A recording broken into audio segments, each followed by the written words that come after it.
The story begins as Suho Kim, accompanied by Javier and 4 small dragons, arrives at some fields. They place their flag there, and the dragons become thrilled upon witnessing this. Suho Kim believes his name to be Suho Kim, but in this realm, his name is Lloyd Frontra. This is the tale of how this average civil engineering student places his shovel on the ground, employs his powers, upgrades the fields, and constructs city structures.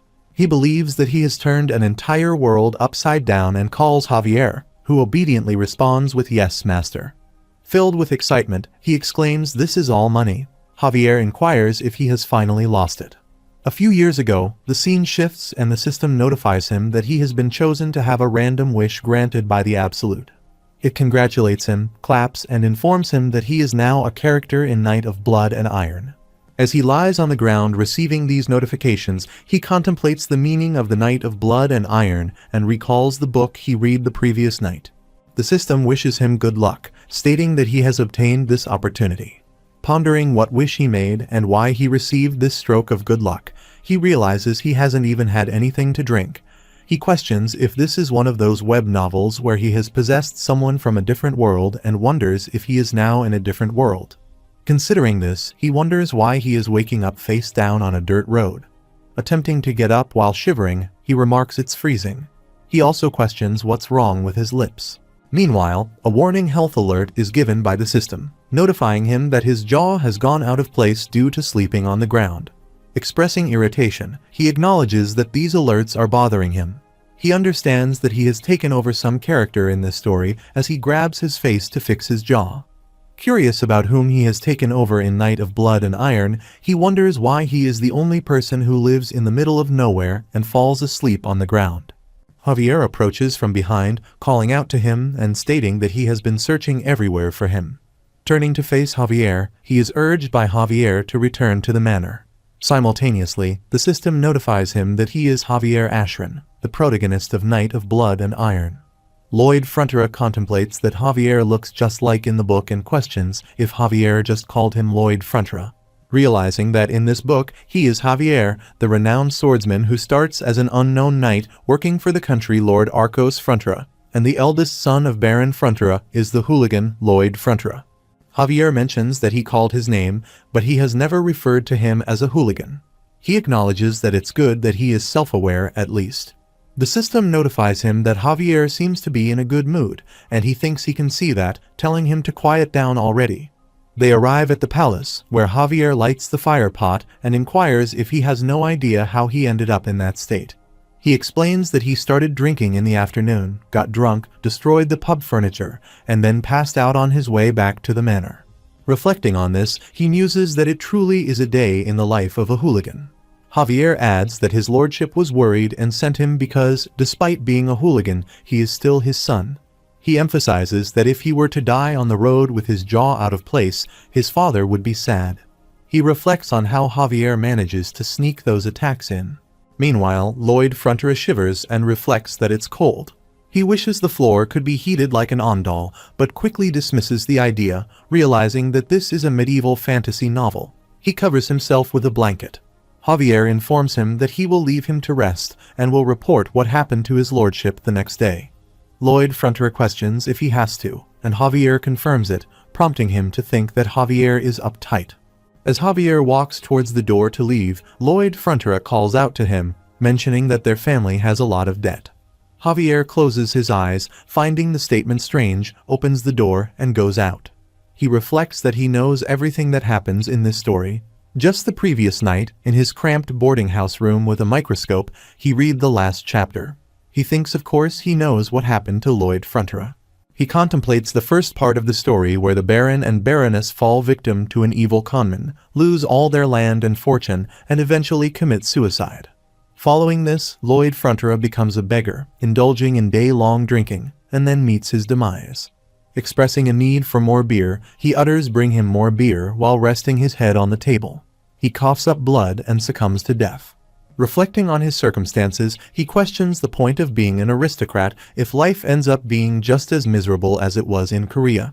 Pondering the nature of the Absolute and the system, he receives notification that he has been chosen to have a random wish granted by the Absolute. He wonders what wish he could have made to end up in the body of someone with such a tragic ending. After a while, Marbella Frontura, Lloyd's mother, arrives and inquires if he broke things at the pub the previous night. He refuses and says last night he was reading a book. She urges him, begging him to go to the pub and apologize. He thinks it's likely a mess caused by this body, so he agrees to clean it up and confirms that he will do it. The system notifies him that these two people are highly confused by his response, and he wonders if they could not give him at least a little credit. Outside the palace, a person gathers some cow food in his cart, spots Lloyd Frontura and Javier, and hides behind his cart, scrambling away. As they approach, other people also get scared upon seeing them. A kid stands in his window, looking at them, while his father quickly reaches there, grabs him, and advises him not to make eye contact, instructing him to close the window. The system notifies that the villagers absolutely detest him, and he acknowledges that he understands. He then asks Javier why he is following him.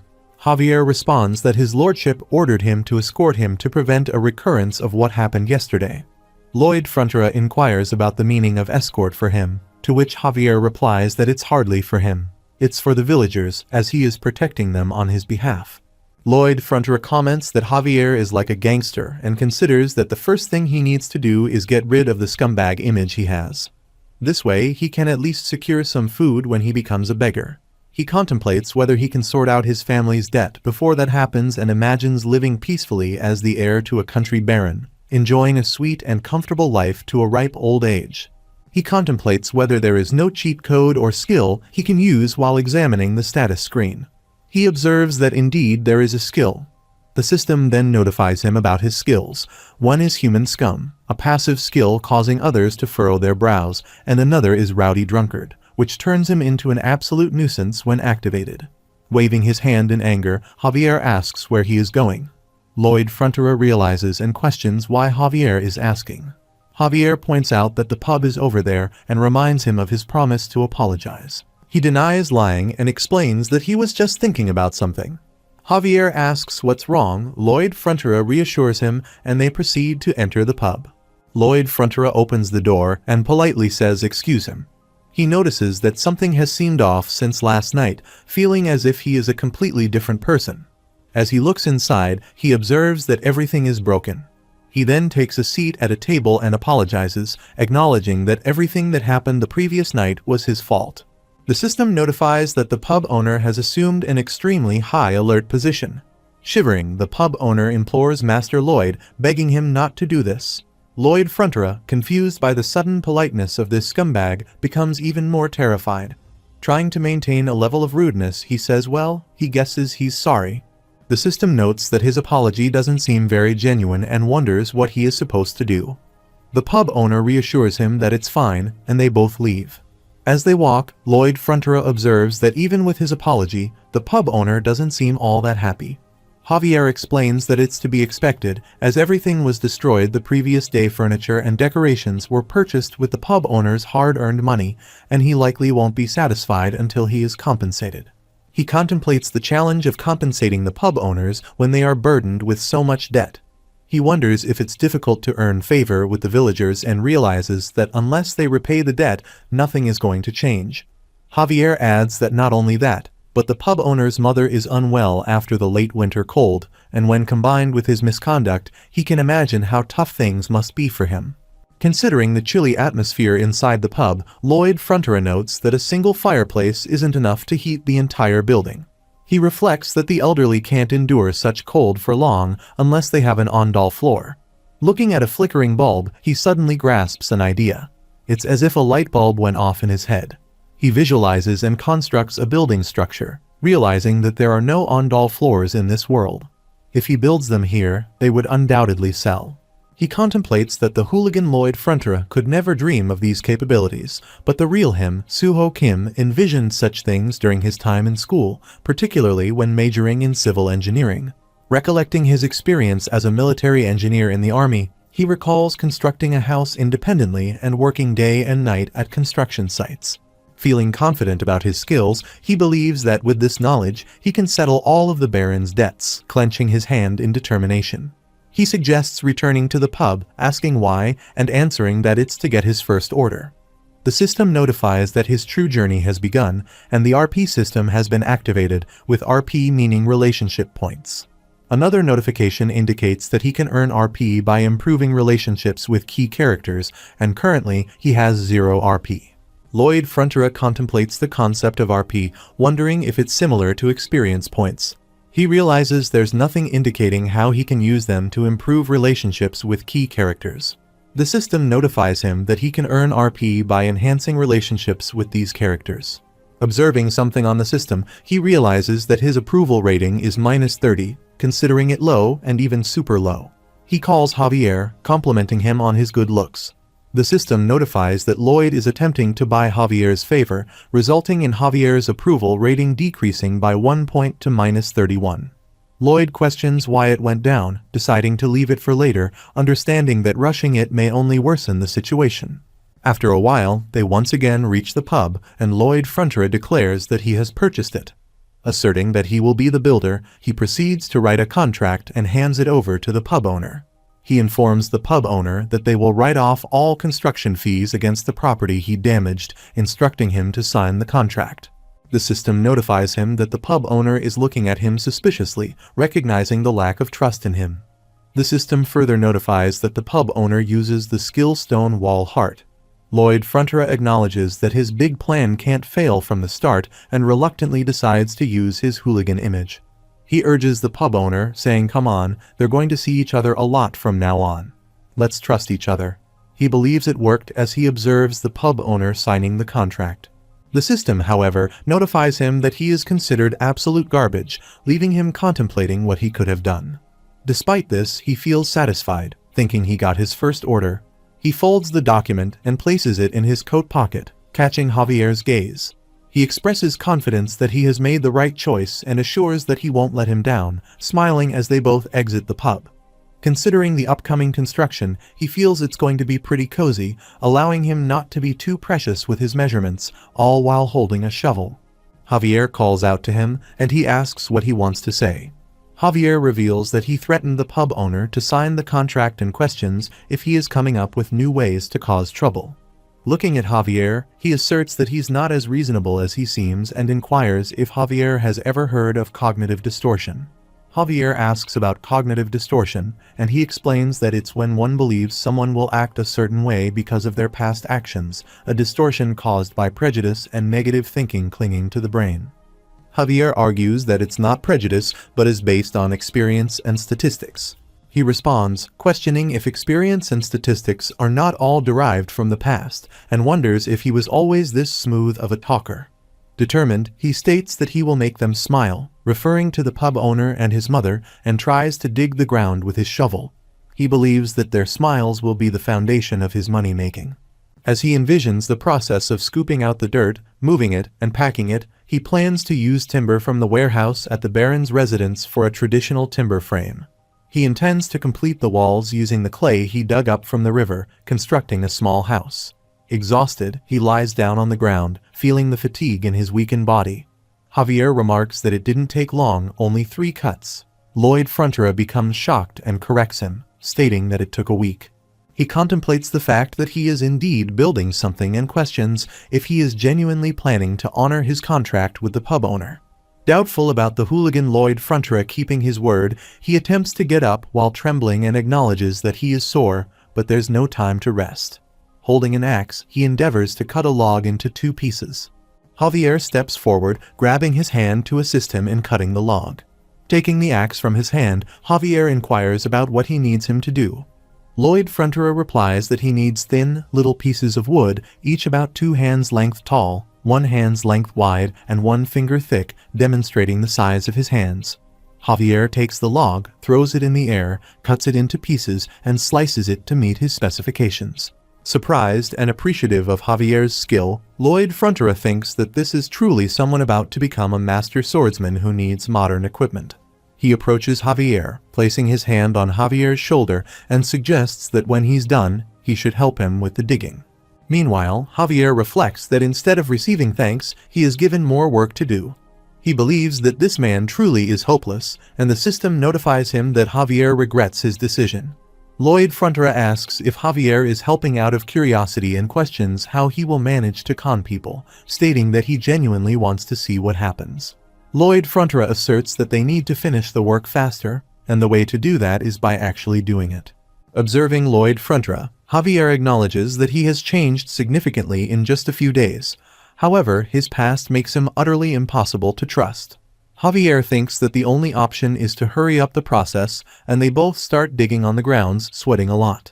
After some time, they emerge and Lloyd Frontera becomes excited, declaring that the construction is complete. He carves some symbols onto a piece of wood and Javier examines them, asking if those are letters. Lloyd Frontera confirms that they are, explaining that it's his brand's logo. Javier then questions what a logo is, and Lloyd Frontera responds that it's a thing, suggesting they go find out. He ponders what kind of con he has devised for the pub owner. After lighting a fire in the fire pot, the pub owner's mother lies down on the floor, expressing delight and relaxation, claiming it's lovely. The pub owner is surprised and asks how it can be so good.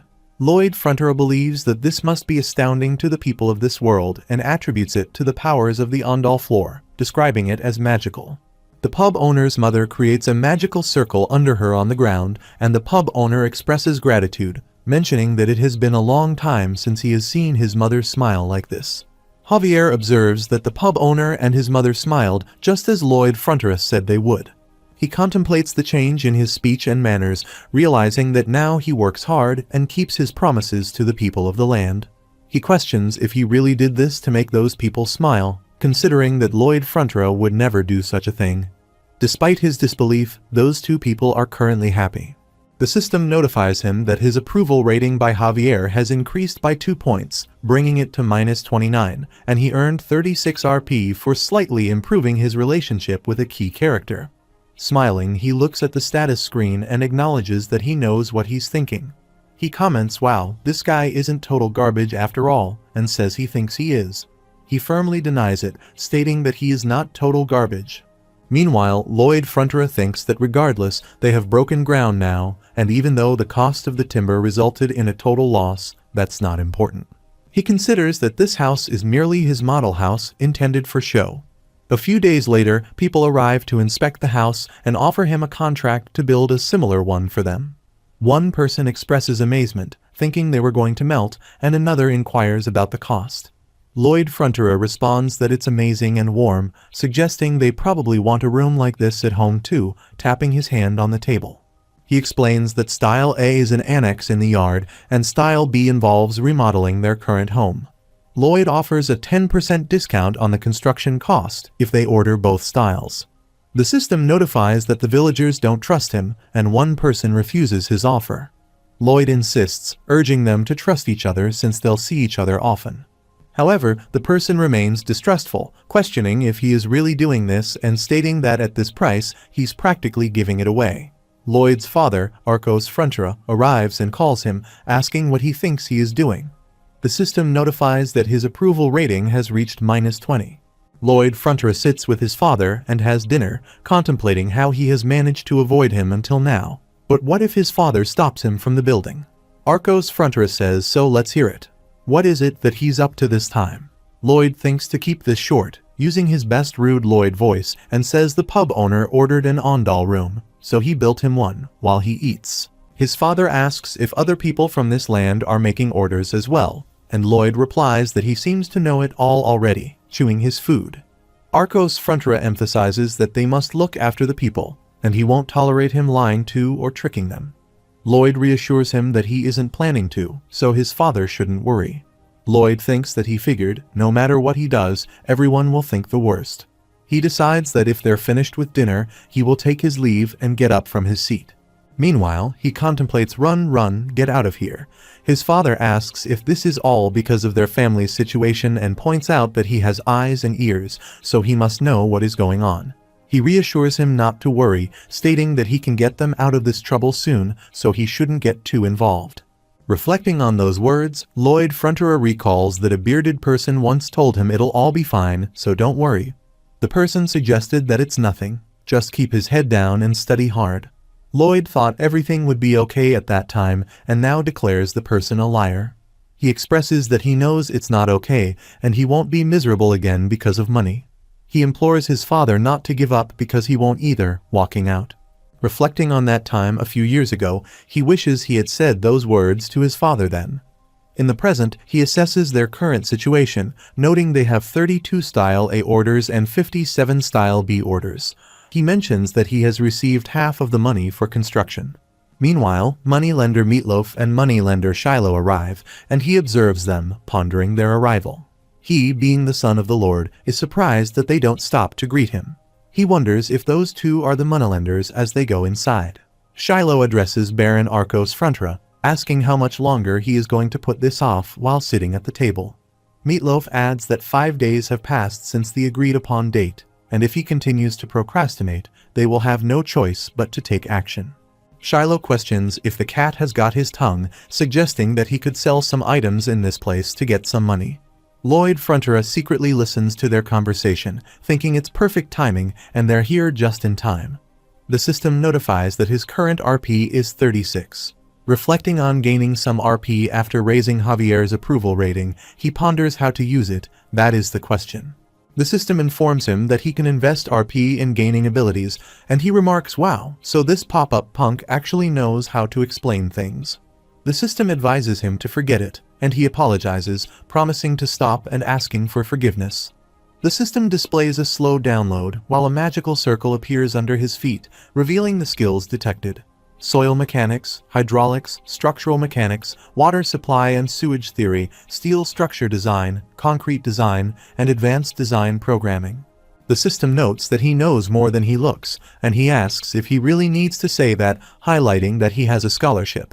The system notifies him that the skills available are based on existing knowledge, with 15 points needed for basic surveying RP and 20 points needed for basic design RP. He thinks he can't tell what those are based on just this information and decides to click and see. He clicks on Basic Design, activating the skill named Basic Surveying. Meanwhile, he opens his room window and exclaims what this is. His eyes shine as he observes a beautiful city structure outside the window. He wonders if this is for real, realizing that he doesn't need a GPS surveyor, he can see it all with his own eyes. Utilizing the basic design skill, he creates a design in the air and modifies it with his hand. Reflecting on the past, he acknowledges that before this, he worked hard, scribbling down plans for the channels. He believes things will definitely be a lot easier going forward, but he questions whether Javier alone will be enough to cover all the construction. Considering the possibility of summoning heavy machinery with his knowledge, he notices an escalator. The system notifies him that if he wants a summon, there is something, leaving him surprised and prompting him to ask what this means. The system notifies him about a random summon game and prompts him to spend RP to choose a summon with unique personalities and a wide range of skills. He enters the game to acquire his loyal summon partner. Reflecting on this, he wonders if it's some kind of advertisement for a premium game. The system then notifies him that the random summon game has started, and one turn requires 50 RP. Contemplating the potential usefulness of a summon, he sees some summon monsters and believes it could be as practical as heavy machinery. He acknowledges the need to obtain more RP and understands that to achieve that, he must make key characters like him. On the other side, Meatloaf places his hand on the table in anger and suggests to Baron Frontra that if he has no money, he should consider allowing him to make a suggestion. He proposes that selling the Baroness and her ladies to a very nice place could fetch a hefty sum. Arcos Frontra becomes angry, stands up, and rebukes Meatloaf for such a suggestion, emphasizing that being a lender doesn't excuse him from lacking manners. Lloyd Frontra approaches from behind, placing a hand on Meatloaf's shoulder. Startled, Meatloaf jumps away and questions Lloyd's identity. Arcos Frontra, in turn, asks why his son is present. Meatloaf refers to Lloyd as the eldest son with peculiar manners and questions why he is rudely interrupting their discussion. Lloyd Frontra dismissively says whatever, now show him his warrant. Meatloaf asks what he means, and Lloyd Frontra cites the Royal Family and Nobility Act, Article 3, Clause 6, stating that all nobles may exercise their right to protect their interests as vassals of the king. He explains that entry into the residence of a noble family without a warrant is considered trespassing, emphasizing that it's the key section. Meatloaf questions what he is talking about, and Shiloh claims he has never even heard of such a law. Lloyd Frontera challenges them, suggesting they go find out together. Lloyd Frontera calls for Javier, who arrives promptly. He then instructs Javier to cut off the trespasser's arm. Seeing Javier, both Meatloaf and Shiloh become scared. Meatloaf asks what is happening, and Shiloh questions if they are going to sue. Ignoring their protests, he insists on finding out whose side the judge will take. Javier draws his sword, intensifying their fear, and they both run away. Meatloaf expresses concern, asking if he thinks he'll get away with this, and Shiloh warns that he'll regret it. Lloyd Frontera dismisses their objections as absurd. His father addresses Lloyd and Javier, questioning what they just did and stating that they don't have enough to stave off consequences. Meanwhile, Lloyd Frontera places a bag on the table and states that he plans to give it to him after collecting all the money from the orders, but this should be enough to cover a significant part of this month's interest. His father inquires about the money from the orders, expressing concern that he may be taking money from their people. Javier assures him that he will ensure that Master Lloyd fulfills the orders and notes while looking at his face, and that he completely trusts Javier. Lloyd Frontera then announces that they will take their leave, and they both exit. Javier asks how he came to know about such a law, as he always thought Lloyd was the ignorant type. He explains that he just picked it up somewhere and asks if Javier is happy. Javier reflects that it's true, Lloyd did pick it up from him in the book. He recalls the time right after the Baron and Baroness committed suicide, and the two loan sharks came to dig up the bodies and sell them. That's what Javier says. Javier mentions the Royal Family and Nobility Act, Article 3, Clause 6, stating that all nobles have the right to protect their interests as vassals of the king. After he utters these words, he envisions the consequence off with their heads, and he swiftly beheads them. He believes that if Javier were brought before a judge, he would be found not guilty. Lloyd Frontera, aware of the story's content, considers it a significant advantage, thinking that he should be receiving a pop-up any second now. The system notifies him that Baron Frontera's approval rating has increased by 6 points, earning him 60 RP for improving his relationship with a key character, and his current RP is 61. He thinks that everything is proceeding according to plan, and he's on his way to summoning. Lloyd Frontera reaches his fields, looks around, and notices there's no one nearby. He asks if anyone is there and instructs them to show him the summon game. He clicks on the start button and a magical system appears, surprising him. He wonders if it's a magic circle and finds it excessively extravagant, not to mention incredibly small. As he listens to some sounds emanating from the magical circle, he thinks it's overly noisy. Suddenly, a baby squirrel emerges from the circle and leaps towards him. Lloyd looks at the squirrel and remarks, "So it's a dud." The squirrel responds with Peepodong, but Lloyd can't understand. He clarifies that the squirrel is not a dud and can help him. When asked how Lloyd suggests shooting acorns, the squirrel rejects the idea, saying he doesn't need it. Lloyd then demonstrates what he can do while the squirrel eats something, only to quickly spit it out. Lloyd considers it terrible and picks up 2 papers that the squirrel spat out, revealing them as user manuals. Meanwhile, Peepodong introduces himself, stating that he is an adorable hamster who deserves lots of love. He requests to be fed one of the enclosed sunflower seeds, ensuring it's a red sunflower seed. Peepodong grows to gigantic proportions, effective for a maximum of 12 hours. Lloyd obtains a blue sunflower seed and feeds it to Peepodong, causing him to shrink back to a smaller size before the 12-hour limit is up. Lloyd remarks that one set of the 2 colors of sunflower seeds is 1 RP and asks how big Peepodong can get, questioning if he can reach the size of a person. Peepodong responds by saying his name, encouraging Lloyd to see for himself and making him eat the seeds. Considering that hamsters are skilled at tunneling, Lloyd believes that if Peepodong can grow to the size of a human, it would be quite helpful. As Peepodong consumes the seed, a flash appears so loud that it throws Lloyd away. Confused, he wonders what it is, only to realize that Peepodong has transformed to 15 feet. He corrects himself, realizing it's over 30 feet high as he looks at the enormous Peepodong. He observes Peepodong, noting the hamster's smug and cocky appearance. The system notifies him that Peepodong's skill is digging level 1. Peepodong swiftly runs and makes a dig in the ground. The system also provides another notification, indicating that Peepodong has packing dirt level 2 and another skill, cheek pocket level 1. Peepodong once again spits out a huge ball, prompting Lloyd Frontera to consider it a jackpot. He has acquired his heavy equipment and returns, contemplating the potential suspicion if someone sees him suddenly carrying such a large item. To address this, he decides to carry a book on summoning with him. If anyone asks, he plans to confidently state that he is a summoning master, resolving any potential issues. Pleased with his clever solution, he marvels at his intelligence. He then shifts his focus to figuring out the labor aspect of their construction project. After a while, in the morning, he instructs his 30 soldiers from Lord Frontera's barony to repeat after him, emphasizing safety first, and they comply. He finds it frustrating that they seem like soldiers who are paid to do nothing, especially considering the Baron's substantial debt. Reflecting on the situation, he realizes that, thanks to him, he now has free labor that he can put to good use. Addressing the soldiers, he asserts that they are all soldiers, and that this assembly is their army. He questions the purpose of an army, emphasizing that it's meant to carry out work.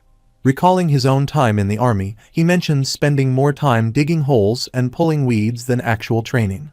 Pointing to a pile of clay, he identifies it as the clay he spent the entire previous night digging up, acknowledging that Peapodong managed to do it in just 30 minutes. Nevertheless, he states that they are on the verge of breaking ground for their estate's renaissance. He explains that he is referring to the Ondal construction business, and for the people to participate, he needs all of them to move the clay to the construction site. He believes it's okay, as he expected this situation. Newman, a senior knight in Lord Frontera's barony, calls Lloyd Frontera and questions why he is instructing his men to do this task. Lloyd anticipates such a confrontation. In this land, there are 3 knights: Newman, the current man under him Bayern, and the protagonist of the novel, Javiera Strahan. Reflecting on the characters, Lloyd thinks that at the start of the book, when the estate falls into ruin, Javier and Bayern remain loyal until the very end. However, their friend Newman is the first to betray the Baron and run. This is because Newman sells information on the Baron to con men, leaving him with a huge debt. He contemplates that it won't do for this man to be the land's foremost knight and questions what it looks like he's doing. Newman responds that he has ordered these honorable men to cover themselves in the dirt, asserting that as their commander, he won't tolerate this. Dismissing it as nonsense, Lloyd Frontera believes Newman is unhappy because he's close to making money that could pay off the debts. He adds that he has his father's permission for the task. Newman counters, stating that he doesn't know how Lloyd fooled his lordship. He reminds Lloyd of his prior conduct, suggesting that he can think of no other reason for him to use his men other than for personal gains, and asks if he is wrong. Lloyd responds with a challenge, stating that it sounds right if Newman wants a beatdown. Observing Lloyd, Newman thinks about how this fragile man would break down if he ever played an online game, imagining his fingers flying across the keyboard. Lloyd digs with a shovel, deciding to press Newman's buttons. He throws dust on Newman and tosses some towards him. In response, Newman questions if Lloyd just insulted a knight's honor, asserting that he is nothing but the son of a poor, soon-to-be ruined baron. Lloyd, provocatively, puts his hand to his ear, asking what was that. Let's forget about ranks and fight this out. He points his shovel towards Newman and proposes a duel, challenging him to face it. Newman accepts, declaring that Lloyd will regret it. Javier states that he will duel with Sir Newman in 1 month and asks if Lloyd Frontera is confident that he can win. Lloyd responds, expressing disbelief at Javier's question, questioning if he is dumb. He clarifies that, of course, he is not confident. He describes himself as a low-level sword expert knight who can use the mana heart skill, considering himself a nobody. Lloyd asks what Javier thinks and if he is even thinking. Reflecting on the situation, Lloyd considers how close he was to cutting Javier down, only for Javier to suddenly throw dirt in Sir Newman's face and challenge him to a duel. Lloyd finds it all too calculated and believes that Javier asked the Baron to separate them to provoke a fight. He further reflects on how Javier designated Sir Bayern as a substitute overseer to supervise the work of the soldiers. Now Javier claims he's not confident about the duel, and Lloyd doesn't understand it at all. Meanwhile, he contemplates how filthy Javier appears, wishing he could cut him down. He addresses Javier, stating that there's something he needs him to do, teach him how to use a sword. Javier refuses, emphasizing that his job is solely to observe, and furthermore, if someone like Lloyd, whom he refers to as scum, were to learn how to use a sword, it would pose an even greater danger to those around him. He asks if Lloyd isn't supposed to tone it down when corrected. Lloyd responds, dismissing Javier's concerns and expressing his desire to learn sword fighting, even if it means curing his insomnia. Reflecting on this, he wonders how Javier knows about his insomnia, realizing it's in the book. He also notes that Javier knows the cause of his insomnia and laughs. He reflects on the book The Knight of Blood and Iron, where knights are typically divided into 4 ranks, from low-level sword expert to mid-level sword expert, then high-level sword expert, and finally reaching sword master level. He contemplates that Javier is on the verge of transitioning from a high-level sword expert to a sword master, considering it a side effect of achieving that rank. Despite being in a backwoods location, he dismisses any notion that Javier would know such details. He straightforwardly asks if they have a deal, emphasizing that it's no use pretending, as his insomnia is evident. Javier agrees, stating that they can try, and Lloyd seeks confirmation that there are no takebacks. Javier assures him that he knows for a fact Lloyd will fail. He mentions that Lloyd has tried various remedies, including sleep cognition therapy, herbs, aromatherapy, exercise, and even Eastern medicine, without finding a cure for his insomnia.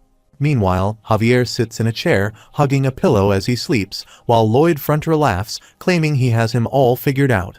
Lloyd also knew how he was going to cure his insomnia. Reflecting on the process, he recalls falling into a deep sleep while listening to a magic spell. Considering this, he decided to read Javier his reinforced concrete textbook, which proved to be at least 18 times more sleep-inducing than any magic spell. Now he believes his improved swordsmanship is a result of this unconventional approach. The next morning, they head to the ground, and Javier instructs Lloyd to do 50 laps around the perimeter. While Lloyd starts running without complaint, Javier observes him. Lloyd explains that he should teach him some skills while he is tired due to exhaustion. Javier expresses surprise, stating he thought Lloyd wouldn't do it. Lloyd asks if he thought he would just refuse and resumes running again. He laughs and declares that now he's going to finish running. The system notifies him that the passive skill Annoying Brat has risen to level 4, causing the lump he calls ahead to call out to the people around, tempting them to deliver a slap. Reflecting on the situation, he acknowledges that he just made that up and admits that it's hard. Honestly, he would be lying if he said it wasn't, but compared to when he was in Korea, this is so much better. He reflects on the absence of even a family to welcome him, waking up each day in a tiny room at a boarding house. Recalling the days spent carrying bricks up to the roof of a 4-story building and loading and unloading delivery trucks all night, he realizes it was all to prevent starvation. Despite the hardships, he held on to the hope that one day things would get better as he continued his work, carrying many bricks up to the 4th floor. He thinks hold on a little longer and it'll get better someday. He believes he's working so hard and deserves it. Just a little more effort, and he tries to move forward. Unfortunately, he falls down, and his bricks also tumble. Reflecting on the pain and despair he experienced before, he considers this a minor setback. It's nighttime, and he continues running at the park. Meanwhile, Javier observes his determination and decides to teach him sword fighting techniques. The system notifies him that his approval rating with Javier has increased by 1 point, although his overall approval rating is still at -28. He earns 18 RP for improving his relationship with a key character, bringing his current RP to 29. After a while, Arcos Frontra informs Newman that he can't believe Newman's disrespect, especially considering Newman has protected their family for 5 generations. He expresses disappointment, mentioning that he thought Newman had come to his senses recently, but now realizes he was wrong. Arcos states that he sees no just cause to stop the duel. However, as Newman's heir, he advises not to be too harsh and to avoid causing serious harm. The goal is to pull the cocky hooligan, Lloyd Frontra, back to his senses. Newman complies, saying as he wishes while bowing down. In his thoughts, Newman acknowledges that duels don't always go as planned. He contemplates the possibility of cutting off Lloyd's head, killing him, and if the Baron takes issue with that, he plans to kill the Baron and Baroness too. Newman intends to disguise it as a suicide. He envisions leaving the tiny village and relocating to a larger place. Newman appreciates that thanks to Lloyd's actions, things are speeding up for him. He laughs and confidently walks out. The scene shifts 1 month later, and both Lloyd Frontra and Newman arrive for the duel. Their parents and numerous other people gather to witness the event. Newman addresses Lloyd, asking if he is ready as he takes out his sword. In response, Lloyd kicks his shovel and confidently states that he is ready to knock Newman's lights out. Lloyd Fronterer stands there, holding his shovel. Someone asks, "What is that?" Another person inquires if he is going to fight Sir Newman with it. Newman becomes angry upon seeing this. Javier looks at them and envisions a solid iron shovel. That's what he had requested from the blacksmith. Arcos Fronterer hides his face and remarks, "That boy, so it was all a joke in the end?" Javier contemplates the joke but finds it hard to believe. Reflecting on the past month, he recalls basic training performed in the early hours without a peep, running around construction sites to instruct village engineers about Ondal, and engaging in sword work practice until bedtime. He concludes that such actions do not align with someone preparing a joke, and Master Lloyd appears more serious than ever. Arcos Fronterer declares, "Now, let the duel between Lloyd Fronterer and Sir Newman begin." Newman is moving to attack him with a sword, and Lloyd Fronterer is prepared with his shovel to fight back. Javier wonders what is with that lackluster pose. Newman attacks and asks if he is playing with him. Lloyd Fronterer points out his shovel. Everyone is shocked to see this. Newman thinks luck does not strike twice. Lloyd Fronterer counterattacks. Javier observes that his movement is so efficient. It's a skill adapted specifically for real-life fighting, and it's as if their swordsmanship has evolved through the ages. Newman looks at him strangely. Lloyd Fronterer wonders why he is so surprised, mentioning that any Korean man would know how to do this. He believes this is the essence of modern hand-to-hand combat, bayonet training. He attacks Newman with a shovel, thinking that, besides, the shovel is a much more formidable weapon than one may think. He halts Newman's sword attacks with his shovel and contemplates that the wide blade can be used as a shield. It can cut through thick tree roots, and if he does this, he can ride it like a pogo stick. He pushes his shovel into the ground and confidently says, "Bring it on, come at me." Javier observes all of this happening and wonders if this is all a joke or not. Newman is moving to attack him, and he steps back, considering the first weapon he has prepared to use against Newman, a shovel. The second weapon is the basic sword fighting steps he has learned from Javier. He swiftly moves to attack Newman. Newman is shocked and wonders where this strength comes from, thinking of him as a bottle-loving lowlife. His third weapon is revealed. The system window notifies that the skill expansion for shoveling is at level 1, and now the shovel is his. All of his physical stats increase when he holds a shovel. He moves to attack and considers the +1 in the approval rating he gained while training with Javier, along with the +2 and 3 from the Baron and Baroness, who saw their son working hard for the first time in his life. This brought his RP up. The system window notifies that the current RP is 97 and asks if he would like to learn the skill extension shoveling, requiring an RP equal to 40. He thinks it gave him the sweetest skill ever, and he is ready to fight. Newman heavily exhales and thinks he has no other choice against the civilian. He does not believe he would need to do this.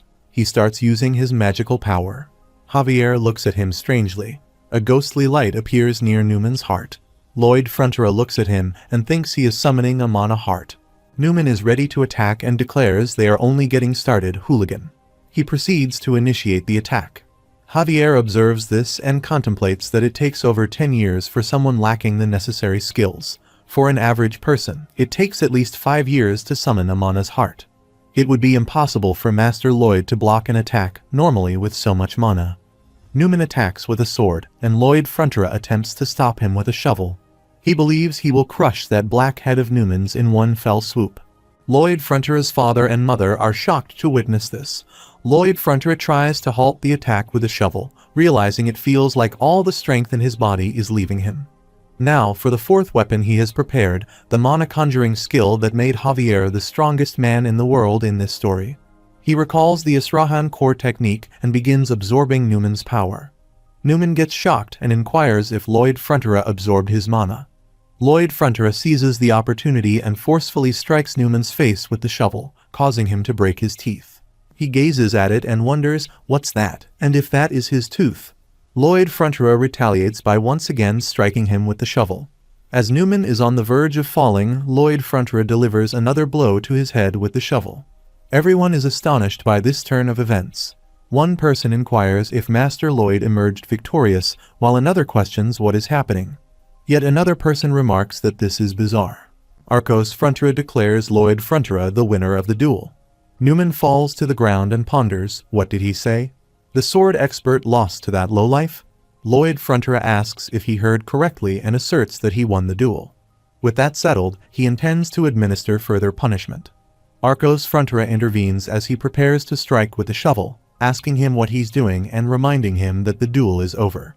Despite Arcos Fronterer's attempts to stop him, Lloyd Fronterer persistently continues his assault.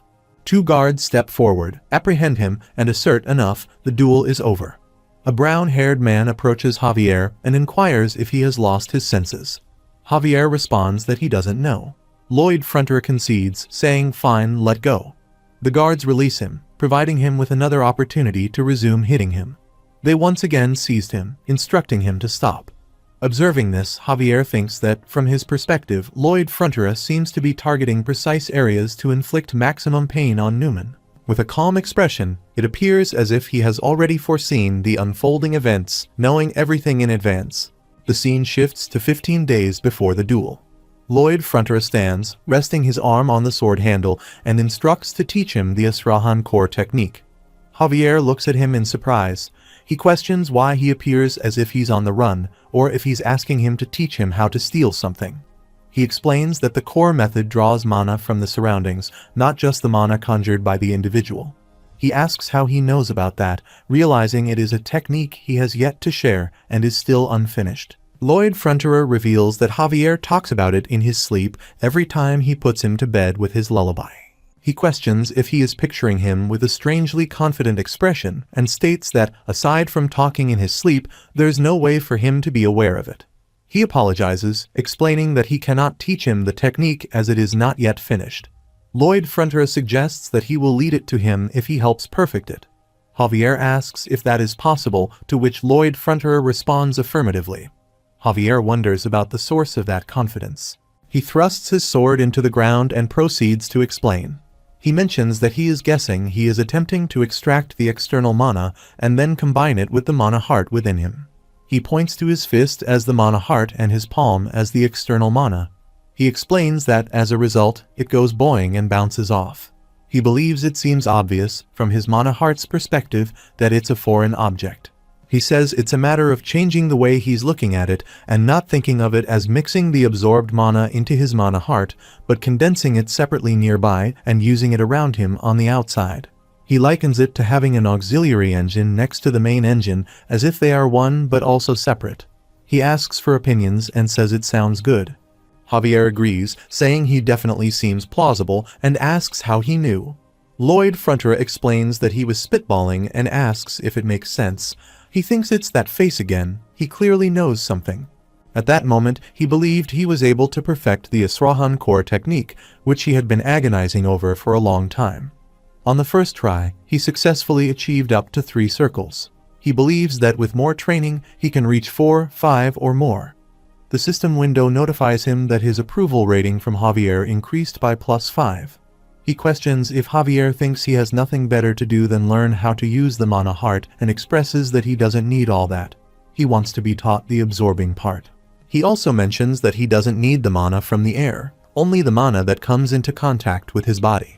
The story shifts back to the present, and he states that Master Lloyd determined that with this knowledge he would be able to defeat Sir Newman, and indeed, he won easily. Lloyd Fronterer moves to strike Newman. Arcos Fronterer asks if he doesn't hear him telling him to stop and states that he won't tolerate him sullying this knight's honor any longer. Lloyd Fronterer questions this knight's honor and tells him to take a look under that tablecloth and then decide if those words are befitting of Sir Newman. Arcos Fronterer removes the tablecloth and notices many letters with stamps underneath. He opens and reads the letters. Lloyd Fronterer explains that they are letters between Sir Newman and Tords, the man who defrauded him in a real estate deal. He mentions the financial status of their land, their lordship preferences, and plans to forge real estate documents. Everything they discussed is in those letters. Newman questions how he found them, as he had hidden them in a wall. Lloyd Fronterer thinks that Javier will find them later in the book, and he has spent the night scampering around for them. Arcos Fronterer sits on the chair and is shocked to see the letters. Lloyd Fronterer thinks that he really is a kind person, as described in the book, and anyone else would be demanding his head right now. He believes he is sorry, but a kind leader and a good leader are two completely different things. He suggests that if Arcos Frontera is thinking about how to deal with this man, he would like to offer a suggestion. Arcos Frontera acknowledges that he sees it and asks what it is. He suggests letting them drop a vicious mouse on Sir Newman's head. If he is hurt by the mouse, they should exile him from the land. Otherwise, demote him to a foot soldier and give him the opportunity to repent. He asks for opinions on this proposal. A person questions why a mouse of all things. The other person responds that Sir Newman would never be hurt by a mouse. Arcos Frontera considers that the suggestion is to offer him the opportunity to repent, with the awareness that he may face a greater punishment at any time by giving him a test to pass. Bayern expresses that this is wise. It is generous while also serving as a warning to others. Arcos Frontera agrees, stating that they should proceed as suggested. Lloyd Frontera then asks Newman if he has any objections. Newman responds with a grateful no. He appreciates the mercy shown to him. He contemplates mercy, questioning whether offering a guilty party a merciful outcome would lead to a change of heart and repentance. He dismisses the idea, believing it unlikely. He thinks such leniency would only make them more stubborn and cunning, plotting ways to rise above him. He anticipates regretting this decision, vowing revenge on Baron Frontera and his associates. Despite acknowledging the Baron's smile, he declares it will be the last time. Newman inquires about the meaning behind Lloyd Frontera's statement. Lloyd Frontera responds by feeding Peapodong an almond, causing the creature to jump after taking it. He remarks that the best way to ask for forgiveness is to remember that there is none. Peapodong eats almonds and undergoes a transformation into a giant mouse, shocking everyone present. The transformed Peapodong falls towards Newman, who becomes scared. Peapodong lands on him, and Lloyd Frontera expresses disappointment. He orders Newman's exile, believing that with this action, the rotten apple of the land is removed. After a while, Peapodong runs on the road with happiness. Javier inquires about what Sir Peapodong is doing. Lloyd Frontera explains that he is carving out a road. He mentions that now that the once feeble soldiers look like proper construction workers, the real work can begin. He reminisces about an ancient city called Rome, expressing admiration for roads. He talks about the method used to create the Great Appian Way and announces his intention to use that method, starting from his lordship's manor to the base of the eastern mountain. Javier questions the need for a road, to which Lloyd Frontera responds by saying to wait and see, as it's going to put their land on the map. Javier asks where he suddenly acquired this knowledge. Lloyd Frontera points out that he built a heating system that no one had ever heard of and summoned a high-level creature out of nowhere. He questions if Javier really doubts that he is Lloyd. The system window notifies him that Javier has suspicions about his identity. He contemplates that, based on what he read in the book about this character, if he were to discover that someone else had taken over the body of his lord's son, he might use his sword against him. He believes he would go to such lengths and more, but there is no need to worry because he possesses a special skill for times like these. Lloyd Frontera mentions that he studied when no one was looking and questions if that's not allowed. The system notifies that special skills are activated insistently. Javier remarks that when no one is looking, all he does is drink. He counters by stating that he was being observed 24 hours a day. He adds that he says no before going to sleep while taking a dump and asks if he knows what he is doing, inquires his awareness. Javier questions how Lloyd Frontera explains the summoning magic, stating that even a skilled mage with 20 years of training would find it challenging. Lloyd Frontera inquires how Javier is so adept at conjuring mana in his early 20s and if he has ever had a teacher. He asserts that they must have a genius here. Javier denies considering himself a genius. Lloyd Frontera retorts that Javier can be a genius, but he can't. He explains that he was born with the gift of summoning, so what does it matter? He declares that if Javier has nothing else to say, he is leaving because he has things to do. The system window notifies the end game of the special skills, stubborn insistence, and a speedy topic change. Lloyd Frontera moves, thinking if it sticks, and he believes it did, deeming it okay. He instructs Bayern to oversee this road while he is away. Bayern agrees, assures him that he will take care of it, and wishes him a good trip. Javier requests to come along, stating it is his job to watch him. Lloyd Frontera agrees, calling it a silly thing to say, and when asked about the destination, he reveals he is going somewhere far away to reclaim money that was stolen from them. After a while, in the small border town of Ludinia, real estate conman Tord sits in his bedroom, holding his head, and exclaims, "Unbelievable to lose that much money. They must have used some trick." Tords' bodyguard questions if that is not how gambling works, adding that until now, he has also earned his fortune that way. He mentions that if Tords cannot pay for him to protect him, he will be taking his leave. Tords assures him that he has enough for that and will come up with the rest, so he can't go. He instructs him to keep in mind that he will be gone until the moment he defaults. Tords expresses his belief that he can always find another easy mark to get money from. He emphasizes that first things first, there are people out to get him, so they should stay hidden for a while. Lloyd Frontera enters the room by kicking the door and inquires if they are talking about him. Tords asks who he is. Lloyd Frontera confirms that Tords does not know what he looks like and introduces himself as Lloyd Frontera. He asks if that rings any bells. Tords is shocked to hear the name. Tords' bodyguard asks if he shall kill him. Lloyd Frontera declines, suggesting they run instead. He picks him up, jumps out of the window, and starts running from there. Javier stands outside, holding a sword, and instructs him to leave Tords there and walk away quietly. He warns that if he refuses, he will see him as a co-conspirator. He reflects that it is just as Master Lloyd said, they will try to escape out the back window and wait for them there. Tords' bodyguard remarks on Javier's youth and questions if he even knows how to hold a sword before initiating his dark magic. Lloyd Frontera looks at them from a broken window and contemplates that Javier vows revenge after losing his master, Baron Frontera. He manages to find the conman, Tords, and engages in a fight with his bodyguard. He thinks it is Javier's first time coming face to face with a dark enchanter, and he struggles to hold his own against gravitational magic, as mentioned in the novel. Tords' bodyguard throws dark magic at Javier, but he manages to stop it with his sword. The magic spreads all around, and Tords' bodyguard remarks on Javier's naivety before attempting to punch him. Lloyd Frontera thinks that in the book when Javier fought that guy, he was just an average high-level sword expert. Javier utilizes his mana heart power to attack, but now he is equipped with a triple circle mana heart. Javier attacks with a sword and questions what the previous move was, mentioning that it felt like magic that increased one's weight.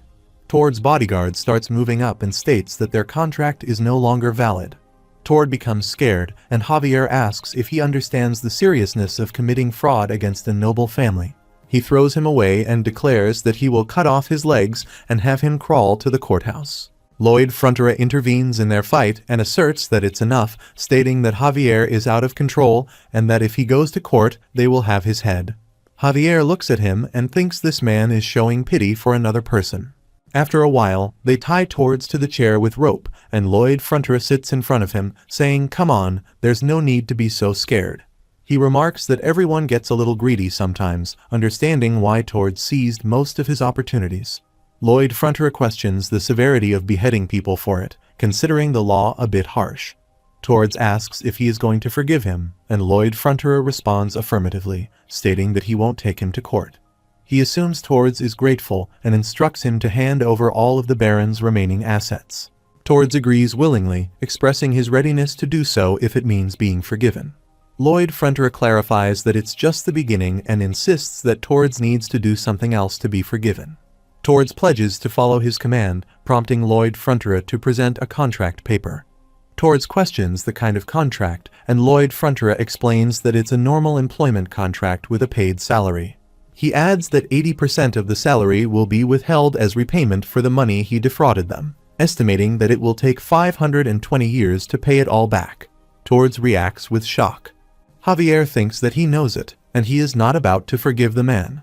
Lloyd Frontera says that he believes he would be stupid enough to kill the guy who owes him a debt, and he'd never let that go to waste. He contemplates that he is going to suck him dry for the rest of his life. Tords expresses his disdain for such a shamefully unjust contract and questions if that is so. Lloyd Frontera responds that he can't force him to sign it and suggests going to court. Tords quickly signs the contract.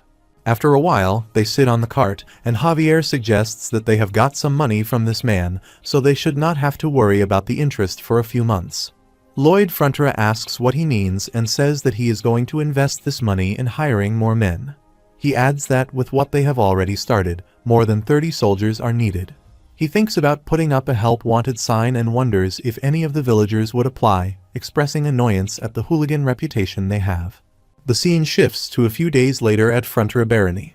A board is placed in writing, stating that they wanted a salary of 20 gold per week, and for more information, one should inquire at the tourney square of the Baron's estate.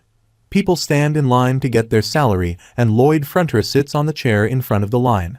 He asks Javier if these people did not all hate him.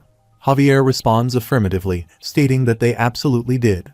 However, he mentions that Lloyd Fronter delivered an affordable Ondal system on time, took care of the traitor, and even summoned a creature. He explains that he is now considered a trustworthy and talented man, wondering how that can be. A worker calls Lloyd Fronter and inquires about the work contract. Lloyd Fronter responds with a yes and instructs them to sign. He expresses gratitude, mentioning that their child used to suffer from a severe cold during every cold spell. However, this year, thanks to Lloyd Fronter's Ondal system, they no longer have to worry. The worker bows down and expresses their heartfelt thanks. Lloyd Fronter asks if that is so and expresses that he is very happy for him. He reflects on trying to satisfy his greed and now feels embarrassed. The worker mentions having a relative in the neighboring Lacona land and inquires if Lloyd Fronter would accept an order from him as well. Lloyd Fronter thinks that the first stage of his big plan is finally here, and he didn't build all those Ondals at a loss for nothing. He plans to use the travel expenses as an excuse to increase the cost and profit from it. He laughs and agrees, stating that, of course, the worker would need to pay extra for the travel expenses. Javier looks at him and thinks that there's that shifty look on his face again. This was the reason he built those Ondals at a loss. So then he wonders why he is constructing that road to the mountain. After a while, Lloyd Fronter stands with Javier, holds his shovel, and mentions that pretty soon these mountains will be stripped bare. Javier asks what he means. Lloyd Fronter explains that an Ondal requires an astronomical amount of fuel, and these trees here won't be enough. Javier expresses concern, stating that he knew this would happen. Lloyd Fronter responds by mentioning the construction of the Appian Way. He elaborates that at the end of the road, they are going to mine for black coal and sell it at a huge markup. He adds that once people get used to an Ondal, there's no getting out of it, and of course, he will give the people of their land a small discount. Javier thinks about how sneaky and devious this plan is. Lloyd Fronter comments that he probably thinks he is sneaky and devious, and if he does not do this, does he think he will be able to repay their debts? Javier admits that this is the best solution for now, but it's not as if the Baron leaves the black coal undisturbed because he is unaware. He mentions that previous barons have tried several times. Lloyd Fronter responds that he knows the mine collapsed due to the weak bedrock, but he can do it. He asserts that he has the benefit of modern excavation technology, the shield tunneling method.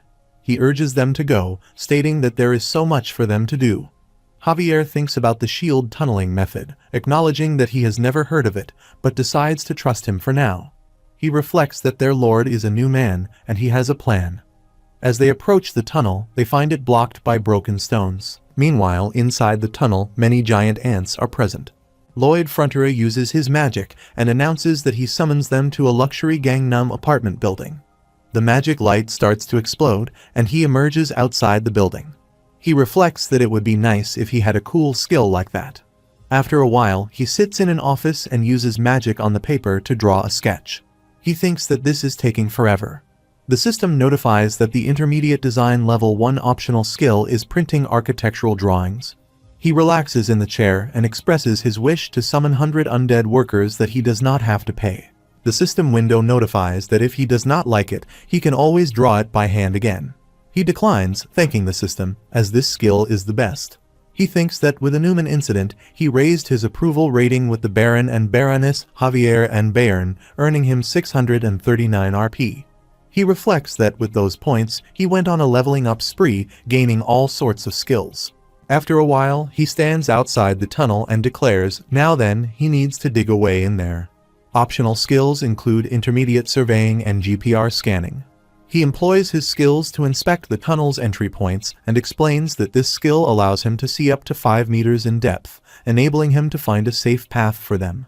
Recognizing the problem, he notes that they need to excavate as quickly as possible, as relying on human power alone will take too long and lead to quick fatigue. He contemplates that Pipodong is currently bedridden sick from road construction and long-distance jobs. Even if Pipodong recovers, he believes Pipodong would be too large, posing a significant risk. He concludes that's it. That's what he has to do. Pondering random summon games, he notes he has plenty of RP, so he decides to proceed. A magic circle appears in front of him, and Bangle emerges from the circle. Lloyd Frontiers examines Bangle and wonders about its purpose, contemplating if it's designed for assassinations and if it possesses poison. He initially finds it seemingly useless from the outside.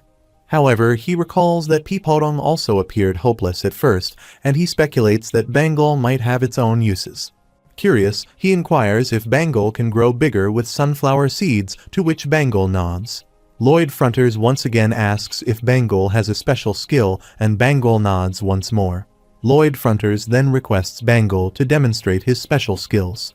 The scene shifts to a few weeks later. He states, Step 1. At the front of the shield tunneling machine, an enlarged Bangle is excavating and consuming dirt. The system window notifies that Bangle's current skill is chomping dirt level 1. He instructs Javier to get ready, and the system window declares to him that Bangle's current skill, accelerated dirt digestion, is at level 1. Lloyd Frontiers considers Step 2 as Bangle launching steel dung. The system window notifies that Bangle's current skill is steel dung launcher level 1, identifying Step 3 as Javier slicing them into uniform lengths, and Step 4 as creating still segments to support the earth. Lloyd Frontiers notes Javier's confusion as he, a knight, questions why he is underground slashing at a giant snake's droppings. Lloyd Frontiers deems Step 5 a reality check and exclaims, Great, move forward. They both propel the steel dung. Feeling dizzy due to the lack of oxygen, Lloyd Frontiers acknowledges that if he hadn't installed that pipe, they would already be unconscious. Javier suggests it's best for him to head out now and take a break, similar to the other men. Lloyd Frontiers rebukes him, stating that as the one in charge, he should be on site if he is in charge. He reflects that in Korea, many bosses show off their titles and they never even bother to show up at the site. He swore that he would never be like that. He would remain on site. Using his eye magic to inspect the tunnel's path, he believes he sees it, black coal. He announces they are almost there and instructs the men to keep going just a little longer. Bangle affectionately rubs his face on Lloyd Frontiers' face. Expressing gratitude, Lloyd Frontiers says thanks to him, and they got it done 10 times faster, thanks to him. He then addressed the group, stating that once they reached the coal layer, they would dismantle the shield and enlarge the mining space. Emphasizing the ongoing danger, he warns them not to get complacent. Suddenly, he hears some noise behind the wall, looks at it, and thinks the rock here is solid, so there's no reason for it to cave. He uses GPR scanning to check the other side of the wall. He observes a hole and wonders what that hole is, as it was not there before. Suddenly, a giant ant emerges from the hole to attack, but Lloyd Frontiers quickly moves back and falls to the ground due to fear. Javier takes out his sword to attack the ants. Lloyd Frontiers uses his shovel to attack the ant and kill it. He reflects that it scared the crap out of him. This is not even in the book, and he asks what this is. He then realizes, wait a minute, why are they just sitting here? Many ants come to attack them. Lloyd Frontiers instructs the workers to go out now. Javier and Lloyd Frontiers start attacking the ants. Lloyd Frontiers wonders how many of them are there, 200 or 1,000. He realizes that if those ants make it outside, their barony is finished. He looks at Javier and wonders if Javier can keep holding them back. Then he thinks, no, impossible. There is not enough oxygen, and without dynamite, the shaft won't collapse. Even if it does collapse, they will dig themselves out in no time. He contemplates what to do next. Javier slaps him and advises him to get a hold of himself, not to be consumed by panic. Lloyd Frontiers insists he is not panicking. He is thinking up a plan. Javier urges him to think quickly, as he cannot hold out for much longer. Lloyd Frontiers contemplates that an ant nest in black coal is underground. He lights up a fire stick and thinks that's it. He declares they will face the ants head-on and suggests going into the ant nest. Javier thinks it sounds like a ridiculous idea, but assumes Lloyd Frontiers must have his reasons for killing the ants. He agrees, saying, let's go. A soldier reports a significant issue, and Arcos Frontera inquires about the wild ants and Lloyd's condition. Opening his cupboard to retrieve his armor, Arcos Frontera is informed by his soldier that he has evacuated the workers, remaining inside with Javier. Sir Bayern is currently preparing to close off the mines. Wearing the armor, Arcos Frontera instructs to release the workers immediately.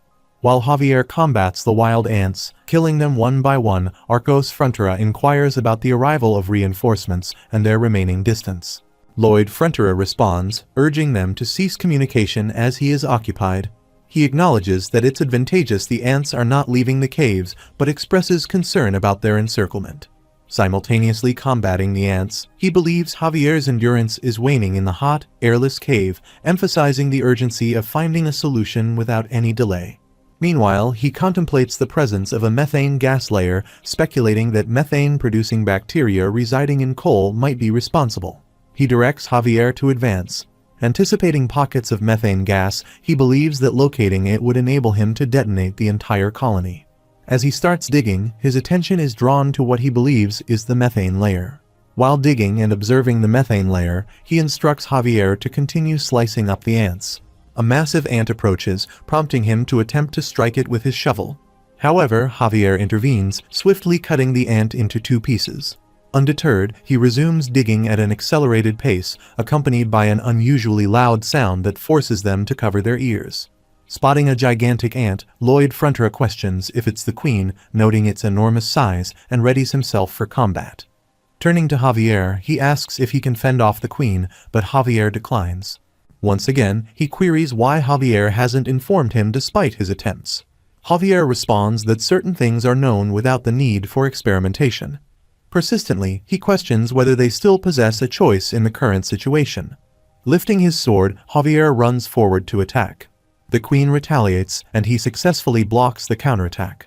Lloyd Fronterer joins the assault, convinced that Javier is managing to hold the line for the moment. Sensing an opportune moment, they both launch an attack on the queen. Simultaneously, he resumes digging the ground and rushes to retrieve the fire stick, instructing Javier to run towards the exit. They flee with the queen in pursuit. Identifying a small tunnel they had traversed earlier, they leap into it. Glancing back, he hurls the fire stick, declaring it a feast for the pursuing queen. As they descend, he observes the queen approaching, and a detonation ensues, engulfing the queen and some other ants in flames. Javier ascends to rescue him from the fire. After some time, Arcos Fronterer arrives at the scene with his soldiers positioned outside the cave. Witnessing the explosion, his father becomes concerned and rushes to rescue his son. However, one of his soldiers restrains him, advising against putting himself in danger. Meanwhile, inside the cave, both individuals lie on the floor, experiencing ear pain due to the blast. Lloyd Fronterer comments that his plan appears to have succeeded, acknowledging Javier's role in shielding him from the blast. Holding Bengal, he expresses regret over what happened to him because of Javier. Lloyd Fronterer notes the potential collapse on their side, attempting to rise but feeling dizzy. The system notifies him of depleting oxygen levels. He acknowledges the situation, emphasizing the need to expedite their exit. However, he realizes that they must traverse a path requiring him to dig for more than 15 feet, causing a rapid decline in his oxygen supply. He inquires about other options and declares that he must dig for Javier and Bengal, resuming his excavation.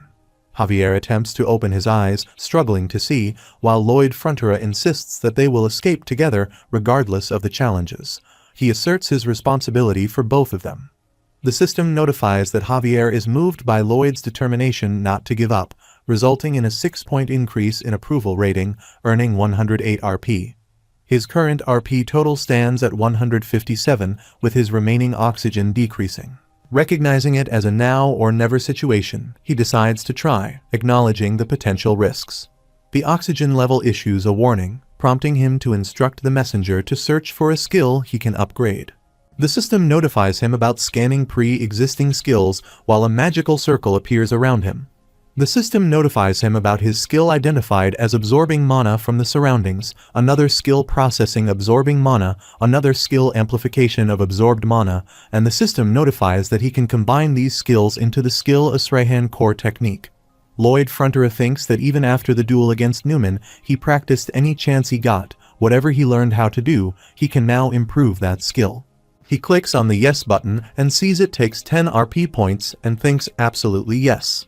The system notifies him that the advanced skill Asrahan core technique single circle level 5, while a small shining circle appears and covers his heart. He thinks he feels it, and it's too bad he doesn't have a mana heart, but he can definitely feel the mana circle.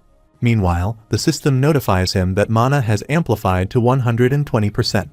He usually thinks that the skills they possess can improve only a little bit even with lots of hard work. However, he has RP. The system notifies him that the Asrahan Core Technique level up skill and 10 RP are needed, and his current RP is 142. He thinks he can blow it up to huge levels in no time, and selects the level up skill option.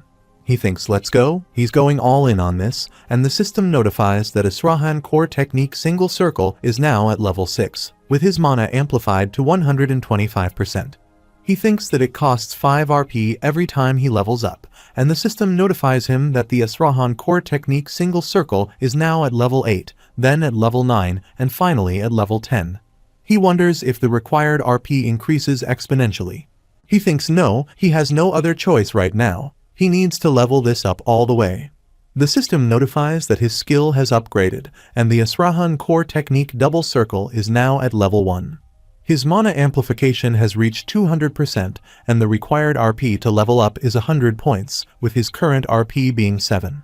He says he has something else to tell him, the thing he had when he leveled up his surveying and design skills. The system notifies that optional skill 1 Energizer allows him to move for 10 minutes without experiencing fatigue, and its limit is that he can only use this once per day.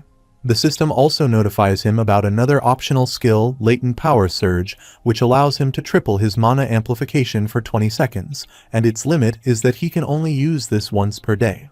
He declares here they go while squeezing his shovel and utters Energizer before digging with full force. His oxygen depletes rapidly, and he desperately hopes to find even a tiny hole as he digs swiftly. His oxygen falls, and he continues digging, aiming to see just one small opening. He believes he sees the end and keeps digging while glancing at the unconscious Javier and Bangle. As his oxygen approaches its end, he becomes exhausted, and his shovel falls. The system notifies him that the Energizer has reached its 10-minute time limit. In response, he activates a latent power surge and resumes digging. Frustrated, he thinks damn it, it needs 20 seconds, as his oxygen reaches its limit, causing him to collapse. Feeling the brevity of the moment, he reflects on his desire to live the nice, sweet life of the son of a country aristocrat. Attempting to rise, Lloyd Frontera is approached by Pipodong. He looks at the hamster and realizes it's about oxygen.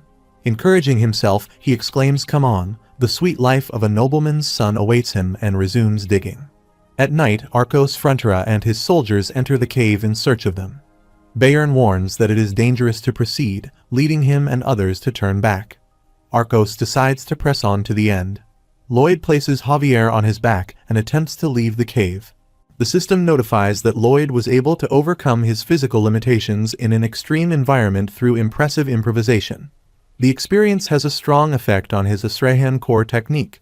The system also notifies him of an optional skill, Power Saving Mode, allowing him to use the Asrahan Core Technique, albeit weakly, even in extreme exhaustion.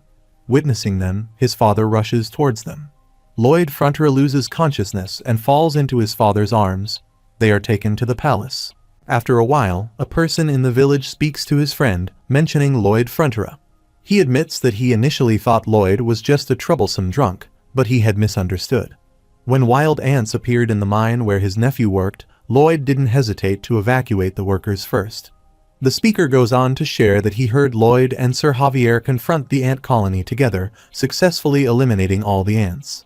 The other person agrees, adding that Lloyd carried Sir Javier out on his back, even though Lloyd himself was half dead. They remark that he has completely changed from the Lord Lloyd Frontera they knew. Meanwhile, Lloyd remains unconscious and Javier sits nearby. In the morning, Lloyd opens his eyes. The system notified that all of Baron Frontera's subjects were deeply moved by his heroic courage and sent their praises. As a reward for this great achievement, he has been awarded a large amount of bonus RP. His current RP is 7, and it has reached a total of 507. Lloyd thinks who cares about being a hero, but 500 RP, that's sweet. The following morning, the soldiers labor in the mines, where Lloyd Frontera and Javier arrive. Upon seeing them, the soldiers greet them with a good day. Lloyd expresses his gratitude once again for their gracious service, to which they respond positively. One of the soldiers privately reflects that Lloyd, who fought and risked his life for them, is different from regular aristocrats. In their eyes, he embodies noblesse oblige. Lloyd, however, finds the situation uncomfortable. It has been 2 weeks since the wild ant incident, and during this time, mine operations have proceeded smoothly. Despite everything appearing to be in order, Lloyd emphasizes the importance of safety, especially at this moment. He feels the need to identify even the smallest hazards and address them. Javier observes the soldiers searching the ant tunnels again and asks if he may pose a question. Lloyd responds, urging him to be brief as there is very little air in the confined space. Javier questions why Lloyd is personally undertaking such dangerous work and suggests that he could have the workers handle it. He contemplates whether Lloyd is genuinely concerned about the workers' safety. Lloyd, asserting his position as the heir to the land, responds by calling Javier a fool. He emphasizes that the greater the risk, the more reason for the person in charge to be on the front line, ensuring that no one can criticize when he receives the most money. Javier reflects on Lloyd, unable to discern if he is good or bad. The system notified that Javier's approval rating of Lloyd was about to rise but didn't. Despite being told that they have reached the end of the tunnel, Javier disagrees, suggesting there might be a space behind it.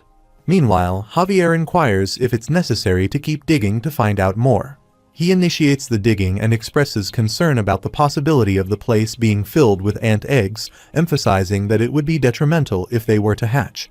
As he enters a hole, he discovers someone tied up inside. Within the hole, Javier observes pigs and a person bound in a spider web. Javier, deciding the situation looks dangerous, takes out his sword. Lloyd places a hand on Javier's shoulder, reassuring him and remarking that despite appearances, Javier is quite reckless. Lloyd asks about the creature, and Javier responds, questioning what Lloyd means. Lloyd clarifies that it is an orc. When asked if it's dead, Javier doubts it, mentioning that wild ants often paralyze their prey and store them for later consumption. Lloyd smiles, considering it a jackpot and an amazing new item. After a while, they escort him to the palace and provide him with food. When he awakens, he introduces himself as Arash Oink. He expresses gratitude for saving his life, stating that he won't forget the deed. Curious, he questions if Arash intentionally says Oink to make his character stand out. Arash denies any knowledge of what he's talking about, saying Oink. Reflecting, he acknowledges that Arash, the son of the Orc tribe chief, recovered swiftly thanks to the Baron's physician. Arash emphasizes that being the son of the Sand and Steel tribe chief, he does not forget acts of kindness. Arash then offers to grant him anything he desires. Excitedly, he asks if he can really get what he wants.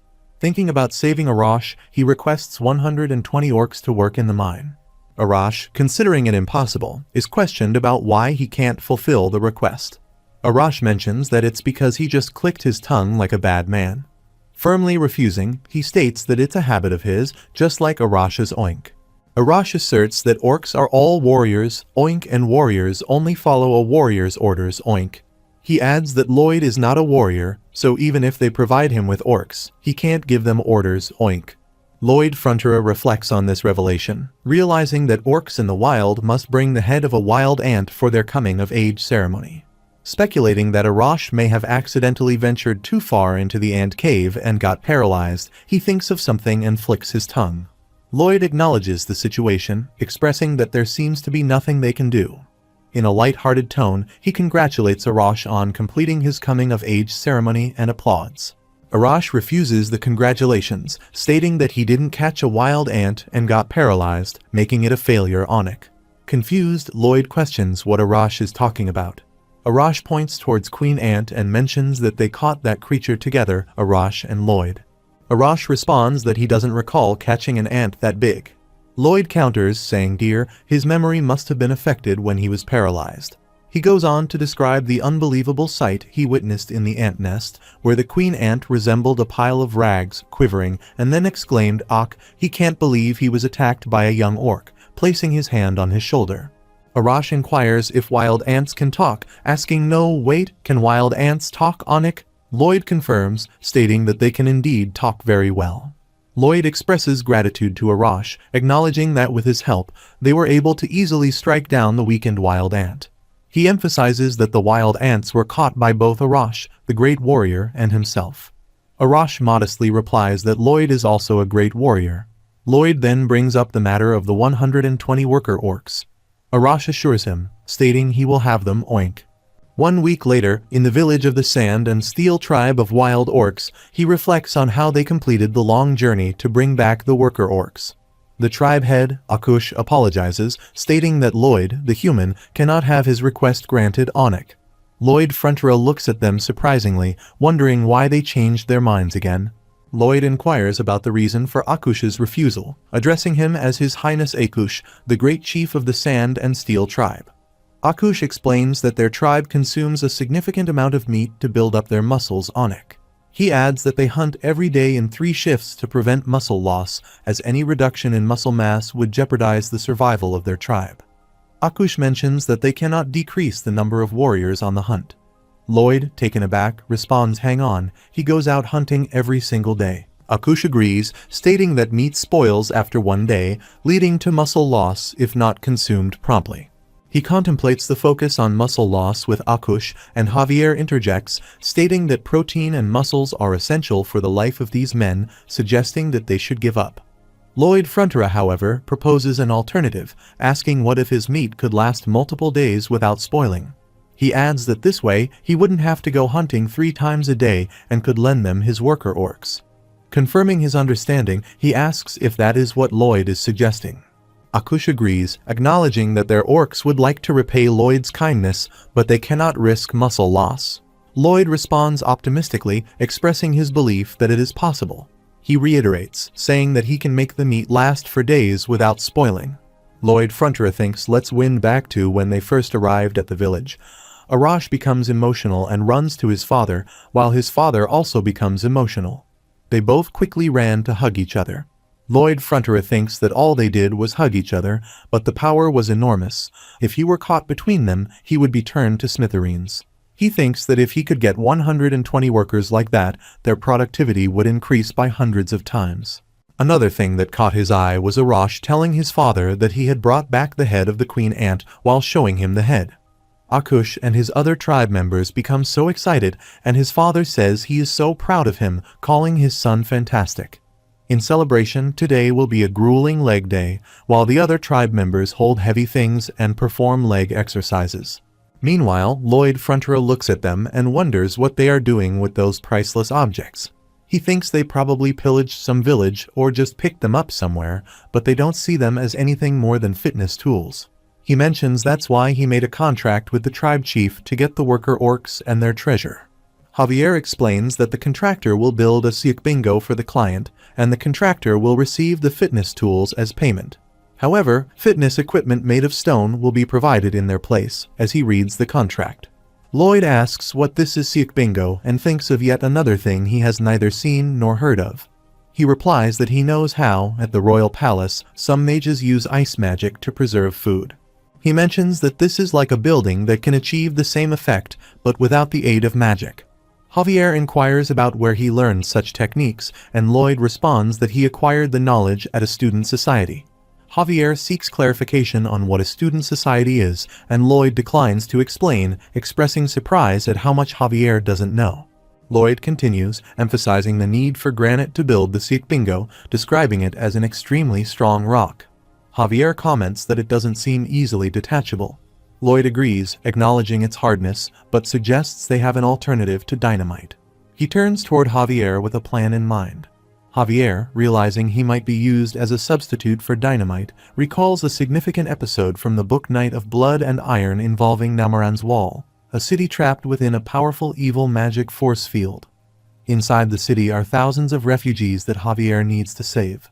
As Javier gazes at the evil magical wall, he prepares himself for the upcoming challenge. By then, Javier had already attained Sword Master status and could form up to 4 mana circles. However, even he could do nothing but helplessly watch as the refugees had their mana sucked out of them. He felt the urgent need to save them, even if it cost him his life. Without realizing it, he created his lethal skill, forming 1 circle to protect the main mana heart, and a flash appeared. The remaining 3 circles were smashed together as Javier ran to attack the evil magical wall, unleashing his mana blasts and breaking through that formidable barrier. Lloyd Frontera reflects that from that moment onward, the Mana Blast would become one of the Night of Blood and Iron's signature moves, along with the Esrehan core technique. Meanwhile, he inquires whether Javier thinks he can do something like that. Javier responds by asking him how he knows about things like this. He insists that it was just a thought that occurred to him and urges Javier to look into his eyes, questioning if they appear like the eyes of a liar. Javier agrees, stating that they do look like the eyes of an extremely annoying liar. He adds that his little Javier's heart is rather dark and suggests giving it a try, expressing excitement at the prospect of his swordsmanship evolving. Javier acknowledges that he is doing this to get something out of him. He responds casually, stating that he just wants what he wants, framing it as a win-win situation. Javier concedes that if it is indeed possible, it would be beneficial for him as well, so he agrees to give it a try. He smiles, contemplating the potential increase in productivity if this works out. Javier grips his sword and attempts to create a hole in the rock. He concentrates, forming one circle to protect the mana heart, and then mobilizes the remaining 2 circles. He commands the power to materialize and thrusts the sword into the rock, resulting in a bright flash emanating from the hole. He believes he succeeded on the first attempt. Javier emerges from the smoke, walking toward him with torn clothes and injuries. Javier inquires if he anticipated this outcome as well. He stops Javier, denying any anticipation, and apologizes sincerely. Javier remarks that regardless, his thinking proves to be correct this time as well and questions if it is now time for him to do some work for him. The system notifies him that Javier is grateful for his teaching, and his approval rating has increased by 3 points, reaching -11. Additionally, he earned 54 RP for improving his relationship with a key character, bringing his current RP to 561. Meanwhile, Javier mentions that, as he well knows, he is a knight, and he trains with his sword to protect his master, not to use it for construction. He grumbles, and Javier just looks at him and smiles. He tells Javier that he doesn't have to thank him. Javier turns, looks at him, and clarifies that he was not thanking him at all. Lloyd Frontera thinks that after that, construction went at a lightning pace. Javier sliced up blocks of granite while Pipadong transported them. Akush arrives and advises against picking it up like that, stating that they might throw their backs out. He instructs them to move and insists on showing them how it's done, waving his hand as a soldier attempts to hold a heavy block. He realizes that the orcs took up the job on their own, acting like some gym addicts, even though he didn't ask them. The tribe members quickly transport blocks to the mines, and one of them remarks that it's such a good workout, while another states that this is killer. Lloyd Frontera and his workers sit and observe them. Lloyd Frontera wipes his sweat with a hand fan, thinking that at this rate, they will finish 5 times faster than planned. Now all they need is some ice and insulation. He says to Javier those 5 men they sent out to fetch the insulation. How many days has it been? Javier replies 3 weeks to the day. Lloyd Frontera asks is not more than enough time for a trip there and back. Javier suggests one of 2 things may have happened. Either the men are being lazy and taking their time. Lloyd Frontera responds something must have happened to them and stands up. He says let's go look for them. Meanwhile, Javier blocks his way and requests permission to complete the mission on his own. He emphasizes that they don't know what misfortune has befallen the team, and the heir to the estate should not take that risk. Javier asks how many times he has to be told, asserting that he is the man in charge and is responsible for all his workers. Then he should let them go. As they move forward, he notices a glove and some straws. He picks them up, realizing that the glove is the special one he had made for their men, and the straws are for insulation. Javier calls him, and he inquires about what he found. Javier looks around and points out something unusual towards the Proja Gorge. He also stands up and asks how so. Javier mentions that the flow of mana seems unnatural, he supposes, and the feeling is very faint, so he is not entirely sure. He thinks about Proja Gorge, recalling an episode in The Night of Blood and Iron about it. He tells Javier to let go, stating that there's no time to lose. He asks if there is any suspicion, shouting that their men may already be dead, and he runs, leaving Javier in shock. As they move forward, they find more straws. Lloyd Frontera sits down, takes them, and stands up again, realizing that they have reached Lupulin's dungeon near the entrance of the mine. He recalls this place from an earlier encounter with Javier in the book, thinking it was the secret hideout of the dark sorcerer named Lupulin Dungeon. He reflects on how daring it is for someone to lay a hand on his property, considering it a violation of his property rights, and believes even the death penalty would be generous. They enter, and Javier requests him to follow behind. He tells Javier to wait and grabs him. Javier notices a magical circle under his feet, and a blast occurs. Javier asks if it's a magic booby trap, and he replies, asking if he's sure he's a knight. He questions how he cannot consider the possibility of traps like these, recalling from the book that Javier gets caught in the first trap, but in their situation Javier doesn't get caught again. Meanwhile, he observes that the flow of mana in this area seems a bit off. He suggests trying to focus on being more in tune with that sense, explaining that mana typically has a uniform concentration in the air. Thus, where a booby trap is planted, there will be an unnatural cluster of mana. Javier picks up on the mana signal and walks forward, indicating the direction by saying this way. Lloyd Frontera smiles, acknowledges, and follows him, commenting on Javier's proficiency in this skill.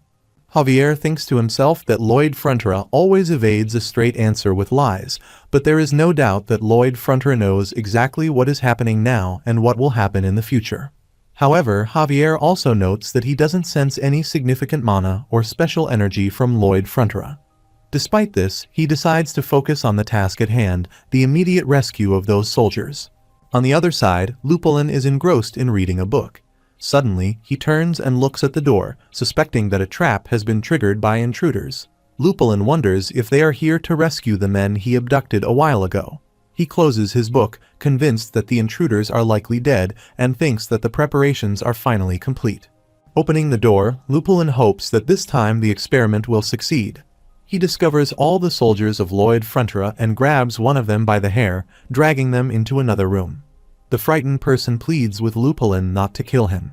Ignoring the pleas, Lupulin throws him into a magical circle and brandishes a large sickle, poised to kill. He describes it as a pentacle connected to the underworld, a sickle soaked in blood for 100 days, and a young human deeming it perfect while the soldier cries out for help. Meanwhile, Lloyd Frontera sternly warns that if Lupulin touches his belongings, he will kill him. Lupulin, angered by the threat, contemplates how they managed to reach this point despite the hundreds of traps he set. He proceeds to construct his magical circle and prepares to attack, releasing a gas into the air. They all sense the smoke, prompting Lloyd Frontera to quickly exhale a breath and seal his mouth shut, ceasing his breathing. Lupulin identifies the gas as sleeping gas potent enough to knock out an elephant. He anticipates having 2 more individuals for sacrifice and smirks secretly. Lloyd Frontera employs his Energizer Flash to shield himself. The system notifies that the Asrahan Core technique option, the Energizer, is activated, ensuring he will not experience fatigue for 10 minutes. He begins digging with his shovel, thinking that he doesn't even need 10 minutes, and that he has the energy to spare now, unlike when he was in the ant cave. Javier, holding his nose tightly, wonders if it's allergies. He believes he is immune to all forms of sleeping medication. As he shovels, he considers how he is digging in like a mole. He quickly digs, thinking about mocking Javier about this the next chance he gets. Returning, he calls out to Javier, telling him to get inside the hole. Javier swiftly enters the hole and stabs his sword into a rock beneath the ground, unleashing a mana blast. A fire blast occurs, and flames shoot out of the hole. Lupulin becomes scared and trembles at the sight. After a while, Lloyd Frontera attempts to emerge from the hole, remarking that he bet Lupulin has never seen an entrance like this before.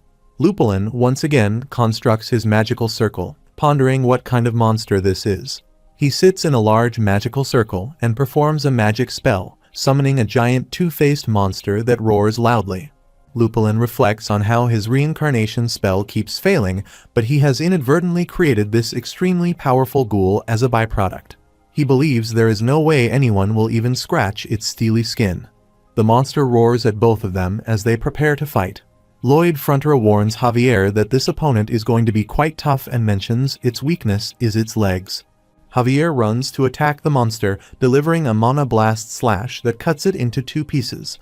Lupulin watches in fear as all of this unfolds. Lloyd Frontera thinks to himself that Javier used the mana blast to cut the creature in half, realizing that it's not even in the book. Lupulin believes they are going to kill him, realizing there is no way he can beat these 2. Lloyd Frontera sits near him, holding his shovel, and remarks that Lupulin set his construction back by weeks by abducting his men. He asks how Lupulin is going to make up for this. Lupulin bows down, thinking he will get on his hands and knees to get out of this alive, and pleads for forgiveness, asking to be spared. Lloyd Frontera tells him to shut it, expressing no interest in Lupulin's apologies and demands to know how he is going to compensate him. Lupulin mentions that the cave is full of valuable tools for sorcery and promises to give Lloyd Fronters everything. Lloyd Fronters questions if Lupulin is claiming that everything in the cave belongs to him, to which Lupulin replies affirmatively, urging him to take it all. Javier arrives, holding a worker in a bad state, and reports that the men are all worn out but seem otherwise fine. Lloyd Fronters acknowledges this and remarks that a few days more they would have starved to death. He questions Lupulin about his plans for the abducted men. Lupulin admits he was researching how to bring back the dead. Lloyd Fronters inquires if that is even possible and asks what he would do if he could. He reveals he was attempting to bring back his deceased wife and child. He explains that he worked as a sorcerer in his lord's castle and lived an ordinary life with his family, emphasizing that it was not just normal but a very happy life. However, his lord, who turned out to be a friend, tried to steal his wife away from him. In an attempt to escape, he planned to run away with his family, but his lord tracked them down. Lloyd Fronters interrupts, telling him to stop and expressing his disinterest in the sob story. Lloyd Fronters questions Lupulin, asking if he believes bringing his wife and child back to life would make them grateful for the hundreds of innocent people he killed in the process. Lupulin tries to say something, but Lloyd Fronters points out the ghoul he created and the lives sacrificed to make it, including the happiness, families, and lives of innocent people.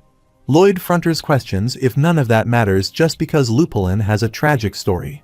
He asserts that, no matter how Lupulin spins it, it won't change who he really is, a person who crushed the happiness of others and became a serial murderer. Overwhelmed, Lupulin starts crying. Lloyd Fronters stands up and declares that he will return with his men to collect the tools. As he leaves, he warns Lupulin that if he tries to hurt anyone again, there will be no mercy. Lupulin bows down, expressing immense gratitude. Lloyd Fronters contemplates the events in the novel where Javier forgives Lupulin, forces him out of his laboratory, and Lupulin goes on to kill hundreds more, altering his own body and becoming an annoying villain that Javier must face once again. Despite knowing all of this, Lloyd Fronters finds himself walking away from Lupulin. Suddenly, Lupulin attacks them from behind with magic.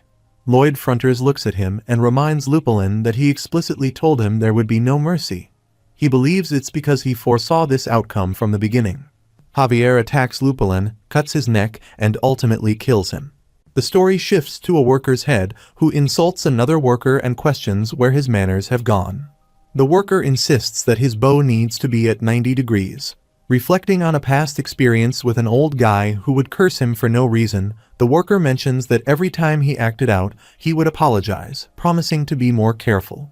The worker's head advises him to learn some manners, referring to him as a little shit. The worker believes that kindness brings more kindness, and he avoids confrontation, understanding that conflict begets conflict. As the worker's head prepares to leave, he comments on how kids these days do not learn any manners. He bows down, thinking that if he treats others with respect one day, it will be returned. Despite the provocations, he holds back each time, maintaining a positive mindset. The scene shifts to the next morning as the worker greets his head with a cheerful good morning. However, the head worker responds by again abusing him, questioning why he is shouting and claiming he almost broke his eardrum, referring to him as a little prick. The worker believes the head underestimated him, taking him for a weak pushover. Dismissing the insults, the head worker calls him pathetic and moves to leave. Frustrated, the worker tries to ignore the provocations, thinking that letting it go will bring an end to the situation. He realizes that exploding in anger will only make things worse now and contemplates the idea of inner peace. Despite his efforts, the head worker laughs and suggests that his parents must be ashamed to have a kid like him. Unable to contain his anger, the worker places his hand on the head worker's shoulder, calls him, and delivers a hard punch to his face. Other workers are shocked and inquire about the situation. The worker continues to punch the head worker repeatedly and then kicks him. In the midst of the brawl, he reflects on the consequences, thinking that he is now in trouble. Other workers intervene, catching him and putting an end to the fight. The head worker instructs them to knock it off, stating that it's enough. The worker, reflecting on the aftermath, wonders what will happen next. As the day progresses, he resumes working on the construction site. The head worker passes by without saying anything, and he feels a sense of peace, finally having some tranquility in his surroundings. The scene shifts back to the cave where Javier kills Lupulin. Lloyd Fronters walks away from there, placing his shovel on his shoulder. He reflects that there are clearly times when violence must be stopped with violence and believes that they should not sink to their level. He contemplates the situation, noting that in Korea, murderers, attackers, and fraudsters are often given only a slap on the wrist because they also have rights. He dismisses this notion, thinking it's laughable, as he believes villains deserve a punishment befitting a villain. After a while, Lloyd Fronters walks with workers through the forest. One worker becomes very tired. Lloyd Fronters looks at him, expressing concern that he is about to pass out, and hands him his bags.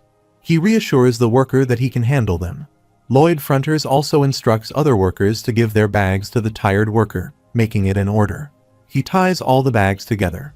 Despite protests from a worker who suggests they will carry them, Lloyd Fronters puts the bags on his back and sternly states that if he hears another word, no one will receive a bonus. He emphasizes, "Now let's go," and the workers all become emotional. Javier contemplates whether Lloyd Frontera doesn't want more weight for them to carry, or if he genuinely worries about them. Uncertain of the reason, he acknowledges that, for these men, it doesn't matter right now. He believes that for them, Master Lloyd Fronters is a leader they can trust and follow. The system window notifies that the rescued soldiers have been deeply moved by his actions, and through their words, this touching episode will soon spread far and wide. It asks if this was a challenging experience. He questions the notion of a rewarding experience, stating that if the reward is not money, he is not interested. After a while at Siakbingo, Arash stands in a jail, addressing the fact that this is Siakbingo. Lloyd Fronters and Javier also stand there observing him. Arash remarks that it is only a little cooler than outside, causing the meat to spoil and resulting in muscle loss. Lloyd Fronters acknowledges this, noting that the place is still ongoing and there is no ice yet. Arash questions the lack of ice in the hot wasteland, to which Lloyd Fronters suggests making some. Arash asks how, and Lloyd Fronters replies with a smile, saying they can find a way somehow. The system window raises doubts, questioning if they brought back a conman, Oink, and suggesting that the story about the Queen Ant might also be a lie if Arash is more stupid than they thought. Lloyd Fronters internally dismisses these thoughts, telling the system to shut it, asserting that he never considered Arash a fool and emphasizing that Arash is a very important pushover customer. The system persists, stating that those thoughts are not his. Arash, on the other hand, believes that Lloyd saved him, and that he should not consider Lloyd a bad man. He moves up the stairs and says to let him know if he needs any help. Lloyd Fronters waves toward him and assures him that there's nothing to worry about. They will be done soon. Javier, curious, asks how Lloyd Fronters plans on making ice. Lloyd Fronters looks at him and acknowledges that it's a good question, asking for suggestions. Javier interprets the look as meaning Lloyd Fronters really needs a plan. He confronts Lloyd Fronters, pointing out that he made a contract with them without a plan and questioning if he was planning to defraud them. Lloyd Fronters responds by stating that unsuccessful people often find numerous reasons not to do something, using excuses like they can't do this or that because of various reasons. He emphasizes that successful people, on the other hand, start things and figure them out somehow, which he identifies as innovation. According to him, that is the mindset of an entrepreneur. Javier is skeptical and thinks there is no way, not a chance. Those people are 1,000 times more likely to fail than succeed. After a while, he sits on the mountain edge and contemplates something. He considers the idea of first making a giant ice cube mold. Once Peepodong and Bangle retrieve water from the lake to fill the mold, they will be ready to proceed. He reflects that in this world, there is ice magic. He ponders how ice magic works, thinking that through magic, individuals manipulate mana to change its arrangement at will. He recollects feeling this every day during his training in absorbing mana. Acknowledging that there are different types of mana in the natural world, each with other properties, he envisions taking that mana and changing it in a specific way to create magic. However, he admits that he does not know how to wield mana at will. After a while, Lloyd Fronters, along with Peepodong and Bangle, guides them, saying, "This way over here." He presents a water pot and contemplates that he can do something similar. Placing his hand in the water, he employs the Israhan core technique and starts absorbing mana. He intends to drink only the warm mana and leave behind the cold mana, but realizes he did it the other way around and tries again, acknowledging that it's more challenging than he thought.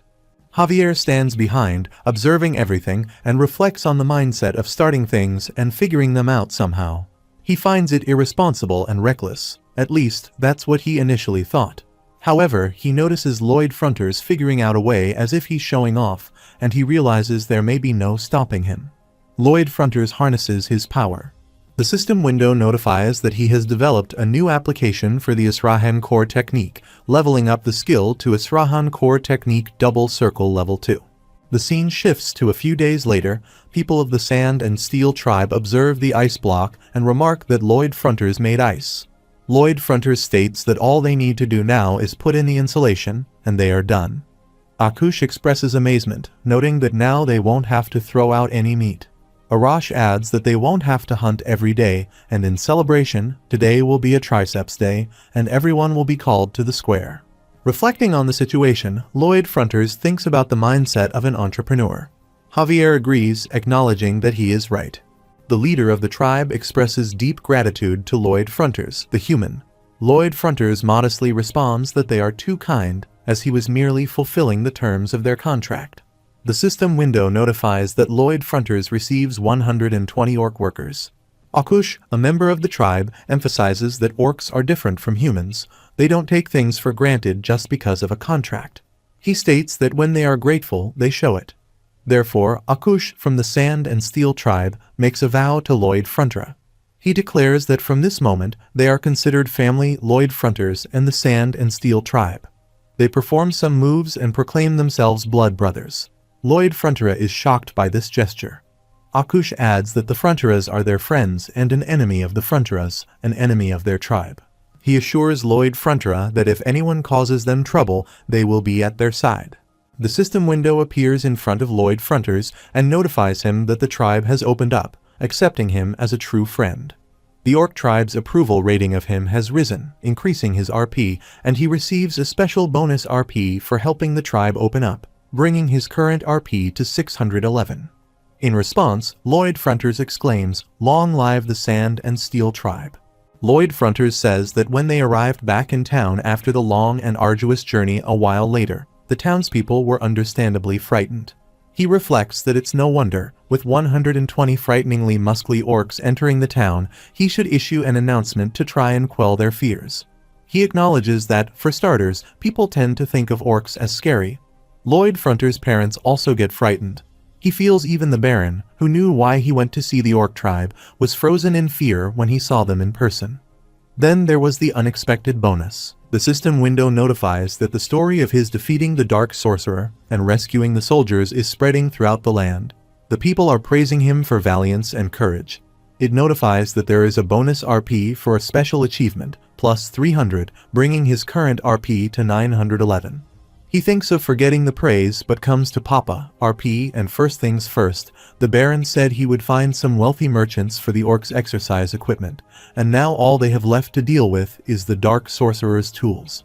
After a while, Lloyd Frontera sits, holds a fire magic ball, and checks some books.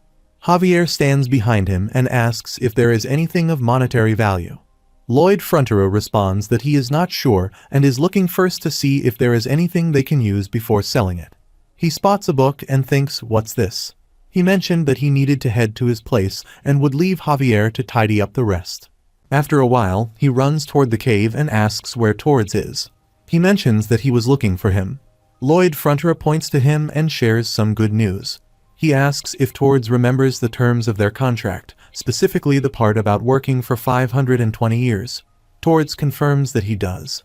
Lloyd Frontera remarks that, upon reflection, that clause was ridiculous and a joke. However, he assures Tords that he doesn't have to worry anymore.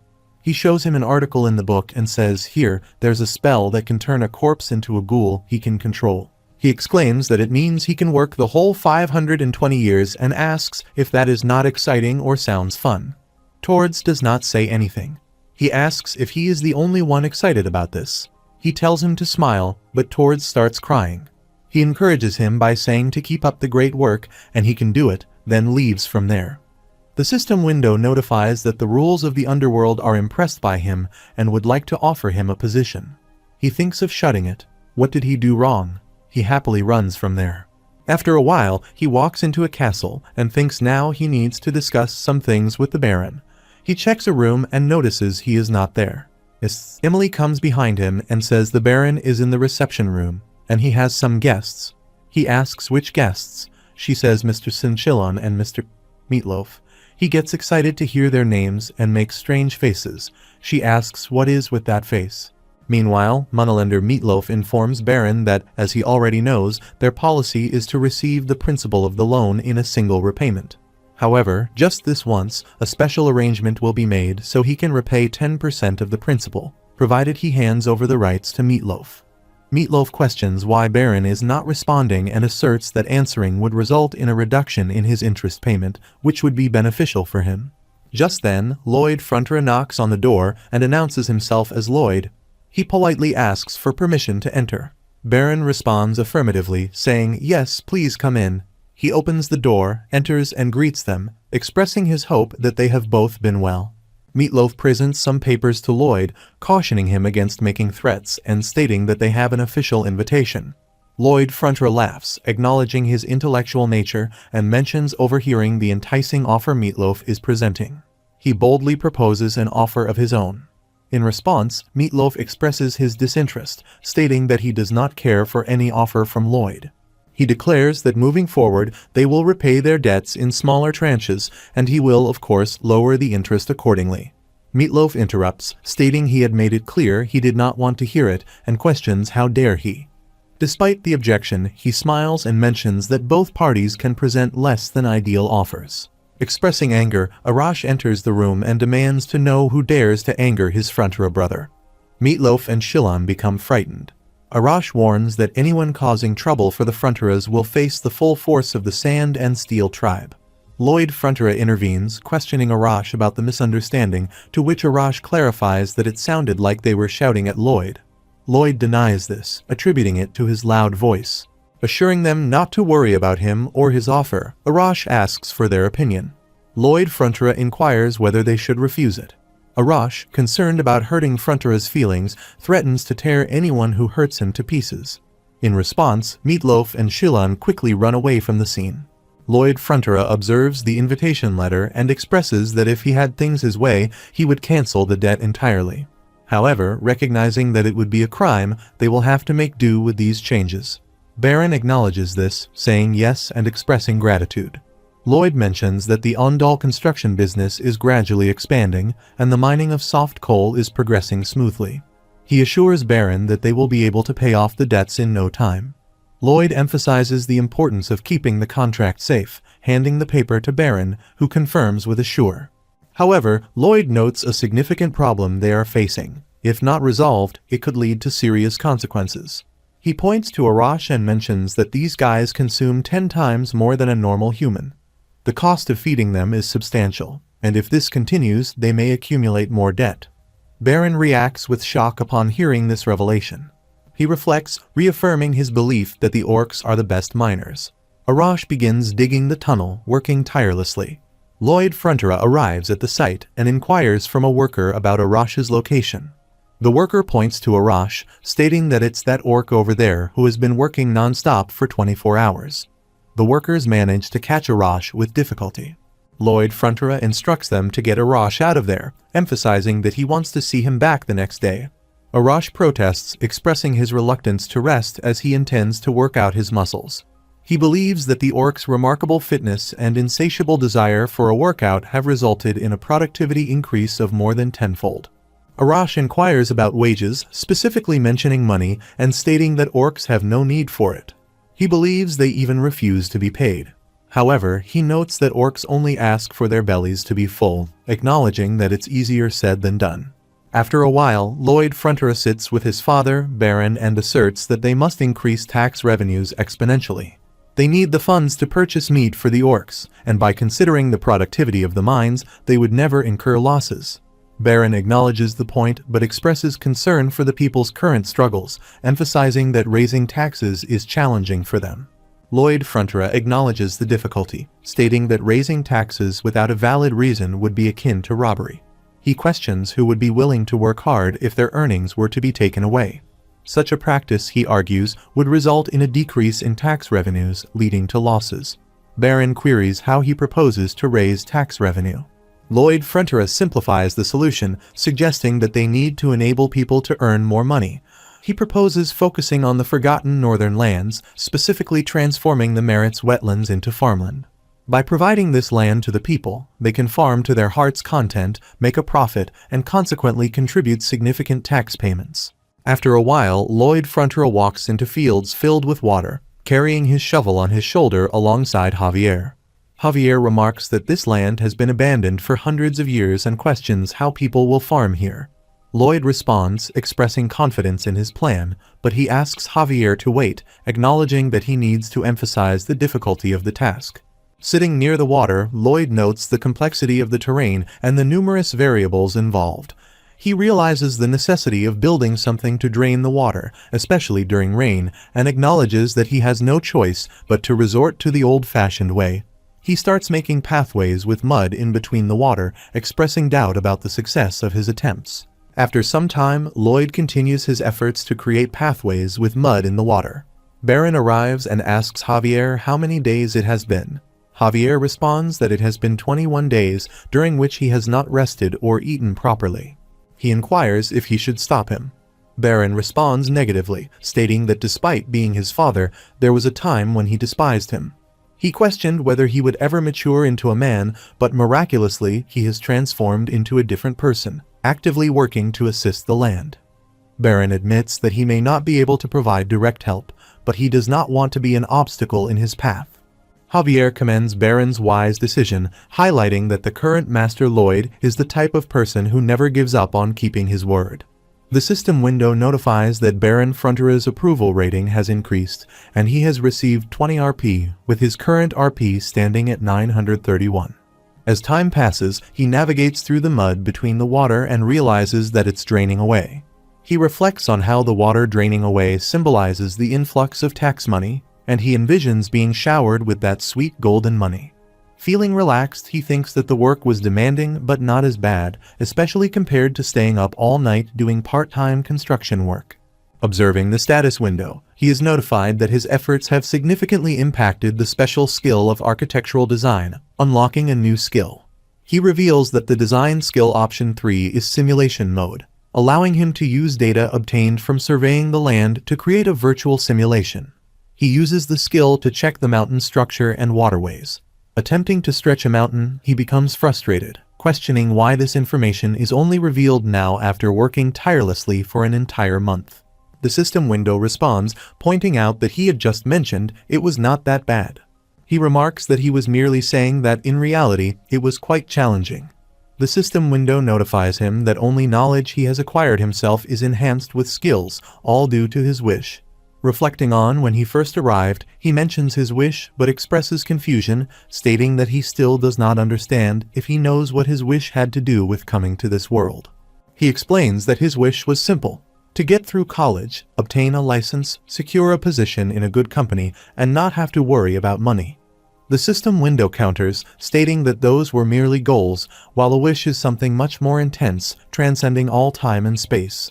He dismisses the seemingly nonsensical conversation, saying that they should stop and get back to the numerous tasks he has at hand. He then calls Piparong and Bangul, asking if they would like to meet a new friend. The scene shifts to the next morning as he stands in the fields, announcing the first stage of the Merit's Wetlands Reclamation Project. He states that he will need 2 individuals to eliminate all the water from the wetlands. Piparong and Bangul both react with shock to the challenging task ahead. Acknowledging that the job is too big for just the 2 of them, he places Piparong and Bangul on the floor, explaining that he is going to introduce them to some new friends. Determined, he decides to use all the RP he has to summon as many allies as possible, requesting the system window to show him the summons game screen. The system window appears, notifying him that in the random summons game, 1 turn is equal to 100 RP. Considering that the RP needed increases by 1/5 times each turn, he can summon 4 entities. Clicking the start button, he believes he doesn't need any special skills. He needs ones that can grow as big as Piparong and Bangul. He contemplates the noisy process of carrying the water each time. A magical circle appears in front of them, and a small creature-like ball named Humming emerges, hitting Lloyd Fronterer's nose and causing it to bleed. Regaining his composure, Lloyd Fronterer sees Hamming and thinks of it as a hippo, or more precisely, a water-guzzling hippo. Pipodong and Bangul express joy at seeing Hameng, and he starts playing with them. Interrupting the play, Lloyd Frontera apologizes and asks if he could have Hameng's instruction manual. Hameng spits out a paper. Lloyd Frontera, accustomed to this behavior, takes the instruction manual, reads it, and inquires if Hameng doesn't grow bigger with sunflower seeds. He wonders if he has received a defective summon this time. He looks at Hameng and instructs him to show the summons game screen. The system window notifies that the summons game can only be played once a day. He expresses frustration, calling it a complete waste. Bangul becomes angry upon hearing this, while Hameng and Pipodong appear sad. He asks if he is being mean, understanding that they may need someone larger for their next project. He comments that Hameng, being so small, is deemed useless, further provoking Pipodong and Bangul. He relents, acknowledging that the two are scaring him. He then questions Hameng about his skill, suggesting it might be something related to dehumidifying, and if so, he could be placed in his closet. The system window notifies that Hameng's skill is a one-shot level 1. He queries about the term one-shot and whether Hameng can drink a large amount of water in one go. Hameng nods in agreement, and when asked how much, he responds, as much as his stomach can hold. He reflects on how he thought this was going to be a perfect skill, realizing that his luck may have been too good to be true. They all move from the spot, and he encourages Hameng to demonstrate. Hameng starts drinking water, growing bigger and bigger in the process. He contemplates whether he is imagining it or if Hameng does indeed look bigger than before. Hameng continues drinking water, growing until he becomes the biggest. Lloyd Frontera is shocked to witness this. Hameng drinks all the available water, leaving Lloyd Frontera astonished at how quickly it can consume such quantities. He realizes that if Hameng can drink this much so rapidly, they could potentially eliminate all the water in a few days. Pipodong and Bangul express joy at the sight. Perplexed, Lloyd Frontera asks why the two look so smug. He then calls a messenger and questions whether the summons are truly random, noting that he always seems to receive the exact skill he needs. The system window responds, explaining that when he enters another world, he typically possesses some special skill. However, being a human with no innate skill or luck, he might have been fortunate to receive a lucky random summon as his special skill, or perhaps not. Lloyd Frontera critiques the vagueness and questions if the system is even trying. He invites Hameng to drink more, encouraging it to drink to its heart's content, as they will begin reclaiming the Merit's wetlands tomorrow, starting with the vertical drainage system. The workers are shocked to see the enlarged Hameng. Lloyd Frontera outlines the plan, starting with Hameng removing all the water from the wetlands by spitting out the consumed water into the river. After getting smaller, Hameng repeats the process. Then, they proceed to clear any weeds or debris from the exposed ground. Javier drives his sword into the ground and employs mana black magic to create holes with mana blasts. Bamboo stalks are inserted into these holes, and the area is filled with sand to construct a sandbank. Simultaneously, Pipodong packs down the earth, and to extract water from the deepest parts of the soil, they use bamboo stalks like straws, with Hameng performing a one-shot to remove the water. Reflecting on the process, they build a level using Lloyd Frontera's upgraded simulation skill. After 10 days of this routine, they complete a sector. Lloyd Frontera acknowledges that there is still a lot of work to do but questions what will happen when they finish. They respond with enthusiasm, suggesting a bonus party. Lloyd Frontera agrees, saying, "Alright, let's go," and they respond with determination, saying, "Let's do this." Javier looks around, realizing that the former wasteland is genuinely transforming into farmland. He contemplated when he started being involved in this project, finding it almost natural. Reflecting on his previous duties, he wonders what they were. Lloyd Frontera arrives, calls Javier, and hands him a bag of seeds. He instructs Javier to plant the seeds over there and take care of them. Javier, questioning why a knight like him should do such a task, is told it's to eliminate pests and save the land. Agreeing, Javier starts planting the seeds, thinking about how he has been pulled into this once again and resolving to find a way out next time. Baron Frontera arrives with his wife, observing the transformation of the wetlands into farmland. He remarks that not only he but also the people in the area must view this as a miracle. The workers appear happy with their work and notice Lloyd Frontera with a smile. The system window notifies that everyone in the Frontera barony feels deep awe and respect for the miracle he has performed.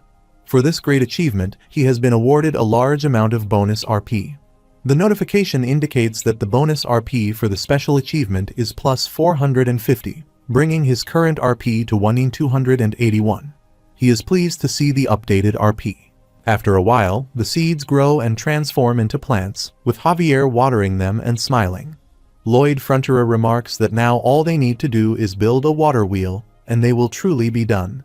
He inquires about the water wheel, prompting Lloyd Fronterer to explain that it is needed to remove water when the rains come. Otherwise, all the reclaimed land will be underwater. He mentions that his engineers should be arriving soon. Suddenly, they spot a caravan approaching from the side, with people on horses. Lloyd Fronterer wonders who they are.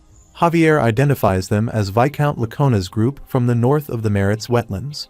A brown-haired man in the caravan asks who is in charge of the project.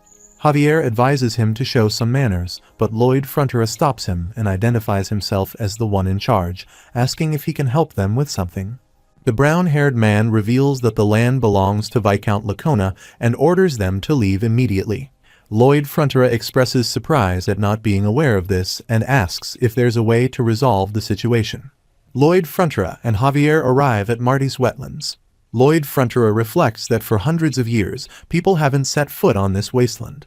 However, for administrative purposes, the northern parts belong to Viscount Lacona and the southern parts belong to Baron Fronterer. He contemplates that Viscount Lacona waited until the land was reclaimed to assert his ownership, attempting to seize hold of this rich, fertile land without putting in any effort of his own. He acknowledges that the northern part of wetlands does belong to Viscount Lacona, at least for now.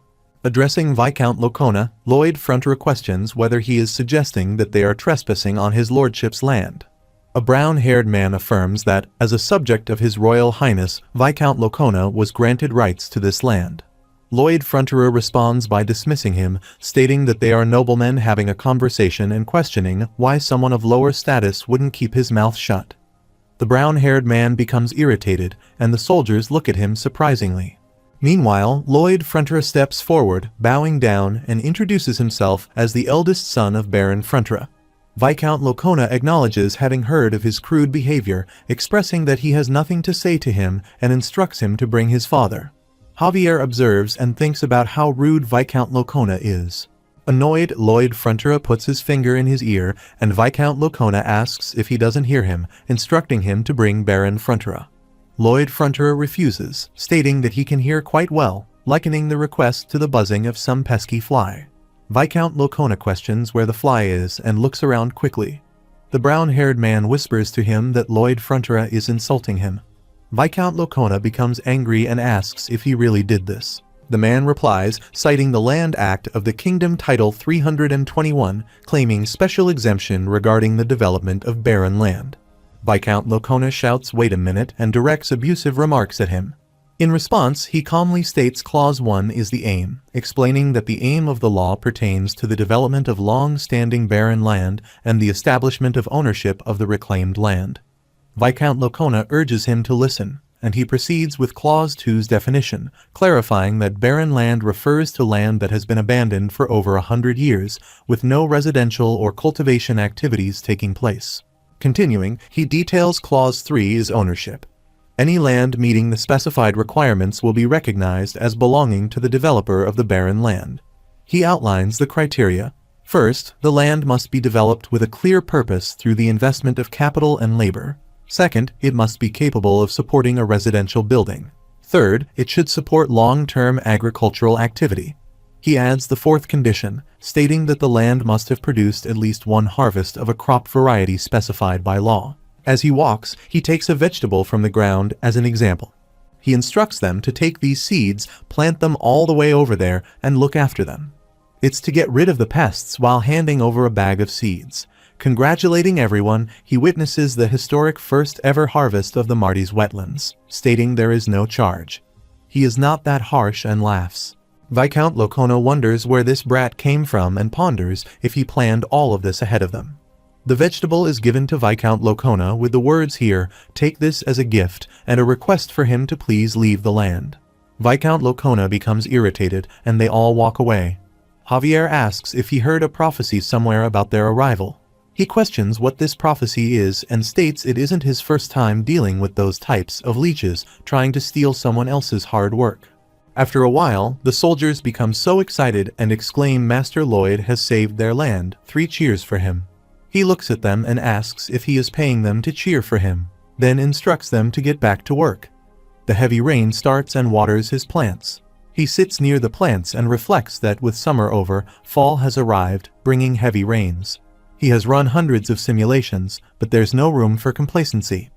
Javier comes and lifts an umbrella for him, while he thinks he needs to stay and ensure everything until the end. He needs to see if the Marty's wetlands can indeed be of use. After some time, the rain stops, and the system notifies him of a monumental achievement in construction.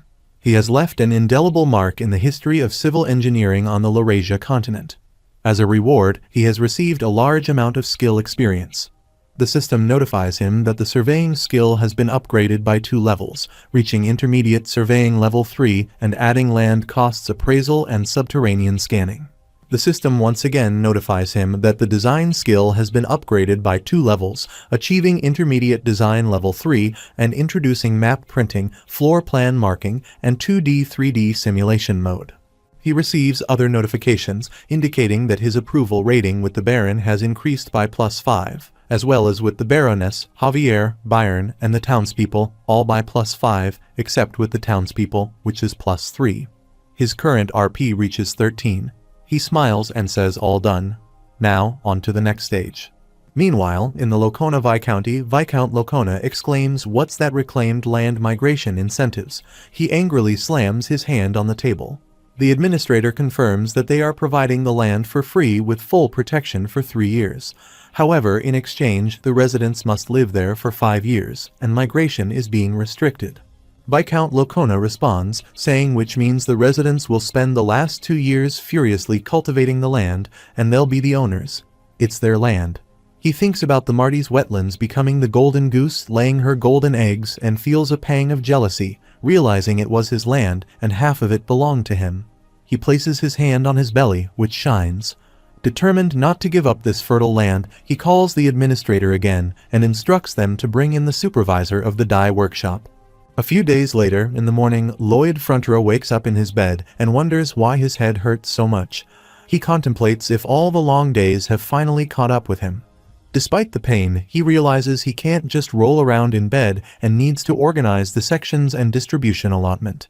He calls Javier to get up, informing him that he's heading to work. He questions why Javier looks so out of it and asks if he's also that tired.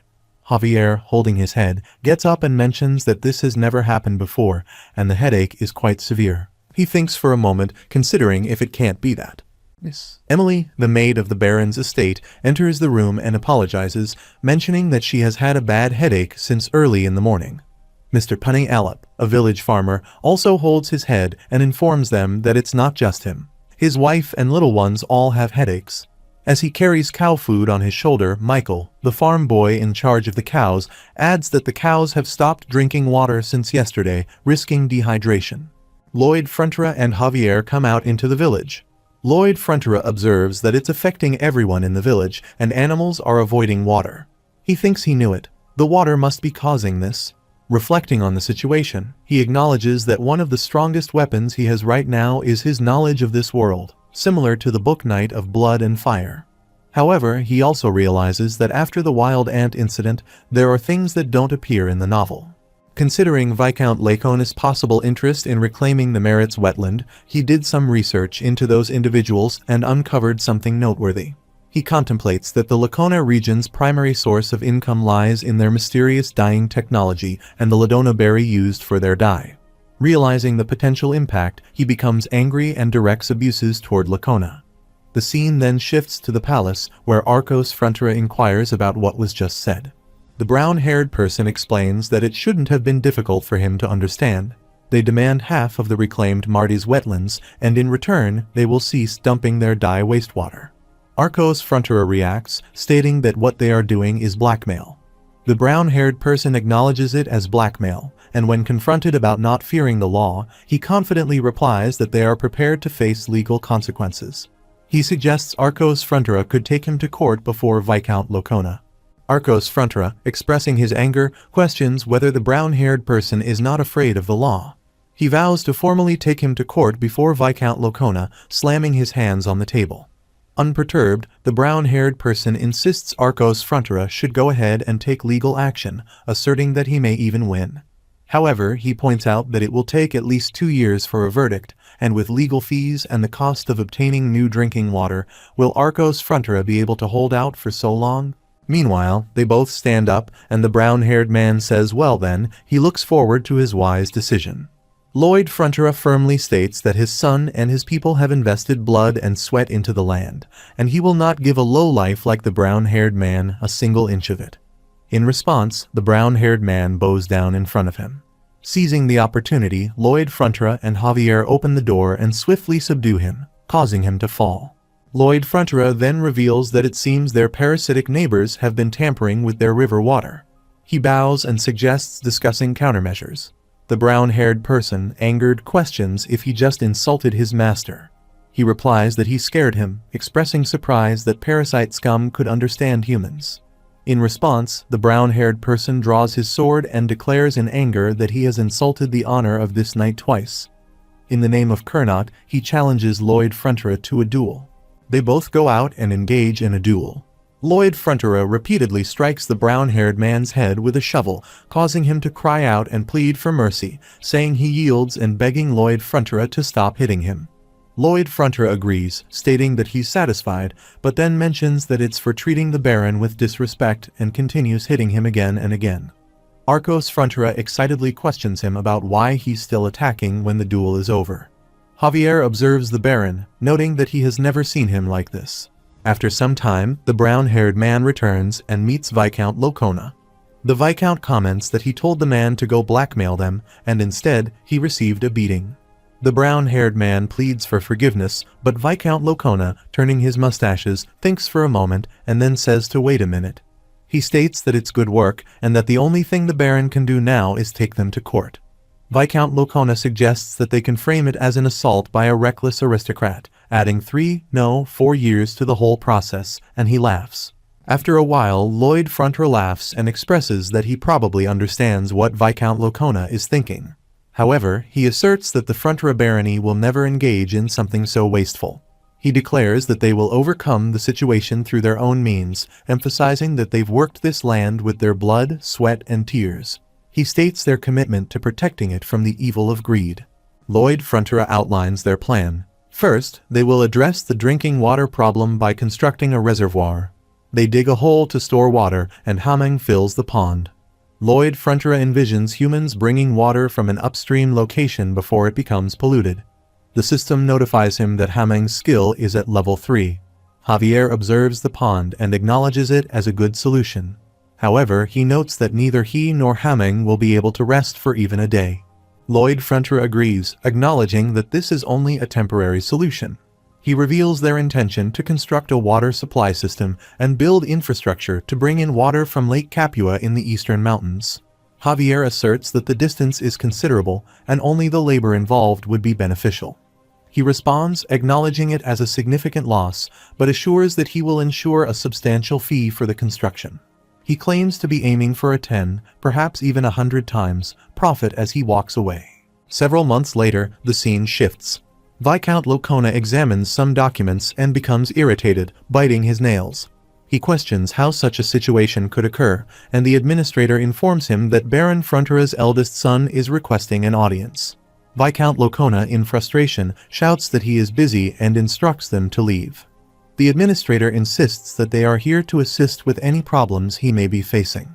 Lloyd arrives to meet him and expresses surprise at how well Viscount Locona looks. Viscount Locona asks what he wants and Lloyd replies, asking if he still needs to hear that they've come to help him with his problems. Viscount inquires about the nonsense he is talking about and states that he doesn't have any problems.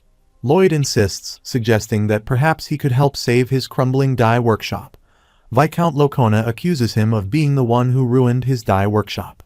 Calmly seated on the sofa, Lloyd Frontera acknowledges that it was quite an undertaking, truth be told. He expresses gratitude for the wastewater he deliberately discharged into their water supply, necessitating the importation of water all the way from Lake Capua. Initially, they had no idea that he had intentionally dumped wastewater, and it was his lovely knight who was kind enough to inform them of this. Lloyd continues, recounting how they dug out a path from the lake to their land, laid down the pipes, buried them, and encountered various challenges along the way. Viscount Locona, expressing frustration, dismisses the idle chatter, demanding to know what he did to his dye workshop while tapping his hand on the table in anger. Lloyd replies, stating that he is impatient and urges him to hold on as he is getting to that part. Continuing, he describes the situation where they encountered an enormous valley in the middle of their route. Lloyd then poses a rhetorical question, asking what Viscount Locona thinks they did, emphasizing that they had no other choice. According to him, they had to erect a Roman-style aqueduct, and significant effort was put into blasting out limestone for use as building material. Meanwhile, he mentions that some of the limestone accidentally covered the bottom of the valley floor, exposing the entire limestone bedrock. Viscount Locona interrupts, shouting, demanding to know the relevance of all this to his dye workshop. He responds, explaining that the water from that valley flows down to his workshop, and it's the lime in the water that has ruined all of his clothes. Viscount Locona, in anger, shouts about fearing the law and threatens to sue him at the royal court. The response indicates that it would take at least 2 years for a verdict, questioning whether anyone would remember his goods by then. Viscount Locona verbally abuses him, calling him a good-for-nothing brat. In conclusion, he states that if he has addressed his queries about his problems, he will be taking his leave. Viscount Locona warns him that he has messed with the wrong man, boasting about his connections at the royal court. He threatens to make him pay for damages many times over. Lloyd Frontura expresses confusion, stating that there is something he does not understand and asks Javier to clarify.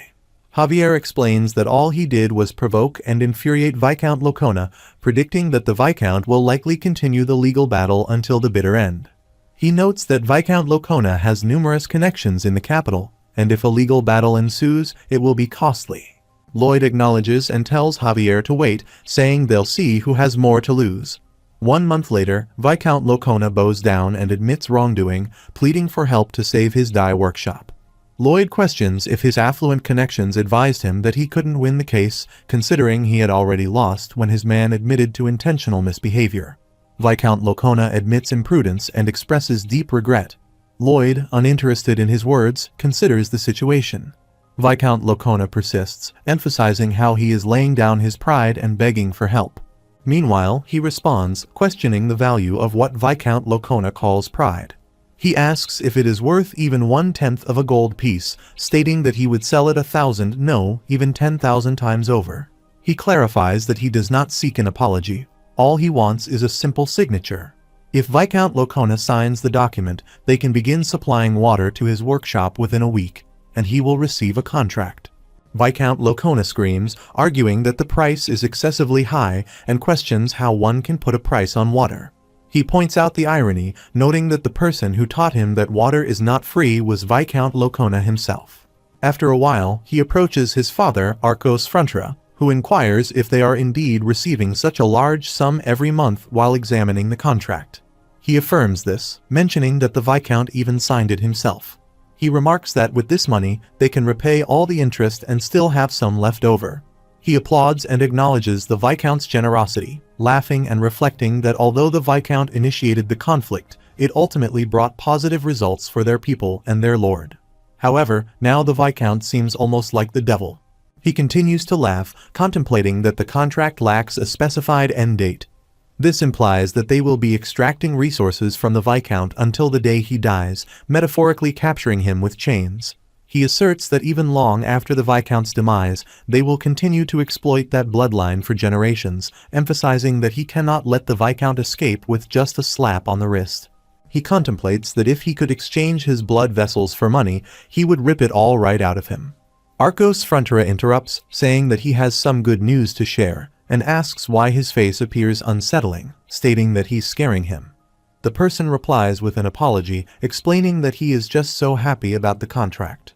Arcos Frontura proceeds to discuss the old, beat-up treasure received from the Orc tribe, mentioning that Count Cremo has expressed interest in purchasing it for a handsome price. The person responds, expressing confusion as someone as influential as Count Cremo could easily acquire similar items brand new. Arcos Frontura agrees, stating he doesn't know all the details but shares that Count Cremo intends to use them to construct a statue. The scene shifts to Cremo, city of commerce, where Count Cremo stands near a window and observes the bulge in the river. A giant monster, Gigatitan, emerges from the water and lets out a roar. Javier states that they will be leaving in 1 week and the waterworks in Lacona will be finished around then to minimize expenses. He mentions that he only wants about 10 men to accompany them. Arcos Frontera, understanding Lloyd's preference, continues to cut the branches of a tree.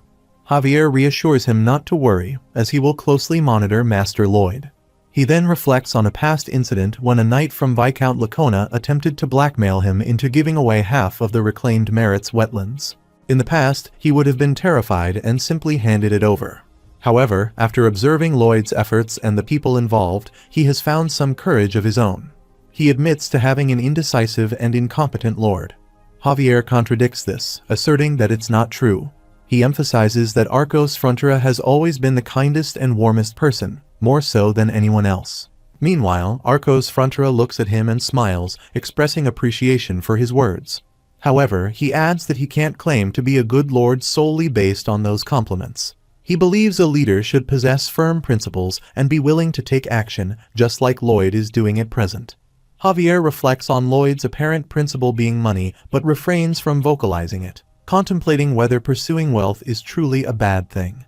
Javier stands up and announces that his mission is no longer to monitor Lloyd.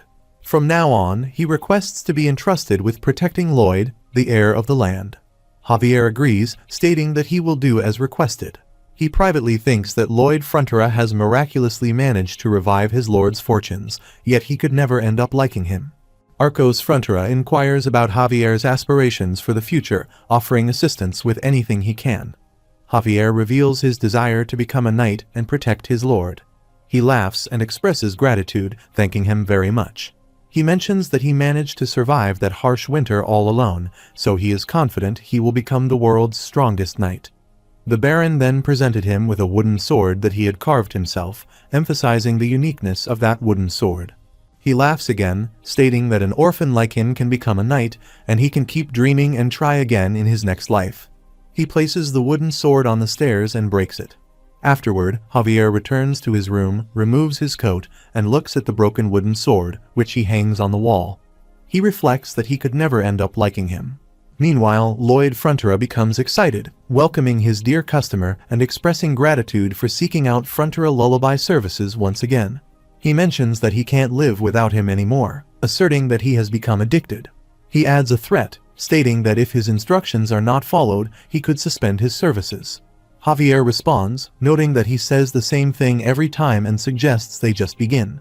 Despite his expectations to dislike Lloyd, he observes that Lloyd seems like a completely different person. Lloyd Frontera utters the phrase Red Sun, intending to activate the sleep-inducing command. However, Javier is already asleep, and he contemplates hating himself for thinking Lloyd is a decent person. While he also falls asleep, a brown-haired man secretly sneaks into their room through the window. The intruder blames Lord Lloyd Frontera for something and attempts to stab him, commanding him to die. Javier quickly wakes up, throws his pillow away, and rushes to block the attack, drawing his sword. In the scuffle, Javier manages to cut the brown-haired person's sword and grabs and throws him onto the floor. Lloyd Frontera also wakes up during the commotion. The following morning, soldiers commence their work to install the pipes, with Lloyd Frontera standing nearby and emphasizing the importance of safety first. Javier approaches and informs him that they handed the man over to Viscount Lacona. Lloyd acknowledges it as good work, but Javier reveals that the man targeted him specifically. Lloyd explains that Viscount Lacona has been paying a lot for the water, suggesting that he probably fired the man first. He admits that he would have done the same, given his high payment, despite being regularly beaten up by the neighboring brat. The man sought revenge against him for this reason. Lloyd comments on the small-minded thinking of such individuals. Javier questions if this means that Lloyd was expecting such an incident, to which Lloyd clarifies that not exactly, but he thought something like this could happen. Javier then suggests it was complacent of him to not take any precautions, adding that he always plans for every eventuality.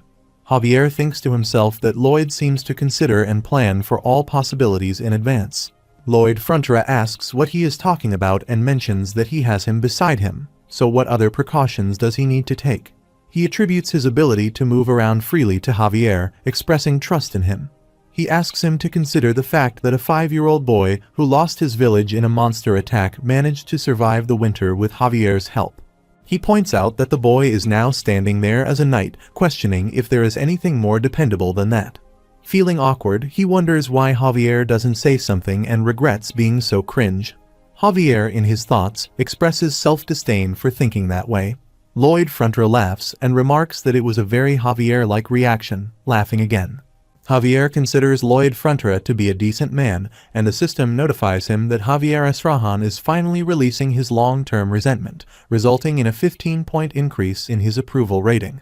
His approval rating then increases by an additional 6 points. The system informs him that he has earned 320 RP for significantly improving his relationship, bringing his current RP to 1675. Lloyd Frontra mentions that they will finish building the waterworks by tomorrow and suggests going to Cremo to earn a substantial profit. Lloyd Frontra sits behind Javier on a horse and dozes off. After some time, he wakes up and asks if Javier hit him just now. Javier denies it. He questions if Javier is sure because it feels like it. Javier responds by asking if he saw him do it. Lloyd Frontra suggests that he thought to himself call himself noble, and he can't even ride a horse, and finds it annoying, leading him to hit Javier. Javier remarks that it's incredible, as it seems Lloyd can now read minds. Lloyd persists, asking if Javier admits to hitting him. Javier firmly denies it, stating he wouldn't dream of doing such a thing. Lloyd dismisses it, calling Javier petty, and instructs everyone to stop. He jumps down from the horse and asks Javier to teach him how to ride. Javier refuses, stating he's a knight, not a horse-riding instructor. The system notifies that what Javier truly meant is that he admires Lloyd's attitude to strive to learn what he doesn't know. Meanwhile, Lloyd Frontra issues an order, and the system notifies that what Lloyd truly means is that he's determined to work hard. Working hard comes easily to him, and he believes he'll give his best effort. Javier also dismounts from the horse, questioning Lloyd about what he just said. The system attributes Lloyd's positive mindset to Javier's kindness, describing his heart and soul as that of an angel. Lloyd, annoyed, tells the status window to stop being noisy and calls it a nonsense translator, attracting the attention of everyone present. Javier asks what's wrong all of a sudden and questions if Lloyd has lost his mind. The status window repeats Javier's inquiry about what's wrong all of a sudden and if Lloyd has lost his mind. As Lloyd looks at the status window, another notification appears, stating that rumors about him building the first waterworks on this continent are spreading rapidly. His reputation as an engineer has increased, and his name will be remembered in the construction history of both the kingdom and the continent. His reputation as an engineer has increased, and his name will be remembered in the construction history of both the kingdom and the continent. The system notifies him about a bonus of plus 600 RP, bringing his current RP to 2275. Excitement fills him as he realizes that this is a jackpot, indicating the potential to secure even more significant construction projects in the future. He understands that reputation translates to money, and money means a sweet retirement with a golden future awaiting him. The system notifies him again, suggesting that he has truly lost his mind. Javier, observing Lloyd's shifting emotions, asks if he has lost his mind, going from anger to laughter in a short span. Irritated by the constant messages, Lloyd sits on the horse while Javier walks in front, holding its reins. Lloyd reflects that the journey to Cremo was definitely not a short one, and as they approached, winter drew near, causing them to reach Cremo only in midwinter. After a while, they arrive in Cremo, and Count Cremo warmly greets Lloyd, thanking him for making the long journey. Count Cremo introduces himself as the lord of the place. Lloyd Frontra bows respectfully, expressing humble greetings and identifying himself as a member of the Frontra family. Count Cremo chuckles, noting that Lloyd is quite different from what he had imagined. Count Cremo had heard rumors about Lloyd being a talented builder, expecting someone with a rough countenance. However, he finds Lloyd's appearance to be remarkably noble, even suggesting he could pass for royalty.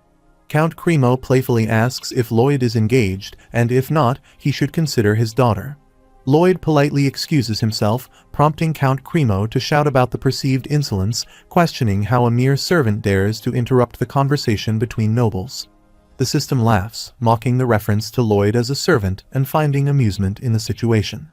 Count Cremo laughs, acknowledging that he may have caused offense, and sincerely apologizes, urging Lloyd not to be offended. They both take their seats. Lloyd responds, saying it's fine and okay. The system notifies that the fault lies with Lloyd's face, prompting laughter. Lloyd contemplates that if he could, he would beat the system right up. Count Cremo adds that it's partly Lloyd's fault for having a face resembling that of a servant, and Lloyd silently wishes for him to stop. Thinking about Count Cremo, the influential figure in the Night of Blood and Iron in the City of Commerce, Javier becomes a wanted criminal after dealing with moneylenders Shiloh and Meatloaf. Javier goes into hiding and is eventually arrested by Count Cremo. Despite this, the Count recognizes Javier's character and integrity from their brief interaction and provides considerable support in various ways. Count Cremo expresses a desire to purchase Lloyd's jewels for decorating the statue they plan to place in the sea. Lloyd responds with surprise, questioning the idea of putting a statue in the sea. Count Cremo elaborates, mentioning that trade in Cremo has been on the decline. He explains that a few years ago, a gigantician began appearing just off the coast from their port. Although they haven't suffered direct damages, the mere presence of the gigantician instills fear. Lloyd recalls reading about this situation where they had no effective means to attack it in the water, rendering even the Navy powerless. Reflecting on the decline of Cremo, he faced a crisis. Lloyd had hoped that Javier would do something to help, but after a series of attempts, the matter concluded without a clear resolution, leaving uncertainty about a potential Season 2. Lloyd initially believed he knew everything about the place from the book, but he now realizes that even the parts that weren't fully explained are unfolding in reality. Count Cremo reveals that he conducted extensive research to drive the Gigatitan away. During this process, he made a significant discovery about mermaids, the formidable warriors who rule over the seas. He explains that mermaids are the objects of fear for the Gigatitan because they have the ability to kill them. Realizing this, Count Cremo contemplated building a statue of a mermaid in the sea to deter the Gigatitan. However, he has now abandoned that idea. Lloyd inquires about his change of plans. Count Cremo clarifies that if they raise the seabed to construct the statue, the water depth will not be sufficient for boats. Although Count Cremo assures Lloyd that he no longer has any use for the idea, he makes a promise and intends to buy the jewels. Lloyd Fronterer refuses, insisting that he can't allow Count Cremo to take a loss and urges him not to buy the jewels. He responds that he won't sell the treasure. Lloyd Fronterer assures him that he is willing to sell the treasure, and at a high price if possible. Additionally, he offers to build the statue without disturbing the water level in the sea channels. He contemplates using a combination of friction piles and box caissons to achieve this. Lloyd Fronterer and Javier sit in a boat and navigate the river. Lloyd puts his face underwater to scan the surroundings. Assessing the flat seabed with a thick sedimentary layer, he notes the right amount of softness in the bedrock. Lloyd Fronterer asks why Javier looks so happy when he takes his face out of the water.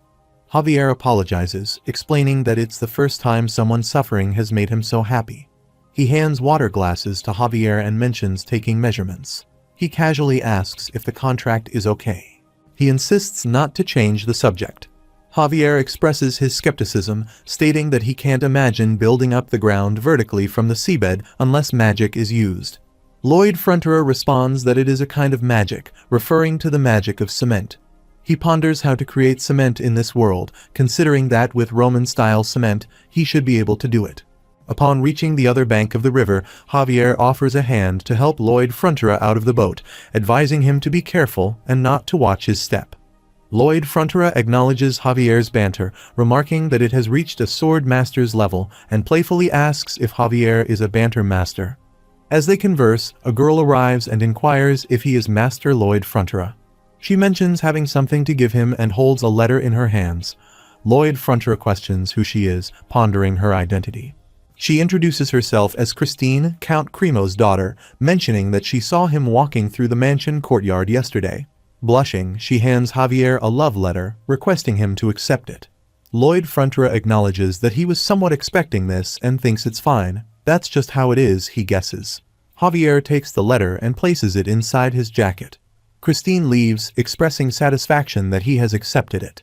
As they prepare to continue, Lloyd Fronterer stops Javier, accusing him of being abusive. Javier is puzzled, asking what he's talking about. Lloyd Fronterer expresses annoyance at how Javier acted like nothing happened after receiving the love letter. Javier is confused and questions what's wrong with that. Lloyd Fronterer becomes angry, pointing out that Javier took the love letter and put it away as if it were nothing. Javier, still not understanding, asks what's wrong with that. Lloyd Frontura, irritated, looks at Javier strangely, puts his hand on his face, and questions if he has never received a love letter before. In response, Javier apologizes and offers words of encouragement, telling Lloyd Frontura to take strength. The system window notifies him that Javier sincerely wishes him the best.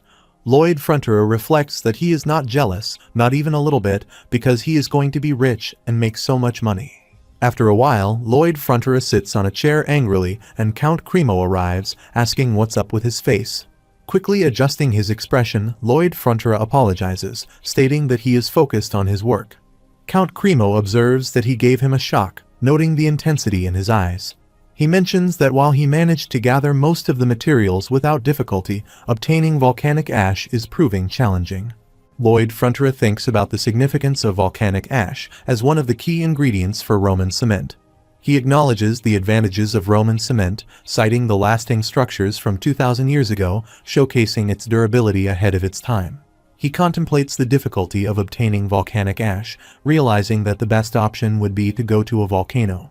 However, considering the time it would take, he deems it impractical, as he can't wait that long. Lloyd Frontura reassures Count Cremo, expressing confidence in finding another solution. He decides it's time for Plan B, opting to give up on Roman cement and instead make Portland cement. After a while, he sits down and writes a letter, contemplating that Portland cement gave rise to their modern cement. While he has a general idea of how to make it, the details elude him. Determined, he decides that he must rely on brawn and commit to experimenting with various combinations if he lacks the brains. Later, Lloyd Frontura placed some stones on the table, marked a cross on paper, and reflected that sample 129 failed. He believes he's close to figuring it out, but needs to fine-tune the mixing ratio. Contemplating further, he considers that the drying process might be a factor and decides to add 4 more combinations. He expresses confidence that applying 12 ratios will yield success. Unexpectedly, Pipodong comes behind Hamang and Bangul. Pipodong jumps on his shoulder, hugging him. Lloyd Frontura tells them he's busy and to go for a walk without him. Hamang and Bangul also jump on him despite his plea, showing affection. An overwhelmed Lloyd Frontura protests that he can't because he's too busy. They persist, shaking their heads. Frustrated, he screams that he told them he is engaged. Just then, he recalls his pet dog. The story shifts into a flashback as he witnesses his dog's death and attends its funeral. Sitting near the lifeless body, he weeps, feeling remorseful for not brushing its fur one more time and not playing with it more. At that moment, he recognizes that he is the last member of his family. Returning to the present, he picks up Hamang, Pipodong, and Bangul, hugging them tightly. He declares that they are more important than his research. Walking with them, he reflects on his behavior, admitting to being an awful person. The 3 of them look at him. He confesses that despite everything going well, he has treated them like machines, realizing he is the biggest moron in the world and would have had many regrets. Halting and sitting down near them, he expresses gratitude, acknowledging that the positive change is all thanks to them. They respond happily. The system window notifies that the fantastical creature confesses his sincere feelings and considers him a part of their family, and the relationship level with the fantastical creatures is described as a master-servant relationship. He looks at the system window, surprised by the revelation. It further informs him about the relationship level with the fantastical creatures, his status as a gang member, a new upgrade for the fantastical creatures, and the opportunity to add new skills for them, with the required RP being 500. He remarks this is an unexpected bonus. Pipodong, Hamang, and Bangul also begin chirping. He inquires if they want Bangul to acquire the new skills. He then agrees, saying okay if that's what they want. He believes that regardless of the skill, he can surely find a use for it, and besides, it's what they desire anyway. The system window notifies that the fantastical creature upgrade is activated. Please choose one of the creatures. Bangul starts upgrading, and huge lights emerge. The system window informs that Bangul has successfully leveled up and upgraded to level +1. As a reward, Bangul has received a new skill, Chomping Dirt at level 3.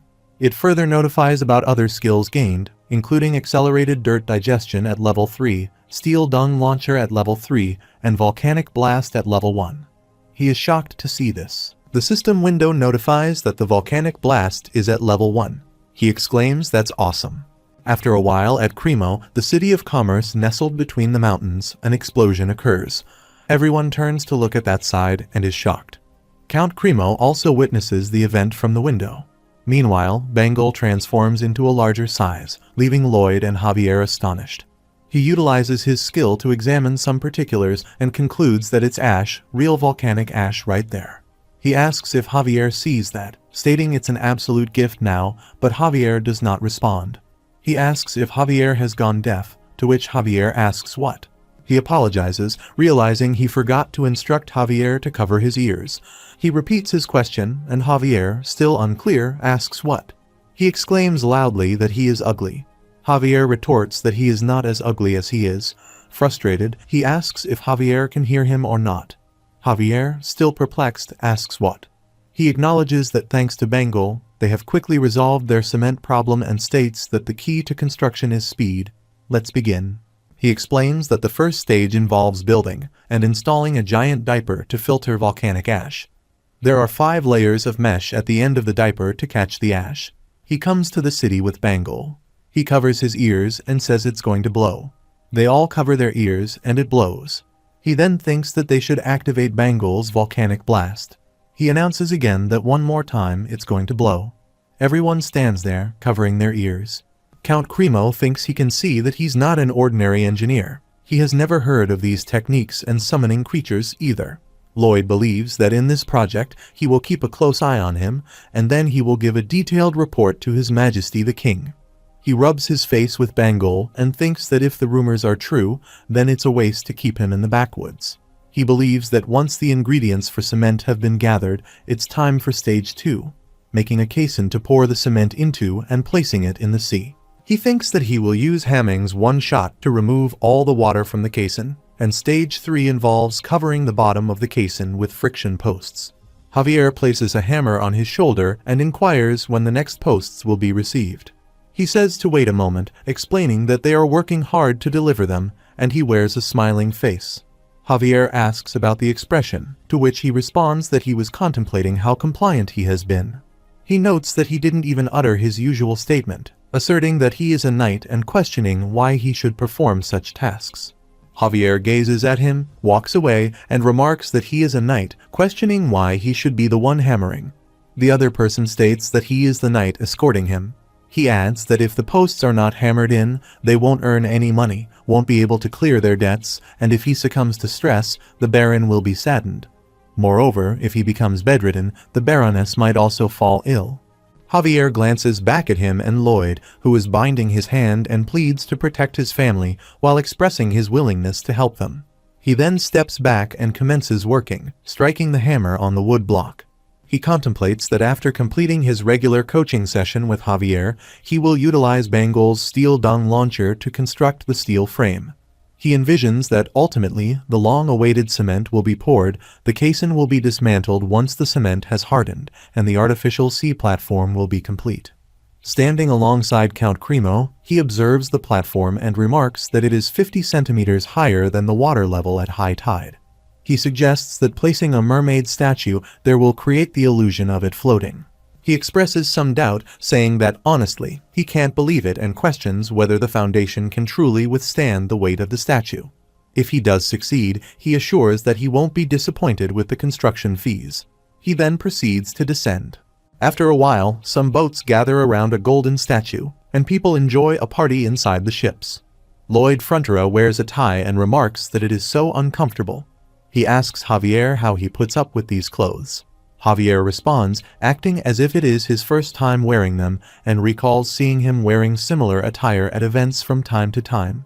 He notes that it's been a while and thinks Javier looks sharp. Count Cremo announces attention. Everyone, please look over here. This is the young man who made this statue a reality. People praise him and express their admiration for a job well done. The crowd surrounds Javier, ignoring Lloyd Frontera. Someone comments that Javier is so poised, while another person remarks that his face is perfect, as is his talent. Another individual asks if they can shake his hand. Lloyd Frontera believes he is smarter than most. He anticipated that they would all flock over there. He is definitely not jealous and prefers fast money transfers to compliments. Javier, however, finds that look not very pleasant. He becomes lost, avoids eye contact, and stops pitying him. Count Cremo laughs and attributes the attention to Lloyd Frontera's face. He wonders why this guy always follows up with a two-hit combo. Count Cremo places his hand on Lloyd Frontera's shoulder and announces to everyone that this is the man who made the sea platform. They are all shocked, and someone remarks that they thought he was a servant. The partygoers begin to enjoy the celebration. Just then, a lobster arrives, sees the boat, and moves toward it. He declares that there's only one, and they plan to kill it. On the boat, people surround Lloyd Frontera, while Javier enjoys snakes. The girls on the ship start to feel affection for Javier. Sitting on the edge of the ship, Javier holds a wine glass, feeling the chill. Lloyd Frontera approaches and inquires about what he is doing, commenting that he looks like a statue or something. Javier turns his face, clarifying that he doesn't mean he looks as good as a great statue, and asks if Javier is ignoring him. Javier mentions that he senses something approaching. When asked what it is, Javier admits he doesn't know exactly, but it is extraordinarily swift. Lloyd Frontera then questions the size of the approaching object, and Javier states it's about twice the size of the ship, slightly bigger than Hamming, which is the largest. Suddenly, a giant lobster comes into view. Javier quickly approaches Count Cremo and whispers that it seems the Gigatitan is approaching.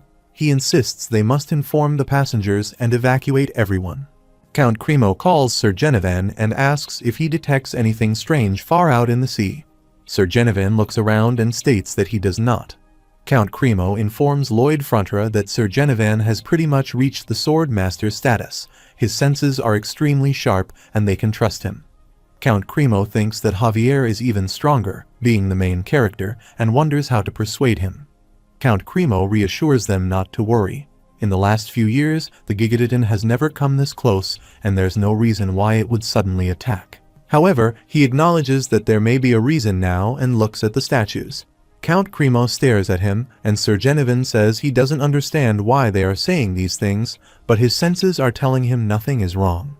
Count Cremo orders the anchors to be raised, and the boats move away from the statue as the Gigatitan approaches. Workers start moving the ships, urging others to hurry. Observing this, Javier comments that it is taking too long. Lloyd Frontera instructs him to take care of the anchor. Javier quickly moves and jumps into the water with his sword, and Lloyd Frontera frees Pipodong, telling him they need him. Pipodong eats almonds, grows bigger, and lands on the statues. Javier goes down and cuts the anchor with a sword using a mana blast chop. Pipodong also cuts the ropes with his sharp teeth, freeing the ships.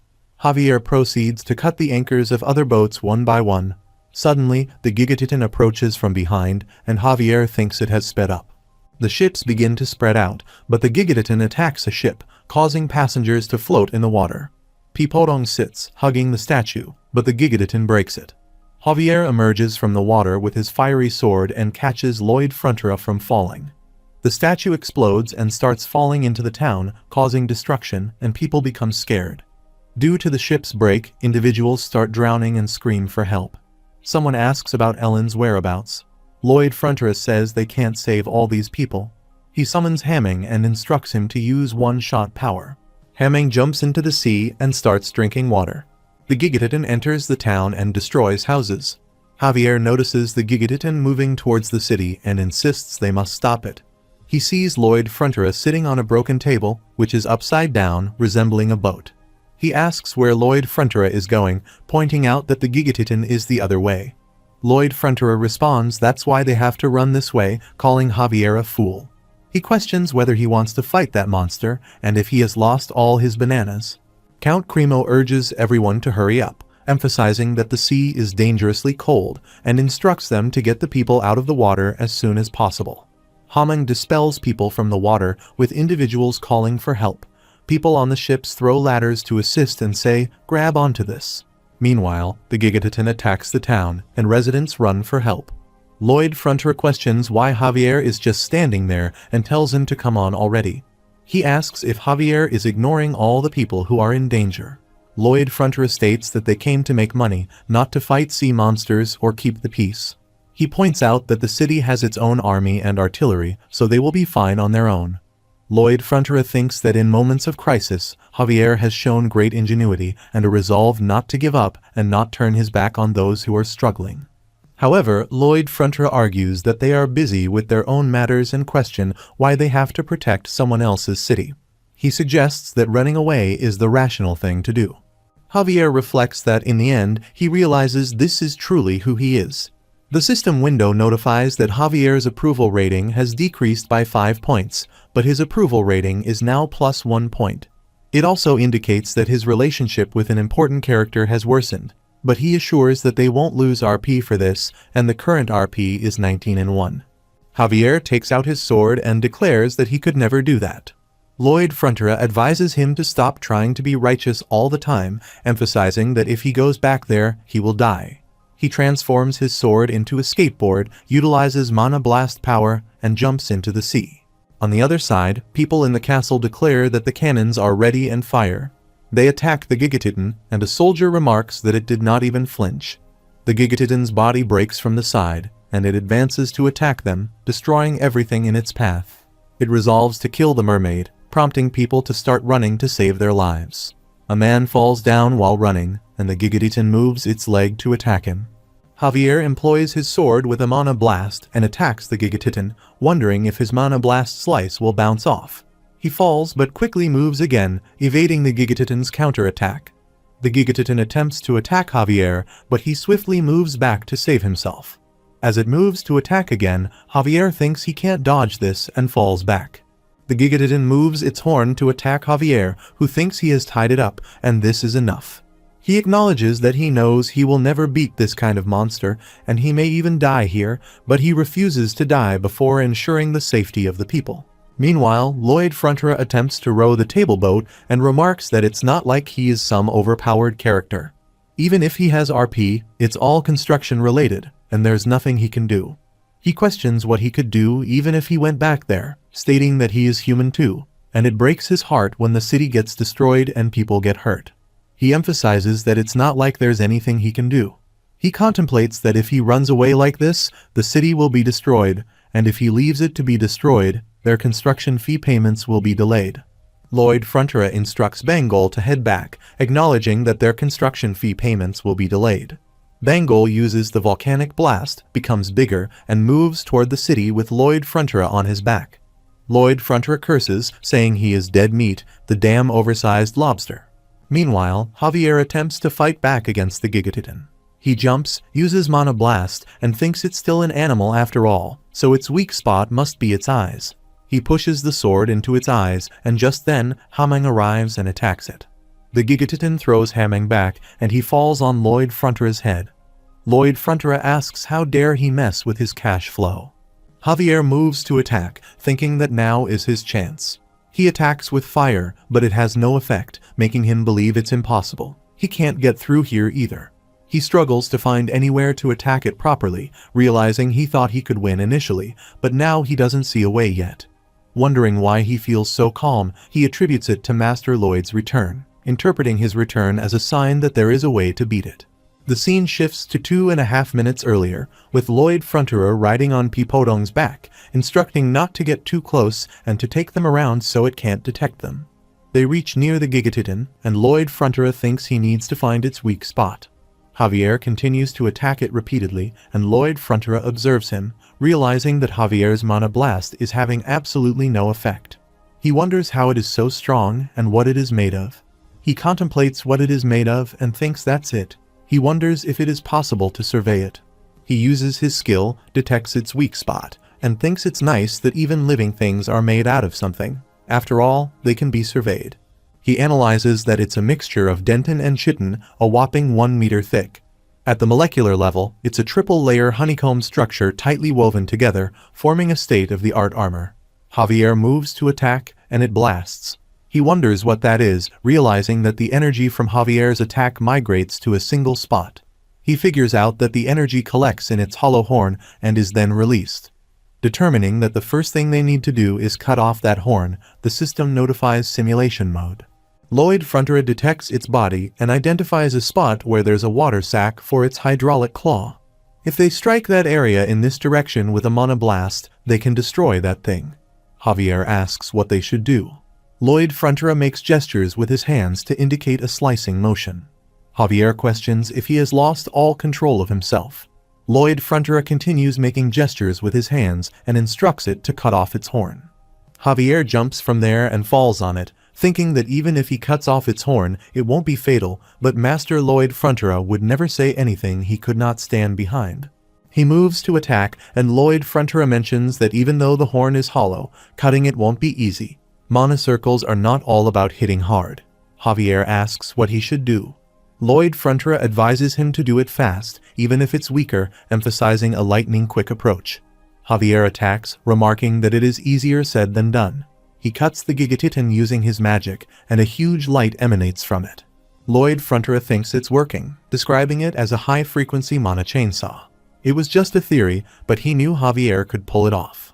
The Gigatitan screams, and Javier attempts to cut its horn.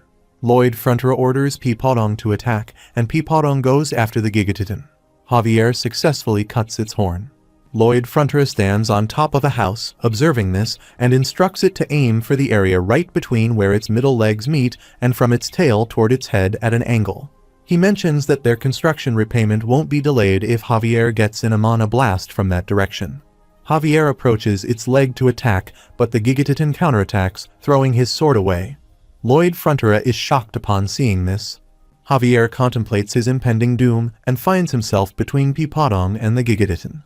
Suddenly, Peepodong arrives, swiftly grabbing Javier and pulling him away. Lloyd Frontera excitedly praises Peepodong's intervention, and Javier apologizes to Master Peepodong, assuming he might be scolding him for his reckless behavior as he retrieves his sword from the ground. Javier gazes at the Gigatitan, expressing his determination to stay alive until they defeat it and trusting Master Lloyd's plans. Meanwhile, Lloyd Frontera reflects on the successful survey leading to the formulation of Plan D. Implementing the plan has been challenging due to the Gigatitan being faster than expected. Still, he believes they must persevere with Plan D until the end. He sees it as the only way to defeat the Gigatitan once and for all, combining elements of both Plan A and Plan D. Meanwhile, Lloyd Frontera calls Peepodong, who swiftly runs toward him. Lloyd jumps on Peepodong's back and instructs him to take him to the place he mentioned earlier. Addressing Javier, he emphasizes that the Gigatitan currently sees him as the biggest threat, and he needs to lure it along the east coast and into the woods. Javier agrees and starts running. Lloyd believes he has bought them enough time and trusts Count Cremo should have finished whatever task they assigned him. He thinks Count Cremo can handle it. The scene shifts 15 minutes earlier, where Count Cremo stands in his place and observes the Gigatitan emerging from the river. He expresses disbelief, questioning how something like this could happen. His subordinate apologizes, suggesting that if only he had detected it sooner. Count Cremo refuses to blame him, stating it's not his fault. He acknowledges his complacency and blames himself for believing that he could drive out the beast with a statue, looking at the broken statue. His subordinate asserts that no, the statue will indeed repel it, and he inquires Lloyd Frontera if he is safe while riding on Bengal. Frontera responds that the monster has come ashore to finish off the statue without a doubt. They plan to capitalize on its obsession with the statue. He mentions that Javier and he will buy some time, and he states that meanwhile he needs to go. Javier rushes to attack Gigatitan repeatedly, gasping for breath, realizing he is reaching his limit. He acknowledges he can't do any more and believes his current mission is to lure Gigatitan away, not just for the city but for the people. He makes another attempt to attack and urges everyone to give it up for the only bronze statue. Spotting a cart, Lloyd Frontera arrives with the statue, securing it with numerous strips and smiling annoyingly. Javier questions what this is, and Frontera replies to Gigatitan that he has brought its real enemy. Gigatitan roars upon seeing them. He thinks, okay, let's appreciate that reaction, and acknowledges they did a great job putting this thing back together as he observes his soldier diligently fixing the statue. From the book, he knew he could trust Count Cremo to handle this. He shouts Javier's name and declares that he'll create an opening for him to attack. Javier replies, requesting that next time he explains the entire plan.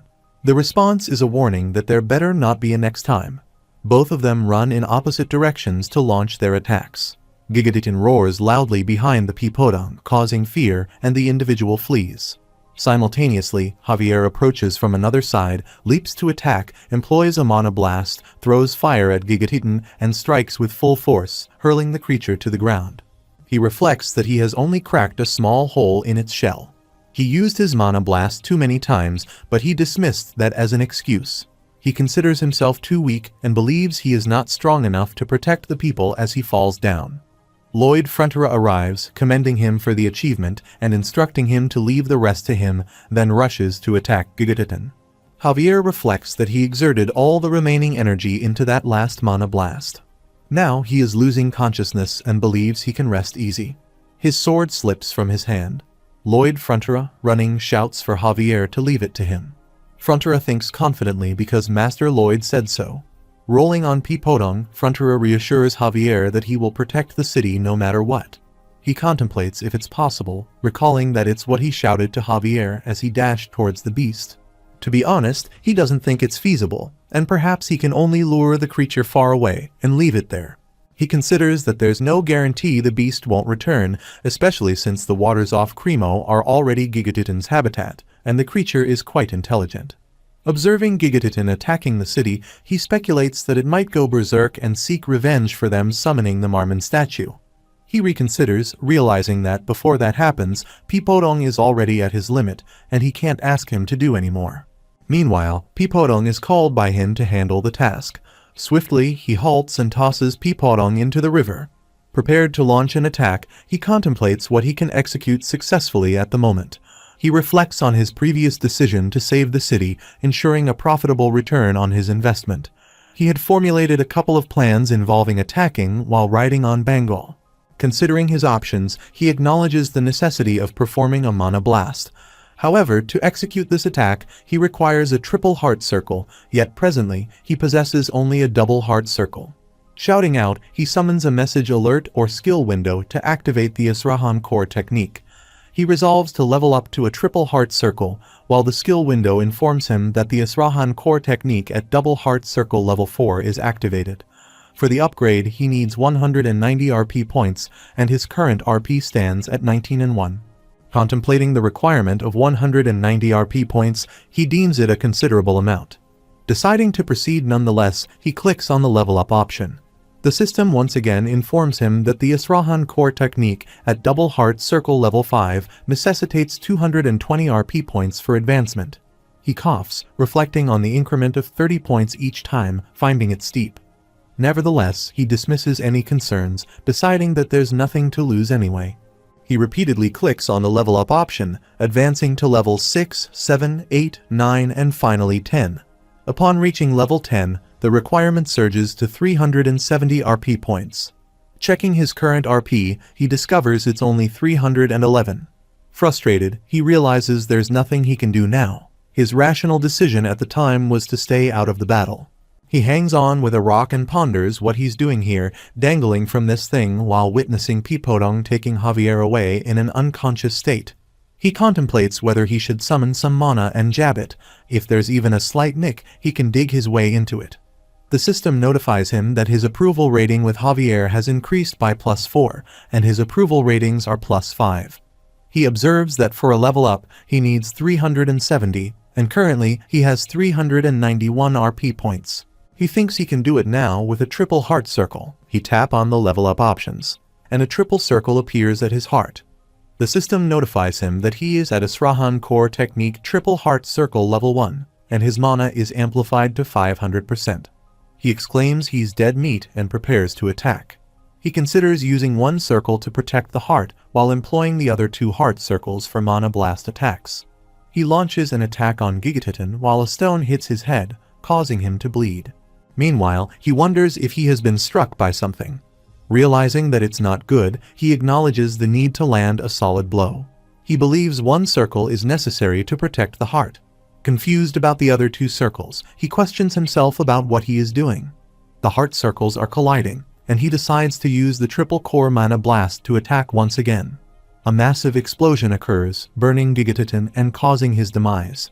People in the city witness the blast. Pipodong, Hameng, and Bengal return to their real state and attempt to revive Javier.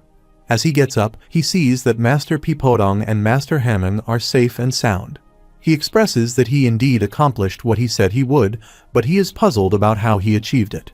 Pipodong grabs his finger to gain his attention, and he inquires about it, asking if Pipodong wants him to follow. The three of them run towards Lloyd Frontera, with Javier following. They find Lloyd in a worse condition, lying on the ground. Javier approaches him, puts his head on Lloyd's chest to check his heartbeat, and sadly remarks that his heart has stopped. A pigeon arrives at Baron Palace with a message, catching the attention of Arcos Frontera. He sits at his study table, spots the pigeon, and identifies it as a messenger pigeon. He opens the window to retrieve the message, wondering if it's from Count Cremo and expressing curiosity about its contents. After reading the message, he swiftly mounts his horse and heads toward Cremo City. He reflects on how he had repeatedly warned Lloyd not to put himself in perilous situations. Recalling the message that informed him of his eldest son, Lloyd Frontera, successfully completing all the construction work needed in Cremo, he feels a sense of concern. Marbella decides to accompany him, expressing surprise at his sudden departure without any preparations. She questions how he could leave so unexpectedly, looking at her and Bayern. Meanwhile, Arcos Frontera informs her that it will be a long journey without any breaks, and he intends to go alone with Bayern. She questions what he is talking about, expressing that he seems to have forgotten that she rides much better than him. Arcos thinks, however, that immediately afterward, Cremo faced a grave peril during which Lloyd Frontera and his guard, Sir Javier Asrarin, saved many lives through acts of sacrifice and valor. Master Lloyd then fell into a bizarre unconscious state, prompting everyone to quickly move to Cremo.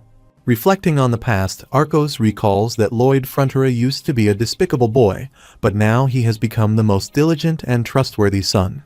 He believes he is sending this correspondence as a duty to inform him of the situation promptly and looks forward to meeting the parents of such a great young man soon. He recalls that Lloyd Frontera said he had come seeking his lord's permission, reassuring them not to fear as it can be done. He would like to express his gratitude to his lord for his wise judgment.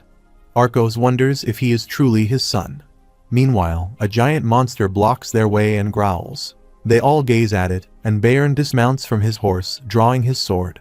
He declares that since they have chosen the shortcut, they must confront the monster head-on. Bayern offers to buy them some time, instructing them to go around the creature and head toward Cremo. Arcos advises him to run as well, but Bayern insists that the beast is faster than their horses. He warns that the moment they turn around, the monster will have them by their throats. Bayern urges them to run away as he attempts to defeat the monster, attacking it with his skills. They both run away, and Arcos Frontera apologizes, assuring them that they will meet again in Cremo. Bayern runs and attacks the monster, stabbing its face and holding his sword still, attempting to slice it. The monster tries to escape and pushes him away with its face. Arcos Frontera comes from behind and stabs the monster in the back. Marbella also joins in, stabbing the monster. The creature stands up, roaring in pain, and then falls down and dies. Arcos Frontera approaches Bayern, asking if he can stand up and offer help. Bayern replies that he's ashamed, as he is his guard, yet he holds his injured arm. Arcos Frontera asserts that Bayern is also one of his subjects, and he has a duty to protect him. Marbella calls out to Arcos, who turns to look at her, asking if she is hurt. They notice a pack of monsters approaching, and they prepare to fight. Bayern gets up, holding his sword. Marbella goes to Arcos, and they hug each other, visibly scared. Meanwhile, Javier arrives there and attacks the monsters, swiftly cutting them into slices. He mentions that he came to escort them just in case, expressing hope that they are not injured, and puts his sword back. Bayern looks at him and reflects that he already knew Javier's swordsmanship and Mana's abilities were far beyond his own.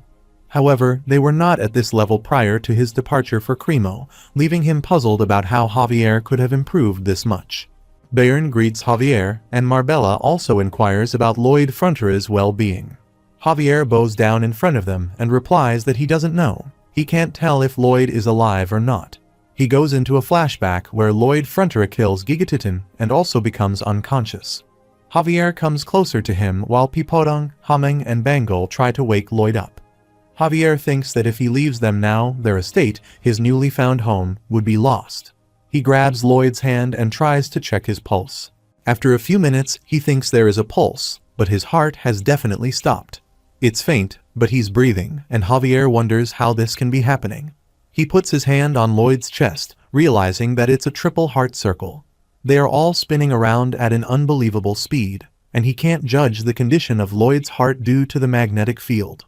The strong mana rotations are keeping Lloyd alive in the place of his heart.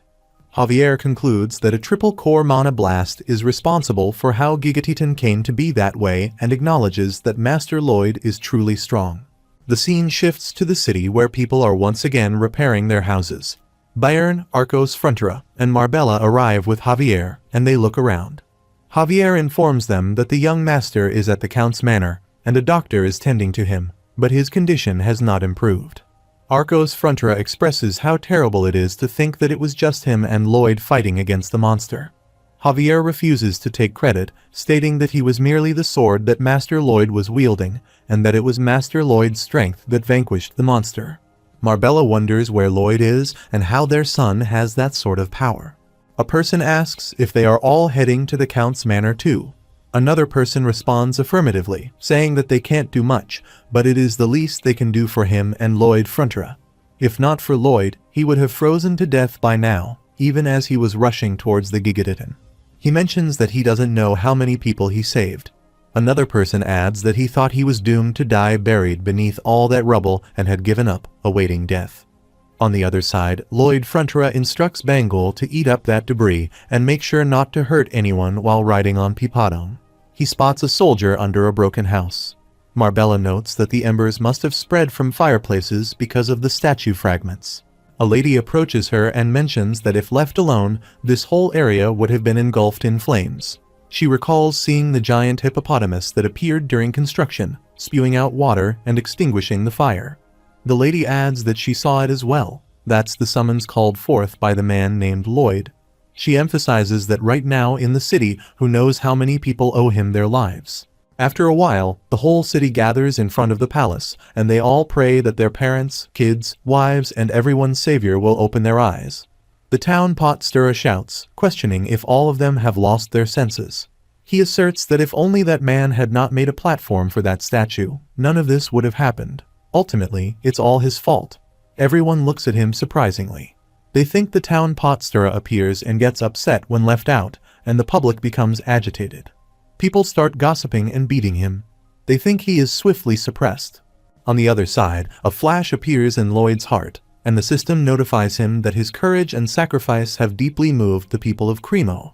He will receive an enormous reward for this achievement and shows another option to click here for more details. Lloyd Frontera opens his eyes, gets up, and says his head really hurts. He remembers using the triple core mana blast like a fool and asks if he is alive right now. The system notifies him that probably if he were dead, he wouldn't even be able to have a dream.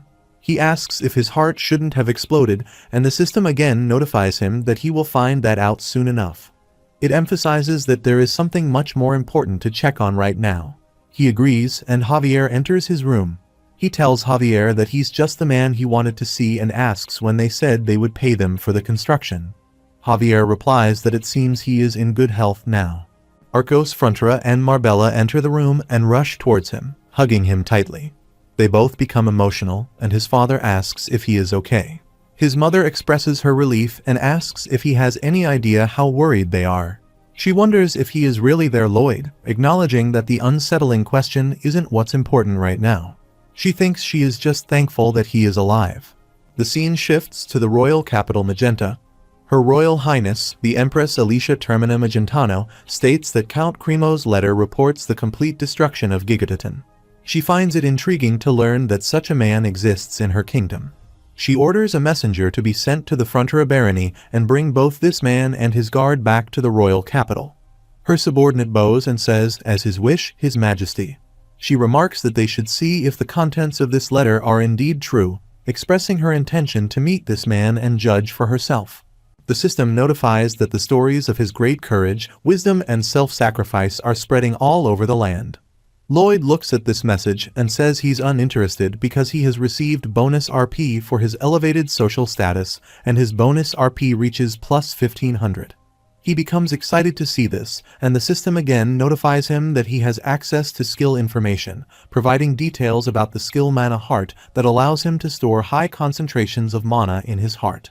He thinks that's why he has so much energy despite being in a coma for a month, and he has become the owner of a mana heart, which means shoveling will be a lot easier. The system notifies if that's the only thing he can think of to use it on. Meanwhile, he asks if he is belittling all the construction workers of this land. The system replies, asking him to forgive it, stating that of course not. His mana heart was born, not as a result of regular training, but from the impact of the mana blast. As such, his mana heart has been given unique capabilities.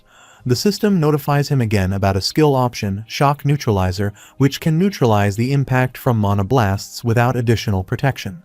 He wonders what this is and asks if this means he can use the triple core blast as much as he wants. He thinks that means the work in the quarry can be done faster. The system responds, urging him to think of something more impressive. He asks if there is anything more noble and impressive than manual labor and questions if the system is belittling quarry work. He thinks that the mana heart needs to be protected from the impact of the mana blast because it acts like an ammunition dump. Using a mana blast is like setting off an explosion next to one of those powder kegs. It is literally a death trap if he doesn't protect it. But at that moment, he didn't have a mana heart. That's why he didn't die. He thinks the shock from the blast filled his heart, and as it was working to keep him alive, it condensed and turned into a mana heart. He thinks he neglected his mana heart training, thinking it was a better use of his time to do more manual labor. He guesses it pays to be lazy sometimes. Count Cremo arrives and says to forgive him for keeping him waiting. He suggests they depart right away, and he confirms. They both sit in a horse cart and move away. He remarks on the buildings and streets, wondering how much it would cost to repair them. Count Cremo replies that it's hard to tell, but he imagines it's well over a month's worth of a city's budget. He adds that if the Gigatitan hadn't been knocked down, he bets it would have been another half a year's worth. Count Cremo asks what he is trying to tell him, and he replies that compared to half a year's budget, what he's getting for this construction project must be like small change, that's all. He laughs and says, his goodness, who would have known? He goes on to say that to think that this tragedy was the result of some statue made to drive the Gigatitan away. Regardless of whose plan it was, he can't say it was anyone's fault. Really, it was Mother Nature. Either way, a few people did have to risk their lives, but everything worked out very well in the end, and he laughed. He mentions that he knows. He did happen to hear something from his attendants. He heard that his lordship offers financial compensation to anyone who works for the public interest of the city, regardless of who they are, without fail. He adds that he was rather curious, wondering how much of a benefit to public interest would lead to 5 times. Count Cremo asks if that will do, and he replies that he does apologize. It seems he has caused a misunderstanding, and he wasn't asking for more money, but anyway, he finally gets it. He says to him, his citizens' lives are worth 5 times his construction fees. Count Cremo sits quietly and listens to him, saying 2-fold then 3-fold. He reaches to him and smiles. He says he's in awe of his bold generosity, and he will consider this special compensation and put it to good use on himself. He shakes hands with Count Cremo. Count Cremo agrees and says of course. He thinks this is strange, so very strange, he has most definitely been extorted by him. Lloyd Fronterer reflects, yet he doesn't harbor any hatred, pondering why such animosity doesn't exist. Observing the carriage, a person remarks that Count Cremo's carriage, and excitement sweeps over them, exclaiming Master Lloyd has arrived, 3 cheers for him, hooray. Glancing out of the window, he contemplates his past insignificance in Korea and feels the immense pressure of the present situation. Count Cremo informs him that they have arranged a podium with a magic crystal ball for amplification, and the people eagerly await to hear what he has to say. Lloyd acknowledges, of course, while thinking that the true heroes are those who overcame the tragedy, and a speech emphasizing this would suffice. He adds it's not like he's making money off this. Lloyd Fronterer arrives at the stage amid people shouting slogans with his name. Despite the crowd's enthusiasm, he remains uninterested, wondering about the magnitude of the gathering as he places his hand on the magical ball. Contemplating the potential financial gain from each person present, he addresses the citizens of Cremo, asking if they have ever heard of Ondal Flooring. Tapping his head, he notes their unfamiliarity and points out an elderly man with stiff joints enduring freezing winter cold and a worried mother fearing her child catching a cold. He questions how much time they have wasted struggling with their inefficient fireplaces, exclaiming 1 hour and 2 hours. If they've lived 50 years, that would be 15 wasted in front of a fire. Asserting that if they consider this excessive, he urges them to remember Ondal flooring, all while Count Cremo laughs. He states that it will improve their lives by this much, gesturing with his hand and then widening it further, emphasizing the substantial impact. He adds, for more information, please visit the Baron's Manor location in the Frontier barony. That is all before walking away. Count Cremo observes him and reflects on why he doesn't harbor any hatred towards him. He realizes it's because the man is meticulous in seeking every penny of profit, persistent yet reasonable, and accomplishes what needs to be done. Considering his qualities, Count Cremo thinks that instead of harboring resentment, he wants a man of such caliber by his side. A man of his skills being stuck in a remote village is seen as a loss to the kingdom. Lloyd contemplates his soon-to-be Golden Goose, the Frontier estate, and its most senior knight, Sir Bayern. While acknowledging Bayern's honesty, integrity, and sincerity, he notes that as a knight, Bayern's skills are only average, perhaps slightly below average. Lloyd finds this to be a pity as he looks at him. Bayern informs Lloyd that all the plans for the migration are in place, presenting him with the documents containing lists of names and details on land allocation. He further addresses the farm owners' complaints about the labor shortage, revealing his decision to send in the orcs to bolster the workforce at the mine. Bayern mentions that they have also signed a large-scale Ondal agreement with a neighboring estate, offering a 30% discount and leaving their net profit margin at only 10%. Despite this, when factoring in the sale of the coal afterward, their final profits are expected to exceed 50%. Meanwhile, he proceeds to discuss water pipe insulation and repairs. Lloyd Frontier interrupts, asking if he managed to complete all that in the time he was away. The response is that he was simply following orders. He was instructed to take care of the rest. A soldier arrives, seeking an update, informing them that the interior work in the last Ondal project is complete and awaiting inspection. Bayern acknowledges, stating that he'll be there in 30 minutes. As they go out to check the project, Bayern remarks that it is well made with no flaws, a commendable job. He reflects on the times he raised his voice, considering them as leading up to this moment, and acknowledges that the individual has become the most important person on their traveling build team. Lloyd Frontier looks at him and acknowledges his capability, thinking he is extremely capable and born in the wrong era. He contemplates that if the man were in Korea, he would have been, at least, a managing director at a big corporation. Acknowledging his skills, Lloyd decides that he needs to give this man a huge bonus. The system notifies him that the installation of Ondal flooring in the Frontier Estate's homes is complete, marking a new page in the continent's history books. Ondal is now recognized as the Frontier heating system, and a substantial amount of RP will be awarded for this monumental achievement in construction. His bonus RP reaches plus 400. Reflecting on this, he realizes that the large-scale Ondal flooring contract was orchestrated by the Baron and Baroness. These two, it turns out, possess talents beyond being the lord and lady of an estate, and he gazes at his parents. Contemplating his own life, he acknowledges that from the moment he was born, his luck began. For many people, whether they laugh or cry depends on the era they are born into. After a while, Lloyd Frontier and Javier arrive at their construction site and observe the structure of a building. Javier remarks on the need for such a large storage building for all the coal.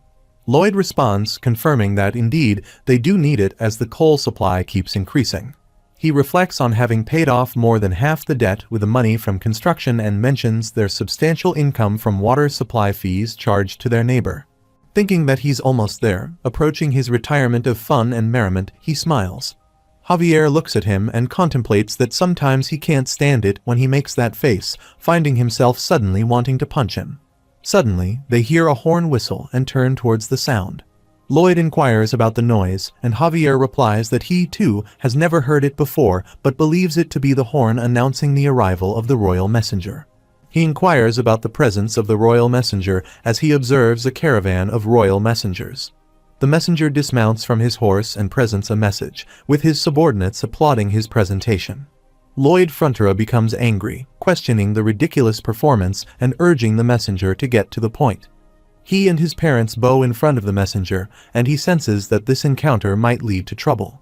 The royal messenger states that since time immemorial, he, along with the great sovereigns before him, has worked hard to achieve peace and comfort for nobles, citizens, and all others.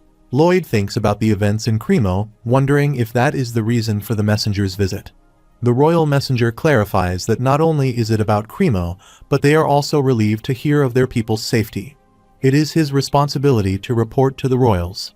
Additionally, for these reasons, he will personally greet the two valiant heroes who defeated the Gigatitan and praise them for their achievement.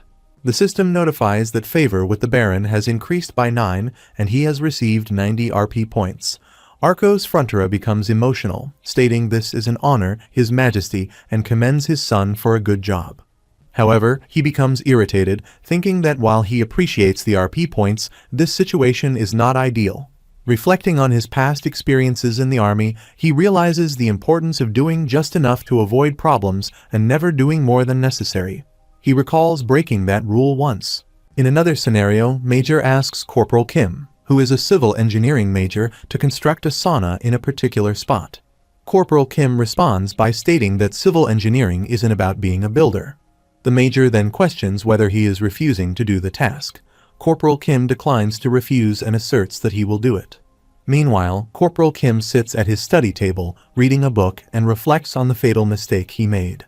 He thinks he researched too hard and ended up building something that was way too perfect. The scene shifts to the National Defense Sauna, where a soldier approaches and asks if Corporal Kim, who looks pretty brainy, could build a nice little cottage for them. The soldier questions why the village levee broke and criticizes the flimsiness of the barrack. He mentions that the mountain is ruining the beautiful view and instructs someone to fetch Corporal Kim. Observing the situation, the royal messenger thinks that once Her Royal Highness is involved, the sweet life of the country noble will come to an end.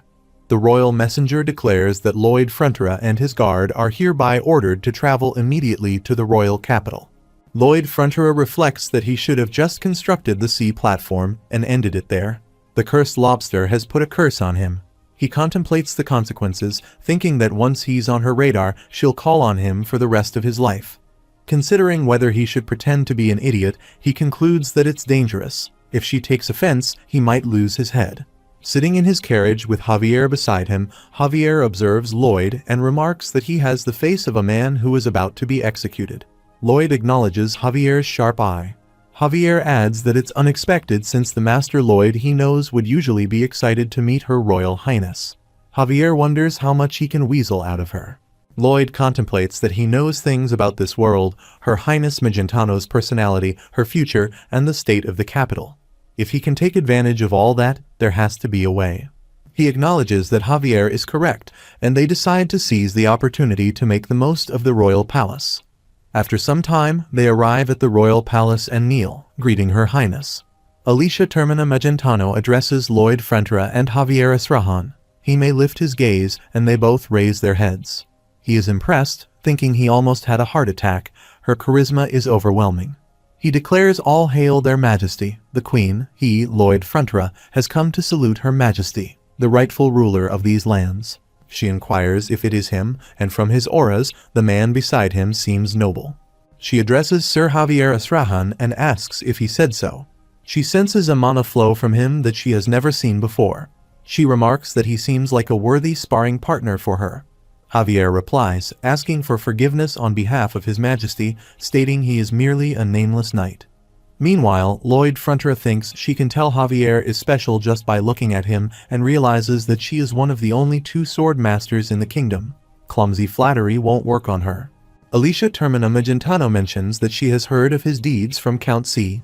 As such, he has his appreciation for the courage and selflessness he displayed. However, she doesn't judge a man merely based on another's recommendation.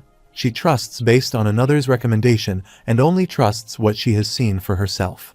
Lloyd Frontera thinks, confirming his expectations, while she reiterates Lloyd Frontera's name and declares that she will put his skills to the test. He thinks this is the pinnacle, the highest opportunity, nothing less than a chance to win a contract with Her Majesty. In the current state of affairs, she then asks him what construction project he believes is the most urgently needed in Magenta, the royal capital. He thinks she's starting things off with a quiz, contemplating the most necessary construction project, confident that he knows this as he is familiar with the book's entire plot. She contemplates whether he truly is a capable man, expecting him to have noticed the condition of the royal palace the moment he saw it. If he fails to catch that, she decides she will not acknowledge him. Both of them agree that the most urgent construction project in Magenta is the repair of the crumbling palace. He suggests placing a new bridge over the Magna River, which runs through the capital, but he thinks she might not be completely satisfied with his response. He believes it wasn't the answer she expected, but given her personality, the test won't end there. He acknowledges that she holds the highest authority and absolute power, being tolerant, fair, and willing to listen to all regardless of class or rank. When she asks for his reason, he responds by stating that others may have a different opinion and may argue that repairing the royal palace is the most urgent matter at the moment. He explains that a very long time ago, a badly tempered dragon took off with the palace's tower on 2 separate occasions. To prevent it from happening a third time, the entire structure was widened and flattened into its current shape. He continues, stating that the Magenta Castle they see today was built in this weighty manner due to fears that the whole structure could be lifted up. Consequently, he believes that the weight of the structure pressing down on the ground and its pillars is causing it to slowly crumble. However, he adds that the repairs would only be necessary at a much later date. Therefore, he concludes that it can't be seen as urgent. She looks at him and thinks what an impudent man. He knows what she is thinking, yet he gives her a different answer. He reflects on the fact that she knows that he gave her a different answer, even though he knew the answer she was thinking of. She reflects that she sees he knows that he gave a different answer, even though he knew the answer she was thinking of. He laughs and thinks he knows that she knows that he gave her a different answer, even though he knew the answer he was thinking of. The system notifies him to stop with the nonsense. She wonders if he's toying with her and states that she would never beg for a contract for construction fees. He mentions that the current bridge across the Magna River Arcos has been rebuilt 12 times already. He explains that the bridge collapses regularly because it is unable to withstand the rising waters in the spring. He adds that each time it happens, people's lives are inconvenienced and large amounts of money are spent on it. He asserts that everyone sees the rebuilding of the bridge as an inevitable part of nature. He says, however, that if Her Majesty were to trust him with its construction, he would build a bridge that would not collapse even in the face of spring floods or drift ice. He believes he is referring to a modern suspension bridge. She thinks he even criticizes her decisions and wonders why this arrogant and insolent man, the more she speaks with him, the more she seems to like him. She asks him to tell her more about the bridge he will construct. He laughs, thanks her, and thinks he knew she would like it. He believes she absolutely despises yes-men who drown her in flattery, and she puts unlimited trust in those with strong convictions. She says enough. He has suddenly lost interest. He thinks this is their queen, Magentano, but she is eventually betrayed by the one she cherished, loses one of her arms, and turns evil, transforming into the butchering tyrant. However, that story is 3 years into the future. Right now, she is an honorable queen who listens even to the lowly. She inquires if the bridge were to fail, while he contemplates that he would gather his things and flee the country. He then states that she can have his head in exchange, but as long as the bridge stands, he requests a guarantee for his family's station. She thinks that he has managed to make her smile in the end and agrees, saying he may carry out his plans. She promises him reasonable compensation and the upholding of his family's station. He steps forward and presents a contract, and she asks what it is. He responds with a contract. Please sign it. She questions whether he is implying that he doesn't trust his word and thinks he has prepared a contract. He clarifies that it's not the case, Her Majesty, and explains that the contract stipulates that if he doesn't construct the bridge in an honest manner, he is to be hung, drawn, and quartered. He mentions that he considers this a necessary shackle for such an untrustworthy and lowly man as himself. She signs the contract and thinks she's being sweet-talked into something, yet she doesn't mind it. He responds with 1,000 thanks while she inquires about his remark concerning his bottom. He explains that he couldn't lower his head any more than his signature, so he raised her behind to make it seem lower. She replies that she understands his intentions but instructs him to lower it, as she doesn't want to see it. Lloyd Frontura, Javier, and another royal servant walk towards them. Lloyd Frontura taps and swirls in excitement, thinking, did he see that? This guy right here just ripped off the queen with this contract. Javier looks at him and thinks he could have lost his head if she thought he was being disrespectful. He adds that he can't stop a sword master, so please exercise caution. Meanwhile, Alicia Termina Magentano remarks that Sir Kyle noticed it as well, realizing he is more shrewd than she had thought. He responds that he's a clever man, very calculating, and asks if she is not slightly displeased by the man. She replies that she was. He assumed from the beginning that he could beat him, but he seemed so pathetic that it was rather adorable, and she smiles. The scene shifts a few days later. Lloyd Frontura puts a bag at his back and says up he goes.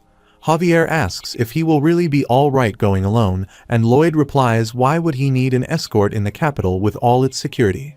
He adds that it's a huge pain walking around with Javier while pointing at him. He mentions that earlier when they went out to survey, he couldn't concentrate at all because of Javier. Lloyd signs the contract while many girls look at them and fall in love with both of them. Javier requests please tell Master Julian that he's doing well. The reply comes yeah, sure thing. The speaker thinks Julian Frontura is Lloyd's little brother studying at the Royal Academy. Before they left for the capital, the Baroness prepared heaps of winter clothes and blankets. Reflecting on this, he thinks she asked him to take them to Julian, feeling emotional as it reminds him of what happens to him in the book. He recalls that around this time in the story, the Baron loses everything and is unable to pay the tuition, getting kicked out of the dorms, and eventually dying wandering around at night, killed by a thief. However, he reassures himself that such an unfortunate fate won't happen now, as he's pretty amazing at saving lives.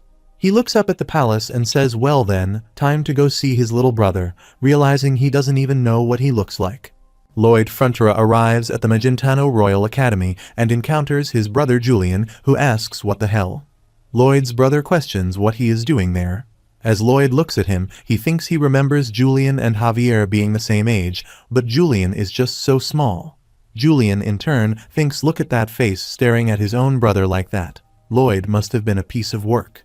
Lloyd thinks that as long as he's not too nice to Julian and acts like he has turned over a new leaf, maybe he won't be too suspicious. He hands over the bag and says here, it's from Mother.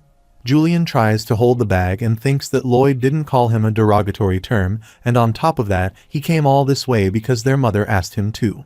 The system notifies Lloyd with a warning message that he is considered suspicious due to his uncharacteristic kindness. Lloyd wonders what he did just now that was nice, finding dealing with this Lloyd guy to be so exhausting. Meanwhile, he turns and says all right. Later, he refers to his brother as a little troublemaker, while his brother thinks he has left without confronting him. What's wrong with him? The system notifies him that his suspicions are multiplying, considering his humane behavior. He even recalls calling his brother a little troublemaker. What does he need to do? Hit him in the head? He remembers that his mother asked if he thinks he could have lunch with Julian and considers how lonely Julian must be. He asks what he means and states that he's going to buy Julian lunch. His brother questions why he would do that, and he replies that it's because their mother asked him to. They both go to the cafeteria, and Julian Frontura looks at the menu while Lloyd Frontura thinks it's awkward. Julian says he'll have the basic set, and Lloyd cuts in, suggesting he get something expensive, as he probably doesn't get to indulge like this often. Julian peruses the menu and realizes he forgot to call him a little troublemaker. Later, he articulates it and mentions that he'll go for the special set D. He wonders why he's acting so normal. In the past, he used to curse so much, and he would retaliate even if Julian nearly looked at him. He signals the waiter and orders 2 special set DS. The waiter observes that they seem like visitors from out of town and inquires if they would like any wine. Julian declines, mentioning that he doesn't drink anymore. His brother thinks he stopped drinking, recalling that he used to be intoxicated 24 hours a day and caused all sorts of trouble. Reflecting on a recent event, he remembers someone from the palace coming to see him a few days ago.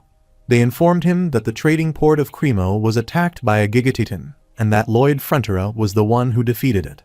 He finds it hard to believe that the Lloyd Frontura he knows lacks the skills and mindset to accomplish something like that. He considers it to be either an unfounded rumor or someone falsely taking credit for Javier's accomplishments. At least, that's what he thought, but something felt strange. He seemed like a completely different person while they ate. Diego Lacona arrives, slapping Julian's head and questioning why someone like him is present.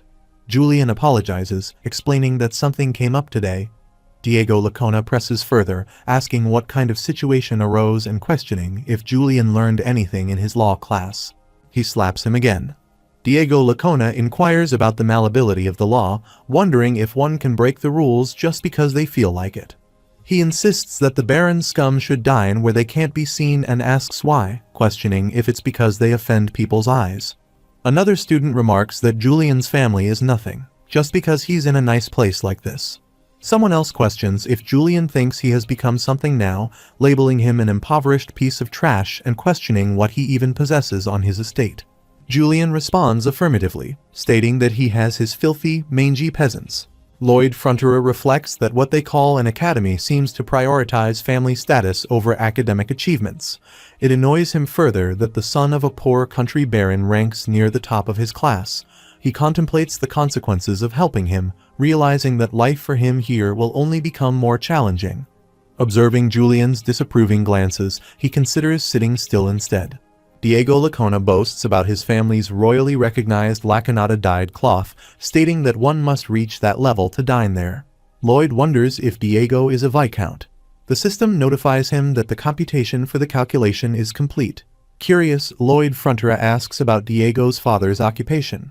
Diego Lacona declares himself to be the wise and merciful Viscount Lacona, questioning Lloyd Fronterer about his connection to the trash present. He commands Lloyd to stop polluting the place and leave, but Lloyd retaliates by slapping him, throwing him away, and making him swirl on the ground. Lloyd believes the attack, Mana Bitch Slap, has a cooldown of 0 seconds, but the system notifies him that it's not a real thing. Another student confronts Lloyd, expressing outrage at interfering with a member of the elite union. Unfazed, Lloyd slaps him as well.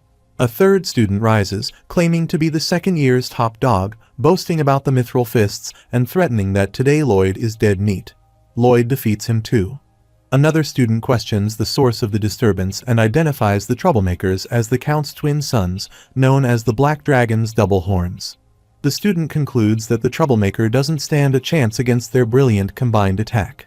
Lloyd Fronterer simultaneously slaps both of them and questions if they were the ones talking about some double horns earlier. They deny it, and Lloyd slaps them too. Two more students sit there, trembling, and one admits they didn't say anything but were giggling. Lloyd Fronterer approaches their table and slaps both of them, causing their teeth to fly in the air. Diego Lacona stands up, berates Lloyd, tells him to die, and charges at him, asking how he liked being mana punched by a mana prodigy like himself.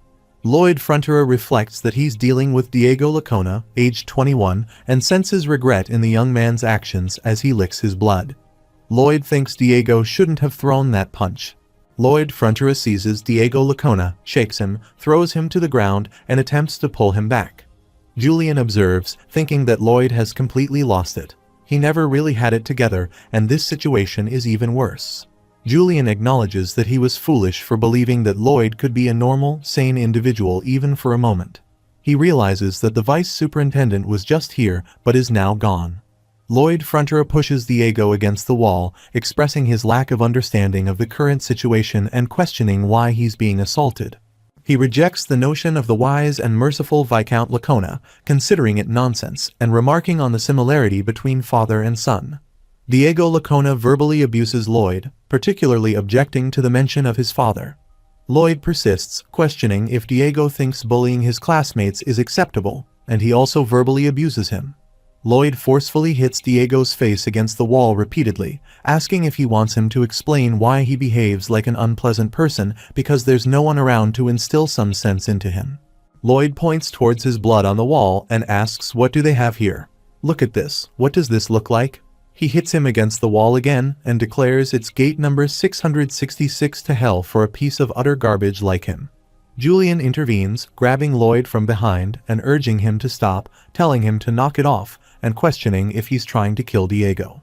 Julian reflects on what might happen next, anticipating that Diego will face even more bullying. He acknowledges that Lloyd can be thoughtless, but this is too much. Lloyd Fronterer asks if Julian is concerned about Diego being bullied worse after this and reassures him, saying don't worry. If he's dead, he can't bully him. Julian wonders how Lloyd can say that with such a bright smile. Lloyd Fronterer reflects that he has encountered many guys like Julian back in high school, thinking that doesn't make him laugh. None make him laugh, and none of it gets through to them. He believes the best thing for them is the fear of death, similar to what Diego Lacona is currently experiencing under the sickle of Death Warrior. Lloyd tells them to stop immediately. Corgidus arrives with a soldier, questioning the meaning of the ruckus in the Sacred Academy funded by Her Royal Highness, while Lloyd Frontura still holds onto Diego Lacona's hair. Julian worries that Lloyd is not only going to confront the dean and the guards but also lose his head in the process, potentially facing beheading. Lloyd Frontura introduces himself, bowing, and states that he is the eldest son of Baron Arcos Frontura and the brother of the student Julian Frontura. He identifies himself as Lloyd Frontura. Julian Frontura wonders why Lloyd is suddenly so calm. It's as if he was anticipating this to happen. Lloyd Frontura offers an apology for causing such a commotion, stating that he was merely attempting to restore Her Majesty's honor. Corgidus dismisses the notion, questioning who dares to tarnish Her Majesty's name, and identifies the person as the son of the Lacona family. Corgidus accuses Lloyd of abusing his brother Julian and humiliating him. Lloyd Frontura stands in the back, insisting that Corgidus must have seen it happen. He claims that Julian looked like he had no intention of restraining him, so he assumes Corgidus didn't see it and laughs. Lloyd reflects that it's apparent why Corgidus didn't intervene. The staff of the academy were all recommended by the nobility, and they likely didn't want to lose the trust of high-ranking aristocrats' children. He considers that the students form regional cliques, which will eventually grow up and influence the academy once again. He contemplates that there's no way anyone on the academy staff, including the men present, was unaware of Julian being bullied, but they likely turned a blind eye. Recognizing himself as the son of a poor baron, he concludes that there's no benefit in helping him. Corgidus questions the relevance of his background to Her Majesty. Lloyd Frontura argues that an insult to his brother is an insult to him. He takes out a mirror from his pocket and shows it to Corgidus. They all express surprise, and Corgidus realizes it's a royal guest specially invited by Her Majesty. They bow in front of him, exclaiming "All hail Her Royal Highness." Lloyd states that he believes they understand the situation and takes his leave, walking out. Corgidus thinks Lloyd is an imbecile and considers that the status of a royal guest is only temporary. They may punish Julian later while treating the beaten-up students better. Lloyd Frontura looks at them and smiles, while Corgidus wonders about the unsettling look, as if he's contemplating harm. Lloyd Frontura turns to his brother and asks what he's doing, urging him to come on. Julian agrees and follows him, inquiring about their destination. Lloyd responds that they are heading to the administrator's office. His brother questions why they are going there, and Lloyd asks what he means, questioning why he wouldn't. He explains that he's going to request a leave of absence for Julian. His brother, frustrated, exclaims how much more of his life he must screw up until Lloyd is satisfied, causing Lloyd to stop. Julian expresses concern that he's going to be bullied even more now because of Lloyd and accuses him of hindering his studies, asking why he is doing this to him. Lloyd Frontura responds that soon this place won't be very conducive for studying, and he suggests taking the opportunity to give his mind some rest and get his body in shape. His brother asks what he means by getting his body in shape, and Lloyd explains he has never heard the phrase "all the muscles." Construction work muscles are the best. The scene shifts to Magentano Palace, royal guests' quarters, where Javier advises Julian to trust Master Lloyd's plan, assuring him that it will turn out for the better. Julian retorts, expressing doubt as it involves Lloyd Frontura, whom he considers a brute, and he believes the plan will only get worse. Javier questions if Julian doesn't believe his words, reminding him of the plan to bring down the Gigatitan in Cremo, claiming it was all Lloyd's plan, and he himself delivered the final blow. He explains that he has built roads, opened waterways, developed quarries and mines, and even formed bonds with wild orcs. He emphasizes that he has successfully paid off more than half of the Baron's extensive debts, all thanks to his skills and talents. He earnestly pleads for their trust, asserting that he is the savior of their estate. Lloyd Frontura stands outside the room, eavesdropping on their conversation, and rubs his nose. Julian expresses difficulty in trusting Lloyd, recalling him as a drunken hooligan and human trash. Javier adds that he was unintelligent, uncivilized, and a dirtbag beyond redemption. Julian questions whether someone can truly change like that. Javier denies the possibility, stating that he has convinced himself that it is impossible. According to him, Master Lloyd Frontura might be someone else disguising themselves. Julian Frontura inquires if Javier is suggesting that someone stole Lloyd's body through black magic or something similar.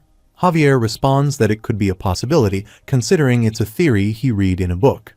To determine if there was a flow of mana forcing a foreign soul into the body, he secretly investigated the matter. Lloyd Frontier reflects that Javier did that while Julian asked if there was another soul. Javier denies feeling the presence of any unusual mana force and explains that the soul seemed to be naturally connected to the body. He urges them to forget what he just said, dismissing it as wild speculation. Julian agrees, but he notes that Lloyd suddenly changing like this is even more unexpected. Lloyd Frontier contemplates Javier's statement, considering him a silly devil. He thinks there's no way Javier doesn't sense his presence outside the door, and he wonders if Javier is trying to convey suspicion toward him. Before that, it was the first time Julian heard about their family's debts. Initially, he thought it was just him having a hard time with his studies. However, he realizes that Lloyd has been working all this time to pay off their debts, and surprisingly, Lloyd had the most comfortable life among them. Julian acknowledges that he should give Lloyd some credit for saving their estate. The system notifies Julian that his approval rating for Lloyd has increased by 2 points, and he has received 28 bonus RP, but his overall approval rating is still at -59. Lloyd Frontier considers Julian a key character in his RP fountain, and he accepts it. The system notifies that Julian is opening his heart up to Lloyd, but Lloyd is not touched by that. Lloyd thinks to himself, nope. He doesn't know, whatever, go away. Lloyd Frontier opens the door and enters, finding everything ready, so he suggests they go. Julian Frontier asks where they have to go, and Lloyd replies that he told him to train his body. Lloyd considers step 1 in manufacturing modern suspension bridge cables, involving spreading oil-based clay to make a 3 feet wide pizza dough base.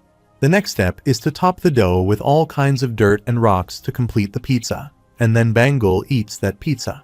Lloyd thinks the subsequent steps involve expelling, rolling 120 strands together once the metal wire has cooled, and gathering and rolling the strands, with Peepodong assisting in the rolling process. Lloyd believes that everything is ready to manufacture the cables and concludes the tutorial.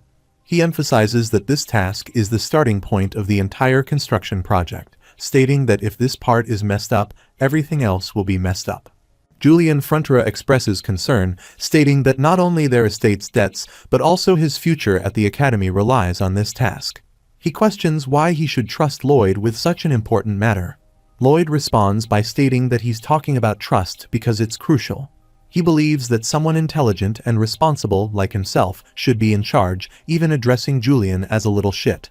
Julian thinks that Lloyd used the term little shit again, considering it a tad late. Lloyd contemplates the modern suspension bridge, acknowledging it as a fanciful idea with the current era's technical knowledge. He acknowledges that even if he does everything in his power, it would still be impossible. Therefore, he concludes that he needs to borrow the power of a different technology. After a while, the Royal Dwarf Master Craftsman, Corgidus, sits in his room while drinking, refusing Lloyd Frontier before he even speaks. Lloyd responds that Corgidus hasn't heard anything yet. Corgidus asserts that he doesn't want to hear about it and instructs Lloyd to scrawl away. Lloyd thinks to himself that Corgidus is indeed a bull-headed old man, just as described in the novel. He notes that Corgidus doesn't move unless he's interested, even if it's a request from the Queen. To capture his interest, Lloyd reveals that he has prepared a powerful weapon, blueprints for a new bridge over the Major River, specifically a truss design. Corgidus dismisses the human design, stating he has no interest in it. Lloyd apologizes and offers a blueprint, then leaves, expressing that he will entrust these plans to some other blacksmith. Corgidus places his bottle on the table and comments, wait, that design, if he doesn't get the structure rigidity exactly right, he knows what's going to happen. He explains that if the rigidity is off, the bridge will snap and collapse, and those on it will die. He fears being blamed for their deaths, with people shouting from the scaffold if only Corgidus had made the trusses. Corgidus becomes angry and questions if that's a threat. Lloyd laughs and reassures him that it's not a threat, but a plea to a master's conscience. Corgidus insists that Lloyd's face looks like a threat, demanding to see the blueprints. Lloyd hands over all the blueprints, and Corgidus examines them. Corgidus concludes that he's certain of one thing. He's the only person in the kingdom who could make this. He warns Lloyd not to give the blueprints to any other dunce, as it would result in a disaster.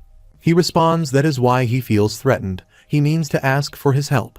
Corgidus inquires if he is still wearing that expression and instructs him to remove it. If he can design something like this, he must have planned it to pique his interest. He responds, expressing disbelief at his actions, and states that he can only rely on his warm-heartedness. Corgidus instructs him to stop that look and agrees to proceed.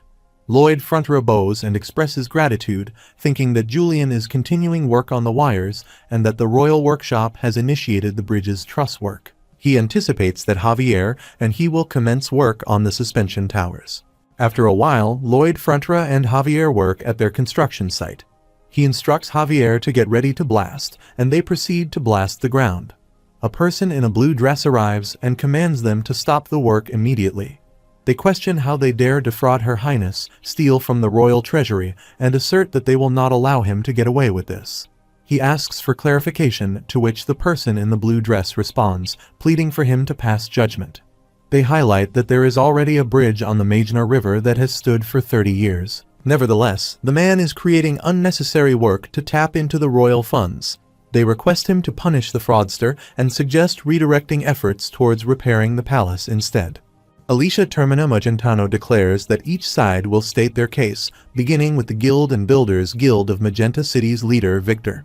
He asserts that the Majna Bridge, constructed by the previous guild leader, has stood in that spot for 30 years. The support columns are wedge-shaped to slow down the swift currents of the Majna River. He criticizes the notion that the bridge will fall, considering it a clear insult to the guild and a slight to Her Royal Highness, the Queen. Lloyd Frontura thinks, yet nope, if that bridge collapses, in the Night of Blood and Iron, there's a scene where the royal army and the rebels face off at the Majna River. He reflects on an event during a massive rainstorm where the bridge collapses, leading to a standstill. However, he refrains from mentioning future events. She instructs him to express his opinion. In response, he states that he would like to inquire something from the official seated beside the guild leader and asks how much they were paid. Another man exclaims how he dared make such false accusations in front of Her Royal Highness. Lloyd Frontura believes that his reaction speaks volumes. It's as if he is displaying signs of being paid off all over his face. He thinks that anyone familiar with Koreans knows what typically occurs when a politician and a businessman meet. Either the politician accepts money from the businessman, or the businessman bribes the politician while seeking favors. In this case, he believes it's the latter, stripping away all business rights and monopolizing the budget. She calls him again, bringing him out of his thoughts, and she asserts that she thought he was a clever man, but he has made a grave mistake by baselessly accusing a royal official. She shouts, "Listen, prepare his judgment at once." They capture him, tie him up, and the death warrior is almost killing him. She instructs him to listen well, as he has insulted her and a royal vassal with his lies, and now she will restore her honor. Javier arrives with Pipodong, Haming, and Bangul, grabbing his sword. Alicia Termina Magentano asks him if he has any last words. He replies, "Exterminate the guilty one's entire bloodline." She asks Victor and the other person if they also agree with this. They bow and affirm that it is the right thing to do. She then declares that she will prove her vassal's innocence while Javier squeezes his sword to draw it. The other person questions what she is saying, and 4 magicians arrive to perform a magic spell on that person. Lloyd Frontura looks at him and smiles while she instructs them to summon the confession spell. The person pleads for them to wait, but the magicians have already completed their spell, and magical circles appear around him with a bright flash. After a while, that person and Victor find themselves tied up in the middle of the city under worse conditions, with crows flying around their heads. Lloyd Frontura arrives there with Javier and remarks that their families have done no wrong. He explains that he pleaded with the Queen to only go this far, emphasizing his niceness. Lloyd thinks he was a bit annoyed that construction got delayed due to those worthless punks. Alicia Termina Magentano also arrives there and commands to put all of the kingdom's workers on the bridge's construction, making people hail their darling queen. Lloyd observes that the High Wizard used gravitational magic to lighten the weight of the stone blocks and work on the suspension tower, which finished in a flash. He instructs Bangul to get ready for the launch. Bangul holds the rope in his mouth and jumps from a building, and Lloyd tells him to fire. A blast occurs, catching everyone's attention. Pipodong and Bangul become excited by the blast, while 2 soldiers turn the tab again. Lloyd Frontura announces the socket connection complete, and here comes the second cable. Julian Frontura acknowledges Lloyd's incredible abilities, and Javier adds that he is also remarkable. Despite it being his first time engaging in hard labor, Lloyd showed up every day. Javier recalls a time when they were young, and he asked Lloyd to teach him how to use a sword. However, Lloyd nearly hurt himself because the sword was too heavy for him. Now, Javier observes that it doesn't seem to be a problem. Hemming supports a part of the bridge, and Lloyd Frontier mentions that wizards can also perform fire magic. Following his instructions, they execute the magic, and Lloyd places his shovel on the ground, announcing that the construction is complete. The system notifies that the construction of Magenta City's suspension bridge is finished, and a large amount of bonus RP will be awarded for this monumental achievement in construction. His bonus RP increases to 1,050, and his current RP reaches 3,019. He reflects that after saving bit by bit, he is now swimming in RP, feeling content. Alicia Termina Magentano reaches the bridge and declares that it will be named after Lloyd Frontier and his brave knight. She officially names the bridge Lajavi and, using her vested powers, bestows the title of Master Builder onto Lloyd Frontier. Corgetus, standing in the crowd, questions the decision, referring to Lloyd as a runt who made the whole platform but is the only one capable of designing something like this. He acknowledges that once the money for construction starts pouring in, it will likely settle the estate's debts. However, there is still one giant hurdle left. She contemplates how to utilize this man, considering there are numerous ways to put him to use. He reflects that the Queen is currently debating how to employ him, but he absolutely refuses to comply. His dream is to be a rich bum, spending his days eating and sleeping. He decides to stick to the plan. She states that she has a request for him, suggesting they return to the royal palace and talk.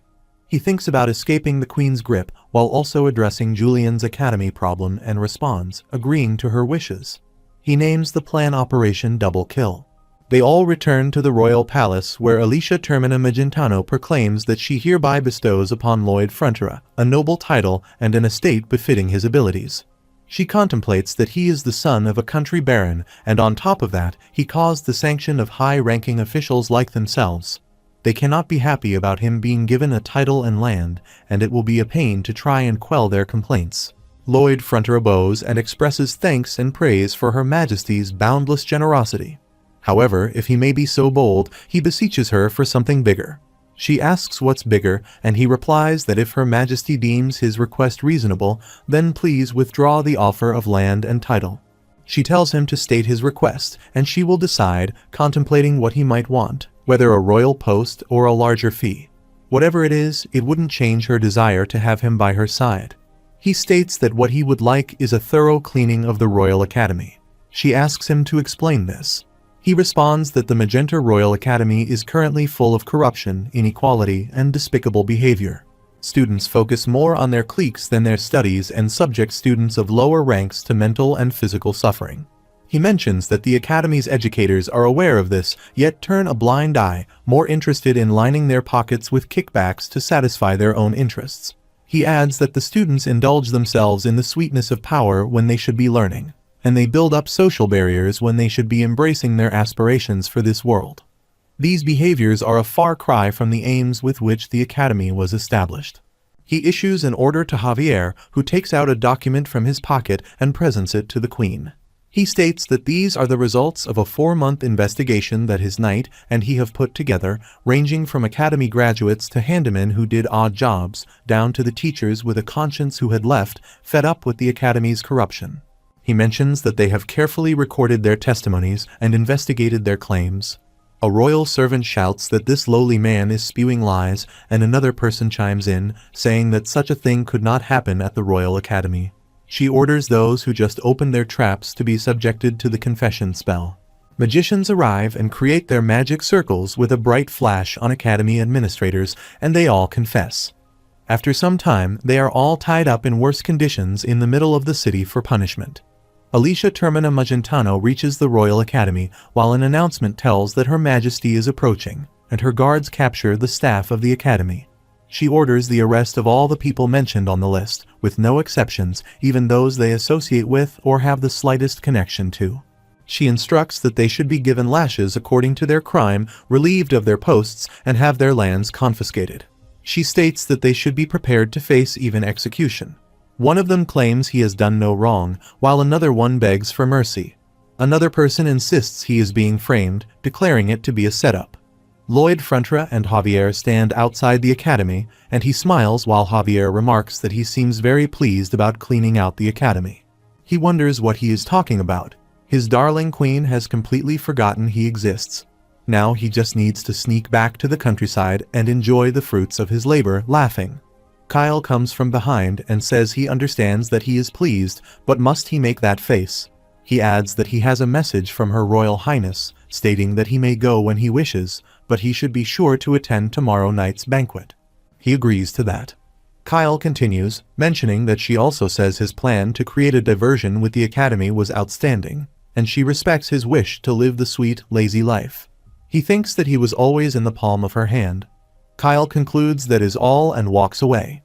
After he goes away, he says that he scared the crap out of him and asks if he couldn't sense that guy approaching. Javier replies not at all and adds that Sir Kyle, the kingdom's top sword master, hiding his presence from a knight of his level would have been very easy. After a while, Julian Frontra is heard saying that Lloyd Frontra beat up Diego Lacona, knowing all this would happen. Lloyd replies well, basically, he planned to wrap up the construction ordered by the Queen nicely. He then adds that if she were going to give him a bonus, he would ask her to investigate the academy. He claims to have her trust, a justification for it, and he knew it would work. Lloyd asks his brother what he wants, calling him a little shit. His brother responds that he doesn't have to force himself to call him that anymore because he's his brother. He expresses trust and pride and declares that he's proud of him more than anyone else. Julian is surprised to hear this, and the system notifies him that Julian Frontra now thinks of him as the hero who awoke to face the family's crisis. Resentment towards him has faded, and he now respects and accepts him. The system notifies him once again that his approval rating by Julian has increased by 65 points, and he has reached 910 bonus RP, with his current RP being 3,929. He comments that it was so cringe he's going to vomit. His brother agrees, saying he regrets it too. At night, they attend the royal banquet, where the Queen instructs Lloyd Frontra to come and draw near. He complies and approaches her. She questions whether he thought she wouldn't notice he liked that, and remarks that he looks like a mole cricket, standing out even more. He denies it, addressing her as Her Majesty and stating that he did not think so. Javier interjects, expressing awe at Her Highness's insight. The Queen then asks if Javier Esrahan agrees, while Lloyd Frontra looks at both of them. Javier confirms, describing him as a mole cricket indeed, to which the Queen replies most definitely, a mole cricket. He wonders what has suddenly come over him and why he looks so relieved. She inquires if he did not hear her command to draw near. He bows and apologizes, and she insists on him coming even closer. He stands in front of her face, and she continues to ask him to come even closer. He apologizes again, stating that if he gets any closer, it's not good. She leans in near his ear and mentions that if he ever changes his mind, he should come to see her, and she'll have everything ready for him. She walks away, informing him that the banquet is for him and that he should enjoy himself. He smiles and reflects on what a jackpot this is. He contemplates lounging around, but then considers the possibility of a natural disaster putting the estate in trouble, prompting him to work to keep it going. He becomes more excited, thinking it's like he has acquired a nice little nest egg, and he wants to get back to the estate already with the enormous fee he received from the construction. Now it's time to live his life, and he dances and enjoys food. However, he pauses, realizing there's still the plot point 3 years later regarding the Queen turning evil. When that happens, the nest egg and the estate will be in vain. He mentions that the banquet will continue until the moon sets, and he recalls that line, it's from when the Queen is poisoned and loses one of her arms. It's the secret code used by those plotting to assassinate her. He wonders why this is happening now, and why is it coming from Sir Kyle when it's not supposed to happen for another 3 years. Alicia Termino Magentano sits in her room and wonders if he has too much to drink. She is certain she has had her usual amount, but acknowledges that she has been working too hard these past few days with the Academy, preparing for the floor and the movements of Javier Esrahan, their enemy state. She reflects on Samir Khan assembling an army in his western lands, but according to her spies, it wasn't just a military exercise. She questions whether it's an invasion, deeming it unlikely as, if that were his goal, he would have assembled his men in the north where their borders meet. She thinks marching through that wild terrain is a suicide mission, pondering what exactly he is scheming, and she feels a severe headache. She finds it odd that her body's mana should easily neutralize the effects of this much alcohol. She realizes she can't control her heartbeat and notes that it's becoming hard to breathe.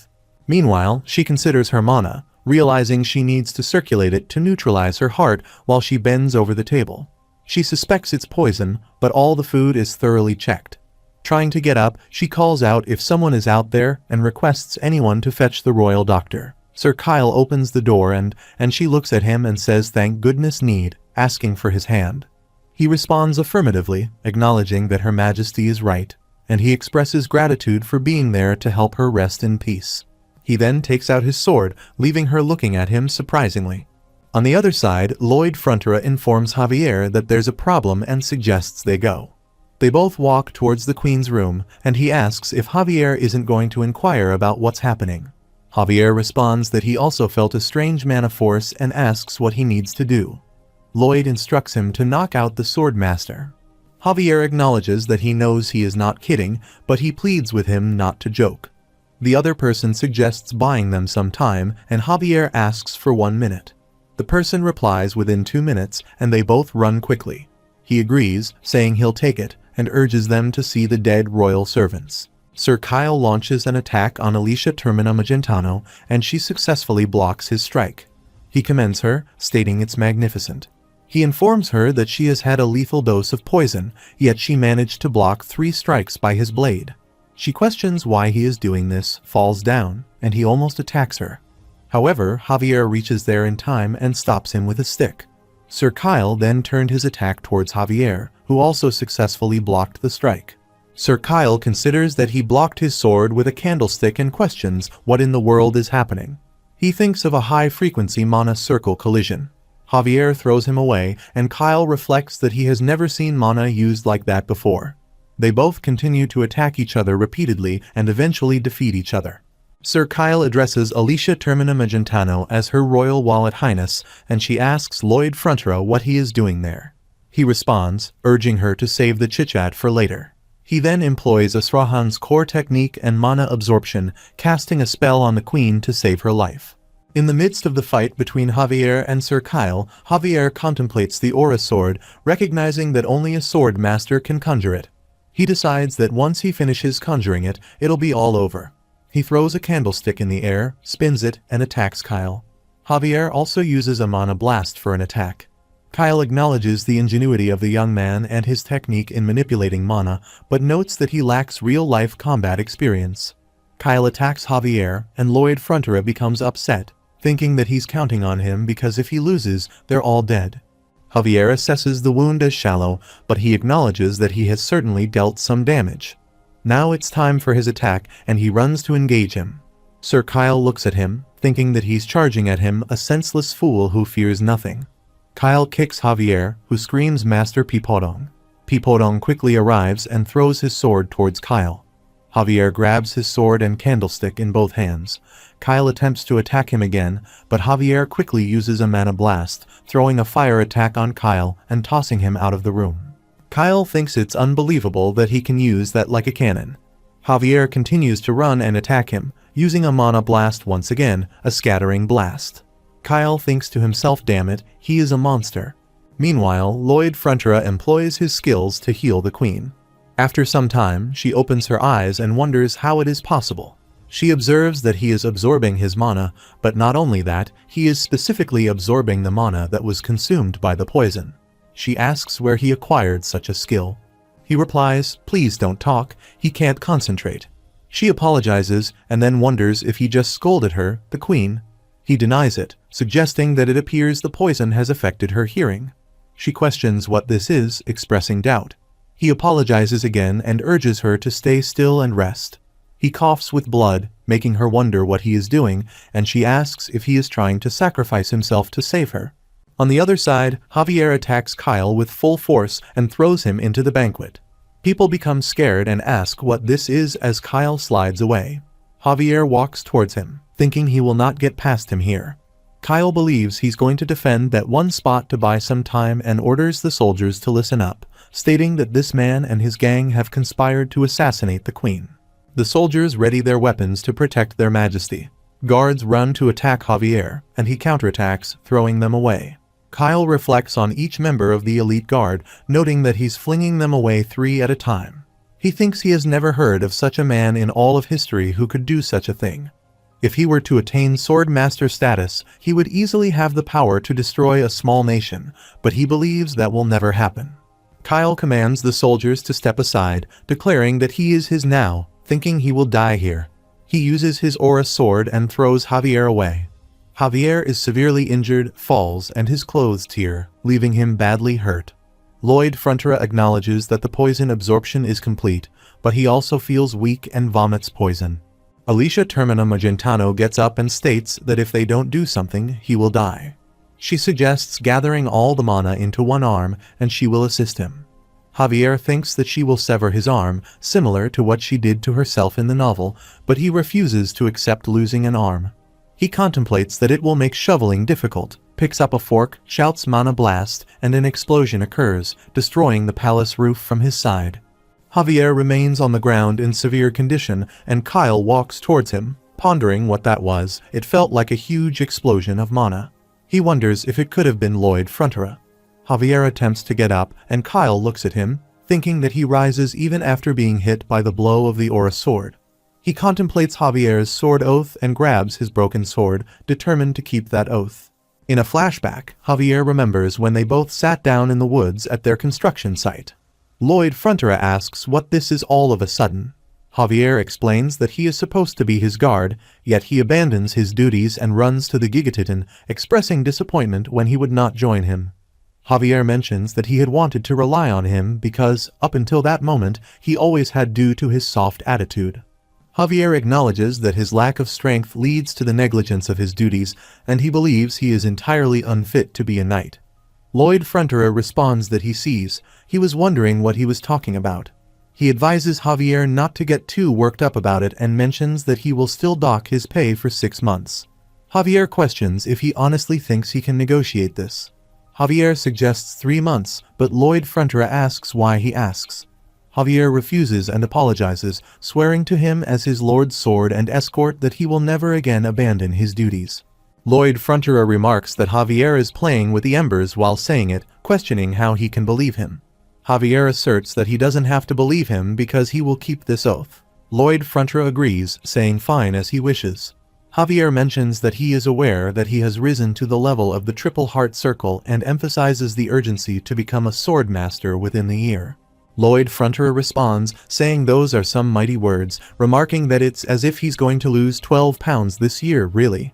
Javier retorts, stating that just because he says it doesn't mean it will happen. He takes a small stick from the ground and asks about the human limit to how far they can push their mana heart.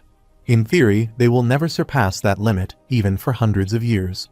He scratches a circle on the ground and explains how a sword master is able to surpass that limit, suggesting it isn't through simple training, but what he is doing. Lloyd Frontera acknowledges that this time Javier would like to do this without his help, and he thinks Javier will not rely on Master Lloyd anymore. He comes back in, and Kyle runs to attack him.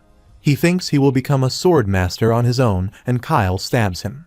Kyle remarks that he never ceases to amaze him, noting that normally, one's whole body would be torn to shreds and disappear when hit by the aura sword. He questions if Javier gathered all his mana into one spot to strengthen it. He expresses that he would have loved to see more of Javier's little tricks, but now he must die. Javier gathers all his skills and creates a magical circle. He grabs Kyle's hand and attempts to take out his sword. He thinks the mana from the aura is burning his entire body, flowing in through his sword from his hands, from his heart, from his mana heart. He goes back and hits a wall, falling down. Kyle observes that he senses neither breathing nor mana from him, and thinks this has taken up too much of his time. Now he turns to take the queen's head and walks away. Javier gets up again and says he sees now, while Kyle looks at him and shockingly asks what he is. Javier replies that it's the sword master's mana and builds his strong sword. Kyle thinks that that is an aura sword. He has never even heard of such a power like this. Javier attacks him and cuts his arm, causing Kyle to shout in pain and fall down. He orders his soldiers to step forward. Javier asks if they think they can take on this sword master.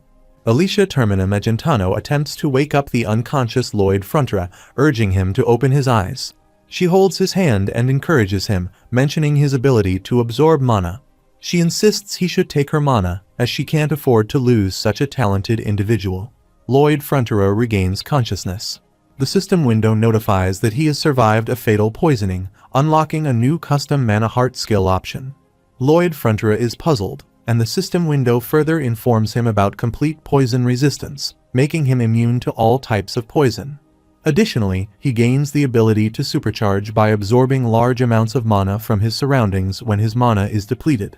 He finds these skills to be super useful and smiles towards Alicia, who, in response, gets annoyed and hits him on the head.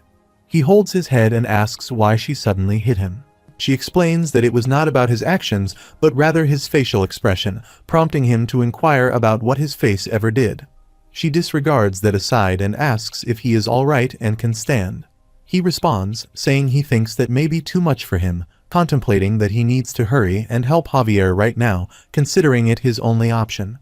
The system window notifies that he can absorb large amounts of mana from his surroundings when his mana is depleted. He begins to absorb his mana, and a huge light spreads all around. She gets shocked and asks what this is. His body is covered with mana light, and his supercharged power starts to absorb mana from his surroundings. She contemplates the tremendous absorption powers if his mana is absorbed this quickly. She calls out to him, wondering if he cannot hear her. She acknowledges that he saved her life, took all the mana he needed, and with it, went to help his knight. He continues absorbing the mana from his surroundings, surprising her. He opens his eyes. The system window notifies him about a skill upgrade, revealing that his mana heart skill level has risen to the rank of a low-ranking sword expert. Additionally, he has unlocked a new custom mana heart skill option named Frenzy. It further explains that this Berserker mode can be used against a designated target for 60 seconds. In Berserker mode, strength, stamina, and reflexes are increased by 200%, and this can only be used once a day. He is surprised to see the status window, realizing that his body feels light, indicating that he must be fully charged. He contemplates that he's probably fighting the Sword Master all on his right now. He urgently tells Alicia Termina Magentano that they must hurry. She feels drained because her mana was absorbed by him. He wonders what happened and acknowledges that this is an annoying skill for others. She mentions that she will ask him for the details later, but apprehending Kyle is their biggest priority right now. She inquires if he could carry her. He puts on her coat and attempts to pick her up, expressing that it would be an honor. He reflects on how their dear queen is so down to earth, deciding to think about how to explain all this later. He carries her on his back and says, "Here they go." He quickly runs from there, thinking, "Wait for him, Javier, he is coming." She contemplates that he demonstrated demonstrable excellence in mana handling, but on his own, he is no match for the Sword Master Kyle. She believes she must build up his mana again and hopes he can fight at even 1/3 of his usual level. Meanwhile, Javier is surrounded by soldiers. Lloyd Frontera and Alicia Termina Magentano reach out and see him. Javier holds a sword in his hand, lit with magic, and thinks, "What's with this guy?" And that is an aura sword. He reflects that he has materialized it into a real sword and realizes he has taken down Kyle. Alicia moves forward and instructs the guards to lower their weapons. She explains that this evening Commander Kyle of the Royal Guard made an attempt on Javier's life, and these two men braved extreme danger to save him. Javier thinks it's because she is his gravy train. Alicia commands everyone to show respect to these two heroes. She adds that every single person who attended tonight's banquet will be investigated for the security of the royal family, demanding everyone's complete cooperation. Lloyd Frontera asks Javier if he has become a sword master. Javier casually responds with a yes. Lloyd Frontera is surprised and asks how he can be so casual about it. Javier questions why he would think this is out of the ordinary. He explains that he encounters dangerous situations frequently, and this is the only way to fulfill his duty to protect him. Lloyd Frontera sees him and thinks what a relief, saying he supposes Javier is not something ordinary. He reflects that he is glad Javier is safe. The system window notifies that Javier has accomplished yet another stunning achievement tonight, and all of his past accomplishments and achievements have satisfied hidden conditions. Javier sees the system window and wonders what this is now, as it seems to be giving out quite a lot today. The system window notifies that the compliment system is activated, and every achievement he earns leads to an honorary title of praise, each given title coming with its bonus skill. It further notifies that additionally, at midnight of every full moon, a certain amount of compliment points will be awarded. The system window notifies a list of titles, such as Snap, Crackle, Pop, Crusher of Bones, Resuscitator of Dead Estates, and he will make his face resemble an orc, among others. He wonders what these are, calling them titles and suggesting something cooler like Guardian of Cremo or Hero of Magentano. The system window responds that the titles of praise are named so they are suited to his face. He considers, come out here and say it to his face, comes on. Upon observing the system window, he reflects that when acquiring a title, it is accompanied by a skill, a positive aspect. Let them delve into the details. The system window discloses his identity as Toast, Cremo Lobster, with the title encompassing the entire Cremona region, including Cremo. The active duration of the title spans 120 years, and it yields a CP value of 6. The notification specifies that the powers conferred by the title can be activated within the region for which the commendation was granted for a duration of 24 hours. Moreover, it elucidates that the temporal and spatial parameters can expand or contract contingent upon his actions. Further information in the notification outlines the activation of title powers during combat scenarios where the opponent's mass exceeds his by 10 times or more. In such instances, Iron Stance is invoked, resulting in a twofold increase in damage dealt and a halving of damage received.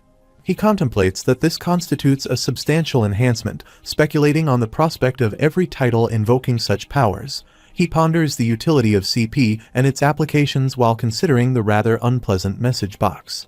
He acknowledges that the message box might not divulge information, even if he were to request it politely. The notification conveys the intention to disclose information, but suggests a hesitancy, asserting that it might be inadvisable. Given the current circumstances, it deems the likelihood of receiving information improbable, akin to a missed opportunity. Seated in anticipation, he implores for information, urging for details. The message prompts him to persist in his supplication.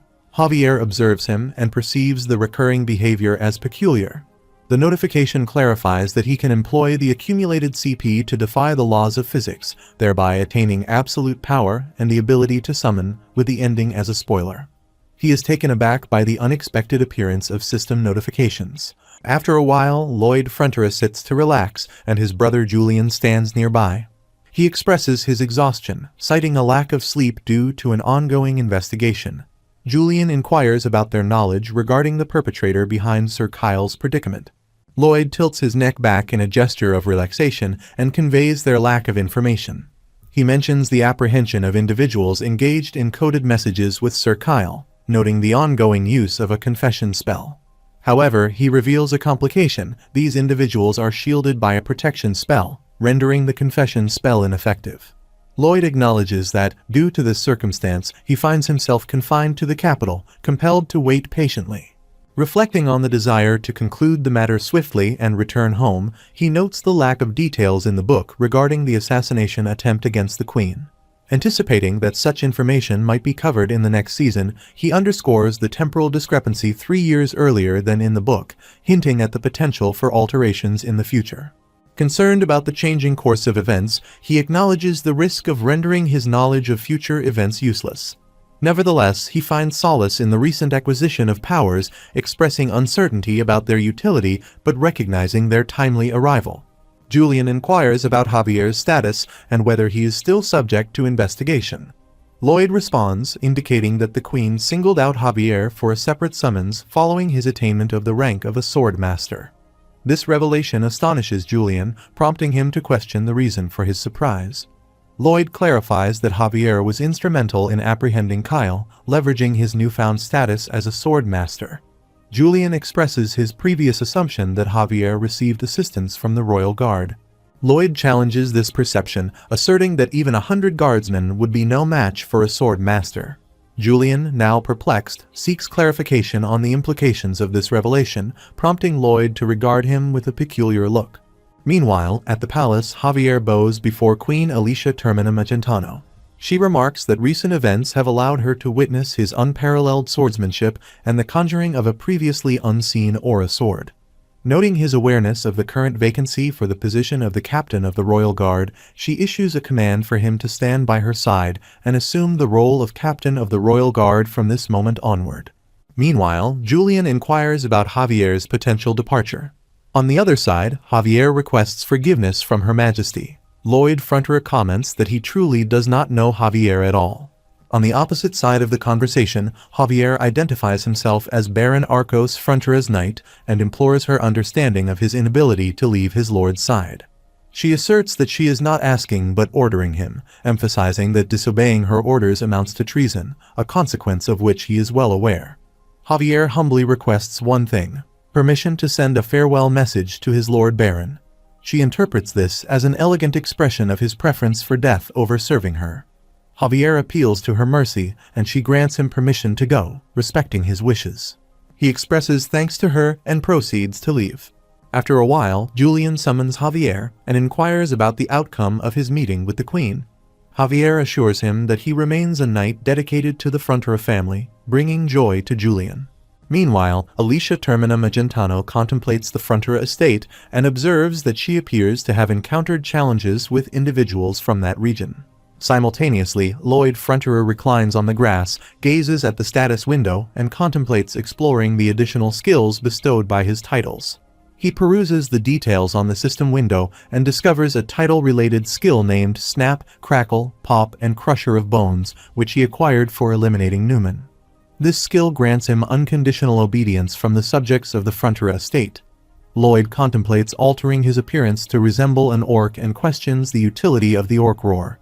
He identifies Magentano as a suitable candidate to carry him and notes that having Queen Alicia's complete trust will shield him from accusations of treason, ensuring freedom from suspicion. Contemplating the aristocrats who faced repercussions due to his actions, he reassures himself that he remains immune to any consequences they may attempt to impose. Gazing at the bright full moon in the night sky, he recognizes that the designated time is drawing near. The system window informs him that the full moon is illuminating the night, bringing CP rewards for the 5 titles he holds, with the current CP tally standing at 22. Acknowledging this development, he anticipates the next step. The system window presents an option, notifying him that the ending spoiler enables the use of CP to preview the concluding scene of the storyline, with the requirement being 20 CP. It queries whether he wishes to utilize the ending spoiler. Reflecting on his current circumstances, he concludes that his only foreseeable future is one of comfort and contentment. Contemplating the potential downside of gaining excess weight from a cushy lifestyle, he decides to proceed and clicks yes to explore the ending spoiler. He finds himself transported into a dark place, expressing his unease at the eerie atmosphere. In an attempt to gain clarity, he initiates communication with the message box. Surrounded by flames flaring all around, he surveys his surroundings, recognizing the setting as the Frontera estate. However, he is perplexed by the distorted appearance of houses and trees. Encountering numerous lifeless bodies, he questions the nature of this grim scene, pondering the implications of such an ending. Seeking confirmation, he calls out to anyone present and receives a response. Consulting the message box, he seeks assurance regarding the authenticity of this unsettling scenario and whether it signifies a genuine conclusion. In his quest for answers, he runs throughout the scene, questioning if his voice is audible. Witnessing a vision of his future self, he sits down and succumbs to tears while contemplating the fate of the Baron and Baroness. The future Lloyd Frontera expresses regret, apologizing for not being able to protect anyone, and agonizingly questions the nature of this tragic conclusion. As he turned around, a multitude of locusts came into view, intensifying the ominous atmosphere. Javier maneuvers with his sword, launching successive attacks against the locusts. Observing this, Lloyd Frontera wonders if Javier has successfully eliminated the threat.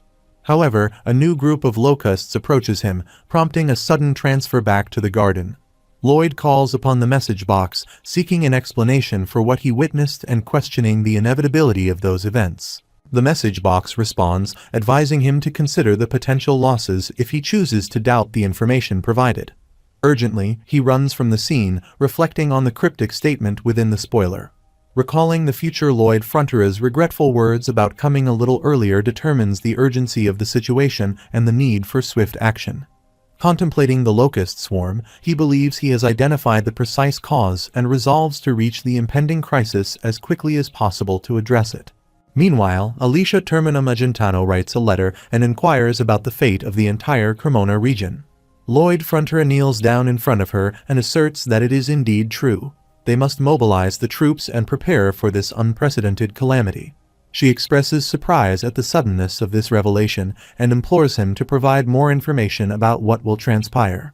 He elucidates that this is the machination of their adversary nation Esfahan, which is attempting to orchestrate a sequence of these monsters to undermine their strength. He reveals that they are eradicating the monsters in the eastern wilderness, thereby depriving them of their habitat. As a consequence, the monsters migrate westward, propelling another group of monsters in a domino effect.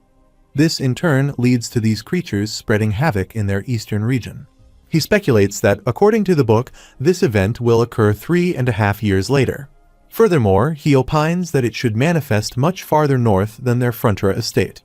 He contemplates that he is uncertain about why the timing and the details have changed, but there is no time to worry about that. She considers that there was certainly some movement from Esfahan in the eastern wilderness, and it is undoubtedly a possibility.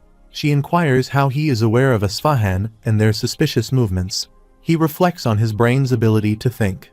She observes that, upon reflection, he has been withholding too much information from her.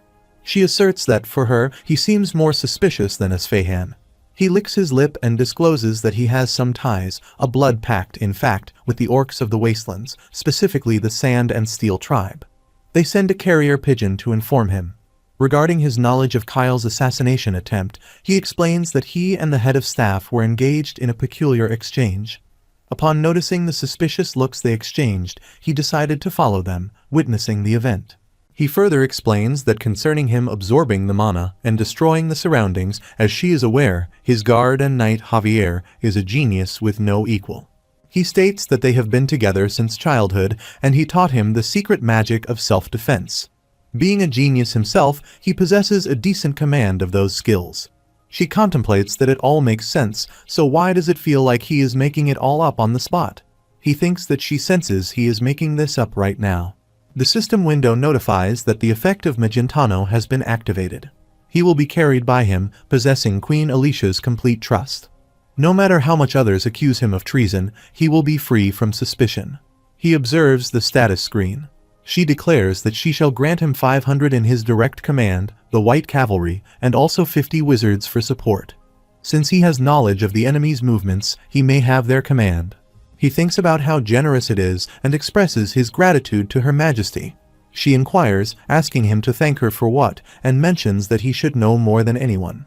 She questions whether he thinks that trusting his baseless speculations comes without a price. He acknowledges that, of course, he knows very well that nothing in life is free.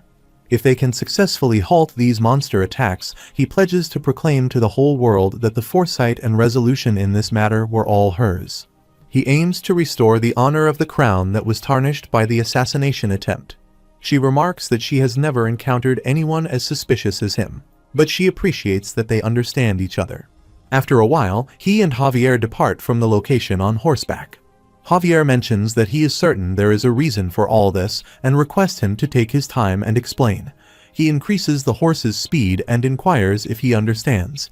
He confirms that yes, he comprehends the gist of what he is saying, so he encourages him to proceed. Lloyd Frontera asserts that they must arrive at the Frontera estate in 5 days, and he expects Javier to understand. He reflects that Javier can now easily overpower the army of a small nation. If they witness dozens of soldiers taken out by a single swipe of the sword, the enemy's morale will plummet. He acknowledges that morale is a critical factor.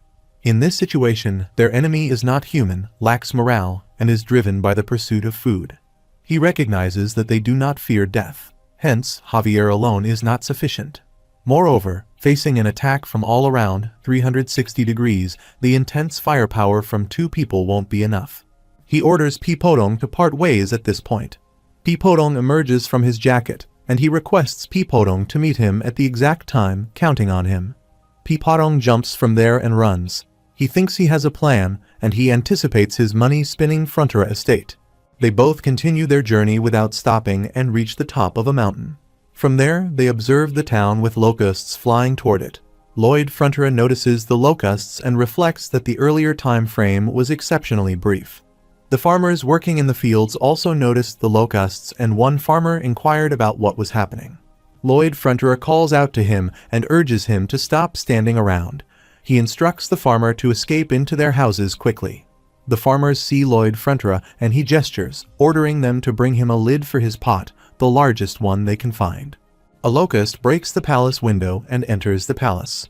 Miss Emily sees the locust and asks what that thing is. It moves to attack her, but Marbella Frontera intervenes, attacking it with a chair and killing it. Just then, many locusts enter the palace, surrounding them. Marbella holds Emily's hand and instructs her to follow. They move to run from there, and looking out of the window, witness many locusts flying around. Marbella gets shocked and wonders what on earth is happening. Arcos Frontera arrives with his sword and inquires if she is all right. He suggests heading outside first, joining Sister Bayern and the other soldiers. He opens the door, and they all come out to see locusts devouring everything they find. Meanwhile, a group of locusts follows Bayern, and he runs to save his life. He instructs the soldiers to listen up, stating that they will assemble at the Count's residence and move out. Michael tries to free himself from them, urging them to get away from him. Bayern observes him struggling and looks towards the palace, thinking that all the villagers are in danger, but the Count is Count. He recalls a memory when Arcos Frontera expressed the hope that it would never come to this. However, if the estate were ever to be in peril, please save their people first before him. He believes that a lord and his knights exist purely for their people. Bayern moves to save Michael, attacking the locusts and killing them. He instructs Michael to get behind him. Meanwhile, Arash also attacks the locusts, killing them, and declares that the great orc warriors may face their last day, but they will uphold their oath to their brother's family. An orc warrior moves to attack the locusts. On the other side, Michael and Bayern also attempt to attack and kill them. However, suddenly, a locust comes to attack them, but Bayern saves Michael. They start biting his back. On the other side, many locusts target a poor lady who is trying to save her little child. The locusts overpower her and start biting everyone. An orc warrior attempts to save Miss Emily, but the locusts cover the sky and everything. They start biting the poor lady's hair, and she begins crying. Some locusts attack Bayern. Suddenly, some fire flares spread all over and burn the locusts. Lloyd Frontera arrives and suggests that they should be in a natural history museum. Javier strikes his sword on the lid of the pot, creating a flare. Lloyd Frontera inquires about how they achieved that, expressing excitement at the sound of the pot lid. He continues to hit the lid, attracting the attention of the locusts, who all move toward the sound. Arcos Frontera remarks about the echoing voice just now. Marbella Frontera agrees, confirming that it is indeed their Lloyd Frontera. Lloyd Frontera and Javier run from there, and locusts follow them. He remarks that they are incredibly scary. Javier agrees, stating it's as he said, they are chasing them along a regular trajectory. Lloyd Frontera expresses satisfaction, saying that's good. They will keep gathering them like this. He suggests doing a lap around the estate perimeter. He instructs Javier to hit harder. Javier strikes with full force and the lid hits him in the face. Lloyd Frontera sees him, noting that it was too hard, and asks why he looks so happy, questioning why he is smiling. Javier moves to hit again, saying here comes the next one. Lloyd Frontera thinks that it was mentioned in the book that the locusts respond to this kind of loud sound, and they are falling for it. He tells Javier that the next one is Lacona, urging him on. Javier wonders if he is planning to help that area too, and is impressed by assisting a neighbor even in such a critical state. The system window notifies him that his approval rating by Javier increased by +3, and he earned 54 RP. Lloyd Frontera thinks he can't lose that water bill. Meanwhile, at the Viscounty of Lacona, locusts attack, destroying everything. Viscount Lacona tries to save himself and asks what these things are. Lloyd Frontera and Javier arrive there. Viscount Lacona sees Lloyd Frontera, who cautions him not to even think about being late with his water bills. Javier hits the lid of the pot, and the locusts start following the sound.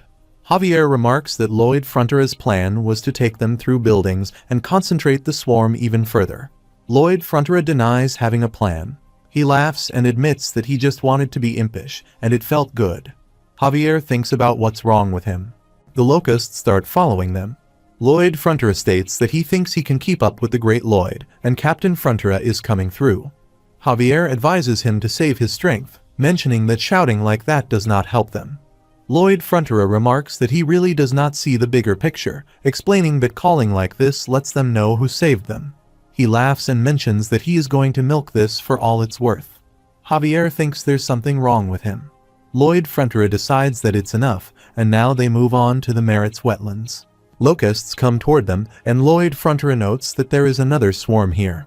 Javier moves away and instructs to hold the pot lid above his head at an angle, then fall back. Javier uses his master's sword to attack and cut the locusts. Lloyd Frontera puts the lid on his head to save himself from the locusts' attack and employs magic to eliminate them. They still follow them. Lloyd Frontera remarks that it's good. They gathered them to a single spot and encouraged them to go just a little further. The horse also gets tired. Lloyd Frontera expresses frustration, asking if Javier is exhausted and emphasizing that if he pushes him anymore, they will all be dead meat. He instructs Javier to prepare him back. Javier questions what. Lloyd Frontera jumps on his horse, holds him from the back, and declares that he is his steed now, commanding him to run. Javier jumps from the horse with Lloyd Frontera, and they start running from there. The locusts still follow them. Lloyd Frontera calls Bangle and Hamang. They are full of water and start throwing water toward the locusts. Bangle uses the fire flare to attack and burn the locusts. Lloyd Frontera commands them to spray shot for round 2. Hamang throws the water's second shot at them. He orders them to start round 3. He and Javier use their magic power collectively, attacking and burning the locusts. After killing them, they both feel relaxed. Lloyd Frontera lies down on the ground and remarks that it was tough. Javier agrees, stating that they took care of most of them. However, there are still many left. Lloyd Frontera acknowledges that at least a few thousand are left, but assures Javier not to worry. He mentions that the cleanup crew should be arriving right about now. Pipodong arrives with 300 elite warriors from the Sand and Steel tribe, along with 500 soldiers from the White Cavalry and 50 wizards. Lloyd Frontera instructs them to leave the rest to the newcomers as they have another thing to worry about.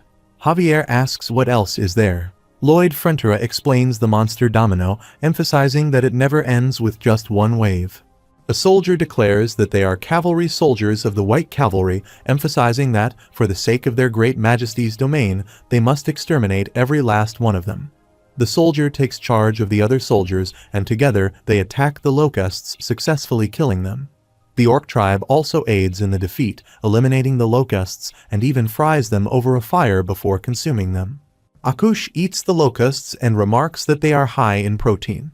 Ms. Emily arrives and calls an Orc warrior over. She hands him a flower and expresses her gratitude for saving her earlier. The Orc warrior accepts the flower and she walks away, leaving him blushing at the gesture. Meanwhile, Lloyd Frontera's parents run toward him and ask if he is all right. His father grabs him and asks if he's not hurt. He refuses, stating that he's fine as they can see. His father becomes emotional, hugs him, and expresses gratitude, mentioning that he saved all of them when his feeble father couldn't. He apologizes and is grateful. His mother also hugs him and asks why he enjoys saving people so much, and what if he was hurt. He thinks that's not it. It was all for his retirement, and he did it purely for his own benefit. The system notifies him, and he wonders what's so funny. The system again notifies him that he doesn't seem to remember what he said during the ending spoiler. He wonders what it means and what he said. The system notifies him again that, well, if he doesn't remember, let's just leave it. He thinks that's right because there's so much more work to do right now, and they need to get ready for the second wave. The system notifies him that he has received a new title, Round 1 pick by Terminix Pest Control, and the title region is Frontera Barony Lacona Viscounty. The active period of the title is 110 years, and the CP from the title is 2. The system informs him about title powers. Just by looking at them, he can send all bug-type monsters into a state of fear. Once in this state, they will shrivel up and lose their ability to fight. At night, he goes to his construction site and looks around, while the commander of the White Cavalry, Vallardi Blanc, comes from behind and asks why he asked for him. He bows and replies, thanking him for coming. He also expresses gratitude for his crucial role in the plan to wipe out the locusts. Vallardi Blanc says not to say the words if he doesn't mean them, pointing out they were merely in charge of the cleanup. He disagrees, stating that's not it at all. If they were to clean it up all by themselves, it would have taken weeks, but thanks to him and his men, it was done in half a day. Velarde Blanc admits that, to be honest, he was angry at first for a mere engineer to be given command over the esteemed white cavalry. However, when they arrived, he realized something: the precise time and location of their arrival. All of it was according to his calculations. He further asserts that he is a brilliant strategist, and there is no doubt about that. It cannot have been sheer luck that he saved Her Majesty, but his pride is still wounded. He inquires whether he had sent the wizards back while requesting them to stay and fight and die on the Queen's side, which he deems their honor. He states that he does not like him, and having spoken his truth, now it is his turn. He asks what they want from them. Lloyd Fronterer thinks he knew this guy was special. In the novel, he is the commander of the White Cavalry, ordered to carry out a ruthless purge by the Queen who turns evil. He reflects that he fought tooth and nail against Javier, who was trying to protect the people. At that point in time, Javier wasn't a sword master, so he barely managed to beat him. Velarde Blanc inquires if he had said his name was Javier, and if he believes he can trust him with this request, to please stop the Queen. He thinks of it as uncompromising loyalty, noting Javier as a born warrior and a straight shooter, and he believes he won't get through to him if he beats around the bush. His best plan would be that. Lloyd Fronterer asks how he would like to fight, proposing that if he wins, the White Cavalry becomes their estate's engineer of crops, and if he loses, he must return immediately to Her Majesty. Velarde Blanc laughs and states that he has him all figured out. Since he has no intention of giving in to such a ludicrous request, he suggests a fight right from the start. However, there is one thing he has missed. Velarde has been given command over the White Cavalry by the Queen, and this is an order. He responds that even if ordered to do so, shoveling dirt would gravely wound the honor of a knight. However, if it were the result of a duel, it would be a rather knightly thing to do. Velarde Blanc asks if he has a weapon and mentions hearing that he punished his estate's traitor with a shovel. Javier replies that he'll be keeping his sword sheathed, so it doesn't matter. Velarde Blanc thinks it's perfect, believing he took the bait, and the chances of winning are 0. He considers Javier to have a triple heart circle, but it's just crude power. He believes he's skilled enough to almost kill Javier, the sword whiz, and that he'll never let him get a hit on him. However, as always, Javier has a different, powerful weapon: his personality.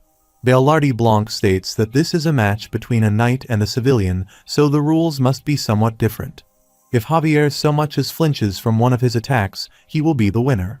Lloyd Fronterer declares it's a deal and utilizes a triple-core mana blast, launching an attack on Velarde Blanc.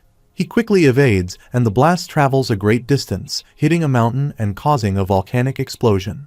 Observing this, Velarde Blanc becomes frightened and looks back to where Lloyd Fronterer fell to the ground. Velarde Blanc laughs at him, contemplating how 500 of the kingdom's strongest in the White Cavalry have been transformed into the Fronterer barony's crop engineers. He mentions that they are engaged in construction work with his team the next morning. One warrior, expressing anger, throws his shovel, stating that even though full authority has been given to them, this is not acceptable. He emphasizes that they have devoted their lives to the battlefield, questioning why they must now engage in hard labor. Velarde Blanc insists that this is not merely a result of a simple order, recalling Lloyd Fronterer's statement that he would show him something else amazing, that wielding a shovel can be much more honorable than wielding a sword. Velarde Blanc, once again, thrusts his shovel into the ground and mentions that there is something he wishes to check, urging cooperation. Lloyd Fronterer and Javier stand atop a high mountain, observing them. Javier asks if this will truly have an effect on them. Lloyd Fronterer responds that the orcs of the wilderness taught him, so he can trust their method, emphasizing it has been tried and true. He assures Javier to wait, stating that this is going to protect his sweet meal ticket. As his soldiers descend from the mountain with ropes, they proceed to build a rock monster. An earthquake shakes everything, causing people to become scared. They believe the entire estate is enveloped in terror, and simultaneously, everyone shares a common feeling, thinking that Master Lloyd Fronterer will protect them all. Meanwhile, a huge herd of mastodons moves toward the city. Lloyd Fronterer stands on a rock, holding 2 flags, one white and one blue. Velarde Blanc arrives with his warriors, finding it hard to believe what Lloyd Fronterer said, but they see a real threat in the form of a massive herd of mastodons. He recalls his meeting with Lloyd Fronterer, questioning what evidence he has that makes him so sure. Lloyd Fronterer responds by asking if this isn't evidence, and when questioned further, he says it's obvious. Velarde Blanc insists on knowing how it's obvious, to which Lloyd Fronterer clarifies that he means in a general sense. Velarde Blanc specifies that he wants to know if what Lloyd Fronterer is saying serves as evidence. Returning to the present, he thinks he clearly has a knack for dodging questions, but regardless, he has judged correctly. Now is the time for battle, not doubts. They will match the speed of their charge and take out their front line. He believes that once the herd stops, they will quickly surround them and attack from the outside, one layer at a time, anticipating 10 or perhaps 20 casualties on their side. Oleg expresses that after this battle, he will propose to his sweetheart back home. Another warrior comments that he doesn't say things like that. Oleg repeats his question, asking what's wrong with what he said. Velarde Blanc contemplates that instead of an engagement ring for his lover, the soldier Oleg may leave behind only his glorious lance. He believes there is nothing to fear. This is the fate of their cavalry unit. He then commands white cavalry soldiers to prepare to charge. Meanwhile, Bayern instructs them to wait, and Velarde Blanc looks at him, addressing him as Sir Bayern, the chief knight of this estate. He asks why Bayern is here without his armor. Bayern replies that Master Lloyd Fronterer said he would not need any armor. Velarde Blanc questions this decision, expressing concern as they are going into battle, and wonders if Lord Lloyd has lost his senses. Bayern responds that his lordship has always seemed a little strange, and he's used to it by now. He explains that he came here to decipher Lloyd Fronterer's messages. Velarde Blanc inquires about the meaning of deciphering. Bayern asks if he sees Master Lloyd on that white rock. Velarde Blanc confirms that he sees him. Bayern explains that his lordship will soon send a signal. As he observes, Lloyd Fronterer waves the flag and gives the signals. Bayern directs the soldiers of the White Cavalry to move to the village's southeastern edge, urging them to move swiftly. Velarde Blanc dismisses the idea as nonsense, stating that Lloyd Fronterer is practically asking them to clear the path for the Mastodons.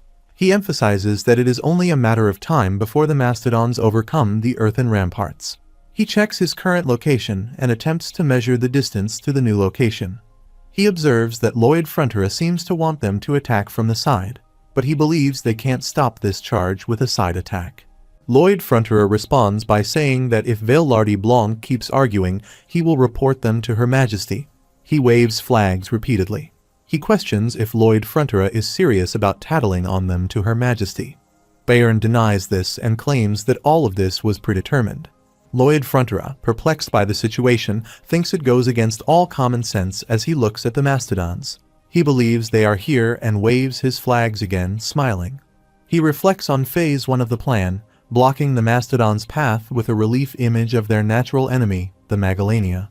Observing the Mastodons charging toward the rock monster, he witnesses them falling down, contemplating Phase 2. Velarde Blanc commands the White Cavalry troops to quickly march forward with much noise and movement. He instructs them to kick up a dirt cloud and bang their lancers together loudly, and they all follow the instructions. Velarde Blanc ponders if they are executing his plan, but confusion sets in as he sees them turning back and roaring. Lloyd Fronterer thins the herd of Mastodons, frightened by the Megalania, and now believes they can hear the steps of another Megalania approaching. The Mastodons become scared and run in another direction. Lloyd Fronterer thinks that if the herd moves north, they will have succeeded. Velarde Blanc realizes they are on the move, but then realizes that in that direction lies the ditch where they dug up the dirt for the relief image. He reflects on why he had asked them to dig such a long ditch there. Mastodons swiftly run towards the ditch. Lloyd thinks it's Phase 3 of his plan as they all tumble into the ditch. Piporong reaches the edge of the ditch and shouts for the Battle of Salsu, but Piporong doesn't listen. Instead, he throws a lot of water into the ditch, and they all are carried away with the water. Lloyd Fronterer throws his flags and strikes a pose of victory while everyone looks at him. The Mastodons attempt to swim, but they struggle, eventually reaching the river and then making their way into the forest. Slowly emerging from the water, they become exhausted. Velarde Blanc observes them and realizes they have truly won without even engaging in a fight. Lloyd Fronterer remarks that there is plenty to eat downstream, giving the Mastodons no reason to return to a place with a Megalania. He expresses gratitude for the new canal they have, thanks to the Mastodons. Velarde Blanc questions if Lloyd Fronterer had truly planned to use it as a canal like this. Lloyd Frontura denies the exact plan but explains that as they were digging, he thought it could be useful, considering that every time they fought a battle, they would lose at least 5 men. Velarde Blanc goes to the house of warrior Durando, presenting his sword. He mentions that Durando's husband died honorably in battle for his country and people. Velarde Blanc assures that this cavalry regiment and the kingdom of Magentano will forever remember the bravery of Sir Durando. Durando's wife sits on the ground, crying heavily as they bury the dead warriors, evoking strong emotions among the other warriors. Velarde Blanc questions how much time he plans to waste on training now. Despite heavy rain at night, he remains in the graveyard, contemplating valor and honor. Each time they lose a man, these words are repeated, but he finds it nonsense as deep down, they know death doesn't leave behind honor. It only bequeaths hellish days for those left behind. The next morning, at the training ground, a warrior tells Oleg to ensure he invites them to the wedding while grabbing him in his arms. Oleg responds affirmatively, and Velarde Blanc observes them. Javier arrives, expressing concern that these waves of monsters may never end. Lloyd Frontura responds, acknowledging that they will end at some point, but they'll have to deal with dozens more. He mentions that coming up with a large-scale plan like this each time would be too costly for their estate. Meanwhile, he remarks to Javier that he sees his IQ has increased significantly and asks if he would like to guess what he's thinking. Javier responds, stating it's obvious a plan that requires the least amount of work to contain the monster invasion at its source. He acknowledges that it's the right idea and asks about that plan. Javier assumes he already has one in mind. Velarde Blanc declares that the White Cavalry Knights will assist him with his plan. Javier questions what he is saying, as he's not planning to go back to the capital. Velarde Blanc shares his intention to send a letter to ask for Her Majesty's permission. He explains that today he witnessed what real victory is, realizing what an incompetent leader he had been all this time. He kneels in front of him and asks for permission to stay and learn from his wisdom. All his other warriors also kneel alongside him. Lloyd Frontura mentions that he was actually about to throw himself at Velarde Blanc's feet and beg. He asserts that without Velarde Blanc's help, there is no way the plan would work. They all enter the palace, and in the meeting, Lloyd Frontura, Javier, Velarde Blanc, Arcos Frontura, and Marbella take their seats. Lloyd Frontura asks his lord if he remembers when he said he would make a waterway from Lake Capua, and his lord was firmly against it. His father confirms that he remembers. Lloyd Frontura explains that there is a legendary beast at Lake Capua, and King Storma lies asleep in its depths. However, he insisted that the disturbance from the waterway wouldn't be enough to wake him and pressed on with its construction. Lloyd Frontura agrees, stating that this time they really will wake him. His father vehemently objects, and his mother firmly says absolutely not. Velarde Blanc votes yes, raising his hand. Javier affirms that he agrees, and Arcos Frontura questions whether Javier, as his knight and guard, should not object to this. Javier replies, asking for forgiveness from his lord, but asserting that they will not win this argument anyway. His mother remarks on how smart he has become. Lloyd Frontura raises his hand and declares that, as per this democratic process, construction begins now. His father questions what's democratic, who told him, and advises him to hold on. Lloyd Frontura, Javier, Velarde Blanc, and their knights and warriors move forward under the supervision of Lloyd Frontura. Javier asks if Lloyd Frontura intends to awaken King Storma and somehow control him. Lloyd Frontura responds, stating he's not a wizard, and questions if that even sounds possible. He adds that he looked into legends, stories, or any mentions of King Storma or his habits. He mentions that one reference describes King Storma as a giant beast as big as a mountain, but surprisingly, there is no mention of him ever attacking humans. More importantly, he built the lake by creating the dam himself, and it is said that if his habitat is damaged, he will let out a shriek before starting repairs. He explains that this is why he is going to destroy a part of the lake continuously throughout the day and night, fixing it each time only to destroy it again, laughing at the idea. He states that this will scare the monsters coming over the eastern mountains, and he calls his Operation Guard Dog. Javier thinks that Lloyd Frontura is saying he will torment a beast that's sleeping happily, and even Satan wouldn't do this. Javier questions the possibility of Lloyd Frontura's research being wrong and what would happen if King Storma attacked them. Lloyd Frontura responds, stating that Javier is asking the obvious, and as a knight, he needs to defeat King Storma, pointing towards him. Javier notes that King Storma will shriek day and night, considering this as an Operation Guard dog. He thinks he's being treated like a dog. As they all approach the lake, Lloyd Frontera utilizes his survey simulation mode skill to observe everything. He thinks about where to breach without causing a flood and waking King Storma, making various gestures to understand the location and other details. Javier reassures others that although Lloyd Frontera may look a tad strange, he is of sound mind, or at least a bit eccentric, so there's no need to worry. Velarde Blanc remarks on the maniacal appearance accompanying Lloyd Frontera's extraordinary intelligence, finding it truly remarkable. The legendary beast, King Storma, sees them and thinks that humans have come again. Bubbles appear at the outer layer of the water, and he contemplates forgiving them last time. However, if they dare disturb his slumber again, he will kill them all. Lloyd Frontera hears someone's voice and looks towards the source, where Bayern is laughing. Bayern exclaims to the little rascals, "Get down, stop it," and repeats stop, while laughing and expressing that they are killing him with their cuteness.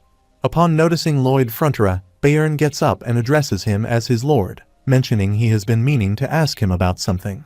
Lloyd Frontera acknowledges that Bayern could tell, and Bayern explains that these little ones are the mastodons who were separated from their mothers during the water attack.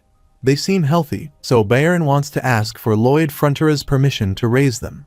Lloyd Frontera responds, expressing concern that as far as he knows, the bigger they get, the more ferocious they'll become, which could be dangerous. Bayern questions how Lloyd Frontera knows that, but he refuses and insists that it won't be dangerous because they are adorable. Lloyd Frontera explains that raising animals isn't easy and it will be extremely challenging. Bayern continues to deny the difficulty, saying it won't be challenging because they're adorable, pointing towards the mastodons. Meanwhile, he responds with a casual "well, do as he pleases." Bayern lies down again and plays with the mastodons, becoming quite happy. Lloyd Frontera walks away, thinking that Lord Bayern will do a good job with them, and if things go well, perhaps the mastodons could become a great asset for them. He reflects that since there is no guarantee that Operation Guard Dog will work, having even just one more ally, even one more animal on their side, is beneficial. Akush arrives and mentions that the monster Domino might strike their village too. They express regret but explain that they must return to their tribe. Lloyd Frontera thinks it's a shame to lose such a strong ally, but their region is also in danger, and it couldn't be helped. He instructs Officer Greg to gather 5 men and ride with the Sand and Steel tribe. If trouble strikes, they should inform him right away. Officer Greg agrees, and Lloyd thinks that they will be willing to help them for a long time. He needs to do everything in his power to keep their army strong. He also reflects that today is the day when the long-awaited operation goes into action. Velarde Blanc informs him that all preparations are complete. He shouts that today they will awaken an ancient beast, and no one but his men can accomplish such a feat. He mentions the superhuman strength required to carve up and dig out mountains, and his warriors become excited. He addresses the White Cavalry, asking who can knock a beast out with a shovel when they bare their vicious teeth. He questions them, asking if they believe in the power of the almighty shovel while waving his hand above his head. They all become emotional, wave their hands in a pose of unity, and affirm that they believe the shovel conquers all, waving their shovels high. Meanwhile, they march forward, and Javier comes in front of them as they repeat the chant, "The shovel conquers all," again and again. The system notifies that Javier truly pitied the White Cavalry. Through the use of meticulous simulations, they modified the terrain so that the lake banks would crack without causing a flood, and they started working there. Javier stands at the high mountain and declares that he's ready. Lloyd says okay and asks if Javier sees the spot that he marked. Javier confirms and says he sees it. Then he shouts for Lloyd to fire away, and with just the right amount of force, there will be an explosion. Javier stabs his sword into the mountain and uses Mana's blast, breaking the mountain into pieces. The pieces of the mountain go down with full force, breaking trees in their path. Lloyd Frontera thinks that while it won't be an immediate problem if left unattended, it will be just enough to cause the natural dam to collapse. He lies down and orders everyone else to do the same, instructing them to take cover. He believes that now King Storma has awakened as they all witness his residence mountain breaking into many pieces. Bai Bayong also appears there, and they all look at him. Velarde Blanc finds it adorable, while Lloyd Frontera thinks he could understand everything that Bai Bayong is shouting. He believes that Bai Bayong is angry, just like with Pipodong, Bengal, and Hamang. Whenever they speak, he can understand them. Lloyd Frontera thinks that whether Bai Beong is a summon or whatever he is, it doesn't matter. If he is a beaver, then Lloyd Frontera is even more sure about this, as the most important thing to a beaver is repairing its dams. Bai Beong moves towards them and says something. Lloyd Frontera thinks he can smell metal and believes that Bai Beong thought he wouldn't see him hiding there. He tries to look at Bai Beong, thinking it's like he's attempting to damage his dam to do something. Lloyd Frontera wonders if Bai Beong really thought he would just fix his dam and go back to sleep. He decides to wipe him out and put an end to his tricks for good, realizing that Bai Beong misread him and botched this. Velarde Blanc crawls towards him and asks what they should do now. He assures Lloyd Frontera that if he gives them the word, they will attack. Velarde Blanc adds not to make that face, as it makes him uncomfortable while making an annoyed expression. In anger, Bai Beong splashes water on them, and they all get up and run back. They float in the water while Javier also jumps in and uses a flare mana blast towards Bai Beong, who splashes water on his fire attack. Javier gets ready to attack him again and thinks he has no choice but to slay him. He jumps to attack him while Lloyd Frontera tells him to wait because he has a plan. Lloyd Frontera thinks that if Bai Beong is a summon, then this will definitely work.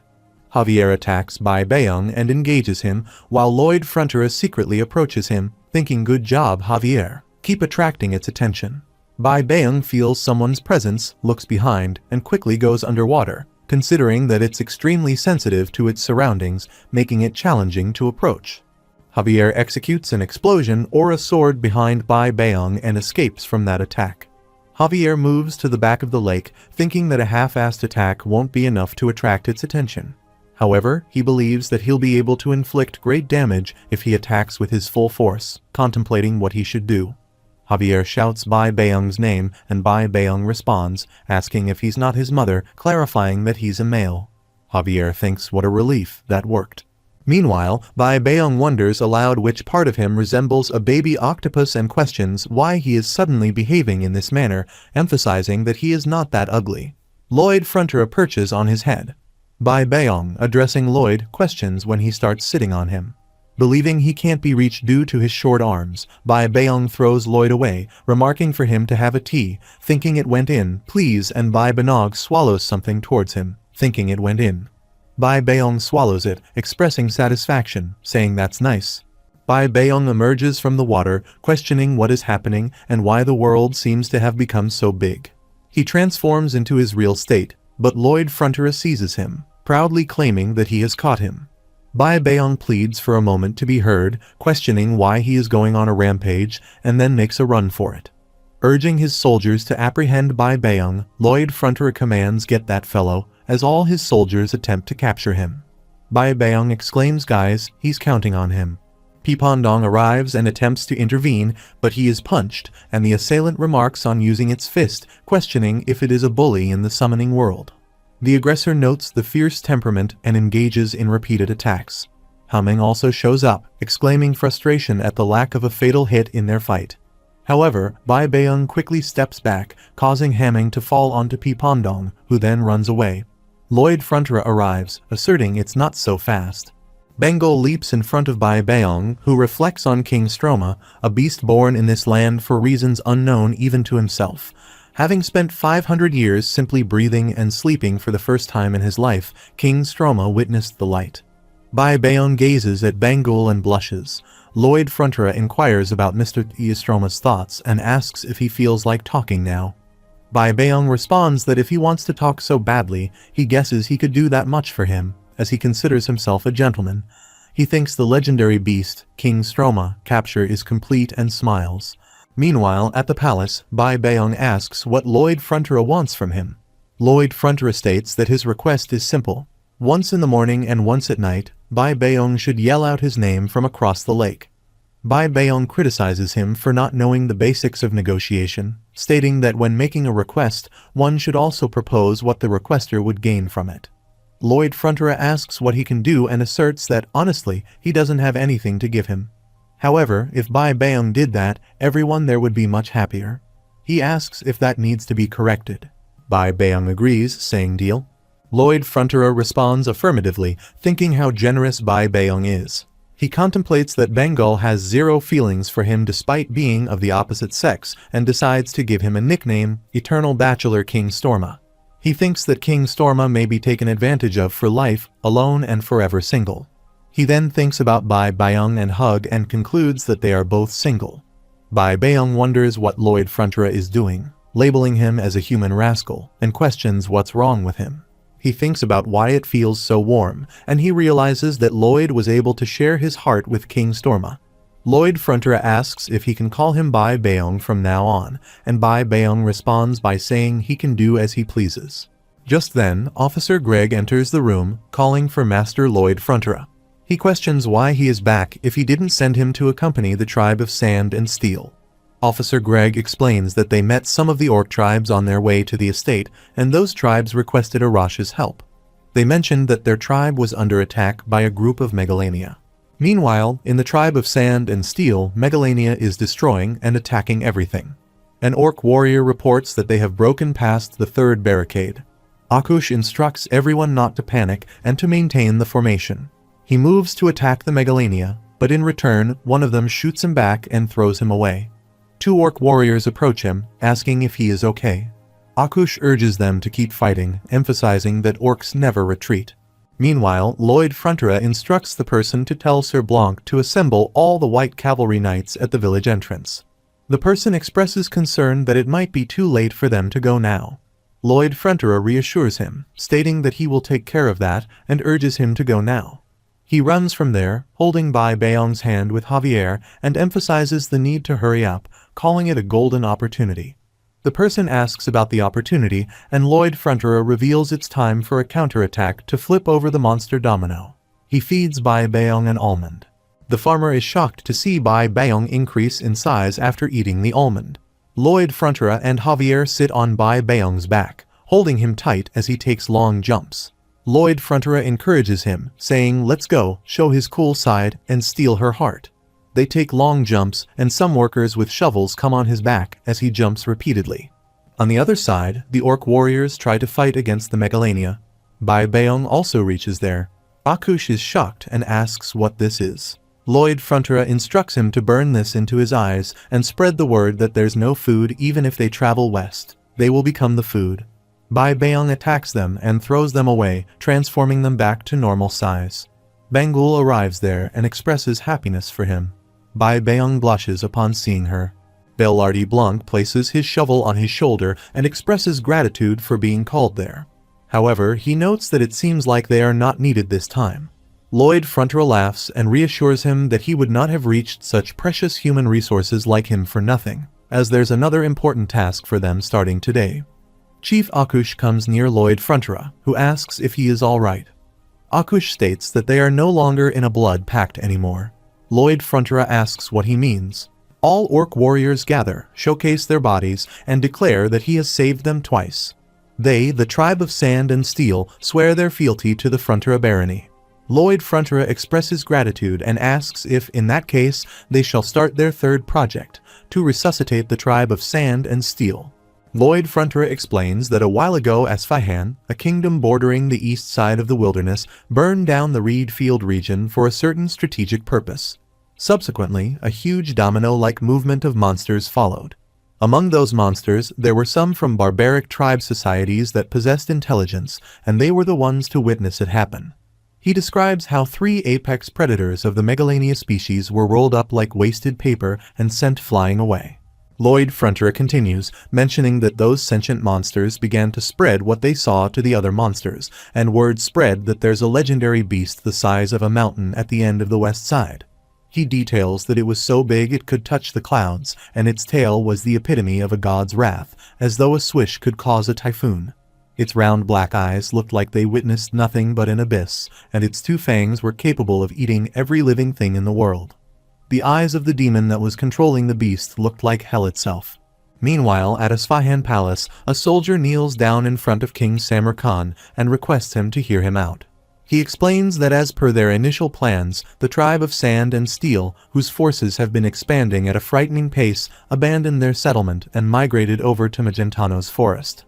Samir Khan acknowledges the success of their plans and inquires about Magentano's response. The soldier reports that, strangely enough, the tribe of Sand and Steel was able to arrive in Magentano safely and without any issues. Samar Khan expresses disappointment, stating that he wanted to see the flustered faces of those sly Magentano. He tells the soldier that it's all right, he hears him, and he may stand down now. The soldier seeks forgiveness and adds that one more problem has occurred. He explains that the groups of monsters that they have driven out have returned and are currently attacking their border ramparts. Samar Khan reacts in shock, asking what he just said. He reports that they are using all the firepower they have to repel them. However, they seem to have been driven mad due to fear and are showing no signs of slowing down. Samar Khan orders all the soldiers in the vicinity to gather, attack them with fire, and install an even greater fear in them. He acknowledges and says he will get it done. Samar Khan contemplates that having a monster domino strategy backfires on them and wonders if this is Magentano's scheme. He dismisses the possibility, thinking it should be impossible to repel such a large-scale monster movement unless there's a true devil living in the West. Meanwhile, Lloyd Frontura moves some papers and says, "Alright, please sign here." Meatloaf asks what kind of document this is. Lloyd Frontura explains that it's written there, and if it needs to be clarified, it's a full debt repayment receipt. He adds that the check he's giving covers all the interest accumulated too. They both start closely checking the check and the contract paper. Meatloaf asks what they are doing and tells them to sign it quickly and get lost. After a while, they leave the room and Erox Frontura enters. He sees Lloyd Frontura holding a paper and asks if they really paid off that huge debt. Lloyd Frontura shows the full payment receipt and asks if they shall frame this up. He hugs him, gets emotional, and expresses that he has worked so hard to pay off the mistake that his foolish father made. He apologizes for making him go through all this trouble and admits he doesn't know if he deserves to be his father. Lloyd Frontura asks if he loves him. Erox Frontura wonders if he even needs to ask that and affirms that of course he does love him. Lloyd Frontura then questions if that wouldn't be enough to make him his father. The system window notifies him that he has obtained a new title, number 1 at escaping a mountain of debt. It further mentions that the title region is the entire Cremona region, the active period of the title is forever, and CP from Title 2. The notification also states that the title powers he has gained include the highest level of financial credibility, allowing him to receive investment capital at the lowest interest rates with the most favorable terms. After a while, Lloyd Frontura is walking on the town street and Javier comes to him, informing him that the tribe of Sand and Steel has now relocated and settled in the eastern mountain ranges. Lloyd Frontura acknowledges this and says, "Alright, great job." Javier adds that the White Cavalry is assisting in wrapping up the relocation and Akush is happy that there is tons of food that will help in building muscles. Lloyd Frontura walks away and says, "Alright, he'll take a break too." He reflects that he has managed to move and settle the tribe of Sand and Steel into the eastern mountain ranges. Even if the domino effect comes back for them, they will be able to buy time, and their estate will be safe once he calls for Bai Beong to go on the counter-offensive. He further reflects that since the debt has been fully repaid, he no longer has anything to worry about. He finds it strange that he thought he'd be all excited and jumping all over the place when the debt is repaid, wondering why he is so calm. After a while, he lies down on his bed and recalls a memory of when his father hugged him and cried. He reminisces about his real father, who expressed that Suho is smart and kind, but due to being uneducated and ignorant, he causes him to suffer. His father apologizes, and he becomes emotional, realizing he managed to take care of all the problems here. Overcome with emotion, he apologizes for not being able to help his father in any way. He presses his head against the pillow and continues crying. Javier stands outside his room and hears the sound. He moves from there and thinks he hopes he can cry to his heart's content today because he more than deserves that. The scene shifts to a few days later with people cheering for Master Lloyd Frontura and exclaiming that he is passing through. A person requests him to look over here and Lloyd Frontura, walking with his shovel held by Javier, expresses annoyance, telling them to stop and go work instead. Despite his protest, people waved their hands and cheered, saying he looked over here, Jorge. Lloyd Frontura, frustrated, shouts that he said to stop it, and the people remark that Master Lloyd is getting angry. Javier suggests it's okay to act a little arrogant, but Lloyd Frontura questions why he would do that. Javier points out that all these townspeople wouldn't have been able to smile like that if it were not for him. Lloyd Frontura dismisses it, stating he is only doing all this to earn a living and no one would give him money if he acted arrogant. People persist, asking him to scold them, glare at them one more time, and get angry once more. Bayern arrives in a hurry and informs them of a huge trouble. Lloyd Frontra, showing interest, asks what's wrong. Bayern explains that a large number of people are coming from the south. When Lloyd Frontra asks who they are, Bayern clarifies that he does not know for sure, but according to their security troopers, they seem to be refugees. Nicholas arrives with a group of people and inquires if Lloyd Frontra is perhaps the lord of this estate. Lloyd Frontra clarifies that he is his son and asks who Nicholas is. Nicholas explains that they are townspeople of the Sortino barony, located south of this place, and he is Nicholas, the village chief of the Sorti village within that barony.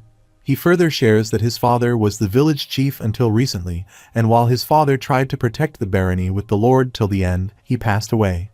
Nicholas describes that it all happened quickly. Lloyd Frontra pauses and asks for clarification on what happened, questioning if it was related to monsters. Nicholas confirms, mentioning 2-meter-tall beetles or monsters that looked similar, and several hundred of them swarmed like bees.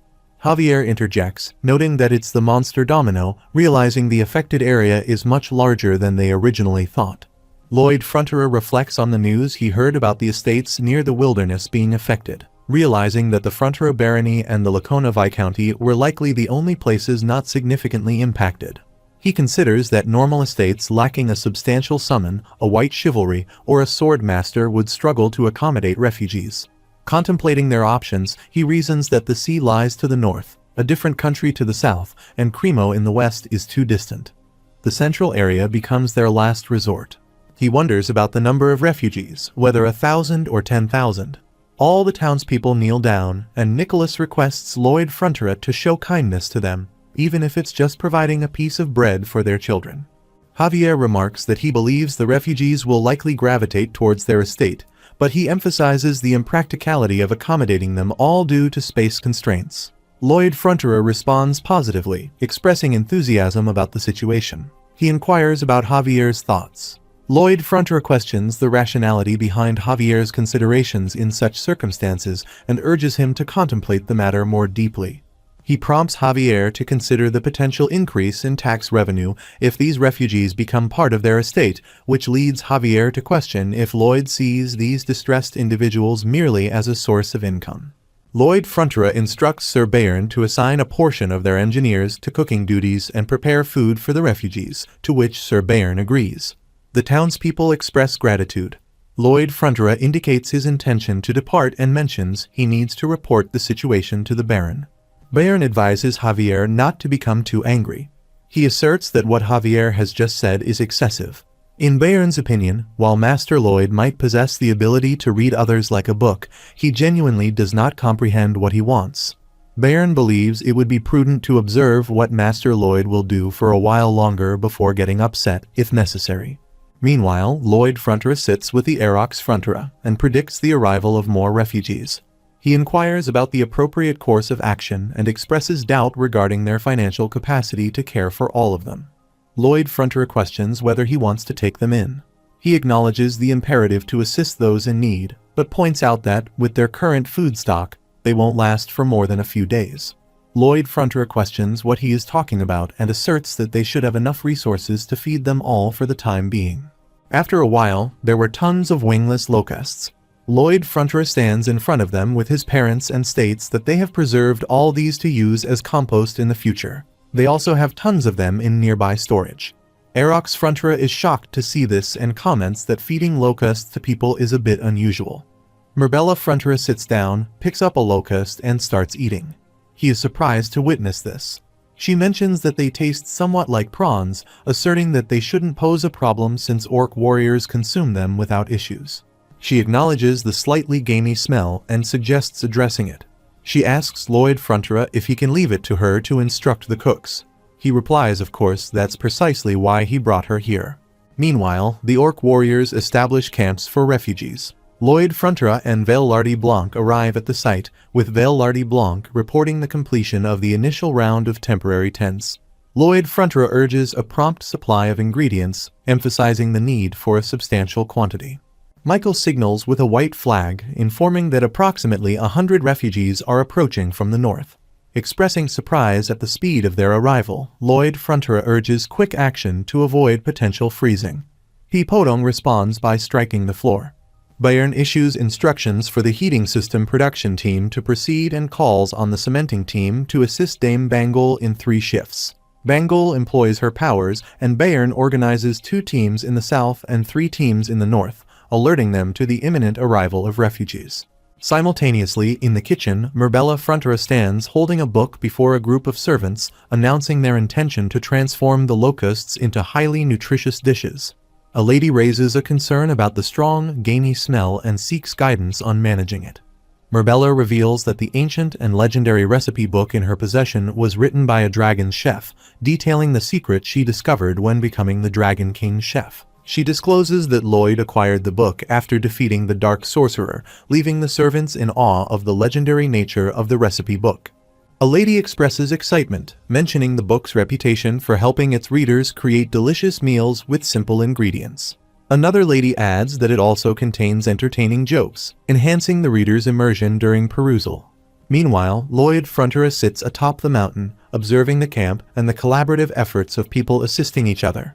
Contemplating the limited space, he ponders the possibility of expanding the living quarters towards the northern mountain. However, he doubts that such an expansion would be sufficient. While acknowledging their current ability to survive, he grapples with the uncertainty of long-term solutions. Amidst his thoughts, the cry of a child reaches him. In the camp, Rudy embraces his mother, shedding tears as he expresses a longing to return home. His mother, however, informs him that they no longer have a home and emphasizes gratitude for the kind people who have taken them in. Rudy persists in his desire to return to the house his father built, but his mother apologizes and assures him that they will rebuild someday. Lloyd Fronterer reminisces about his real-world house, reflecting on the joyous moment when they initially unpacked their belongings after moving in. Both his father and mother wore smiles of happiness during that time. Lloyd acknowledges the constant mention of their house in their conversations and laments that he can no longer witness those smiles. Despite it being a modest and shabby house on the outskirts, it held a special place for him, brimming with the happiest moments of his life. Determined, he reassures those around him not to worry, assuring them that he will have a house again soon because he is present. Just then, Javier comes up behind him. Lloyd looks at him and mentions that they are on the brink of undertaking their most extensive construction project to date. Javier inquires if there is a way to accommodate everyone, to which Lloyd responds affirmatively, stating that there will be more than enough space for that. Placing his shovel on his shoulder, he declares their intention to construct apartments. He reflects that apartments are a common type of building seen in South Korea, and considering their estate's current circumstances, this type of building would be the most effective solution. He recognizes the potential to gain significantly more living spaces with a small amount of land, and managing administration would be simplified as everything would be in one area. He acknowledges that the cost and effort required for construction are reduced through standardization, and having units in all directions optimizes insulation. Utilizing his simulation skills, he contemplates that the final and greatest advantage lies in providing refugees with an environment where they can support themselves. This, in turn, would result in a concentration of population, increased purchasing power, the formation of a business district, and an upsurge in tax revenue. Considering this endeavor as his last job, he envisions stopping work and relishing life to the fullest thereafter. He perceives this as fulfilling humanity's long-cherished desire, transforming into a rich, unemployed individual. Contemplating the management of the estate, he dismisses the idea, deciding to provide Sir Bayern with a substantial amount of money to handle it. He is confident that if Sir Bayern retires, he will successfully groom a proper successor. Feeling dizzy, Sir Bayern is supported by 2 workers as he experiences sudden chills and cold sweats. Michael advises him to rest, acknowledging that he has worked too hard. After a while, Lloyd Fronterer gathers a meeting and declares that he will now brief everyone on Fronterer Estate's honey apartment construction plan. He emphasizes the importance of paying attention to the documents he has distributed.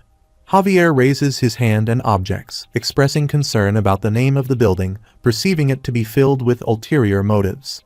Lloyd advises Javier not to speak unnecessarily in the middle of the meeting and insists on maintaining order.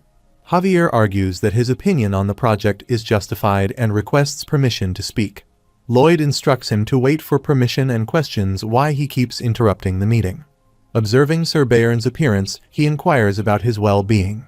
Sir Bayern explains that he has been having the same dream for a few consecutive days, involving a slave-driving devil making him work until he dies of old age.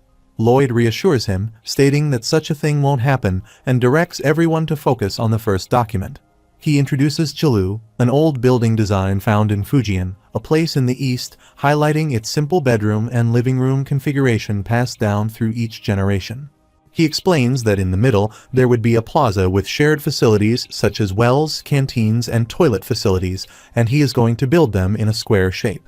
He asserts that building a square is much faster than creating a circle.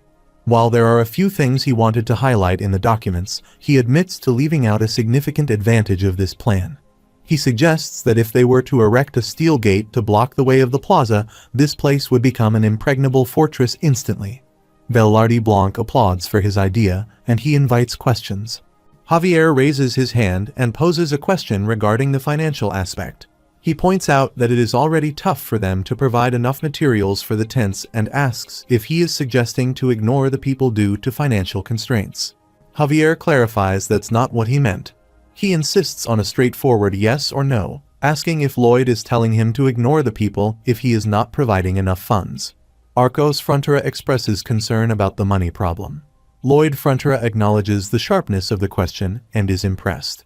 He reassures them that the production costs of the tent ondol and the continuous provision of food are not a cause for concern.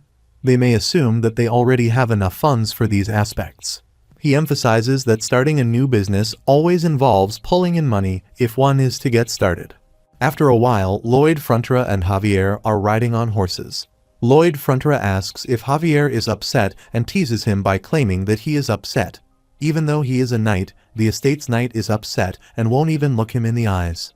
Javier does not utter a word. Lloyd Frontera looks at him and honestly admits that he is scared. He questions whether he can really pull off such a huge project if it will collapse, and if he can accommodate everyone. He acknowledges that he will be held responsible since he started it, and the one responsible can't waver or show any signs of weakness. He needs to fulfill those conditions if he wants to have everyone's complete trust. The only person in front of whom he does not have to act tough is Javier. Javier asks if that does not mean that he is nothing more than an emotional trash bin for him. Despite giving a cheap smile that bothers Javier, he contemplates the idea of punching him. After a while, at Lacona Viscounty, Lacona Mansion, Diego walks sadly in the corridor and notices Lloyd Frontera and Javier coming from the opposite side. Lloyd Frontera waves his hand and expresses that it's nice to see him.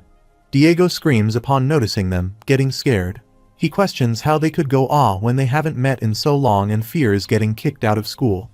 Diego becomes even more scared and covers his face.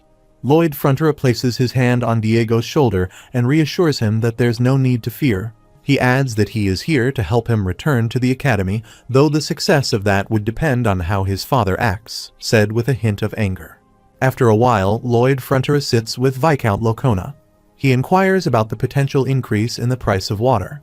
Viscount Lacona is asked if he is using difficult-to-understand words, clarifying that he is essentially asking for more money for water. Lloyd Frontera, internally expressing disdain for the Viscount, perceives him as the scum of the earth. Not only did he profit handsomely from selling water, resulting in his son getting expelled from school, but now he also wants to raise the prices. He starts laughing, stands up from his sofa, moves toward the window, and asserts that the Viscount may not understand how things work due to his youthfulness. He points out that the contract clearly states a fixed price for water. Lloyd Frontera takes out a magnifying glass from his jacket and shows the contract paper. He points to the fine print, indicating that the water price mentioned above is subject to change depending on how the supplier feels. Viscount Lacona screams and accuses him of being a conman. He claims that someone is attacking him, and he's on the verge of dying. In response, Viscount Lacona grabs his collar. Lloyd Frontera calmly urges him to settle down, emphasizing their neighborly ties and the assurance that he wouldn't irrationally raise prices. He asserts that this exchange would be mutually beneficial. However, Lloyd Frontera becomes visibly angered. Lloyd Frontera proceeds to outline 2 key points. Firstly, he mentions the destruction of 70 estates due to the monster domino effect, resulting in a surge of refugees to his side. Despite the influx, he rejected them all, highlighting that if he hadn't, it would have disappointed their queen. Viscount Locona contemplates this and realizes that sparing him is the intended profit. Secondly, Lloyd Frontera expresses genuine concern for Viscount Locona and states that he must convey something important, and if he writes a letter to Her Majesty, there might be a chance for Diego to return to the Academy. He is filled with anger and demands to know how much more he needs to give. Lloyd Frontera, holding his head, questions why he is behaving in such a manner, emphasizing that he is not attempting to extort money like a gangster. He expresses the hope that Viscount Locona will provide a little more money without causing any misunderstandings, ensuring their friendship remains intact.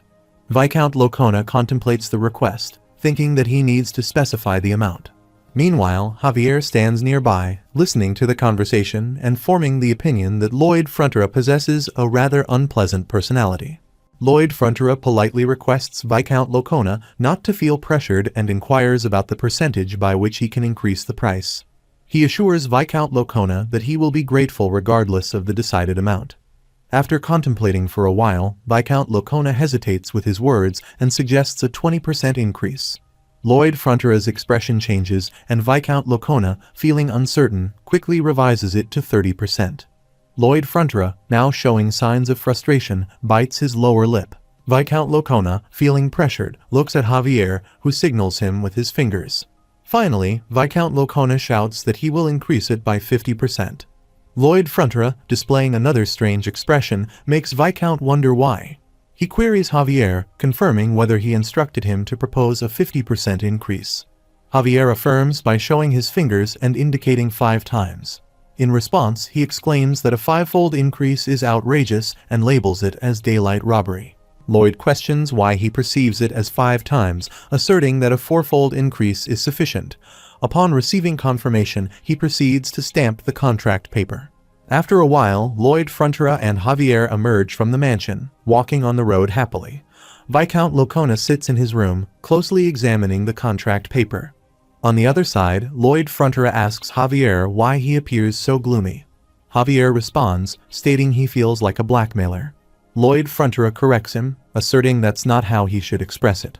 He chuckles, emphasizing that he shouldn't feel as though he is on the verge of becoming a blackmailer. He has already become one. He inquires whether Javier assisted him or not, asserting that Javier is now an accomplice and undeniably a blackmailer. Javier gives him a strange expression, declaring that protecting him is the extent of his duties and he will never again assist him in fraud or serve as his construction tool. In response, Lloyd Frontera mentions that in that case, he won't sing him that lullaby anymore. Javier points out that it has been months since he became a sword master, and he can now control all his senses perfectly, rendering lullabies unnecessary. After a while, Javier lies down on his bed and attempts to sleep. He then takes his pillow and approaches Lloyd Frontera, asking him to sing that lullaby. Lloyd Frontera declines, stating it's too troublesome. Javier persists, requesting assistance. He queries whether Lloyd Frontera has heard of sleep hygiene, explaining that it involves establishing a specific routine for sleeping. Once a habit is formed, his body won't be able to sleep without following certain steps. Javier emphasizes his understanding and urges Lloyd Frontera to sing the lullaby. Relenting, Lloyd Frontera sings for him, after which Javier sits on a chair and falls asleep. He relaxes his hands, stating, "All right, if he shall begin today's tasks." He arranges some papers on the table, utilizes his power, and creates sketches for apartments. Reflecting on his luck in knowing how to build ondals, he acknowledges a lack of knowledge on constructing apartments and contemplates his next steps. The message box inquires if he plans to try out all the simulations while building it. He affirms, stating that he intends to use another skill to assist, and his level for attempting until it works is at the maximum level, expressing confidence in his abilities. The scene transitions to the next morning. Lloyd Frontera walks alongside Velarde Blanc and instructs him to send a message to Cremo, doctors, stonemasons, and carpenters, asking them to mobilize as many as possible. He directs the continuation of the supply of cement materials and the purchase of as much grain and meat as the estate in the West can afford. Presenting a simulation of the apartment, he mentions having 300 refugees this time, stating that taking in any more would be acceptable and they'll figure it out somehow. After some time in his room, he attempts to sketch something with magical power, contemplating the issue at hand. He wonders if the problem lies in the weight and ponders whether he needs to reduce the number of levels. Experiencing nosebleeds, he dismisses the idea, determined not to decrease the level of his honey apartment. His thoughts shift to resident stability, an active economy, and an increase in tax revenue. After a while, he stands with Sir Bayern, placing his shovel on his shoulder.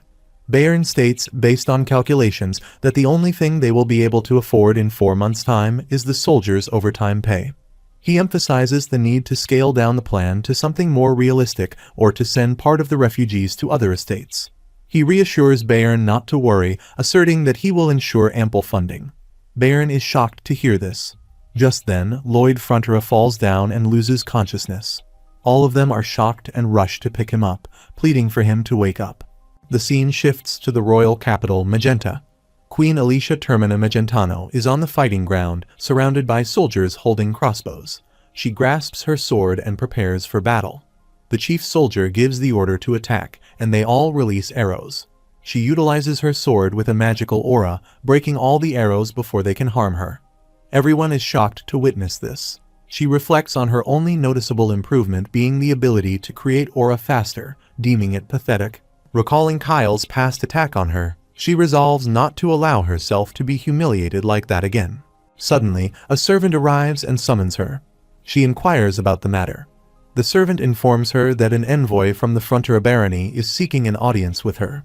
She wonders if Lloyd Frontera sent that envoy and proceeds to the palace. Javier kneels there, holding a letter, and begins to read.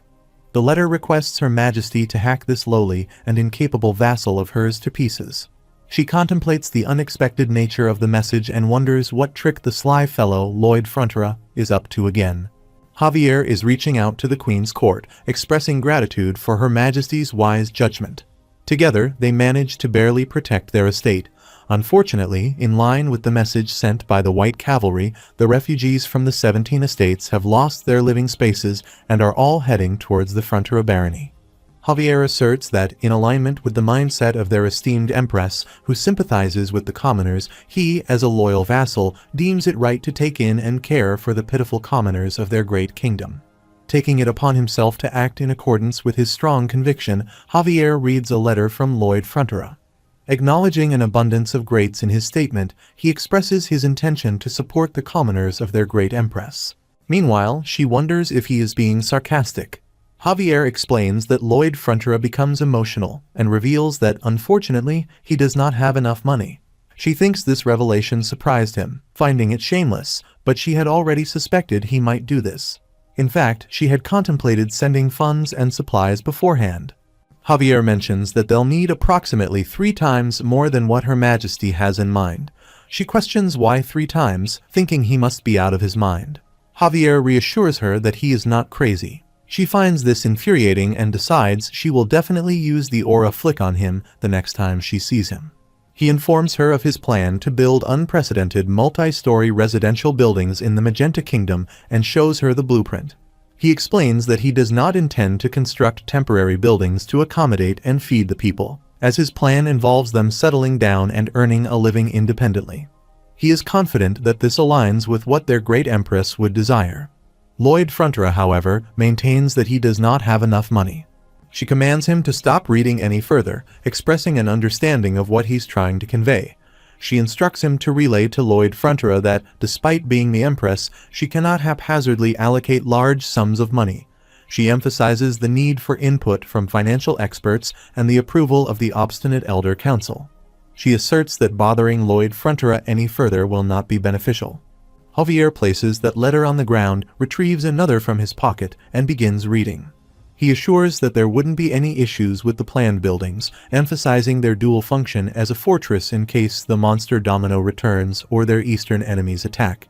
He contends that these structures will play a significant role as an invincible shield safeguarding the peace of their kingdom. He envisions constructing a fortress city to defend their eastern borders against potential adversaries. He asserts that everyone who has endorsed this plan will undoubtedly find themselves in a much better position within the kingdom. She reflects on the idea, concluding that there don't seem to be any drawbacks to having a fortress city. Rough calculations suggest the possibility of forming a business district the size of Cremo. She acknowledges the need to strengthen the loyalty of all supporters, recognizing that it will undoubtedly enhance his power. The benefits, she believes, far outweigh the required monetary investment. Javier exclaims bingo just as she asks what he's doing. He responds that he doesn't know either, explaining that the letter instructed him to shout bingo in 5 seconds. She addresses Javier Esrahan, assuring him that the funds will be provided and asks for his patience. She pledges to persuade the remaining individuals. Javier, speaking to himself, expresses the hope that Corgidus will come to their estate, considering it would be truly great. She responds with an exasperated all right, telling him she understands and to stop it. After some time at the construction site, Officer Gregg asserts that he won't tolerate anyone slacking off just because Master Lloyd is currently resting. The soldier concurs and reflects on Officer Gregg's transformation. Initially perceived as a lazy soldier, Officer Gregg consistently participated in extremely dangerous missions and handled difficult and meticulous tasks.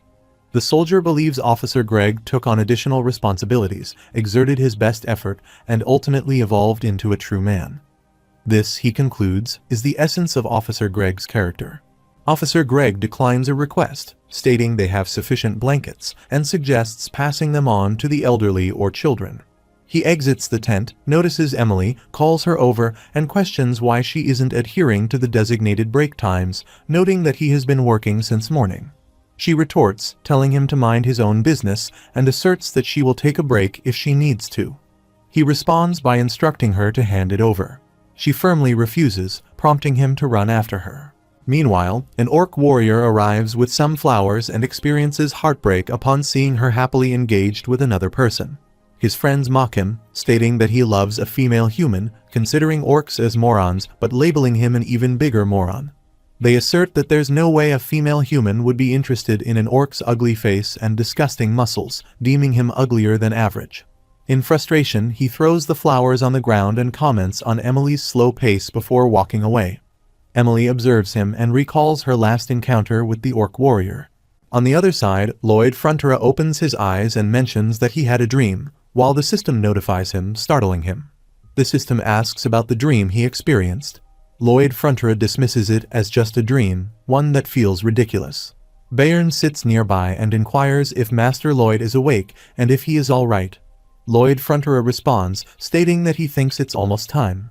Bayern questions why he is saying that, to which Lloyd Frontera clarifies that he means the day is approaching when they have to pay salaries. He expresses concern that his money will be gone, and his balance will soon become zero.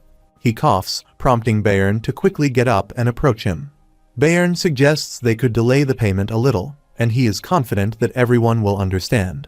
Lloyd Frontera vehemently rejects the idea, stating that it mustn't happen. He emphasizes that they worked hard, looking forward to payday, and asserts that delaying it is not an option. He declares that he would rather die than do that, and closes his eyes again. Bayern is alarmed and calls out to Lloyd while running to fetch the doctor, urging them to get the doctor quickly.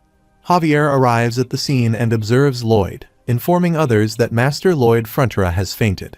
Javier adds that he has returned with the money, urging Lloyd to wake up quickly as he takes out money from his bag. The system notifies Javier about a special skill, Financial Heal, and he promptly stands up from the bed, expressing excitement and suggesting they go dig some land. The system further notifies that funds have been obtained to develop Frontera Barony into a city from the kingdom. Bayern reports that Honey Apartment Building 101 is 70% complete, encouraging everyone to hang in there, and they all agree. Lloyd Frontera employs his skill to assess the building's resilience against natural disasters like landslides and typhoons, finding it still intact. He decides it's time for the final test and uses his full force to check against a meteor from outer space. The system interrupts, asking about the nature of this test. Lloyd Frontera responds, expressing excitement, and proceeds to throw a meteor onto the building, laughing. Javier looks at him, questioning why he is being observed like that. Javier comments that he definitely did not think he was a crazy individual. He retorts, confirming that Javier indeed thought of him as such. Javier then informs that Corgidus and the 30 dwarf artisans under him have arrived. He responds with appreciation, thinking about the significance of cement in determining an apartment's durability.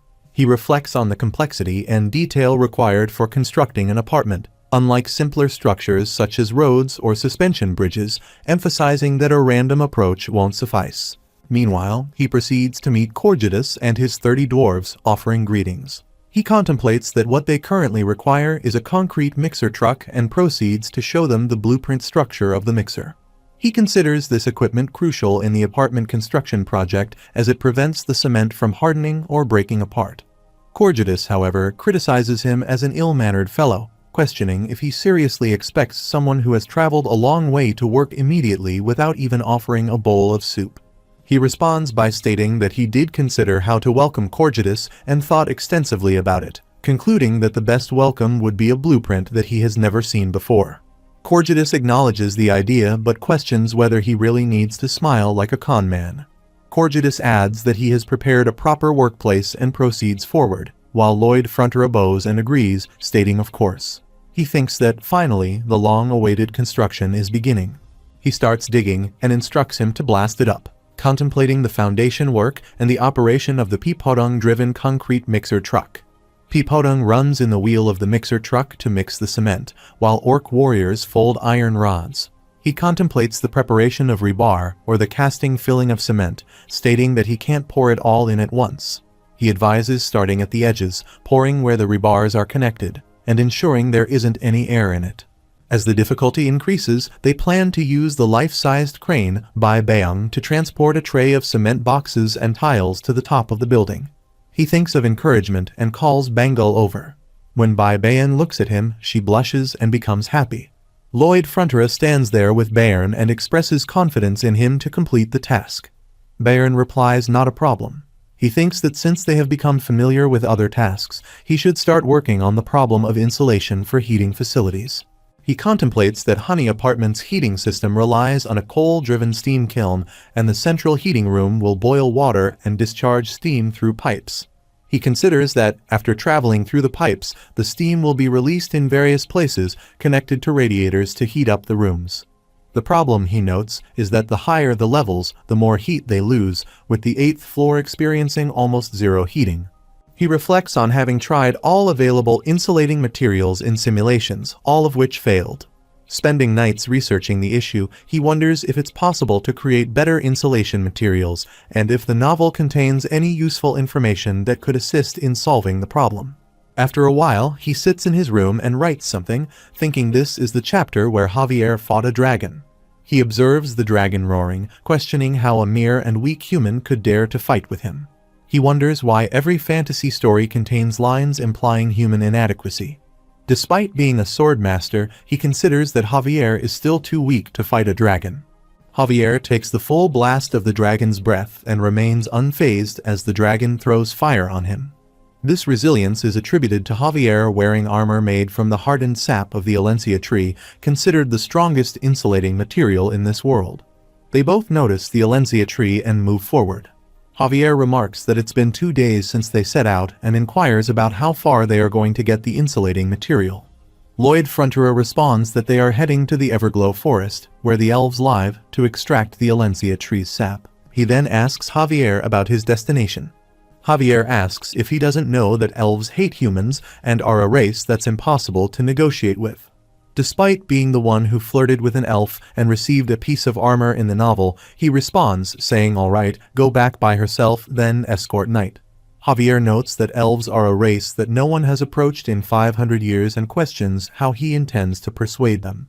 He further inquires about what persuading them means, leading to repeated back and forth questioning. He declares that there might be a mistake, stating that he doesn't engage in persuading others. Instead, he plans to steal from them. This revelation prompts Javier to express a desire to beat him to death. Lloyd Fronterer and Javier walk into the Everglow Forest, and Lloyd mentions that in a few more steps they'll be in the Everglow Forest, connected to the elves' forest by a nerve network, so they need to be quiet. Javier sneezes due to little fairy plants touching his nose. Lloyd asks what he just did, and Javier responds, asking if he is a fool and if Lloyd knows what a sneeze is.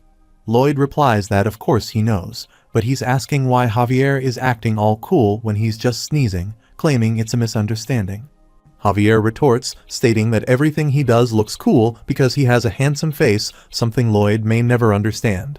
Lloyd thinks to himself, realizing that Javier truly meant what he said. The system notifies Lloyd of a sense of shame with damage plus 99 and laughs. Lloyd thinks to himself to shut up and that he'll really kill Javier. Meanwhile, he asks if he isn't a sword master, and if a sword master can't hold in a sneeze. Javier replies that it's impossible to control certain physiological phenomena. He responds that he can't hold in his bodily functions forever, to which Javier replies, questioning why he would do something that could cause constipation. He taunts that a sword master is so lame that he can't even hold in his bodily functions and laughs. He becomes angry and repeatedly punches Javier, who manages to block all the punches. The system notified that Javier was genuinely happy. He instructs Javier to hold in his sneeze and be quiet. Javier responds, requesting him to be quiet. He explains that they need to reach the center of the forest, where the Alencia tree is nearby, just as a group of elves arrive and point arrows at them. He becomes scared and questions how they realized they were there so quickly. Muera exclaims why the hell wouldn't they realize after he made such a big fuss at the entrance. What an idiot. Javier acknowledges that the situation isn't good. He refuses to comply, stating that things have just progressed faster. An elf announces that they'll fire in 3, counting down and shooting fire arrows at them. In response, they attempt to escape the attacks, and Javier skillfully cuts the arrows with his sword. Muera observes that Javier is a sword master, while Lloyd Fronterer runs to evade the arrows. He suggests splitting up as planned and rendezvousing at the Alencia tree in 30 minutes, noting that he'll be easily visible from a high spot. Javier expresses concern, asking if he'll be all right alone. Lloyd Fronterer reassures him, stating that he'll be fine as long as he attracts their attention. An elf comments that the ugly man is just a distraction, instructing others to chase after the handsome man. The elves run to attack Javier, who counterattacks in response. Elves jump easily from plants, moving here and there, while Javier contemplates that there isn't much information about elves, but it seems Master Lloyd is right this time as well.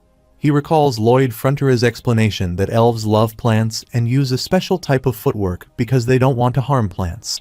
He realizes that it wouldn't be right to attack these innocent elves, so the best course of action is to run as fast as they can while avoiding the attacks.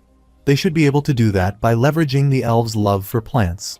The elves attack him from all sides, and Javier attempts to escape, finding it challenging to dodge the attacks, even though they only come from 2 directions. He tries to hide behind a rock, realizing that they are intentionally driving him somewhere. Lloyd Fronterer reaches the Alencia tree, activating his upgraded Energizer. He thinks that with this upgrade, he won't get tired for 20 minutes. He starts digging quickly, going underground. Javier looks at him and finds it strange, while Miria thinks she doesn't see the captain who was at the forefront just now. Javier runs towards him and thinks not to tell him that she went to Master Lloyd. He runs quickly into the water, realizing there aren't any plants here that he can use to stop their attacks. He swiftly stabs his sword in the water, effectively blocking all their arrows. Miria asks about the extraordinary power, and another elf remarks that the human could kill them if he really wanted to, instructing everyone to calm down. She points out that while the humans might have a sword master, they have Melika. Javier looks around, trying to understand why they have stopped attacking. A giant elf, Melika, arrives, placing her bow on the ground and aiming her arrow towards Javier. The system notifies him about the dragon hunter bow dragon sniper, and she throws her arrow toward Javier, who attempts to block it with his sword. Javier attempts to block the arrow, finding it challenging, and maneuvers behind while continuing to block. He marvels at the incredible strength, realizing that she is overpowering his aura sword with just arrows and raw strength. Reflecting on Master Lloyd's warning that harming even one elf could lead to all the elves seeking revenge, he acknowledges their killing abilities surpass the orcs. Javier concludes that it's time for him to join forces with Master Lloyd. Contemplating that some elves might have gone after Master Lloyd, he wonders about actions he can take to help Master Lloyd without harming any elves. As arrows rain down towards him, he shouts and utilizes all his powers to block every arrow. Melika throws another arrow at him, and he blocks it, sending it back with his powers. Melika throws yet another arrow, and this time, both arrows block each other. Meanwhile, Lloyd Fronterer gathers Alencia tree roots from underground, contemplating that he'll take one more that's around this size. An elf warrior appears from behind, pointing an arrow towards him, and accusing him of being a devil for cutting the roots of precious plants. Lloyd Frontera calmly replies, requesting their understanding, as he also has many lives depending on him. Miria shouts at him not to move, warning that he'll be pierced full of holes if he does. Lloyd Frontera responds that they can shoot him if they want to, but he'll burn them up slowly. He holds a pot containing a baby plant that sobs, identified by the system as a mandragora he picked along the way. Observing this, they become worried, while he smiles and suggests that if they don't want it to be in pain, they should move backward. They express disbelief, questioning if he's even human, calling him despicable trash and a filthy villain. Lloyd Frontera casually replies, acknowledging their words as compliments, and instructs them to start moving backward now. Miria shouts that he is an ugly freak who isn't popular with women, finding him annoying. She points her fire stick toward Mandragora and orders everyone to move backward, and they comply. One of them suggests calming down, stating that this is the end, and proposing to talk now. Lloyd Frontera becomes irritated, eats Mandragora's leaf, and screams for them to just kill him instead. He feels bad because of his saliva and instructs them to go up and climb up. They agree, saying all right, they are going up.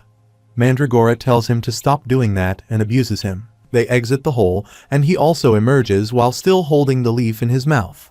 He thinks that now that he's outside, Javier should be able to spot him easily, and he should be here now if the other elves see him doing this crazy thing first. An arrow comes from behind, hitting the pot of Mandragora, causing it to fall. Lloyd Frontera believes it's game over for him, but he still holds its leaf in his mouth, preventing it from falling. His saliva covers half of Mandragora's body, irritating it.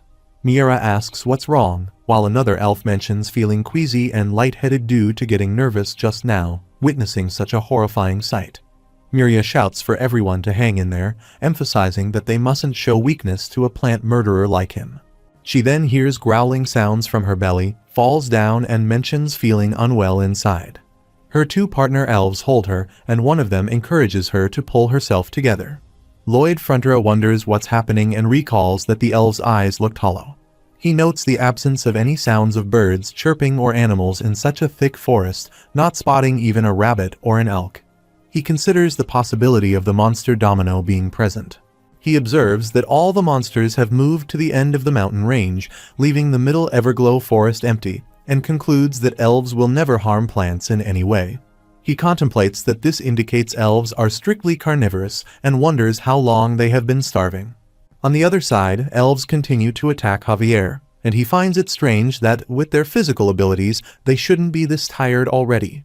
However, he believes that right now, it should be possible for him to force his way through them. Using his mana powers to attack, he thinks here he goes, while Melika throws another arrow towards him. He worries about Master Lloyd's whereabouts and hopes he is safe, even as he gets injured. Javier runs quickly to save himself, while the squad leader shouts that he has broken past their encirclement, instructing her subordinates to go after him. However, her subordinates are tired, and some fall onto the branches of a tree. One of them informs the squad leader that they can't go on anymore, and another elf mentions being too hungry to move. Frustrated, the squad leader calls Melika, stating that she is the kind-hearted Melika who shares her own portion of meat. Not only that, Melika has decided to fight to the end while continuing to engage with Javier. She pushes him back and attempts to stab him with a giant arrow, but he manages to escape in time, causing her arrow to hit the rock. Javier thinks about the person he needs to protect, his lord's son, while Melika attacks him again, throwing him away. The squad leader instructs everyone to squeeze out every last bit of strength they have and orders them to support Melika with their arrows. Meanwhile, Javier searches for the savior of their barony, determined to protect him. The squad leader describes him as a monster, and Miria mentions the footwork that took them 100 years to learn, all while many arrows come toward him. Javier says he needs a little more to move forward. Melika points two arrows together toward him as he notices the Alencia tree and shouts for Master Lloyd, who he sees cooking something. He asks what happened to him and questions if he just fought a war, observing his worse condition. Master Lloyd addresses the elves, stating that some are overcooked, urging them to eat quickly, and others are not cooked yet, emphasizing that pork has to be cooked until crispy. One elf comments that it is tasty, and Master Lloyd looks at Javier, inviting him to come and take a seat. Javier comes and sits with the elves, introducing himself as their escort knight. When Javier replies that he is not a servant, he refuses. Javier informs them that Muera is the tribe chief, to which Muera says it's nice to meet him. Javier encourages her to be more friendly in her greetings, asking if she's seriously so unfriendly. Muera asks if there's space for one more person, and Javier replies affirmatively. Miria calls for Melika to come over while she hides behind a tree. Miria mentions that she's very starved and asks if she can eat all she wants. Javier responds that they can eat whatever is available, but there's not a lot since they are only packed for traveling. He adds that those with their bows drawn will probably be satisfied with just smelling the food. She eats meat and comments that the male elves who do house chores while waiting for female elves to succeed in their hunts must be really hungry. Muera and another elf become emotional, hugging each other and saying, "Darling, don't cry, hold it in." He inquires about the young elves and wonders how long the elderly elves can hold out. He predicts that they'll probably be the first to starve to death, likely the first to return to Mother Nature without anyone knowing, and they'll simply hold back their tears, becoming emotional. All elves hug each other and become emotional while he proposes making a deal. Muera says they don't make deals with mere humans. He laughs, asking what she is talking about, and says they have already made deals, pointing towards the pot of mandragora. He says that when the elves went backward because of hunger, and now she's talking to him because she's hungry and has eaten meat, if these aren't deals, what are they? He says alright, he'll first tell her what he has to offer. It's survival. She asks what's meant by survival. He says unlimited pork meat and coal for her to cook their meat with, and thinks coal is technically made from trees, so they probably won't like the idea of it, but he'll refrain from telling them this, thinking about information asymmetry. He says all she has been eating are jerkies that have dried up, but she'll now be able to eat sizzling juicy pork. He says he'll provide her with a siak bingo that will help her preserve meat and keep it from spoiling. Muera asks what he wants, and he replies he wants to survive as well. If she doesn't agree to this, all the children on their side will also freeze to death helplessly. He states that they only need the sap of Valencia once a month, just a small portion of it. If she gives them that, no one on their side will die. He also mentions that he will tell her how to extract the sap without hurting the tree. Additionally, he suggests that it would be faster for the elves to transport the meat if they split around 100 elves into two groups. One group would assist in transporting the meat, and the other would help in building their house. He inquires about her thoughts on this idea that could benefit both sides. Melika responds, advising Chief Muera not to agree. She asserts that humans are always full of lies. Recalling her mother's advice, Melika recounts that her mother once lived in a human place known as Gapel on an exchange with them. Due to their short lifespan, humans try to enjoy life as much as they can, which is why they may become greedy, lie, and commit atrocities. Melika believes that Muera should only trust humans if she believes they can become true friends. Returning to the present, she firmly states her refusal, explaining that she will only make deals with a human who is a genuine friend. Chief Muera realizes that it's a tough obstacle to overcome. Lloyd Frontera contemplates the meaning of friendship, reflecting on his past in the other world where he was consistently alone, filthy, unattractive, and impoverished. He recalls joining the traditional building research club driven by a desire to learn, aware that others were mocking him behind his back. He wonders why he always appears so pathetic, lacking even 3001, and laments that his perpetual financial struggles disrupt the atmosphere. Despite these challenges, he grits his teeth and endures the insults, aiming to acquire more knowledge that will eventually lift him out of poverty. He envisions a future where he can utilize this knowledge to improve his circumstances. The story shifts back to his real-world life, and he sits with a friend at the dining table. The friend advises him not to take what others say to heart, as he has better results and is more active in activities. Kim Suho responds with gratitude, and the friend dismisses the need for thanks, asserting it's just facts. He assures that the food will be a pleasant surprise, praising the restaurant's excellent beef.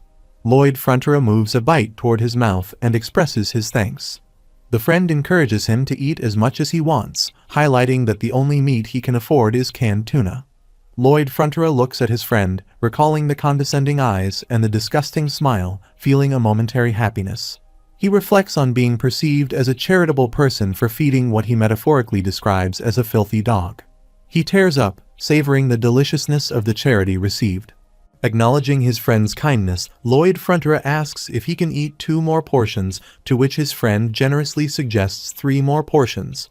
This marks the beginning of their friendship, as Lloyd Fronterer realizes that this guy is a good person. The story returns to the world of Lloyd Fronterer, where he contemplates that there's nothing extraordinary about friendship, and he decides to express his appreciation by buying beef for his friend. He retrieves a piece of meat from his bag with a clamp, displaying a sticky expression. Muira observes the meat, noting its different color and strange brilliance. Lloyd Fronterer moves the beef piece toward them, and as they eat it, they become emotional. Muira expresses her acceptance of his deal. Another elf inquires about approval from the Elder Council, to which Muira humorously suggests feeding them beef. The system window reveals that the elves of the Everglow Forest, who had not engaged in contracts with other tribes for 500 years, have now signed a business agreement with the humans of the Fronterer Barony. Javier reflects on the simplicity of solving problems with beef and questions his own necessity in the situation. They proceed to the town. An individual spots Lloyd Fronterer and inquires about his identity. Another person explains that he previously convinced the orcs, and now the elves are on board. There's speculation that at this rate he might even bring dragons here. The skeptical person questions how he could achieve such a feat. Muira contemplates the prevalence of items made from harming plants, finding it cruel now that she sees it up front. Lloyd Fronterer points out the diverse values held by different tribes, races, regions, and small organizations. He emphasizes that cooperation entails compromising on some of those values, and he believes that's where a world benefiting everyone begins. Muira acknowledges understanding this concept intellectually, but expresses hesitation in her heart. Lloyd Fronterer agrees, stating that she'll need time, and encourages her to contemplate it slowly while enjoying some beef. She agrees, noting that she thinks she understands it now. After a while, Lloyd Fronterer is at the construction site, contemplating the ongoing construction of Honey Apartment Buildings 101 and 102. One of the concerns he had before leaving for the Everglow Forest was whether these two buildings would be completed before the temperature dropped to sub-zero and the freeze-thawing phenomenon occurred. He reflects on the potential issue of water in the concrete freezing during sub-zero temperatures, leading to melting later, likely when winter is over, and if this occurs, the numerous water droplets inside the concrete could become impurities, resulting in a disaster. He notes that he no longer needs to worry about that now. The elves are efficiently working on the construction site, and Muira suggests finishing the work quickly and enjoying some beef. The others agree in unison. Lloyd Fronterer explains that the construction progressed at a much faster pace than expected, thanks to the elves' crazy speed and mobility. Consequently, the first snow of winter marks the completion of Honey Apartment Buildings 100 and 102. He reflects on beta testing these two buildings throughout winter, aiming to have them ready to accommodate everyone by the next autumn. The crux of the beta test lies in the adiabatic material made from Alencia essence and soybean oil in a 1:100 ratio. A worker paints the pipe, while another reports the completion of installing insulation pipes from floors 1 to 8. Lloyd Fronterer approves, instructing them to go down and start up the boiler. The boiler is started, and they all sit inside, experiencing a sense of relaxation. Lloyd Fronterer acknowledges it as a great success and instructs everyone to prepare for moving people in. Javier begins to discuss the priority for moving in, but Lloyd Fronterer interrupts, mentioning the ongoing snowfall and his current busy state. He decides to talk later and calls Sir Bairn. Lloyd Fronterer conveys to Bairn that the priority for moving in should be families with children, followed by the elderly and the sickly. Within these categories, further priority should be given based on their health conditions. Bairn confirms his understanding. Lloyd Fronterer adds that those unable to move will be accommodated in the single ondals that were built, emphasizing the importance of ensuring no one goes hungry or cold. He believes that only then will they owe them a significant favor, making it easier to engage them in work.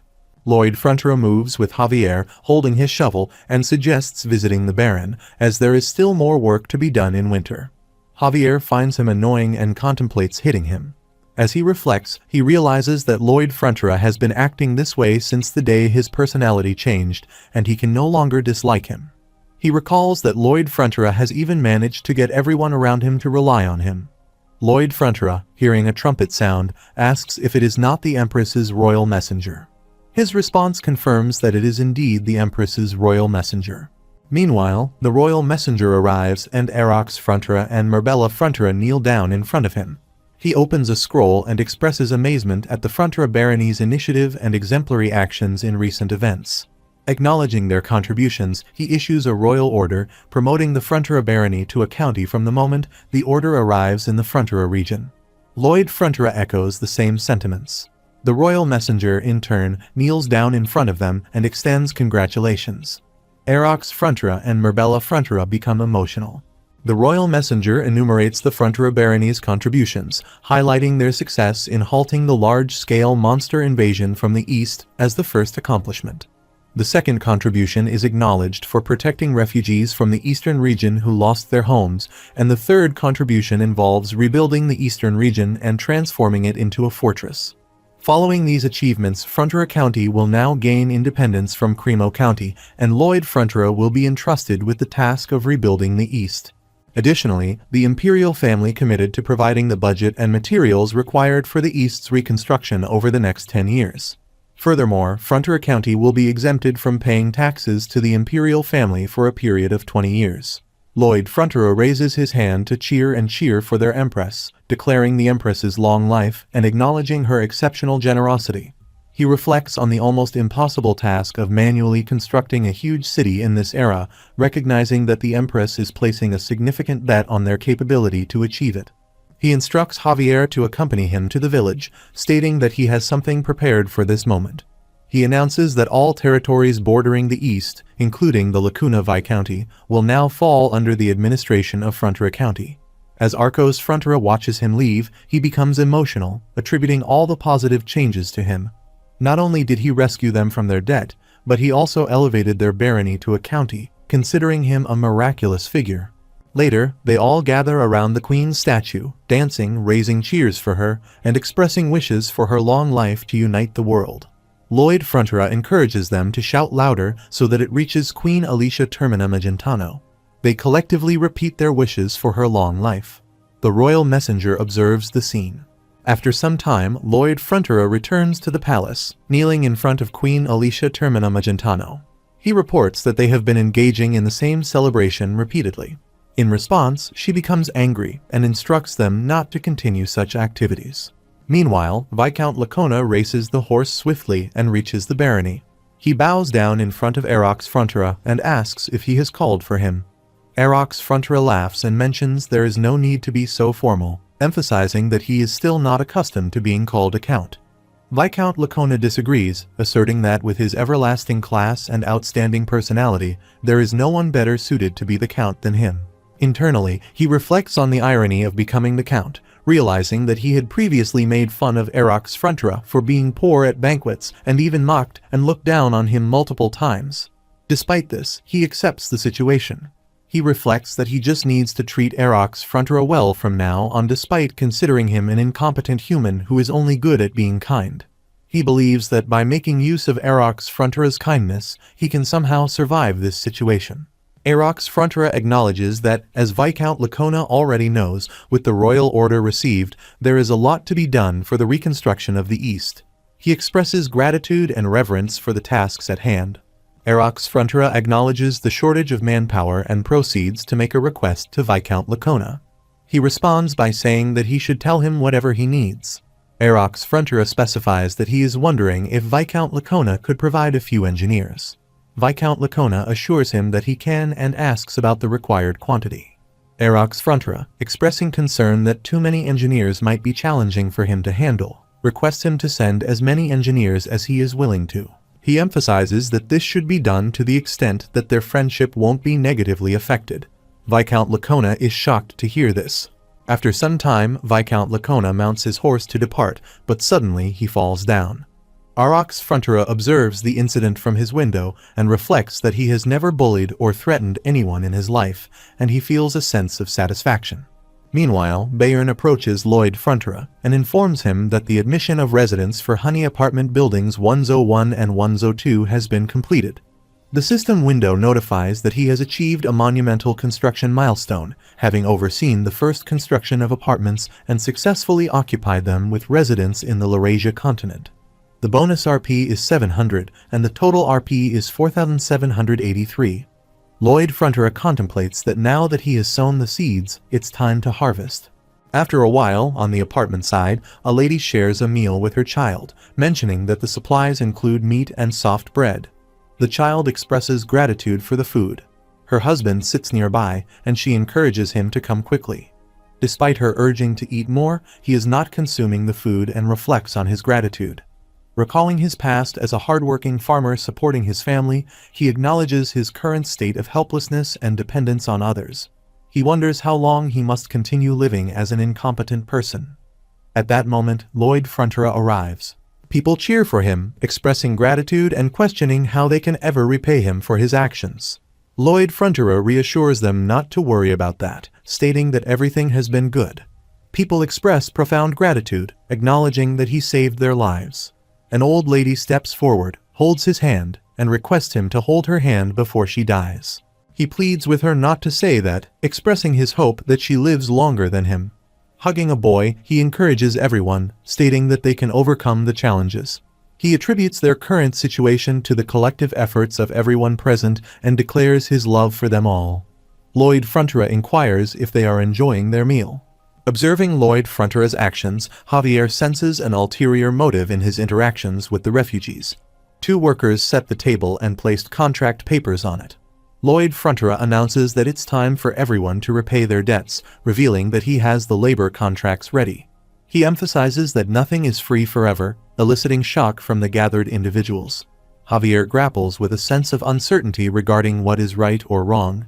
A refugee steps forward and asks if signing the contract will secure them a job. Lloyd Frontura assures them that indeed they will receive a salary and overtime pay. However, he clarifies that from the moment they sign the contract and receive their first monthly salary, they will be responsible for purchasing their own food and firewood. He asserts that he doesn't want to live off others and merely rely on goodwill.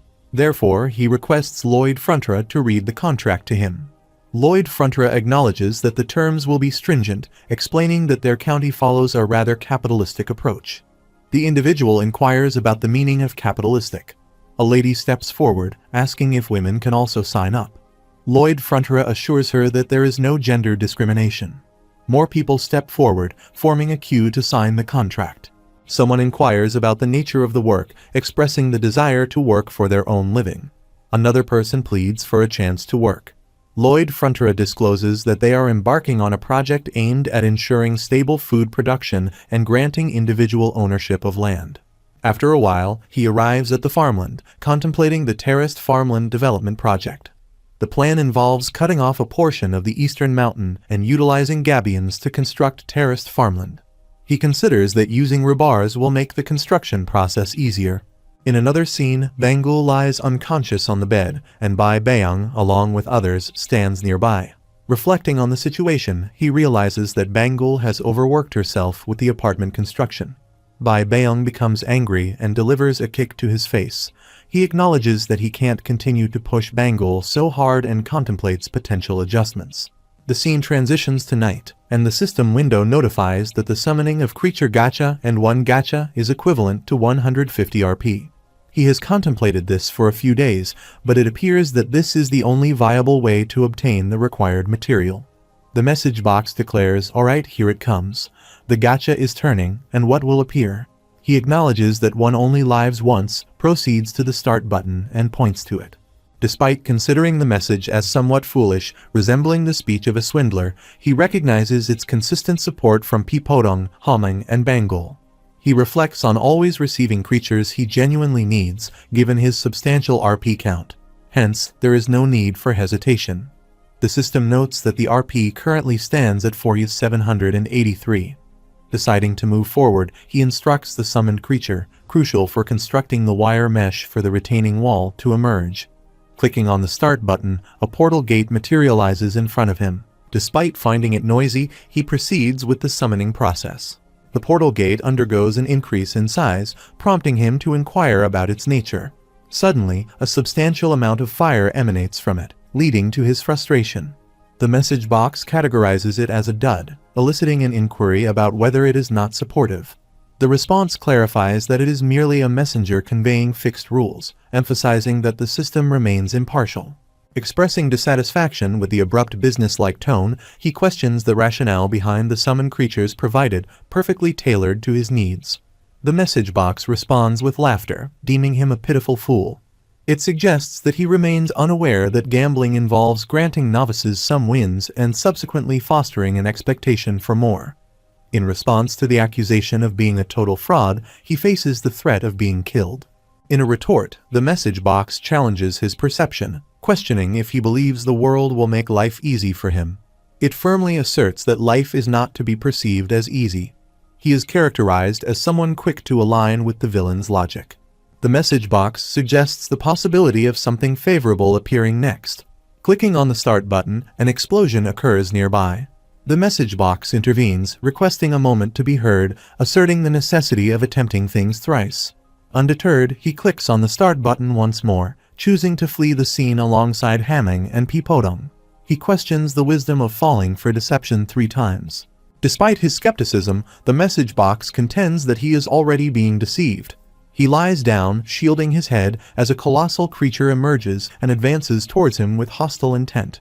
Swiftly, he escapes and seeks refuge in Javier's room, where Javier is asleep. Attempting to wake Javier, he responds by going out, attacking, and ultimately dispatching the creature. Lloyd Frontera takes a seat to unwind, and a message box materializes, proclaiming that it was a dud. He acknowledges the message, affirming his awareness of being labeled a lunatic and expressing his decision to abstain from further attempts. The system window informs that the hidden requirement achieved is bankruptcy, and his body and RP have suffered damage due to 3 consecutive duds. To compensate for his losses, he is now afforded the option to select a summoned creature's skill. Contemplating the available skills, he ruminates on a list of skill choices. The message box clarifies that the list comprises the skills that can be chosen. However, he is taken aback to observe the skill set, expressing disbelief at the seemingly useless skills presented. As he scrutinizes the screen, he requests a moment to wait for further consideration. He observes a skill associated with spider webs and contemplates the potential advantages of such webs. Considering the thickness comparable to a mesh, he surmises that it would possess more than 3 times the tensile strength and elasticity of steel. Additionally, it would exhibit resilience against humidity and maintain its sturdiness even when exposed to sunlight for prolonged periods. Satisfied with this realization, he smiles, confident that this skill aligns with his objectives. The message box inquires whether he would like to select this skill and proceed with summoning the creature. The required RP stands at 800, and he currently possesses 4070 RP. Confirming his choice to obtain spiderwebs, he proceeds by pressing the Create button. Subsequently, a portal materializes again in front of him, emitting a substantial light that spreads throughout the vicinity. Javier takes a seat, holding his pillow, and remarks that he believes he had a peculiar dream. A worker, noticing his gaze in that direction, inquires about the nature of his observation. Together, they witness something in the sky, causing astonishment as they discern the presence of an angel. Meanwhile, Lloyd Frontera rides atop Jigoming and proposes a round around the county. The onlookers enthusiastically cheer for him, referring to him as Sir Lloyd.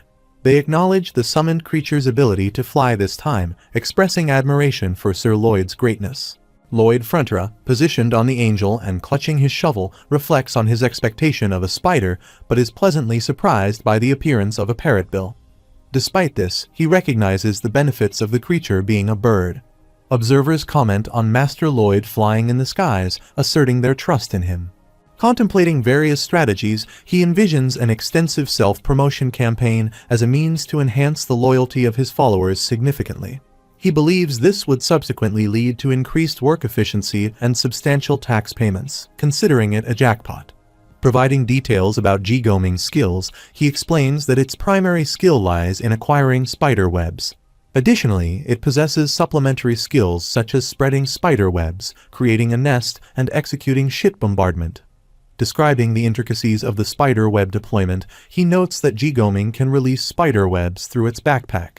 In an attempt to assess its durability, he applied a Mana Circle, revealing its remarkable toughness that resulted in only minimal stretching, with the quality deemed perfect. Indicating a direction, he instructs Jigoming to head towards the flat land, intending to create a mesh net using the spider webs. Acknowledging the bird's overall capabilities, he notes its considerable laziness. As Ji Goming becomes entangled and teeters on the verge of falling, he questions its destination. Ji Goming descends to the ground, causing Lloyd Frontier to lose control and tumble a significant distance away. Expressing frustration, he demands an explanation for Ji Goming's actions, to which Ji Goming attributes its behavior to excessive laziness. He ponders on how to motivate it to be more productive. The scene shifts to the last night, where Lloyd Frontier sits in proximity to Ji Goming. He inquires whether Ji Goming knows how to discharge spiderwebs and requests a demonstration of the type of spider web it produces. Lying down, he expresses a lack of concern and questions the purpose of being born for labor and leading a life of toil. Observing this behavior, Lloyd Frontier contemplates the brat's distinct demeanor. Pi Podong intervenes, advising to construct infrastructure for society, enhance humanity's quality of life, and reap corresponding rewards and satisfaction. He encourages the creation of a personal mindset, becoming an entity that brings happiness to the world. Ji Goming, influenced by Pi Podong's words, expresses a willingness to try. Lloyd Frontier reflects that Pi Podong's words had a motivating effect, leading to some movement, yet he finds himself in a similar state once again. Pi Podong suggests attempting to do a little more together, prompting Ji Goming to reflect on his reluctance to exert excessive effort. He questions the necessity of intense labor, contending that the world will progress on its own without their active involvement. Asserting that he summoned Ji Goming, he expresses assurance in providing sustenance and care. Lloyd Frontier, feeling increasingly agitated, contemplates the idea of cooking Ji Goming. Disapproving of such thoughts, Pi Podong intervenes, leading to Ji Goming striking him on the head with a tree stick. Despite the incident, Lloyd Frontier acquiesces, acknowledging with a resigned "sure, all right," and offers an almond to Pi Podong. After a while, Pi Podong undergoes a transformation, growing in size. Attempting to flee, Ji Goming's leg is caught by the enlarged Pi Podong, who seizes him and endeavors to put him into his mouth. Lloyd Frontier, witnessing this action, is shocked. Pi Podong places Ji Goming in his mouth, later expelling him and inquiring about the experience, expressing a desire to continue playing. Surprising them, Ji Goming states his desire to work. Both Pi Podong and Lloyd Frontier respond with a strange expression. Reflecting on the situation, Lloyd Frontier concludes that punishment is effective regardless of time or place. He outlines the plan, with Step 1 involving digging and forming a slope, Step 2 employing Bai Bayang to use a giant sieve to filter out fine sand, and Step 3 requiring Ji Goming to lay out spider webs in a mesh formation after the sand has been filtered. Pi Podong comments on Ji Goming's perceived weakness, leading Lloyd Frontier to emphasize Step 4. Encouragement from the one in charge. He instructs the white cavalry to move in, and they all proceed, each holding shovels.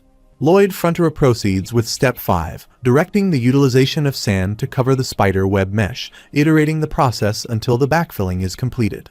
Moving on to Step 6, he emphasizes the need to make the backfilled structure sturdy, fill it on all sides, and pour boulders and gravel into the gabion meticulously. Riding on Ji Goming's back to inspect the progress, he notes the completion of the first section and anticipates finishing the entire project before spring arrives. Contemplating the distribution of the construction materials to refugees and expediting apartment construction, he envisions completing everything by the following year, bringing an end to his life of labor. He envisions the prospect of a super-rich, unemployed life awaiting him. Simultaneously, the all-white cavalry utilizes their shovels to dig while Arox Frontier and Bayron draft the contract paper. The system window announces the completion of Frontier County's terraced farmland construction, proclaiming Lloyd Frontier to be one of the best civil engineers on the continent. This accomplishment earns him a bonus RP of plus 800, bringing his total RP to 470. Lying on the grass and holding flowers, Lloyd Frontier receives notification of his new title as the leader of those who are tired. The workers also express their happiness, and the system window reveals that the title's region is Frontier Country. Its active period spans 30 years, and it grants 3 CPS. The title's effect will be applied to the designated region for 24 hours, with the potential for an extension, reduction, or change in the time limit based on his actions or those of the region. The title further notes that the effects include a 300% increase in the Northern Mountain Terraced Farmland's chance of getting a great harvest and a 200% increase in the harvest amount. Engaging in a solitary game of chase, he observes that it has become slightly more challenging. Contemplating his next move, he ponders over a dice, expressing uncertainty about what to do. In frustration, he exclaims that the situation is driving him crazy. Javier inquires if he finds it enjoyable, to which he enthusiastically responds affirmatively, stating that it's the best, and he loves the thrill of it. He adds that anything other than working is preferable. Javier notes that it's the first time she has seen him play since that day. He questions what else he has on his agenda. He reassures her that Sir Baron will effectively manage the construction process independently. Reflecting on recent developments, he mentions increasing the soldiers' wages, leading to heightened enthusiasm and smooth progress in their work. The narrative transitions to a real-world life flashback, where his father imparts a valuable lesson. His father emphasizes the importance of remembering that when everything appears to be going well, one should take a moment to scrutinize and question the situation. Lloyd Frontera is reminded to consider whether everything is genuinely okay, at least once, and to make a conscious effort to do so. Returning to the present, Lloyd Frontera advises Javier to stay up late tonight, as he has some tasks to attend to before singing a lullaby. Javier inquires about his late-night intentions. Lloyd Frontera explains that he needs to verify if everything is truly okay. The system window then notifies that the ending spoiler entails using his CP to preview the concluding scene for this storyline. The required CP for the second use is 40, and it queries whether he would like to use the ending spoiler. Contemplating the cost of becoming a wealthy unemployed individual, Lloyd Frontera acknowledges the necessity of securing a safe future without stumbling blocks. Confirming his decision, he presses the yes button. Lloyd Frontera finds himself transported into the future within a black space. Upon entering a room, he surveys the surroundings, contemplating whether it is his room. In the same space, he observes a future version of himself lying on the bed while Javier performs magic on him. Pondering the nature of Javier's actions, he questions whether it involves massaging his meridian. Witnessing his mana power light up, he becomes alarmed at the intense circulation and expresses concern that his heart might burst. He attempts to communicate with Javier, questioning the purpose of these actions and whether Javier can hear him.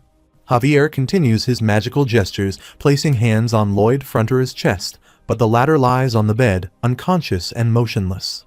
Lloyd Frontera reflects on his appearance and contemplates an alternate ending where he meets his demise. The future Lloyd Frontera eventually opens his eyes, calling out to Javier, urging him to stop, asserting that he already knows the futility of his efforts, and instructing him to let him live on and endure. In response, Javier starts to tears. Contemplating the instruction to burn what, Lloyd Frontera expresses confusion. Javier takes his hand and reveals that he is not the Count. Javier asserts that he is a hero who safeguarded his second hometown and rescued numerous refugees, intending to present himself to the world in such a manner. The future Lloyd Frontera breathes heavily and succumbs to death. Piparang, Bangol, Haming and Jigoming cry and subsequently vanish. Shocked by the revelation of his demise, Lloyd Frontera strives to remain composed, urging himself not to panic and to analyze the situation. He reflects on the minimal change in Javier's appearance, deducing that this event is in the near future. Observing that he appears significantly thinner, potentially due to dehydration, he questions the reason behind it. Javier supports him, leading him out of the palace.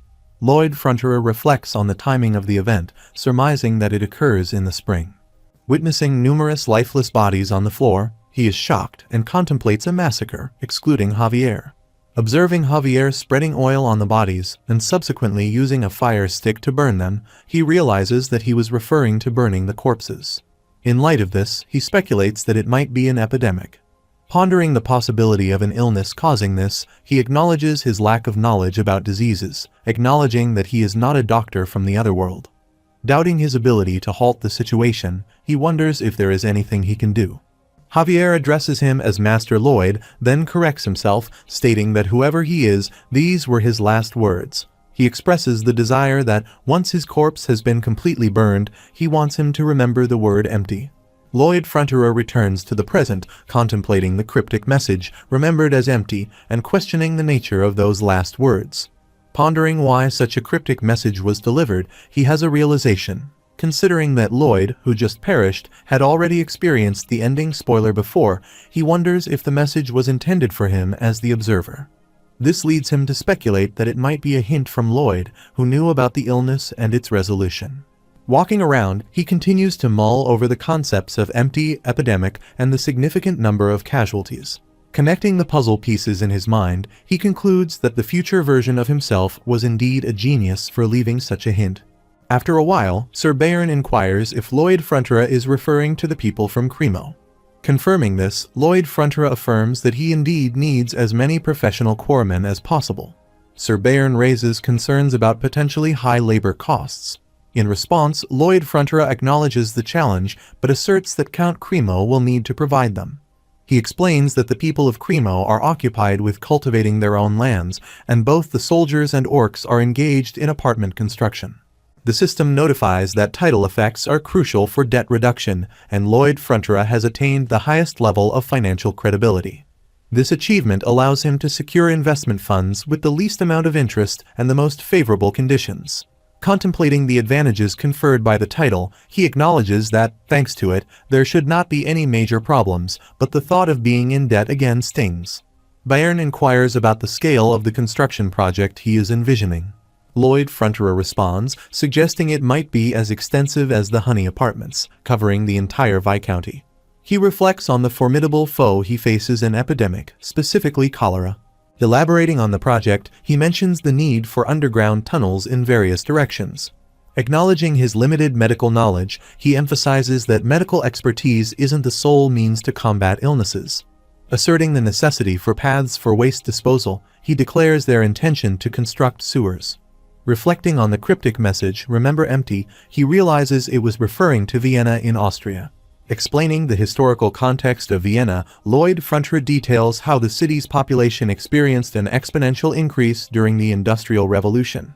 However, during that period, Vienna lacked proper sewers, leading to the disposal of urine and feces from numerous individuals directly into the Danube River.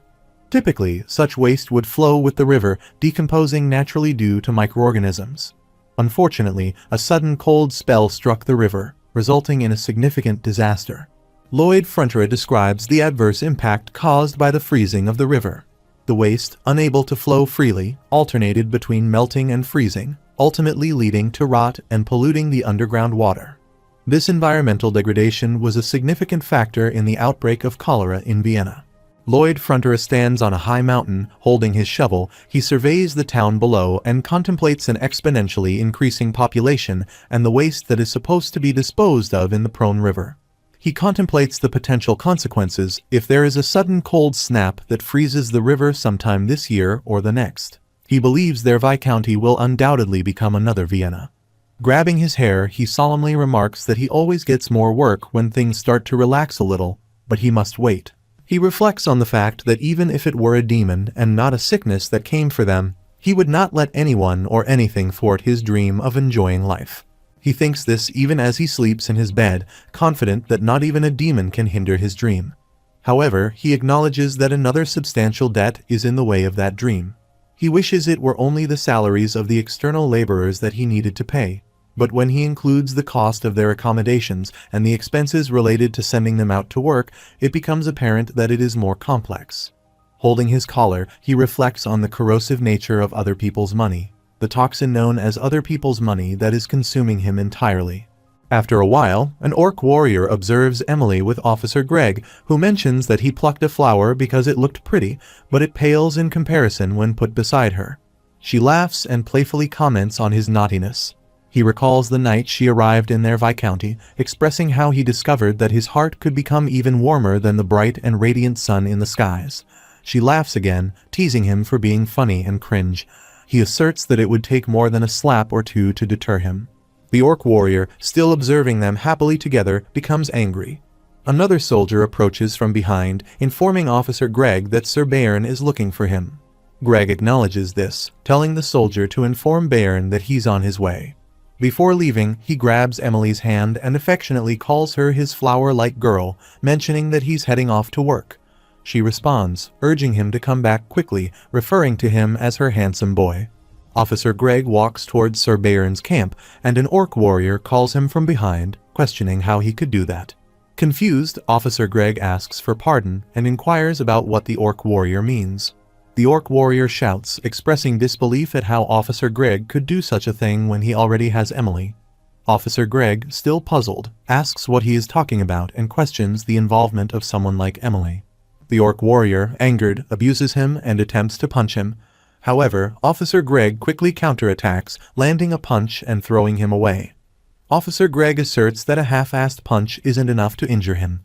The orc warrior acknowledges this, recognizing that Frontera Viscounty soldiers are now capable of controlling the power of mana after numerous hours spent in labor work and training.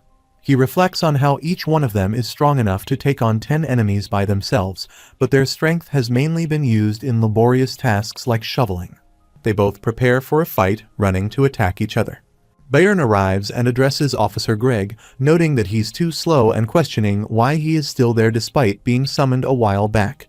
He wonders if Officer Greg is fooling around while trying to earn his salary. Officer Greg apologizes and follows behind Bayern, with the orc warrior also trailing them. Bayern mentions that he's going on a work trip and instructs Officer Greg to start packing his luggage. He mobilizes him, expressing trust in him, and questions how he could mess up before even departing. Angered, Officer Greg looks at the orc warrior. Bayern emphasizes that additional work hours are named so because one is supposed to work during those hours. He adds that he doesn't care about what happens outside those hours. The orc warrior walks away, and Officer Greg continues to follow Bayern as they reach the stables to prepare his horse. Officer Greg inquires if they are going all the way to Cremo just to call for reinforcements. Bayern agrees and mentions that Master Lloyd said he is planning a large-scale project that will have life and death implications. In response, he states that he doesn't believe there is a need to undertake such a project. The system notifies him that the achievements and compliments he has accumulated are producing a combined effect. Lloyd Frontera sits in his room, observing this notification, and inquires about the nature of this effect. The system informs him that he has punished the traitor of the Viscounty, paid off his debts, and provided a home for the refugees without turning them away. Soldiers walk outside his house, and the system once again notifies him that he faced a significant disaster head-on, emerged victorious, and ensured the safety of citizens and refugees within the Viscounty. The system expresses a desire to repay him for the help he has given them. Lloyd Frontera questions the kind of help and how they plan to repay it. The system explains the combined title effects, activated by people who wish to repay his help. Meanwhile, he hears some voices, looks behind, and stands up to gaze out of the window. He observes people outside saying, "Master Lloyd, please give them work. They'll do anything for him." He responds, assuring them that it's okay even if he doesn't provide salaries, and requests them to help him. They express willingness to work for free, solely for Master Lloyd. They declare their dedication to working for him. In response, he shouts for them to be quiet and shares his perspective, stating that the hardest thing to trust is when people do something for the sake of others. He adds that it's easier to trust when someone is acting for their own benefit. He questions those who claim they don't want salaries, emphasizing that he never gave them anything for free. He asks if they even dream of working without payment. He declares his intention to write up a contract and becomes emotional. The scene shifts to Samarkand, where a pigeon delivers a message to Sultan Samar Khan. He takes the message, reads it, and remarks that the scouts they sent west have reported the following about the village overturned by the monster Domino. The message describes a bizarre bird that splits the heavens, a beast that destroys the earth, a creature capable of swallowing the sea, a snake that devours mountains, and finally, a monster whose roars resonate in the skies. These creatures are all being raised there. The message further details that the workers of the village defeated orcs with their bare hands, and their elderly clerks moved faster than the winds. Additionally, it mentions that even the powerful white cavalry has started wielding shovels instead of spears. Both the elves and orcs are using their strength to construct buildings. He reads that if their non-combatants are this strong, then he can't even begin to imagine how powerful their combatants might be. As he reads the message, he contemplates what is going on in that place. Diego sits on a stone while two soldiers are practicing nearby. He becomes angry, addressing them as lowly individuals, questioning if their lowly minds prevent them from understanding his words. He shouts that they need to put all their strength into their punches and demonstrates with his own. He asks why they are stopping, questioning if they are out of their minds, and if they want to see their wives and children starve to death. One of the soldiers punches the other with full force, causing him to bleed, and Diego laughs, saying that's more like it. Lloyd Frontera expresses his approval, and Diego is startled because of him. Diego replies that he always acts scared when he sees Lloyd and finds it embarrassing. Lloyd looks at the two soldiers practicing and inquires about their identities. Diego responds that they are the lowly servants of his house. Lloyd Fronterer remarks that having a hierarchy is great, allowing him to have this kind of fun too. Diego, feeling uneasy, says pardon. Lloyd smiles and expresses his desire to join in and give it a try. Diego rejects the idea, stating that he cannot let him fight like them. Lloyd Fronterer questions this, expressing frustration and stating that he is asking Diego to fight, but Diego is not willing. Diego becomes scared but reluctantly agrees, mentioning the red corner and the blue corner. Lloyd Fronterer points towards Javier and designates him as the opponent. Javier, acknowledging it as a count's order, accepts the challenge. Diego tries to intervene, asking them to wait and to sheathe their swords.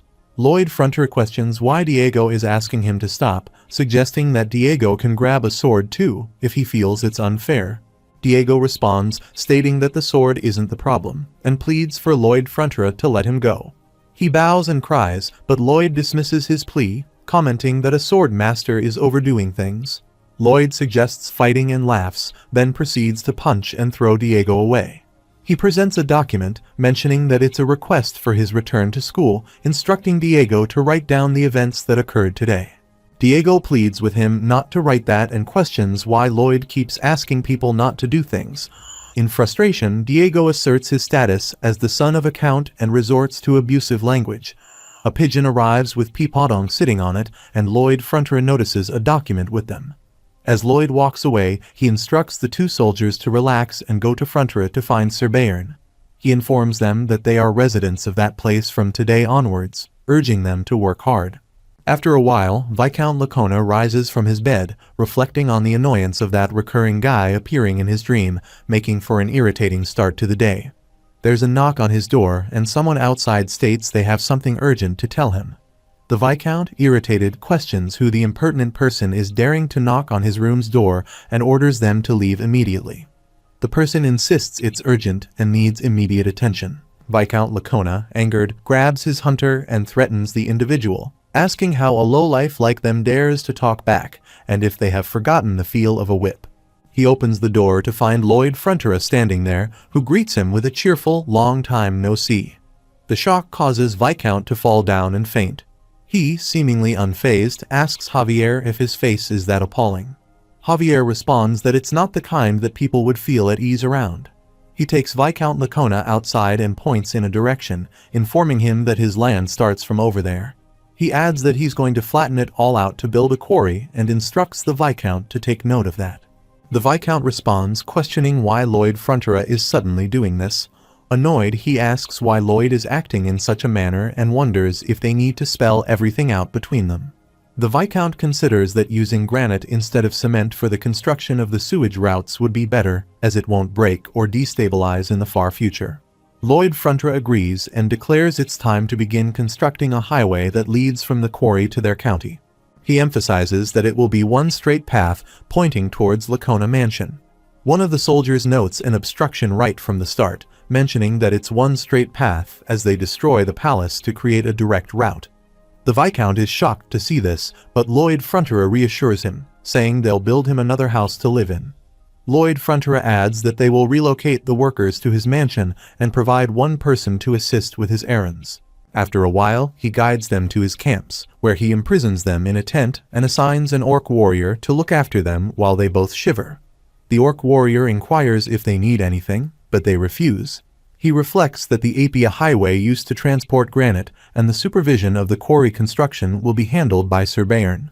He acknowledges that he has surpassed the level of a veteran and reached the level of a maestro. The system notifies him of his levels: design understanding at level 85, design execution at level 90, administration tasks at level 99, and manpower management also at level 99. Bai Bayong consumes numerous trees while contemplating that there was no need to worry about flattening out the mountains for the construction of the quarry. He reasons that there are plenty of monsters in their county who excel at labor work. He observes that the elves are overseeing the apartment construction, relying on their exceptional perception and incredible physical strength, while the people encourage each other. Bai Bayong identifies a potential issue in dealing with the sludge and considers having engineers dig it up with shovels. However, he dismisses the idea, deeming it implausible as they would suffocate from the poisonous gases. He concludes that the best solution would be to incinerate it all with intense heat, akin to how modern technology accomplishes it. He speculates that Javier himself or Bangle could handle that task. He contemplates the craziness of the situation, pondering what might be inside and how they could continue doing that every day. He wonders where he can find a slave familiar with using heat and able to work in the sewers daily, holding his head in thought. After a moment, he gets an idea and exclaims, "Wait, he does know a slave like that." On the other side, Corgetus and his team work on making iron rods. Lloyd, Frontera, and Javier arrive, and Corgetus inquires if he wants him to make armor out of the Alencia tree sap. He questions the need for such armor, asking if they are planning to capture a dragon or something. Lloyd confirms this, pointing towards Javier and stating that he is the one doing it, while Javier looks at him annoyingly. Somewhere deep in the eastern mountain ranges, a dragon sits in a cave and exclaims, "Damn it," he quits. He reflects on the numerous gemstones around him and wonders why he can't refine any. Expressing frustration, he thinks about wanting to get married but laments his perceived lack of skill with his hands, looking at them in disappointment. He considers these cursed hands and believes that he needs to craft something beautiful and delicious to feed his hatchlings, as only then will he be acknowledged as a competent male dragon. He acknowledges his proficiency in crushing things, but acknowledges that this is what female dragons hate the most. Reflecting on the past, he thinks making jewels wasn't this difficult. It used to be as simple as plundering human castles and kidnapping dwarves to do the work for him. He holds a gemstone, using his powers to break and shatter it. Despite this, he thinks that one day, the being known as the Dragon King will marry a human girl and declare the dragon's commandments. He contemplates that all dragons are prohibited from plundering and threatening other races, and they are required to go to a vein of ore and craft their own jewels. Expressing frustration, he criticizes these tyrants for imposing such a rule after accumulating tons of jewels through plundering and threatening.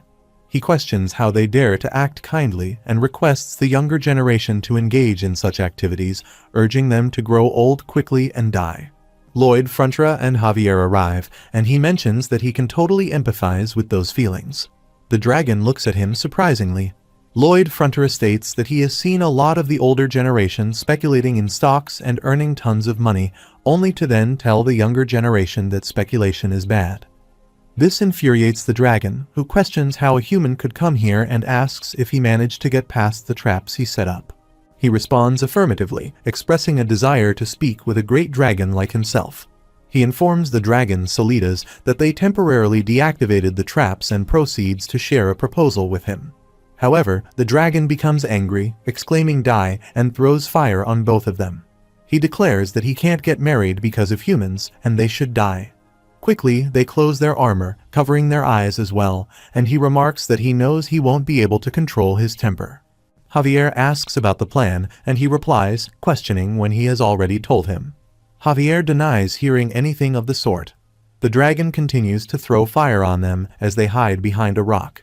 He declares his intention to defeat the dragon. Javier clarifies that defeating the dragon is the end result, not the plan. He urges him to stop joking around and tell him what he needs to do. Javier states that he followed him all the way here because he trusted his plans. He responds, outlining Step 1. He fights, and in Step 2, he defeats the dragon, tapping on the rock for emphasis. Javier wonders if, despite taking his dragon breath, there is some special power in that seemingly stupid-looking armor of his. The dragon expresses frustration and decides to crush them with brute strength. Lloyd, Frontera assures that he can do it, while Javier seriously prepares to fight the dragon. The dragon attacks him, pushing him back. Javier also readies himself to attack the dragon, who becomes increasingly angry and roars. Javier looks at him, realizing that he can actually do it, and runs to attack while Lloyd, Frontera hides behind the rock. He reflects that it's to be expected since he had a hard time in the novel, with Javier ultimately winning. Javier's strength in the novel is just at the level of a newly awakened sword master. Javier continues to fight with the dragon and tries to defeat him. He reflects that he was just a little stronger than the Empress and Kyle, but now he's even stronger than the average sword master. He believes he's a high sword master and that there's no way he'd get hit by the young and weak Solidas. Javier utilizes all his skills to combat the dragon. The dragon ponders, questioning what just happened, as a human seems to have jumped in the air. The dragon jumps high to attack him. Javier thinks it's nice, as with this, he can use the blast to move faster in the air. He attacks the dragon quickly from all sides. Lloyd Frontera observes all this and thinks about whether Javier used what he learned from the elves' footwork to create a mana foothold in the air. He reflects on how a protagonist can really do everything. Javier reaches toward the dragon's head, contemplating that even if it's a young dragon, it remains the strongest species on Earth, and he won't be able to damage it so easily. He utilizes his mana blast power to attack it. Then, employing his aura blast, he throws something with a bright flash toward the dragon. It stabs at the dragon's chest, and waves emanate from the point of impact. The dragon shouts in pain. Javier confidently challenges it, showing his sword. The dragon, in response, asks him to wait a minute. Observing this, Lloyd Frontera wonders how a dragon can be so scared of a human. He speculates that this is what Solidas looks like when she's scared. Lloyd Frontera enters a flashback where he wakes up in his room and a beetle approaches, asking him if he wants to die. Reflecting on the moment, he recalls someone sleeping in the room when a beetle suddenly appeared, attempting to provoke a fight. He responds by using insecticide against it. However, the beetle smiles and begins flying around. The final blow occurs when he grabs a bee catcher to eliminate the beetle. The beetle, now holding a pen, swiftly approaches and stabs his chest with the pen tip, prompting him to shout. Reflecting on the painful experience, he notes that anyone would go crazy facing such a menacing organism charging at them. Returning to the present, he thinks about the kind of menacing existence that Javier represents in Solidas' eyes as Javier prepares to fight the dragon. Observing Javier as he falls, the dragon addresses him, requesting a moment to convey something important. Javier stops, but the dragon abruptly attacks him with force. To their surprise, Javier is not where the attack lands. Seizing the opportunity, Javier reappears from behind, launching an assault with aura mana. He pokes the dragon's back and different parts of its body, causing the dragon to scream in pain while pleading for the attacks to cease. Seeing the events, Lloyd Frontera thinks things are progressing as planned, anticipating Lord Solidas' next move. The dragon retaliates by using smoke breath on them. Lloyd Frontera then recalls a flashback where beetles attacked him from all sides, prompting him to contemplate the inefficacy of insecticide. As the beetles' relentless attacks continue, he runs out of his room and out of his house. Returning to the present in the cave, Lord Solidas arrives, prompting Lloyd Frontera to think he can't find him.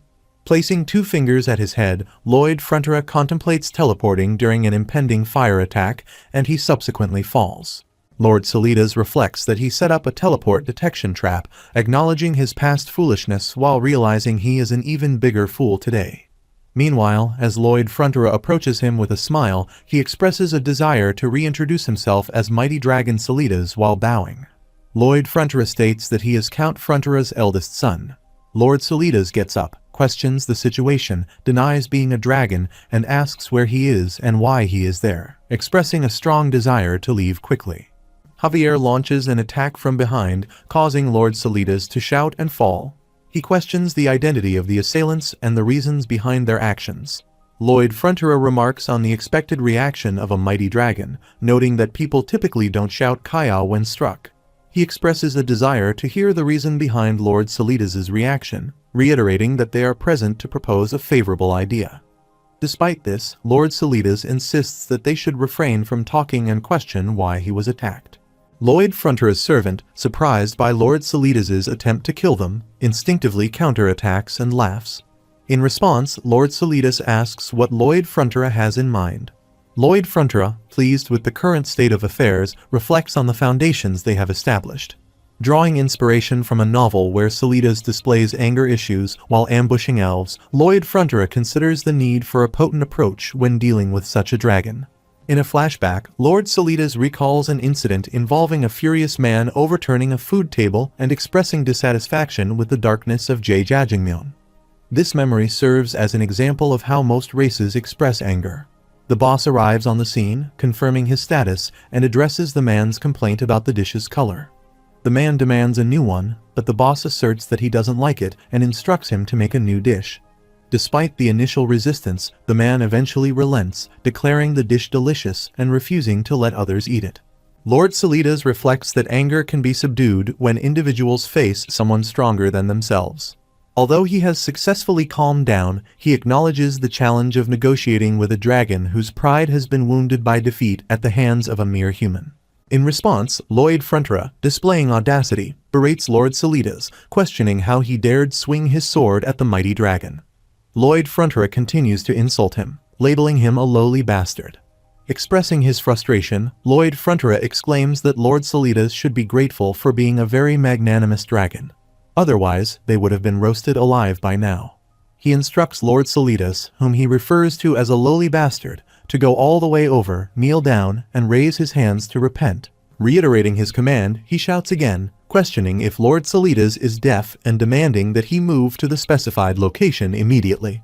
Subsequently, Lloyd Frontera takes a seat and politely invites Lord Salidas to join him, saying, "Lord Salidas, please have a seat over here."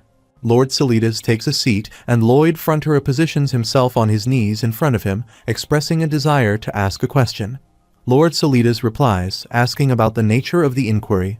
Lloyd Frontera straightforwardly inquires if Lord Salidas wishes to get married. Surprised by this revelation, Lord Salidas questions how Lloyd Frontera is privy to such details, including the difficulty in refining jewels properly, eliciting shock from Javier. Puzzled, Lord Salidas wonders how Lloyd Frontera discovered his den in the first place.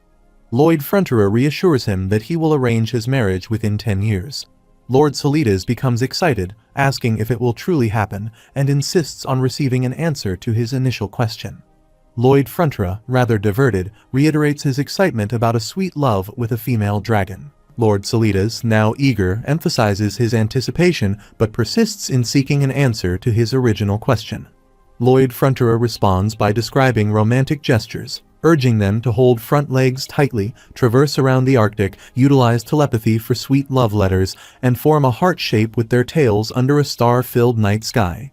He wonders if Lord Salidas can feel the love, and blushes in response. Lord Salidas informs him that all he needs to do is sign the document, and he'll arrange the marriage. Handing him a pen and a contract letter, he instructs him to sign and prepare for the wedding.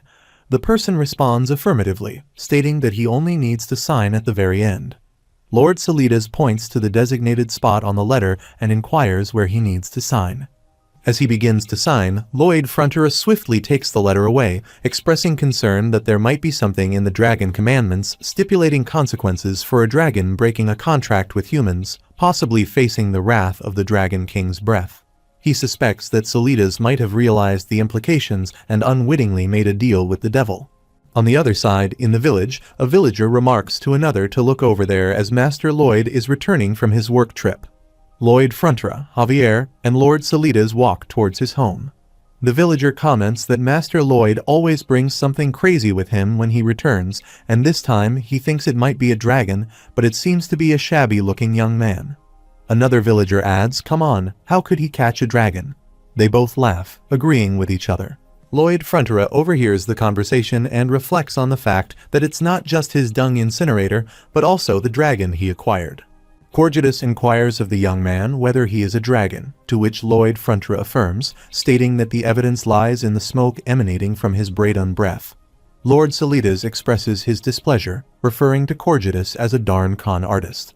Corgidus questions Salidas about his purported lack of skill in handicrafts, and upon confirmation, Lloyd Frontera explains that, as per the contract, Corgidus is tasked with teaching Salidas how to craft jewels. Additionally, he instructs Salidas to incinerate all the sludge within the excretion facilities daily. Salidas, considering himself a dragon, questions the rationale behind cleaning human feces. Lloyd Frontera acknowledges the difficulty Salidas may have in accepting this responsibility and wonders if he can read minds. Lloyd Frontera explains that he applied some pressure to induce him to sign the contract. Otherwise, he would not have agreed, missing the opportunity to learn jewel crafting, which could complicate his prospects for marriage. He chuckles and emphasizes the importance of prioritizing practicality over pride in such matters. Salidas acknowledges Corgidus as his teacher, referring to him as a dwarf, and respectfully bows. Corgidus expresses surprise that a humble dwarf like himself would instruct a powerful dragon. In response, Salidas acknowledges the dragon's strength, but emphasizes his own prowess in craftsmanship, pleading for assistance in improving his cursed hands. Lloyd Frontera reflects on Salidas's adaptability despite any perceived foolishness, recognizing that he is indeed a dragon. Corgidus remarks that if Solidas is expressing agreement, then he cannot possibly refuse, even though he might be a bit tough on him. He wonders if Solidas will manage to handle it. Solidas assures Corgidus that he is prepared, prompting Corgidus to instruct him to stop standing around and bring the necessary materials. Taken aback emotionally, Solidas asks if Corgidus is addressing him. Corgidus questions whether Solidas expects his teacher to do everything for him and urges him to get moving immediately. Solidas runs off, stating that he will do it now. Lloyd Fronterer reflects on the positive outcome of the contract, noting that everyone benefits, and Solidas exchanges his pride for the highest level of education in the world. Corgidus, warning against putting too much strength into his actions, rebukes Solidas by hitting his hand with a stick. Lloyd Fronterer reflects on the unusual experience of witnessing a dragon being subjected to abuse by Corgidus, who has encountered numerous disadvantageous contracts throughout his life. He contemplates that others probably perceived him as having no choice in the matter. Corgidus once again strikes Solidas and questions whether he is attempting to destroy everything, advising him to consider his actions beforehand. He asserts that acts of violence are not a means of making contracts. True contracts result in mutual benefit for all parties involved, especially as he observes them. Corgidus instructs Solidas to discard the jewels, deeming them as damaged, and questions whether he plans to turn everything into trash.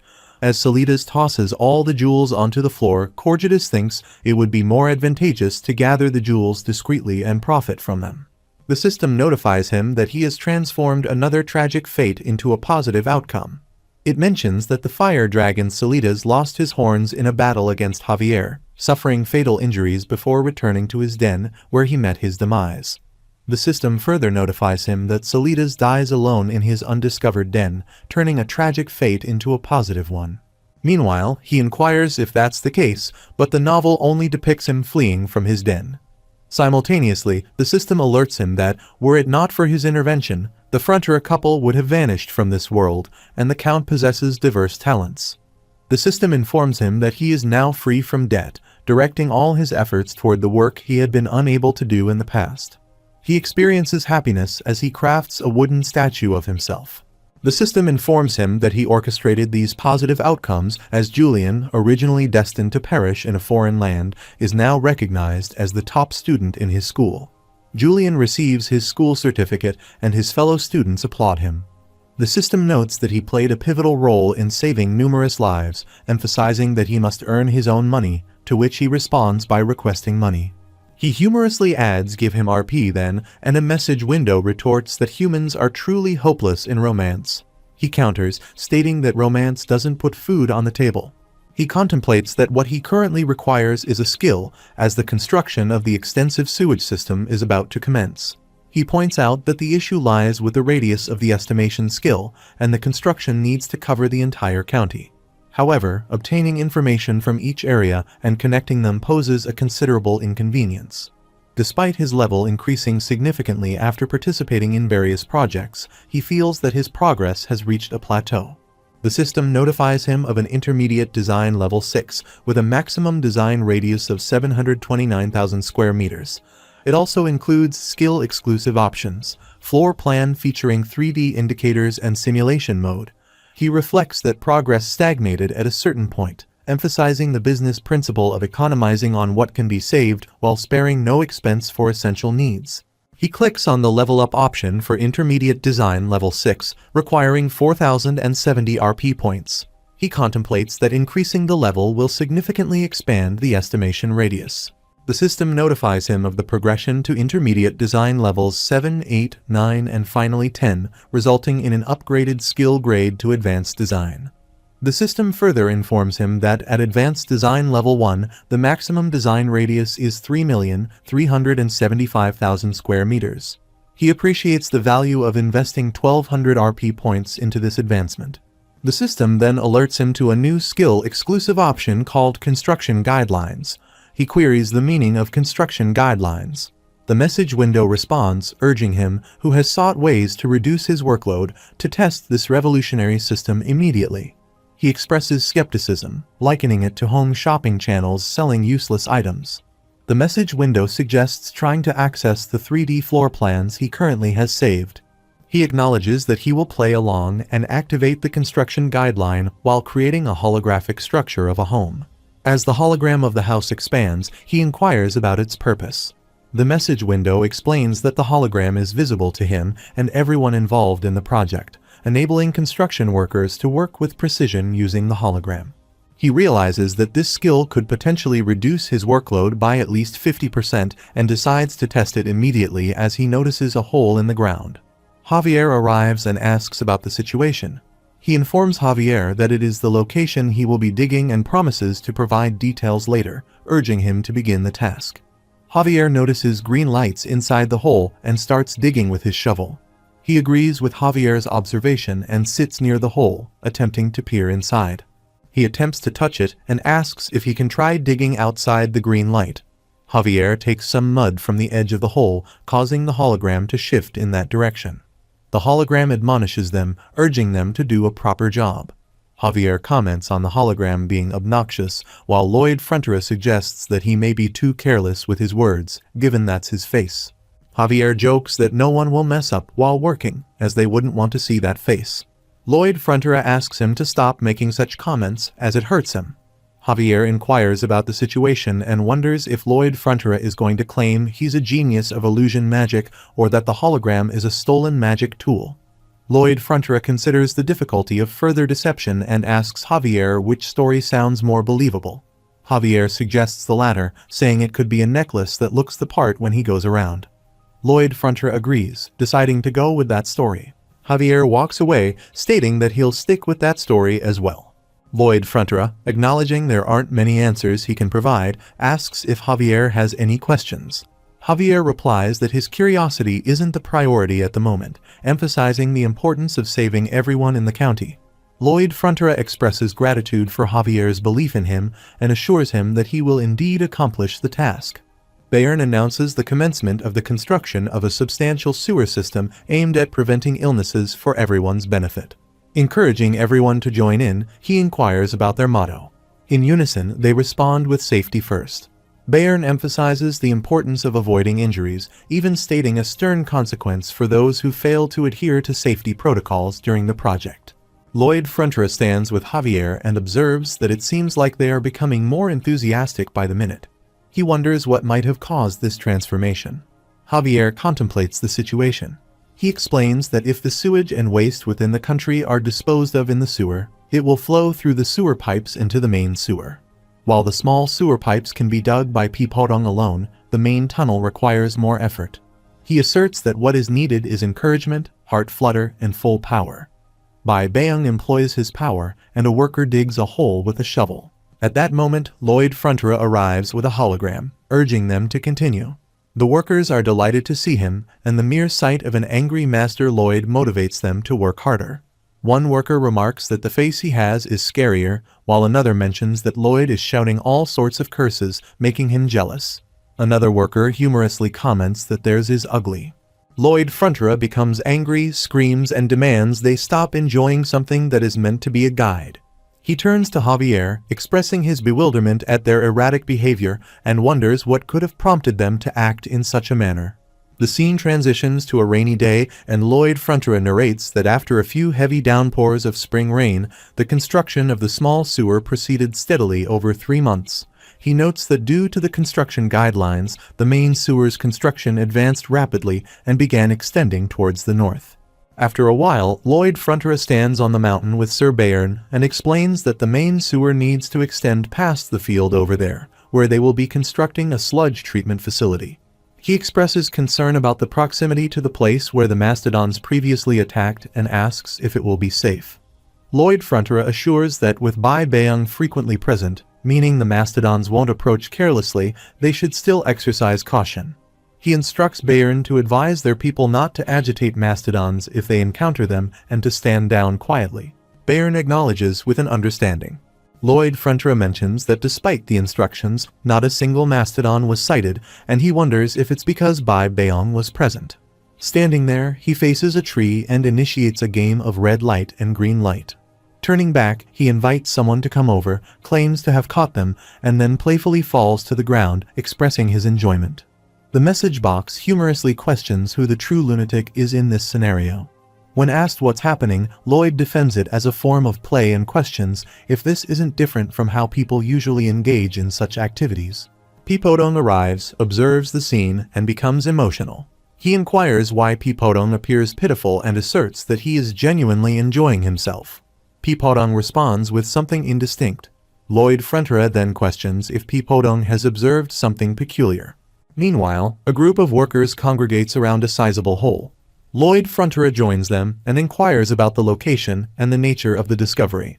Observing a decomposed corpse in the hole, he reflects that judging by its state of decomposition, it hasn't been buried for an extended period, indicating a recent event. Puzzled, he wonders who could have committed such an act and for what reason. Bai Beong arrives at the scene, glances into the hole, and utters Baibong. Lloyd Frontera detects a peculiar smell and instructs everyone to dig a bit further in that location. The workers descend and commence digging, revealing numerous decomposed corpses. Lloyd Frontera contemplates the unexpected turn of events, realizing that such details were absent from the novel. This unforeseen development has shaken his certainty about the narrative. He contemplates that the only semblance of this occurrence lies in the chapter of Nameran's Barrier, where Javier mastered the blast. Reflecting on the black magic featured in that chapter, he acknowledges its familiarity and urgently instructs everyone to move away from the area. He identifies it as the corpse explosion magic, and as the corpses detonate, panic ensues with people fleeing. A pink magic engulfs the surroundings, prompting Lloyd Frontera to run, anticipating the advancing flames that pose a lethal threat. Determined to protect those under his employ, he formulates a plan, unsure of its efficacy, but he hopes to use the blast's impact to counteract the danger. In the midst of this chaos, Bai Beong positions himself between the black magic and the rest, acting as a barrier to prevent its further spread. Lloyd Frontera falls back, watching the events unfold. Meanwhile, Lord Solitas sits, grinding wood to craft a design. He hears a noise, turns back, ponders if it came from that direction, and senses the presence of Necromancer's sorcery and corpse explosion magic. Judging by the explosion, he deduces that the corpse belongs to a creature more significant than a human.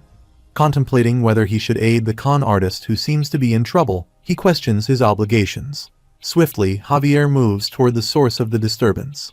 Lord Solitas assumes the con artist will likely manage since the monster is heading in his direction. On the other side, Lloyd Frontera instructs Bai Beong to wake up. A worker points to the side and queries about a strange sight. As Lloyd Frontera attempts to rouse Bai Beong, all the decomposed corpses come to life and start following them. Lloyd Frontera observes them and contemplates the possibility of undead mastodons. He ponders whether they are buried more profoundly than those that exploded and queried the quantity present.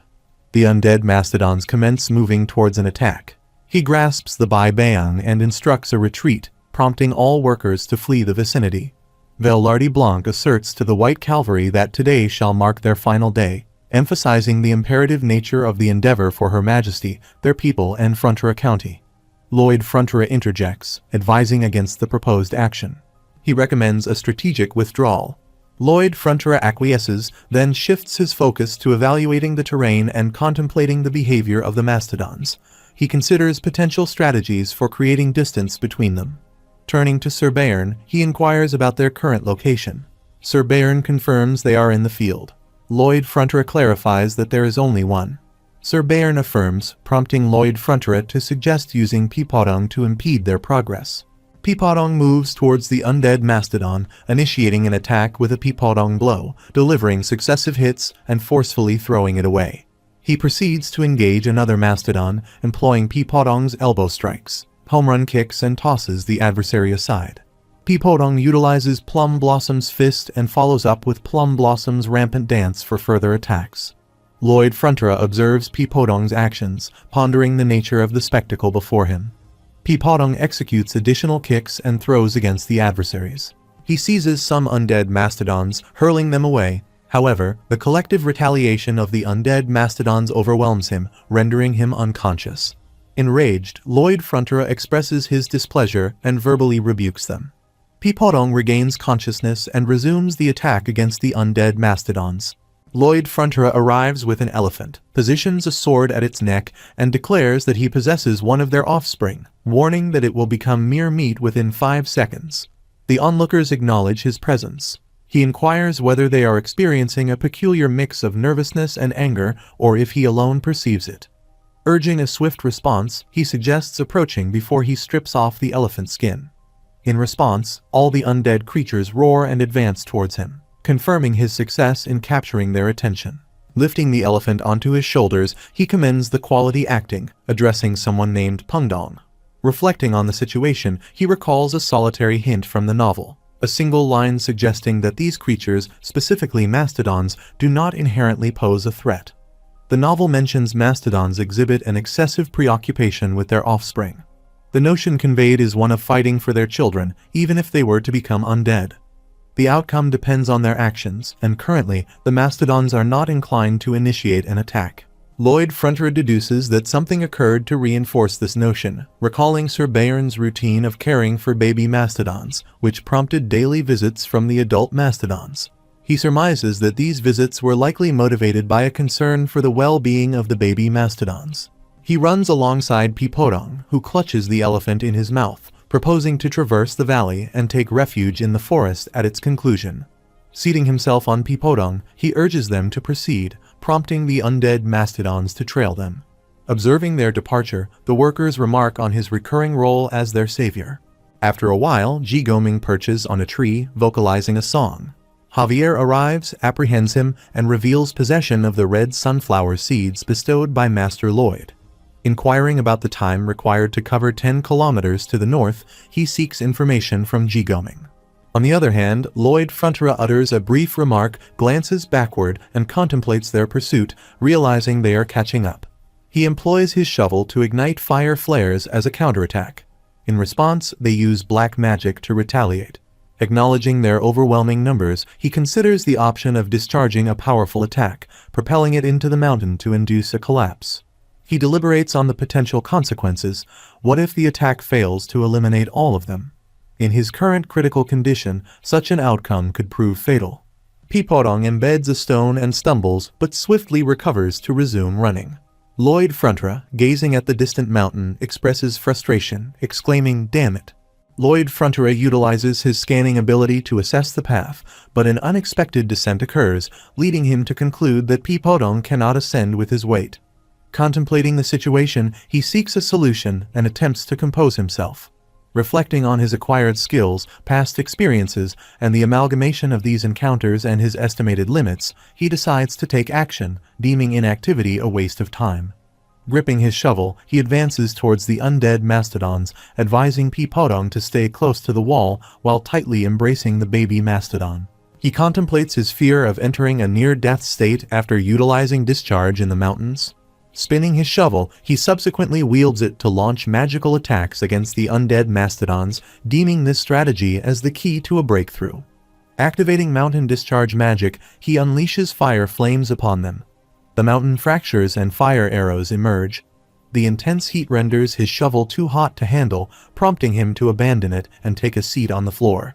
The undead mastodons advance towards him for an attack. The system window notifies that the skill's supercharge has been activated.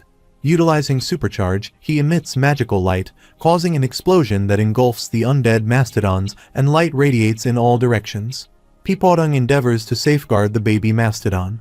The system window notifies that he is indiscriminately absorbing mana from the surroundings. Contemplating the target direction, he decides to face forward and detonate the magic light. Intent on leaving the valley and Peepodong undisturbed, he focuses on absorbing only the mana from the mastodons. The undead mastodons explode in all directions around him. Reflecting on a prior instance where he absorbed the mana of the Empress and everything around him using supercharge, he perceives it as an advancement in his mana heart skill. The narrative shifts to a flashback, wherein Lloyd Frontra instructs Javier to become his bait. Javier, expressing reluctance, implores Lloyd Frontra to reconsider. Disregarding Javier's plea, Lloyd Frontra issues a directive, considering the use of supercharge to charge his mana with the anticipation of leveling up. He regards the lunchbox filled with mana as a requisite offering for his impending level up. In an attempt to unleash fire from his shovel using magic power, he encounters failure and collapses. He once again employs his supercharge power, recognizing that the surroundings are being destroyed. He acknowledges the need to prevent such destruction and focuses solely on absorbing Javier's mana. Javier observes Lloyd Frontera's actions and remarks that they're working. Lloyd Frontera will extract everything from him. The system window displays an error, indicating that this type of mana surpasses what his lowly body can handle. Coughing up blood, he collapses to the ground. Javier approaches, expressing concern for his well-being. Lloyd Frontera responds, suggesting that the webtoon may have depicted the wrong script. Reflecting on the failure, he notes that even then, it was possible to decide on the target and direction. The narrative returns to the present, and he attempts to eliminate the remaining undead mastodons by absorbing their mana power, asserting that all of their mana now belongs to him. The system window informs him that he has surpassed the limit of absorbable mana, leading to the forceful expansion of the mana heart. It notifies him of acquiring a substantial amount of skill experience. Overwhelmed, he coughs up blood, attributing it to the overpowering effects of the undead's rotten mana, which he distinguishes from poison. Recognizing the need for increased rotation and circulation of the awful energy, he contemplates the task at hand. The system screen communicates that the mana heart has sustained damage, and that strong mana has been utilized to heal it. Subsequently, it reports that the mana heart has incurred damage, and strong mana has been employed for its healing, leading to the growth of the mana heart skill. The system notification further states that the mana heart skill has leveled up, emphasizing that it had taken damage, and strong mana has been used to facilitate the healing process for the mana heart. He emits a scream and swiftly maneuvers between Break Mountain. The system window issues a notification indicating a skill rank up. Sword Expert Intermediate Level 1, accompanied by a 600% increase in physical ability. Rising to his feet, he observes the undead mastodons approaching. Another system window notification informs him about a new mana heart skill option that has emerged. Commanding them to kneel down, the system window notifies the availability of the mana heart skill option, Undead Domination. Consequently, all the undead mastodons kneel in submission before him, leaving Peepodong and the baby elephant astonished. Offering an almond to Peepodong, he suggests returning home. The system window communicates his newfound ability to dominate and control any undead with less mana than him. Stepping on them, he proceeds with a commanding walk. Another system window notification specifies that the dominated undead will faithfully follow all his orders to the letter. He observes the status screen, which indicates that the skill Undead Domination will only activate when facing undead. Gazing at the undead mastodons, he witnesses them obediently following him. The status screen notifies that the number of dominated undead is 308, and the remaining time until the end of domination is 40 minutes. As time rapidly decreases, he flees the scene with Peepodong and the baby elephant, screaming while running. The countdown reaches 17 minutes and 16 seconds when, at that moment, time expires. In a protective move, he shields Peepodong and the baby elephant. He cradles them as Jigoming's net web grabs hold of him, lifting all of them up while the gathered undead remain below. Javier, positioned on the back of Jigoming, employs his master sword magic and instructs Jigoming to depart. Jigoming questions the action, and they take flight from the scene. With Javier standing on his back, he employs his magic to attack the undead below. Lloyd Frontera, witnessing this, becomes shocked and frightened. He initiates the collapse of the mountain, causing it to fall upon them, and they unleash black magic all around. Observing this, Lloyd Frontera descends and lands on top of the hill, wearing a smile as he expresses gratitude to Javier for saving him. Javier questions the sincerity of Lloyd Frontera's smile and emphasizes that, as his escort knight, he must remain by his side. Inquiring about what he said and told him, Lloyd Frontera explains that he got angry when Javier mentioned it wouldn't be dangerous, urging him to focus on cutting the rebars instead. Javier reveals that, while riding on Sir Jigoming on the way there, he evacuated all the workers and acted as bait himself. Disputing this, Lloyd Frontera claims he was merely luring the undead into a corner to eliminate them all at once. Javier queries if Lloyd Frontera succeeded in that endeavor, prompting Lloyd Frontera to question why Javier keeps asking questions when he witnessed the entire sequence of events. Javier, frustrated, screams and insists that he wants Lloyd Frontera to be self-aware of his actions. Javier questions what Lloyd Frontera believes will happen to the country if he is absent, emphasizing the potential peril to apartment buildings, sewers, and the inhabitants at large. Stressing the weight of numerous lives on Lloyd Frontera's shoulders, Javier urges him to prioritize self-care. In response, Lloyd Frontera inquires if Javier implies that it's acceptable for others to perish as long as he remains unharmed. Javier clarifies that this is not his intention. He simply implores Lloyd Frontera to avoid putting himself in harm's way. Lloyd Frontera challenges Javier's perspective, questioning what would have transpired if he had refrained from doing so and whether he believes everyone would have been safe from the relentless undead. Javier contends that a progressive retreat, coupled with the defense of the White Cavalry and the strength of the county's soldiers, offered an alternative approach. Lloyd Frontera dismisses this as a mere assumption and queries how Javier can guarantee that no casualties would occur, challenging whether he comprehends the sensation of facing death after exerting maximum effort. Javier maintains that Lloyd Frontera is the most crucial individual in the county, asserting that the county belongs to him and everyone within it is an extension of himself. He inquires who will protect what belongs to him if he does not take on that responsibility. Javier questions if Lloyd Frontera intends to continue exposing himself to perilous situations in the future. Lloyd Frontera affirms that indeed he plans to do so and ensure that he receives adequate compensation for the risks involved. Javier conveys his willingness for Lloyd Frontera to pursue his choices as long as he remains by his side. The system window provides notifications indicating that Javier's cheerfulness has increased by plus 15 points, positive sentiments towards him have risen by plus 23 points, and their relationship has significantly improved, resulting in a bonus RP of plus 270, with a total RP of 3,140. The system further conveys that Javier's opinion of Lloyd Frontera has elevated to someone he needs to protect and someone he respects. It discloses that Javier is now resolute in his determination to willingly sacrifice himself if Lloyd Frontera faces the peril of death. Lloyd Frontera responds, stating that there was no need for Javier to go to such lengths. Javier inquires about what Lloyd Frontera is talking about. Lloyd Frontera responds, suggesting that Javier can feign ignorance if he desires. He questions who Javier believes is behind the Mastodons and ponders if this could be retaliation from Esfahan due to the reversal of the monster domino against them. Lloyd Frontera contends that, based on his knowledge, Esfahan lacks a necromancer capable of orchestrating such a feat. Reflecting on the information mentioned in the novel, he asserts that Esfahan typically engages in physical combat, making it unlikely for them to resort to tactics like this, with the only reference to black magic being Namaran's barrier. Deciding to halt all ongoing work temporarily, Lloyd Frontera proposes a search for clues. Javier acknowledges the directive with an understanding. Lloyd Frontera reflects on Namaran's barrier, contemplating the chapter related to that location.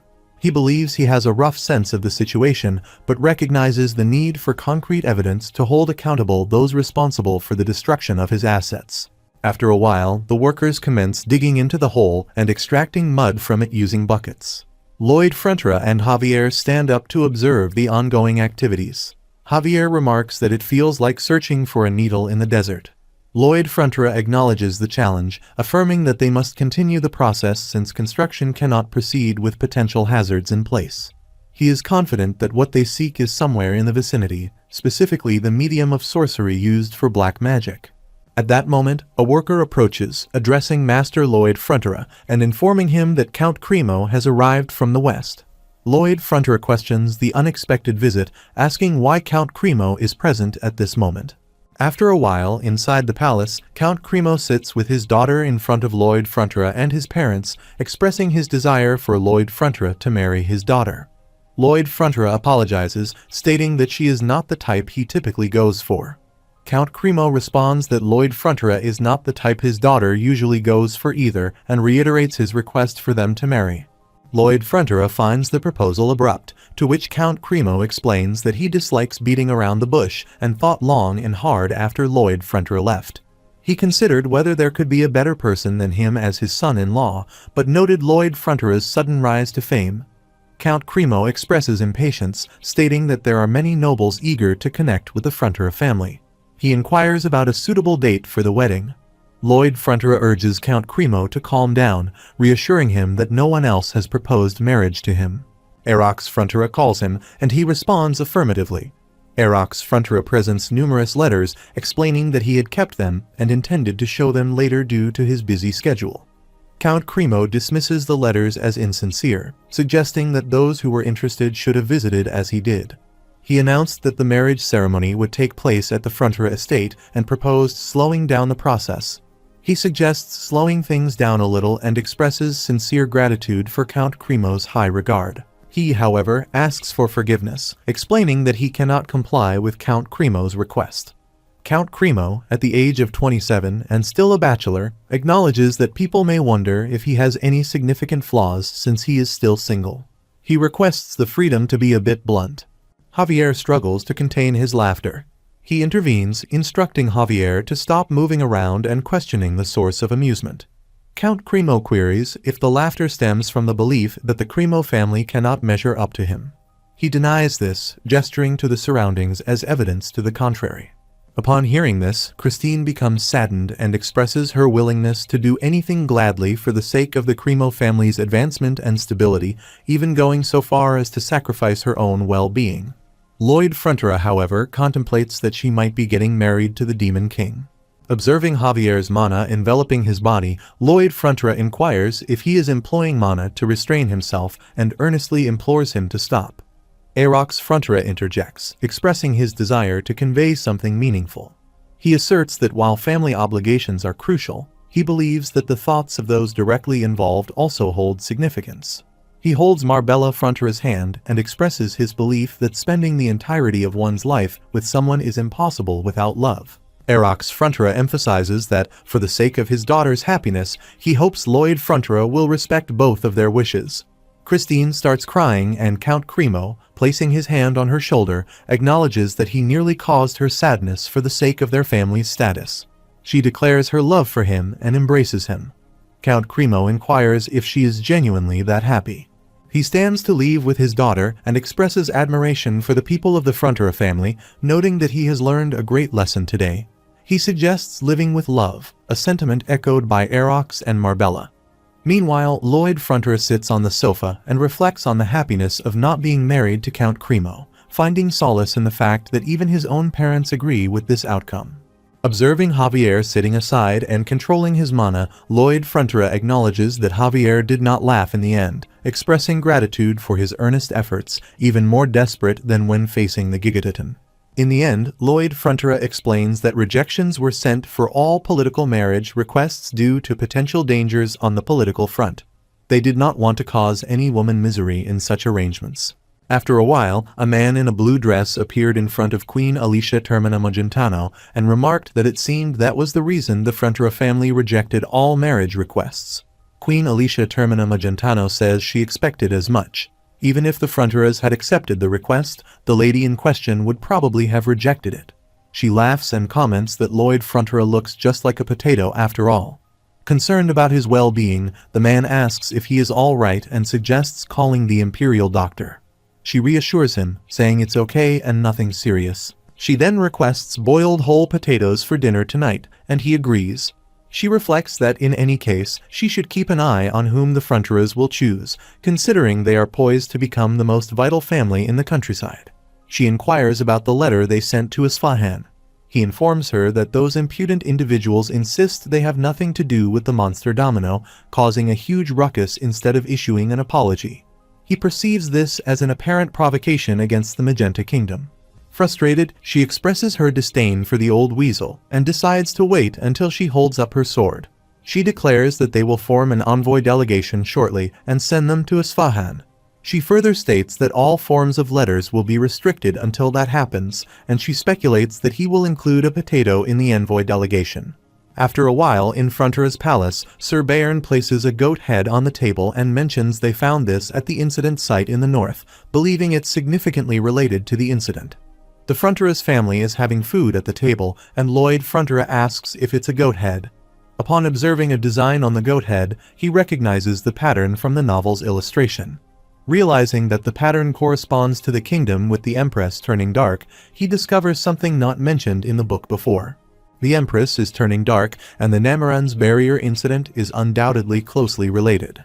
He reflects on the significant changes since he got involved in this world.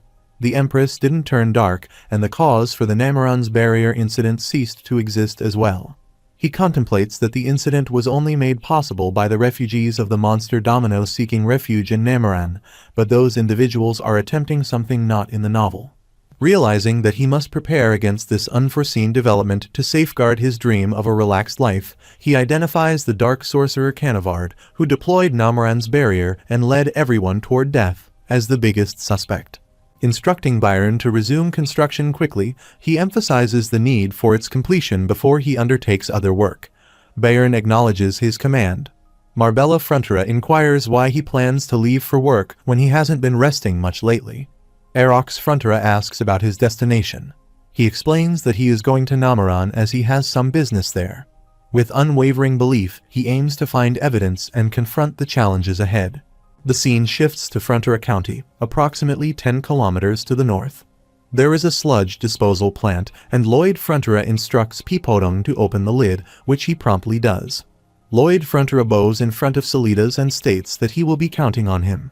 Solidas agrees, stands on the edge of the sludge, performs a magic spell, and thinks come on up, Thesis, as he transforms into a dragon once again. He observes him and contemplates that the world will eventually learn of the story of a dragon who willingly utilizes his powers. The dragon hurls fire into the sludge with full force, purifying the water. Lloyd Frontera reflects on the notion that, for the sake of humanity's hygiene, the legend of the Thesis annihilating dragon, Solidas, will be known. Solidas replies, "Don't tell anyone about it," questioning what this is all about. Lloyd Frontera responds, asking if it isn't cool, a Thesis annihilating dragon. Solidas questions if he's serious, stating that he has zero sense in naming things. Meanwhile, it couldn't be helped that he was a science major, and the system notified that all science majors worldwide had expressed disapproval. He successfully established the first collective waste system for the Laurasia continent, and thanks to him, the concept of public health is beginning to take shape. The system notifies him that he should choose between the red tissue or the blue tissue for a new title. He believes the title's effect is a 0% chance of infectious diseases occurring in his county, and he can effectively block diseases from entering the county. He believes he can now live with peace of mind. When Javier inquires about his plans to depart for Namoran, he responds that he would like to leave as soon as possible. He reflects on the idea that leaving without making any plans and gaining nothing would be a waste of traveling expenses. He contemplates that this place might harbor a villain, even though he claims it lacks credibility unless there's a decent excuse.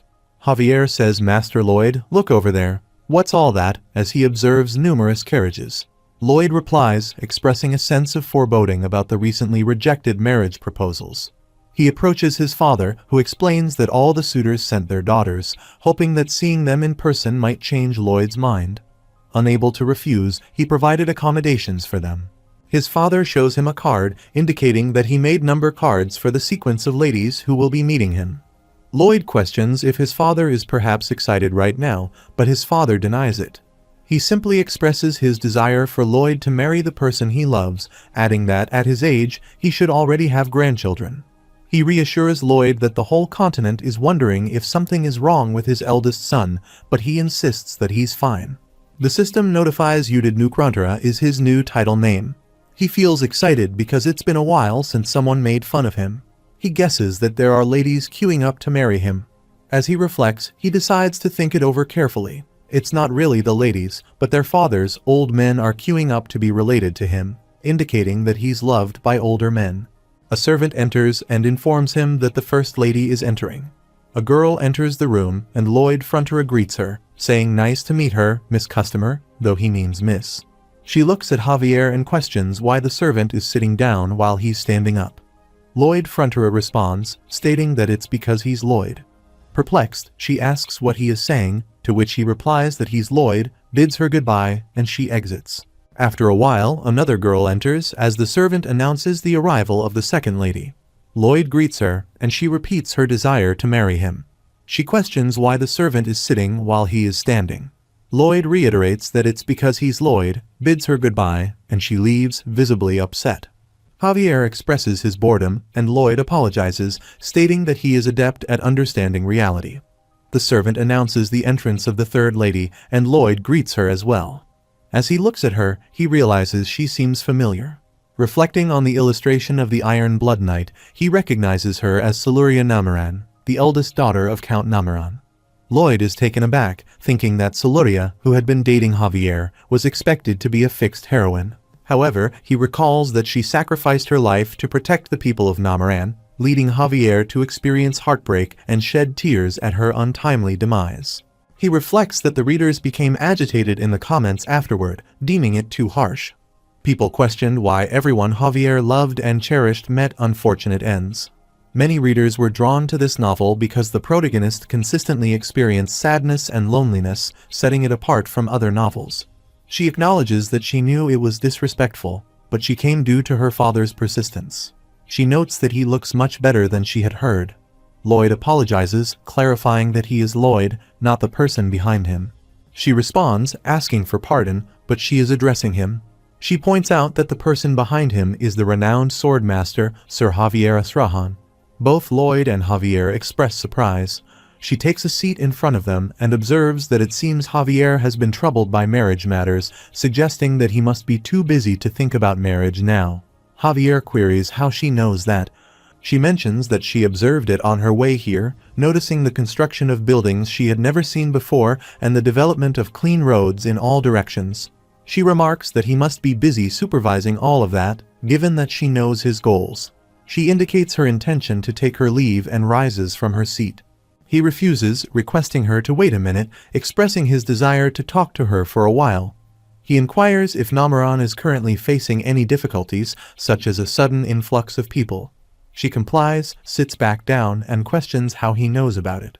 He explains that around 4,000 refugees arrived in Namaran due to losing their homes in monster attacks, and according to his knowledge, someone brought them to Namaran. He curses internally, realizing that the barrier of Namaran is a spell designed to drain the life force of the people within it. The barrier was activated because the refugees fulfilled the required number of people for the activation of Cannavaro's magic. He reflects that despite efforts to gather everyone into their county, there were still refugees who reached Namaran, aligning with Cannavaro's plans as per the novel. He contemplates the grim outcome. If his plans proceed, thousands of Namaran's people will be sacrificed as offerings, and the Hell Knight, a harbinger of death, will be summoned. Considering the story's setting, he acknowledges that not even a high sword master can defeat a Hell Knight, as its existence is nearly equivalent to that of a god. This realization means he cannot prevent the annihilation of the entire area, and the situation is far worse than his initial concerns. Lloyd front row prepares for a work trip, and Javier approaches with a bucket filled with love letters. Lloyd questions why Javier isn't getting ready for the trip and what he has in the bucket. Javier responds that they are letters given to him by the ladies, and he plans to put them in his room first. Lloyd inquires about the content of the letters, and Javier casually mentions they are, of course, love letters. Javier comments that Lloyd didn't receive any, and Lloyd agrees. Javier places the bucket on the ground, takes out one letter, and offers it to Lloyd with a smile. Lloyd questions why Javier would give him something that belongs to him and urges him to get prepared quickly. Lady Siluria waits and walks away as Javier places the letter on the ground. After some time, they all sit in a carriage and head to Namaran. She inquires of Siluria Namaran whether she is a civil engineer. He confirms, stating there are a few types, and he will decide which to use after assessing the situation. She asks how he is aware of all the circumstances in their county. He explains that he simply inferred it from information gathered from others, given that Namaran is a city constructed on steep terrain, and it's natural for the sides to erode gradually. She expresses her gratitude for meeting him, even though they didn't marry as her father desired. He reassures her that he is pleased they can address the concerns that have plagued their family for generations. He considers the situation perfect, providing an opportunity to investigate Cannavaro and also earn some money through construction. He anticipates that this work trip will be productive, assuring others to wait for him as he plans to demonstrate the meaning of the phrase, "the first to strike wins." She observes Mr. Cannavaro, a business owner, using his own money to assist 400 refugees and consistently taking a prominent role in helping others even with small gestures. He gazes at a man selling bread, notices the logo on his shirt, and identifies him. Filled with anger, he considers him a hypocritical individual and vows to crush him like a crushed aluminum can, grinding his teeth in frustration. Count Namaran acknowledges that he must be tired from the long journey, praising the noble demeanor he exudes, foreseeing the Namaran family reaching even greater heights. He laughs as he approaches Javier, expressing the sentiment that, in light of the occasion, they should discuss a suitable day for the wedding. She responds, "Father, that's the bodyguard, Sir Javier, and Lord Lloyd is the person beside him." Count Namoran questions what she is saying, expressing confusion about the contrasting demeanor of the person on the left, overflowing with nobility, and the one on the right, who appears lacking in several aspects. She calls him rude and questions how a count like himself cannot recognize the true essence of a person. She acknowledges that Lord Lloyd may seem lacking in some aspects, but he is very wise and capable, emphasizing that he is not present for marriage matters. Her father wonders why Lord Lloyd is there, and she explains that he is there to help resolve the issue of their county's sidelands crumbling. Her father expresses relief, mentioning that he feared being embarrassed by his son-in-law's appearance. She addresses her father, expressing that his words are hurtful and inquiring if he can imagine the suffering Lord Lloyd may have endured receiving such treatment over time. She questions if Lord Lloyd is genuinely capable of stabilizing the slopes. Affirming her belief in his abilities, she suggests that they will provide the necessary manpower and materials, and he only needs to supervise the process. Her father raises concerns about the potential cost and the stability of the slopes. She reassures him, stating that if stabilization proves unsuccessful, she will compensate Lord Lloyd with 3 times the money spent on construction. Intrigued, her father looks at Lord Lloyd and requests details about the construction. Lord Lloyd, in anger, grabs Javier by the neck with his shovel. Confused and concerned, her father questions their actions, expressing a lack of understanding. They retire to their rooms for some rest that night. After some time, Lloyd Frontera inquires if Javier also observed the demon pattern on the shoulder of the individual in question. Javier confirms and specifies that it was a goat head. Lloyd declares that he will monitor Canavero. If they can establish that the pattern is linked to black magic and report the incident to Count Namoran, they can apprehend them all at once without taking direct action. Javier acknowledges his understanding of the plan. Lloyd questions why Javier looks so cheerful when discussing a serious matter. Javier apologizes, explaining that he was recalling the recent comment made by Count Namoran about him lacking in several aspects. Enraged, Lloyd attempts to punch Javier repeatedly, but Javier manages to evade every attack. The following morning, Lloyd Frontera ventures into the city and notices a gathering of people at a certain location. A person announces that everyone is free to choose anything, emphasizing that each piece is worth 200 copper, encouraging them to select whatever they desire. Observing this, Lloyd thinks, "Damn it, that pattern is being sold in the market," as he notices shirts with the particular pattern being offered for sale. Realizing the potential complications this presents, he becomes concerned. Javier addresses him as Master Lloyd, and he inquires if Javier found anything suspicious. Javier denies finding anything noteworthy, stating that all he observed was the individual sincerely helping the refugees. Javier adds that he intended to investigate the person's residence, but found it protected by an expensive magical lock. Although it would be easy to destroy it, he refrained from doing so, fearing immediate discovery. Javier explains that the pattern is meant to signify a wandering minstrel, as that individual is currently quite popular. He mentions that large cities are selling clothes featuring that pattern. He contemplates the necessity of finding the wandering minstrel and inquires about the process. However, he realizes that searching for the minstrel may jeopardize everything if Namoran's barrier is deployed in the meantime. Considering the lack of details in the novel regarding the magic used for the barrier, he acknowledges the difficulty in finding and preemptively stopping it. He ponders whether entrusting Javier to deal with the barrier is the only option despite the potential risk to Siluria's life. The thought of someone he knows dying is something he wishes to avoid. Recalling the term Grandmaster from the novel, he recognizes it as an entity surpassing even a sword master in power, a being capable of instantly eliminating the barrier and the Hell Knight. However, lacking knowledge of the theory, he acknowledges the impossibility of training Javier to become one. Javier suggests looking into Canavero, suspecting hidden secrets due to the powerful lock in use. Lloyd raises concerns about the risk of getting caught while breaking the lock. Javier reassures him, asserting that he has a reliable method to enter and guarantees success. Lloyd is urged to trust him and wait for him at their current location. Lloyd Frontera considers the necessity of anchors to prevent the slopes from collapsing, planning to drive them deep into the ground to fortify the terrain. He originally intended to use the shape of a wedge lock bolt. However, the challenge lies in the need for more technology to create an intricate helix. He dispatches a messenger pigeon carrying a message.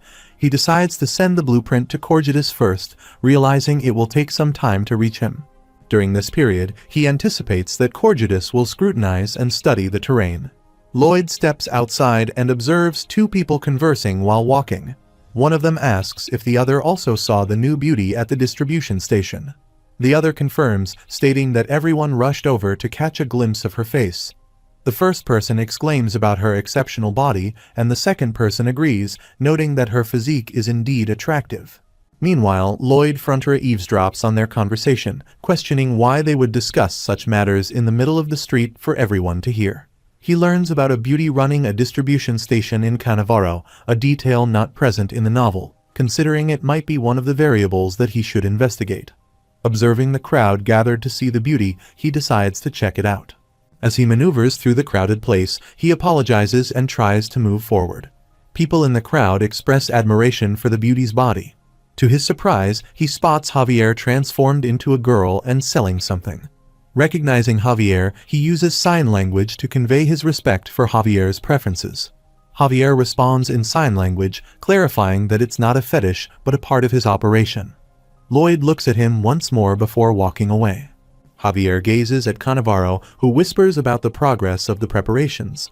The vegetable seller responds that they completed all of them last night, and then Cannavaro walks away.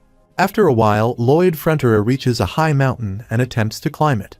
He plans to inspect the expected rupture line first, but he notices a skeleton's head there. He wonders what the bone is and questions if someone died there in the middle of the construction work. He dismisses the idea, realizing it has been recently buried, and examines the skeleton's details with his powers. Looking around, he wonders where the body is and why only the skull is visible. He discovers another skeleton's head and thinks there is one more over there. All three of them are buried 50 centimeters into the ground as he measures the distance through his skills. He ponders if it could be a deliberate occurrence, as the distance between each skull is exactly the same, suggesting they have been buried around the peak. On the other side, Cannavaro and his team members gather for a meeting, and he commends everyone, expressing satisfaction with their efforts. He asserts that their grand plans will unfold as scheduled. Lloyd Fronterer observes dark magical waves emanating from the skull and realizes that black magic has been cast on the skull. This black magic is what will activate Namuran's barrier. On the other side, Cannavaro wickedly smiles and declares their actions are for the descent of the Hell Knight. Lloyd Fronterer becomes enraged, stating that their plans are jeopardized. He absorbs the skull's powers and purifies them, noting the successful purification of one skull. He holds the purified skull in his hands and contemplates its significance. A gemstone emerges from the skull, leading him to believe that the skulls served as containers, and this gemstone appears to be the actual item for the sorcery. Holding it, he questions whether it is some jewel and proceeds to scan it. He ponders what this is as he notices an estimated value of 5 million for the jewel. He calculates that it is equivalent to Sir Bayern's annual salary. Wondering if the other buried skulls also have such jewels, he begins digging. Amused, he laughs and exclaims at the unexpected windfall, finding money in the places he excavates. The message window points out his heightened excitement, remarking on his focus being more on obtaining money than preventing the barrier's deployment. He dismisses the notion of the barrier, declaring it as money, free money. The message window responds with information about a skill level up, specifically the Asrahan Core Technique Triple Circle Level 3. He calculates a total of 30 and concludes that he now possesses the power of 30 Bayerns. As he fills a bag with jewels, he realizes it cannot contain the wealth. Delighted, he contemplates having enough money to make 30 Bayerns his slaves. He remembers that Bayern often coughs excessively, prompting him to say, "Please rest for some time. He's overworking himself." He exclaims, "Damn, that was so satisfying," and decides to raise Bayern's salary a little, planning to make him work for 20 years. In doing so, he believes Bayern will accomplish the equivalent of 30 years' worth of work during that time, and he chuckles at the idea. Moving to another skull, he questions how it ended up being used for such sorcery, pondering whether it met a natural death or was a result of murder. Regardless of the circumstances, he expresses gratitude for the blessings, bowing in front of the skull. Holding it in his hand, he promises to take it to a place filled with sunlight, hoping it can now rest in peace. He proceeds to gather all the skulls in a bag. Lloyd Frontera and Javier sit in their room at night, and Javier explains the reason he was dressed in a particular way. However, Lloyd refuses, claiming he already knows it all. He asserts that all humans are diverse, and not everyone can be understood because everyone has their own preferences. Lloyd adds that he understands Javier's unique preferences. Javier mentions that the entire city is aware he is a knight from a foreign land and needs to disguise himself to gather more details. Lloyd reassures him, stating that he already knows everything. Curious, Lloyd asks when Javier discovered his preferences, prompting Javier to shout that it's not the case. Confused, Lloyd questions why Javier is getting angry and whether having such preferences is bad. He wonders if Javier is looking down on everyone in the world who shares that preference. In response, Javier says that, regardless, he managed to enter the mansion on an errand while working at the distribution point. Meanwhile, he responds, "Is that so? Did he find anything beneath the mansion? There was another door that led underground." Javier explains that initially when he observed Cannavaro, he believed there could be no one kinder and more diligent than him. He continues, stating that's why he considered it a mistake to suspect Cannavaro. However, upon discovering hidden layers of doors, he acknowledges that his instincts were right this time. Javier asserts that he will obtain the evidence, no matter what he has to do. He replies, "All right, this is why he should trust his words and be proud of his preferences." Javier insists that he is trying to convey that's not the case. On the other side, Cannavaro angrily declares that all the Nectanium has disappeared. One of his team members reports that someone took every single one of them, while another mentions that this development has spoiled their grand plans. Cannavaro contemplates whether someone knew of his plans, but dismisses the idea, thinking that if that were the case, they would have come after him. He taps his hand on the table in frustration, realizing it might have been discovered by coincidence. An old man expresses his anger, questioning what Cannavaro plans to do, emphasizing that everyone gathered there because he assured them nothing would go wrong with the plan. Another person, with a scarred face, mentions that they invested a considerable amount of money based on his promise that the dark sorcerers would recreate the world, urging him to take responsibility for the situation. Cannavaro attempts to calm them down, urging them not to worry. He claims to have a plan and mentions that Nectanium serves as a substitute item for emergency situations. He reassures them that if everyone cooperates just this last time, the descent of the Hell Knight will proceed as planned. After a while, a water bucket falls on Javier, prompting another girl to exclaim, "Goodness, Miss Javier, what happened to him?" Javier explains that his hand just slipped. The girl suggests that Javier should go and change his clothes in the guest room that Sir Cannavaro has in his mansion, adding that all the men are staring at her. Javier agrees and says all right, while the men look at him and comment on her impressive body. Javier reaches the guest room and requests the guard to open the gate. The guard, impressed by her body, responds with admiration. Javier enters the guest house and changes clothes, thinking that he should be able to move around with ease now.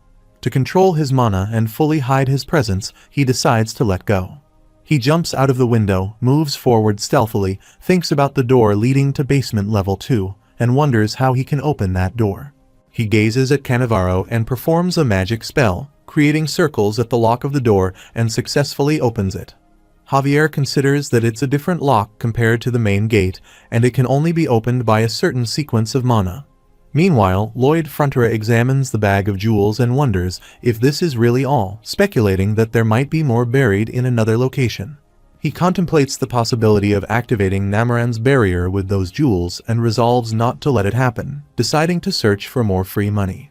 The message window advises against using them for black magic tools, but Lloyd sees it as an opportunity for free money. Cannavaro enters the room, and Javier watches him closely. Javier follows behind and checks the room's lock. Using his magical circle magic, he believes it's definitely something like this and successfully unlocks the door. He enters as well and descends the stairs, encountering a long hallway where an undead charges towards him with the intent to attack. Javier counterattacks, delivering a punch that creates a hole in the undead's body, but it has no effect. The undead retaliates with a punch of its own, leading Javier to realize that it's not a normal undead. It operates on a completely different level compared to the ones he encountered in the valley. Seeing numerous undead approaching, he quickly retrieves small fork-like knives from his pocket and skillfully employs his abilities, confirming his suspicions about Cannavaro. Javier prepares to confront the undead, while behind them, a bald person stands at another gate, enters, and closes the door.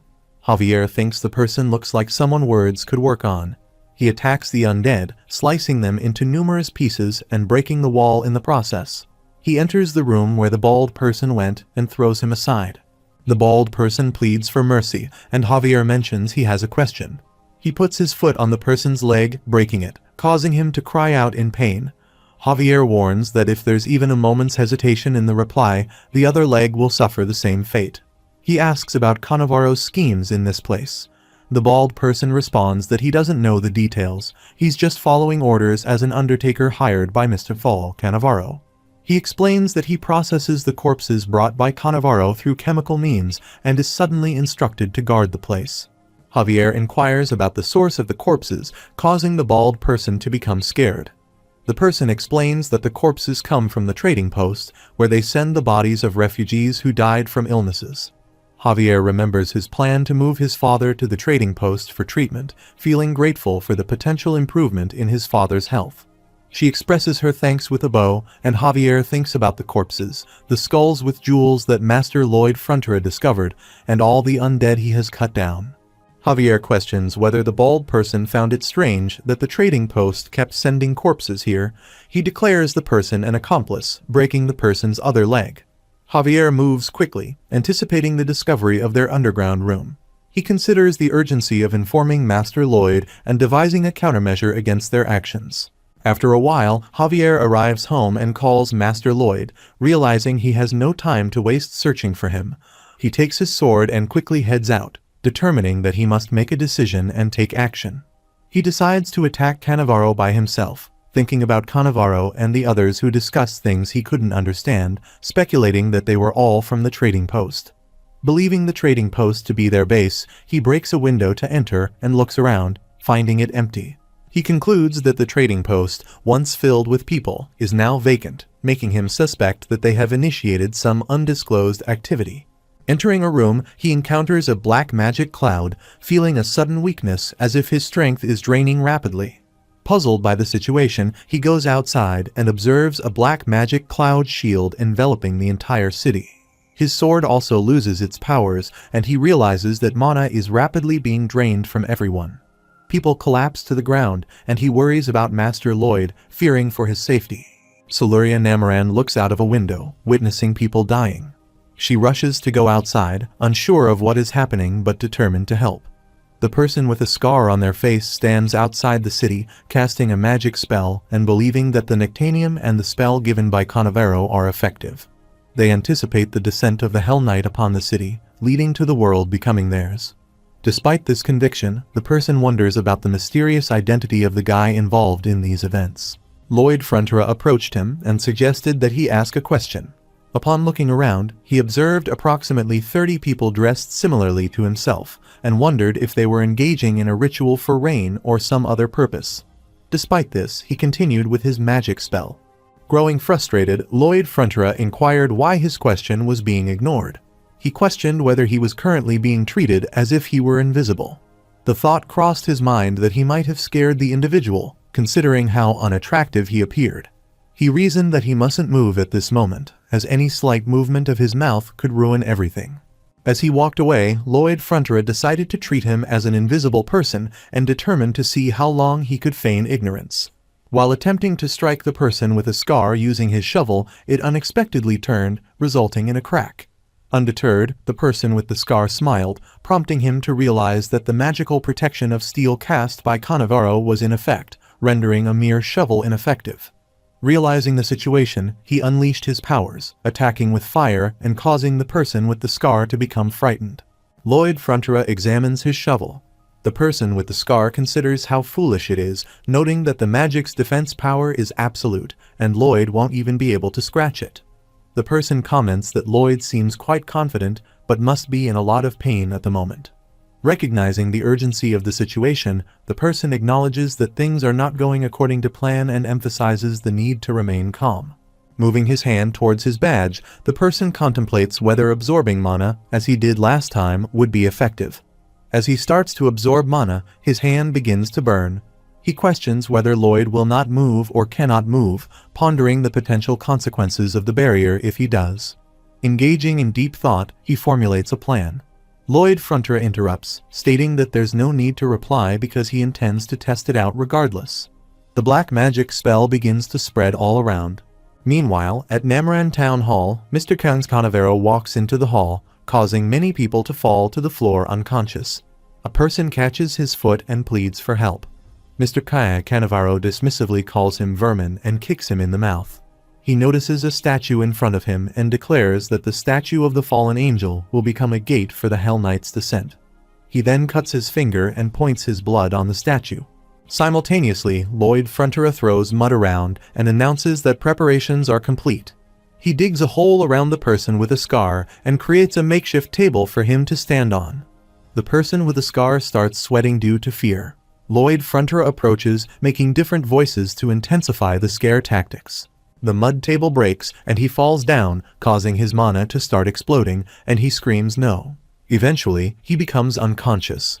Lloyd Frontier takes the badge from his shirt and reflects on how this seems to be quite a complex and elaborate spell, realizing that it backfires as soon as the user moves in such a case. He observes the surroundings, noting the palace covered with a black magic spell, and thinks nice. Meanwhile, Mr. Canavero stands near the statue, contemplating who it is. Despite insufficient mana, he must finish the summoning right away. He reads some spells. Siluria Namoran arrives and asks what on earth he is trying to do. He looks at her and considers whether a magic charm that blocks the loss of mana is the reason she can walk normally within the barrier. He employs his fire magic, hurling it towards her, and asserts that it's still useless. She, in turn, employs her powers and halts the fire using her fire magic. Growing irritated, he sees her and gathers all his fire magic power, declaring punishment of the fire god. She attacks him with fire, but he deploys a protection shield to defend himself. An explosion occurs, spreading black dust. She approaches him and demands an explanation, asking what he is attempting to do there. He responds by uttering some spells. Shocked by his actions, she inquires further. He continues by saying, "Descend upon them, Hell Knight." The statue begins to break. She looks at him in disbelief, asking if he is a Hell Knight. He takes his sword and moves to attack. Javier also arrives with his master's sword, attacking and shattering the statue. Mr. Canavero is shocked to witness this turn of events. Canavero attacks Javier, but Javier counterattacks and cuts his hand. A bright flash emanates from the statue's eye, capturing Javier's attention as an explosion ensues. Everyone takes cover to shield themselves from the statue's fragments. Siluria Namoran utilizes her skill as Earth God's shield, effectively protecting the people of her city. Javier grips his sword and prepares for another attack. Canavero, now frightened, declares that it's all over, referring to Javier as vermin. He predicts that everyone present will burn to death and have their limbs ripped apart at the hands of the Hell Knight. He laughs maniacally as a demonic hand materializes behind him, summoning a giant monster wielding a huge sword. Canavero looks at Javier and wonders what's happening. He questions the whereabouts of the Warhorse of Hell and why Javier doesn't have any legs. Javier curses, pondering whether there was not enough mana due to Namoran's barrier disappearing, and speculates if rushing the summoning in that state caused the issue. He contemplates the possibility of defeating the Hell Knight, even though it's not in its complete form. Xerixius inquires what the summoner desires. Canavero accuses the silver-haired man of daring to point his sword towards him. Xerixius charges to attack Javier with his sword, while Javier attempts to stop the onslaught. He realizes that the impact reverberates throughout all his bones, rendering the full-body strengthening achieved through a mix of aura and mana useless. Xerixius forcefully pushes him back and launches another attack, but Siluria Namoran uses her skill to counter Xerixius, while Javier steps back from the ongoing assault. Xerixius questions who dares to intervene and charges Siluria Namoran. Observing this, Javier becomes infuriated, channels all his mana force, and launches a powerful attack on Xerixius just as he is about to strike Siluria Namoran. She becomes frightened and closes her eyes, and Javier successfully cuts off his head, causing him to collapse on the ground. Javier gazes at the lifeless body of Xerixius, which transforms into ashes. Canavero expresses disbelief, stating that it's impossible. Javier points his sword towards him and acknowledges Siluria, thanking her for his victory. He requests her to move everyone to a place where they can rest. She agrees, saying she'll attend to it. Arcos Frontera urges Javier to help support the others if he has any strength left and suggests moving to the Count's mansion quickly. He emphasizes the need to hurry up. Javier asserts that they will discuss the details of the incident in the palace, acknowledging that, regardless of the circumstances, he won't be able to evade execution. Canavero retorts, claiming he knows nothing and referring to Javier as a brat, asserting that he doesn't understand the significance of an existence from hell. Meanwhile, the monster reappears from the ashes, once again wielding his sword.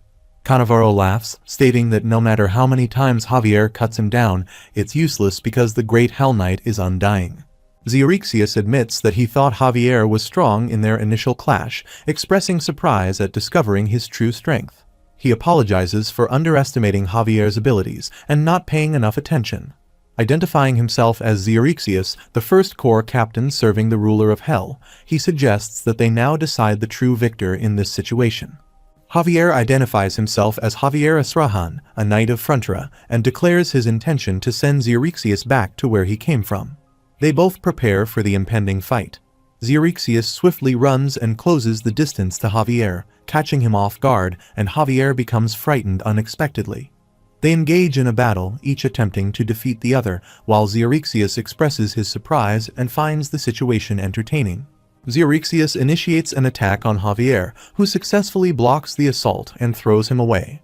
Undeterred, Zeuxias charges once more to attack Javier, and they engage in repeated exchanges. Javier contemplates the situation, noting that Zeuxias' sword technique lacks finesse. Despite merely swinging his sword around, it proves challenging for Javier to dodge, prompting him to search for an opening to counterattack. In an attempt to create such an opportunity, Javier throws his dagger towards Zeuxias, who promptly catches it. Javier reflects on the limitations imposed by his injured legs, realizing that, despite various potential movements, being on the ground leaves him with only one option. Zeuxias disappears, leading Javier to ponder where he might reappear. Aware of the need to anticipate and prepare for Zeuxias' movements, Javier readies himself for the next encounter. Meanwhile, Zeuxias' sword emerges from the ground, and he resurfaces. However, Javier, having spotted him in time, counterattacks, commanding him to die. Swiftly, Zeuxias seizes Javier's leg, causing him to lose balance. Javier wonders if Zeuxias is attempting to fling him, considering using mana reinforcement, but the flowing mana from Zeuxias seems to block his own. He throws Javier to the ground, lifts him again, and repeats the action, prompting Javier to shout in pain. Zeuxias remarks that it has been enjoyable, acknowledging Javier's honorable name and expressing the intention to remember it. He raises his sword, suggesting they fight again in hell, nearly stabbing Javier. Lloyd Frontera arrives, addressing him as Skeleton Head, and commands him to stop. Lloyd informs him that, based on what he knows, the Skeleton Head must return to hell if his summoner dies. Lloyd points his shovel towards Canavero, warning him to move away from his knight on the count of 3, or he'll decapitate Canavero. He screams in fear. He contemplates the identity of the intimidating individual before him, noting the terrifying appearance and the absence of bluffing. He acknowledges the potential threat, recognizing the otherworldly feeling emanating from the mysterious figure. Zeuxias inquires about the newcomer's origin, questioning if he is from hell based on his appearance and manner of speech. Lloyd Frontera initiates a countdown, pressing his shovel against Zeuxias' neck. In response, Zeuxias unleashes a powerful magic spell, prompting Lloyd to swiftly dodge, resulting in the spell hitting Canavero instead. He remarks that as long as Canavero is still breathing, everything is acceptable. Even in the event of his death, he claims it would take only 40 minutes to perform a reverse summon, allowing him to easily devastate the city. Lloyd Frontera reflects on the failure of his strategy and contemplates his next move. Meanwhile, Javier rises once again, attempting to attack Zeuxias from behind. However, he senses his presence and hurls him away. Observing the situation, Lloyd Frontera realizes that Javier is already groggy. He shouts at Javier to fight, instructing him to stay down and emphasizing that it's an order. Lloyd calls out to Zeuxias from behind as he moves towards Javier. Javier believes that with Lloyd's arrival, victory is now possible, and he is determined to achieve it no matter what. Lloyd Frontera addresses him, verbally abusing him while utilizing his mana fire powers to launch an attack. Xerxes, however, blocks the attack and redirects it back towards Lloyd. Reacting swiftly, Lloyd sidesteps, causing an explosion behind him. Seizing the opportunity, Xerxes readies his sword to attack. Unexpectedly, Lloyd Fronterer comes from behind and tightly grabs him. He warns Lloyd, calling him a fool, and explains the consequences of touching a being from hell. He asserts that the mana tainted with darkness will contaminate Lloyd's heart, leading to his demise. In response, Lloyd Fronterer expresses his acknowledgement, deeming it quite frightening. Nevertheless, he states that he has already purified the black mana multiple times. Xerxes is perplexed, wondering about Lloyd's identity. A message window informs him that the mana flowing from the Hell Knight has temporarily strengthened his mana heart. The message continues, stating that, although he is still not a match for the Hell Knight, at this very moment, the Hell Knight won't be able to ignore him. Another message window notifies him that the special Lloyd human lock has been activated, prompting Lloyd to tighten his grip even further and laugh. Lloyd Fronterer maintains his grip on Xerxes as Xerxes attempts to hit him with his face and toss him away. However, Lloyd swiftly seizes Xerxes' legs, throws him to the ground, and then tightens his hold on Xerxes' neck, laughing loudly. As Javier prepares to attack again, Xerxes questions if he needs to remember something. Observing this, Xerxes thinks that Javier has already recovered from the earlier damage and realizes he needs to block the imminent attack. Javier strikes Xerxes' chest, causing him to shout in pain and step back quickly. Despite the attack, Lloyd Fronterer still maintains his grip on Xerxes. Seeing Javier running towards them for another attack, Xerxes wonders why Javier is still clinging to him, given that he is currently teleporting.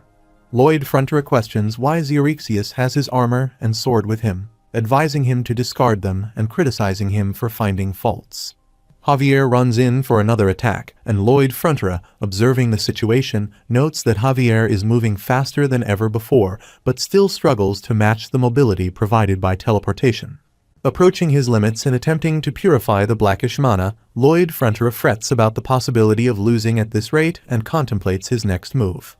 A message window prompts him to activate Messenger Contract Clause 37, Paragraph 1. Puzzled by the sudden request, he receives a notification indicating that the request has been approved. The system further informs him that under Clause 37, Paragraph 1, the messenger is capable of providing personal advice to the individual in charge of it. Another notification suggests sing Kim Suho if he sings, he'll be able to win. Confused by the idea of singing, Javier charges to attack with his magical circle spell. In response, Lloyd Fronterer begins to sing, is someone who was born to be loved. Perplexed by the unconventional approach, he describes the sensation as akin to someone scratching his brain with an iron nail. He reflects, concluding that his singing is indeed just normal, and he simply cannot sing well despite being loved. Xerxes shouts for him to stop singing.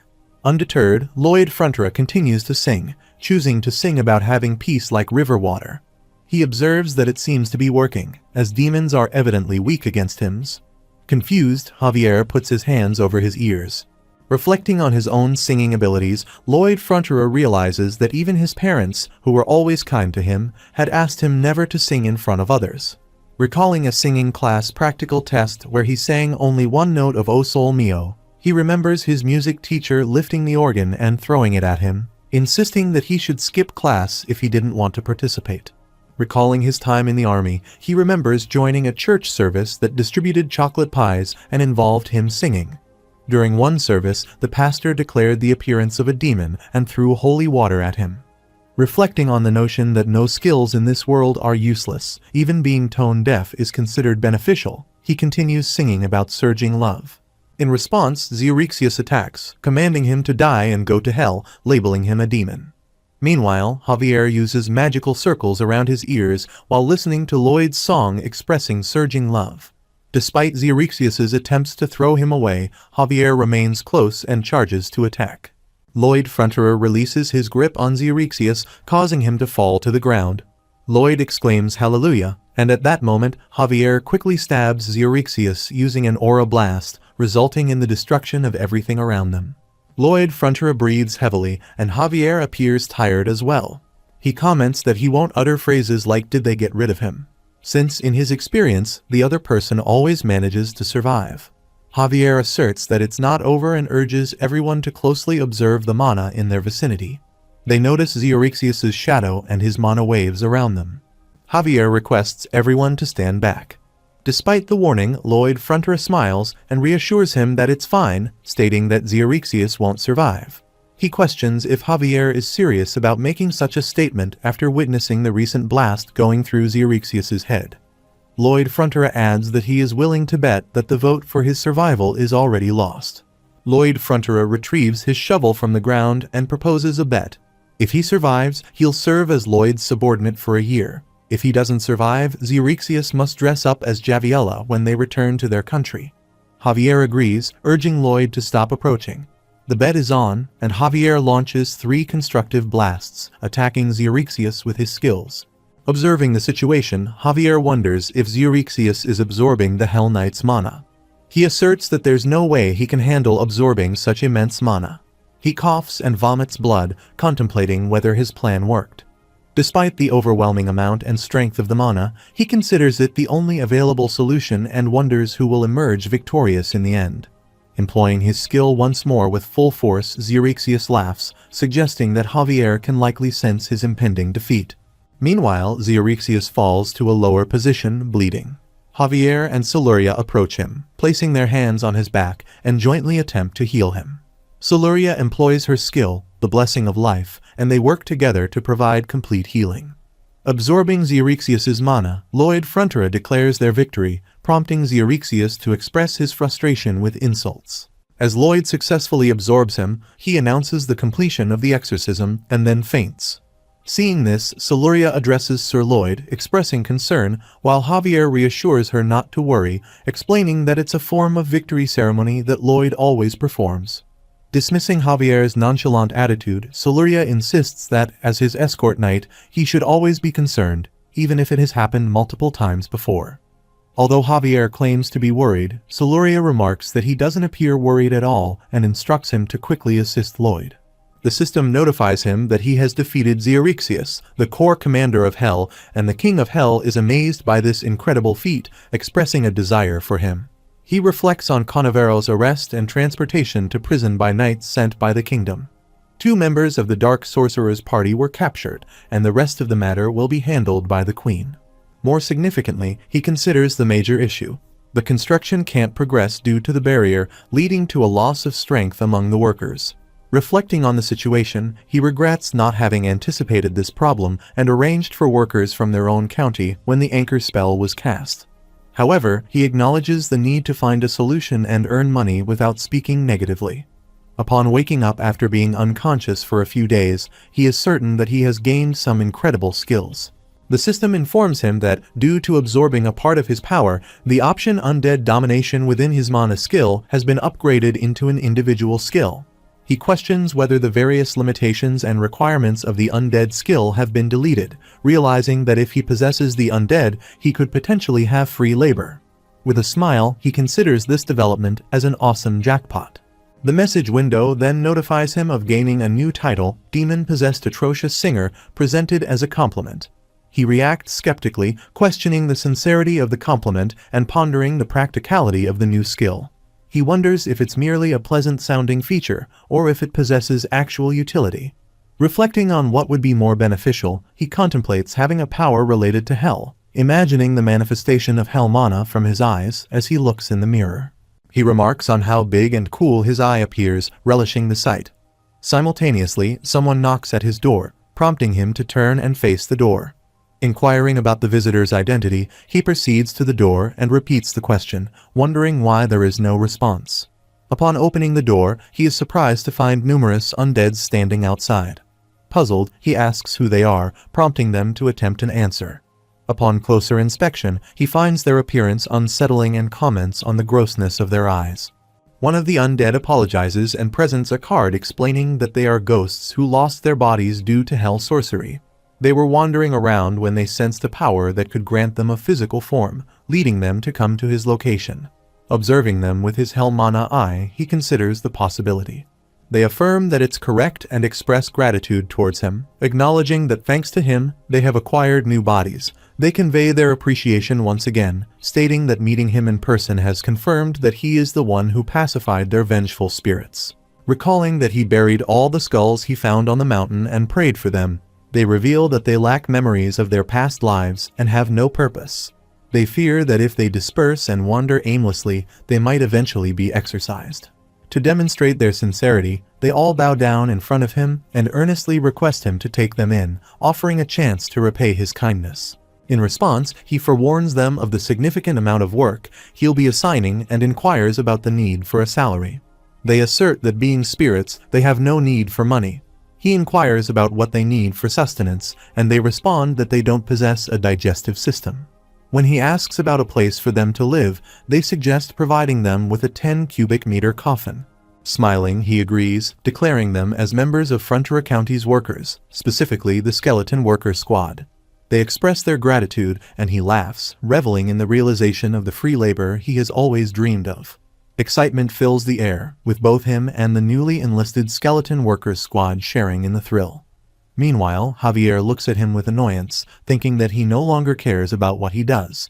He hugs Bengal and settles down to sleep in a chair. Lloyd Frontera elucidates the unparalleled work capabilities of the Ghost Skeleton Worker Squad, emphasizing their ceaseless productivity, lack of fatigue, absence of sleep, disinterest in food, and the notable fact that they don't require wages. He recounts an incident where Count Namaran, having regained his energy, fainted upon visiting the construction site. Lloyd Frontera, emanating light from his eye, proudly declares these workers as labor spirits, underscoring his identity as a skilled summoner. He challenges anyone who doubts this ability, pointing out the distinctive eye that becomes visible when he opens it widely. Count Namaran expresses skepticism, noting the rarity of a genius summoner and highlighting that he has never encountered an instance of eyes shining in such a manner. Lloyd Frontera responds by questioning why someone like Miss Siluria can be recognized as a magic genius while he is not, and why fires can emanate from her eyes, but not from his. He issues an apology. Lloyd Frontera reflects that lies can be acceptable as long as they cause no harm, expressing a lack of concern about their morality. The message box alerts that this line of thinking appears perilous. Winter arrives, bringing with it the falling snow, and the completed anchors have arrived, marking the final stage of the slope stabilization construction of Namaran just before its completion. Javier sits atop the mountain, feeling the snow, and a memory surfaces where Miss Siluria once touched his hand. Examining his hand, he is interrupted as Miss Siluria approaches from behind, addressing him. He inquires about the progress of the construction, suggesting that detailed reports should be discussed with Master Lloyd. However, she clarifies that her purpose is to see him. He questions the reason for her visit and what she requires. She explains her stagnation in mana utilization, and witnessing his ability to control mana freely, she believes that learning this method could enhance her magic. He agrees to teach her everything he knows, eliciting joy from her. Meanwhile, Lloyd Frontera turns back to observe the interaction. Sometime later, he reflects on a memory where Miss Siluria lies unconscious in his hands. He contemplates that revenge was sought upon him for killing the monster, and he believes that anyone who seeks his help should leave. Frustrated, he curses and labels Javier as a cursed mana individual, convinced that he is destined to have no companions. He resigns himself to fighting alone repeatedly until exhaustion takes over and he succumbs to death. Determined not to let anyone into his heart, he acknowledges that his heart could lead others to their demise, attributing his boundless strength to a fate imposed upon him. Subsequently, Lloyd Frontera announces the flawless completion of the slope construction, assuring that regular maintenance will eliminate any concerns. He expresses gratitude for the construction payment, which surpasses the initial agreement. Count Namaran responds by stating that it's insufficient, asserting that there is more to be done. He instructs everyone to acknowledge their territory's benefactor, and the crowd collectively rises with a slogan of appreciation. He believes he has earned a substantial amount of money, is highly excited, and will indeed be able to indulge in leisure activities upon his return. Count Namaran suggests one more thing for the last time, asking how about becoming his son-in-law and inheriting Namaran. He firmly declines, stating that he is destined to be the king of his territory.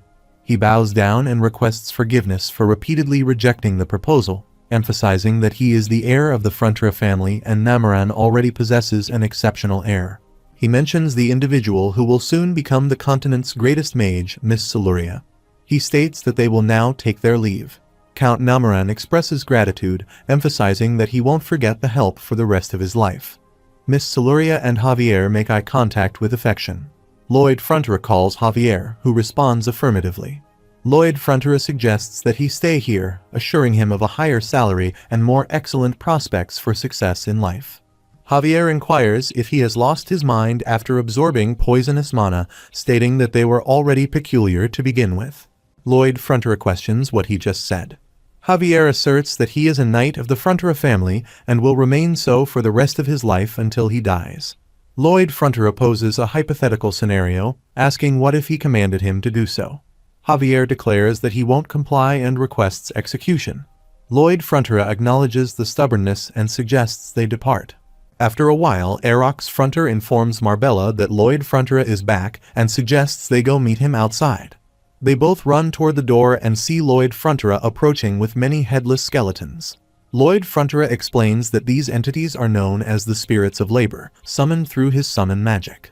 Erox Frontera expresses acceptance, indicating that he is not surprised by what Lloyd has brought back, but inquires about Javier. He observes Javier standing there in a girl's costume. Javier reflects that he agreed to that foolish bet while he was out of sorts. Lloyd Frontera points at Javier and states that if that individual survives, he will serve as his subordinate for a year. If he does not survive, then he is to dress up as Javiella when they return to their country, and Lloyd asks how that sounds. Erox Frontera hugs and mentions that it must have been hard for him to stay inside the closet all this while. Javier insists that's not what this is.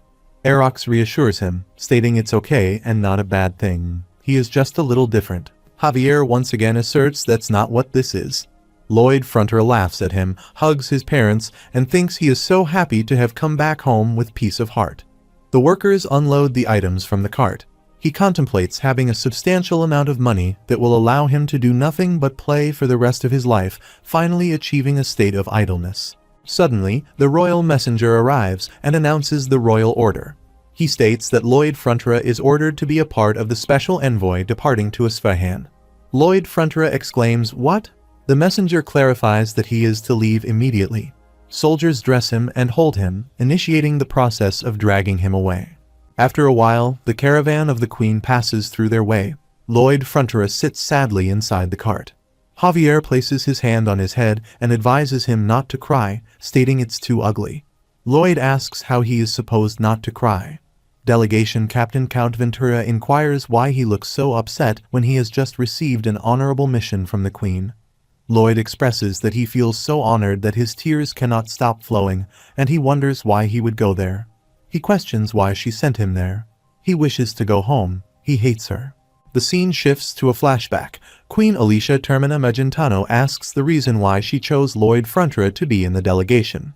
Count Ventura agrees, acknowledging that while Lloyd contributed significantly in the aftermath of the losses incurred due to the monsters, he is unsure how that would make him an excellent diplomatic official. He expresses his query due to his lack of wisdom. She clarifies that being a diplomatic official has nothing to do with that. Count Ventura asks why she would choose him. She assures him of one thing: from the moment he receives the order to become an envoy, he will cry and create a huge fuss. She explains that this is because his dream of living a carefree life in a quiet corner of the kingdom will be destroyed. She adds that the report she received regarding the Namoran incident stated that the Knights of Namarana had defeated the Hell Knight. She asserts that Lloyd and his escort knight simply gathered information and provided it to them, considering it nonsense. Even if the summon was incomplete, it's not an entity that mere knights can defeat. She is confident that Lloyd and his knight were the ones who beat it, and must have asked Count Namoran to keep their actual involvement a secret. She suggests that Count Namoran might have just written a line because he could not do that, describing Lloyd as the kind of man who is not interested in success or fame. He simply wants to indulge in leisure activities. She concludes that's why she is certain he will definitely bring back results, as he easily bears grudges and is a materialistic person who's constantly charming. He wonders if she's complimenting him or insulting him. She advises that even if he looks like he's about to die, they should leave him be, and he'll understand eventually after weighing out the pros and cons. She predicts that he will realize that Samarkand has something he wants. The scene shifts back to the present. Lloyd Frontera continues to cry. Count Ventura observes that he doesn't seem like someone who understands anything, and he can't bring himself to like this man who is so materialistic, only desiring money and ignoring honor. Meanwhile, a soldier kneels down in front of Samar Khan and respectfully addresses him as the great and all-powerful Sultan. He informs Samar Khan that Magentano's delegation will soon arrive at the place. Samar Khan instructs him to ensure that they receive the treatment they deserve. After a while, Count Ventura arrives at the palace and inquires if there isn't a mistake here. They are the envoys of Magentano. He questions if they are genuinely suggesting that this is their accommodation and whether it's acceptable to be this disrespectful to diplomatic officials. A well-dressed man responds that there's no mistake. They simply followed the orders of the all-powerful Samar Khan. Count Ventura asserts that they will see Samar Khan immediately and then bring them to him. He informs him that Samar Khan is currently busy with state matters, so he won't be able to grant them an audience. Count Ventura asks how long they need to wait in such a place. He replies that he's not sure, but at least 6 months. Count Ventura exclaims, asking what nonsense that is. He presents him with a necklace and explains that if he dislikes the accommodations, he can use this patashira to find better lodging. As long as he possesses this patashir in Isfahan, he will receive the blessings and grace of the all-powerful Samar Khan. Count Ventura questions if he is treating the envoys of the Magentano kingdom like beggars. The man clarifies that he seems to misunderstand. It's an honor for him to be bestowed with this patashir. He throws the necklace on the floor and leaves, bidding them to have a good rest. Count Ventura becomes enraged, verbally abuses them, and asserts that they have gone too far in insulting their kingdom, essentially declaring it an act of war. The royal messenger inquires about what they should do. Count Ventura informs him that he has sent a letter back to their kingdom, requesting them to send a large delegation here. They must let the surrounding countries know about this fact to exert pressure on them. He mentions that he hasn't seen the young master of Frontura around anywhere for a while now.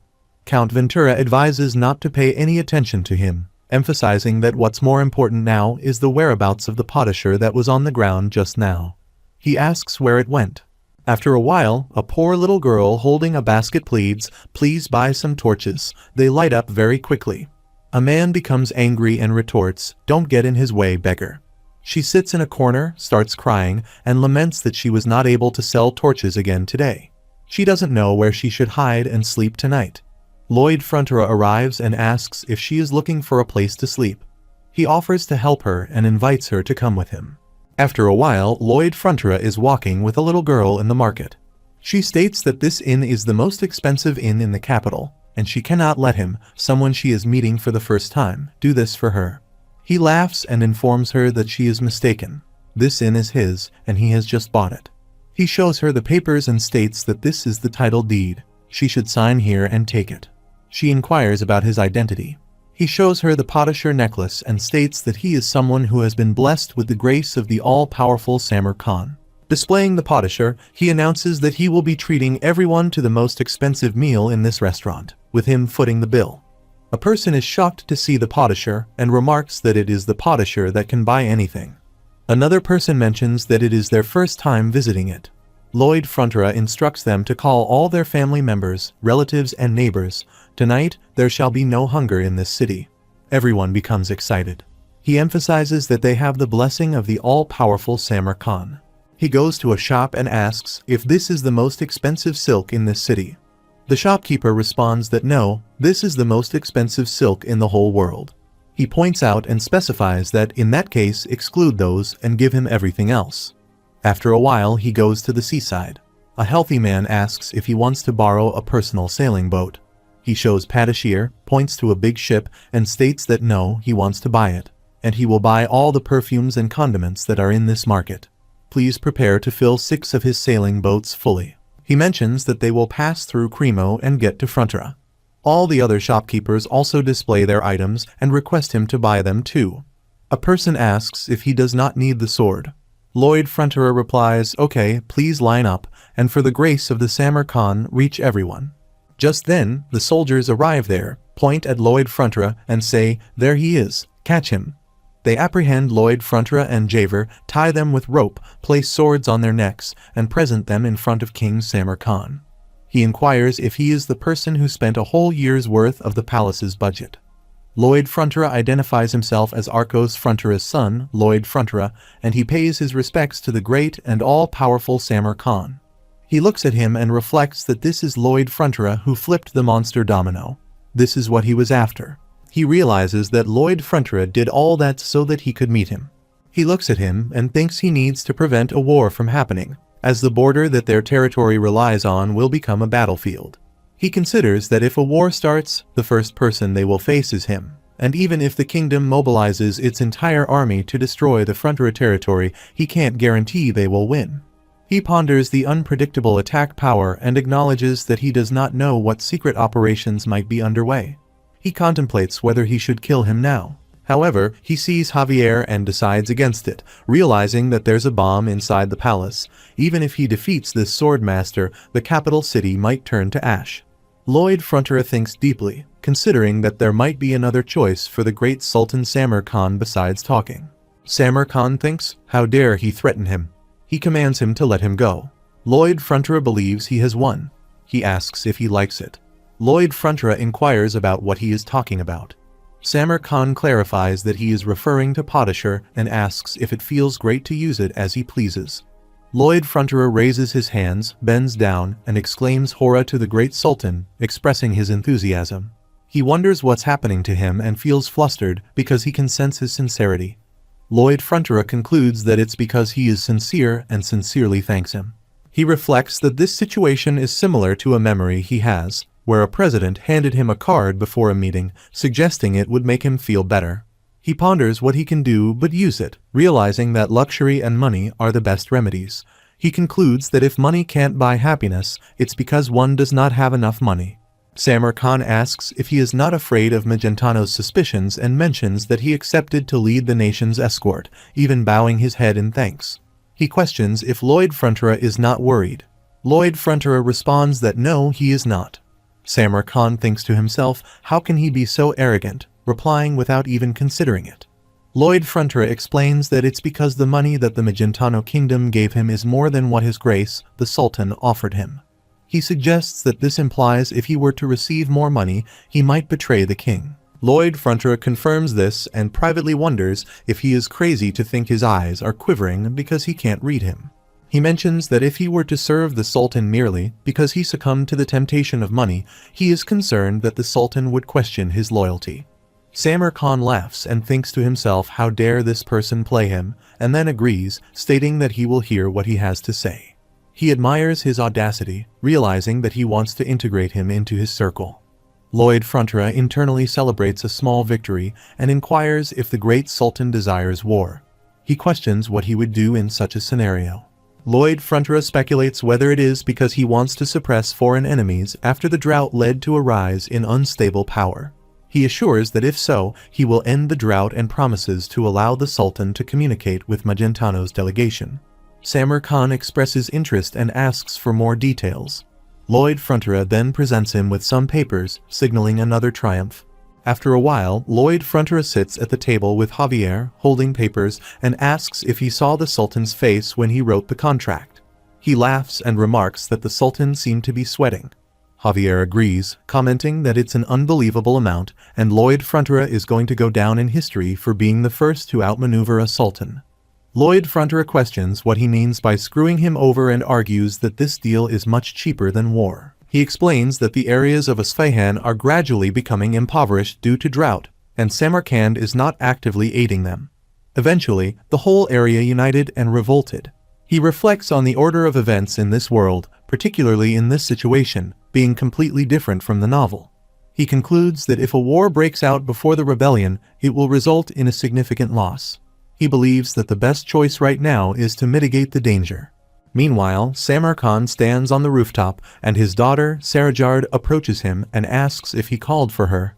He informs her that he will assign her a mission. Tomorrow, a man named Lloyd Frontera will head to Kandahar, and she will be his escort and make him hers, no matter what. She acknowledges his command and agrees to follow it. The scene shifts to the next day as Sarajard approaches Lloyd Frontera, holding his camel rope. She introduces herself as Sarajard, who will be escorting him. She will be in his care. He politely excuses himself, stating that he already has an escort knight.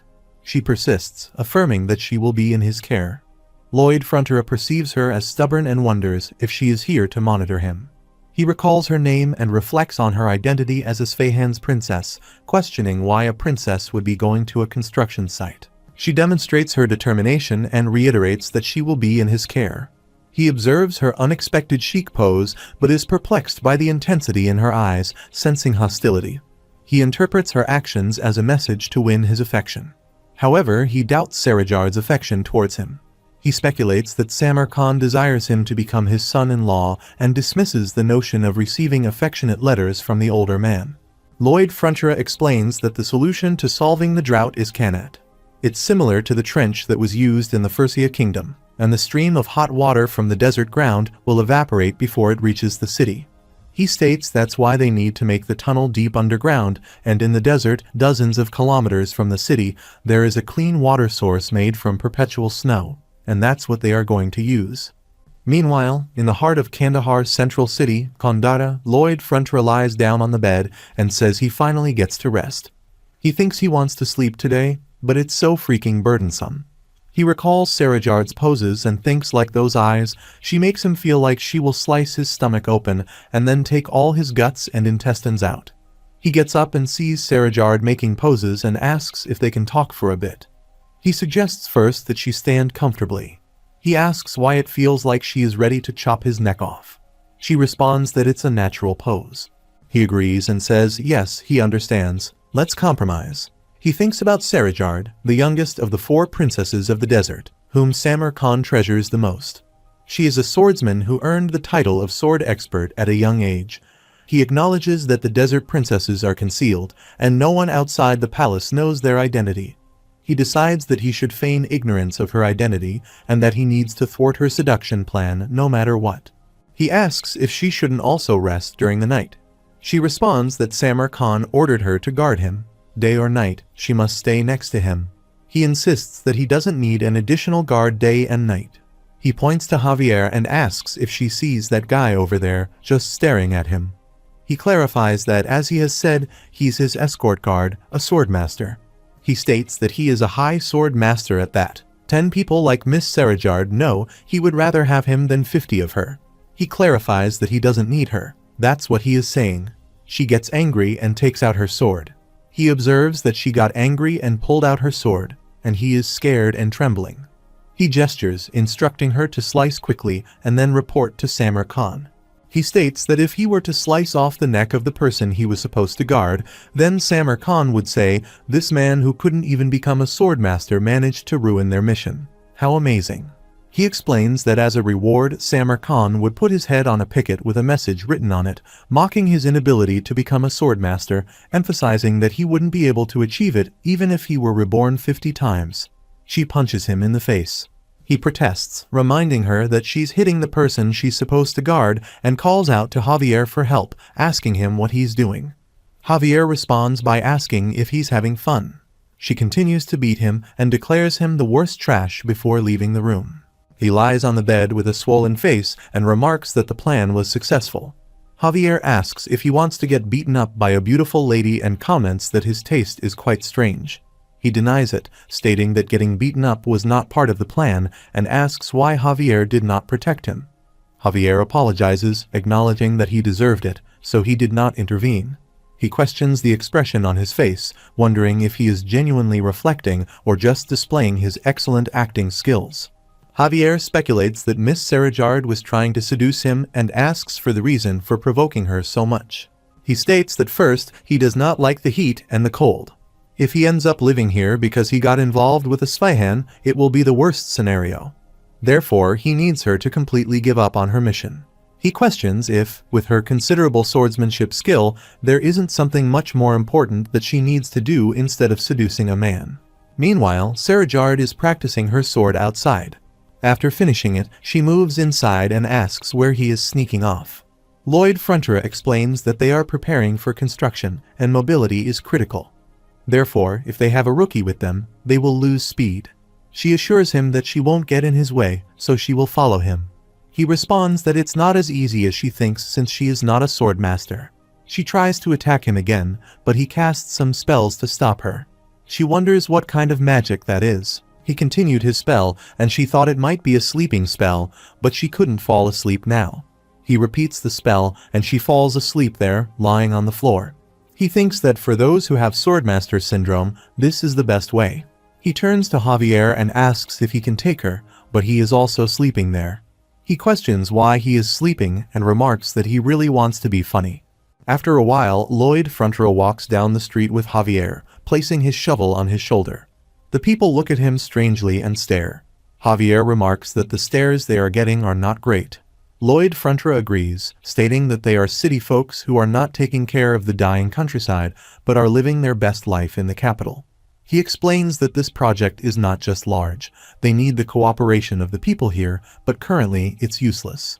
He adds that it's not like they need to worry since gaining their collaboration is so easy. He then calls Pipodong, Bangol, Hameng, and Jigoming. He instructs Javier, Pipodong, and Bangol to go to the city center and build an intake station. Pipodong and Bangol run toward the city. He announces that Jigoming and Hameng are coming with him to the perpetual snowfield 40 kilometers south. He sits on Jigoming and starts flying, saying, "Let's go." Hameng uses his one-shot power to absorb the water, and Jigoming holds him with his spider net. On the other side, Bangol and Pipodong dig a well between the city, and Hameng pours all the water into it. The people there are happy to see the water and exclaim that there is water in the square. They all take their buckets and approach the well. Just then, Lloyd Frontrow arrives and asks if they are happy or overjoyed. He wonders if he did something good and asserts that he did it, urging them to be grateful and to let everyone know about it. Lloyd Frontrow addresses a crowd, asserting that he is the one who brought water from the very distant mountains. He states his name and requests that they remember him. The crowd becomes angry, and one person admonishes him to stop showing off, resorting to verbal abuse. Lloyd declares his intention to exploit them for a mere gulp of water, and in response, they hurl stones at him. Unfazed, he laughs and inquires if they are now full of energy, attributing their condition to him and laughing again. Despite their protests that he is not being hit, they find him annoying. Lloyd believes they won't easily let go of their resentful grudges, especially as he observes a person in a green dress. Acknowledging the stubborn individuals who have yet to touch the water, he plans to appeal to them little by little persistently. Meanwhile, people arrive at the well and remark that the water is filled to the top again. Another person wonders if it tops up every day. In response, it is stated that indeed Lloyd Frontrow ensures this, committing to filling it up with water without skipping a day. The belief is that he will continue this practice until all men, women, children, and the elderly are on his side, and he laughs loudly. The onlookers comment that this situation is like a boomerang curved ball, and though he was close, he didn't get hit by it. Lloyd plans to bombard them with advertisements similar to brainwashing. During the night, a family enjoys their dinner, and their baby girl drinks water, expressing amazement at being able to drink as much water as she likes. She considers it like a dream, while Lloyd Frontrow appears inside their house from the window. The baby girl notices him, and he points towards the water, stating that he provides it. The family finds this annoying, and it's sinking in. The people get irritated and annoyed by the person in the city informing them that the water is Lloyd, and this idea begins to sink in. He wanders in the city and once again encounters the person in the green dress, who removes their scarf, revealing long, shiny hair. They both gaze at each other and share a smile. After a while, he arrives at the water umbrella and proclaims that the water is Lloyd. He screams so loudly that he declares himself as Lloyd Tur. Javier asks if he performed group hypnosis, to which he responds that it's called continuous and diverse marketing. He asserts that water is good, and water is Lloyd, concluding that Lloyd is good. He suggests it for headaches, toothaches, or period pain. The message window confirms that it's Devorin. He replies, well, something like that, while Javier observes him and reflects on his loneliness. The message window questions why he said that, and he explains that he said it for himself. Nonetheless, he states that since the groundwork is done, people should line up, as he is recruiting workers for groundwater construction. Meanwhile, he arranges the table for negotiating contracts with people for groundwater construction. A person approaches and politely asks to excuse him, Sir Lloyd Tur, if meals are provided. He responds, please don't worry about that. Food from all over the nation is coming here, as he displays a shiny pendant and mentions reporting to the almighty Samarkand. He presents the Padishar record detailing what Lloyd Fronterer used on the way to Kandahar, while Samarkand reads a lengthy message sent by Lloyd. Samarkand becomes angry and verbally abuses him. On the other side, Lloyd Fronterer and Javier sit on Goming and fly. Lloyd reflects that, as expected, he can't see it, indicating it's deeper than 5 meters. He considers that employing the citizens won't matter, and that digging a 35-kilometer waterway will take too long. He concludes that what he needs now are the rebel organization's tunnels to escape the suppression of religious people from hundreds of years ago used by the rebel forces. Lloyd thinks there's only one way to find these tunnels. Meanwhile, they arrive at the palace, where Sarajard directs her sword toward Javier, stating that she'll repeat herself, "Please move aside." Javier, positioned by the door, apologizes, explaining that the young master desires solitude for the night. She argues that there is a power shift, a rebellion, and it's perilous to leave Sir Lloyd alone, while he sits in his room contemplating something. Javier agrees, acknowledging the potential danger, but asserts that the young master insisted he would be fine. As he speaks, robbers discreetly enter his room through the window. Sarajard emphasizes the need for an escort guard to prepare for unforeseen situations, expressing concern that unexpected danger might befall Sir Lloyd. Javier rejects the suggestion, affirming the young master's judgment. Sarajard remarks that he is an adamant person, and then attempts to skillfully bypass him. She attacks Javier, who calmly blocks her assault with his sword and remains standing unperturbed. Javier acknowledges her talent, stating that no one could overlook her current skill. In response, she becomes angry and repeatedly attacks him. However, he calmly blocks all her assaults and advises her not to forcibly increase her mana, as humans can't store more mana than a certain amount. He further explains that she should oscillate the mana particles quickly, emphasizing that the energy generated from these vibrations is crucial to becoming a sword master. She declares that she has no intention of learning from him. Javier reveals that the young master, Lloyd, requested him to attempt turning her into a sword master. Meanwhile, the robbers kidnap Lloyd Fronterer from inside the room, tying him up on a chair and covering his face. They form a circle around him.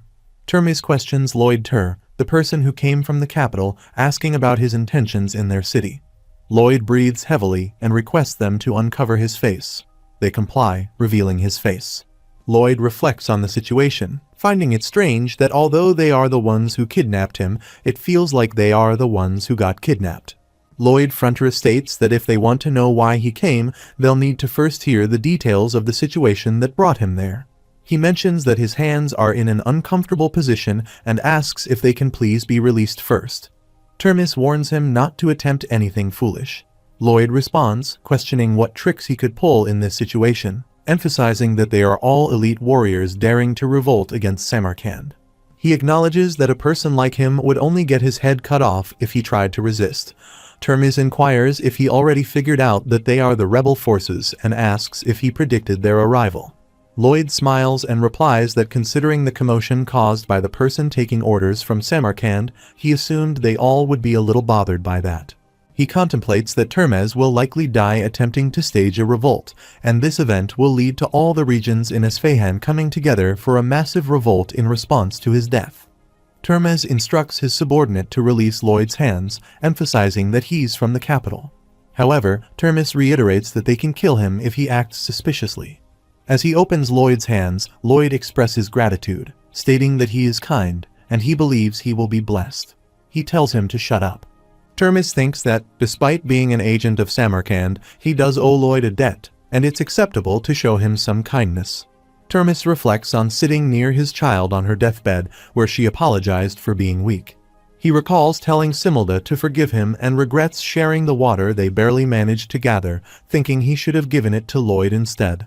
Termes hears voices as people shout that water is available in the city plaza, where a huge beast is drawing water. His daughter also gets up to drink water. Returning to the present, Lloyd Fronterer is now free from ropes and stands in front of Termes. Termes warns him again not to do anything foolish because, even though he released Lloyd's hands, he'll cut him down. Annoyed, Lloyd Fronterer looks at him. Termes observes Lloyd's suspicious expression and orders his men to get him, and they all run to attack him. Lloyd calmly stands there and begins narrating a story from 2 years and 6 months ago. He recounts how the family in charge of the Frontiera barony, a small territory on the eastern border of the Magentano kingdom, was at risk of ruin due to great debt.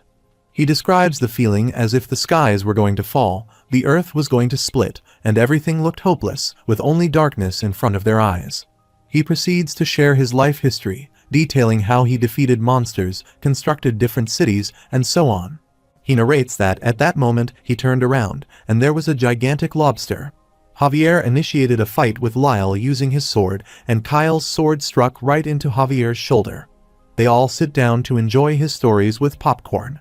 He mentions the awakening of the sword master, creating excitement, and playfully scares them. Termis's popcorn fell down, and he questioned how the conversation shifted from the original topic. Lloyd responds, asking them to wait as it gets interesting from that point. Another person complains, asking why he is disrupting the flow. Termis shouts, calling him a fool, stating that they are rebel forces putting their lives at risk and don't have time to listen to stories. Lloyd Frontiera continues, describing thousands of locusts as big as dogs that dyed the sky black, laughing loudly and frightening them all. He narrates that at that moment, Captain Frontiera appeared while seated on the G-Goming with Termis. Termis inquires about his destination, and Captain Frontiera responds, asking if they weren't going to meet his queen together. Termis questions how things ended up like this and admits he doesn't even remember the context. Captain Frontiera suggests that he might have to start over again, going back 2 years. Termis refuses and pleads for him to stop already. Captain Frontiera insists that to conclude, he needs the underground hideout of the rebel forces to create a waterway. If Termis hands over the hideout, the Magentano kingdom will allow all of them to seek asylum and provide protection. He asks if Termis remembers now, and Termis confirms that he did say that. Captain Frontiera requests Termis's trust, promising to obtain asylum for the rebel forces and all their families. They arrive at the palace of Queen Alicia Termina Magentano, who has tied a person in a magical circle for confession. The person, Lord Targa, starts coughing and vomiting blood, confessing that they are the Black Wizards. The queen instructs her wizards to stop, stating that it's enough for today. She thinks about Targa and realizes she'll have to find that individual. A guard arrives, informing her that Lloyd Frontiera is waiting to seek an audience with her. She wonders why he is there when he's supposed to be at Isfahan. Lloyd Frontiera and Termis enter the court, bowing and greeting the queen. She agrees to write up a document for Termis, his comrades, and their families, granting them asylum in the kingdom. Lloyd Frontiera expresses his gratitude for her generosity, and Termis ponders how she agreed so easily. He wonders if he will indeed meet the queen directly and obtain a document of approval, questioning who this man truly is. The queen remarks that he is employing methods beyond her expectations, but she is pleased as he diligently executes her orders. He modestly replies that he doesn't deserve such praise. She emphasizes that those who are competent always work themselves to the bone to ensure citizens can lead peaceful lives. The queen informs him about progress in the interrogation of Cannavaro, mentioning that there will be some work for him soon. She instructs him to cooperate when the time comes. He responds that he would be honored to do so, bowing in front of her. She comments that his face really seems to say otherwise, and he responds, explaining that it's just because he's tired from flying for 10 days straight. She questions if he wants to see her that badly, asserting that he's not a petty and selfish man who would feign ignorance even though she missed him. As she walks towards him, she comes closer and grabs his face, asking him to come looking for her only when he needs her. He thinks to himself, realizing that the greatest obstacle in his peaceful and luxurious retirement plan is the queen. Sarajard becomes tired and sits down to rest, while Javier remains standing by the door. After some time, she gets up and announces that she's finished resting and suggests they start again. They resume their activities. Javier wonders how long he'll have to continue doing this and when that jerk will return. She unleashes her full mana powers to attack him, but he swiftly blocks her attack. Javier reflects that she is still unstable, but she's on the verge of becoming a sword master. Lloyd Frontiera arrives and opens the door, trapping Javier behind it. He waves his hand and announces his return. As her mana powers stab through the door, tearing his clothes, Javier looks at him in shock, expressing concern that someone could have been killed. Lloyd asks whom he means, himself or Lloyd. She questions his identity, while Javier asks what she has been doing since escaping from him. He walks towards her while she pleads for him to stop. After a while, she lies down and falls asleep. He apologizes for being too preoccupied with explaining all the details. He suggests to Javier that they start the construction. However, Javier also lies down and begins to snore. He remarks that he expected this reaction from Javier, but it works too well for him. The first step is to venture outside. He runs while contemplating the labyrinth-like underground tunnel and measures it. Thanks to the map provided by Termes, the process goes smoothly. The second step is to confirm the location and identify areas that need to be opened or blocked for the direct waterway. The third step involves blocking off paths other than the waterway route during the day. At night, Javier will use controlled blasts to clear the paths. Javier stabs the mountain and unleashes his mana blast. As he does so, he reflects that he wants to expedite this process. If they aren't cautious, the underground tunnel could collapse, marking the long-awaited step 4. Addressing his undead warriors, he praises their punctuality. Termes inquires about their identity, to which Javier explains that when he visited Magentano, he sent a letter back home to bring some workers from there. These workers are essential for completing the construction. The undead warriors express their fondness for him, addressing him as master. He instructs them to listen carefully, noting the significant volume of water on the other side of the wall. He asks them to consider what would happen if he were to strike another blow into the wall. They respond that they believe they would be swept away instantly due to the immense water pressure. Affirming their response, he mentions how ancient people risked their lives to construct Canets. Correcting himself, he states that they didn't just risk their lives, they sacrificed them. Among the laborers, the eldest one steps forward. Corgidus also joins them and begins digging. He declares his willingness to sacrifice his life to complete the opening of the waterway. Meanwhile, Corgidus strikes the rock, causing it to break and release water.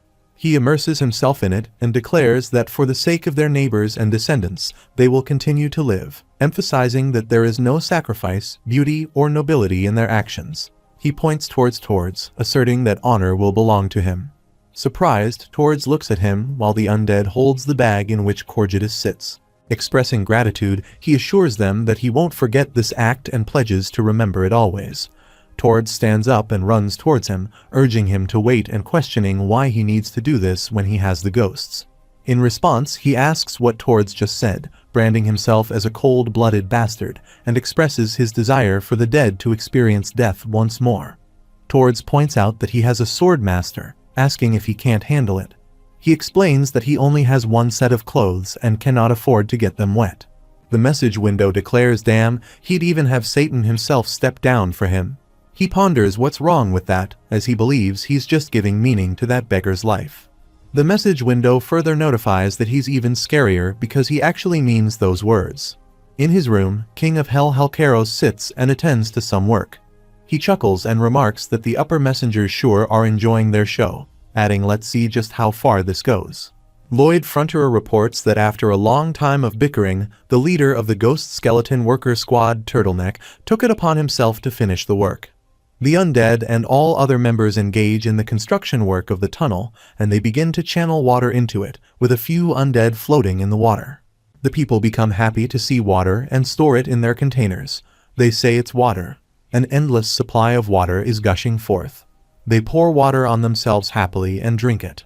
Termes' daughter also fills her bowl with water and says, "Please have it. It's water that he made." Lloyd Fronterer sits near her, puts his hand on her head, and thanks her. He says he'll enjoy it while taking the bowl from her. She asks why he is walking around without a shirt. He smiles and says that he doesn't want to waste money buying clothes. He reflects on how the central waterway in Kandara was established, along with its connections to the small villages around it, all around the time the whole project reached completion. The system notifies him that he has acquired a new, highly praised, high-ranking person who wears underwear. He wonders about the nature of this praise and whether it's mocking him, but the system assures him that being a high-ranking person is an excellent thing. He decides he doesn't need that, he just wants an awesome-sounding title. As he observes the status screen, he thinks about how he saved a city from a long-term drought. He notes that the effects of this praise area with hot weather have 100% increased resistance against dehydration.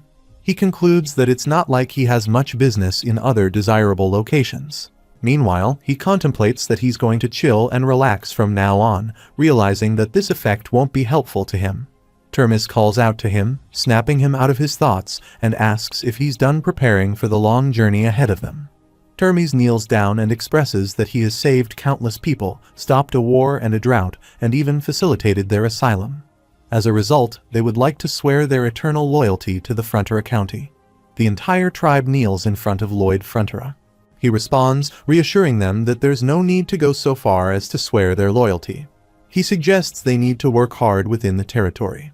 However, he acknowledges to himself that he did all of that for his own gains anyway, but repeatedly hearing people thanking him makes him feel guilty.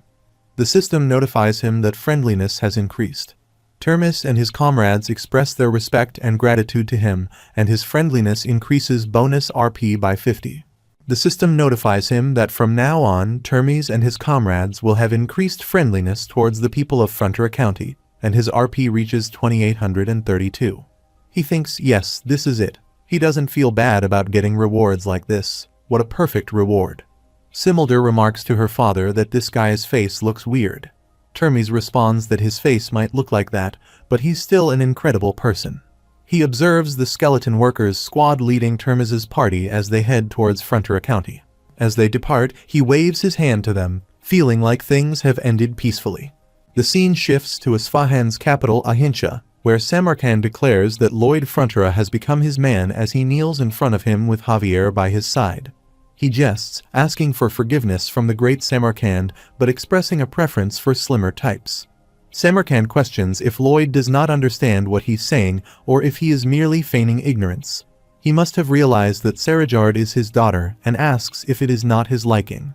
Lloyd Frontera responds that the feelings of Lady Sarajard are more critical than those of this lowly servant.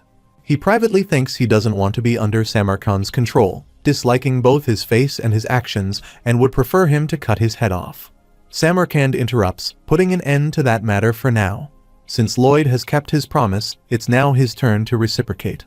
He adds that he will meet with Majanatano's delegation right away to hear them out. He expresses gratitude for Samarkand's generosity and reflects that it took a long time just to convince him to do so. He walks out with Javier. Samarkand watches him leave and thinks about Lloyd Frontera, how he always gets what he wants, making him admirable. He also smiles behind him. During a royal meeting, Count Venture considers how Lloyd Frontera managed to persuade Samarkand to sit at the negotiation table, recognizing the tremendous opportunity created. He resolves not to let it go to waste. Samarkand apologizes for the mistake that caused significant losses to the Magentano kingdom. Count Venture notes Samarkand's unusual apology and thinks that the arrogant Samarkand apologized first. Samarkand promises to compensate for the losses caused by the monster Domino. Furthermore, he pledges to assign a special task force to oversee such matters to prevent them from happening again. He assures that he'll keep the Magentano kingdom updated on its progress and promises to pay double compensation if such an incident occurs again. Count Venture thinks this isn't something to be happy about. What on earth is he going to ask of them? He says he'd like to express his thanks for their generosity and says he'll pass on his intentions to their queen. Samarkand says in return he'd like to have Lloyd Frontera come along as well, and Count Venture sees him at the door half naked. He asks what he said, while Count Venture responds that's what he said, and says he's sure the queen will be happy. They have obtained a lot out of the negotiations, and he's confident that he'll be able to do well no matter where he is while showing some gestures. He replies don't worry, he did great, and says that's perfect. Samarkand thinks about what he should ask him to do first, and thinks they'll start with road maintenance and expanding the waterway. Hygiene facilities are urgent as well, and they need to build a more enormous castle and more prominent buildings. A person with a white cap enters, bows, and pays his respects to Samarkand, addressing him as wise and omnipotent. Samarkand questions why he didn't ask him to bring Lloyd Frontera along and why he is alone. The person explains that Lloyd went out, stating he'd get rid of the sandworm near the city. Samarkand is surprised and asks what he means by getting rid of the sandworm. The scene shifts to Lloyd Frontera, who reaches the desert and observes a sandworm. He thinks to himself, desert devourer sandworm, it feeds on insects and cactus thorns. He starts digging and unleashes a mana blast, shouting Pipodong. It's his turn as Pipodong arrives and attacks the sandworms. He calls for Javier to finish it, and Javier draws his sword and joins the attack. He asks the persistent bastard if he's still alive while he cuts the sandworm and points his shovel, commanding the sandworm to die. They both attack the sandworm, proclaiming they will kill it for Samarkand, and he laughs. Samarkand and his subordinates arrive, and Samarkand suggests asking them to take that crazy bastard back with them, a sentiment with which his subordinate agrees. Afterward, they return to the palace and Samarkand sits in his room, contemplating the consequences of keeping such a whack job near him. He worries that the whole country may fall into chaos. He reaffirms his decision, believing he made the right choice. Since he's the one who had a change of heart, he can't retract the terms he mentioned. However, he wonders how to cover up the deficit using Potta Shire.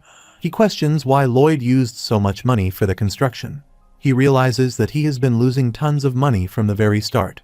Suddenly, a warrior enters his room and informs Samarkand that there's big trouble. Samarkand inquires about the issue, and the warrior explains that the man has taken the Potta Shire with him. Shortly after, another person with a white cap enters and announces that they have a big problem.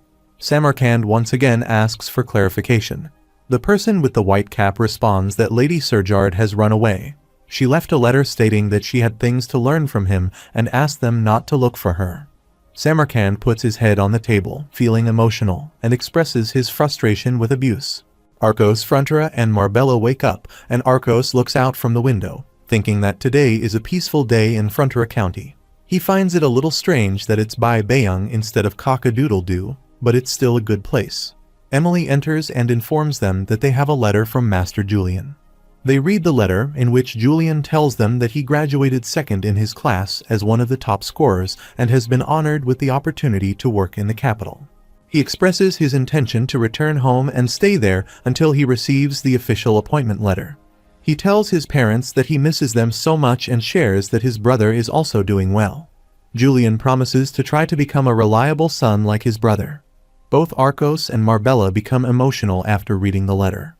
Marbella asks Arcos about Julian, and he reassures her, saying that Julian is already a dependable son, and that they're very proud of such happiness. Meanwhile, Bayern arrives and announces that the items Master Lloyd sent back from Isfahan have arrived. They both step out and behold numerous gifts and treasures. Marbella opens one box of treasure and exclaims her goodness. They're all costly luxury items. A delivery person asks him to sign a receipt, presenting him with the document. He agrees and signs it. Marbella takes out a necklace and admires the pretty jewels, suggesting they can sell them at a high price to vain nobles. She smiles as he agrees, proposing they sell them at a high price.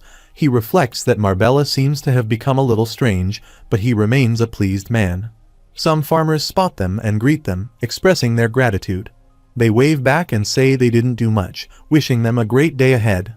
He reflects on his happiness that there are only good people within their county, including good orcs, as orc warriors arrive. After a while, Officer Greg and an orc warrior confront each other, and the warrior attacks him. Arcos and Marbella become worried upon seeing this. Officer Greg, with a severe expression, expresses his desire to fight and pushes the orc warrior. The warrior retaliates, but Officer Greg swiftly dodges the attack and throws him to the ground, initiating a dance. The orc warrior gets up and rechallenges him, and other orc warriors join in the dance. Both groups dance skillfully in front of Arcos and Marbella Frontera, pleasing them. Arcos thinks they're a little weird, but they're all good people, including both humans and orcs and other good living organisms. What a pickle. The undead also greets Lloyd Frontera's parents. Good morning. Arcos reflects on the peaceful coexistence of inorganic and organic matter in the county, feeling happy. Meanwhile, they observe Lord Solitas throwing fire into a well, finding it a little strange, but interpreting it as part of morning prayers. They then witness many people bowing down in front of Lloyd Frontera's statue and praying for his long life. He finds it very strange, but things continue to get stranger. Nevertheless, he believes there can't be anyone happier than him in this world. The people become ecstatic and excitedly announce that Master Lloyd is back. Both his parents look at him and share in his happiness. His father gazes at him, thinking their son is the strangest, while Lloyd takes out treasure boxes from his carriage. Marbella remarks that he's a peculiar son, but she's happy, and they both go to meet him, embracing him warmly. Lloyd expresses that he'll be even more pleased when he calls his father's father instead of Count. His father grasps him by the shoulders and asks why he isn't wearing any clothes. Lloyd responds that it's because they have a lot of clothes at home. The scene shifts to Queen Alicia Magentano's palace, where Count Venture arrives and informs her that the negotiation mentioned earlier has been agreed upon via documents, and they have also received Samarkand's magic thumbprint. She expresses surprise at this development and asks if he is the one who led the negotiation. He becomes apprehensive and confirms it. She inquires whether this is what Lloyd Fronterer instructed him to say and what he believes is necessary for their people to live comfortable lives. He responds that he believes a mighty throne and well-balanced diplomacy are necessary. She asserts that they just need to work with those who are competent in their bones and grind them until the bones turn into powder. He bows and acknowledges her words as reasonable, silently thinking that Sir Lloyd may consider himself dead. She reflects that despite the successful negotiation, Esfahan remains a long-time enemy of Magentano. She reflects on the necessity of establishing a mutually beneficial relationship filled with trust and ponders what actions they need to take to make it happen.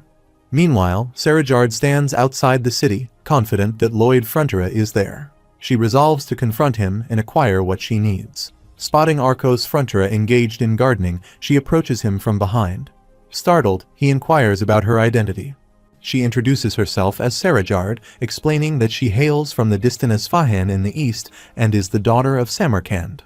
Arcos Fronterer quickly rises and questions her presence as the daughter of Samarkand and her purpose for being there. She reveals her intention to find Lloyd Fronterer. Surprised, Arcos asks why she is seeking his son. She confesses that she can only find peace when he is around. Shocked, Arcos considers her statement the most absurd thing he has heard thus far. Lloyd Fronterer lies down at the edge of a mountain and opens his eyes, questioning his surroundings as he notices the darkness. Suddenly, a fire monster appears before him. The fire monster greets him, addressing him not as Lloyd Fronterer, but as Kim Suho.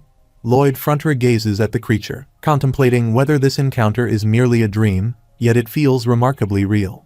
He inquires about the identity of the fire monster. The monster introduces himself as Helcaros, the one who comprehends the essence of everything, the ruler of Hellfire and the king of Hell. Lloyd Fronterer stands up and bows, acknowledging Helcaros' immense power. He muses on the possibility that this dream might be a result of the messengers teasing about the king of Hell. Helcaros chuckles, noting Lloyd's lack of fear in his presence, and questions whether he believes this to be a mere dream. Meanwhile, Lloyd Fronterer asserts that regardless of whether this scenario is a dream or not, he doesn't perceive any intention of harm from Helcaros, especially considering his introduction. He expresses that there's no need for fear. Helcaros responds, saying his fondness for Lloyd Fronterer and suggesting that he would fit well in Hell. Lloyd Fronterer queries if that's intended as a compliment and shares his dream of living in a small town with abundant wealth. Helcaros remarks that for such a trivial dream, Lloyd Fronterer's reaction was so appalling that even a demon knight would cower in fear, and the music played was more dreadful than Purgatory's screams. Lloyd Fronterer wonders if Helcaros descended just to insult him. Helcaros continues, claiming that Lloyd Fronterer possesses the capability to make those souls in hell who have fallen into its embrace desperately beg for a second death. He considers why Helcaros is being so harsh. After all, he's just an ordinary person. Though to outsiders he might appear as some great demon king or the 12th supreme swordsman of a demon tribe. Helcaros addresses Kim Suho, asking if he will accompany him to hell and use his talent to his heart's content. As he attempts to capture Kim Suho, demonic strings emerge from the ground and ensnare him completely. The message window notifies him not to scare him so severely, which causes him to tremble and shout. Helcaros questions if he's being too intrusive, while the message window suggests that he could be worse and asks if he wants to test him. Helcaros concedes, agreeing to abide by the rules and breaks his demonic strings. After a while, Lloyd Fronterer wakes up in bed, sweating, and gets up, feeling his face burning hot. He wonders if that wasn't a dream, who he was talking to at the end, and asks himself what Nosy and Rule mean and what on earth that was. Javier knocks at the door and asks if he can enter. Lloyd replies, "Yeah, sure, come in." Javier joins and asks why he's sweating so much. Lloyd gets out of bed, explaining that he guesses he got a little too hot while sleeping, and asks why Javier is there. Javier replies that they have a guest who came from far away. Lloyd responds, "Is that so?" They both go out. Javier asks if he's going to wait to ask who it is. Lloyd declines, saying he's not asking. He looks at Cerejard and asks if it's Cerejard. Javier confirms and asks if Lloyd knew she'd be coming. Lloyd affirms and says there's no way she wouldn't come, mentioning that she already knows how good his lullaby is. He remarks that quitting sleeping lullabies is very difficult, acknowledging that she wants him to record his lullaby into the magic crystal. She confirms that this is indeed the reason for her visit. Arcos Frontera reflects that she was referring to the lullaby, feeling somewhat relieved that it's only that, but also feeling a sense of sadness. Lloyd Frontera inquires about what's free, and she responds that she will pay him. He counters that he already has plenty of money, placing some documents on the table in front of her. He explains that if she signs the contract, he will give her what she wants. Javier notes that Lloyd had already prepared a contract in advance.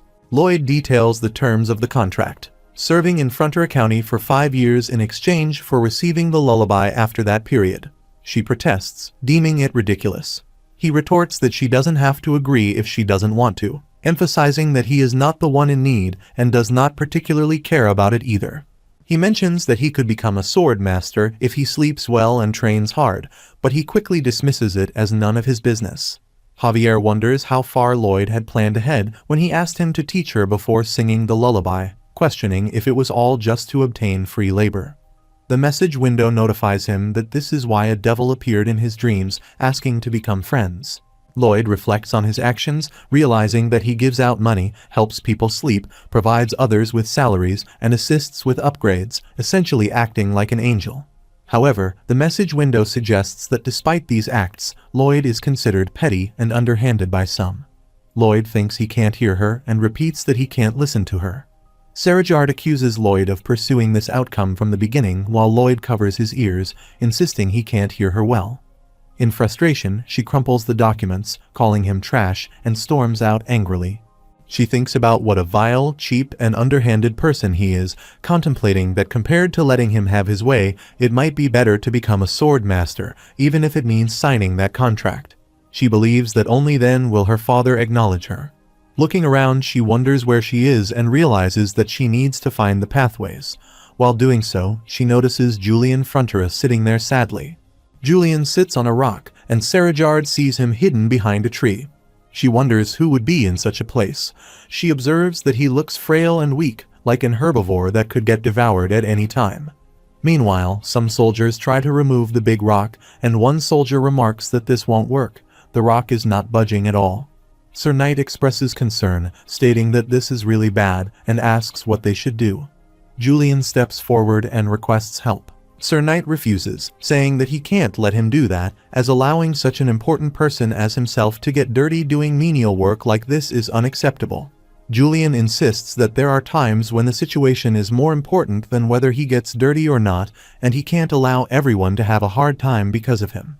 Sir Knight asserts that it is their duty to escort him, a talent of the Academy, back to his hometown, and they will make this work somehow, so please rest and wait for them. Julian removed his shirt, and they were shocked to see his body. Sarajard is also surprised to see him. He joins the soldiers, begins to push the rock, and instructs them to go with all their strength. She considers that if he is returning from the capital, he must be Lloyd's younger brother, but he appears markedly different from that individual. Julian attempts to push the rock, but fails to move it, stating, "This won't do. Let's dig the area around the boulder with a shovel bit by bit." A soldier inquires about the shovel, to which he responds affirmatively, having seen it before. He asserts that there is nothing a shovel cannot accomplish. Sarajard approaches him and remarks, "That's a good idea, but that will take the whole day." She asserts that she will clear it for him. Julian is surprised to see her. She advances, draws her sword, and contemplates that if she assists here, she should be able to gain more advantage in her negotiations with Lloyd. She strikes the rock with her sword, causing it to break into small parts. They are all shocked to witness this. She sheathes her sword. Julian expresses gratitude and inquires about her identity.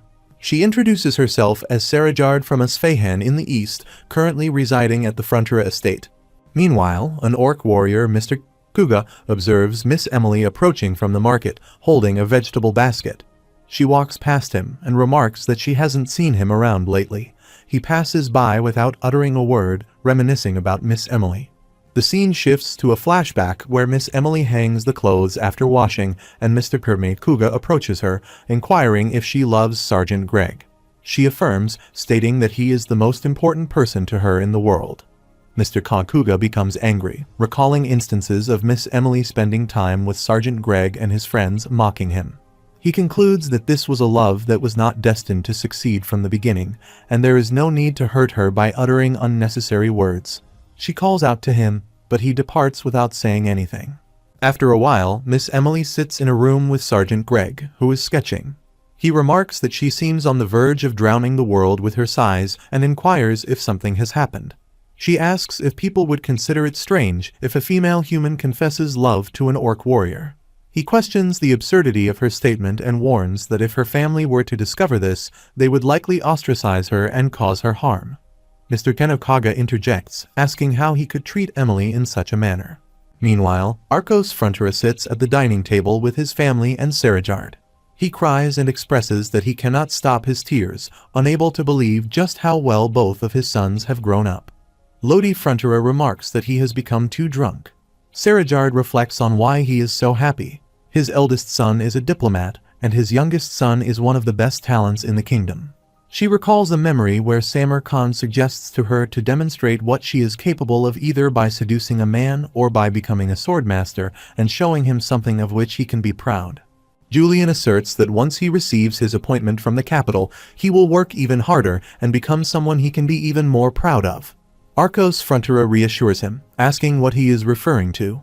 Julian explains that he is simply happy to have achieved his desires and feels free to return home if things become too challenging, expressing contentment even with just the two of them together. Sarajard also becomes emotional, rises from her seat, and states that she will excuse herself first. Lodi Frontera inquires about their next negotiation. As she approaches the door, Sarajard dismisses the topic. Lloyd asks if he sounds overly blunt. Lloyd Frontera observes Julian and ponders over his expression. After a while, Lodi Frontera glimpses Sarajard through the window as she packs her bags and prepares to depart. Julian approaches her and says something. Lloyd Frontera observes the interaction and contemplates the significance of the situation, considering it a vast and unexpected turn of events. Julian inquires about her late-night departure, questioning if she is leaving the estate.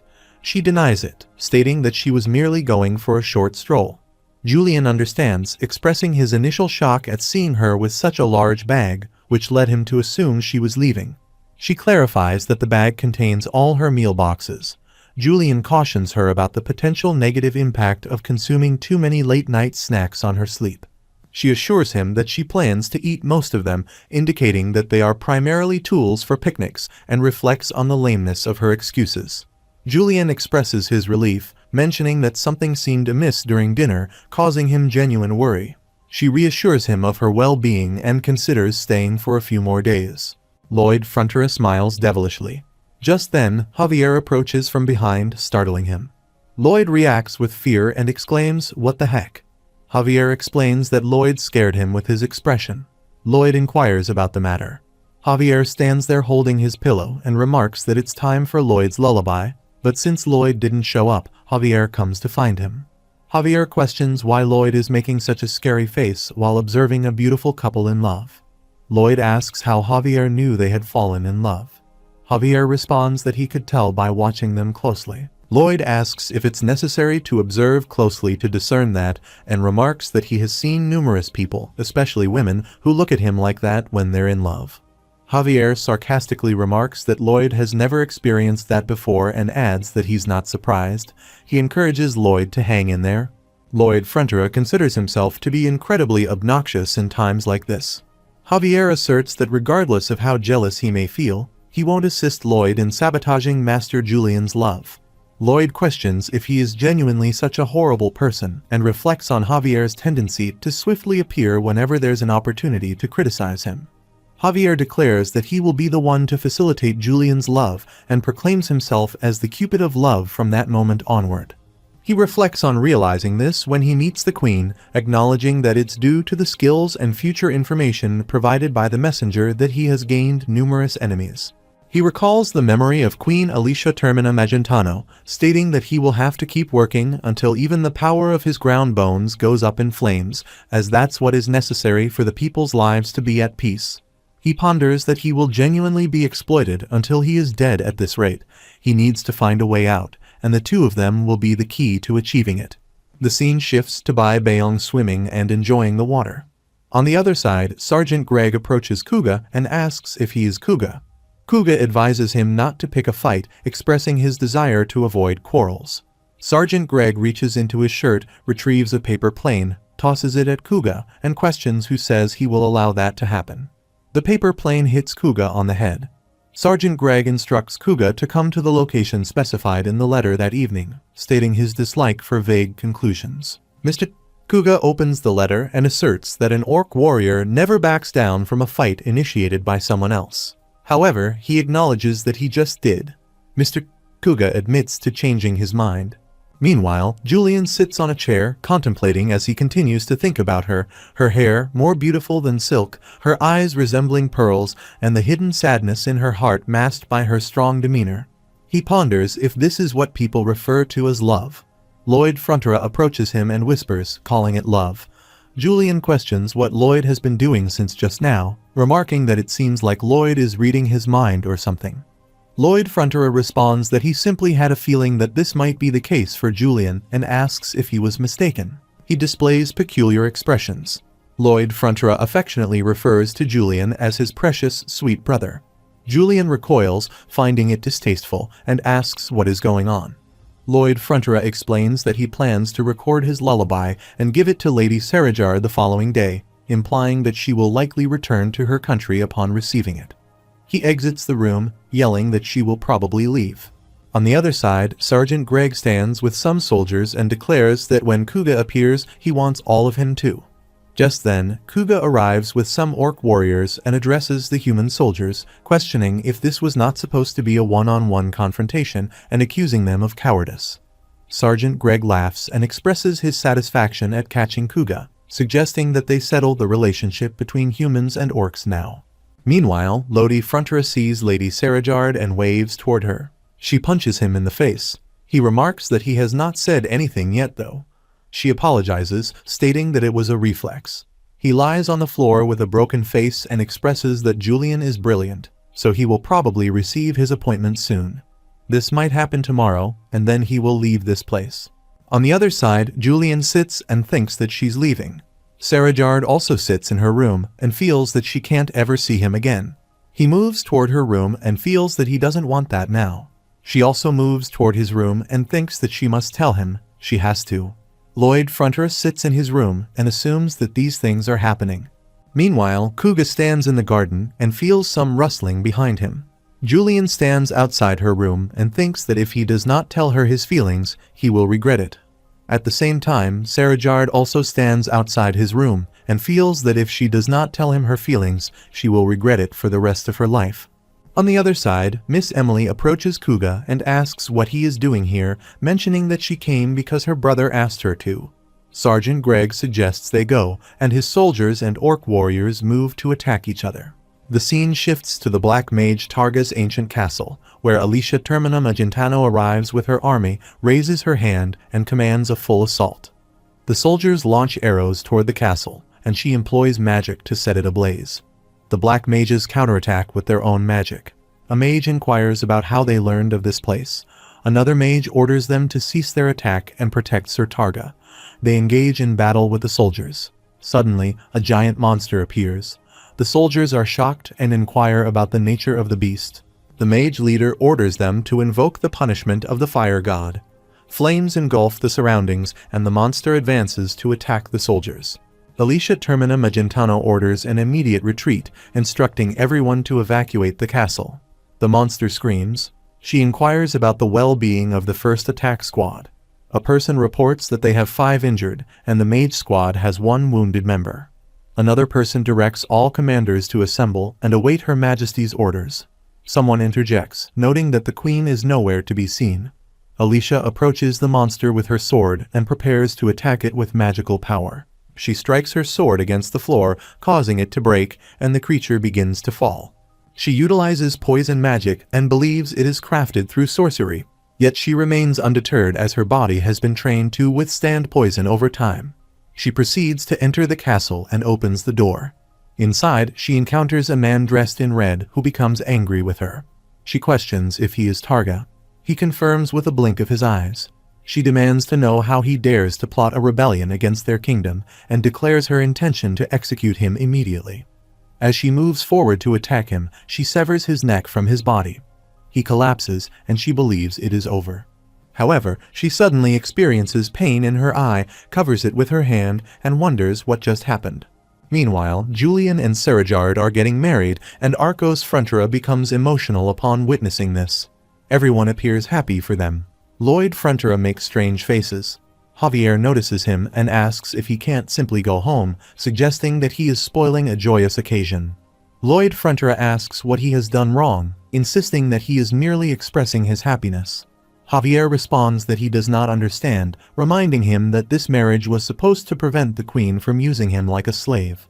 Lloyd Frontera counters, suggesting that he should think carefully. He is now someone who is essential in both countries. He asserts that while he is a citizen of Magentano, he is also family with Samar Khan. Javier inquires if Samar Khan does not hate him. Lloyd Frontera responds that he is not an idiot and suggests that Samar Khan probably realized that Lloyd was only pretending with the sandworm, indicating that Samar Khan still wants Lloyd Frontera to join him. Lloyd Frontera asserts that if the queen attempts to use him like a slave, he will discreetly align himself with Samar Khan. Javier acknowledges and understands his intentions and then urges him to go home. He questions if that is all Javier has to say after hearing his grand plans. He reflects that although he still cannot openly defy the Queen Alicia Termina Magentano, he will gain the power to leverage his relationship with Samar Khan as a valuable bargaining chip. After a while, Samar Khan receives Julian and Serajard's marriage photo. On the other side, Lloyd Frontera expresses his happiness for his beloved brother and Serajard. He envisions a place devoid of succession struggles and the constant pressure imposed by his father throughout his life. Miss Emily approaches and encourages them to throw the bouquet with all their strength. Serajard throws the bouquet forcefully, and it lands in Lord Solidas' hand. Julian and Serajard depart, holding each other's hand. Lloyd Frontera watches them and reflects on how Serajard died in the novel, while protecting Samar Khan from the rebels. He acknowledges that this feeling is immensely satisfying, even though it doesn't bring him any financial gain. Just then, a message box appears in front of him, notifying him that he has saved yet another person from another unfortunate death. He thinks he knows that too and wonders why it is stating the obvious. The message box notifies him that the number of fates he has saved is increasing, starting from 1 and quickly reaching 23,513,442. He wonders why the number is so significant and thought it would only be a few hundred people. The message box states that as a result of saving more than 20,000 people, he will be given additional DP dungeon points. If he consumes 50,000 DP, he will be able to gain a skill that exceeds the ending spoiler and gain the right to use World's Strongest. The notification states that World's Strongest allows him to use the world's top-tier power for 30 seconds.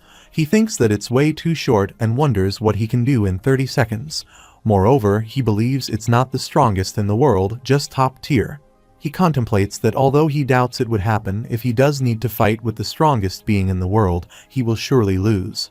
The message box notifies him that in order to use this skill, he must give up on all support provided by the messenger. This means all the skills, summons, and ending spoilers will no longer be available for usage. He thinks to himself that he should forget it. He won't ever need this. The message box asks what's wrong, questioning if he doesn't want to part with it. He thinks not at all, as without his skills, everything will go downhill. Just then, Mr. Carina Count Ventura comes up behind him and calls out to him. He commends him on the officiating. Count Ventura expresses gratitude, stating that thanks to him, Asfehan and Magentano had recently entered into a peace contract. Now they are no longer just allies but brother countries. He laughs and remarks that he didn't do much. He was merely the one who facilitated the negotiation, and his younger brother is the one who's getting married. Count Ventura bows down and asks for forgiveness for belittling him in his thoughts, acknowledging him as a true hero. He responds by saying that there's no need to apologize and that he can knock him as much as he wants. He admits to being super materialistic, really petty, and snobbish. He thinks not to make himself sound great. He doesn't want to be in the spotlight, nor does he care about being the hero. He just wants to be average. Count Ventura says it's useless for him to hide, as the queen has guessed what happened. He agrees but mentions it's just a guess. Count Ventura praises his humility. He requests him to listen to what he is saying. Count Ventura continues, stating that as he might have already expected, the reason the queen sent him there to officiate is also to summon him to the capital. He thinks to himself, there it is, time to act sick. He coughs and mentions that he has been coughing lately, feeling a bit sick and needing to recuperate in Isfahan. Count Ventura informs him that the queen wants to meet him. He reflects on how she only looks for him when she needs him but feigns ignorance when he wants to meet her. He recalls her holding his face and saying that he is not that selfish and petty. After a while, Lloyd Fronteras sadly sits in a cart with Javier, and after some time, they reach the palace. He goes and kneels down in front of Queen Alicia Termina Magentano. She remarks that she is incredibly relieved that he arrived promptly without any delays. She jests that had he ignored her summons, she might have been inclined to charge into his county due to a broken heart. She speculates that he would likely flee to Isfahan if that were the case, a thought that saddens her deeply. He interprets her words as a veiled warning not to overstep boundaries and to maintain a harmonious relationship without any issues. He expresses his utmost respect, assuring her that he would never dare to ignore her summons. He hopes that she will provide him with her instructions. He contemplates that she may be lenient with him at the moment, and if he navigates the situation carefully and negotiates skillfully, he may avoid being exploited for labor. The queen rises from her seat and announces that she has something to show him, instructing him to follow her. After a while, Lloyd Fronteras is shocked to see a dragon and wonders what these dragon bones are for. Queen Alicia Termina Magentano explains that they discovered the bones while subjugating the Black Mages, indicating that the mages were attempting to use them for a ritual. Lloyd Fronteras recalls reading in a novel that various magic tools can be crafted from dragon bones, causing him to feel intrigued. The queen proposes that by utilizing these bones, they can showcase the strength of the Magentano kingdom to the world. She suggests creating a vast garden behind the castle and placing a statue of Lloyd Fronteras alongside the dragon bones at its center, symbolizing the kingdom's victory over a dragon. Lloyd Fronteras acknowledges the opportunity to leverage Kim Suho's social skills in this endeavor. He bows down and expresses gratitude for entrusting him with such a monumental task, conveying that he feels greatly honored. She inquires about his statement, to which he clarifies that he is thanking her. She asserts that he is not, but he insists that as a token of his gratitude, he will waive the construction charges this time. Surprised, she questions if he has any additional requests. He proposes that, as a reward for undertaking the task, he be granted immunity from labor work for 10 years. She seeks clarification, prompting him to realize he is walking a fine line. He backtracks slightly, suggesting that if she deems his initial request excessive, perhaps she could offer him a single dragon tailbone as a compromise. She hits him on the head and, after whacking him once, expresses generosity by taking the tailbone and suggesting a replacement. He kneels down and offers to endure 1,000 whacks or even be stepped on. She declines, instructing him to leave immediately, deeming him filthy. He thinks to himself that while he's been promised an incredible reward and spared from exploitation, he still harbors a desire to earn money without working for it. He wishes to obtain money effortlessly, through play or other means, regardless of the effort required. After a while, Viscount Nord enters Lloyd Fronteras' room and asks if he is Lloyd. Lloyd confirms his identity. Viscount Nord introduces himself as an expert garden designer and expresses a desire to discuss work. He thinks to himself that he is just a young kid compared to him, an artisan who was born a commoner and spent over 30 years building up his skills and reputation. He believes that the quality of his work differs significantly from that of someone like Viscount Nord, who had it easy being born into nobility. Despite this, he acknowledges that they will be working together this time around. Lloyd Fronteras asks what he means and states that he is just a kid who got lucky, lacking substantial knowledge or experience. He rests his head on the table and questions how he could dare to consider working alongside a respected viscount like himself. He expresses a desire to learn from Viscount Nord and considers it an honor to realize his own shortcomings. Viscount Nord acknowledges Lloyd's sentiment, thinking that the kid knows his stuff. The scene shifts to the next day. Viscount Nord presents a blueprint and asks Lloyd Fronteras how he finds it. Lloyd expresses amazement, asking if it's possible to execute all the details within a day. Viscount Nord confidently affirms it is feasible and mentions he has already completed it within a day. Lloyd points to a part of the blueprint, praising Viscount Nord as a genius, and inquires about the possibility of another section. Viscount Nord assures him it's achievable, stating he finished all aspects. Lloyd sarcastically agrees, commenting that Viscount Nord would only mess things up if he intervened. Viscount Nord suggests he'll commence the surveying and requests Lloyd to leave so as not to hinder his progress. Lloyd acknowledges the request, affirming he'll keep that in mind. He walks away, muttering about Viscount Nord's genius. Lloyd Fronterer strolls over to a swing, reclines on it, and thinks to himself that it's a jackpot. One should always be vigilant for free opportunities. He reflects that it's due to hardworking and competent individuals like the Viscount that he can enjoy himself while still making money. Meanwhile, the dragon bones in the palace begin to glow, and the soul of Targa, within the dragon bone in a luminous form, declares that he hasn't given up on Alicia Magentano and vows to seek revenge by killing her. After a while, Viscount Nord stands alongside Lloyd Fronterer and describes a serene vision, a tranquil state of nature. He explains that in this place there exists an unseen order and beauty. Viscount Nord questions why humans yearn for the power of gods, asserting that it's because only gods possess the ability to create and craft something out of nothingness. He asks if Lloyd Fronterer doesn't believe that's the closest one can be to a god and expresses his own awe as he builds his beautiful garden, feeling akin to a deity. Lloyd Fronterer thinks to himself that he truly admires this old man's passion for his work. He's genuinely a fantastic person. He thinks he has to make sure he takes even more from him. Viscount Nord says he is going to a meeting with the other people involved in this construction since Lloyd Fronterer is unaware of so much, and he can just sit out on this meeting. Lloyd Fronterer bows down and says he is so embarrassed of himself that he will work on himself endlessly, so that he can become someone who's worthy of a seat in that meeting. He sees him leaving from there and says there's no way he will just be sitting on his hands here. He gathers Pipodong, Bengal, Hamang, Jigoming, and Bai Bayong and suggests they have a party. He jokes that a wild Bai Bayong has appeared and tells Pipodong to use a thunderbolt. Pipodong playfully attacks Bai Bayong, causing him to wince in pain. Meanwhile, Javier rushes over. He throws nuts at Bai Bayong and claims him as his own. Pipodong accidentally hits Lloyd Fronterer, who exclaims that Pipodong has rebelled against him. Despite this, he finds the situation incredibly amusing, reveling in the idea of earning money without working. Just then, Javier announces that the Queen has arrived, leaving Lloyd Fronterer shocked. After a while, he sets up a table, places many papers on it, and starts pretending to work. Queen Alicia Termina Magentano arrives and sees him. He notices her, kneels down, and pays his respects to the rightful owner of the land. She remarks that even he finds his actions pretty fake if he doesn't. She questions whether he's been merely playing instead of working. Then she asks if he believes Viscount Nord is foolish and implies that climbing from being a commoner to a Viscount isn't achievable solely by performing well. He considers whether to inform him. The scene shifts to a flashback where Viscount Nord kneels down in front of Queen Alicia Termina Magentano and expresses that he has something to report to her. She instructs him to speak.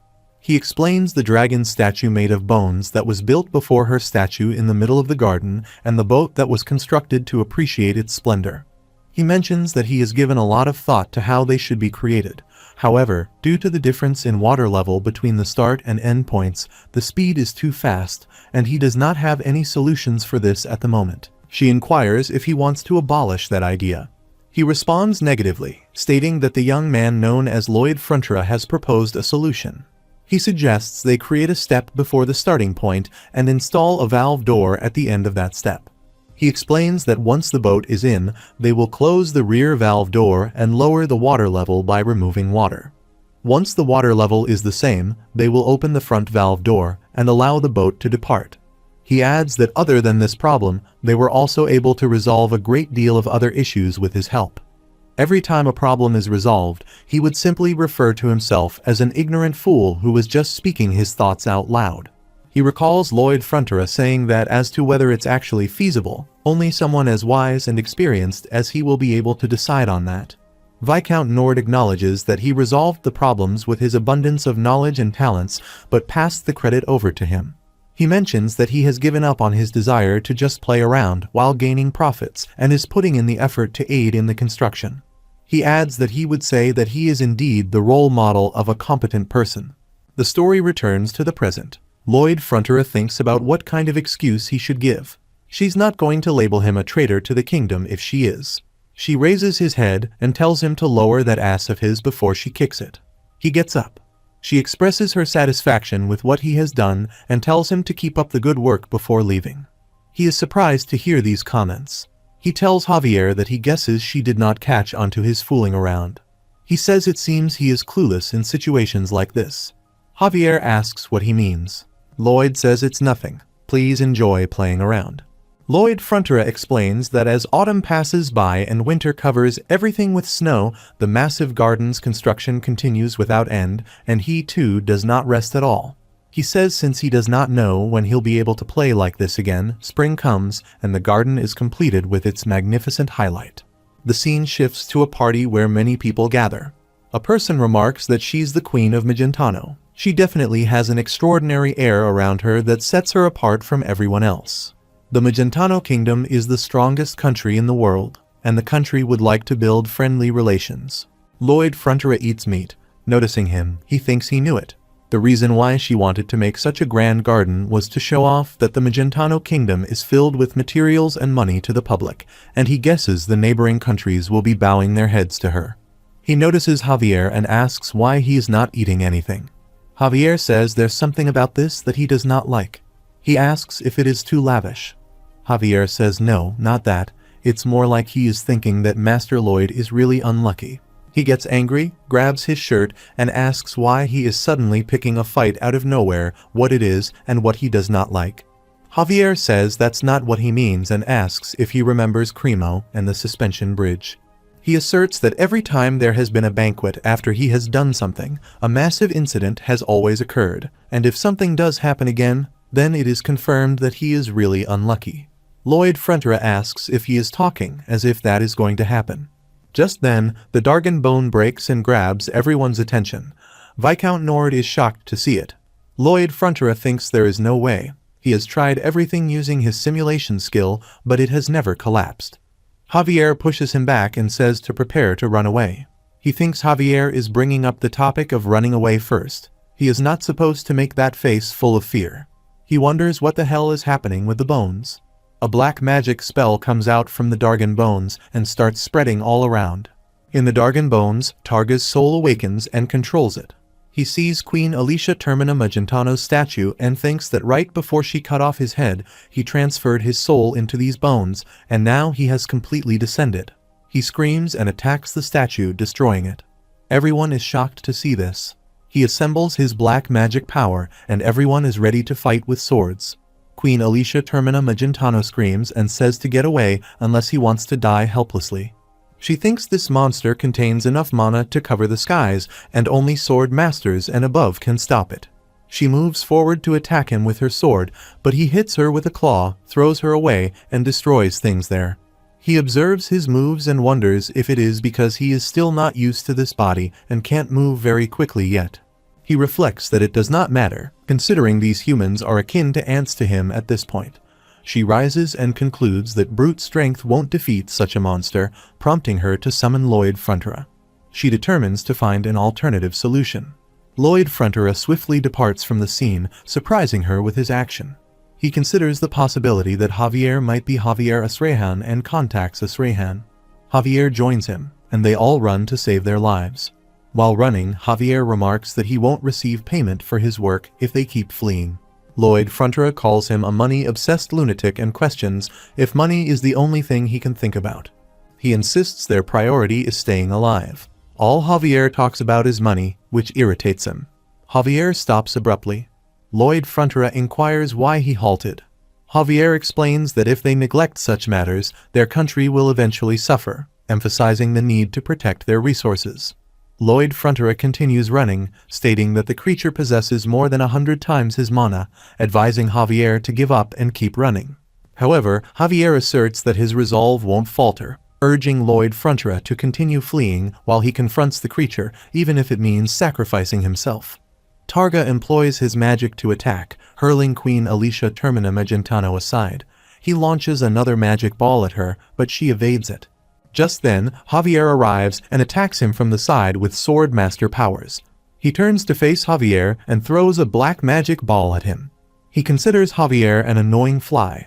Although the attacks are not precise, Javier would die if hit once. Javier hits the magic ball with his sword and sends it back towards him. It strikes Targa's head, and he realizes he is getting used to this body, now having complete control over it. He prepares to launch another attack. Javier attempts to save Queen Alicia Termina Magentano by shielding her, but Targa throws fire toward them. Meanwhile, Lloyd Frontera holds Bai Beong, offers him an almond, and sits on Ji Goming. He informs Bai Beong that he has chosen him and thrown him. Bai Beong consumes the almond, increases in size, employs a megaton press, attacks Targa, and defeats her. Lloyd Frontera seizes Queen Alicia Termina Magentano's hand to rescue her. Targa observes Bai Beong and ponders its identity. They all mount Ji Goming to flee and confront Targa. Lloyd Frontera directs Ji Goming, proclaiming now is the time for a fecal bombardment. Ji Goming hesitates, citing the presence of onlookers. Pi Podong questions the potential implications for Bengal if such a statement were made and urges Ji Goming to proceed. Ji Goming initiates the fecal bombardment, which descends upon Targa. She inquires of Lloyd Frontera if he has devised a plan. He implores for forgiveness, asserting that this endeavor is all or nothing. He announces his intention to offer the object to someone even mightier than it and summons the Dragon King. He contemplates the Dragon King described in the novel, who is depicted as a knight of iron blood and a benevolent dragon that maintains order among dragons and harbors affection for humans. Targa advances to confront them. He reflects that a Dragon King akin to himself would not remain passive while the zombie lizard wreaks havoc. He recalls that Gaepel is the area where he resides. He inquires of Queen Alicia Termina about the distance to Gaepel. She queries about Gaepel and remarks that reaching that location will require a day's travel even at their current pace and wonders why he asks. Suddenly, Ji Goming positions itself between Targa's jaws but swiftly maneuvers to shield everyone. Lloyd Frontera observes the speed of this action, considering it remarkable for such a massive creature, and acknowledges the necessity of evading such a pursuit for an entire day. Javier inquires about the potential for resolution upon reaching Gaepel. He asserts with certainty that they must indeed get there. Javier employs the Aura Blast to assault Targa's bones, but realizes it is futile. He redirects his attack towards Targa's wings, successfully incapacitating them.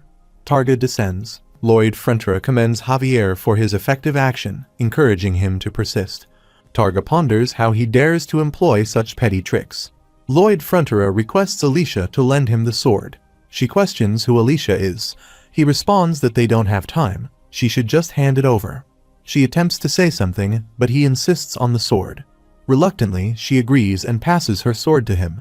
He explains that they will strike at a trajectory where Targa cannot dodge simultaneously. He and Javier attack him, channeling the power of their swords. She is shocked to witness this. Their combined power strikes Targa's dragon bones, but fails to affect him. Lloyd Frontera demands to know what is happening and if Targa is growing stronger. Suddenly, something happens to Lloyd Frontera, causing him to fall unconscious. She grabs him and instructs Javier to assist in lifting his upper body. Together, they support him, and he regains consciousness, questioning their actions. Lloyd Frontera, frightened by the sight of the dragon bones, is struck on the back and urged to follow orders by shouting blast. He screams loudly, and the blast affects the dragon's bones. She acknowledges his success, remarking on the usefulness of his face. Targa reflects on Lloyd Frontera's past achievements, including curing Magentano's poisoning, repelling an army of mastodons, and defeating the Hell Knight. Lloyd Frontera reflects on how frightened he was, noting that his heart almost dropped even though he does not have one, and wonders how anyone on Earth could possess such a hideous face. Nonetheless, he considers this situation advantageous and plans to exact revenge on both of his enemies simultaneously. She repeatedly slaps Lloyd Frontera on the back to prompt him to blast. He responds that it didn't work. She expresses disbelief, suggesting covering its eyes with mana, and questions if it hates the sight of his face so much. Lloyd Frontera inquires why she keeps using his face. Javier requests covering her ears with mana and instructing Lloyd to use the screams of hell. Lloyd Frontera remarks that it's just his singing. Javier dismisses the comment, urging him to proceed. Lloyd Frontera screams. She complains that it's persisting despite covering her eyes and ears while chasing after them. Targa inquires how it's catching up. She concludes that the tactic is no longer effective. Lloyd Frontier acknowledges his mistake, realizing that his plan to use the Dragon King is a complete failure, and admits that they have no choice but to defeat it. He wonders if the creature even has a weakness, and if such a monstrous entity could have one. She suggests taking the tailbone and replacing it with something else. He realizes that it does have a weakness. Ji Goming swiftly flies away from the area, leaving the dragon bones behind. Targa observes that he is growing stronger over time, having relinquished his humanity and transcended into a being that surpasses nature. Targa is on the verge of catching them. Lloyd Frontier commands Ji Goming to use the spiderweb flares, and Ji Goming deploys the spider web. He complains that all they do is cause him trouble. Suddenly, they disappear, and Targa begins to search for them, wondering where they went. Meanwhile, they all converge upon Targa, and Queen and Javier leap down to attack him with swords. Lloyd Frontier identifies the fourth tailbone from the pelvis. Javier attacks it with sword master powers, proclaiming the discovery of the fake tailbone made from granite. He reflects that even though the tailbone might be affected, it is likely strengthened by the dragon's power, but they have two sword masters on their side. She reminds Lloyd Frontier that he had previously informed her that the bone was made from the bones of an emperor whale. He apologizes, stating that rational skimping of materials and efforts is always correct. She attacks his tailbone and breaks it. Lloyd Frontier joyfully remarks that it's just like this moment. The scene shifts to Lloyd Frontier lying down on the bed to relax, with Javier standing nearby. He remarks that they were out for a really long time.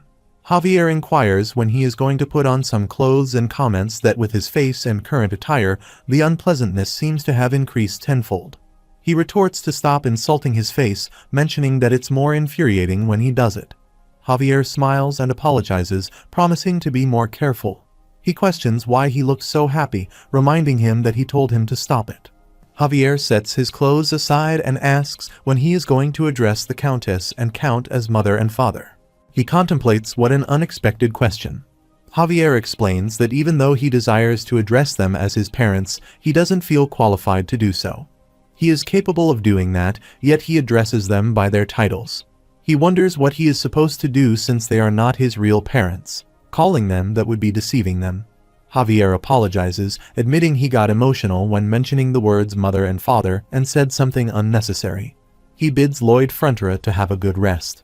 Lloyd Frontier reflects on losing his own mother and father and asks if Javier remembers what his parents were like. Javier questions if he's asking because he's genuinely curious about them. He confirms, expressing genuine curiosity about Javier's parents. The scene shifts as they all fight with Targa's soul inside the dragon bones. Targa hits the ground and curses, feeling his balance falter. Pipodong jumps on his face, and Lloyd and Queen also arrive. Lloyd Frontier employs the maximum output blast, launching an attack with fire flames. Targa wonders where the idiot is aiming. Meanwhile, Javier is utilizing his powers in conjunction with Lloyd's. Lloyd uses the supercharged powers and attacks Targa. The system window notifies that his mana heart skill has leveled up, indicating that his ability to purify the poisonous mana of the undead has grown exponentially. Queen Alicia Termina Magentano also moves to attack him with her sword, striking him and breaking his bones. He screams in pain. Lloyd Frontier believes it's working, and they will emerge victorious.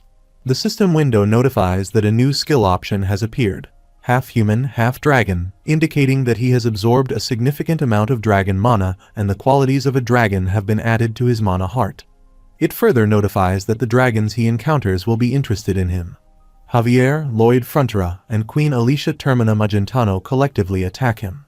The scene shifts back to the present, and Lloyd Frontier asks if it is strange for him to ask questions like that. Javier responds affirmatively, stating that it is unusual because he does not seem to be the type to be interested in other people. Lloyd Frontier acknowledges this, admitting that he doesn't really know why he was curious either, and it's not like he is his friend. The scene shifts back to the fight where they cut the dragon's tailbone. Lloyd Frontier and Javier attack him, but he hits Javier, causing Lloyd Frontier to sit down and cover his head. He looks back and sees Javier spitting out blood.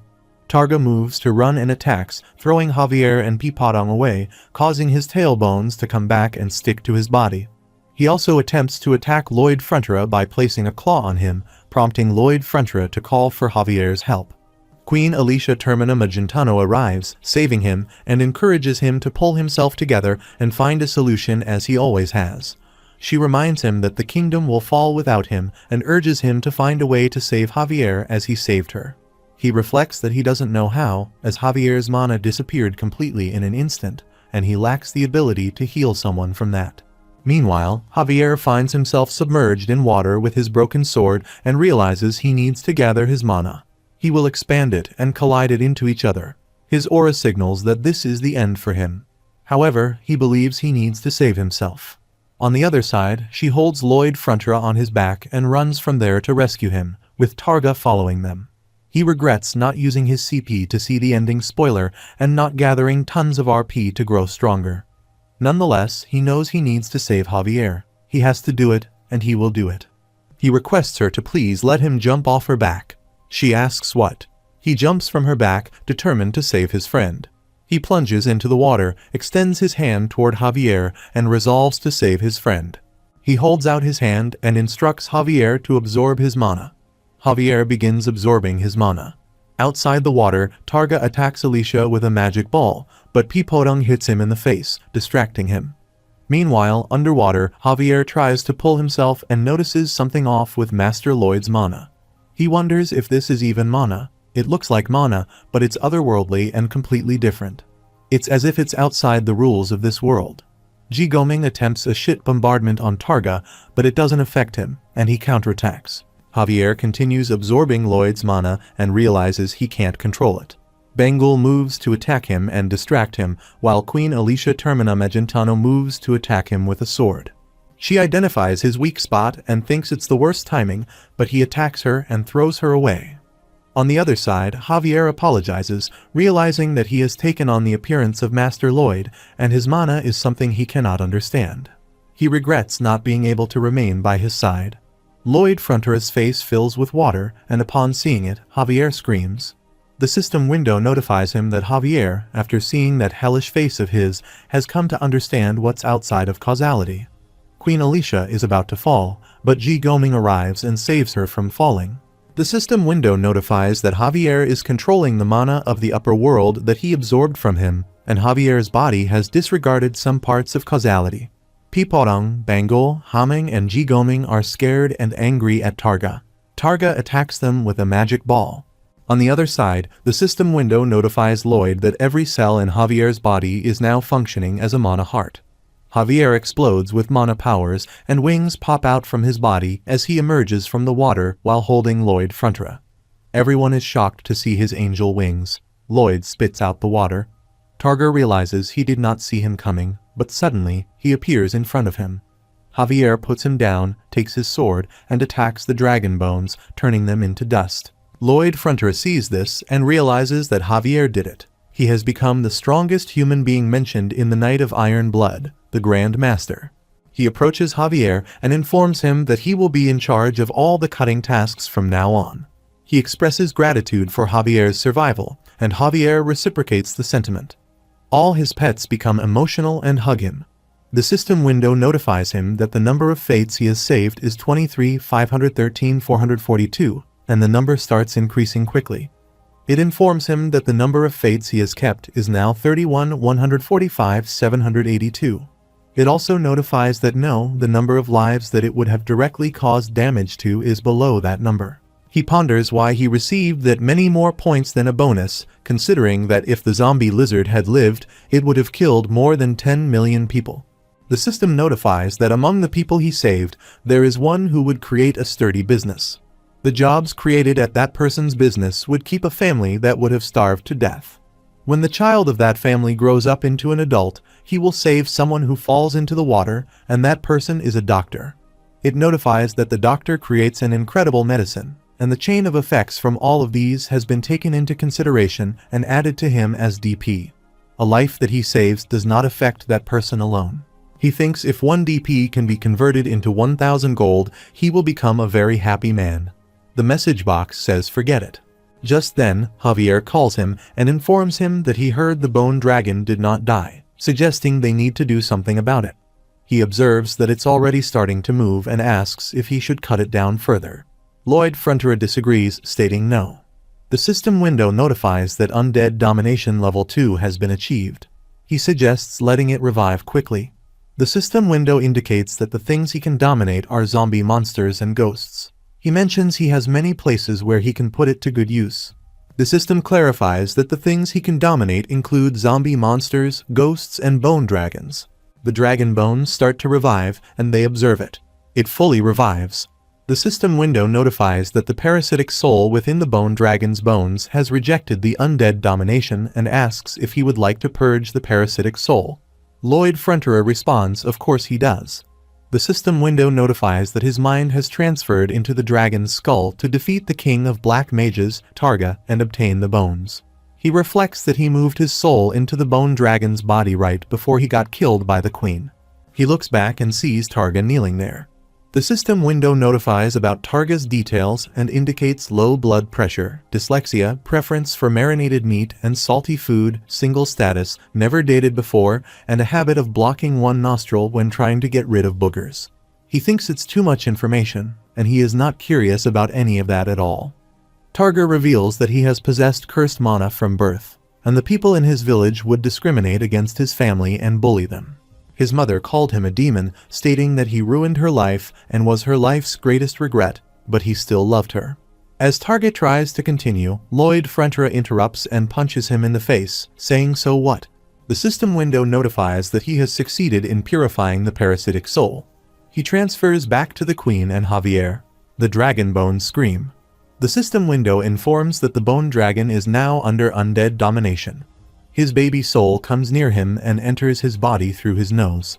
The system window notifies him to please say hi to the bone dragon that has obtained a new ego, and the words he says to it will determine his relationship with it. He says he is its father. The dragon bones attack him with a magic ball. They all prepare to attack him back. Lloyd Fronterer wonders if he will fail at gaslighting it. The dragon bones create a heart with magic, and her wings say, "Dad." Lloyd Fronterer pats him and says he will give him a name. He states that he is not anything like a zombie, a cursed existence, and he is a proud being even among dragons. He decides to name him Yang Yang. Javier and Queen Alicia Termina Magentano think it's lame. The message box also notifies that it's lame. He thinks to himself, shut up. He can't help that he majored in natural sciences.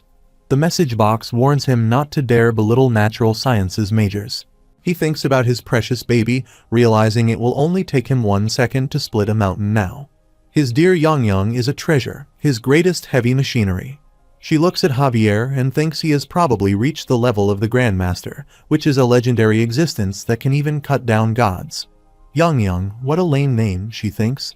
She contemplates a power that can destroy a whole nation on its own. Lloyd Fronterer, a man who could destroy the entire world in just one morning, is now out of his hands. The scene shifts to Queen Alicia Termina Magentano standing in front of her people. She acknowledges that her rash actions caused significant worry and assumes sole responsibility for the consequences. She credits Lloyd for preventing casualties in a massive disaster, although he attempts to dissuade her from mentioning his name through gestures and pleas. She reflects on the irony of the most powerful individual in the world being someone with aspirations of wealth and rural living, as well as an irritating personality. Queen Alicia publicly attributes the successful outcome to Lloyd Fronterer, prompting the gathered crowd to express their joy. In a playful gesture, she teases him by sticking out her tongue. After a while, Lloyd Fronterer remarks nice.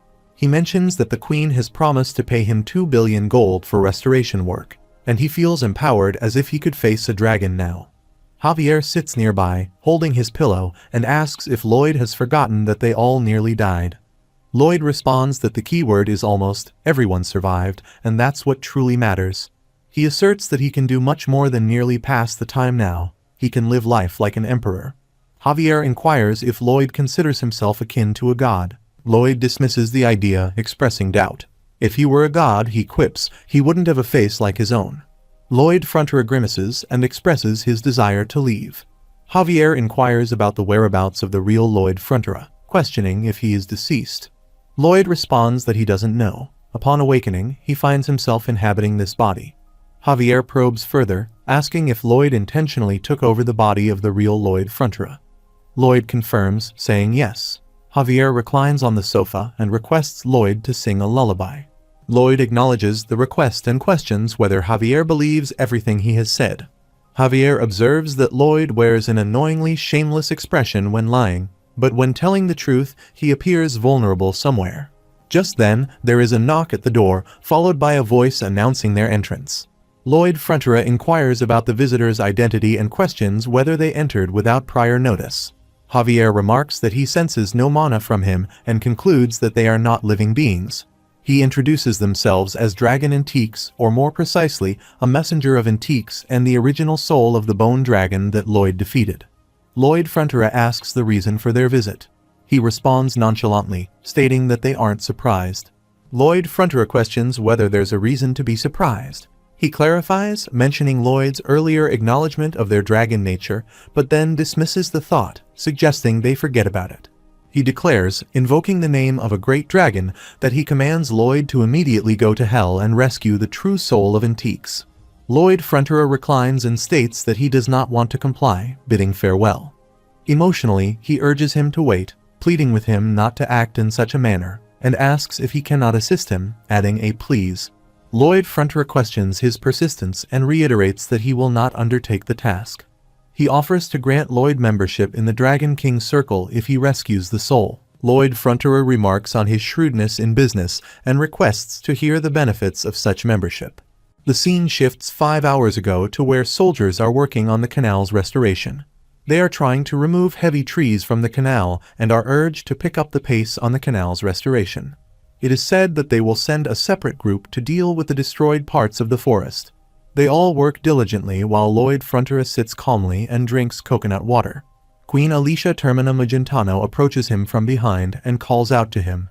He admits he was caught and explains that he was just resting for a little while. She questions why he isn't keeping watch and remarks that a grandmaster like him can't even detect someone coming nearby while drinking something. What a messed up situation. He quickly bows in front of her as she states he's a supervisor. It's not his job to move the logs himself. He agrees and says that's correct. He was just collecting his thoughts back there. She asks why he said he was caught. He attempts to say something while she instructs his soldier to leave them alone, and he agrees and walks away. She beckons him to come closer, stating she has something to tell him but needs to whisper. She attempts to use her blast powers, but she finds herself unable to do so and begins to tremble. She acknowledges the sensational feeling but quickly dismisses it, realizing that if she were to become his enemy, her kingdom would be destroyed. She can't simply slap his buttocks just because she's the queen. However, she realizes it looks so tempting for a spanking that she does it without realizing it. Lloyd Frontera addresses her as Her Highness, expressing his willingness to accept any punishment if he has done something wrong. Javier chimes in, stating he would gladly accept having his buttocks hit, knowing he was a pervert. He retorts that he's not a jerk, that was just an idiomatic expression, she shouldn't put words in his mouth. The message window notifies him that a natural science student is using an idiomatic expression. He reflects that natural science students know things like that too.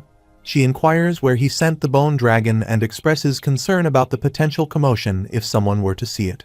He reassures her that he has already considered that and orders her to hide in a faraway land where no humans visit. She remarks that it listens to him like a dog and points out that he has a grandmaster and a bone dragon, asking if he's not aware that he has the strongest forces in the world within his county. He responds that he understands her concerns, addresses her as Her Highness, and states that power is necessary to maintain peace and stability. He states that he would be crazy to try and use them for himself, emphasizing that he's simply someone under her care and will forever be a citizen of hers.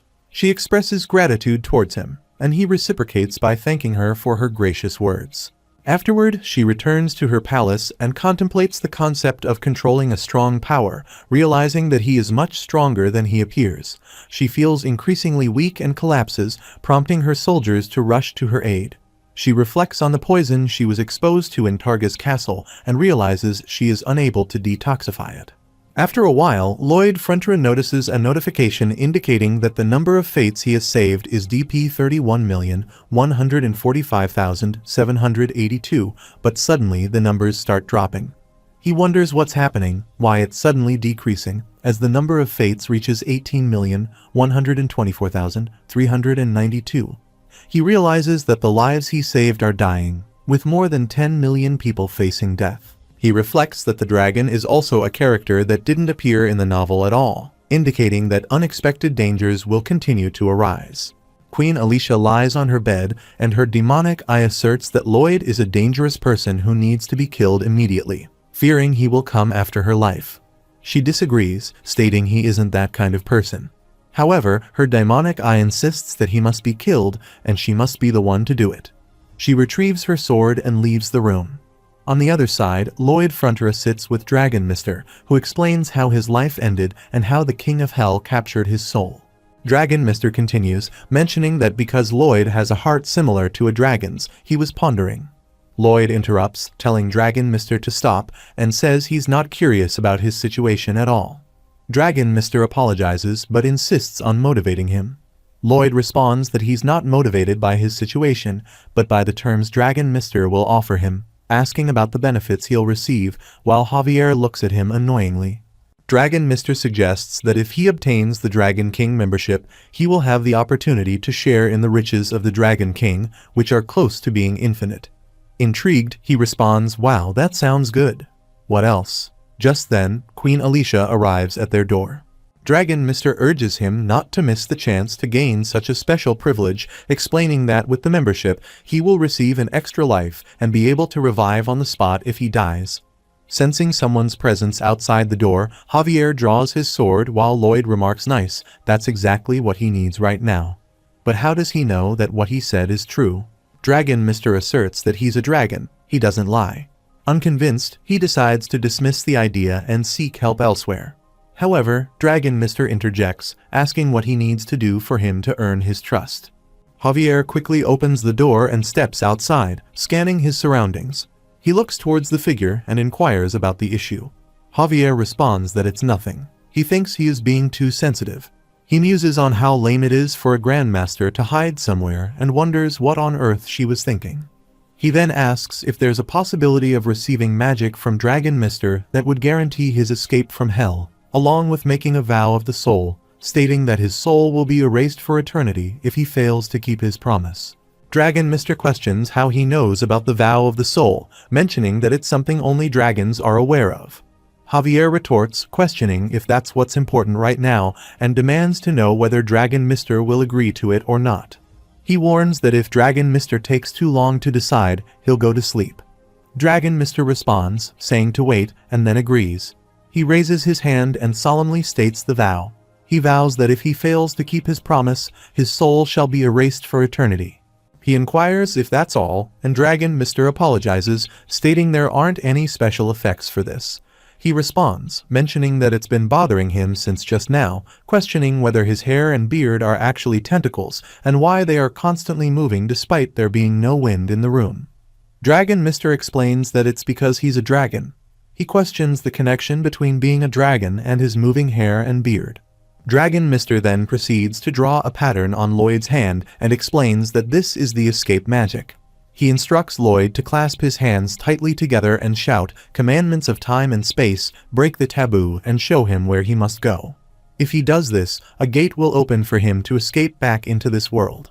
Dragon Mister adds that the incantation might not sound too powerful, but if he thinks of someone who knows him, a gate will open in the vicinity of that person. He becomes excited, closes his hand, and exclaims, "Great, okay then." He asks if they will head to hell to get him that extra life and suggests to Javier that he let go while Dragon Mister opens a portal. Javier expresses concern, stating that it's hell, and suggests they should consider his opinion on this. He looks at him in confusion and tells him that he needs to go wherever he tells him to. He jumps into the portal and says, "Let's go." Javier thinks to himself that he doesn't believe he's being paid enough for this job and also jumps into the portal. At that moment, all of Hell's alarms begin to alert every demon, and Hellkairos also receives a warning notification. He thinks to himself that a human has dared to infiltrate Hell, and the demons already know what happened between that human and the Hell Knight, and they all have the same thought. Wow, the great singer of Hell is here to host a concert. A baby soul is scared and emerges from a hole, spotting some demons walking nearby. One of them remarks, "Well, and it looks like they have an escaped soul." They capture the baby soul and inquire how he dares attempt to defy their rule and flee. The demon threatens to chew him up and marinate him in sauce for a day to turn him into sweet and sour pork. Baby Soul, frightened, hopes someone will save him. Lloyd Frontura arrives and tries to communicate with them, but they ignore him. He then shouts, demanding they answer his question. The baby soul looks at him, finding him terrifying. The demon comments that even if Lloyd Frontura is a great singer, he's merely a human, just as Lloyd Frontura hits him with his shovel, causing the demon to fall asleep. The other demon confronts him, questioning how he could suddenly strike his friend out of nowhere, noting his friend's crooked chin, and demands an apology. Javier asks him if he is worried about his friend right now, noting what a kind-hearted demon he seems to be. The demon retorts, asking what he even knows about him, instructing him to stop talking nonsense and asserting that he's truly cold-hearted and evil. Javier refuses, insisting that he is indeed a kind-hearted demon and speculating that his mother must have raised him with lots of love. Javier suggests that his mother might have told him something along the lines of becoming a good demon who cares for those around him. He imagines she must have hugged him daily, affirming that he is a lovely child who loves others. The demon begins to shiver and becomes emotional. Javier suggests that her words must have been like a blessing to him, endlessly boosting his self-confidence, and that he must have grown to be such a kind-hearted demon by learning from his good mother. He cries and refuses, while Javier again asks if this is what his mother said to him when he got angry, emphasizing that the feeling he has is also a part of him, so he should be sure to protect those emotions. He refuses and says his mom didn't do that, while Javier expresses hope that he'll be nice to his mother. Meanwhile, Lloyd Frontura looks at them, and the demon shouts to take them back right now, calling him mean. Lloyd tells Javier that he went a little overboard there, to which Javier replies, asking what he means. Lloyd remarks that Javier is super talented at tearing a demon apart, but even so, there are certain boundaries he shouldn't cross. The demon asks what just happened, and Javier attacks him as well with his shovel, throwing him away. The other demon approaches Javier, hugs him, and cries profusely. Lloyd Frontura again runs to attack him, while the demon cries and says his mom said she was glad he was born, and she said that he was her happiness. The demon says to ask him anything he wants, and he'll answer everything, then sits in front of him. Lloyd Frontura remarks that it's great. It looks like he's finally ready to answer. The demon responds that Lloyd never gave him a chance to answer though. Lloyd Frontura asks if he would have answered if he hadn't beaten him up, while the other demon continues to hug Javier.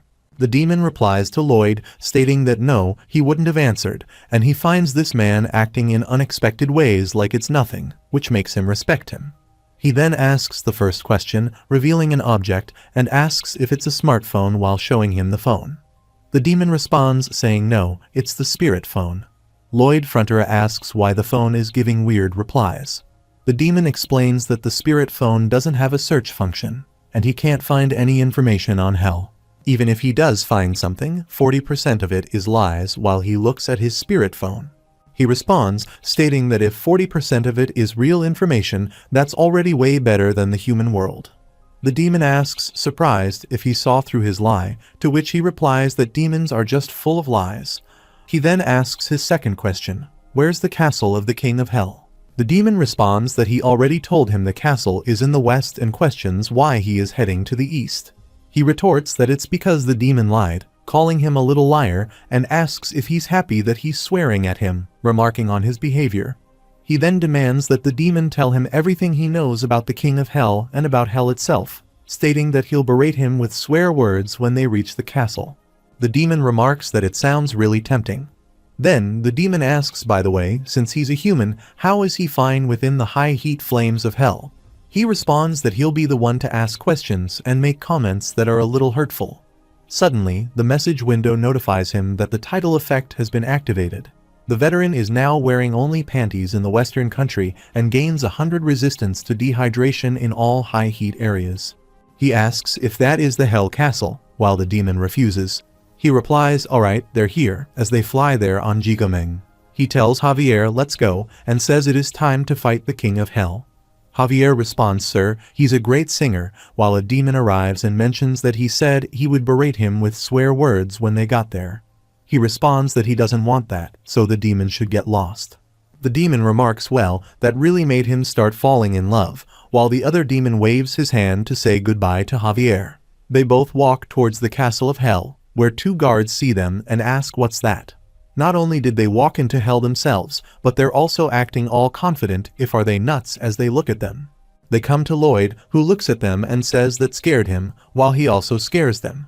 They all run and sit, turning their faces toward the walls. He laughs and remarks that hell is such an easy place, while Javier also chimes in, advising them to be careful as they don't know what might appear. The guard captain of the King of Hell introduces himself as Heliximus, the guard captain of the King of Hell's office and the 2nd Brigade's general. Lloyd Fronterer questions how dare he stand in the way of his mission, and Javier attacks him repeatedly. He comments, "Wow, what a series of careful beatings," and opens the door where Helcaros sits at his table, writing something. He thinks to himself that he knew it, that it wasn't a dream. He ponders what he briefly saw within the flames and is now certain. Lloyd Fronterer enters and states that he, a human, pays his respects to the King of Hell, bowing in front of him. Helcaros asks why he has come now of all times, instructing him not to disturb him as he's busy. Lloyd responds that he wants to get off work, and Helcaros stops writing, asking why he's stating the obvious, questioning if he can help him achieve it. Lloyd Fronterer considers some of the things he learned through the Spirit Phone, 670,000 years, and thinks that is the number of years that the King of Hell has worked without a single break. He reflects on how the previous King of Hell worked for 35 billion years without a break, fell into depression, and took his own life. He believes that the current King of Hell also knows that he'll end up following the same path as his predecessor. Helcaros asks how he will allow him to live a life where he can clock off on time. He responds that it's his business secret. Helcaros asks if he dares to negotiate with the King of Hell and says he knows he is crazy, but this is going a little overboard. He replies, please feel free to execute him now if he dislikes him, adding that then he can continue to work for the next 35 billion years. Meanwhile, he considers that there's no guarantee that Javier will be able to protect him here, especially against the King of Hell, a being that possesses an unfathomable amount of power. He believes there's one piece of information that he's counting on.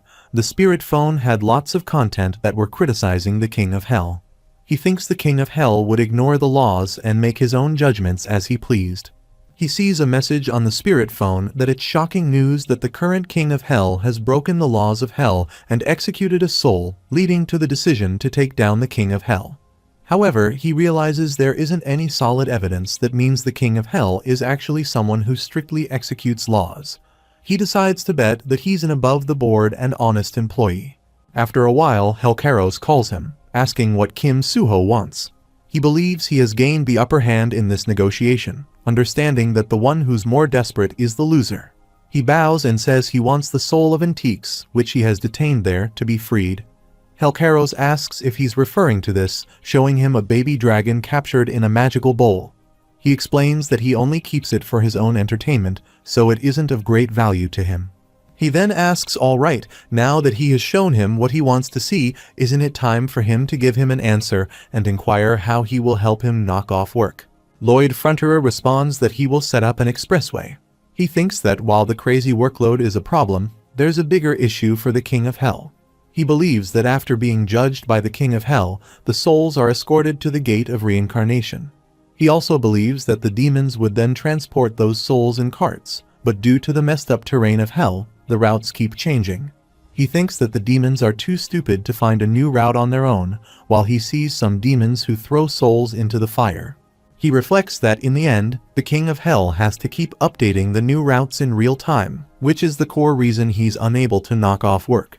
He believes that if they build an expressway to transport those souls, then the King of Hell's workload can be reduced exponentially. He thinks that just by handing over Antiques, he'll be able to knock off work and enjoy a sweet and relaxing time. Helcaros says he'll write up the contract and proceed with his idea. He thinks, nice, Dragon King membership, here he comes, and Helcaros says he has used up a full minute just to talk to him. Helcaros explains that if the reincarnation of microorganisms and bacteria is delayed, it could cause a great extinction of all living things. Helcaros mentions that he doesn't have the time to plan manpower and material supplies for him and states that demons who want to work are already transporting souls.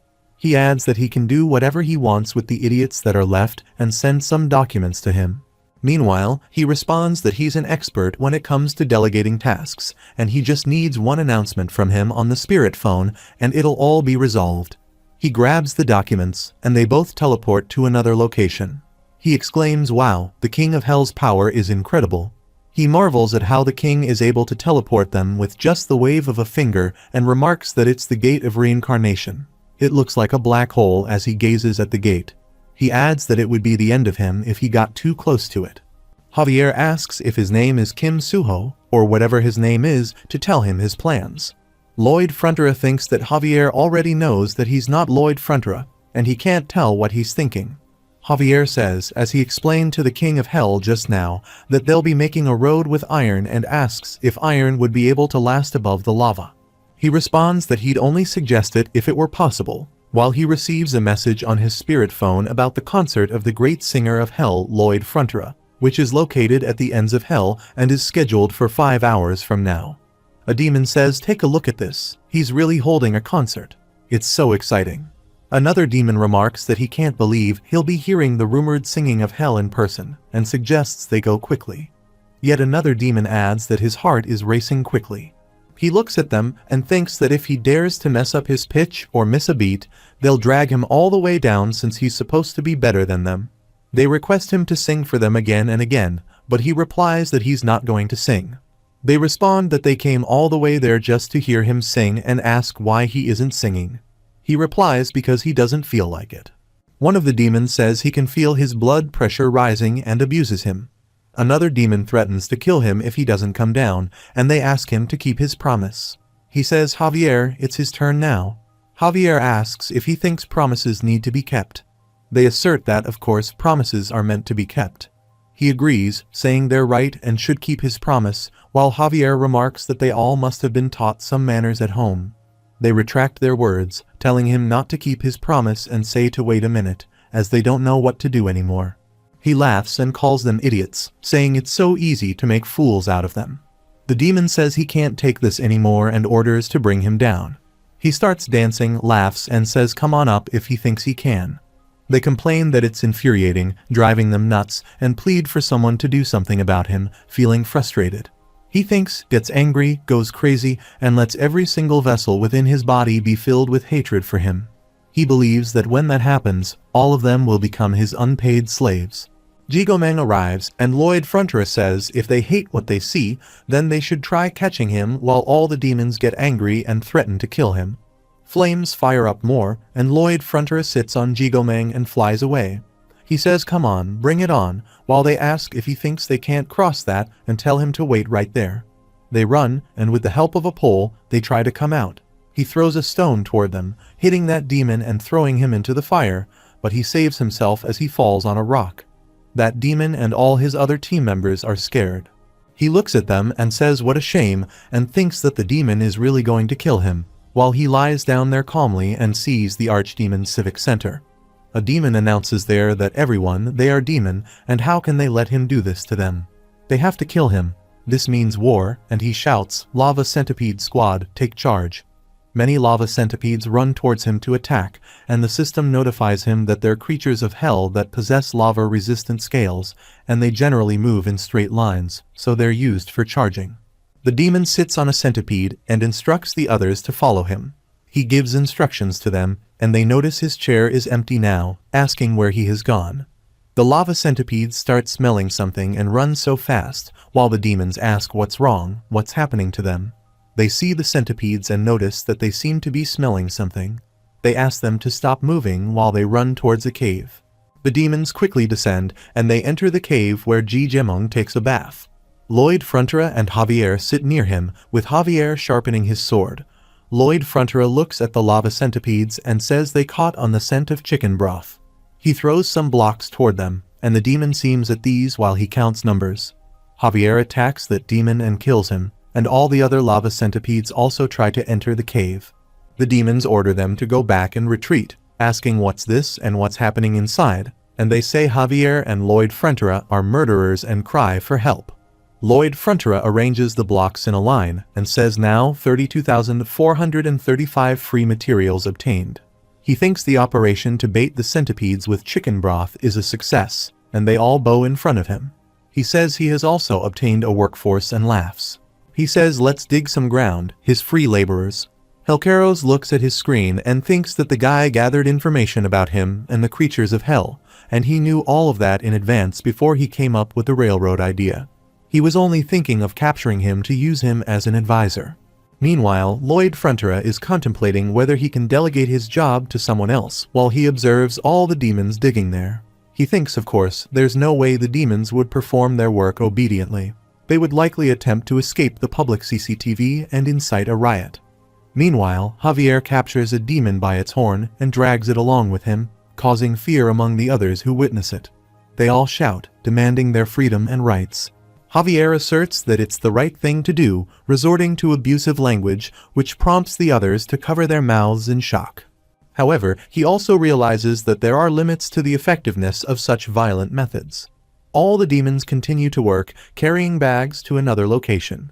One of them struggles with a heavy bag and falls down, prompting another demon to inquire if he is all right. Lloyd Frontera arrives and extends a hand to the fallen demon, saying, "Here, take his hand." The demon accepts the gesture, but Lloyd crushes his hand, causing the demon to scream in pain. He approaches him, telling him to get up quickly and work, advising him not to act weak, noting that he can clearly see all his muscles. He mentions that he only helped that guy for 5 seconds before slacking off. Grasping his horns, he insists that he wants him to carry 5 times what he's currently carrying. The demons begin to cry and hug each other, declaring him a villain, trash, and the most terrible person in the world.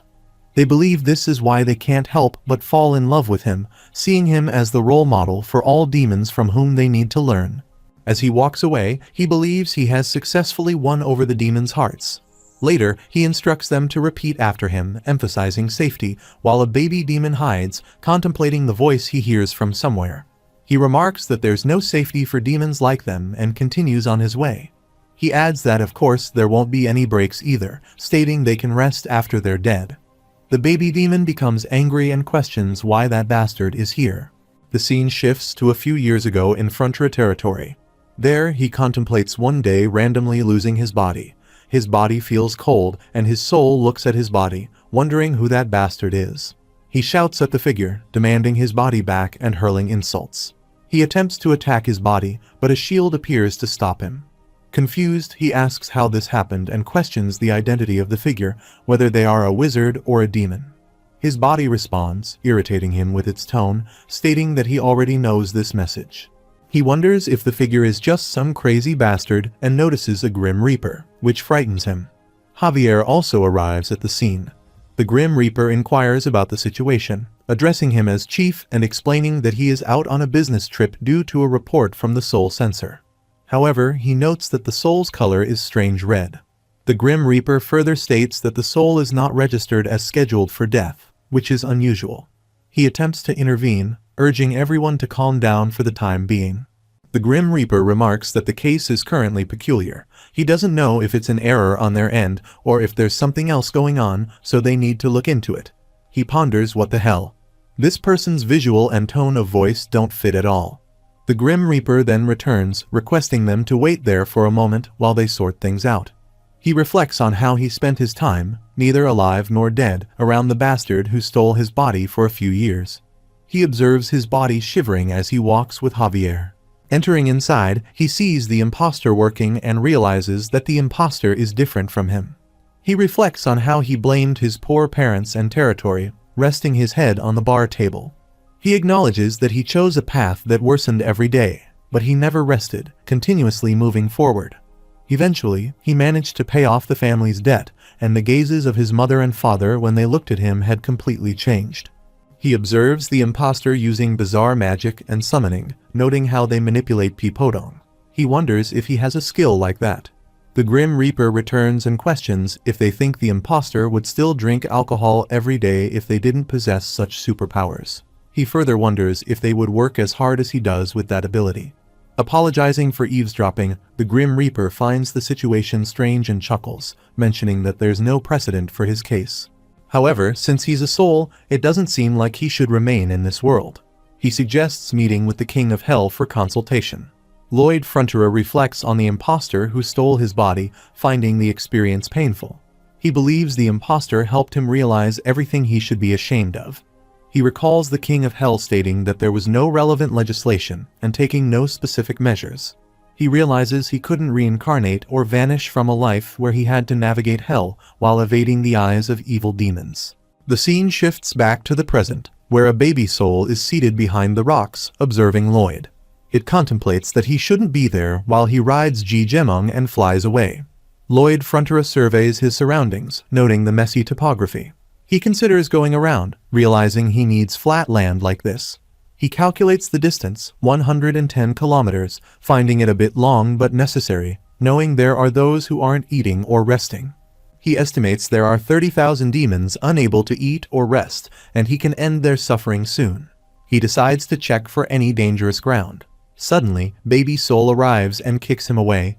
Lloyd Frontera, startled, demands to know who the intruder is, but he is interrupted as the Baby Soul strikes him again, causing him to cough. He is abused, and Hamming arrives, creating a barrier around the baby's soul, who demands to be let go. Bangul joins them, and Hamming throws Baby Soul toward Bangul. Lloyd Frontera, puzzled, inquires about the newcomer while Bangul brings Baby Soul before him, privately thinking he's rather unsightly. As Lloyd sits nearby, he requests a moment and, upon closer inspection, recognizes him, questioning if he is Lloyd Frontera. Baby Soul confirms he is indeed Lloyd Frontera, the one whose body he stole, realizing he was in hell. Lloyd Frontera asks how he ended up in hell so quickly after stealing his body, expressing surprise that he didn't take responsibility. This triggers an emotional response from the Baby Soul, who mentions his mother and father finally accepting him and laments their sadness, urging him to return. Lloyd Frontera attempts to calm him down and offer an explanation. The Baby Soul, enraged, rejects the notion of calming down, hurling abuse, and receiving a punch from Hamming. He remarks that now he's finally prepared to listen and suggests resolving everything through conversation. The Baby Soul, still under attack, questions the concept of conversation, accusing him of being a gangster, a body thief, and a beastly figure. Bangul captures him, and Hamming continues to beat him. He explains that he didn't arrive there by dying, but rather made a contract with the King of Hell to undertake construction work. He emphasizes that he didn't intend to take over his body. It was a surprise to find himself in it upon awakening. The Baby Soul challenges his identity, asking who he really is. He responds that he is a shy young man named Kim So-hoo who studied civil engineering in South Korea. He asks if Baby Soul believes him, stating he can't provide any further information.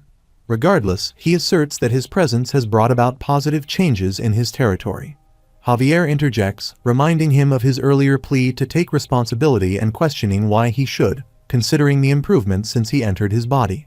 He expresses gratitude but admits he can't express it himself. As he ponders, he senses Kim So-hoo's presence and realizes he's communicating with the true young master, Lloyd.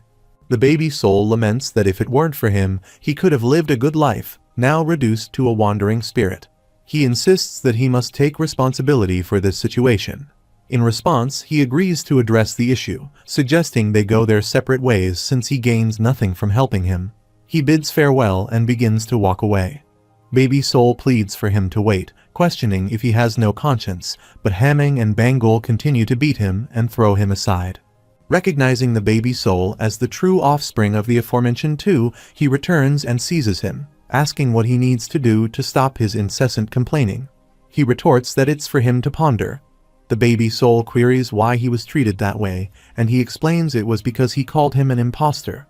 Baby Soul argues that it was the truth. He counters that in Korea, one gets punished for speaking the truth and advises him to remain silent until the construction is completed, promising to assist him afterward. Meanwhile, Baby Soul demands to know who gave permission to imprison him, but he silences him and tucks him into his pocket, instructing him to remain quiet. He contemplates the ambitious construction project spanning 110 kilometers, eager to complete it swiftly to quiet the Baby Soul's protests.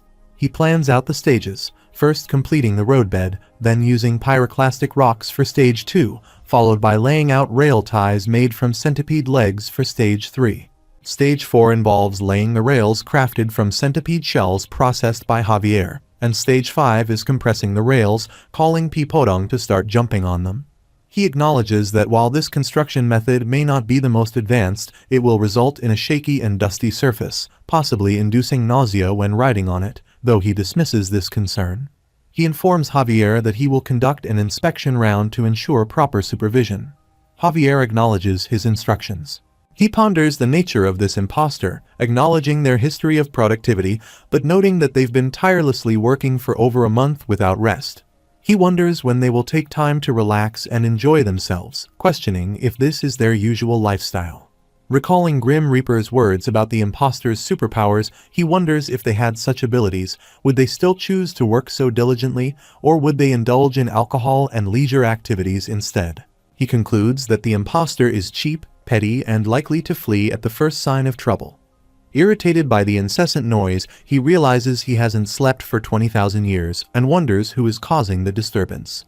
Unable to tolerate it any longer, he triggers a volcanic eruption, causing Dunkleoz to emerge and demand that the noise cease so he can sleep. He becomes scared and wonders why something always appears when working on construction. Dunkleoz expresses frustration, stating he tried to tolerate it, but this is too much, questioning if that's what's causing all the commotion. The demons scatter and warn others, shouting that it's Dunkleoz and advising them to run away.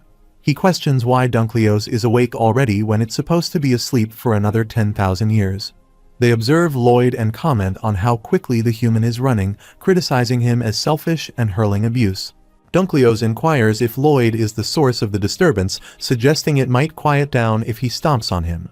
However, Lloyd swiftly evades the attack.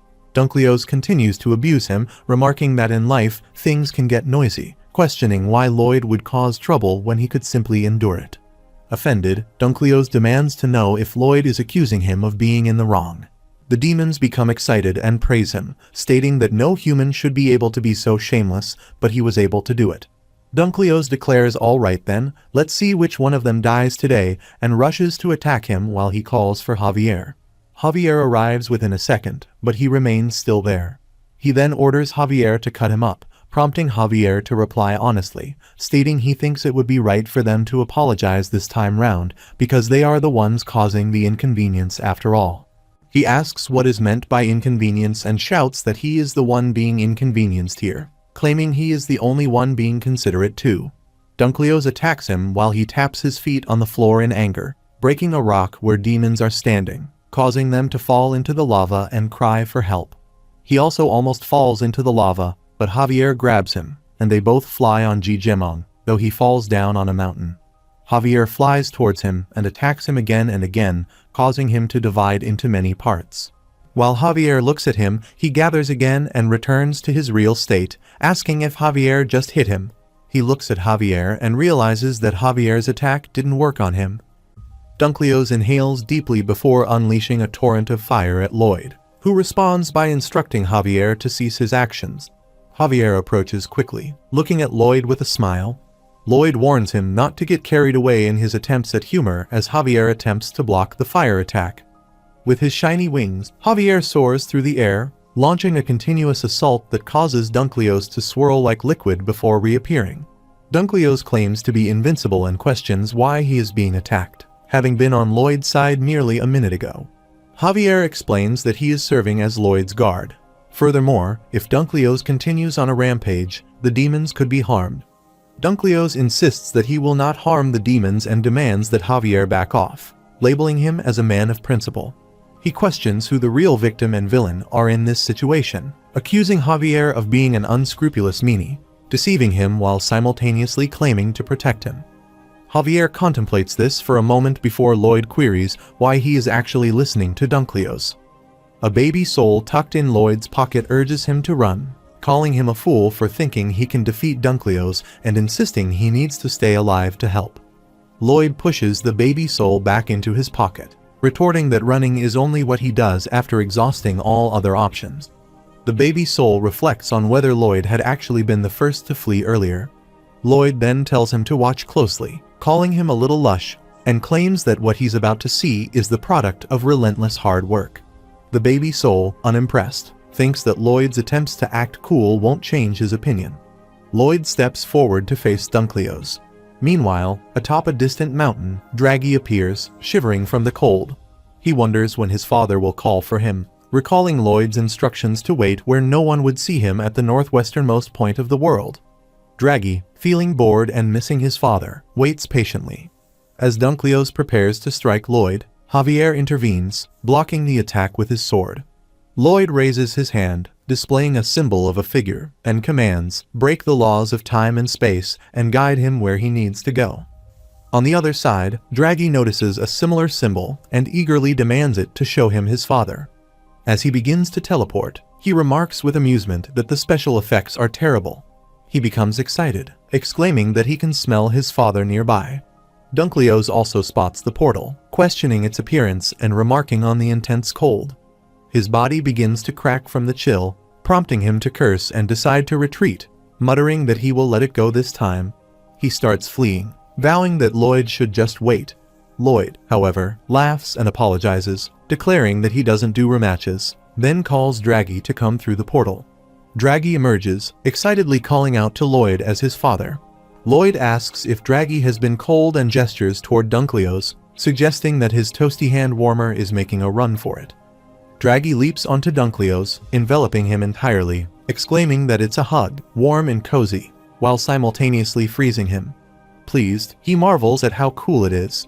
Watching this, Lloyd instructs Draghi to step back, then shatters Dunkleoz's frozen body with his shovel. The demons observe this and realize that Dunkleoz, the mightiest being in hell, has fallen. He has truly been defeated by Lloyd. Lloyd tells the baby soul in his pocket to watch closely, saying that this is the result of unwavering hard work. Peeking out, the baby soul reflects on his own life and wonders what he has to show for it. Reluctantly, he admits to himself that Lloyd is indeed an extraordinary individual. Dunkleoz rises once again, declaring himself the immortal Dunkleoz with a roar. This time, however, he has shrunk to a tiny creature. He warns Lloyd to just wait. Given 1,000,000 years, he will grow enormous and crush him. Lloyd laughs, pointing out that by then, he will already be long dead, and asks what Dunkleoz plans to do about that. Enraged, Dunkleoz hurls insults at Lloyd, who only laughs harder. Lloyd then taunts him further, inviting him to fight if he is truly angry, calling him Peanut as he sits down beside him. Terrified, Dunkleoz scurries away. The baby soul in Lloyd's pocket watches him leave and reconsiders, thinking that perhaps Lloyd isn't so impressive after all. He's just human garbage. Lloyd remains seated when a system notification informs him that he has received a new title, Can't Feel His Hands or Toes. Another notification reports that all areas of hell are now below 32 degrees Fahrenheit, with the title's active period lasting 120 years. The title grants 6 CP, bringing his total CP to 1142. The system assures him that he will no longer suffer from hypothermia in the freezing cold. As Lloyd reads through all the system windows, he muses that having this power can't hurt. He supposes he no longer needs to worry about feeling hot or cold. When he turns, he finds all the demons kneeling before him. Curious, he asks what they want. One of the demons responds that he is the biggest human scumbag in the entire world, which they admire immensely, and this has led them to serve him. The demon goes on to say that, beyond mere admiration, they now respect him as hell's greatest singer and the one who defeated the mighty Dunkleoz.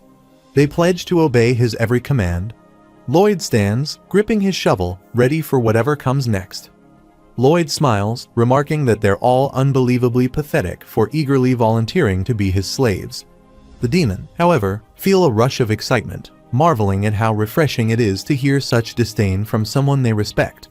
Just as Lloyd prepares to leave, one of the demons calls out to him, addressing him as Master Singer and mentioning a problem. Lloyd sighs in irritation, asking what it is this time. The demon gestures toward Draghi's portal, explaining that the frigid air blowing from it is causing discomfort for all living creatures in hell and could even harm the local ecosystem. He suggests that the portal should probably be closed. Lloyd, baffled, asks if that's indeed the portal, wondering aloud what cold air the demon is referring to as he shakes his head. He questions what wind is and where it's supposedly coming from. The demon insists that he's talking about the freezing cold wind that everyone saw him unleash, pointing out that Lloyd's own clothes are currently fluttering in the breeze as they speak. Lloyd turns dismissively, saying he knows nothing about that and orders the demons to get moving, calling them useless slaves as he walks away. One of the demons thinks that Lloyd has completely brushed them off. It's his fault, yet he's pretending nothing happened, with no intention of closing the portal. Despite this, the demon marvels at how they can't help but love such an audacious human. When Lloyd finally closes the portal, they all feel a wave of relief and joy. With the demon's unwavering loyalty secured, Lloyd contemplates beginning the final phase of construction, glancing at his hand. The baby soul in his pocket looks up at him, wondering if he plans to dive right back into construction without sparing a thought for helping him. Reaching a lava flow, Lloyd remarks that if they can cross through here, they'll cut construction time by 2 days. Suddenly, Draggy appears, surprising Lloyd, who quickly instructs him to handle the lava. Draggy uses his cold attack to solidify the lava, leaving Bangol, Baibong, Henning, and Peapodong in stunned silence. Lloyd directs Draggy to lay down the roadbed and fetch some rocks, which Draggy promptly does. Then Lloyd tells him to bore through a nearby mountain. Once Draggy completes the task, Lloyd praises him, patting him affectionately. The others watch this display with irritation as Peapodong spits something out in annoyance. Meanwhile, Draggy, exhausted, sits at the edge of a mountain to take a break. Peapodong calls out to him, mocking his smugness over doing a bit of work and reminding him that experience is what truly matters here as they all close in around Draggy, who lies down beside them. The group jumps onto Draggy, who nods happily as they all slide across his icy back, thoroughly enjoying themselves. Draggy flies high, carrying them as they cheer, and they excitedly declare that Draggy is now officially part of Peapodong's crew. Together, they soar through various parts of hell, laughing and having a grand time. Watching this, Lloyd remarks that Draggy seems to be quite sociable. The baby soul pops out of Lloyd's pocket, accusing him of pulling a fast one. Lloyd, puzzled, asks what he means. The baby soul shouts in frustration, reminding Lloyd that he promised to help him but has done nothing except focus on his construction project, insinuating that Lloyd might be planning to abandon him. Lloyd sits down nearby, casually asking what the creature would do if he were planning to leave. The baby soul yelps, his eyes stinging from Lloyd's proximity, and demands that he move his face away. Lloyd smirks, saying this is his mug, the very face that causes the ladies to line up, though mostly to run out the door as quickly as they can. The baby soul retorts that they say a person's face reflects their soul, and if that's true, then Lloyd's face must be truly terrifying. They both lean in, staring into each other's eyes, only to pull back in mutual disgust, each muttering that they can't stand the other. Lloyd sighs, saying that as the baby soul can surely see, he's incredibly busy right now. Besides, he doesn't even know how to help him, so he's not sure why the baby soul is suddenly pressing him about it. The baby soul yells, reminding him that it's Lloyd's responsibility to figure it out. He accuses Lloyd of ruining his life, his family, and even his estate, taking everything from him. Lloyd winces at the creature's loud voice, growing more irritated. Calmly, Lloyd responds that he doesn't actually owe him anything and adds that, if not for him, the baby soul would have succumbed to alcohol poisoning long ago. He continues, saying that the creature's father, mother, and brother, Julian, were all fated to die, and that he saved them all. He points out that instead of complaining, he should be hearing gratitude.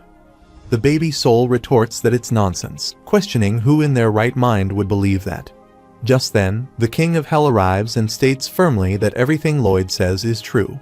He continues, addressing Lloyd directly, proclaiming that he has never been the source of anyone's happiness and was fated to be a worthless, pathetic soul.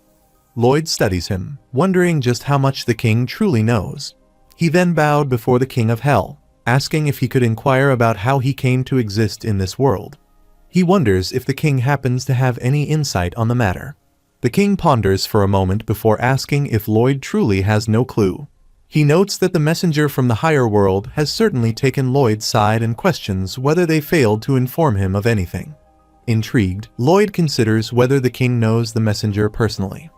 Lloyd reflects on the higher world, recalling when he had given Javier his mana. The messenger had mentioned it in connection to the higher world. The King of Hell interrupts him, stating that he did not come to discuss that topic. He notes that once the railroad is completed, Lloyd will likely have plenty of free time as he observes the demons working diligently on the project. The king acknowledges that thanks to this effort, he can also spare some time and has been watching the construction closely. He comments that track maintenance does not appear particularly challenging. However, he expresses concern about the train cars, mentioning that it will take some time to dismantle one and study it. He admits to feeling tired from work and suggests that if he could devise some sort of manual for their maintenance, it would be beneficial. Upon hearing this, Lloyd suddenly has an idea and smirks. He bows before the king and assures him that he will indeed prepare a service manual for everything. The King of Hell regards him with interest, asking what Lloyd desires in return. Lloyd responds that he wants access to the reincarnation portal, but only if it comes with transfer rights. The baby soul stares at Lloyd in surprise as the King of Hell assures him that there are no restrictions on the portal rights. Lloyd is free to give them away as he pleases, even to that red smurf. Hearing this, the baby soul becomes emotional, clutching Lloyd's leg. Lloyd looks down and asks if he's finally happy, calling him a bothersome kid. Meanwhile, demons are struggling to push a rail, exhausted from the heavy work. One of them groans, complaining about how difficult the task is. Lloyd approaches him, remarking that he looks a bit pale and asking why he isn't taking a break. The demon, surprised, asks if he may actually take a break, to which Lloyd replies with a smirk, of course, calling him a worthless cog before promptly kicking him out of the rail. The other demons watch in shock as Lloyd says that if anyone else is feeling tired, they should raise their hand. He will gladly make things easier for them.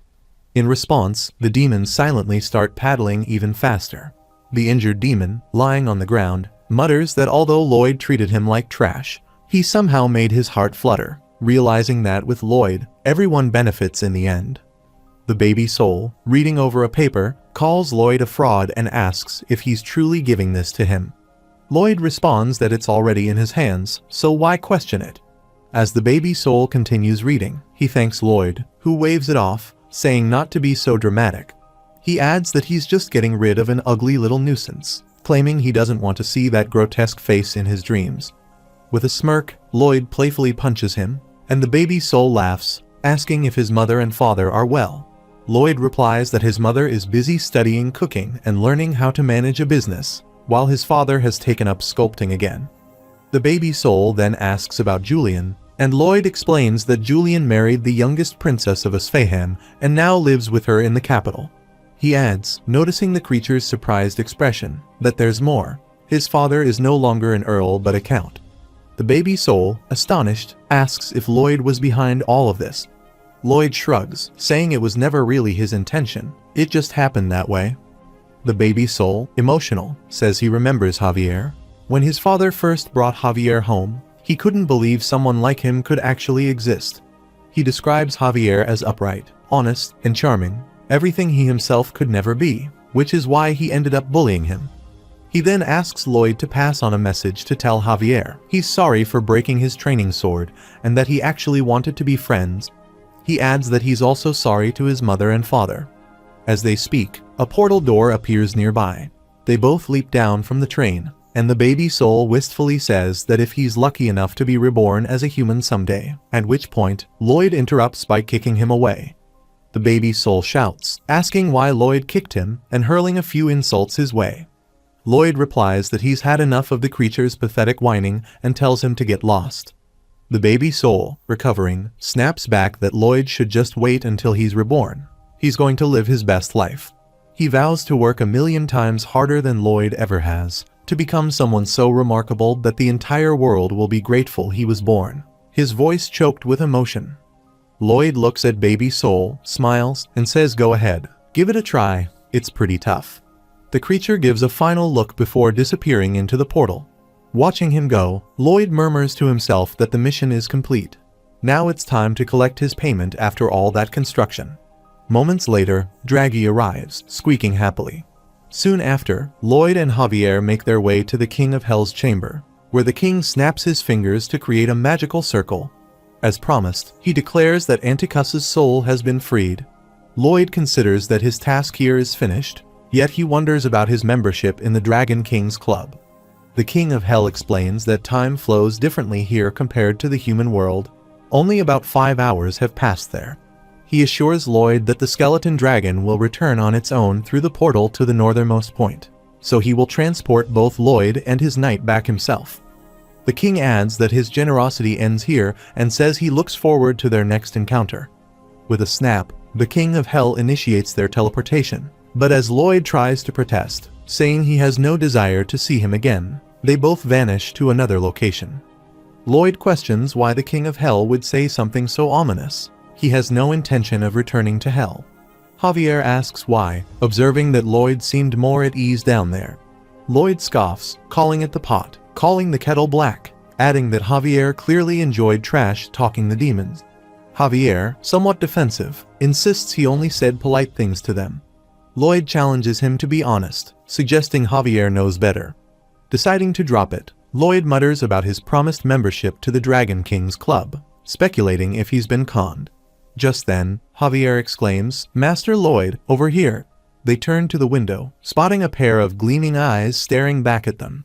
A massive black creature looms closer, and they stare in shock as Lloyd asks in disbelief what on earth that monstrous figure could be. Lloyd tries to calm himself, wondering what this creature could be. If it's the Dragon King, he thinks, it would make sense since dragons can shape-shift. However, something feels off, and he questions if this really could be the Dragon King. The black creature growls at them, then suddenly transforms into a cat-like figure and mews Kolong. Lloyd is baffled and wonders why the creature would choose such a strange form. The cat repeats, "Kolong, Kolong," further confusing him.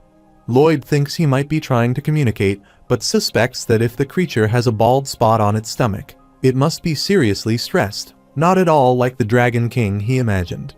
Just then, Pipodong arrives and starts conversing with a little cat, which again chirps, "Kolong." Lloyd, sensing a potential breakthrough, asks Pipodong if he can understand the creature. What did he say? Did he mention why he's here? Pipodong states that he is speaking another language, so he does not understand when Lloyd asks why he appears to be having a great conversation. Cat again exclaims "Kolong, Kolong" while wiggling, and Lloyd inquires if he wants them to climb onto his back. Cat repeats "Kolong, Kolong," and Lloyd asks if he has, by chance, been sent by the Dragon King. Cat nods his head with a smiling face, leading Lloyd to think that the dragon has indeed kept his end of the bargain, providing him with a bonus life and an enormous fortune. Here it comes. As Cat flies away, Lloyd and Javier climb onto his back. Lloyd reflects on how fast Cat is flying. It feels like a casual stroll in the park for this balding lion. At this speed, he will become uglier than he has ever been before. He then thinks, wait, hold on, that means... He turns to Javier, who calmly enjoys the ride. Lloyd asks him why he looks so handsome at that moment, questioning what kind of face he possesses. Javier replies that if Lloyd does not know, good-looking people look fabulous no matter what. It is the law of immutability. Lloyd counters that is not what that law means, expressing his frustration by stating that this situation is rigged. They arrive at the Magentano Kingdom in the Gaefel region, where they walk down a long hallway. Lloyd reflects that just down there lies the true Knight of Blood and Iron, the strongest being to ever exist, the Dragon King. They reach the edge of a mountain and are astonished to see a vast amount of treasure, prompting Lloyd to feel surprised and greedy as he exclaims that they are freaking loaded. Javier questions whether it is not surprising that such a place exists below ground, to which Lloyd responds that he means, why not? He notices someone sitting among the hoard of treasure and declares that there he is. They approach him, and Lloyd addresses him as the Great Dragon King, who irritably glances at them and complains that his hand has fallen asleep. The Dragon King then lies down on his couch and exhales, while Lloyd thinks he just saw him glance their way. It is evident that someone is standing before him, seeking an endorsement from his club. Lloyd observes that the Dragon King ignores them and returns to sleep, easily identifying him as the lazy, couch potato type. He considers that the Dragon King is strong and filthy rich, allowing him to do whatever he pleases. The Dragon King closes his eyes and enjoys his sleep as Lloyd sits near him, fanning him with a large leaf. The Dragon King opens his eyes and wonders what is happening. All those who have come seeking membership until now have been extraordinarily powerful human beings. He recalls when some guards arrived and shouted that while he may be the Dragon King, it was unacceptable for him to be so rude. He thinks that is why those proud individuals often become riled up when he does not give them his full attention. Yet here is this man fanning him, and he wonders if Lloyd is trying to ingratiate himself. As Lloyd wipes the sweat from his brow, the Dragon King realizes that no, he truly is trying his best to fan him happily. The Dragon King appreciates this gesture as a token of gratitude, while Lloyd continues to use the leaf as a fan. The Dragon King thinks he will sleep very, very well and drifts off into a sound sleep. Lloyd laughs and declares that stage 1 of his plan is a success. Now it is time for the next stage. Javier advises him that it would be wise to refrain from doing anything rash, sensing that the Dragon King is as strong as the King of Hell. As Lloyd walks away, he grabs a golden glass and pours some water from a nearby pool into it. Javier asks what on earth he is doing. Lloyd laughs and replies that he is fetching water for the Dragon King when he wakes up. He reflects that a being who disrespects others while wielding money and power, showing no concern for how it affects others, is someone he is willing to risk his life to get close to. Lloyd takes a drink of the water while Javier observes him, realizing that he is being serious. Lloyd begins wearing rings and a crown when Javier asks why he is doing this. He replies that he dares to appear before such a great and wealthy man. He claims that to breathe the same air as him is a privilege, arguing that all they poor people do is waste good air and produce carbon dioxide, which is not right when one sits on a couch.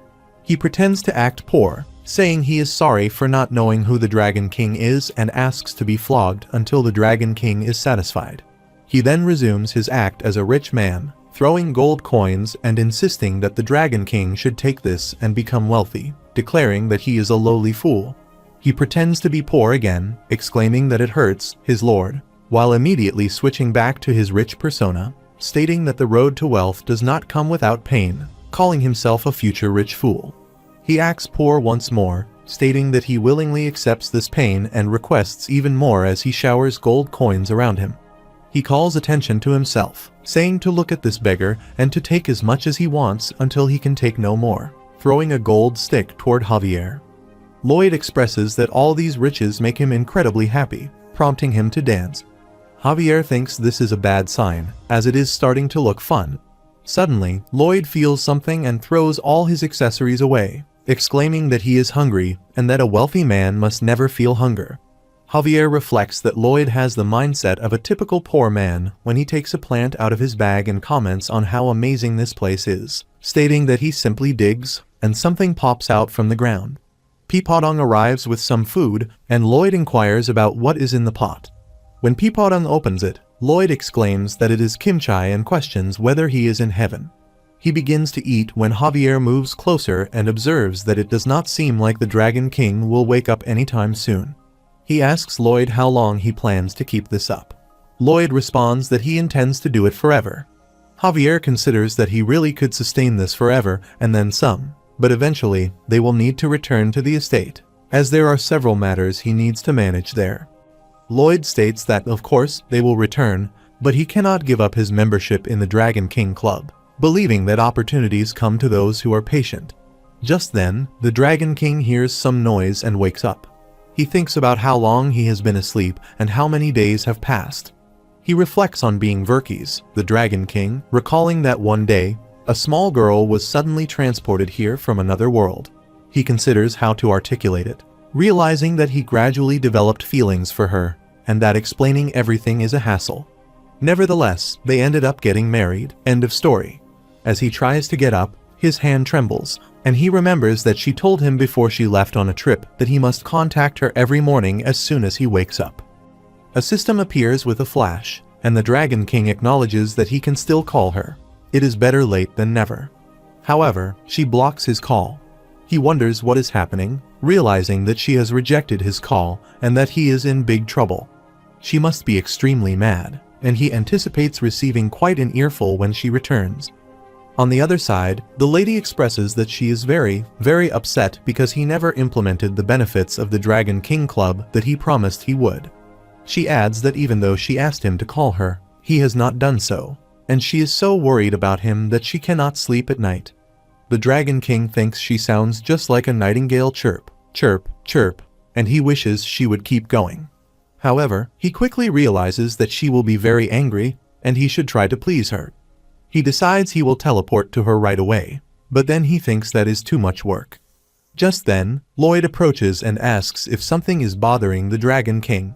The Dragon King opens his eyes and responds that Lloyd scared him, questioning whether he is some monster from hell as Lloyd bows in front of him. In the background, lava bursts forth, but Lloyd does not pay attention to it. He addresses the Dragon King, expressing that it seems something is bothering him and offering his assistance. The Dragon King responds with surprise, noting that Lloyd appears super obsessed and that he almost killed him just now. Lloyd replies that the Dragon King made him expend energy unnecessarily by alarming him and causing him to jump, stating that this must be a crime punishable by death. The Dragon King thinks he really likes this guy. How does he know him so well? Meanwhile, Lloyd reflects that this is a secret sales tactic, considering what makes the product he wants to sell attractive, and contemplates his customers' needs. He realizes that these concerns are actually at the bottom of the priority list. What truly matters is whether the customer likes the person selling the item. As the Dragon King looks at him, Lloyd transforms, adopting a cunning expression like a fox, and the Dragon King concedes that he would like to hear what is on his mind. Lloyd enthusiastically affirms that he will do whatever he can to help him. The Dragon King asks Lloyd if he does not have a girlfriend, and upon seeing his face, comments that there is no way he could have won, and that he has definitely never been married. The Dragon King questions how an unpopular man like Lloyd could understand the problems of a married man. Lloyd responds that while he may be unpopular with women, he was once a child who observed his mother and father at home. He adds that it seems the Dragon King is having trouble with his wife, explaining that whenever his parents fight, he always acts as the mediator. The Dragon King reflects that perhaps he should trust Lloyd just this once, conceding that the girl he means is indeed his wife. Lloyd tells the Dragon King to wait, suggesting that moving his lips and tongue might be too strenuous. He proposes to guess the problem, instructing the Dragon King to respond with either an "uh-huh" or an "uh-uh" as he notices the Dragon King blush. The Dragon King thinks to himself that this guy is really good. He has officially secured second place in his heart. He realizes that he cannot allow the Dragon King to strain his lips by having to explain his situation. He thinks it is time for some profiling, noting that the world's laziest husband has not seen his wife in a whole month. He considers that if this woman is willing to marry a dragon like him, she must be extremely warm-hearted, with no children and plenty of money. Lloyd comments that she must have left home for some reason and observes that Mrs. Dragon King did not ask him to do anything extremely degrading, such as housework. He wonders why a husband would do such a thing in his own home, concluding that she probably only asked him to call her every morning when he woke up for his health. He then inquires whether he forgot to do that, to which the Dragon King responds with an "uh-huh." Lloyd thinks this is remarkable. The Dragon King only has to grunt to provide an answer. Lloyd asks if he is worried about making up for this slip-up, and the Dragon King again responds with an "uh-huh." Lloyd further asks if the Dragon King is wondering what he can say to calm her down, noting that going to see her would be too much work, but he is afraid she will hate him. The Dragon King continues to respond with "uh-huh" for each of Lloyd's comments. Lloyd asserts that all of this can be resolved easily with one simple task as he slides his hand. The Dragon King gets up and asks how, while a cat observes him excitedly, declaring that the Dragon King has sat up, his body at a 15-degree angle. Lloyd raises his hand and explains that it is simple. He should come to lie down in the Frontier Estate, where he will gradually warm Mrs. Dragon King's heart.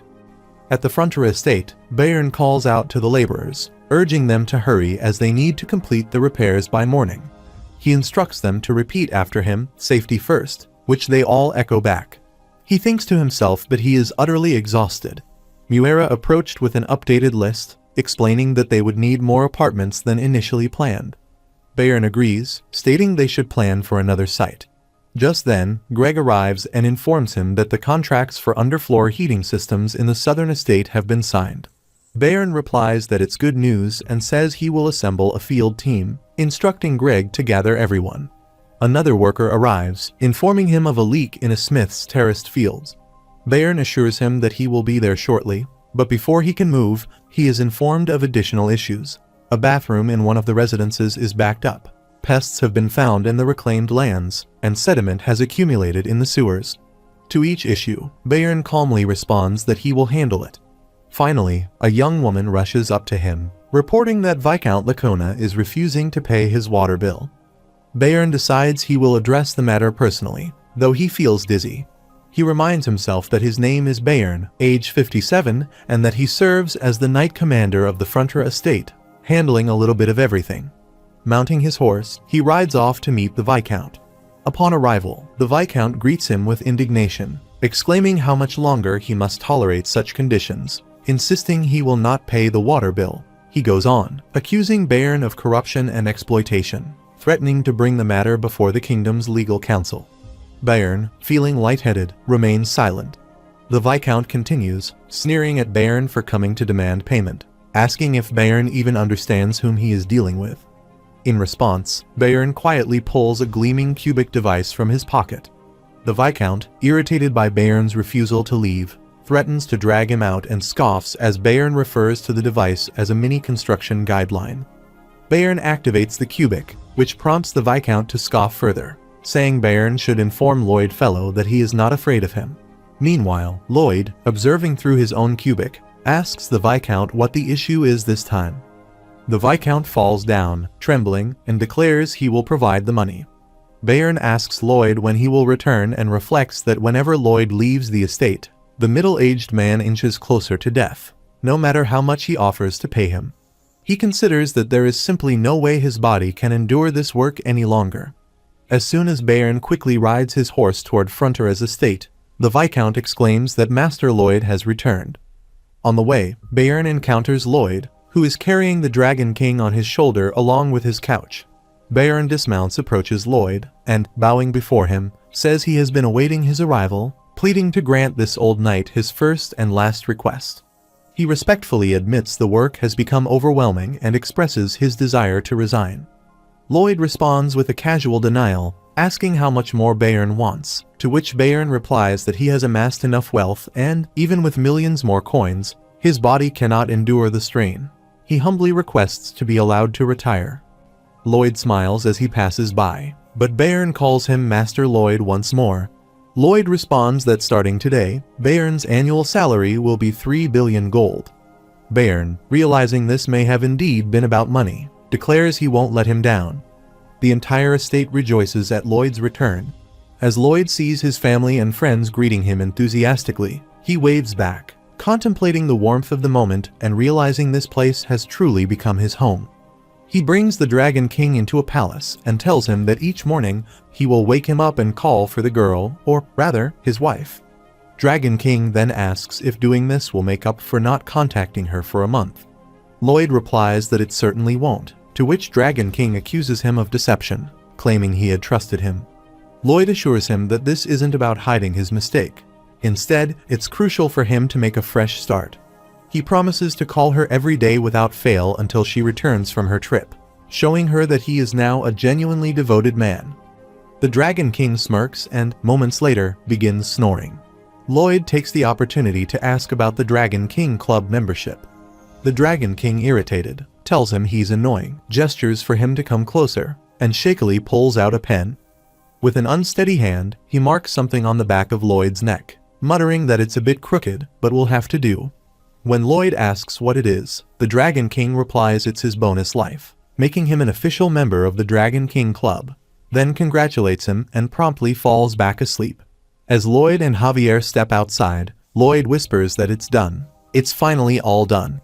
When Javier inquires what he means, Lloyd explains that he is now the richest man on the continent of Laurasia and plans to have Bayern, who is also resting soundly, handle anything that may arise. He notes with satisfaction that his guard knight has ascended to the rank of Grand Master. He has the Dragon King as his patron, and with an extra life granted, he is truly invincible. Lloyd declares that today marks the beginning of his leisurely life, imagining that nothing could possibly interfere with it. Javier then expresses his gratitude, prompting Lloyd to ask why. Javier explains that he recently heard many things in the village. Bayern has sent his 2 children to the capital for their studies, something they could never have afforded before, as they were once too busy struggling for food to even consider education. Javier mentions an official named Greg, who has shown great talent with machines and is now using his free time to create things. Others have taken up drawing, music, and other pursuits. Each has found a dream, whereas, in the estate's days of poverty, everyone had only one dream: to avoid starvation. He calls Lloyd Suho Kim and tells him, who walks beside him, that he has given the people so many dreams. But Lloyd, turning thoughtful, asks what Javier truly thinks of him, revealing his own doubts. He is, after all, a fraud who stole the body of his lord's son. He wonders if Javier has never been suspicious of him. Javier remarks that he is grateful to have come to this world, leaving Lloyd momentarily surprised. Suddenly, they both detect a strange odor, feeling a wave of disgust. At that moment, the system window appears, notifying Lloyd that the number of people he has saved stands at 18,124,392. Observing this, Lloyd thinks to himself that the moment he has been waiting for has arrived, anticipating he will feel better once his DP recovers. However, his relief turns to shock as, right before his eyes, the number begins to drop by 1, then quickly plummets. He stares at the screen in disbelief as, within moments, the count reaches 0. The scene shifts to a celebration festival, where everyone is enjoying themselves. Greg calls out to Javier, noting he does not see Lloyd and asking if he has spotted him. Javier is transported back to a flashback where he asks Lloyd what is wrong. Lloyd replies that he has just remembered something urgent he needs to attend to and instructs Javier not to follow him as he walks away.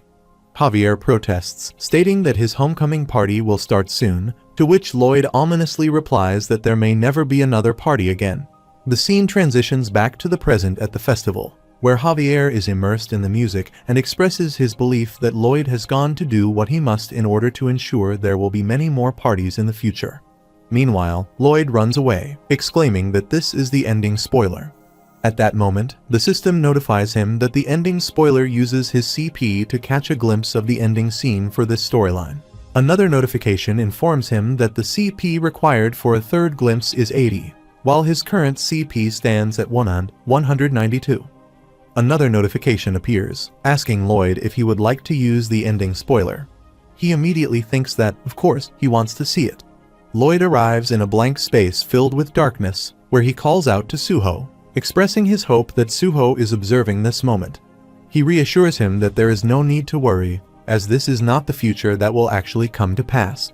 As Suho approaches, Lloyd explains that this scenario is merely one of the bad endings he could face if he foolishly neglects to view the ending spoiler. He emphasizes that if he does not take action after seeing this very ending will indeed occur. He reflects on the day he saw his DP drop to 0, noting that every day that followed was so peaceful, with nothing occurring until, about 3 years later, everything changed. Lloyd recalls a meeting with the Count and Countess, who were enjoying a leisurely horse ride. Meanwhile, at the festival, elves play music while the Count and Countess dance, celebrating the vibrant atmosphere around them. Lloyd recalls that it was an ordinary day. The two had set out for their usual ride when suddenly, Piporong cut across their path, startling them and causing them to stop their horses.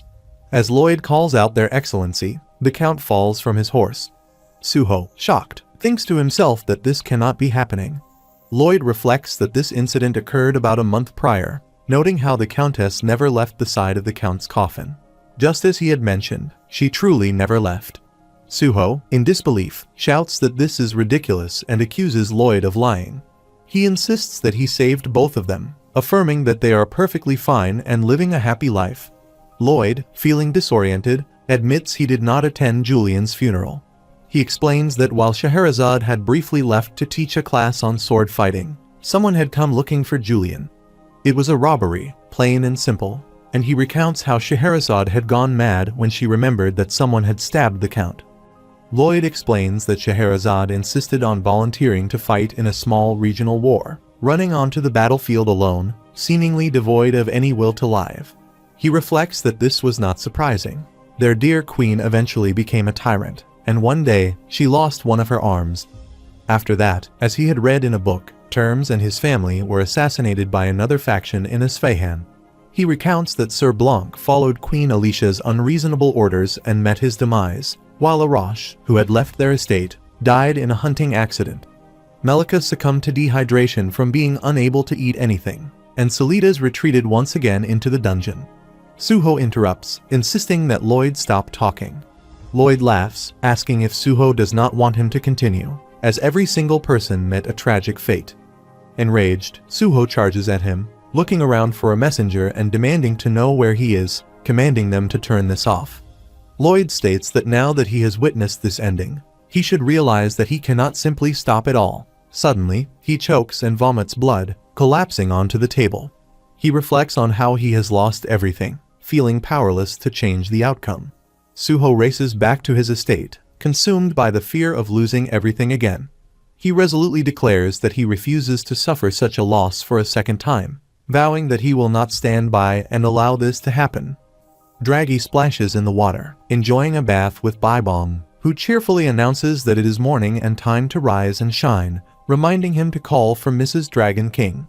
Meanwhile, Lloyd wakes up unexpectedly, startled by a loud noise. Dragon King, still disoriented, asks what that was, claiming he has never heard such a terrible sound in his life.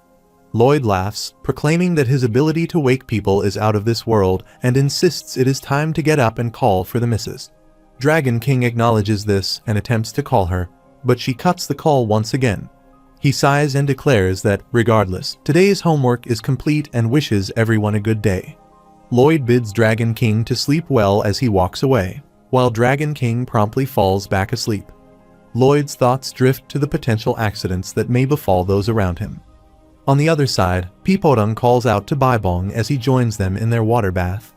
Shortly thereafter, Lloyd returns to Dragon King, contemplating the truth that no matter how hard he tries to prevent calamities before they happen, he cannot stop them. He realizes he needs to find the root cause of such supernatural problems. Perhaps the Dragon King holds the answers he seeks. Dragon King expresses that Mrs. Dragon King is really angry with him, to which Lloyd responds by asking for a moment of his attention. Dragon King replies that this is nice and drifts off to sleep. Lloyd thinks to himself that he knew it. This sleepyhead, who finds even breathing to be a chore, will never answer him. Nevertheless, he reminds himself that he is Suho Kim, the man who tamed the Dragon King and laughed at the thought. He declares that his majesty is actually from another dimension, but Dragon King merely responds that if that is the case, he should go back to sleep. Lloyd insists that he has saved those around him from an unfortunate fate, and Dragon King retorts that this is very nice of him, but it is a shame. Lloyd points out that they are still destined to face that same fate and die. The next day, when Dragon King wakes up, he finds it strange that he should have heard a sound horrifying enough to wake the dead in every dimension by now. He looks over to see Lloyd sitting in a chair in front of him, fast asleep. The Dragon King asks Lloyd what he is doing and why he didn't wake him. Lloyd, with a smile, replies that he forgot, claiming he forgot to wake up for the past 10 days. The Dragon King becomes shocked and starts to sweat, asking for clarification on what Lloyd just said. Lloyd chuckles, assuring him he is just kidding, but adds that it could very well happen if the Dragon King does not listen to his questions in their entirety. The Dragon King retorts that there are limits to how much slack he can cut someone and questions whether Lloyd understands how easy it would be for him to wipe out Lloyd and his entire clan. In response, Lloyd kneels down in front of him and acknowledges that he is well aware of the enormous risk that comes with threatening the Dragon King. He then poses a thought-provoking question. What would the Dragon King risk by not listening to him? Lloyd continues, explaining that while the Dragon King could cut off his arms and legs and burn the village to the ground, he would ultimately have to find someone else to wake him up. He paints a humorous picture of the Dragon King having to get off the sofa, imagining the hassle of going down to the human village and searching for someone who rises at a decent hour. Lloyd describes how his legs grow heavy, and the bottoms of his feet begin to burn, lamenting that he is losing precious sleeping time. The Dragon King tells him to stop. Lloyd responds that he has finally found someone to wake him up, but that fool sleeps in later than he does. Dragon King interjects once more, insisting that Lloyd stop. Lloyd then explains that he will get rid of him and go down to the village again, noting that he checks the village every morning to see if anyone wakes up easily. Dragon King shouts again for him to stop, prompting Lloyd to complain about how much of a pain this is. The Dragon King interjects, saying enough and pleading for Lloyd to make it stop. He acknowledges that he has more to lose than Lloyd does, conceding that Suho Kim has won. Lloyd reflects on this victory and wonders if the fates he has altered are returning to their original course, to which he receives confirmation. Meanwhile, Javier, feeling underappreciated, grabs his sword as he overhears their conversation. The Dragon King explains that this is how fate works. It is like a bowstring. Curious, Lloyd asks what a bowstring is. The Dragon King demonstrates this concept, explaining that no matter how far he pulls the bowstring or tries to manipulate it, it always returns to its original state and resists any changes even more than before. He describes this as the enforced fate phenomenon, likening it to a rule that can never be broken. Lloyd inquires if there is no way to stop it. The Dragon King responds by asking if Lloyd did not understand the meaning of never, asserting that no one can do anything about it. Not him, not the King of Hell, and not even the Archangel. The Dragon King then asks Lloyd if he has ever played a game. Lloyd bows down in front of him and replies affirmatively. The Dragon King continues, stating that even if the game is open world, he still operates within the confines of the game's programming. He explains that this world is also a game within a game. He describes it as a simulation within a simulation, another dimension. Lloyd, however, poses the question of whether there could be a secret option, a way to discover it. The Dragon King responds with a bemused tone, suggesting that he and his entire family may simply be a line of code, and he admits that this does not bother him. Lloyd asserts that because he feels everyone is alive, their existence matters, even if they are merely bits of code. He declares his determination to save everyone. Outside, Javier continues to stand, while the Dragon King marvels at Lloyd's incredible tenacity, referring to him as the Jewel of Truth. Shocked, Lloyd looks at the Dragon King as he explains that it is a legendary gem said to answer any question and may provide the answer Lloyd is seeking, particularly regarding how to counter the enforcement of fate. Lloyd rises and politely asks if he may pose one more question. The Dragon King interjects, urging him not to, revealing that the gem is located in the Mermaid Kingdom and wishing him a nice trip. Lloyd expresses his gratitude, stating that the Skeleton Corps will be in charge of waking him up each morning. He then turns to leave, calling out to Javier and inviting him to accompany him to the Mermaid Kingdom. Lloyd and Javier fly on Jigoming, and Javier asks if it wouldn't have been easier to request the Dragon King to transport them directly to the Mermaid Kingdom. Lloyd lies down and responds that Javier truly lacks common sense.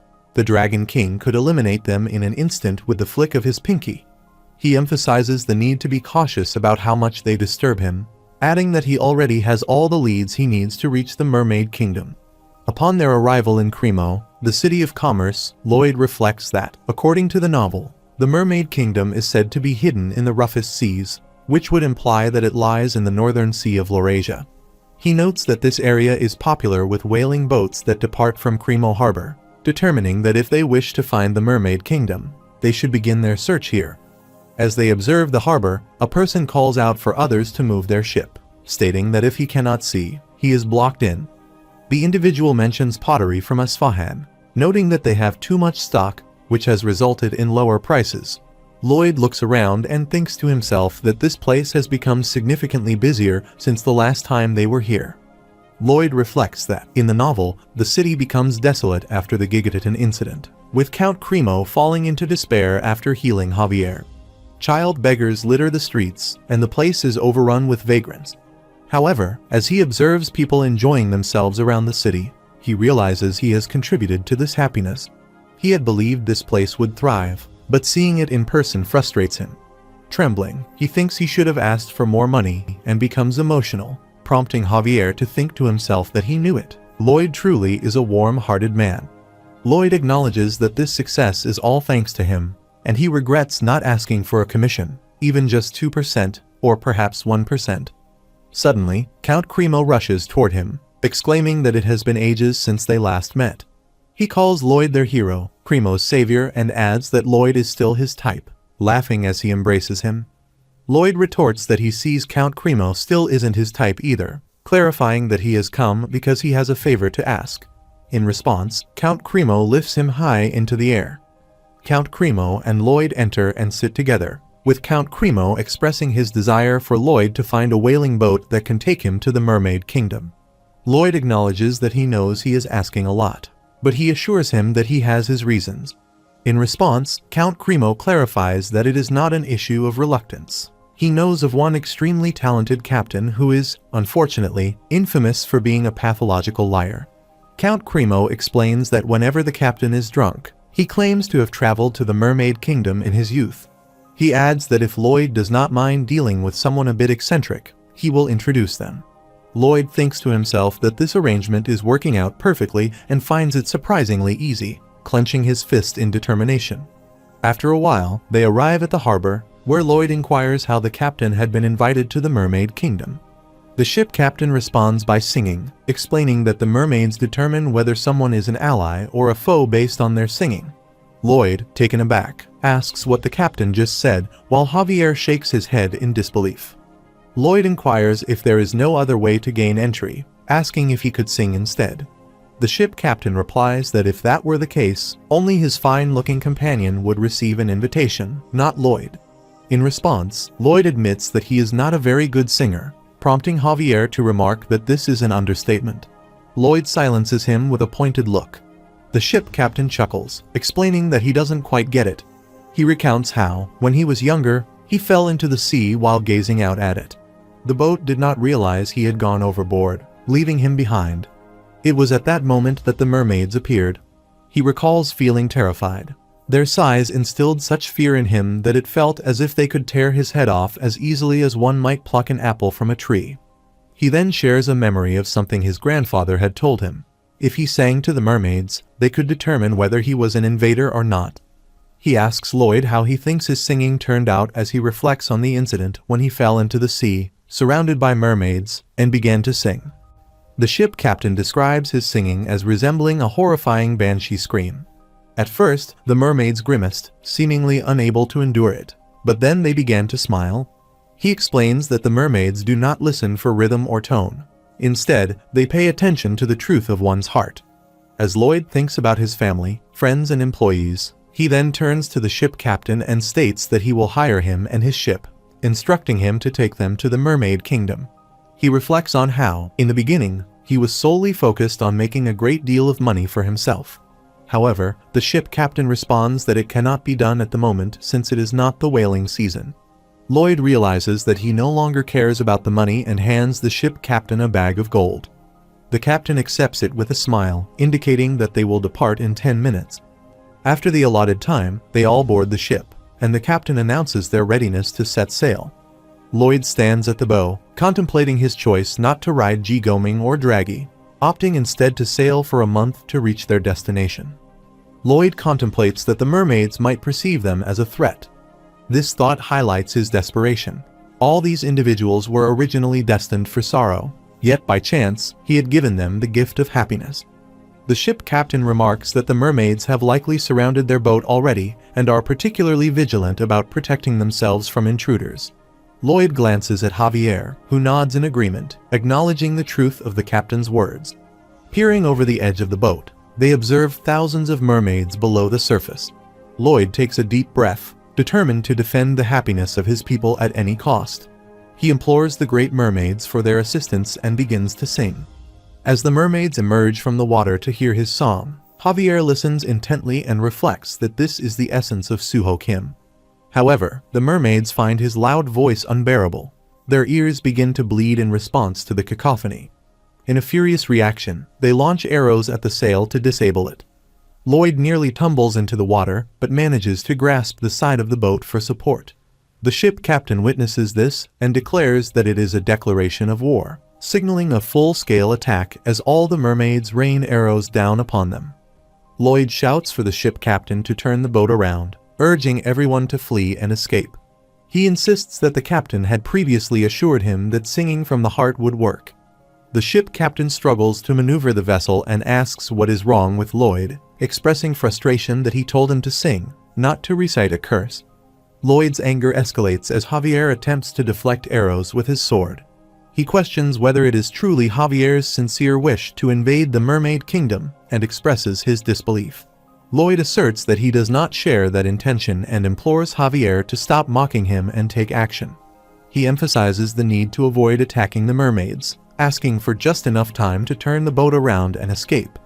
Javier leaps into the air, declaring that such a task is easier said than done, and unfurls his magical wings.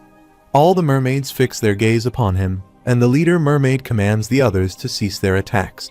She points toward Javier, and, to Lloyd's shock, the mermaids express their admiration by forming hearts with their hands.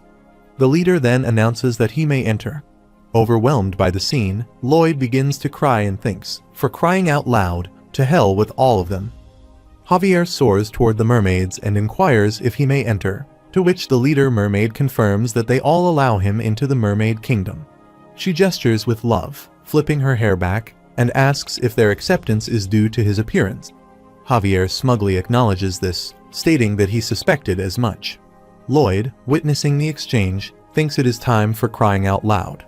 Javier reminds the leader that he has heard their people judge sincerity by one song. The leader mermaid replies that this applies to those who impress them with music. But Javier has captivated them with his looks, so he need not do anything further. She gazes at him and blushes, reinforcing her point. Javier agrees that it makes sense, and Lloyd reflects on his dislike for him, questioning how this insufferable scoundrel became the protagonist of the novel. Javier then approaches Lloyd, explaining that his face has prevented the devastation that his song almost caused. Lloyd concedes and tells Javier to get down here. He then greets the leader mermaid, introducing himself as the knight's employer, Lloyd Frontera. However, she does not respond to him. Lloyd reflects on how quickly the mermaid's attitude has shifted, noting their open disgust toward those they consider unattractive. He decides to overlook this, recognizing the need to win their favor, and expresses his eternal gratitude to the Mermaid Kingdom for their invitation. The leader mermaid responds with annoyance, indicating that she does not mean to him when Javier realizes that he anticipated this outcome. Javier recognizes that Suho Kim always manages to pull off difficult situations, discovering their weaknesses, seizing opportunities, negotiating, and taking control. He then asks the leader mermaid if he may request a favor, to which she replies with indifference, "Why not?" Meanwhile, Lloyd becomes increasingly frustrated, questioning whether the salty sea air is responsible for his dry eyes as he attempts to discreetly wipe away his tears. Javier observes Lloyd's expression and thinks that it signifies he must work hard in life. He silently wishes him good luck, Master Lloyd. The leader mermaid approaches their boat, presenting Javier with a necklace that will allow him to breathe underwater. She explains that it also prevents the effects of water pressure and temperature as she fastens it around his neck. Then, she tosses a second necklace toward Lloyd, who contemplates that regardless of his emotions, he has been invited to the Mermaid Kingdom, making his feelings of sorrow irrelevant. With that, they both leap into the water alongside the mermaids. Lloyd thinks that as long as he can find the Jewel of Truth, he can save his entire estate. They dive deeper into the sea, where they soon notice a bright light illuminating the underwater expanse. Curious about the source of the light at such depths, he quickly swims toward it and is stunned to find a giant octopus. He realizes that while he knows monsters tend to grow larger, this one appears to be the size of a city. Lloyd asks the leader mermaid about the octopus, and she replies that it serves as the protector of their mermaid kingdom, having been with them for a very, very long time. The leader mermaid indicates that the giant octopus is in the palace and informs them that they must greet the Mermaid King. They all enter the palace, where Aliel welcomes both Javier and Lloyd with a playful remark about fair and ugly humans. Javier and Lloyd bow respectfully before Aliel, who introduces herself as the king of the mermaids. Lloyd leans over to Javier and suggests that he should ask Aliel to lend them the Jewel of Truth. Javier retorts that he is only responsible for appearances and that the talking is Lloyd's job. Lloyd protests that he has no speaking rights here. Aliel laughs and reassures him not to worry, calling him Ugly One. She explains that she does not discriminate, stating that even if he has a horrible face like his, she would merely turn her head away when he speaks. Lloyd feels that this definitely amounts to discrimination, and is a particularly ruthless kind at that. He introduces himself, stating that he, Lloyd Frontera, has come seeking the Jewel of Truth and asks if she would kindly lend it to them. Aliel laughs even louder at his request and gives him a strange look, explaining that if the jewel actually existed, she would freely allow him to borrow it. She adds that the Jewel of Truth is merely a story from the ages of myth. Lloyd asks Aliel to clarify her statement, and she responds that the Jewel of Truth is practically a legend. She questions whether he has come all this way, believing it still exists. Lloyd insists that the Dragon King mentioned it was located in the Mermaid Kingdom. Aliel scoffs at the mention of the Dragon King, referring to him as a worthless couch potato whose intelligence matches his appearance. She remarks that he would never explain something properly to someone like Lloyd.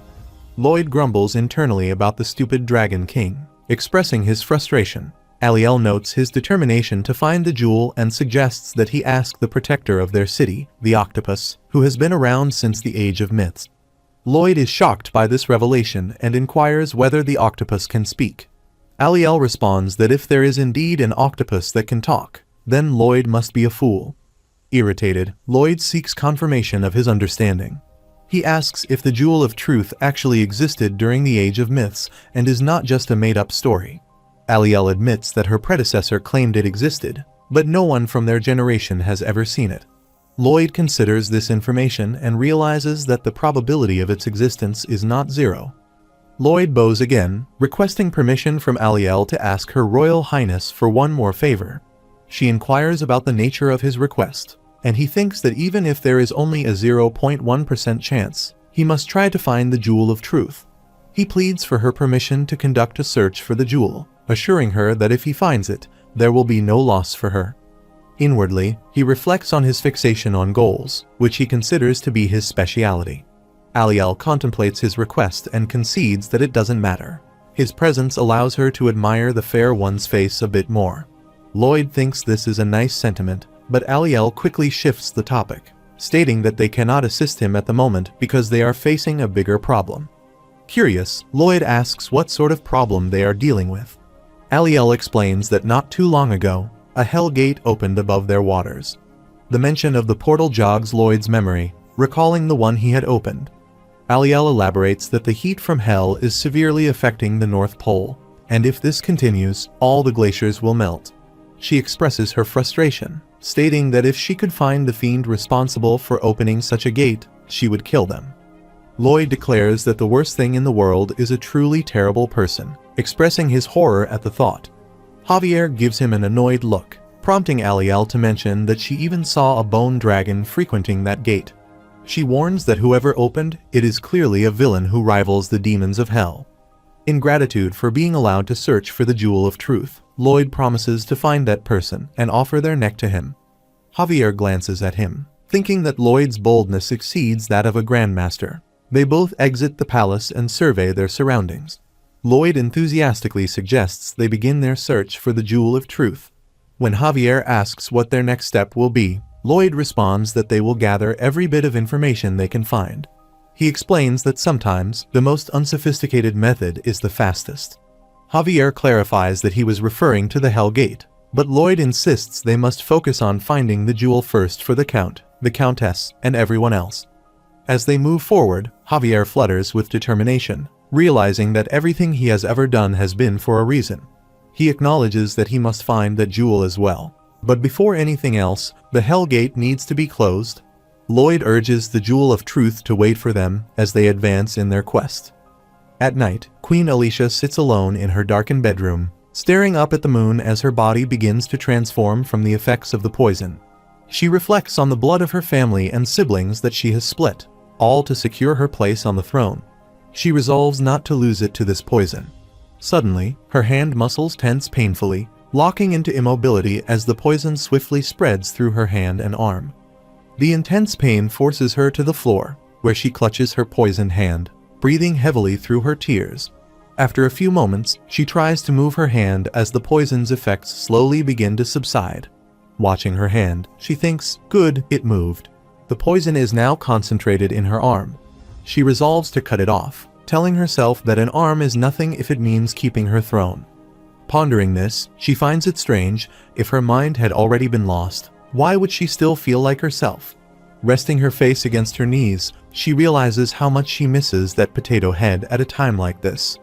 Meanwhile, Lloyd spots a group of mermaids and approaches one, remarking that he senses a strong energy coming from her and asking if she believes in the Jewel of Truth.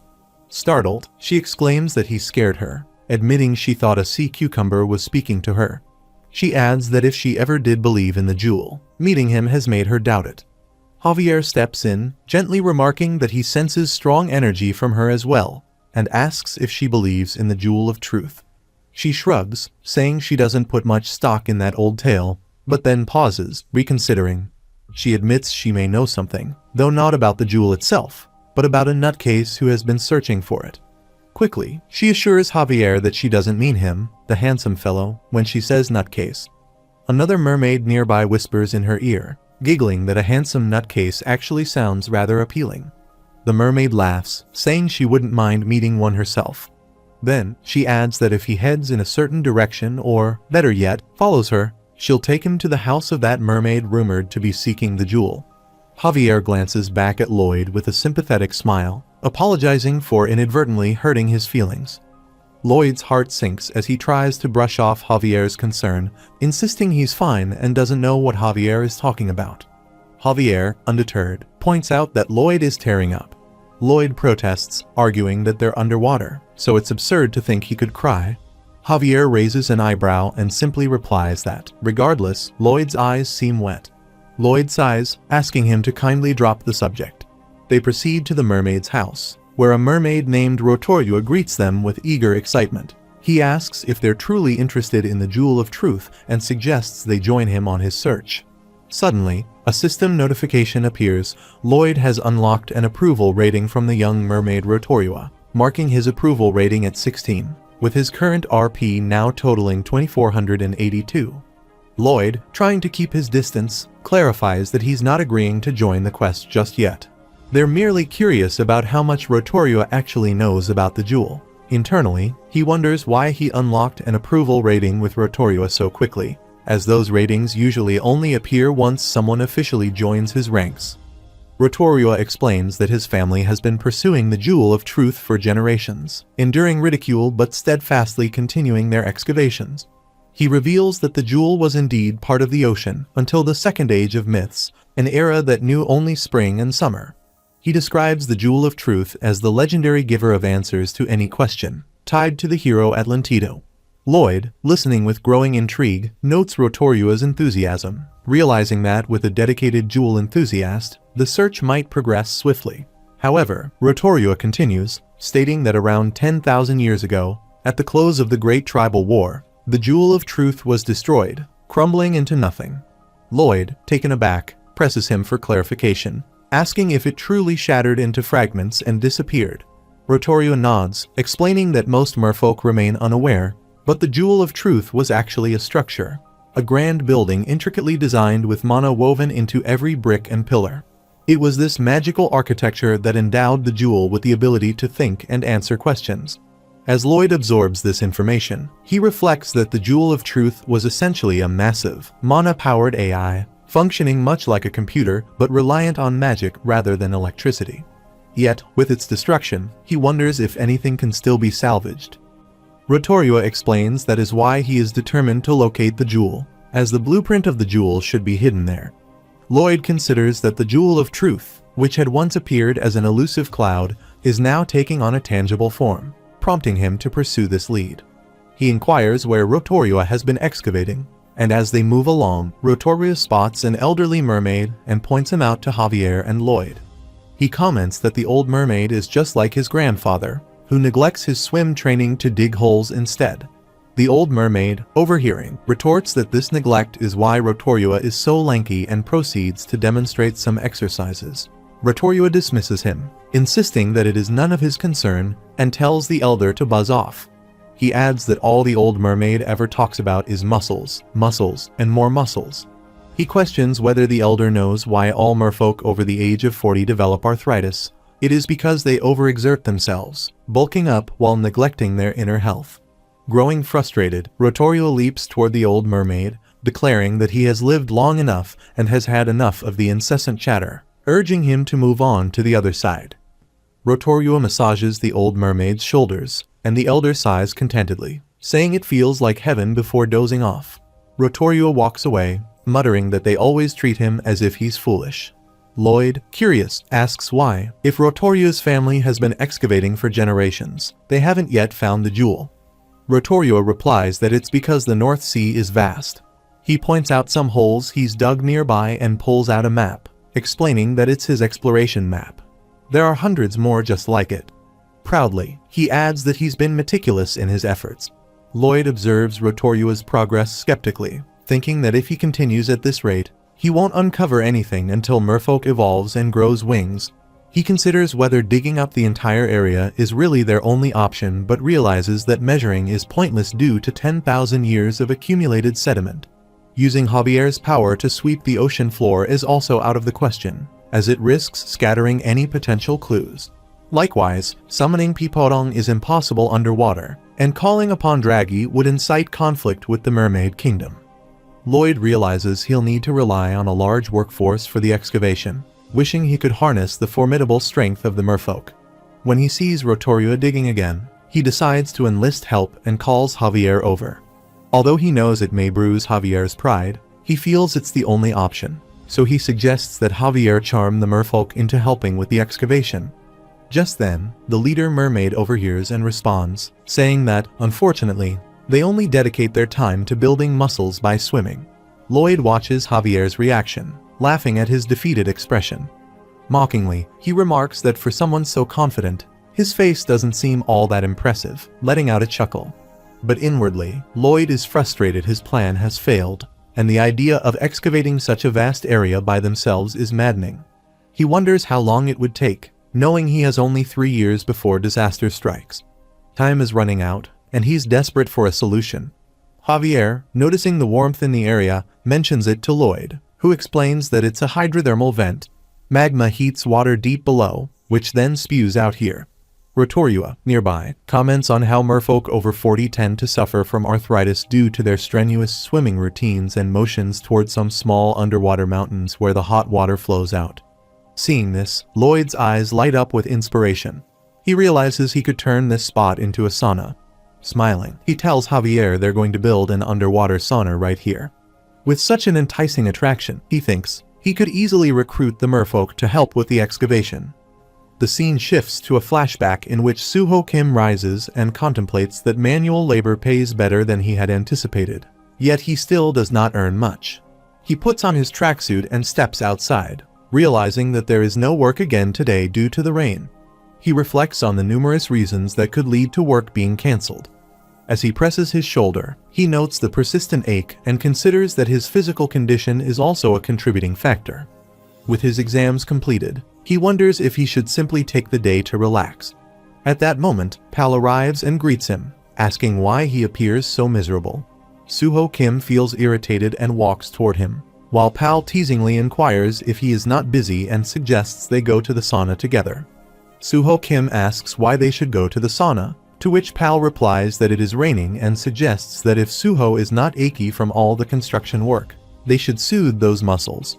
Suho Kim responds that he does not have money for the sauna, prompting Pal to smirk and say he knows Suho is broke.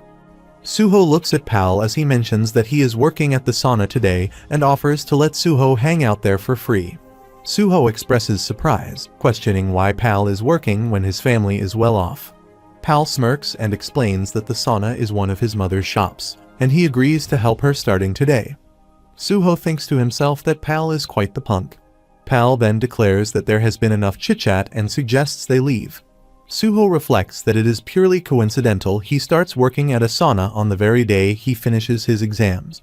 Pal reminds him that his shoulder is getting wet and positions his umbrella over Suho's head. Suho muses that by sheer dumb luck, he finds himself here at the time he usually departs for work, pondering if he is being foolish. Pal suddenly says to wait, and if Suho cannot even afford an umbrella, he should take this one on his way home, laughing as he hands it over. Suho thinks that Pal is an angel as they arrive at the sauna, enjoying a bath and eating boiled eggs with juice together. Suho thinks that the sauna is a heavenly place, soothing every stiff muscle and tendon. He relishes the invigorating feeling of improved blood circulation as if he has become one with the flow of the mysterious universe, feeling like a star in the galaxy. The scene shifts back to Lloyd and Javier as they walk into the Mermaid Kingdom. Lloyd observes that there is plenty of demand, noting the numerous merfolk with achy joints and throbbing muscles. He reasons that it is no wonder they suffer from these ailments, given how much they swim in the intense water pressure of the deep sea. Lloyd has meticulously planned everything from start to finish and intends to call it the Great Mermaid Hall when he considers capturing some mermaids in a net.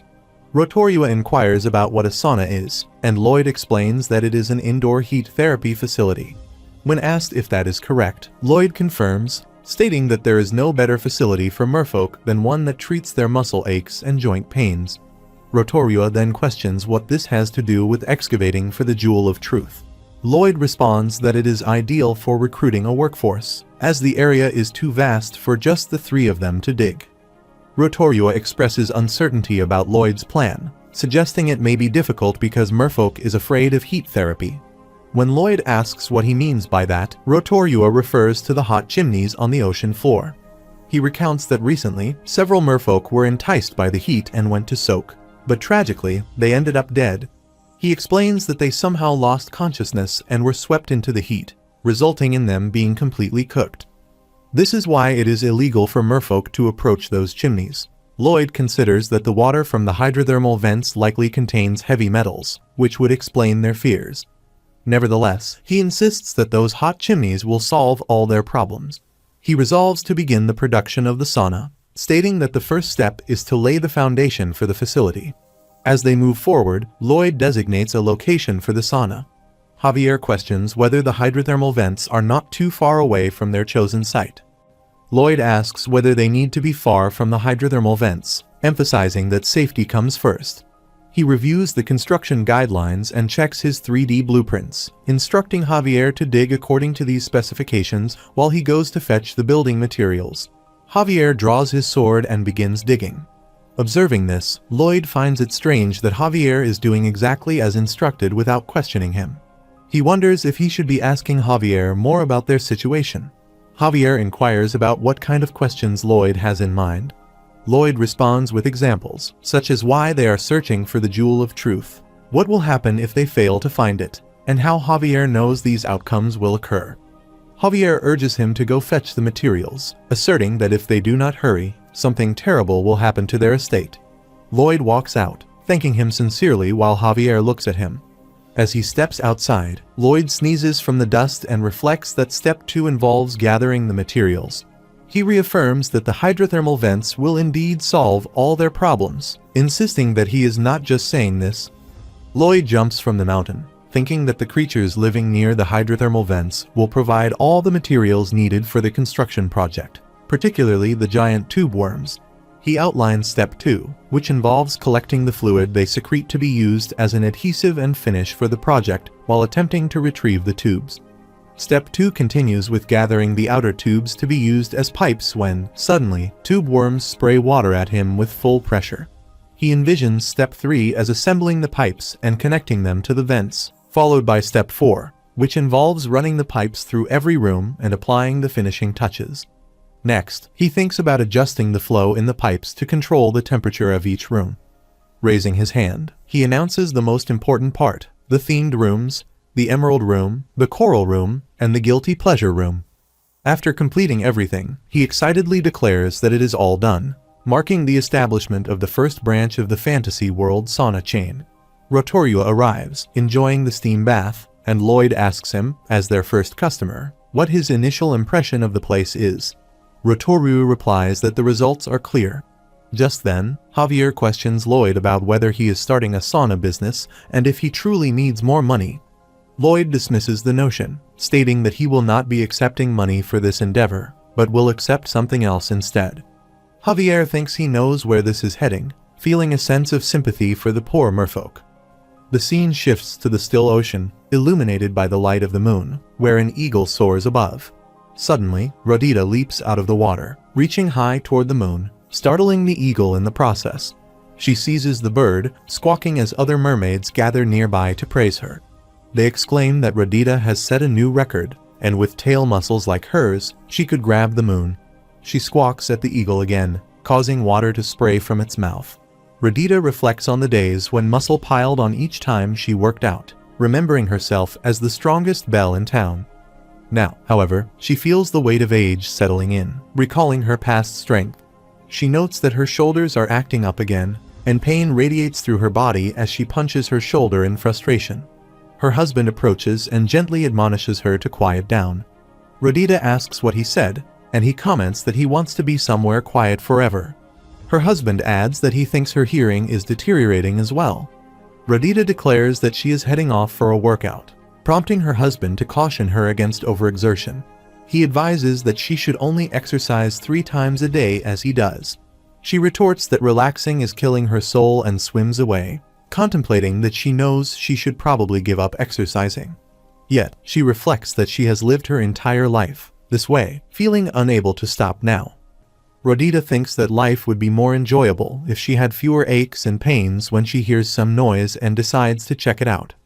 Lloyd announces there that everyone is invited to their grand opening event, offering free admission for all merfolk suffering from painful joints and muscles. He assures them that this sauna is different from the dangerous heat chimneys.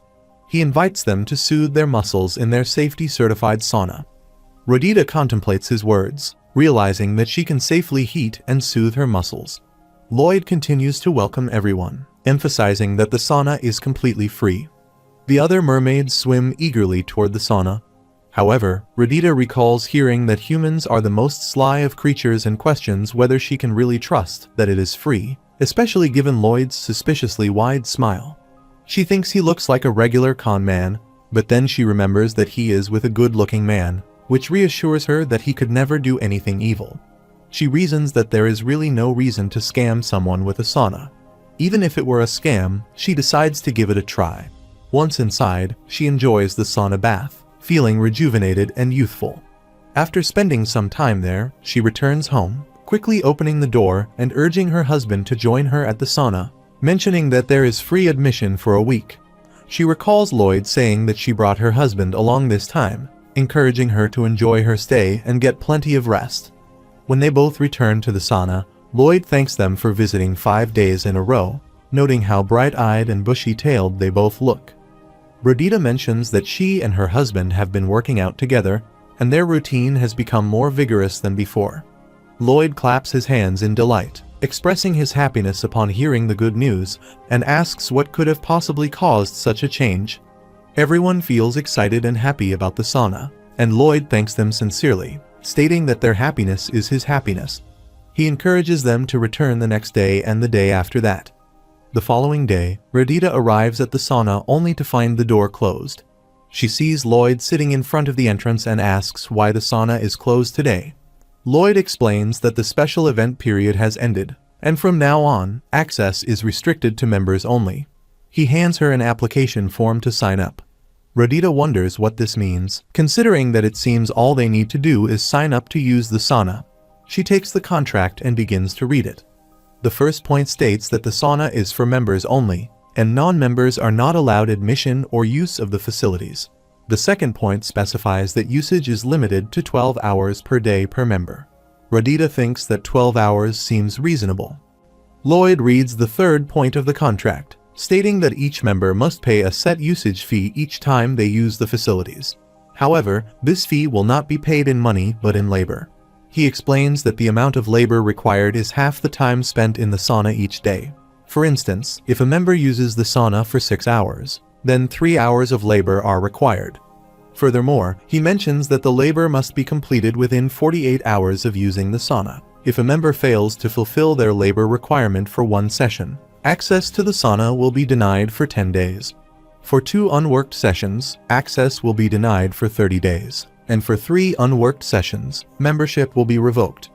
Rodita's anger boils over as she grabs Lloyd by the collar and demands to know why he is doing this. She calls him a piece of sea trash and accuses him of daring to exploit proud mermaids. She asserts that they lived just fine without his silly sauna and declares that they simply will not go, labeling him a pathetic conman. Other mermaids chime in, agreeing with Rodita's sentiments, and one of them punches Lloyd away in solidarity. Lloyd replies that he cannot force her to join when Javier asks if his plan has failed. In response, Lloyd provocatively asks if she lived fine without his lullaby before. This infuriates Rodita even more as she pounds her fist against her chest, exclaiming that the darn scoundrel was up to no good, insisting that he must think they are fools. She reflects that humans manage just fine without cigarettes. Lloyd calmly places all the contracts back on the table. Rodita continues her tirade, thinking about how they were also perfectly fine without online video sites and video games. As Lloyd sits back in his chair, she beats her chest in frustration, thinking about how that was true until they had a taste of those things. Finally, she demands an application form, calling him sea trash. Lloyd hands her a contract, responding that she is the one who chose to sign up. Okay. After some time, they all sign the contracts and make their way into the sauna. Rodita's watch, adorned with a starfish, begins to twinkle, signaling the passage of time. However, once her time is up, the starfish flickers and appears to die. Suddenly, Lloyd bursts through the door, announcing that numbers 4, 12, and 13 have reached the end of their allotted time. He informs Rodita that he will see her tomorrow at the excavation site. Frustrated, Rodita thinks she can't stand that man any longer and resolves not to play into his hands again. She decides that today will be her last day at the sauna. After a while, they arrive at the construction site, where Lloyd greets them, introducing himself as Lloyd Frontera, the site manager. He instructs everyone to commence digging. As the mermaids begin their work, Rodita quickly grows tired. Her whole body aches, and she thinks she needs to get these knots out. Eventually, she and Lloyd return to the sauna, where he welcomes her again, introducing himself as Lloyd Frontera, the sauna manager this time. He encourages her to enjoy her stay and hands her a stay band before she heads back to the sauna to indulge in another relaxing bath. The next day, Lloyd arrives at the construction site and greets the mermaids, promising to see them later at the sauna. This pattern continues daily, but one day, Rodita begins to feel that something is wrong.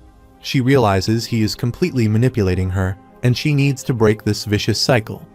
Despite her frustration, she hesitates to give it up because all the other mermaids are committed to their digging work. Rotoria observes Lloyd, who smiles as he looks at the mermaids, and he thinks that the man is nothing short of a demon, transforming them all into his slaves. He wonders if Lloyd has indeed sold his people to the devil. Just then, Lloyd asks Rotoria if he feels like he has sold his people to the devil, leaving Rotoria shocked by the remark. Lloyd insists that they never forced anyone to do this work, but Rotoria simply smiles and remains silent.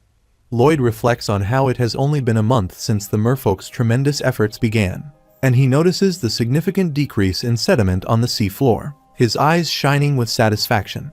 He then calls for all the mermaids to stop their work, instructing them to gather around a square-shaped area before sliding down into it.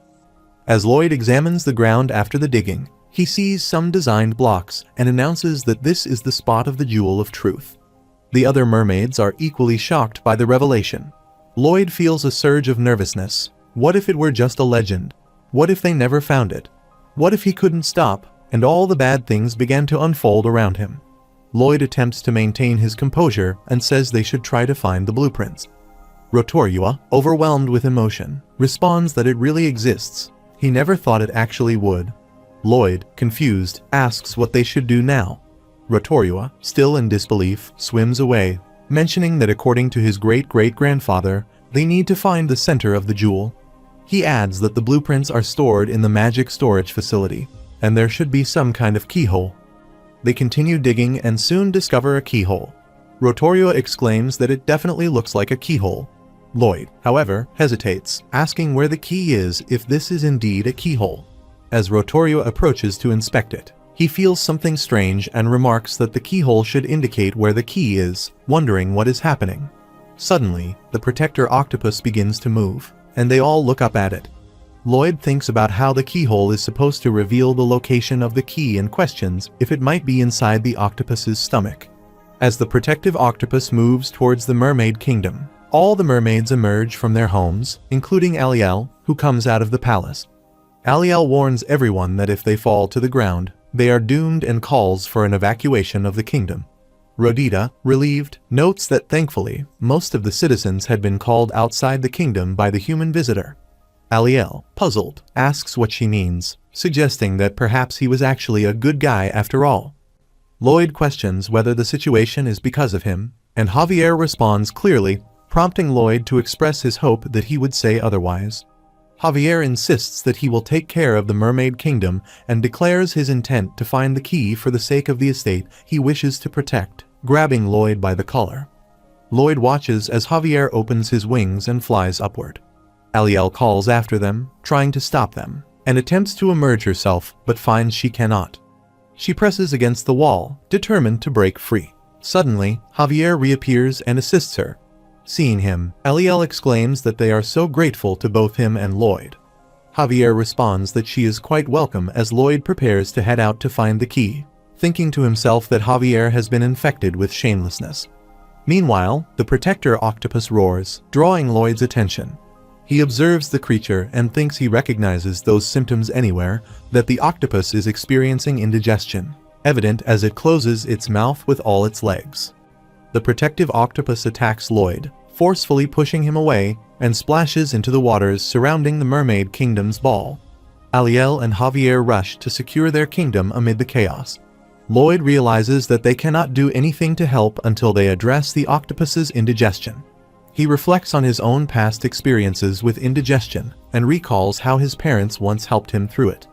The scene shifts to his childhood, where his father observes him lying on his bed, bloated and in discomfort. Lloyd groans, expressing his desire to throw up, but finds himself unable to do so. His father reassures him, saying that he will fix it in no time. After a while, when Lloyd is feeling exhausted, his father returns with a dragger and says he needs to prick Lloyd's finger to relieve him. Alarmed, Lloyd protests that this won't be a prick, it will create a gaping hole. His father sits beside him, smiling, and tells him he is just kidding. He urges Lloyd to give him his hand, emphasizing that he should stop joking around during times like this as he reaches for a needle instead. His father, after performing the needle therapy, observes the dark color of Lloyd's blood and asks how he feels now, inquiring if he feels better. Lloyd replies hesitantly that he feels a little better, but not entirely sure. Eventually, he falls asleep. His father boasts that he must be feeling better, but Lloyd isn't convinced, still feeling uncertain.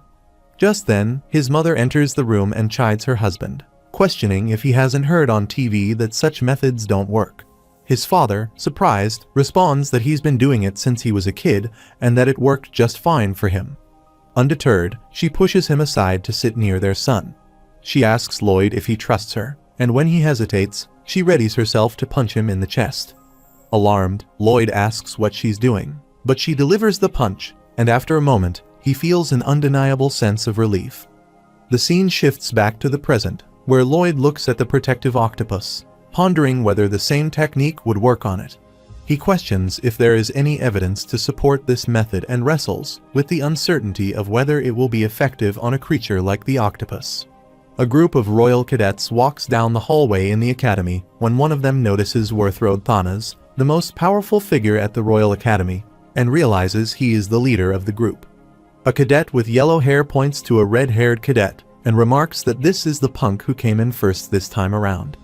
Worthrode, observing the red-haired cadet, thinks to himself that this cadet is a natural-born genius at magic, possessing a brilliant mind, and is even the son of Duke Thanas. Yet, somehow, he had taken first place over him. As they pass near Julian, Worthrode sneers, saying he doesn't want to see him around the academy anymore. If he does remain, he should only be there if he is broken and humiliated. Worthrode warns Julian that if he looks perfectly fine the next time he sees him, his family will bear the consequences.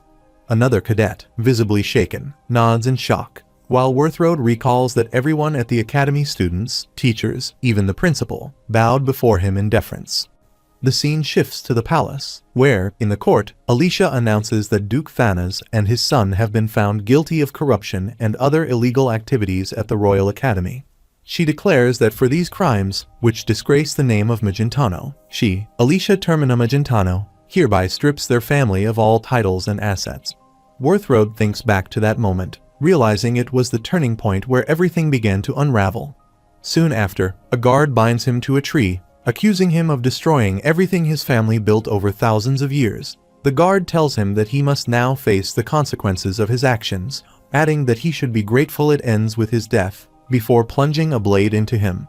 Worthrode reflects that if he hadn't been exceptionally gifted in magic, he would have died then and there. Instead, he channels his mana to loosen the ropes, freeing himself and retrieves a sword before walking away. He thinks about the power and wealth that are now lost to him, leaving him with nothing but one thing that remains, burning fiercely within him: revenge. On the other side, Lloyd glances back just as Worthrode lunges to attack him. Lloyd deftly blocks the strike and asks what Worthrode is doing. In one swift motion, he swings his hand and lands a punch on Worthrode's face, sending him sliding backwards. Lloyd inquires who he is, stating that if he refuses to answer, it is fine. He isn't curious. He further comments that Worthrode was expelled from the academy for being trouble, and it's quite obvious that someone of his age is trying to kill him. Worthrode struggles to get back on his feet and shouts for Lloyd to die, launching several magical spears at him. Lloyd skillfully blocks each attack and expresses surprise at Worthrode's strength. He notes that while Worthroad appears to be an intermediate-level sword expert, there is something unexpected about him. Was that blood magic he used? Lloyd muses that no character utilizing blood magic had appeared in the novel. Worthroad, filled with rage, calls Lloyd a demon and mocks him, questioning whether he considers himself a hero or a meritorious subject. Worthroad laughs derisively, asserting that he knows Lloyd's kind. To him, Lloyd is merely a wretched villain, a petty, disgusting piece of trash. He claims that Lloyd will betray his people at any moment and that he will kill anyone who does not serve his interests. On the other side, Javier approaches Alicia, who asks what he thinks of Lloyd. She responds that Lloyd is undoubtedly a very talented individual and adds that she would like him at her side, without elaborating further. Javier then inquires if that is the only reason she wants him with her. Alicia asks if she needs another reason and comments that Javier is acting strangely today. She admits that she honestly has no idea what he is implying when he asks if she has someone by her side.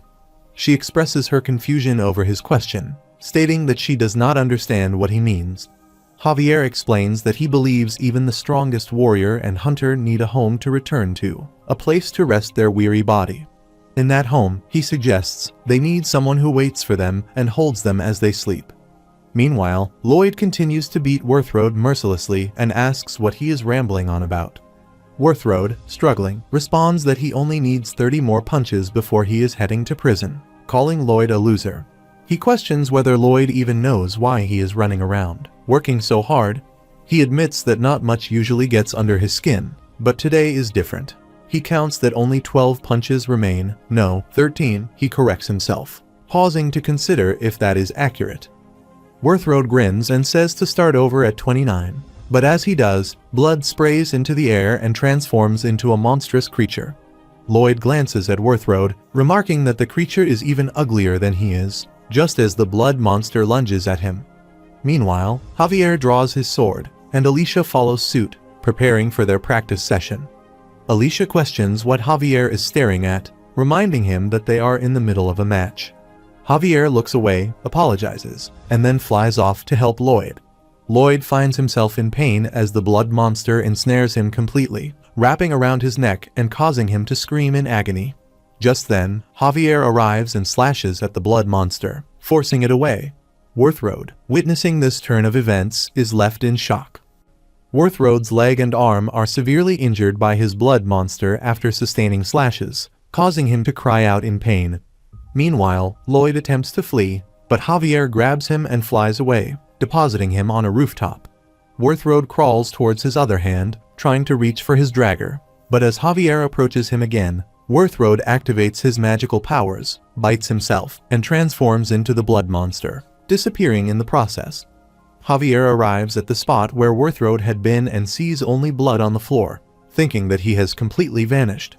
Lloyd clutches his neck, bewildered, wondering what that was and who uses such magic as he descends to join Javier. In a separate location, Worthroad's blood splashes onto another destroyed area, and he materializes there. Meanwhile, Lloyd tells Javier that Worthroad is definitely one of the bullies who had been expelled from the academy, but he has no understanding of the magic that requires such a copious amount of blood. On the other side, Worthroad crawls forward, clutching his injured hand as he declares that he will kill them. Javier tells Lloyd that he should have beheaded Worthroad immediately.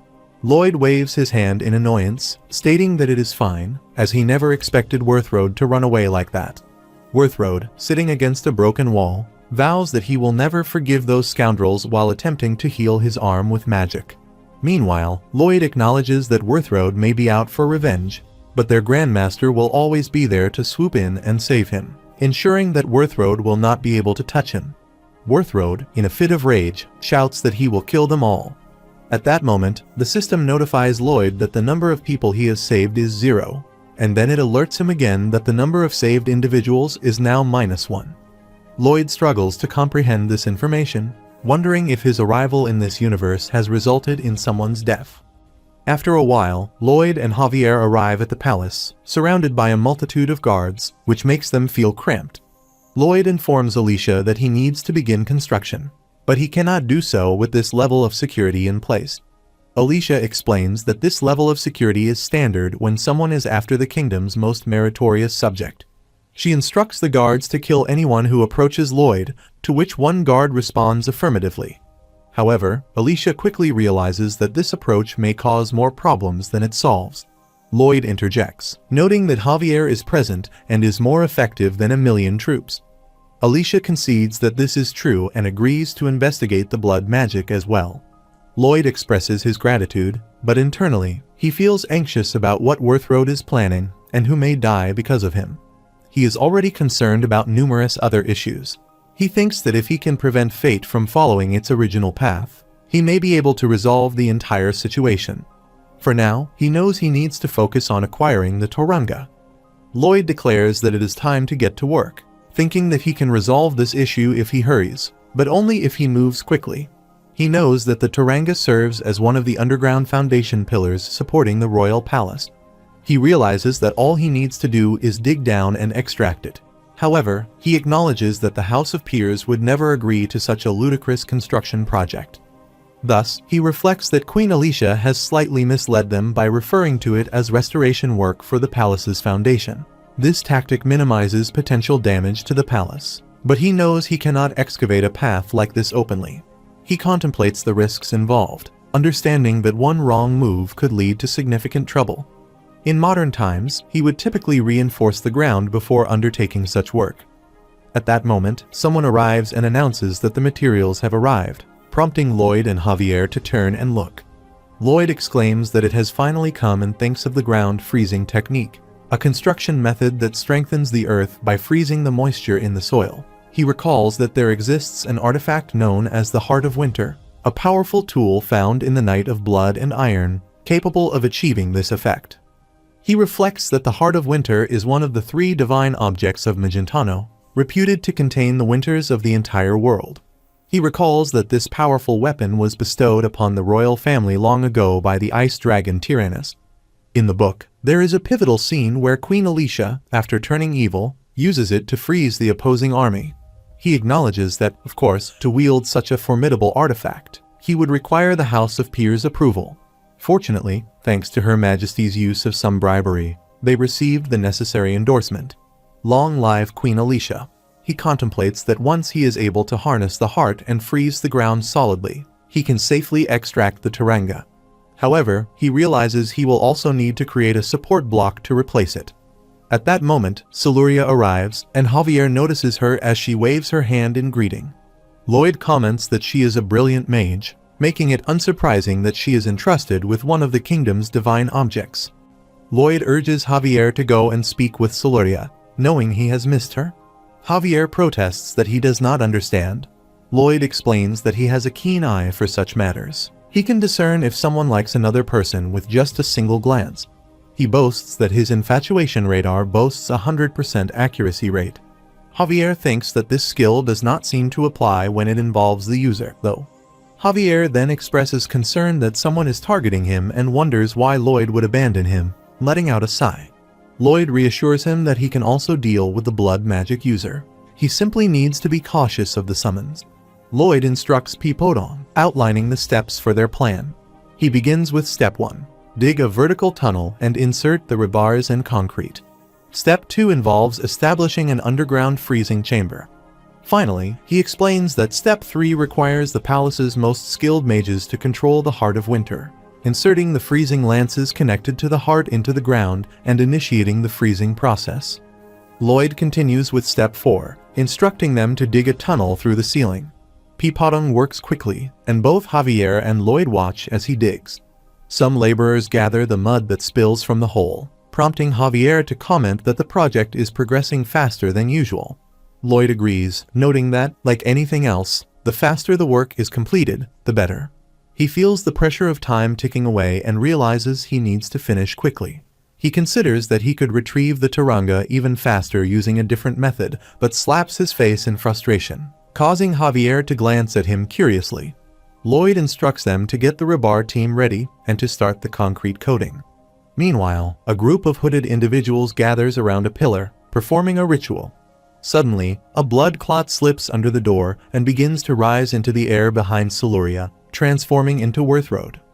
The scene shifts a few days earlier to Duke Toscano, the leader of the House of Peers, who sits in his room with an associate.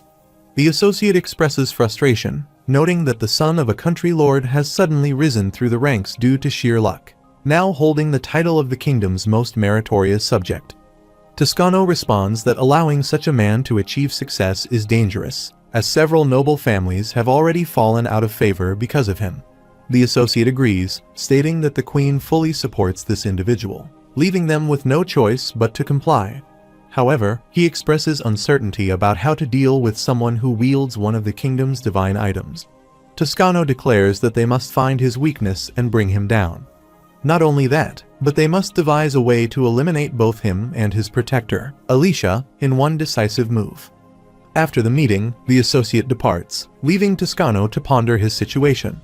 Although he has expressed concerns, he realizes that Lloyd's achievements continue to multiply, making it nearly impossible to assassinate him due to his nightly guard. Suddenly, Worthroad arrives, greeting Toscano with a casual remark about how long it has been since they last met. Toscano is startled and asks who Worthroad is. He introduces himself as Worthroad, the third son of the former Duke of Thanas, and politely inquires about his well-being. Toscano quickly rises and expresses disbelief at his survival, to which Worthroad cryptically responds that he is not entirely sure how to describe his current state. Noticing his unease, Worthroad suggests that if his worries involve the instigator, Lloyd Frontera, he might be able to offer assistance.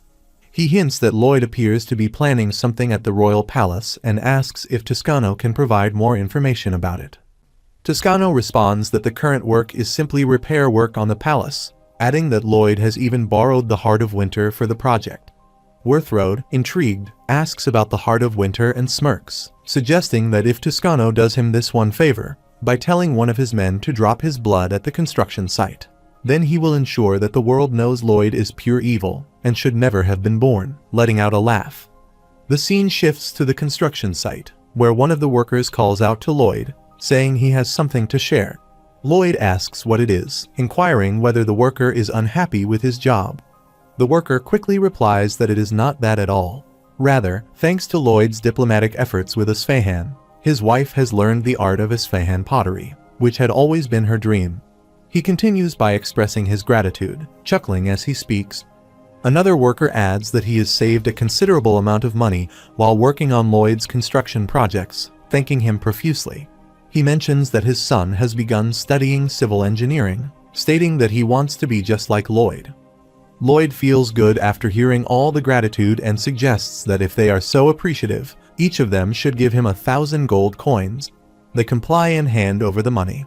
Javier observes this and comments that Lloyd is now extorting his workers as the system notifies him that he has robbed them.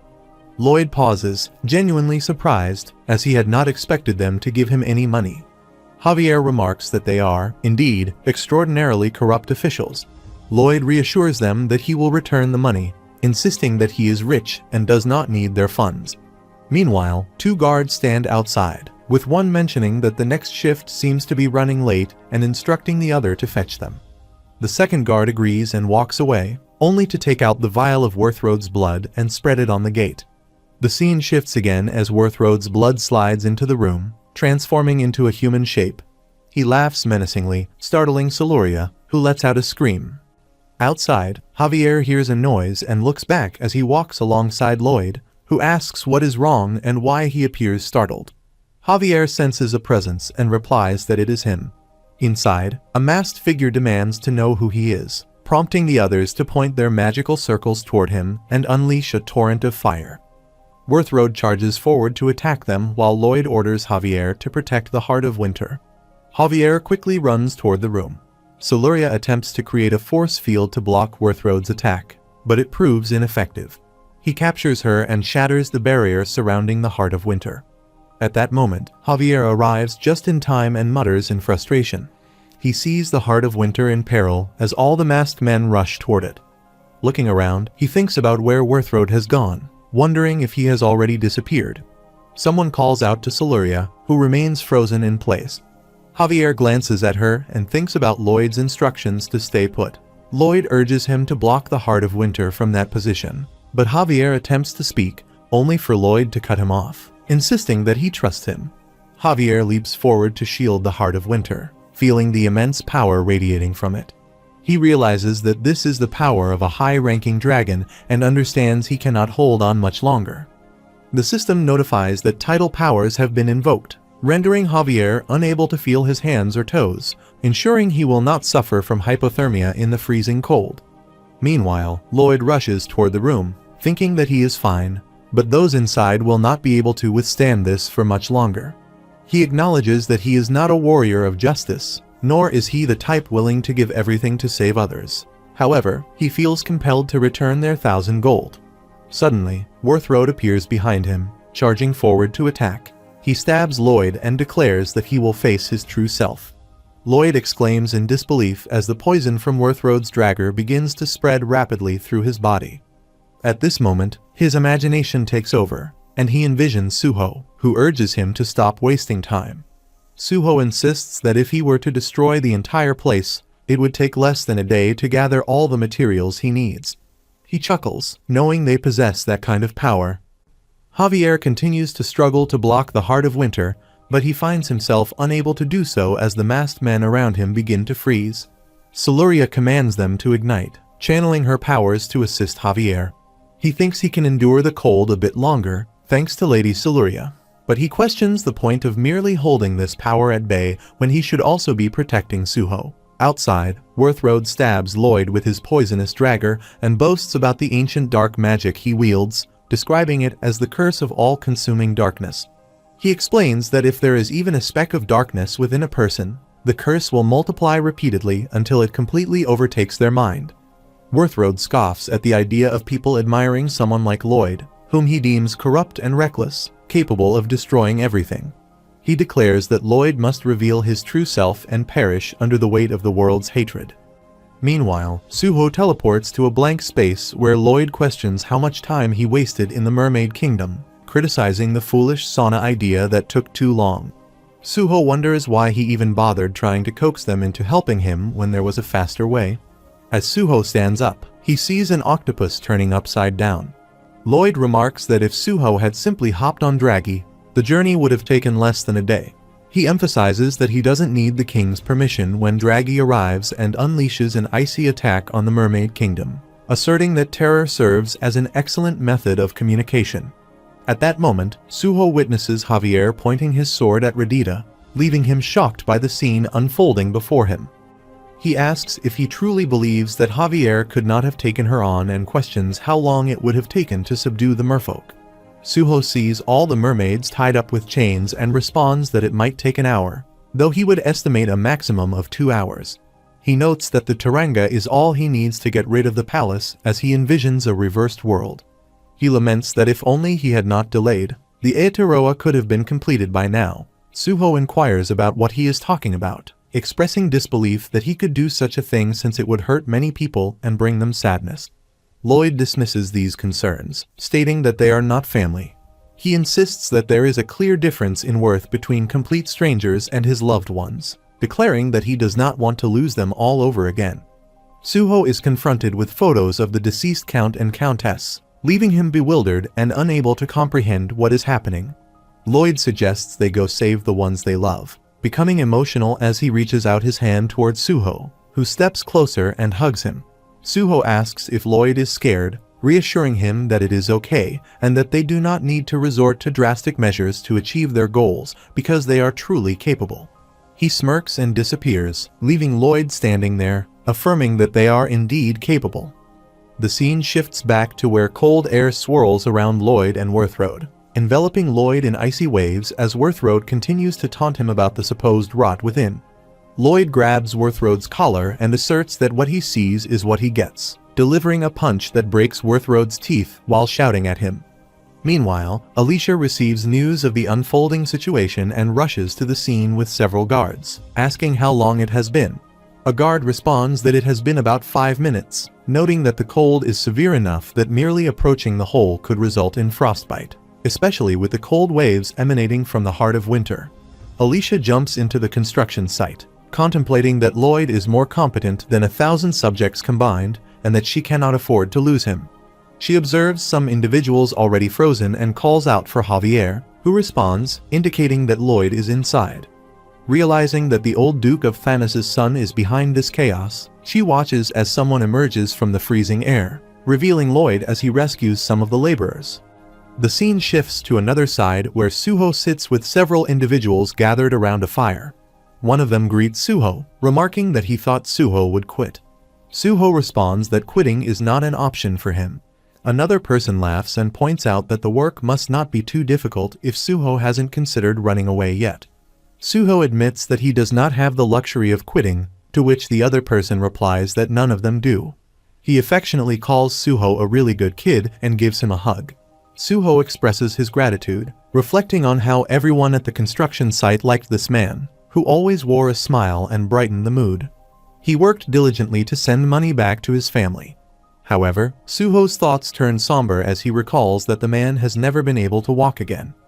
The reason for the incident was clear to Suho. All the safety equipment had been worn out garbage.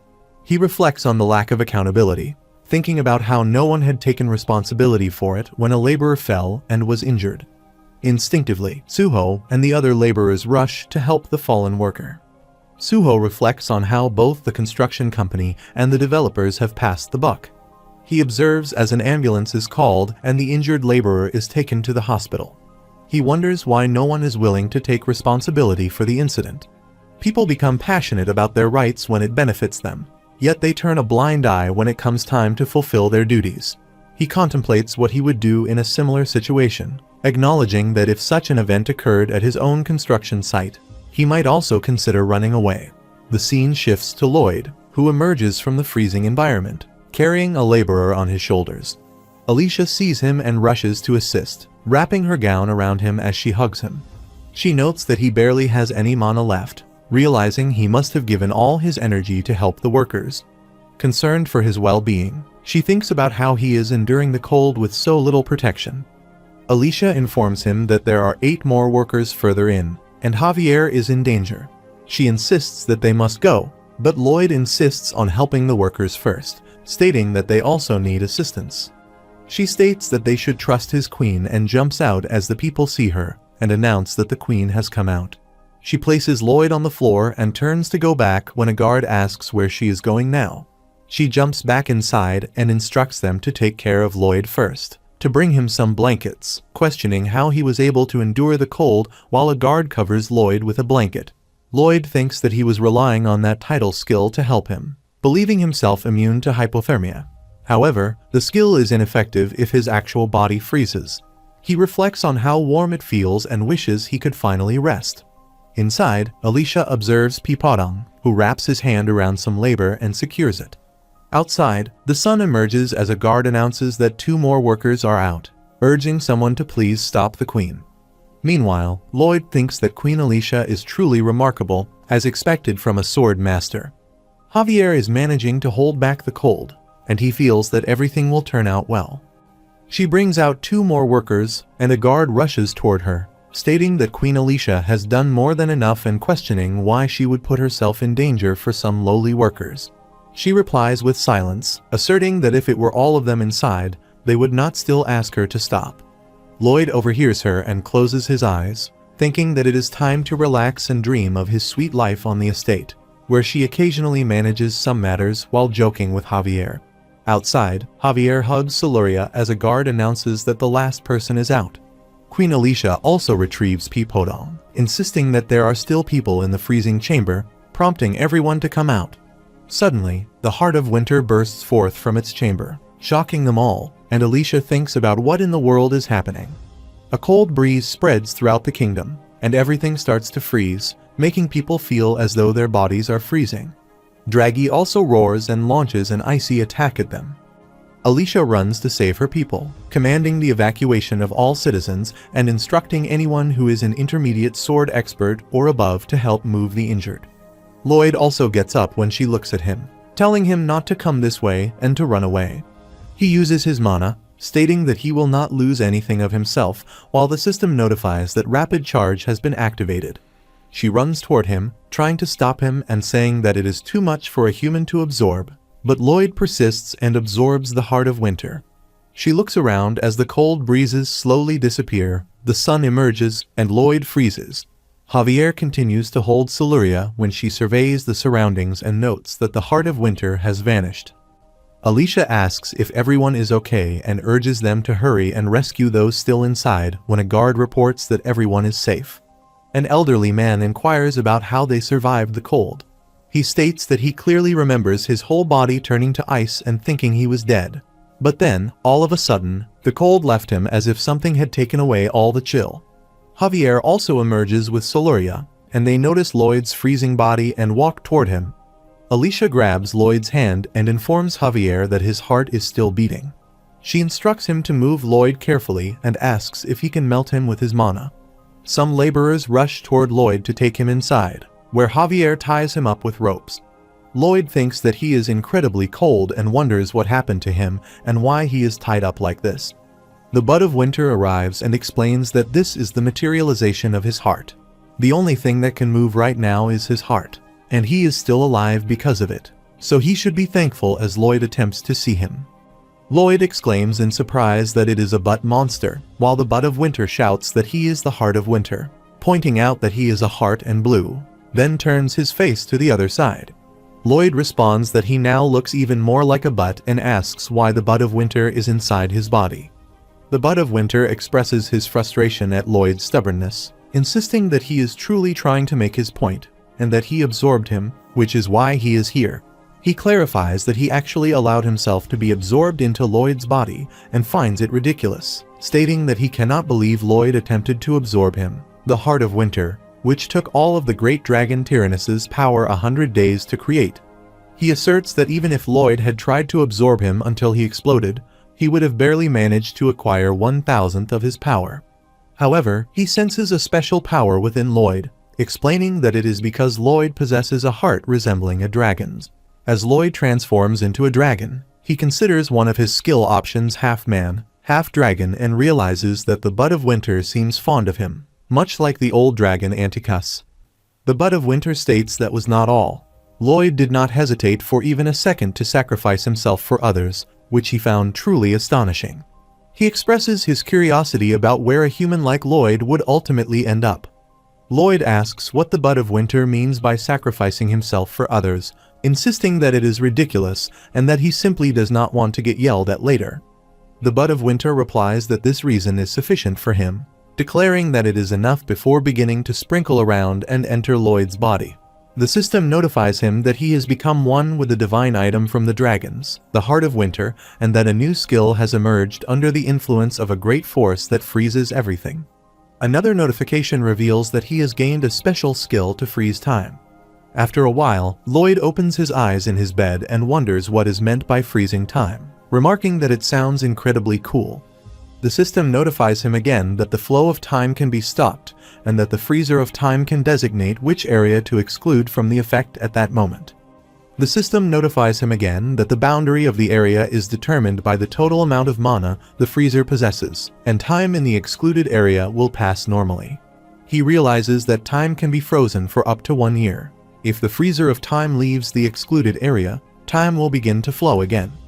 This means it is indeed possible to freeze time and build at lightning speed.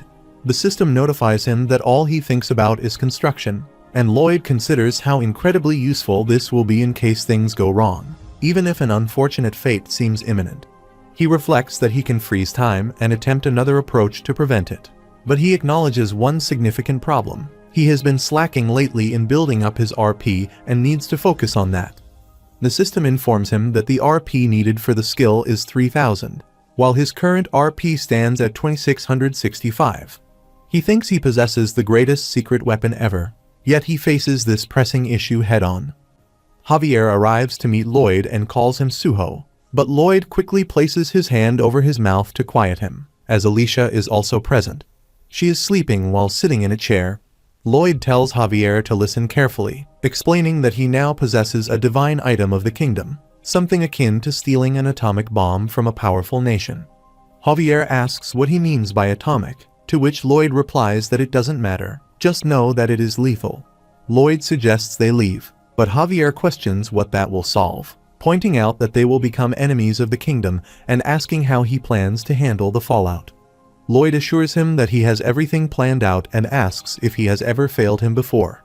Javier replies that he can tell from Lloyd's eyes that he has already failed. Just as Alicia wakes up and says that it is too late to run, Lloyd bows in front of her and greets her, stating that taking possession of the Heart of Winter was never his intention. But this is what happened. She interrupts him, saying that raising that butt of his won't solve anything. Alicia says that she thinks she knows what happened. The issue is that even though someone else caused the incident, Lloyd was the borrower and the one responsible for the Heart of Winter. Lloyd thinks about the stupid blood magic fool, blaming him entirely for the situation, and asks what happened to him. Alicia explains that his name was Worthrode, the son of a former duke. He was frozen by the cold but remained alive, so he was captured and then burned to death. Lloyd acknowledges that Worthrode was a vile man but recalls seeing him turn to ashes. He says that the most important thing right now is that he is safe. Lloyd blushes upon hearing this and wonders why his heart is beating so strangely, suspecting that it is because of the Butt of Winter. The Butt of Winter interrupts, declaring that he is a heart, not a butt. The system notifies him that anyone with eyes can see he is a butt. The Butt of Winter retorts angrily, demanding to know who the system is and telling it to shut up.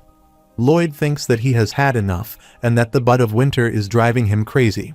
Alicia adds that one regret is that they couldn't learn more about the blood magic Worthrode used. They had tried torturing him, but he would recover immediately, and confession magic didn't work on him.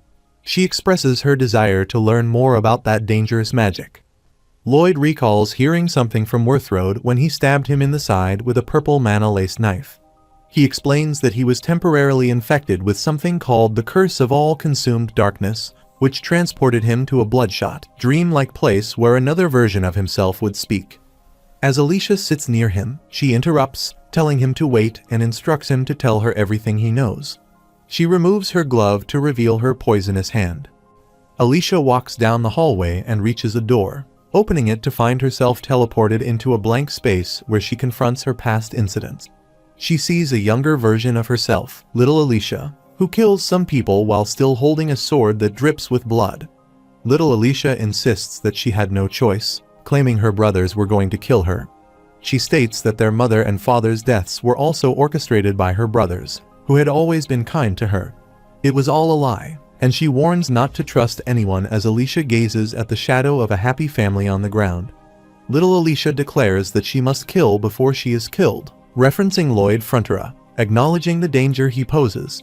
She questions what Alicia means by trusting someone again, asserting that if she is serious, she knows he will betray her. Little Alicia argues that if Alicia believes people truly respect her just because they call her a wise queen, she is mistaken. The whole world could turn against her at any moment. She advocates for fighting and killing to control them all through fear, stating that this way, no one will dare to betray them. Alicia quickly hugs her, expressing that she should not look so angry as she is sad and scared. She reassures little Alicia that it is okay to be weak sometimes. Little Alicia, feeling emotional and comforted, disappears, leaving Alicia alone and visibly upset. She returns to her room and, after a while, lies down on her bed, gazing at her hand, which looks noticeably better now. She recalls a recent conversation with Lloyd, where he explained that he wasn't entirely sure how he had managed to overcome his struggles, but had simply accepted them. When she asked what he meant by accepting it, he clarified that he recognized people sometimes have dark thoughts, and that everyone is weak at times. Ignoring these truths, he said, would only lead to an illness of the heart. When she questioned him about this illness of the heart, wondering if he was knowledgeable in mental health as well, he replied that it was a disease more terrifying than people might imagine, adding that he had only researched it a bit. Reflecting on his words, she considers acceptance as the best approach. Emerging from her flashback, she looks at her hand once more and softly says she is indebted to him again before drifting off to sleep. The next day, Toscano arrives at Queen Alicia's court with several others, announcing the commencement of Lloyd Frontera's trial. He requests that all members of the House of Peers participate in the proceedings.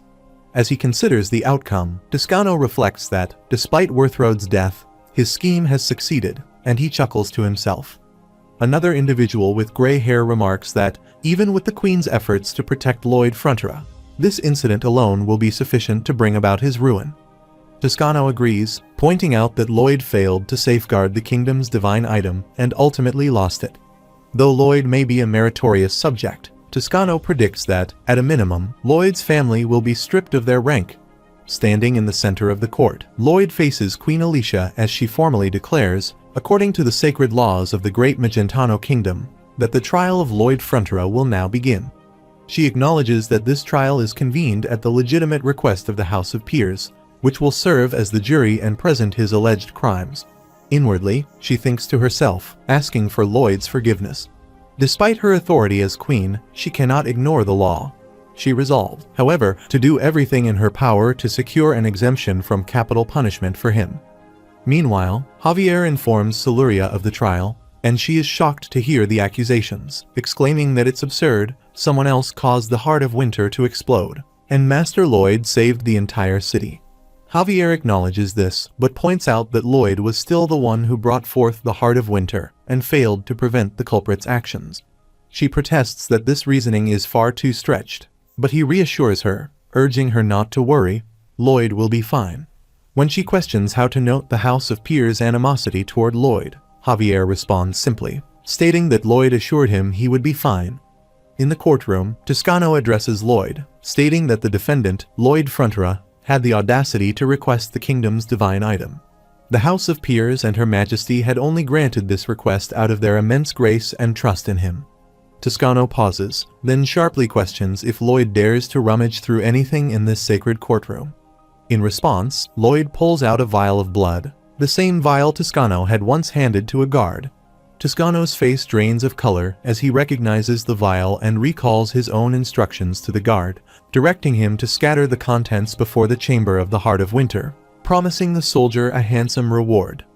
Toscano wonders how Lloyd managed to retrieve the vial from the chaos, but his musings are interrupted when Lloyd smirks and lifts the bottle for everyone to see. Toscano recalls a conversation where Lloyd, walking through the hallway with Javier, had shared his suspicions. Lloyd had noted that the chamber was impenetrable, and Worthrode couldn't have simply walked in. Perhaps he had teleported there through his own blood, meaning someone within the palace had helped open the way. Lloyd had further speculated that if they could find evidence of this conspiracy, the trial could be overturned, suggesting it was likely a member of the House of Peers. He had then summoned his allies Pipodong, Hamung, Baibong, and Bengal, ordering them to search the palace for any incriminating proof. Returning to the present, Toscano trembles as Lloyd shakes the vial in front of him, intensifying his fear. Toscano stammers, accusing Lloyd of betraying their trust and claiming responsibility for the Heart of Winter. Lloyd calls for the guard involved in the vial's placement, who recalls bowing before Lloyd and admitting he never expected such an event to unfold. He was willing to help Lloyd since Lloyd had saved his life. Trembling, Toscano tries to regain control, acknowledging that, despite any accusations, Lloyd's reputation as a living legend and loyal servant to the kingdom still shines unmistakably. Toscano quickly pivots, praising Lloyd in an exaggerated tone, calling the Lloyd-Javi Bridge just one of many improvements Lloyd has made to enhance city transit, declaring him a hero for thwarting an assassination attempt on their queen. As he speaks, the other jury members exchange uncertain glances, baffled by Toscano's sudden shift in demeanor.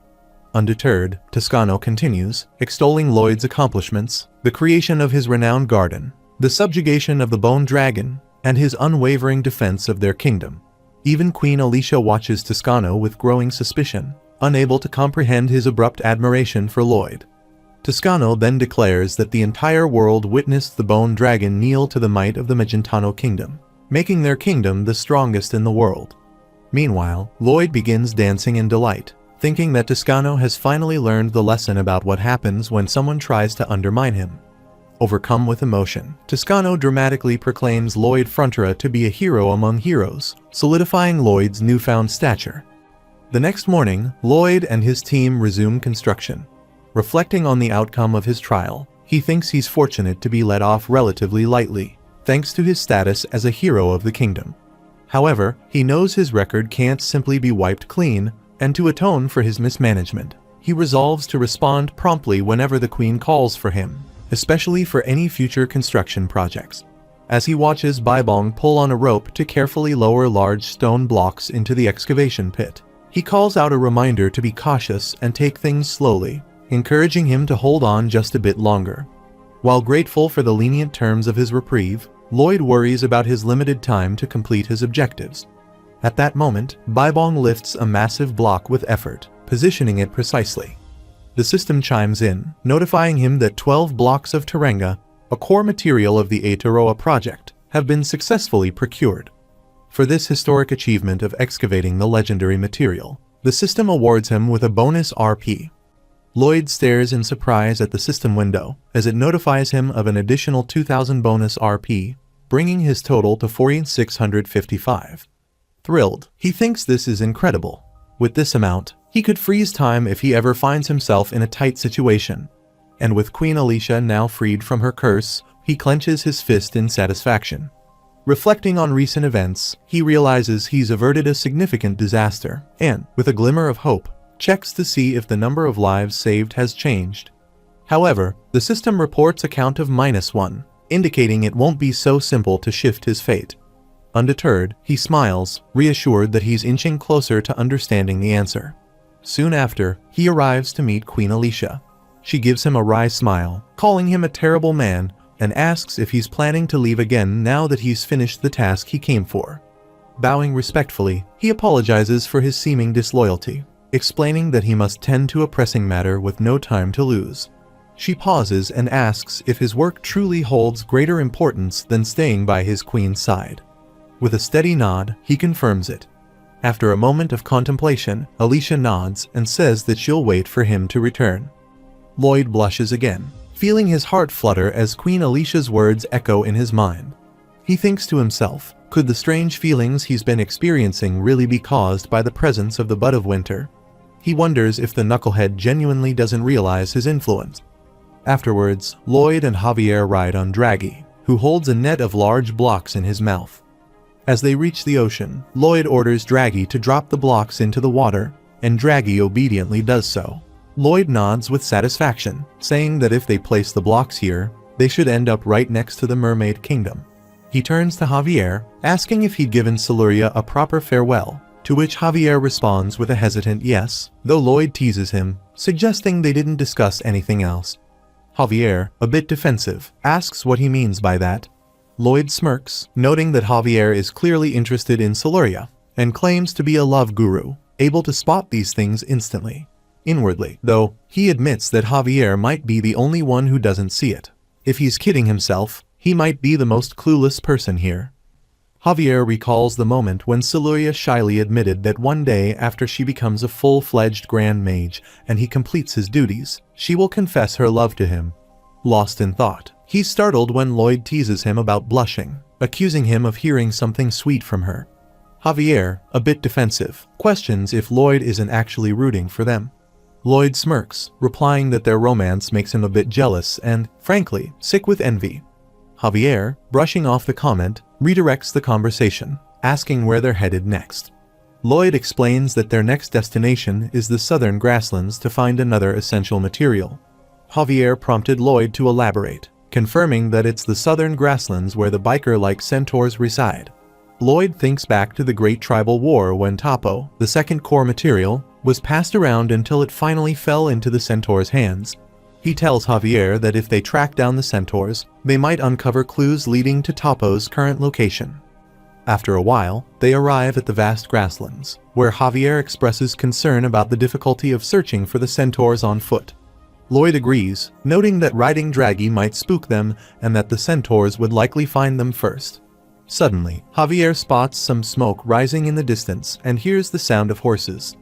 As they approach the source of the smoke, a voice calls out, demanding to know who they are and warning them that they dare not trespass on centaur lands. Lloyd glances at the approaching figures and thinks they appear quite different from what he had imagined, noting the unusual character design. The centaurs, half horse and half human, quickly close in on Javier and Lloyd and create weird sounds in excitement. Before introducing himself, Lloyd asks about the strange sound effects they are making. One of the centaurs retorts, questioning what he means by strange effects, explaining that humans also have silly sounds, like Haya. Lloyd is taken aback by the absurdity of their character design, but decides to bow respectfully before them. stating that he has come to meet the wisest of the great centaurs to inquire about something important despite their horse-like honking. A centaur questions what Lloyd means by wanting to meet the chief, insisting that a two-footed beast like him wouldn't dare. In response, Lloyd challenges the centaur, asking what having 2 or 4 feet has to do with anything, confidently claiming that he's probably faster anyway and that he has every right to meet the chief. The centaurs are taken aback and then burst into laughter, one of them exclaiming that this human punk just challenged him to a race, causing all the centaurs to join in on the laughter. The centaur steps closer, pressing his long hair bun against Lloyd's forehead, and lays down the rules. He states that the person being challenged gets to set the finish line, and the first one to reach it gets whatever they want. Lloyd smirks, agreeing to the rules and saying he knows his people's customs. Javier, a bit concerned, asks if he will be doing the race instead of Lloyd. Lloyd refuses, states that he will be racing himself instead of him, and points out that it would be problematic if he were not allowed to enter the centaur's territory, like what happened at the Mermaid Kingdom. He adds that if he wins as his employer, Javier can accompany him inside. Javier expresses doubt, noting that he has heard that centaurs can run at speeds that rival even those of sword masters. Nevertheless, Lloyd remains confident, determined to prove himself to the centaurs and secure an audience with their chief. Lloyd acknowledges that running will be tough, but he will not be running in the usual way. The centaur declares that the finish line is the rock, 650 feet away, and taunts Lloyd, stating he will demonstrate just how limited the human body truly is. He asks if Lloyd is ready, and both competitors take their positions at the starting point. The other centaurs cheer excitedly, making vroom sounds in anticipation. One of them uses a slingshot to signal the start of the race and tells them to go. The race begins, and the centaurs immediately surge forward with impressive speed. Javier watches them, noticing that the centaurs are moving far faster than Lloyd, who is trailing behind. He realizes that Lloyd will not win by talking his way through it. However, Lloyd pulls out his shovel and channels his mana, using a blast that propels him toward the rock. He slides into it, crashing into the stone with a loud thud. The centaurs are left in stunned silence as Lloyd stands up and laughs, declaring that he is faster. They look at him in disbelief, thinking he must be the legendary light-speed roadrunner. Lloyd front-row laughs, declaring that he has won, and asks if he will now be taken to his chief. The centaur responds negatively. Lloyd questions why not, and he accuses him of being a big, fat cheater, insisting that he must win by running. Lloyd becomes angry, asserting that his customs dictate that whoever is the fastest wins, regardless of the method used. He calls him a jerk, accusing him of making excuses and referring to him as a rockabilly reject. The centaur thinks that Lloyd is scared. Just then, Charanin arrives and calls out to the captain. She admonishes them, stating that their behavior is unbecoming. The centaur is shocked to see her. Charanin explains that their tradition states that the fastest takes all and points out that the word run is nowhere to be found in that tradition. The centaur lowers his head. She addresses Lloyd, calling him a witty guy, and instructs him to follow her, assuring him that she will take him to the chief. Lloyd laughs, holding his head in his hands, and reflects that this is how it all begins. Later, Lloyd and Javier walk behind her through the green fields. Javier expresses that he feels rather proud of himself. Lloyd inquires what he can say, acknowledging that he is considered quite attractive in these parts. He explains that centaur women prefer fast men. If they have 2 suitors for marriage, they will choose the faster of the 2, and Charanin seems to have a particular interest in him. Javier disagrees, insisting that she definitely does not.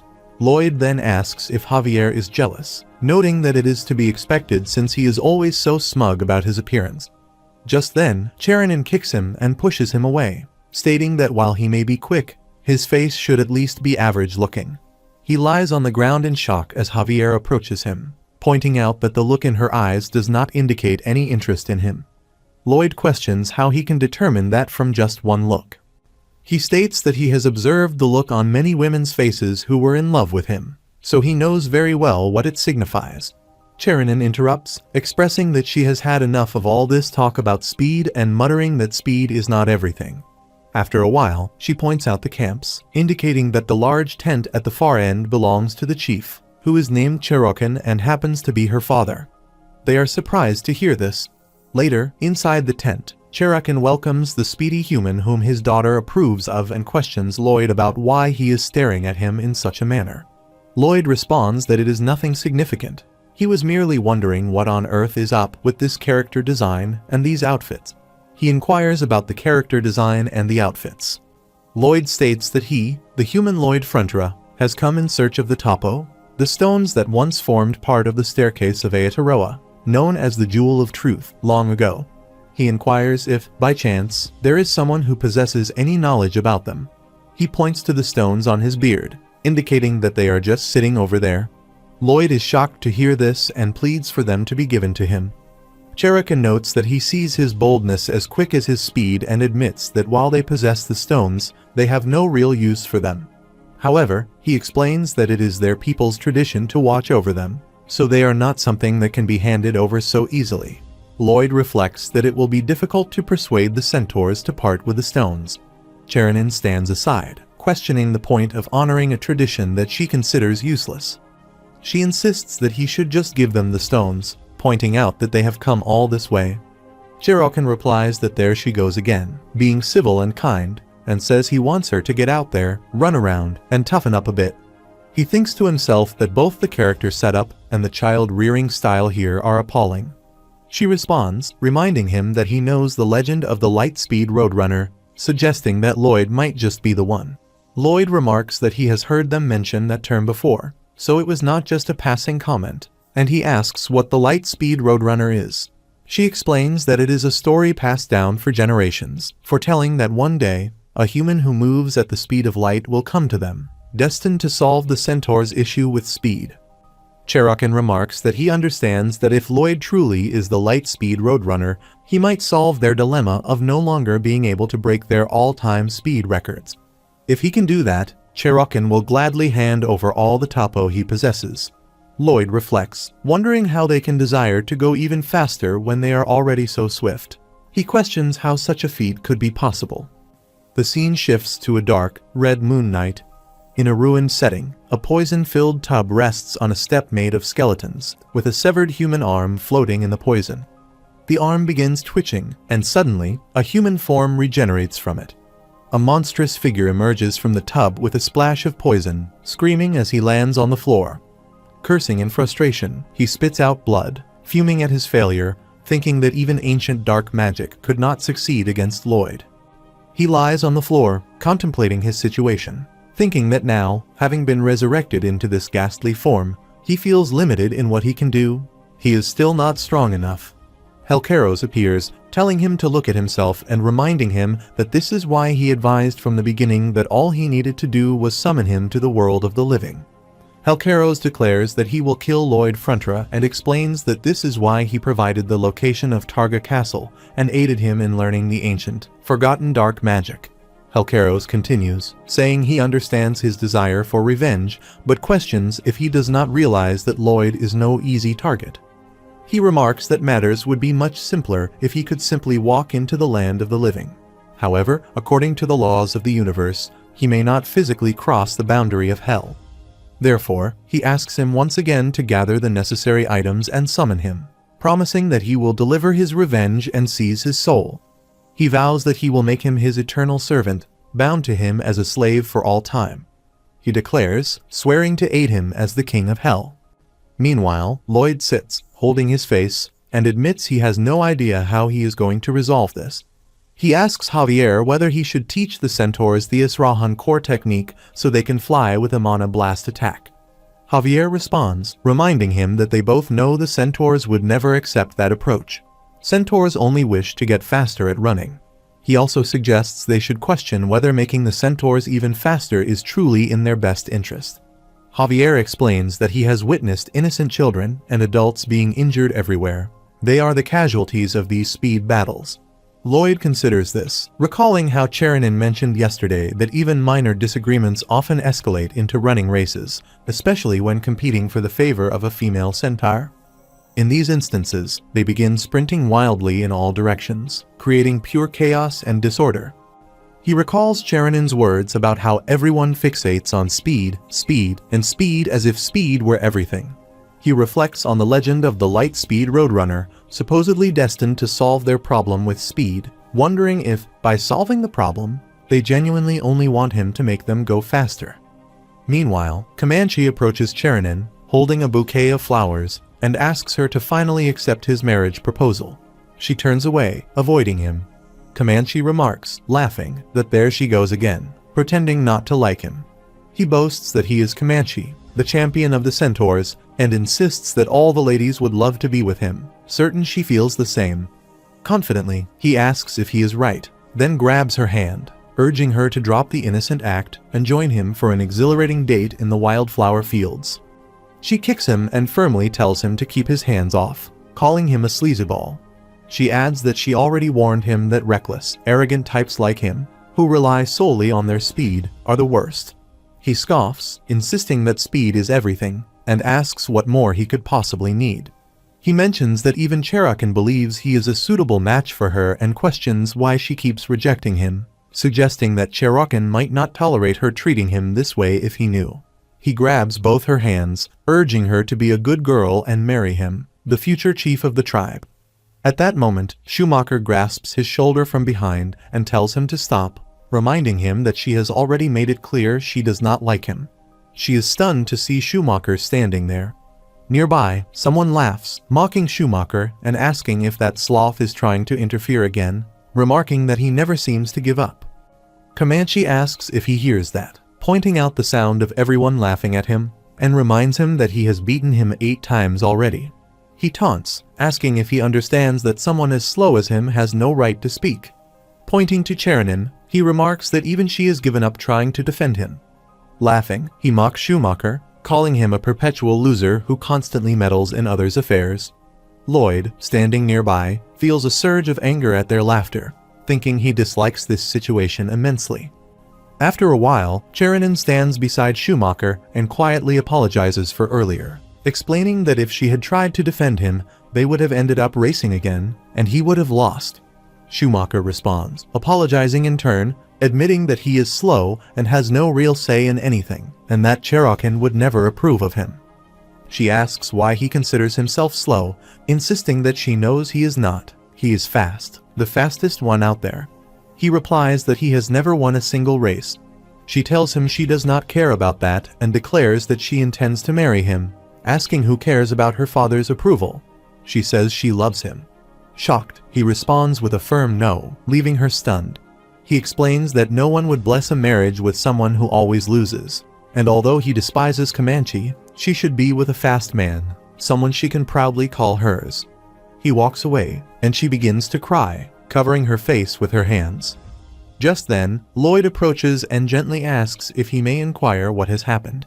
Startled, she explains through tears that Schumacher is fast. He really is. Lloyd nods, assuring her that he believes it, that Schumacher is indeed overwhelmingly fast. She questions how he could know this, pointing out that he has never seen him run. He replies that he just has a feeling. He has that look. He thinks that even if this wasn't a plot point from the book, he understands what the author, the Knight of Blood and Iron, intended. Why else would he have given him the name Schumacher? She explains that while Schumacher may indeed be fast, the centaurs only care about how much they win, not about personal records. He asks if that means Schumacher is unable to run at his full potential in these races, or if he gets nervous. She responds that nerves aren't the issue and adds that today's incident happened once before, a few months ago, when, following tradition, the two held an impromptu race. The scene shifts to a flashback, where Schumacher and Comanche prepare to start a race. A person tosses a stone into the air, signaling them to go. Suddenly, a child ran in front of Schumacher, causing him to lose his balance and fall. Chernin was shocked to witness this, while Comanche did not stop and collided with the child. Returning to the present, she explains that Schumacher was hurt, but the child was injured even more severely. This, she says, is what always happens. Schumacher is warm-hearted, and his need to ensure everyone's safety comes before his desire to win a race or marry her.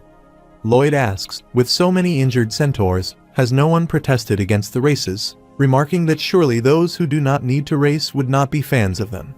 She replies that no, centaurs will risk their lives for tradition, believing it must be upheld at all costs. She, frowning, questions what kind of tradition that is, to which she then responds that it is a terrible one. He reassures her not to be too discouraged, adding that there must be a reason they hold on to it. She asks what an outsider like him would know about their traditions and why they would follow one like that. He responds that they are mindless fools, then inquires if he has happened to read her mind. He excuses his questioning and asks how she ranks in terms of speed. She replies that she is second. Her father held the first rank, but when he retired, that brute Comanche took over. He observes that, except for the chief, everyone must listen to her and rubs his chin thoughtfully. She affirms that this is correct but adds that it depends. If she were to ban all running, her father or Comanche could override that order. He asks her to please do him this one favor: gather all of her people in one spot, and he will put an end to this terrible tradition, making Schumacher the champion of the tribe. After a while, Javier stands outside the tent and inquires what Lloyd is doing, his lord. Lloyd sits on a wooden block and replies that he is waiting for the first piece of his plan. Just then, Lloyd sees the green-haired man approaching and remarks that he looks perfect. He rises, begins to stroll, and accidentally bumps into him. The green-haired man asks what his problem is. Lloyd attempts to leave without saying anything, but the man becomes angry, demanding that he come over, calling him a punk, and suggesting they race, with the loser facing 300 bucking kicks. Lloyd asks if he is truly challenging a lowly human like himself to a race. He insists that, according to Centaur tradition, he cannot refuse, so they should go right now. A crowd gathers around them, chanting for him to do it. Lloyd grins and remarks that, seriously, he supposes he has no choice and must follow his people's tradition. The green-haired man declares that since he issued the challenge, he will set the finish line, and he chooses the tree at the end of the village up ahead. Lloyd agrees. Cheranin notices Lloyd and wonders what he is doing, recalling that he previously mentioned he would need to lay a foundation, the catalyst for the change they want, before gathering all the centaurs together. The green-haired man remarks that he heard Lloyd is the Lightspeed Roadrunner or something and can fly with magic, but he insists this is strictly a running race. Lloyd points out that he only has 2 legs, while the man has 4, calling it unfair. He counters by asking if he thinks flying is fair. Lloyd then proposes that he will ride something with 4 legs as well. He tells him to do whatever he wants, claiming it makes no difference since the centaur is the fastest 4-legged creature. With that, he signals the start of the race. After a while, Lloyd rides on Peepodong as the green-haired man watches and exclaims that it's enormous. Lloyd replies that perhaps he went a bit overboard, admitting he had intended to ride something else, but tradition prevents them from changing the rules now. A person throws a stone to signal the start, shouting for them to go. They begin running. One spectator comments that it's neck and neck, while others cheer, urging them to pass each other and go faster. Another person points out that the path is narrowing, and that the first to enter that section will be the winner. Suddenly, Peepodong bumps into the green-haired man, sending him flying. Due to the high speed, Lloyd also loses his balance and nearly falls backward, causing the crowd to gasp as he hurtles toward them. He ends up falling on a young boy. A person declares it a draw, noting that both participants have fainted. Javier observes the scene and thinks it seems Lloyd was trying to achieve something by winning the race, yet he failed, of all people, Suho Kim. A purple-haired woman rushes to the little boy, asking if he's all right, calling him her poor baby, and urging him to pull himself together. Lloyd lies unconscious on the ground. Later, in a tent, the little boy attempts to eat with trembling hands. His mother, distressed, tries to comfort him, asking what they are supposed to do, lamenting that he has been like this since the afternoon, and blaming the tradition for their child's condition. The boy's father, holding a newspaper, warns her to mind her words, reminding her that this is how they all grew up. She grows angry, questioning how he can say that when their child is suffering, emphasizing that it's not just his body that's in pain. He responds that there's nothing they can do, it's tradition. Meanwhile, Roland stands outside a tent. The scene shifts to next morning while people start talking, seeing a banner outside tent. A person asks what's going on, and says he wonder why Cheranin called them all here. The other asks what that is. A person reads banner that a talk with the Lightspeed Roadrunner, is their speed really okay as it is? Later, Lloyd stands before the crowd and urges them to listen, asking if everyone can please take a seat. He announces that today's lecture, presented by the Lightspeed Roadrunner, is about to begin. He recalls the race from the previous day, acknowledging that he wasn't very fast, but suggests they pretend to listen, even if only for a moment. He begins by saying he bets they all find it absurd that someone like him would be lecturing them about speed. Then, raising a finger, he states that, in his view, they are the ones being absurd. He calls them brainless speed demons and adds that they all refuse to compromise, clinging to an utterly ridiculous tradition. He then questions what they are all doing each day, injuring family and neighbors, causing vandalism, and damaging property. He finally asks if they can truly call themselves a civilized society. He explains that just yesterday, while walking down the street, he was forced into a running race entirely against his will, all because of their tradition. As a result, a child was traumatized in an accident, a harm from which he may never recover. One person interjects, saying that this is simply how things have always been. Every centaur has endured injuries, but they must bear it for the sake of tradition and speed. Another person challenges him, questioning what an outsider could possibly understand and stating that no one there is complaining, so he should leave. However, the boy's mother steps forward, declaring she has a major issue with it. She calls them barbarians and demands to know what they plan to do for her son, urging them to look at her child. Someone mutters if she has lost her senses, while another insists that their people have upheld this tradition for tens of thousands of years. People begin to call for her banishment. The little boy's father speaks up, asserting that they should be honest with themselves. They are barbarians. He questions whether anyone is truly comfortable with the situation and if no one has any complaints. A woman with red hair expresses her agreement, admitting that she also despises this tradition, as her child's arm has yet to heal. Another man declares that he is fed up with it, revealing that his mother was also injured and insisting that this tradition must be stopped immediately. A person in the crowd demands to know how anyone can dare speak ill of the pride of the centaurs. Another individual mentions his own injury, pointing out that he is still limping, and advocates for the abandonment of this harmful practice, opposing the notion of speed supremacy. Someone else calls for the expulsion of all the traitors. Lloyd and the little boy exchange thumbs-up gestures. A person suggests opening a new era and eliminating the old tradition. Javier feels shocked and contemplates whether this was part of Lloyd's plan. Lloyd recalls a memory in which he holds money and asks the little boy if he needs some funds, wanting to perform a little skit with him. The little boy laughs and responds that he is rather expensive. Lloyd realizes that this is a battle of public opinion. The people begin to fight. One individual advocates for the ban on all races, expressing disbelief that another person belongs among them. Another individual retorts, suggesting that the first person should try getting hit for once. The first individual insists that they have all experienced being struck during a race. One person accuses another of being a traitor to the tribe, while the latter hopes that this tribe of gangsters will ultimately lead itself to ruin.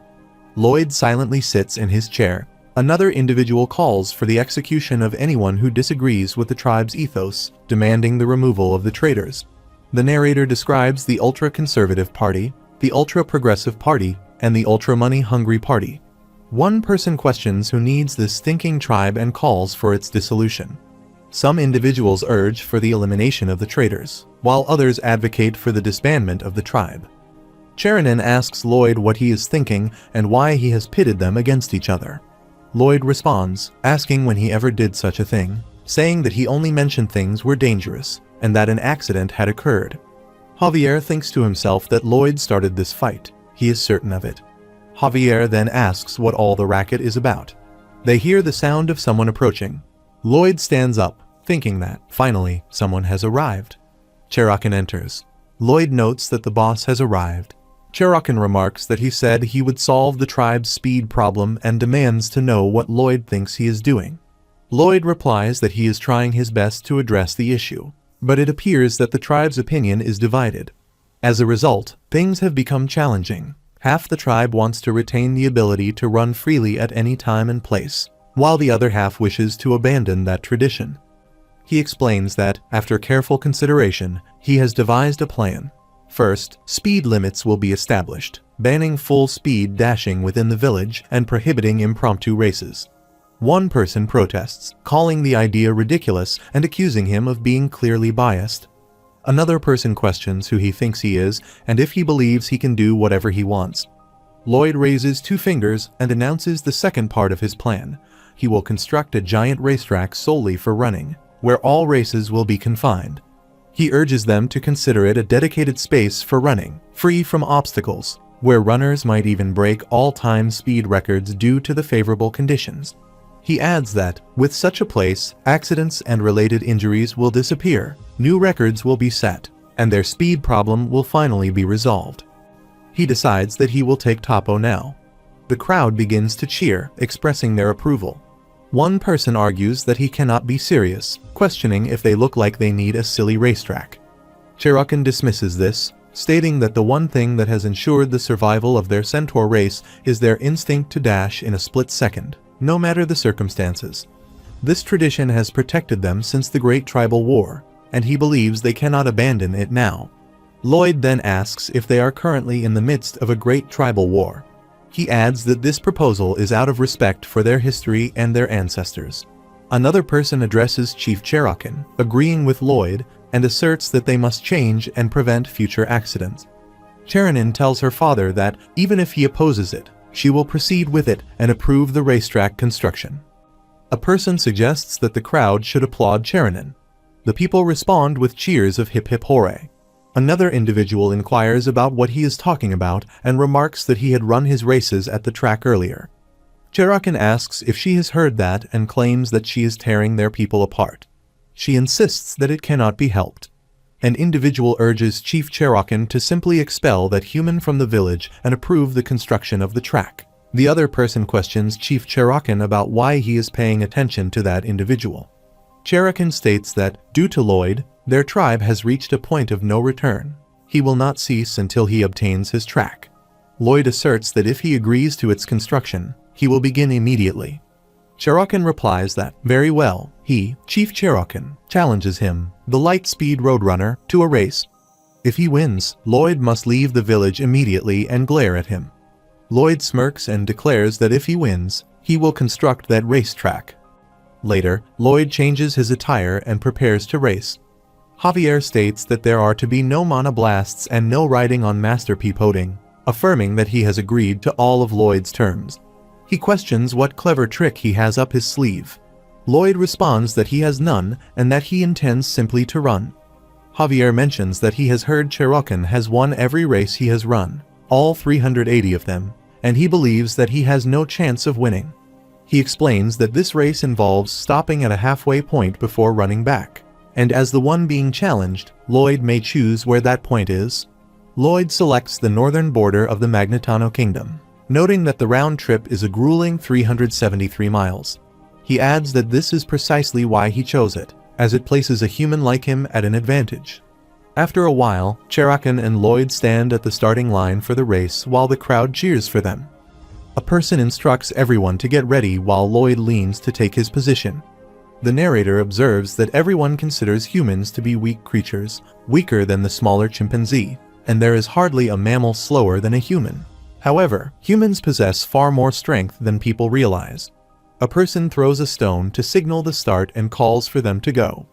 Cherokee starts running swiftly while Lloyd remains standing at the starting line, then slowly begins to run. The crowd standing aside starts laughing. A green-haired man points at Lloyd and asks what is happening, noting that the race is already over. Another person remarks that there is little to say about those two-legged beasts, adding that they surely do suck. Lloyd reflects on how the physically inferior human has outperformed all other predators and developed an entire civilization for one reason. It is because they are intelligent. Cherokee runs rapidly toward the endpoint, and he considers that, secondly, it is due to their superior long-distance running ability. Lloyd runs with full power, contemplating that while humans cannot match the explosive speed of a four-legged creature, they can conserve energy by standing upright on 2 feet. Instead of fur, they have developed sweat glands to regulate body heat. He reflects that this is the body of the strongest predator in Earth's history, as humans are capable of hunting their prey to the ends of the Earth. But of Winter questions why his inner monologue is so detailed, wondering if he is experiencing a heat stroke. The status window advises leaving him alone, noting that his thoughts are always somewhat chaotic. Lloyd responds that they are the ones causing the chaos, questioning what they think they are doing in his mind. He notices that Cherokon is sitting beside a rock and realizes that the 308-time consecutive champion has exhausted himself from the very beginning. He laughs, acknowledging that he knew this would happen when he agreed to the race. Cherokon also notices him. Lloyd considers this unexpected, as he had not anticipated Cherokon to appear so relaxed. Cherokon remarks that this long distance is challenging, stating that centaurs can run very fast but tire quickly, asking if that is why Lloyd chose the long distance. He acknowledges that this choice is wise, very wise, but adds that there is one thing he did not take into account: his remarkable recovery ability. Lloyd is shocked to hear this.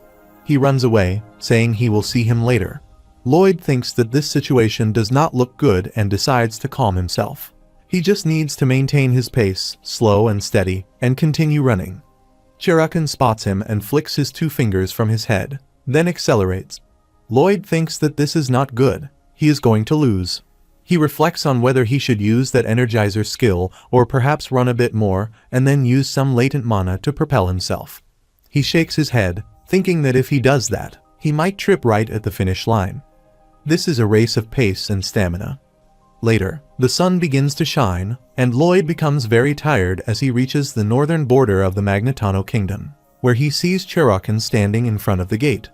Cherokon expresses that he wanted to say goodbye before leaving, but notes that Lloyd made him wait too long, prompting him to start running back again.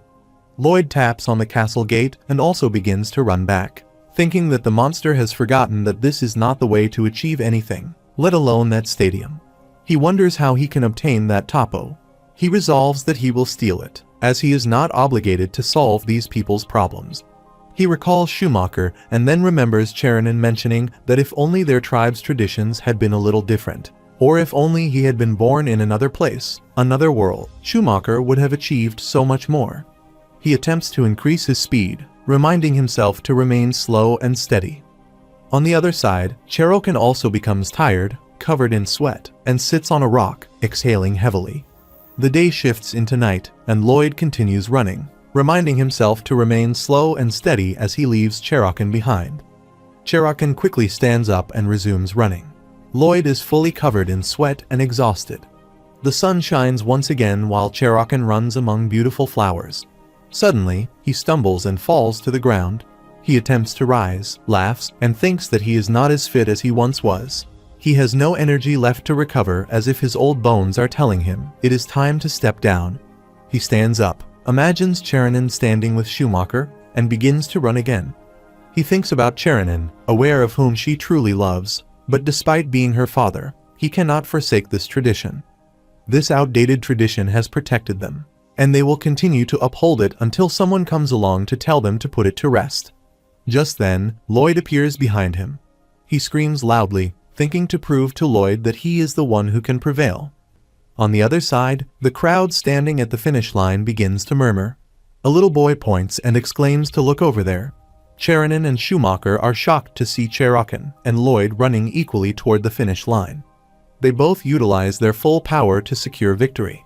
A person comments that the chief is in the lead, as he knew he would be.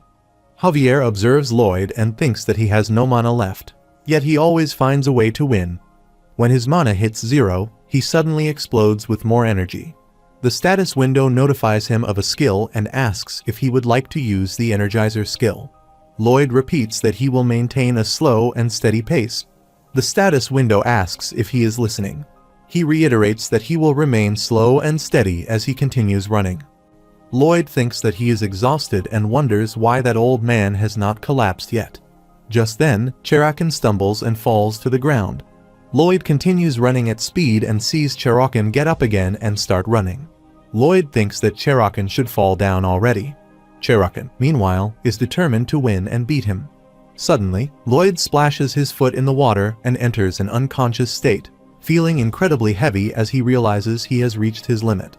The scene shifts to his real life, where blood drips onto a pallet from Suho Kim's nose. A yellow-haired man sits in front of him, smirking while holding a handkerchief, and asks seriously if he is not only broke but also weak. He approaches, wipes Suho's nose, and advises him to lean back, stating that if he dies from blood loss, he will not get paid for all the hard work he did on the construction site. Suho instructs him to stop, stating that he will handle it himself, and apologizes. He goes back, sits in his chair, and asks what the issue is. Suho explains that he is enjoying a nice meal at his own expense while bleeding all over it. He notes that he has always found it strange and questions whether he might be too hard on himself. Suho asks in what way he believes that is true. He mentions that he receives top grades, is bright, and is extremely hardworking.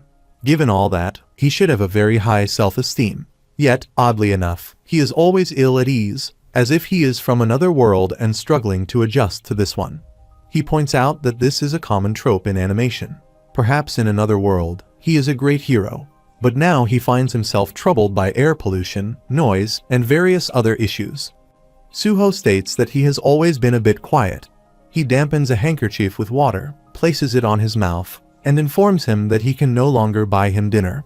He explains that his mom and dad ran a scam with a politician and got caught this time.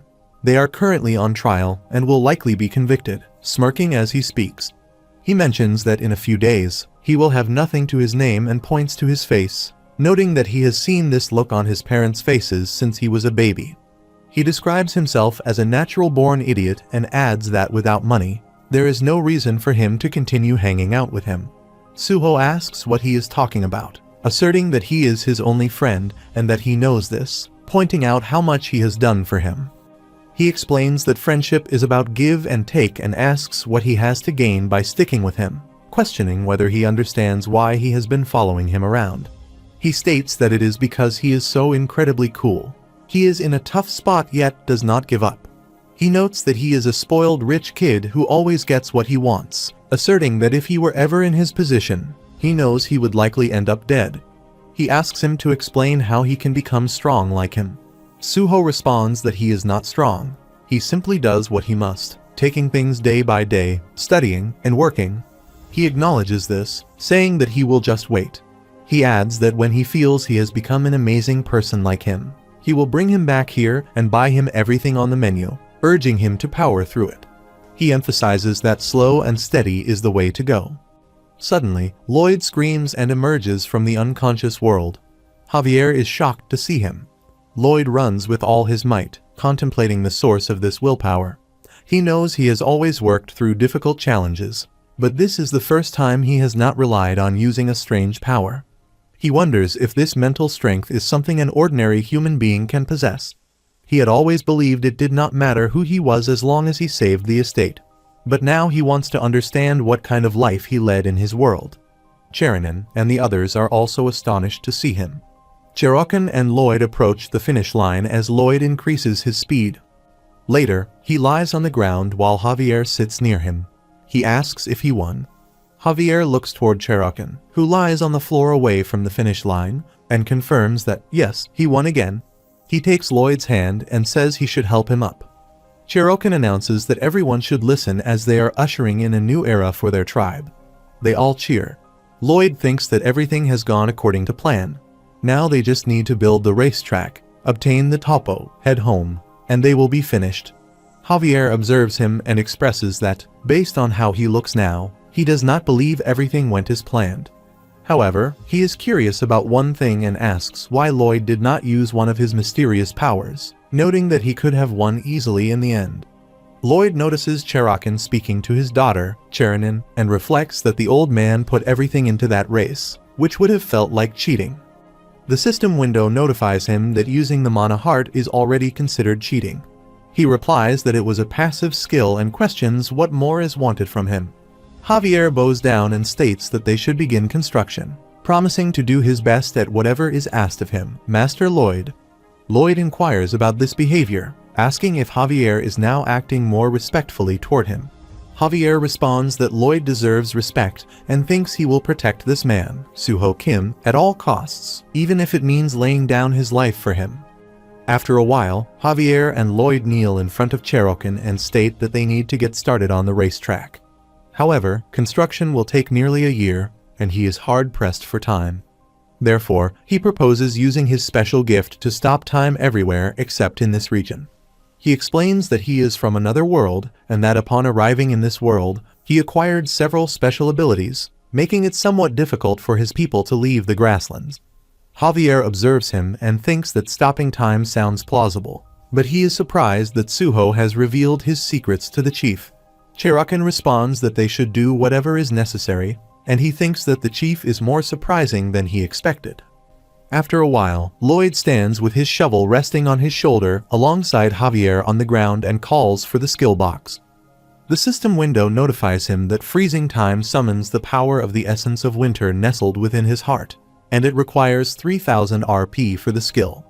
His current RP is 4655, and the system asks if he wishes to use the skill to freeze time. He confirms his intention to freeze time and slams the window shut. The system window then notifies him that the power of the essence of winter has been unleashed. The essence materializes and asserts that it is not a mere essence, but rather something greater. Lloyd screams and sees the river. An inventory space pops out like a balloon on the ground, and he points to it, exclaiming that it has appeared. Javier remarks that it was anticlimactic. Lloyd agrees and suggests that they check it out. He approaches, observes the objects frozen inside, and states that it seems to have worked. Javier comments that he appears to be disappointed by the poor visual effects. He remarks that this is life. There is no need to be flashy, he supposes. He lifts his shovel and emphasizes that what is important is completing the work quickly, declaring that it is time to start construction. Javier flies in, striking his sword against the ground, and a brighter light spreads all around. The narrator explains that Step 1 involves the Grand Master Grade bulldozer flattening the lot. Step 2 entails the Grand Master Grade worker leveling the ground. Step 3 consists of the Grand Master Grade soil compactor compacting the dirt, and Step 4 requires the one-man Grand Master Grade trade union to request negotiations. Javier approaches Lloyd while he rests on a chair and expresses that something feels odd. He wonders why it seems like he is doing everything. Lloyd responds by questioning why Javier, who had just stated that he deserved respect and would do anything for him, is suddenly changing his tune. He asks what has gotten into him and why he is behaving so strangely. Javier becomes angry. The narrator explains that negotiations broke down, prompting the need to bring in Hamming to help expedite the process and complete Step 3. Step 5 involves Bangle creating rebars in concrete. Lloyd thinks that now, in Step 6, they need to install the rebars. However, the narrator notes that this project requires continuously reinforced concrete pavement or CRCP. This technique is ideal for the hot and dry conditions of the grasslands and provides a longer lifespan compared to other pavement types. Lloyd considers that the dimensions of these rebars must be precise, they cannot warp, and the fasteners must be strong. He realizes that he will need the Centaur's help, as all of these rebars must be laid down by hand. Unfortunately, at that moment, Centaur men also participate in the construction. An orange-haired man attempts to pick up a rod, but states that he cannot reach it. The blue-haired man complains that his back hurts, while the yellow-haired man remarks that standing up and down is very difficult. Lloyd thinks that they are completely useless and realizes that there is no other choice, so he reclines back in his chair. The narrator explains that the Grand Master will have to undertake the tasks himself. Step 7 involves Grand Master Grade concrete. Step 8 consists of Grand Master Grade curing. Step 9 pertains to Grand Master Grade sand. And the final step is the application of Grand Master Grade finishes. Later, Lloyd observes the completion of the project and remarks that a project of this scale has been accomplished in only 7 months. He asks Javier what he thinks, suggesting that it is amazing and noting that it only took 7 months, which is extraordinary, right? Javier becomes angry and begins to leave. The system window notifies that Javier has exhibited a highly visible level of anger towards him. Lloyd watches him depart with a smile. After a while, Cherokee welcomes everyone to the inaugural race at the Centaur Stadium, introducing this brand new racetrack along with the new no impromptu race rule and village speed limit. He acknowledges that some may welcome these changes while others may not. However, to those who do not, he states that they need to accept his rules. He announces that the winner of this historic first race will win the right to propose to his beautiful, sweet, adorable, and lovely daughter, Cherokee. Cherokee protests, urging him to stop. He expresses disbelief, noting that she looks even more radiant when filled with anger, referring to racer number 1, Comanche, and race number 2, Schumacher. A bystander remarks that Comanche should not think this is a boring race. Another person suggests that he is scraping the bottom of the barrel again. The first person laughs and bets that he will become the historic first loser. Comanche teases Schumacher, mentioning that he saw him practicing in the grasslands and acknowledging that he is quite fast. He adds that Schumacher did not run at full speed in the village to avoid a collision, right? However, Comanche admits that he was not the only one limiting his speed. He did not feel the need to run at full speed against the village slowpokes, asserting that no matter how the world changes, losers will always lose. Lloyd states that it is time to stop the trash talk and inquire if they are ready. Both Comanche and Schumacher position themselves at the starting line. He fires the signal and instructs them to go. They begin running at full speed, leaving the crowd stunned. Schumacher quickly reaches the finish line, turns to see Comanche, and apologizes, stating that he must run and will see him later. Comanche stands silently, stunned. Schumacher swiftly approaches Chernin and asks if she will marry him. She becomes emotional, hugs him, and tells him that he is late and a dummy. She asks if everyone saw that, declaring that this man right here is her man. They both look toward Lloyd with smiles. The scene shifts to night, where the little boy sits silently in his tent. His father states that they have no other choice and suggests they should divorce. His mother agrees, saying she cannot think of a better way to settle the matter. After a while, on the racetrack, someone announces the last race of the day, titled His Darling Wife, Will She Come Back to Him? The little boy's mother and father stand at the starting line. A person throws a stone and shouts for them to go. Lloyd stands among the spectators and questions the nature of that title. Chernin explains that he was on break, and, therefore, does not know, but it is an extremely popular trend among them these days. Everyone has become addicted to the thrill of high-speed races on the track, and people are inventing trivial reasons to hold these races, with the most common reason being divorcing and then remarrying. She states that accidents are no longer an issue, and everyone loves the track, but she questions what he will do about the high divorce rate. She reflects on all the beings she has encountered and concludes that the centaurs are the most irrational. She moves a piece of paper toward him and inquires what it is. She informs him that he has solved their people's speed problem and presents a map to the Topo's location, as promised. He quickly grabs it and insists that he did nothing. She may consider him shameless, but he will accept it. She acknowledges that he possesses the world's most impudent face, but asserts that she is the shameless one, and that he has given her so much. She expresses her gratitude. He bows and replies that it is his pleasure, noting that he did it out of his own selfish needs. The system window notifies him that the tribe has opened up. He has left a lasting mark on the safety and advancement of the centaurs, awarding him a bonus of 100 RP, bringing his current RP to 1755. Javier observes him and reflects that Suho Kim always acts in accordance with his own needs. However, the outcomes of his actions consistently benefit many. This is somewhat different from the honorable heroes in the stories he heard as a child. Yet he believes that Suho Kim is the hero of this world. Later, Chernin, and Schumacher bid farewell to Javier and Lloyd. Subsequently, Lloyd walks through the fields with Javier following closely behind. He notices Javier teleporting and quickly turns around. Javier inquires about what is happening. Lloyd dismisses it, saying it is nothing, then quickly adds that it is nothing, never mind. He holds his head and contemplates whether it is a hallucination caused by exhaustion or perhaps a form of neurosis. Later, they stand at the edge, and Lloyd states that this is the boundary of the time bubble. He believes he should unfreeze time now.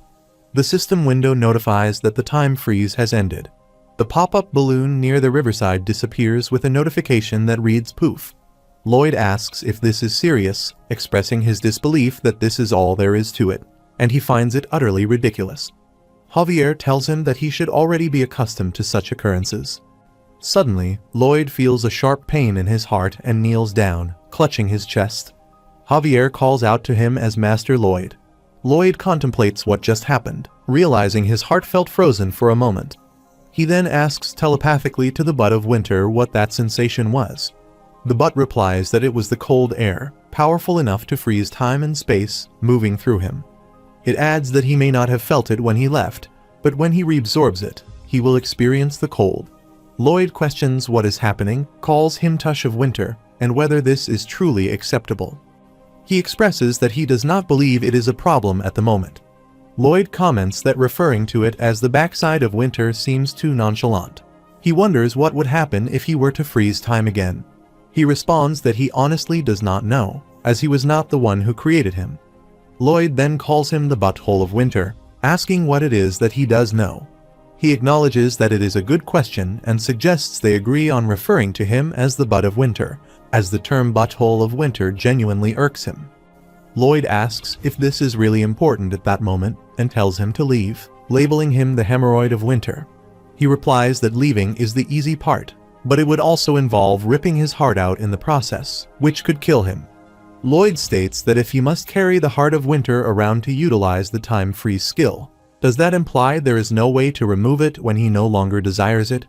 He responds that for more details, he can inquire with the one who is on his way there. Javier bends down and says that something is approaching. Lloyd asks what it is, and Javier replies that he is not sure, but he does not believe he is a match for it. At that moment, Tyrannus arrives, and both of them are stunned by his appearance. Lloyd, shocked, thinks to himself, the dragon shrouded in ice, the creator of the butthole of winter, Tyrannus. The butt of winter chimes in, reminding him to use the correct name, butt of winter. Tyrannus looks at them and asks if it was he who devoured the heart of winter and used it to freeze time across the entire world, declaring that he will take it back now. Lloyd quickly denies it, claiming it was not him. Javier looks at Lloyd, surprised. Tyrannus pauses, seeming doubtful, and asks if he is certain. Lloyd affirms, adding that it appears he has come all this way for nothing. Lloyd starts to turn away, saying good luck on Tyrannus's search and wishing him a good day. Tyrannus stops, replying that he sees it was not Lloyd, then asks, did he really think he would fall for that? Lloyd and Javier immediately kneel before him. Lloyd, sweating, asks what exactly Tyrannus is looking for. Tyrannus replies that he seeks the heart of winter. Lloyd says he misheard and thought he was searching for the heart of Whitaker, then admits that yes, he does indeed possess the heart of winter. Whispering to himself, he realizes his ruse did not work. Javier, shocked, thinks to himself, did he seriously believe that excuse would fool a dragon? Tyrannus glares, explaining that the heart of winter was a gift to Mikhail, founder of the Magentano kingdom. He accuses Lloyd of consuming it, noting that Lloyd does not appear to be of royal blood. With no other assumption, he believes Lloyd must have stolen it. Lloyd insists that he is no thief and claims that, while he may lack royal blood, he is still of royal status, having married into the royal family. Tyrannus narrows his eyes and asks which royal family member he is referring to. Lloyd confidently replies, Queen Alicia Termina Magentano. Tyrannus declares that he will confirm this with her immediately. Lloyd responds, please, by all means. As Tyrannus swiftly flies off, Lloyd and Javier rise to their knees. Lloyd, now realizing the potential consequences, mutters what he has done and wonders what will happen next. After a while, Alicia stands on Terce and refers to great Tyrannus, the dragon god and founder of this kingdom, asking what he said. Tyrannus inquires if it is true that she is married to the one who consumed the heart of winter. She is stunned to hear this. She recalls the ancient tales of a dragon god who aided King Mikhail in the founding myth of the Magentano kingdom, and now that very dragon, Tyrannus, stands before her. She wonders if it is a prophecy, a threat to the kingdom, or something related to the heart of winter. Tyrannus addresses her as a descendant of his friend Mikhail and asks if it is true she is married to the one who consumed the heart of winter. She replies, Great Tyrannus, dragon god and founder of this kingdom. What did he say? He repeats the question, asking if she is indeed married to the one who consumed the heart of winter. She is stunned to hear this. Tyrannus then declares that he knew Lloyd had lied to him. Startled, she realizes that Lloyd must have consumed the heart of winter. Tyrannus is furious that Lloyd claimed they were married and that he obtained the heart through her. She quickly adds that they were secretly married, so she was merely surprised that Tyrannus knew of it. Tyrannus asks if they were truly married in secret, questioning why she would choose to do so. She replies that she felt embarrassed. He presses, embarrassed of what?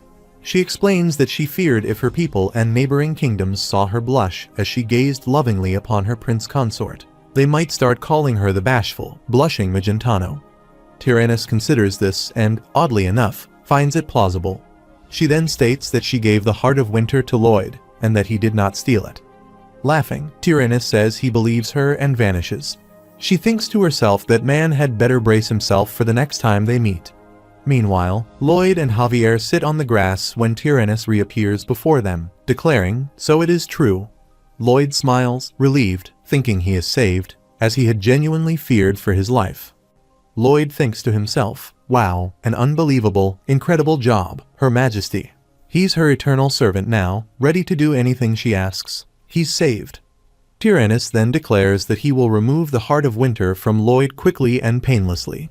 Though fascinated by the fact that Lloyd carries a dragon's heart, Tyrannus explains that Lloyd is a threat to the world's order, possessing the power to devour the Heart of Winter and stop time itself. He decides to reclaim it. The bud of winter begins to emerge from Lloyd's chest, causing him to scream in agony. Javier starts to draw his sword, but Lloyd, writhing on the ground, commands him to stop. Turning to Tyrannus, Lloyd groans in pain and says he'll regret killing him. Tyrannus pauses and asks why he would regret it. Lloyd thinks his plan might actually work. He suspected the dragon might listen to humans, which puts him at an advantage. He then claims that he is a member of the Dragon King's club. Tyrannus, taken aback, repeats, "A club member, really?" Lloyd insists it's true and invites him to verify. Tyrannus stares intently and asks if it's true that the Dragon King himself vouched for Lloyd. Lloyd thinks, did he really just refer to the Dragon King as that guy? How typical, he muses this dragon, nearly the strongest being in the universe, seems unconcerned. If Javier attempts to attack him, he will be killed instantly. Lloyd then replies that if Tyrannus kills him, it will only lead to trouble with the Dragon King. Tyrannus raises an eyebrow and remarks that he sees, so Lloyd is threatening him now. He adds that he's willing to face trouble with that guy if it serves the order of the world. Lloyd, keeping a calm expression, asks if he truly appears to be threatening him, and he explains that he has already accepted his own death. He simply doesn't want to cause unnecessary trouble for anyone in his absence. Thus, he would like to propose a way to handle this matter that would avoid any conflict with the Dragon King. Tyrannus considers this and says it wouldn't hurt to hear him out if such a solution is possible.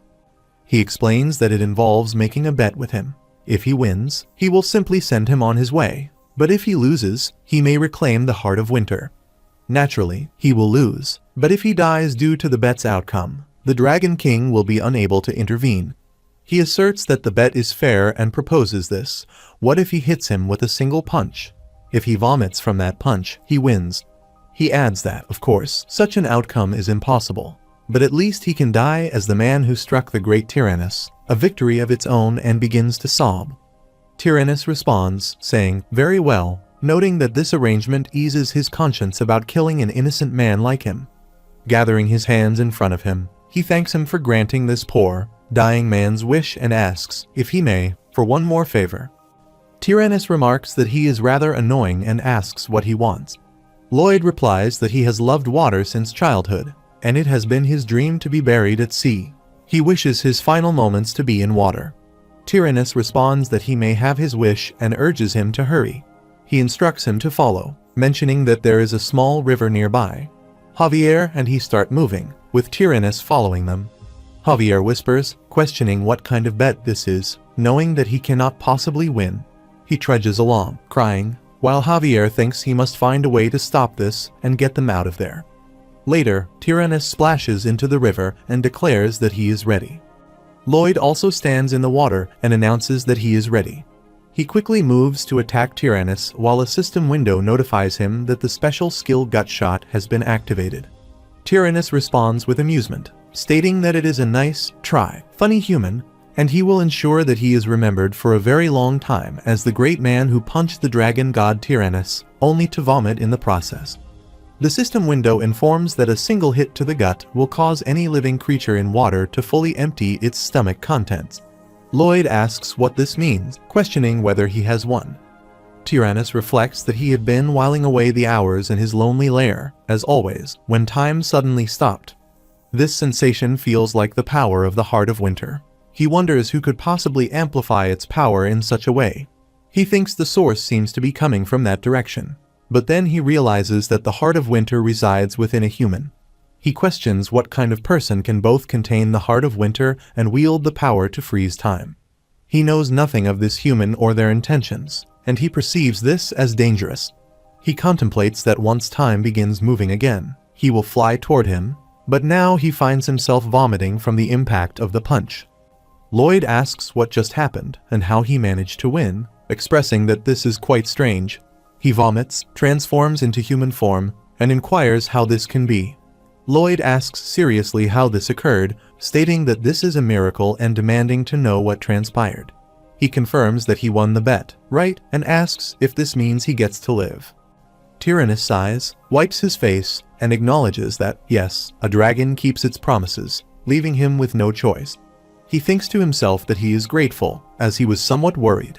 However, his skills function exactly as stated, provided they are in the water to some degree. The system window notifies that a single hit to the gut will cause any living creature in water to fully empty its stomach contents. Tyrannus states that this is, however, a one-time deal. If he ever does anything to disrupt the order of this world, the consequences will follow. Lloyd bows down and assures him that he need not fear, as he does not possess the guts to take such actions. He continues, remarking that he is not only shameless and sly, but he also harbors strange powers that defy logic. He contemplates whether he should simply send Tyrannus on his way like this. If he were truly evil, he is certain his son would understand what he is doing, and would never have agreed to let him join his club. Despite this, even though he is allowing him to leave now, he still has reservations. Lloyd asks if Verkis, the Dragon King, is truly his son. Tyrannus confirms that yes, Verkis is indeed his son. Stunned by this revelation, Lloyd moves forward, grasps his hand, and expresses sympathy, remarking on how difficult it must have been for him all this time. Tyrannus, uncomfortable, questions what he is doing and tells him to let go, finding it unsettling. Lloyd responds that he must have endured so much and begins rubbing his hand. Annoyed, Tyrannus insists that he stop, protesting that he's getting it all over him. Lloyd observes the calluses on his hands, sensing the hardships he has faced. He replies that nothing is truly difficult for the great Tyrannus, but tears begin to trickle down his face. He wipes them away, puzzled, and wonders aloud why he is crying. Lloyd reassures him, encouraging him to let it all out, saying that he understands, despite being lazy, selfish, violent, and stronger than him, he has suffered for thousands of years. Tyrannus begins to cry and embraces Lloyd, confessing that no one has ever spoken such words to him before. That punk, no, that darn dragon, only wanted him to act like a proper dragon despite all the indignities he has endured. He admits that the only ones who ever tamed him were his wife and his daughter, who once loved him dearly but now speaks only of her sister-in-law. His struggles feel meaningless. They all enjoy themselves without sparing a thought for him. He sees himself as nothing more than a lonely old dragon, unappreciated by his family. Lloyd gently reassures him, saying that his family is able to enjoy life precisely because of all the hard work he has done for them. He cries, still holding on to him, while Lloyd smirks inwardly, thinking that the great Tyrannus, who once viewed him as a threat, is now entirely subdued. From a distance, Javier observes them and wonders whether he is truly right in seeing him as the hero of this world or if he might be an evil man. He considers that he cannot necessarily label what he did as evil, but he feels uncertain about his judgment. Later, they all lie on the grass while Tyrannus laughs, remarking on how embarrassing it is for a dragon to be seen bawling in the arms of a human. Lloyd laughs as well, noting that it seems empathy transcends race. Tyrannus then asks if he is indeed called Lloyd Frontera. Lloyd confirms this. Tyrannus explains that Lloyd will soon die, as the heart of winter will gradually freeze his heart and, in time, take his life. Through telepathy, Lloyd tells the Bud of Winter that he is an assassin who entered his heart with the intent to kill him. The Bud of Winter responds in shock, saying there is no way he could have known, as he entered Lloyd's heart to save him, reminding him, besides, he is the Bud of Winter. He instructs him to shut it, calling him the Winter Diarrhea, and asks Tyrannus if there is no other way, adding that he cannot die yet. Tyrannus explains that as his heart gradually freezes, he must thaw it by absorbing the strength of fire, the Eye of Summer, to halt the process. Lloyd contemplates, noting that this artifact is also a sacred object of the kingdom, and wondering if this means further indebtedness to the queen. He then asks how much time remains before his heart freezes entirely. Tyrannus replies that he has at least 5 years, at most 10. Lloyd, with a serious tone, remarks that this is sufficient time. He only needs to resolve everything before then. Tyrannus considers Lloyd's remarkable resilience, finding himself continually impressed. Verkis, the heart of winter, all must have recognized this strength in him. Tyrannus then inquires what it is that he seeks to resolve. Lloyd replies that it's a rather long story. He urges him to share everything, assuring that if it is not too difficult, he will assist him. He explains that to prevent the prophecy of a terrible future he saw in a dream from coming true, he is searching for the components of the Aeteroa. He already possesses two of these components, the Horaki and the Takapuna. Lloyd, shocked to hear this, replies that it may be impudent but asks if he might have those. He responds that he found them lying around the ruins of an old demon's castle and was merely using them as pillows so he may take them. Lloyd, overjoyed, thinks what incredible luck this is, as there are 5 core parts, and he had been growing anxious about finding them all. He reflects on having obtained 4 of the components quickly. Now, only the last one, the Kyora, remains. Tyrannus mentions that Verkis holds the Kyora, explaining that he was conducting research on interdimensional travel and had been sending various objects to different locations. Verkis told him that he had sent the Kyora somewhere else. Lloyd curses that dragon, frustrated that it had to be sent to another dimension, and asks where exactly Verkis sent it. He replies that, indeed, it was sent to Sol. After a while, the narrator states that on a high mountaintop at the edge of the southern grasslands, he has finally acquired the Topo. The system window notifies him that he has received the legendary core material Topo, granting a bonus of 2200 RP. With Tyrannus's assistance, the Topo is instantly transported to the Mermaid Kingdom. As for the remaining 2 materials, they proceed to his lair to collect the Horaki and the Takapuna. The system window notifies him that he has received the legendary core material Horaki, along with a bonus of 2400 RP, and that he has received the legendary core material Takapuna, which provides a bonus of 2600 RP, bringing his current total to 8955 RP. Tyrannus then asks Lloyd if he would like him to move these materials to the Mermaid Kingdom as well. He responds that he cannot accept any more assistance from his lord, as he has already received so much help and feels indebted to him. Tyrannus remarks that it was not particularly difficult after all. He states that he will not trouble him further, only asking that he watches over this lowly human on his journey. Tyrannus inquires whether he will be okay, noting that he will need Verkis' assistance to obtain the Kyora, as convincing him to act will not be easy. Lloyd responds that such challenges are his specialty. Tyrannus, taken aback, acknowledges this with surprise, reflecting that if Lloyd can compel even him to bend to his will, he is indeed a formidable force. How terrifying that is. Lloyd calls for Draghi, instructing him to come over. At that moment, the dragon Draghi arrives. Tyrannus, stunned by the sight, wonders how Lloyd can even control a bone dragon. His peculiar abilities know no bounds. This man possesses the power to transform the entire world into a pile of rubble if he so desires, yet he demonstrates such remarkable self-control. He acknowledges that Lloyd's goal of restoring the course of fate is not an easy one. Even the mighty Verkis is no match for it. Nevertheless, he believes that Lloyd will fulfill the duty he has set for himself. Lloyd smiles and departs, taking a seat on Draghi. Later, Javier inquires whether Verkis will transport them to another dimension, suggesting that he may find it too bothersome to do so. Lloyd responds that he has everything figured out, noting that lazy individuals tend to create their own weaknesses, and he laughs. Javier asks if Sol is master his home.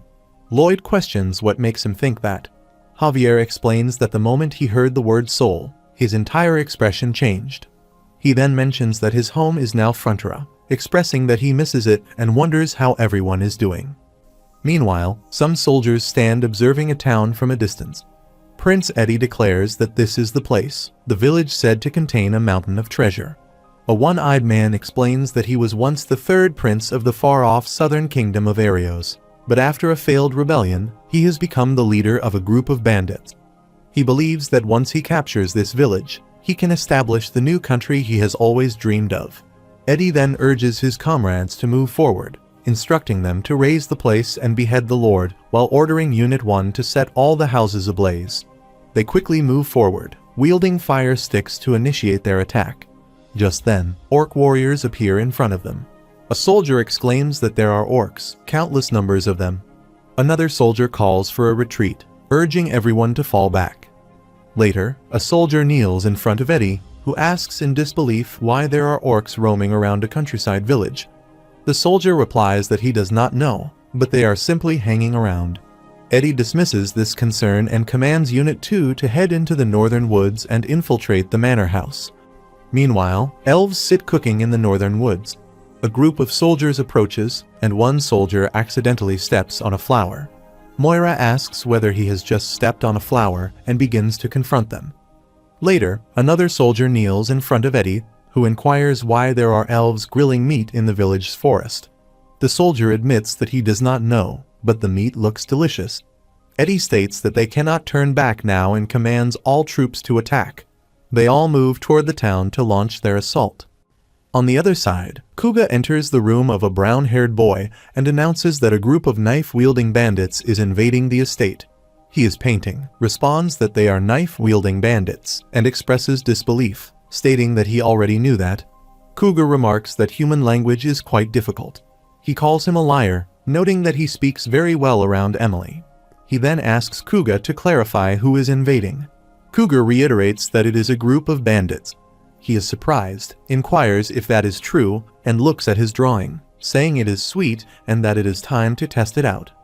Later, he fires a rocket toward Eddie's army. Eddie sees it approaching his head, and then it explodes. The soldiers begin to flee the area. The brown-haired individual comments that it flew right past them. Korjadua, standing beside him, remarks that it is still better than last time, and that he will continue to assist him. Eddie declares that he is Eddie, Prince of the Abyss, and will not retreat against demons. The one-eyed man states that he will remain by Eddie's side until the end, addressing him as His Highness.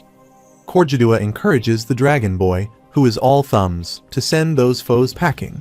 Solitas questions why he must be the one. The brown-haired boy expresses surprise, asking if he is a dragon, admitting that he had no idea, and wondering who knew. Korjadua urges him to hurry so they can begin their lesson. Solitas transforms into a dragon and unleashes fire upon Eddie and his soldiers, who start running for their lives. After a while, Eddie walks near the river, declaring that he is the Prince of the Abyss and that one day, he will gather his forces to destroy this demonic estate. Just then, he notices Draggy flying above him. The villager and his wife are equally shocked to see the dragon and wonder why it is in their village. Lloyd sits on Draggy and asks Eddie what he just said, questioning whether he wishes to die, calling him a punk. The villager relaxes upon seeing Lloyd. Eddie slumps to the ground, unconscious. The narrator notes that from that moment on, the bandits would refer to the Frontier estate as the demon's domain. Lloyd dismounts from the dragon and states that it is time to open the portal to Sol. He moves forward with Javier. Meanwhile, the Dragon King, Verkis, lies on the castle sofa, peacefully asleep. Meanwhile, some headless skeletons walk through the hallway, playing various musical instruments. They enter Verkis' room and play loud music continuously. Verkis remains asleep on the sofa. A servant outside the castle becomes disturbed by the noise. Verkis opens his eyes and demands silence, using his powers to attempt to destroy the skeletons. Just then, Lloyd enters the room, and a bone falls onto his shoes. He responds by using his powers and singing at full volume. Verkis gets up, covers his ears, and screams in anger. Lloyd inquires whether he has been well, dear Dragon King. He is stunned to see him, replies that he is fine until he walks in and opens that distorted black hole he calls a mouth to release that cursed sound. Lloyd then asks if he has been enjoying the skeleton corpse's wake-up service. Verkis states that every morning, like clockwork, they arrive, making a racket while waiting. He reflects that he never called his beloved. He simply went back to sleep his god. He screams and declares that because he departed and did not adequately fulfill his responsibilities, he has not contacted his wife in months. He feels as if he is dead. Lloyd inquires what he means, but Verkis only promises to do everything within his power to awaken him.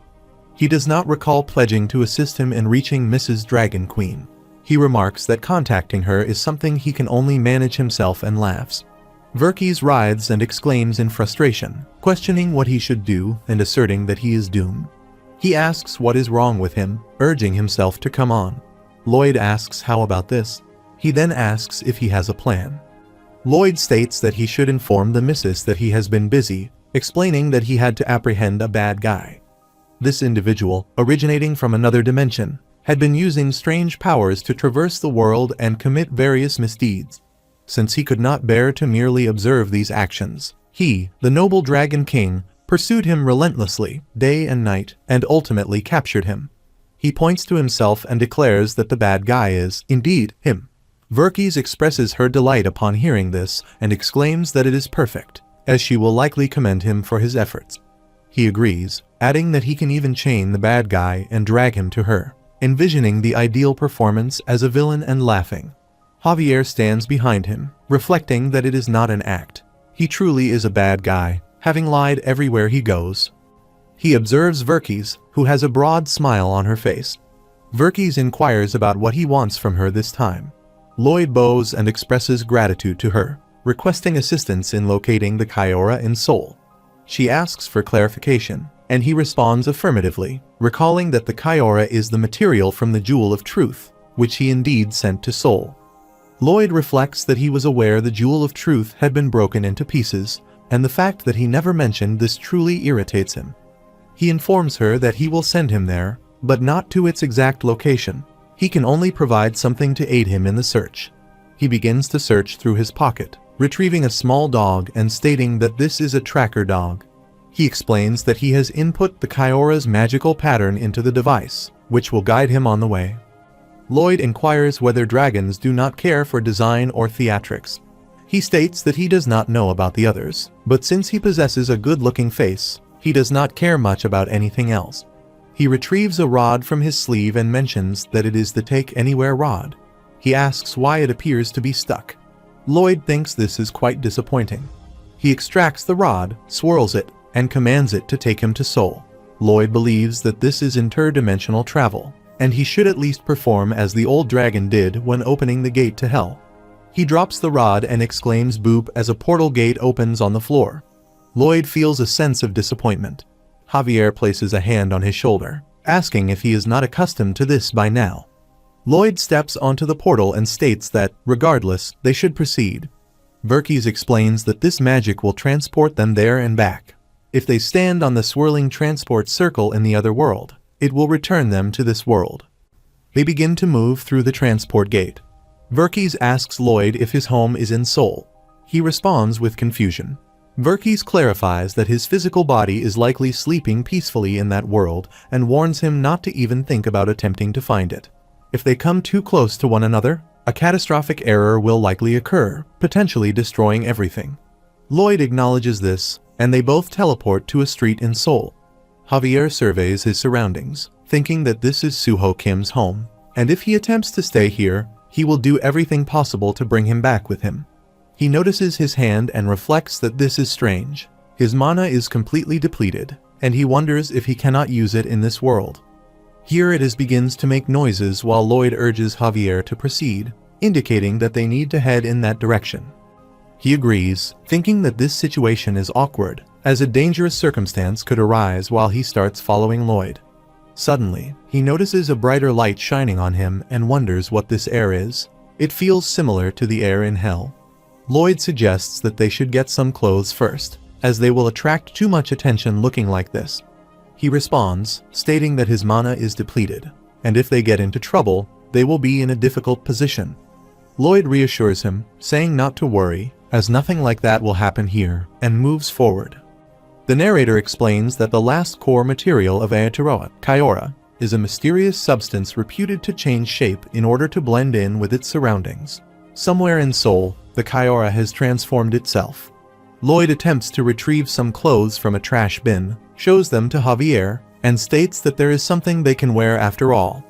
Although they are somewhat smelly, they will suffice.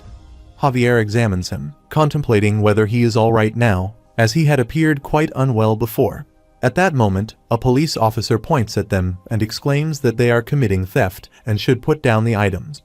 Lloyd whispers to Javier to hurry, reminding him to keep watch. Javier apologizes. The police officer asks who they are, suggesting that they might be foreigners or cosplayers, and insists that he can explain everything at the station. Lloyd questions the officer, asserting that there has been a misunderstanding, and that they work for a collection company. He questions why their workers would dress in cosplay outfits and rummage through that container, suggesting that they should simply call them and inquire. Lloyd responds that it is hot outside and acknowledges that he is working very hard. It is not much, but he retrieves some gold stones from his pocket, stating that he can use this to buy himself an ice cream and perhaps a new car. The officer produces handcuffs, declaring that the ugly cosplayer is under arrest for bribery. Lloyd flings the gold stones away. He expressed that it is such a waste. Lloyd begins to run, telling Javier to do the same, as his face is also considered ugly here. Javier asks if that is a problem. The officer bends down to pick up the gold stones, biting one to verify its authenticity, and exclaims that there is no way he will accept this. He became a police officer to achieve his noble dream and cannot believe he has failed this test. He clenches the stones in his fist, stating that Lloyd has forced him to compromise his principles, and he will atone for this by placing them both in jail. He will just wait, an ugly cosplayer and good-looking foreigner. At that moment, another officer spots Javier and Lloyd, exclaiming that an ugly cosplayer is on the run and asserting that he has found him. Lloyd urges him to stop recognizing them so quickly. A long-haired officer pursues them and echoes that he has found an ugly cosplayer. Lloyd reacts in disbelief, questioning what is happening, insisting that he did not even see his face. He adds that the back of his head is ugly. After a while, Javier and Lloyd reached a street where they could hide. Javier inquired whether they could not have purchased clothes with that gold. Lloyd explained that they do not accept anything but cash here. Otherwise, they would waste time getting it appraised. He suggested that they should return to the portal and put their belongings away. He opened a pouch, stating that they would move when it became dark, as even in different clothes, they would still stand out. Javier observed him exhaling heavily and remarked that even without mana, he should not feel this exhausted, asking if he was unwell. Lloyd responded that he was not. It was merely the bad air, and they should change their clothes. After a while, they changed their clothes, and here it has made a noise to indicate the direction. Javier remarked that it seemed to be pointing them in that direction. Lloyd observed that it led to the Ensol Tower, expressing disbelief that they would need to take the entire tower. Just then, a man dressed in brown appeared behind them, speaking through a wiki-talkie, stating that he didn't know anything about cosplay outfits, but had found a guy with an ugly head. The two of them quickly ran away. He shouted for them to stop. On the other side, Lloyd cursed, realizing they couldn't take the normal route to the tower and would have to climb the mountain path instead. Javier asked, somewhat exasperated, what else he must do to mask his ugliness. Lloyd asked if he thought he knew, adding that the fact he was seriously asking him only irritated him more. After a while, they both stood in the forest, exhaling deeply. Javier asked if Lloyd was all right and if he would like to rest for a moment. Lloyd replied that he, Lloyd Frotra, could handle such trivial situations, but then knelt down, clutching his chest. He expressed his apologies, admitting that he could not maintain the charade any longer. Javier inquired if his heart was giving him trouble. Lloyd reflected on how pathetic he felt. Javier reassured him that he simply had not looked like his usual self since they entered this world. Lloyd countered that this was indeed his usual self. When he lived in this world, he always felt scared and like an outsider. He mentioned that he had been all right when his mother and father were alive, but after they succumbed to a disease of the mind, his condition worsened. He says that it has been a while since he was here, and he is still adjusting to the pain. When he first met Javier at the Frontera estate, it was such a shock that he had no time to think about anything. But over time, he noticed that he had completely changed. It felt as if this world had truly become his own. He was so confident, capable of pushing through anything. However, this is who he really is, someone with nothing to his name, nobody, and filled only with emotional pain. Javier asks if, when he lived in this world, he blamed himself for all those things. Did he blame himself so much that he ended up stuck, just as he is now? Lloyd admits that he truly wanted to give up, but he could not. Everyone criticized him, and his parents had been scammed out of a large sum of money before taking their own lives. He explains that people would ask how his parents could leave their child all alone, but none of them understand just how terrifying that illness can be.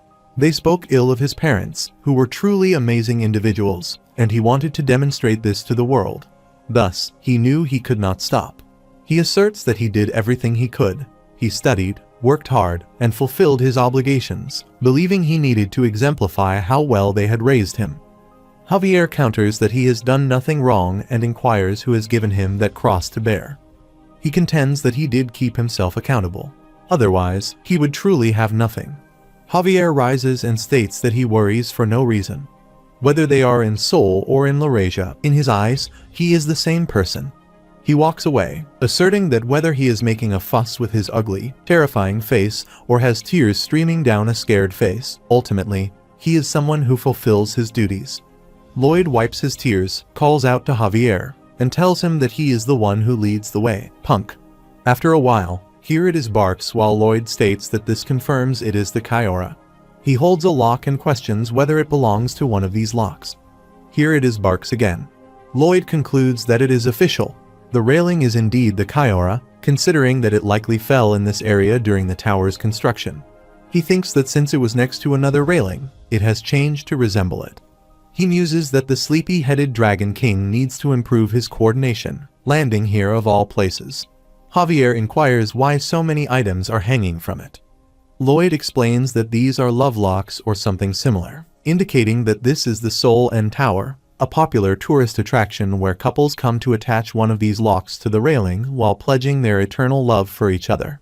Javier expresses concern that this will pose a problem, noting that it will be difficult to remove the railing with so many people around.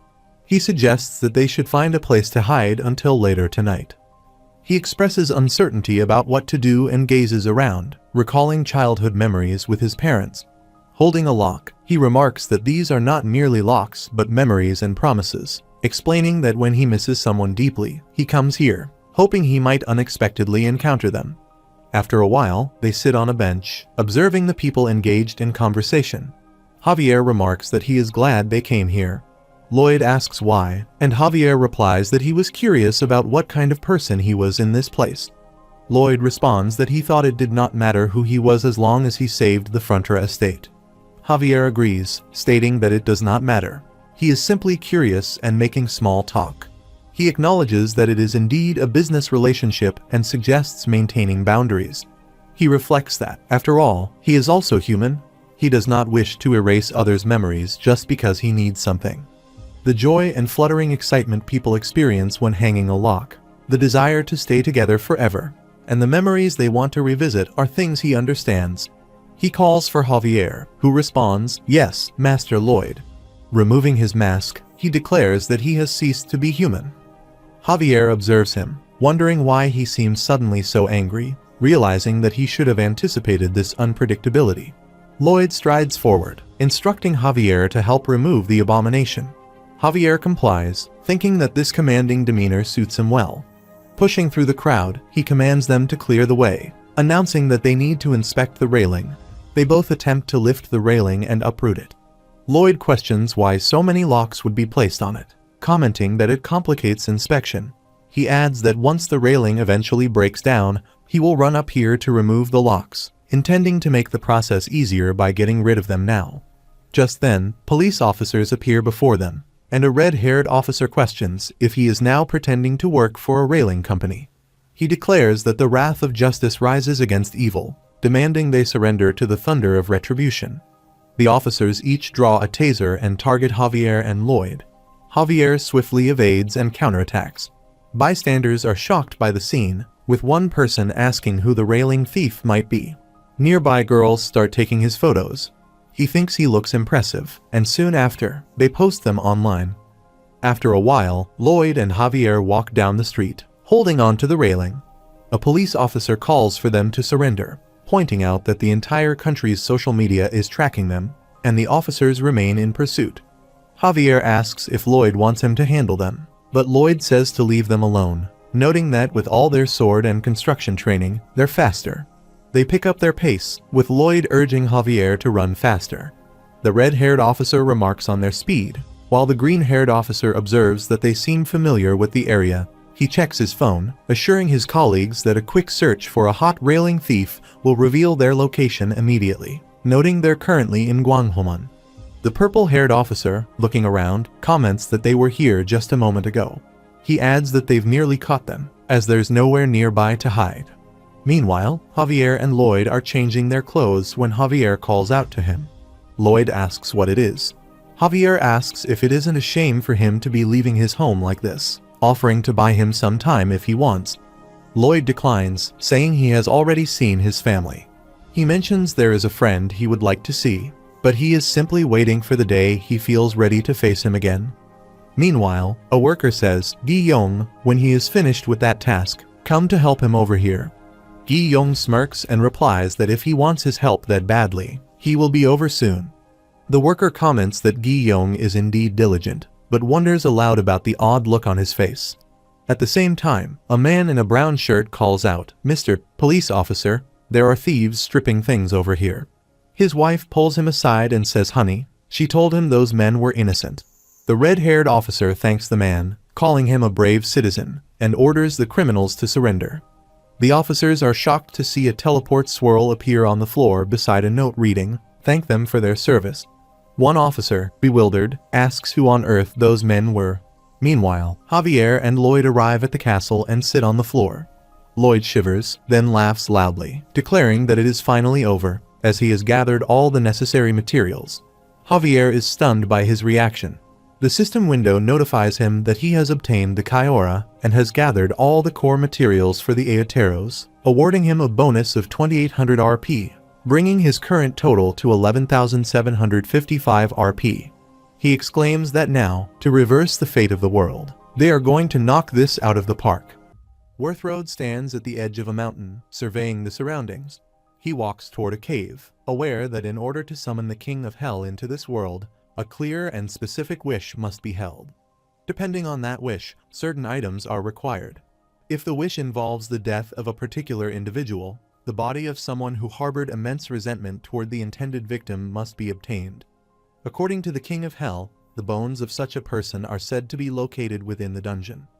There, he discovers a broken skeleton. He reflects that the man once studied ancient dark magic in a desperate attempt to save his family, only to meet a wretched end at the hands of Lloyd Frontra. A vision appears before him. The skeleton warrior bows before Lloyd, while Javier steps forward and strikes him down. Worthrode grasps the skull of the skeleton and utters the name Lupulin. He then asks whether he wishes to know how the man who reduced them to such a state is currently living. He reveals that thousands revere, trust, and follow that man.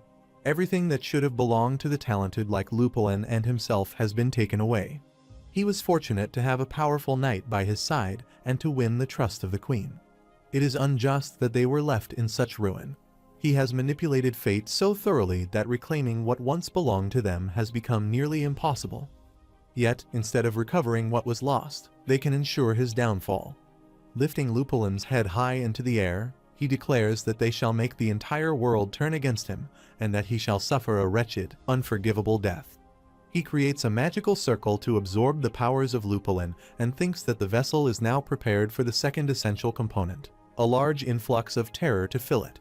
By terror, he means war. To incite war, the queen must be driven to madness. With that thought, he decides to head to the Magentano Palace and walks away. Meanwhile, Lloyd breaks a lock from a bridge and sarcastically asks if it is supposed to be a token of eternal love. He scoffs at the idea, declaring that he will destroy them all and reduce them to dust, laughing maniacally. If he cannot have it, none of them can. He begins breaking every lock, proclaiming the end of relationships, declaring breakups for couples, and bidding farewell to Myung and Hyacian with mockery. Javier follows suit, also breaking locks, and remarks that Lloyd currently resembles the world's most notorious villain. He asks if Lloyd is even aware of how he looks. Lloyd denies the accusation and claims to be the embodiment of equality, determined to make everyone equally single because he himself is single. He proceeds to destroy the remaining locks and even the grill, then sits down and says everything is done. He adds that he should have brought more locks to break. Javier then asks what his actual goal is. Suddenly, a radiant light appears, prompting them to shield their faces. A box materializes in midair. Lloyd sees it and immediately identifies it as the Kyora, reaching out and seizing it. The system window notifies that the legendary core material Kyora has received and his bonus RP has reached 2800. Another notification appears. stating that his current RP has reached 11,755. A final message congratulates him, confirming that all the necessary materials for the Aotearoa have been gathered. Lloyd grows frustrated and says it is time to move on to the next stage. He begins walking away, declaring that they are heading to the Mermaid Kingdom to finally piece everything together. Javier looks at him and thinks that Lloyd could allow himself to celebrate a little longer. But then again, this is exactly who he is, and it is precisely why he is capable of saving everyone. After some time, they make their way toward the Mermaid Kingdom. Along the way, Lloyd turns to Javier and asks whether they have not been through a great deal. He lists their accomplishments, constructing the suspension bridge in the capital, building a railroad through hell, creating the Siak Bingo for the orcs, designing a desert Canet, developing the sauna for the Mermaid Kingdom, and laying out a racetrack in the grasslands. He sighs deeply and wonders aloud why they have created so many wonderful things for others. Javier reminds him that it was all for the sake of the Aotearoa. Though it may seem disappointing to build the Aotearoa in this location, they had made a promise to the Mermaid Kingdom. If that promise exists, then nothing can be changed. Lloyd disagrees. He insists that there is something they can do. They can take the Aotearoa and construct it within their own estate instead. Javier looks at him with suspicion, prompting Lloyd to ask why he is being looked at that way and whether he has ever done anything truly evil to anyone. He pauses and admits that perhaps he has once, or maybe twice, or was it 3 times? Possibly 4. They arrive at the royal court of the Mermaid Kingdom, where the queen greets them and remarks that her gallant, albeit unfortunate-looking, friend has truly gathered all the materials required for the Jewel of Truth. Lloyd and Javier bow respectfully before her as she graciously offers their full support, stating that if he needs anything for its construction, it shall be granted. The kingdom's facilities are to be placed entirely at his disposal, and he is encouraged to begin at once.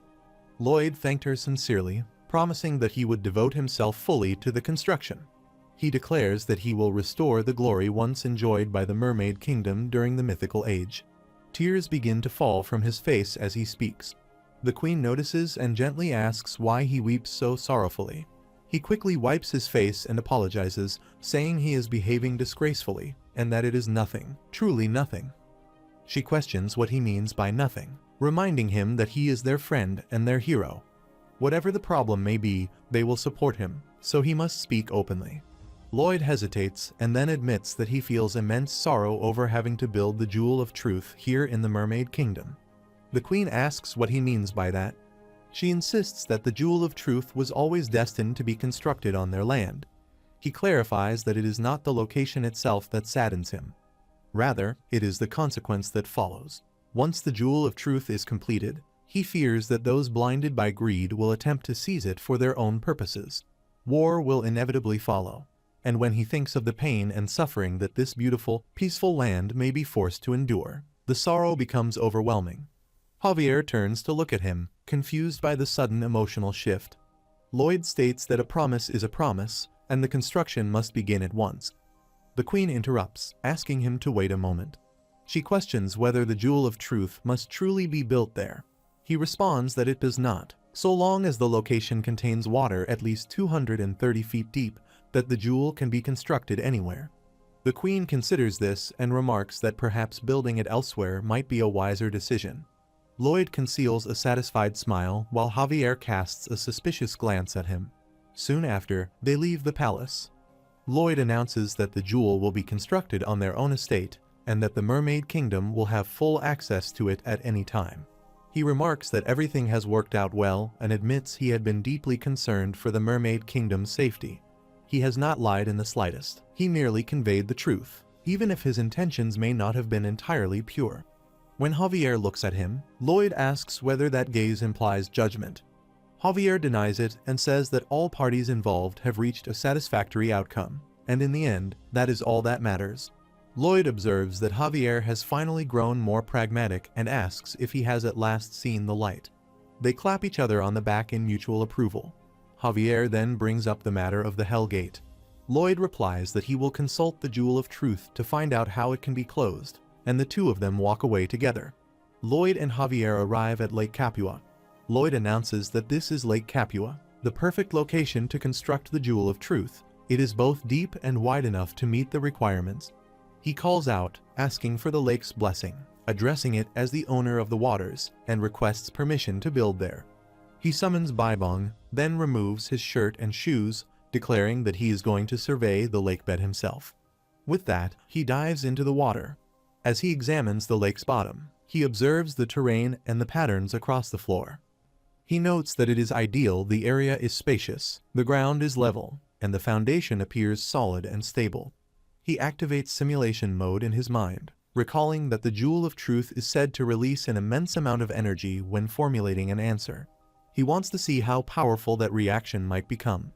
Suddenly, he realizes that the energy being generated is far stronger than he had anticipated.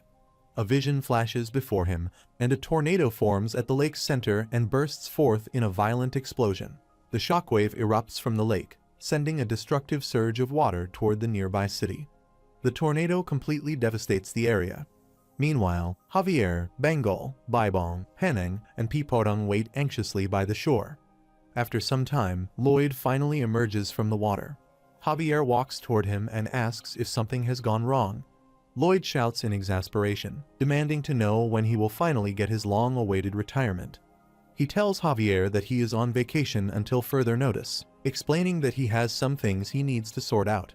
He puts his clothes back on and begins walking away. He mutters that it seems unless he is fighting, he is of no use at all. Javier follows him quietly, thinking about how much this place has changed. Only a few years ago, it had been a poor, empty village with almost nothing to its name.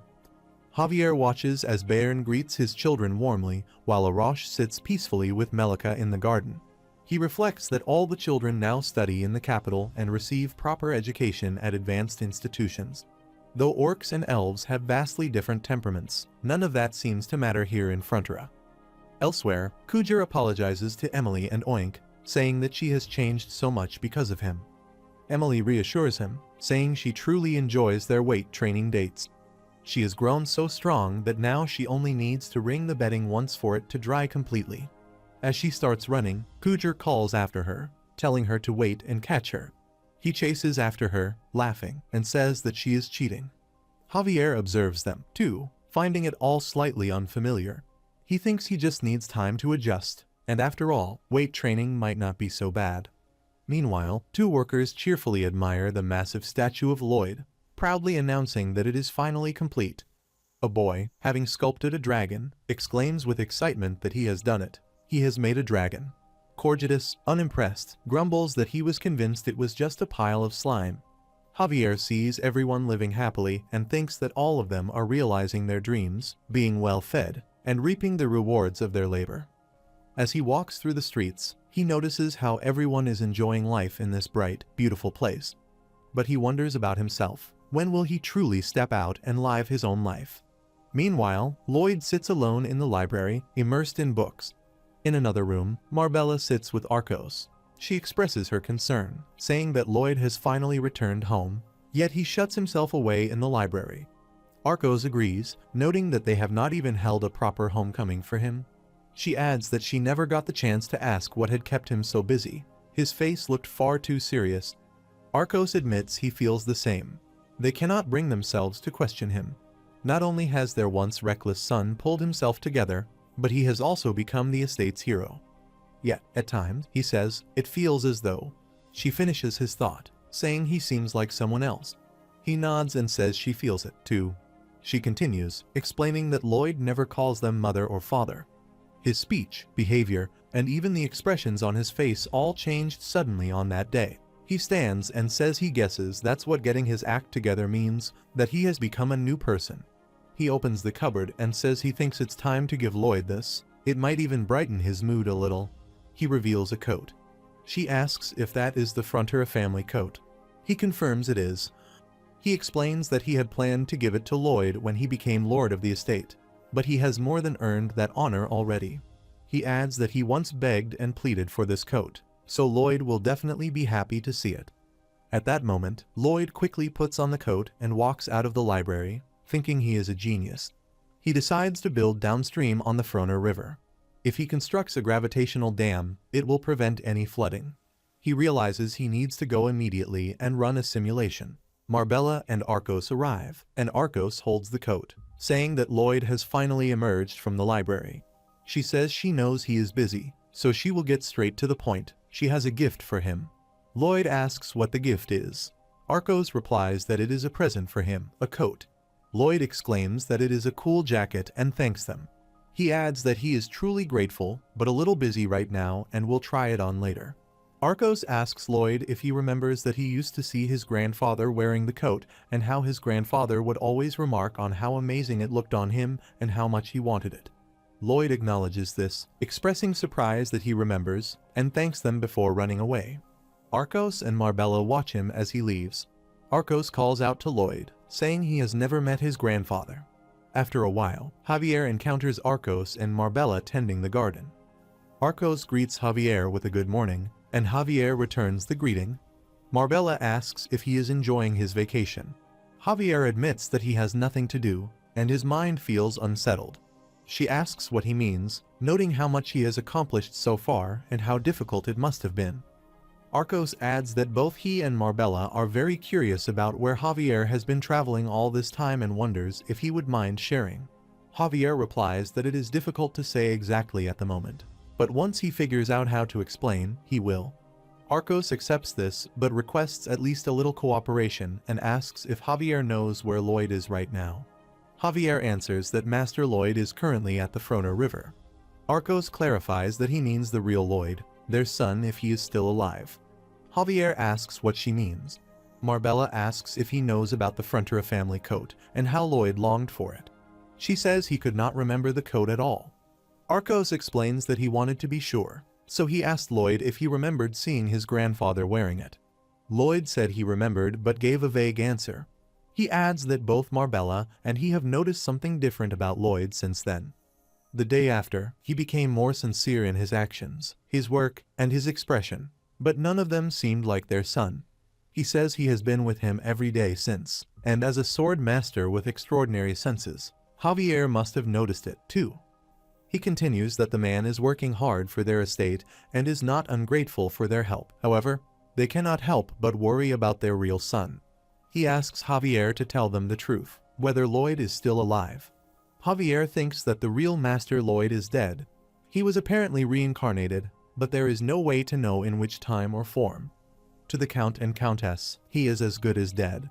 He thinks he may have been a lousy dirtbag, but he was still their son enough for someone to have his son's soul forcibly expelled from his body. He thinks that if they ever learn of this, both they and Suho will lose their minds, but lying to them is not appropriate. He asks forgiveness for having hidden this from them all this time. He reveals that the truth is Master Lloyd has sustained partial brain damage, causing his personality and memories to be fragmented. Both Marbella and Arcos are shocked to hear this. Marbella asks what he means, and Arcos requests an explanation of its significance. Javier explains that, as they both know well, he despised Master Lloyd. The reason was that after they took him in, Lloyd teased and tortured him at every opportunity. He even broke the wooden sword they had given him. Marbella asks if he understands what that means. Arcos replies that it is perfectly understandable and expresses his sympathy. Javier says he has nothing to apologize for. But then, one day, he was ordered to search for Master Lloyd, who had disappeared late that night.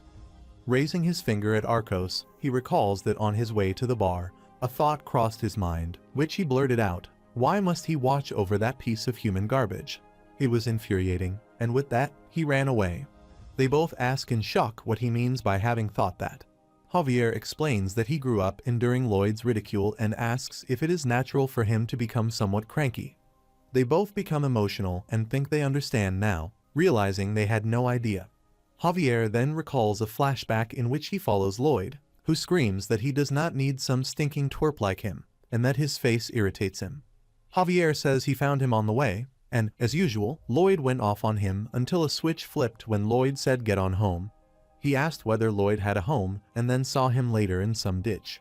Javier says that is when he saw red and hit Lloyd in the back of the head with the sheath of his sword before punching him.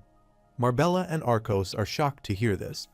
Javier says he thought to himself, what is he doing, and shook Lloyd awake. He recalls Lloyd's head being injured and admits that his memory is a bit foggy. But he definitely remembers being a bad person. He says that starting tomorrow, he will become a good man. Javier sits before him and says that is a great idea, his lord, but he will kill him if he ever tells his lordship about him hitting him. Lloyd replies that he will not tell anyone.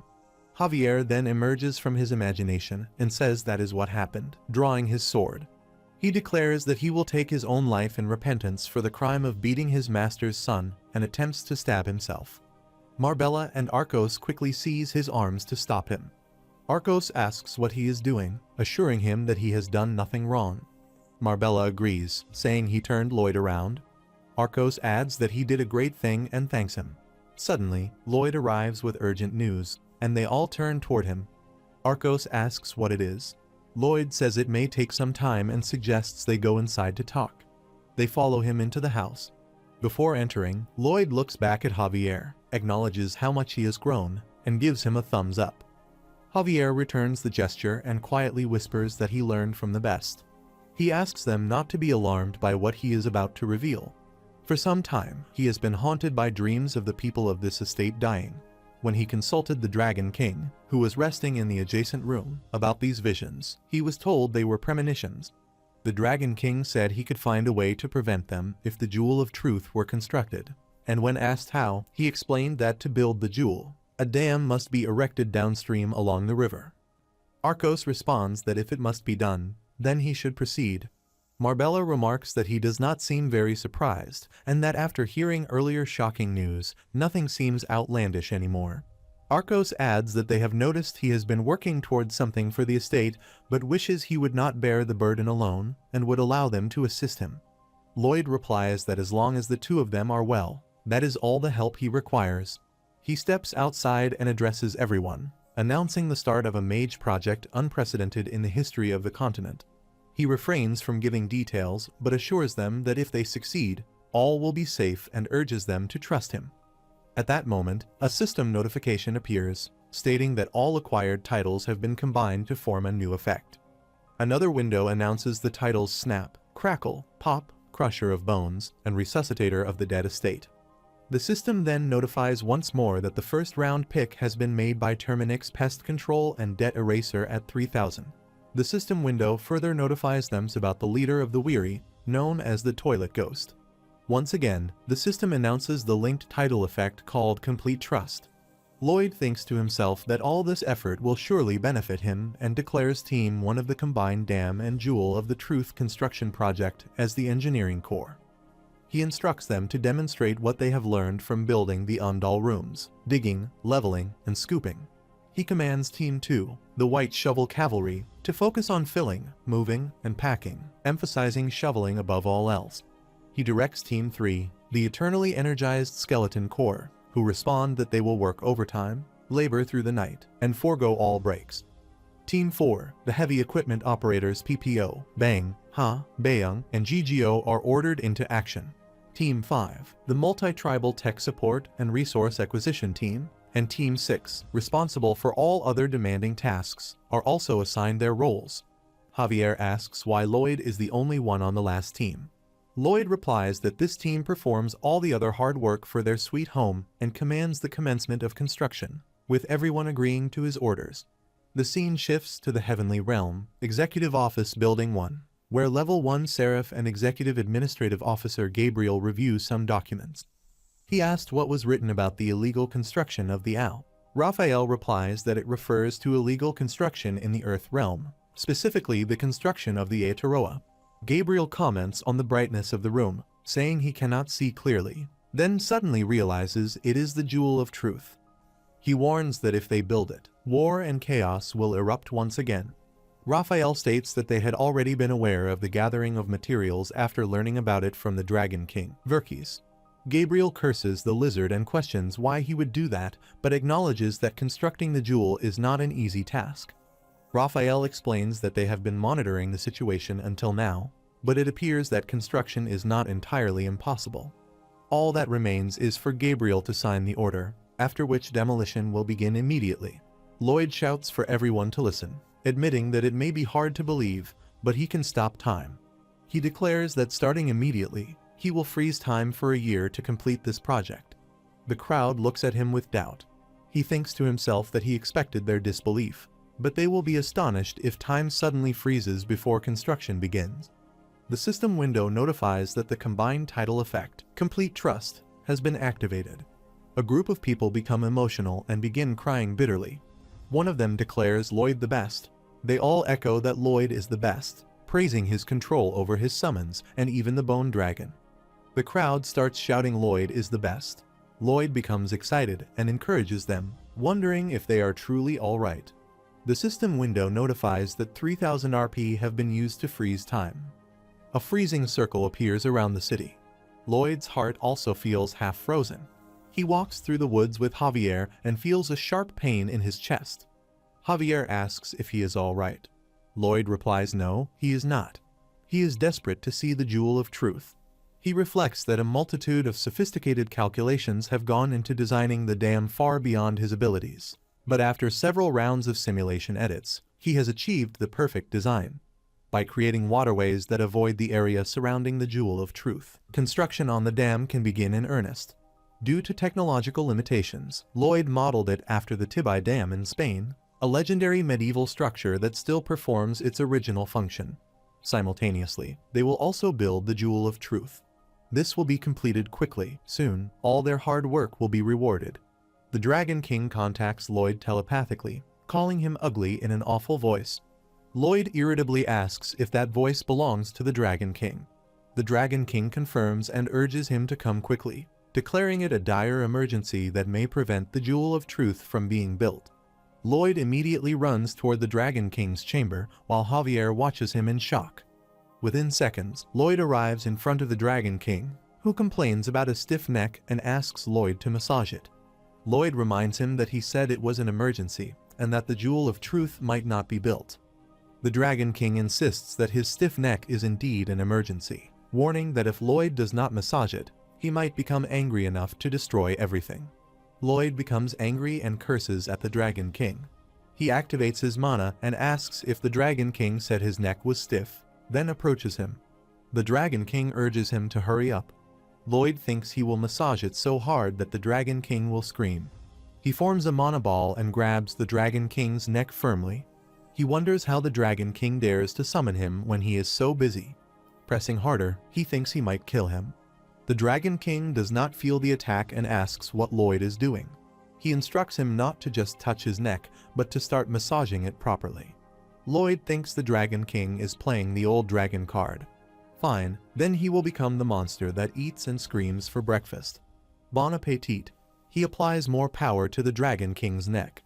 The Dragon King complains that this sucks and that Lloyd is terrible at massaging. He expresses his disappointment. Lloyd finds it irritating and thinks the Dragon King is the first person ever to get under his skin. The system window notifies that a new skill has been unlocked. Lloyd wonders what it is. The system reveals his new skill, Absolute Ugliness. Another window notifies that whether laughing, crying, or angry, his face looks unbelievably hideous, causing anyone who sees it to turn away and mutter ugh, that face. He wonders what kind of skill that is. He had been handsome in his previous life in the other world. The system window confirms this, but adds that it no longer matters. He is here now with that face. The Dragon King calls Lloyd, who responds with yes. The Dragon King asks what would happen if he deftly dealt with fate using the Jewel of Truth. Lloyd asks what he means by then what. The Dragon King inquires what he will do with the Jewel of Truth. Lloyd replies that it is obvious he will destroy it. He explains that keeping the jewel around will only cause headaches and obstruct his dream of living a carefree, idle life. The Dragon King mutters ugh, that face, and turns toward Lloyd. Lloyd thinks it is all because of that darn dragon. The Dragon King believes Lloyd definitely will not use the Jewel of Truth for evil, because this kid truly longs for the life of a bum. The Dragon King says he may go now and is done with him. Lloyd feels low and asks what he means, but the Dragon King is not done making him scream. The system window notifies that Lloyd has pushed his mana heart to its limit. He becomes tired and thinks enough already. What kind of damage is he trying to cause now? The system window notifies that his mana heart level has increased, and he is now a level 1 advanced sword expert. Lloyd asks what is meant by expert. The system window notifies a passive option called Sword Master Syndrome, which heightens all of their senses to an extreme degree. The Dragon King asks what is wrong and whether he is okay. Lloyd hears the question repeatedly and becomes frustrated, covering his ears and saying his ears hurt. The Dragon King asks if there is earwax rustling around in his ear. He replies no, it is the expert syndrome. The Dragon King congratulates him, saying that he is wonderful. Lloyd's hearing becomes extremely sensitive. He hears every sound in his surroundings, such as chirping, buzzing, grunting, rustling, and beeping. He covers his ears and thinks, darn it, and there is still so much construction left to do. This is why he had not tried to obtain the Sword Master status. Should he use some RP to raise his mana heart level? No, he decides to keep it in case he needs the RP to stop fate. Javier arrives and asks if he is experiencing Sword Master syndrome. Lloyd screams at him to be quiet and not to speak. Javier advises him to throw himself into the silence, to focus on the end of that sharpened, piercing sense, to follow its direction, grasp it, and embrace it until he finds true silence within himself. Lloyd tries to stop him, but blood spurts from his ears, and he collapses. Javier laughs and wishes him good luck. Lloyd says that expression is supposed to be encouraging, and that he is going to get him. He looks back at Javier and notices his eyesight, and he can see every blemish on Javier's face. Lloyd protests that he has none and accuses him of making that infuriating pose, telling him to stop. After a while, Javier takes him to a room where Lloyd meditates. He thinks Javier had some fun teasing him, but as someone who understands this pain, Javier stayed up all night with him and helped train his senses. Fast forward a few months, and the completion of the dam and the Jewel of Truth soon approaches. Afterward, they both arrive at the construction site, where Javier asks if he is alright. He means regarding the Sword Master syndrome since he seems quite stable here. Lloyd suddenly realizes he has completely forgotten and apologizes loudly, saying he did not mean to, but if he thinks about it, it is all part of the training. Lloyd tells him to shut up, claiming he is enjoying this if he is not. Javier clarifies that he misunderstood him, and that he is genuinely worried about him. He means it. Lloyd responds with a reluctant yes, admitting that Javier does seem to be enjoying this quite a bit. He warns Javier to wait and see how much he enjoys punishing. Suddenly, he hears some music and asks what it is and where the angelic sound is coming from. He sees someone appearing in the sunlight and tries to get a better look, asking if it is a person. He notices the giant wings of the figure descending toward him. Raphael arrives and introduces himself as the Heavenly Realm Government Administrator and Chief Construction Inspector of the Earth Realm. He states that he is here to deliver an official order. Lloyd thinks that if this is an angel, he has a bad feeling about it. Raphael opens a book and announces the official order. The builder, Lloyd Frontera, must immediately cease construction on the illegal structure, the Aotearoa, and begin its complete demolition. Lloyd asks what he means by that. Everyone becomes surprised to see Raphael. Raphael commands that by the will of heaven, the Aotearoa must be demolished at once. Lloyd asks him to wait and questions what he is talking about. He doubts whether Raphael is real, or even an angel, and demands proof. Raphael asks if he is not Lloyd Frontera. He points to his wings and questions why Lloyd still refuses to believe him. Lloyd points toward Javier and says that this man also has wings. Does that make him an angel? Raphael acknowledges that Javier does have an angelic face. Lloyd insists that regardless of whether it is the will of heaven or not, he cannot simply believe him. He has endured great trouble to get this far and doubts that he will just say yes and obey. Raphael raises his hand, and a giant hammer descends from the sky into his grasp. He twists it, creating a magical circle above his head. Raphael asks if he believes him now. Bayern sees this in shock and declares that it is the golden sledgehammer of conviction, just as described in the sacred texts. Everyone becomes surprised and agrees that Raphael really is an angel. Raphael says no, this is the multipurpose administrative sledgehammer. Lloyd thinks he must be real, and those details are authentic. He asks why building the Aotearoa is illegal, noting that it does not collapse easily and that this is their land. Raphael explains that the Jewel of Truth, or Aotearoa, is an unusual artifact that transcends this universe and reveals all divine plans. Someone once desired it, and at 6 on December 6th, year 307 of the Age of Myths, the Great Tribal War began. 4,370,000 people died, and 27,820,000 were injured. The damage was estimated at around 40 quadrillion 72 trillion 9 billion 400 million. Because of this, the Aotearoa has been designated an illegal structure. If Lloyd does not carry out its immediate demolition, it will be done by force. Raphael closes his book. Lloyd becomes irritated and shouts that this is unacceptable, questioning what kind of dictatorship this is. Raphael responds that all objections may be made through prayer. If the prayer is pure and true, it will be forwarded to the claims department. Lloyd asks what he is saying, finding the system astonishing. Raphael replies that heaven is kind and seeks to ease the troubles of the earth. Lloyd thinks he will act immediately, kneels down, and begins to pray. He prays, asking to borrow the power of the Aotearoa to protect those dear to him. He does not want to lose anyone close again and pleads for his short, humble prayer to be heard. Gabriel speaks to Raphael on the phone, and Raphael responds that he wishes for everyone gathered on the estate to live lives filled with happiness and beautiful memories. Gabriel notes that he seems very sincere. Raphael states that everyone must be safe, so his beautiful, peaceful retirement is denied. Gabriel says it is denied. Lloyd asks why, and Raphael replies that his intentions are not pure and commands the demolition of the structure. Lloyd refuses. Raphael says very well, raises his hammer, and declares that he will demolish it himself. He flies toward the dam to carry out the demolition. Lloyd refuses. Javier quickly flies toward the dam and surrounds it with his mana to protect it from Raphael's attack. Javier blocks the assault while Raphael counters fiercely.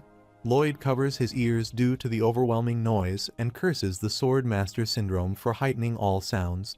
Javier announces himself as Javier Esrahan, a knight of Frontier country, and demands that Raphael leave as an intruder on their estate. If he refuses, Javier vows to eliminate him. Meanwhile, the Red Dragon runs toward the construction site, thinking he has come out after sensing an immense amount of mana. It really is an angel. He recalls that his mother always said angels are strict enforcers of rules and regulations, no matter what. He looks at Raphael and considers that if he is here with that sledgehammer, he could tear this entire place down, preventing him from getting married. He thinks that if he teams up with the Grand Master, perhaps they can take the angel down. The Dragon King arrives and commands them to stop, warning that it will only make things worse. The Red Dragon is shocked and looks back at him.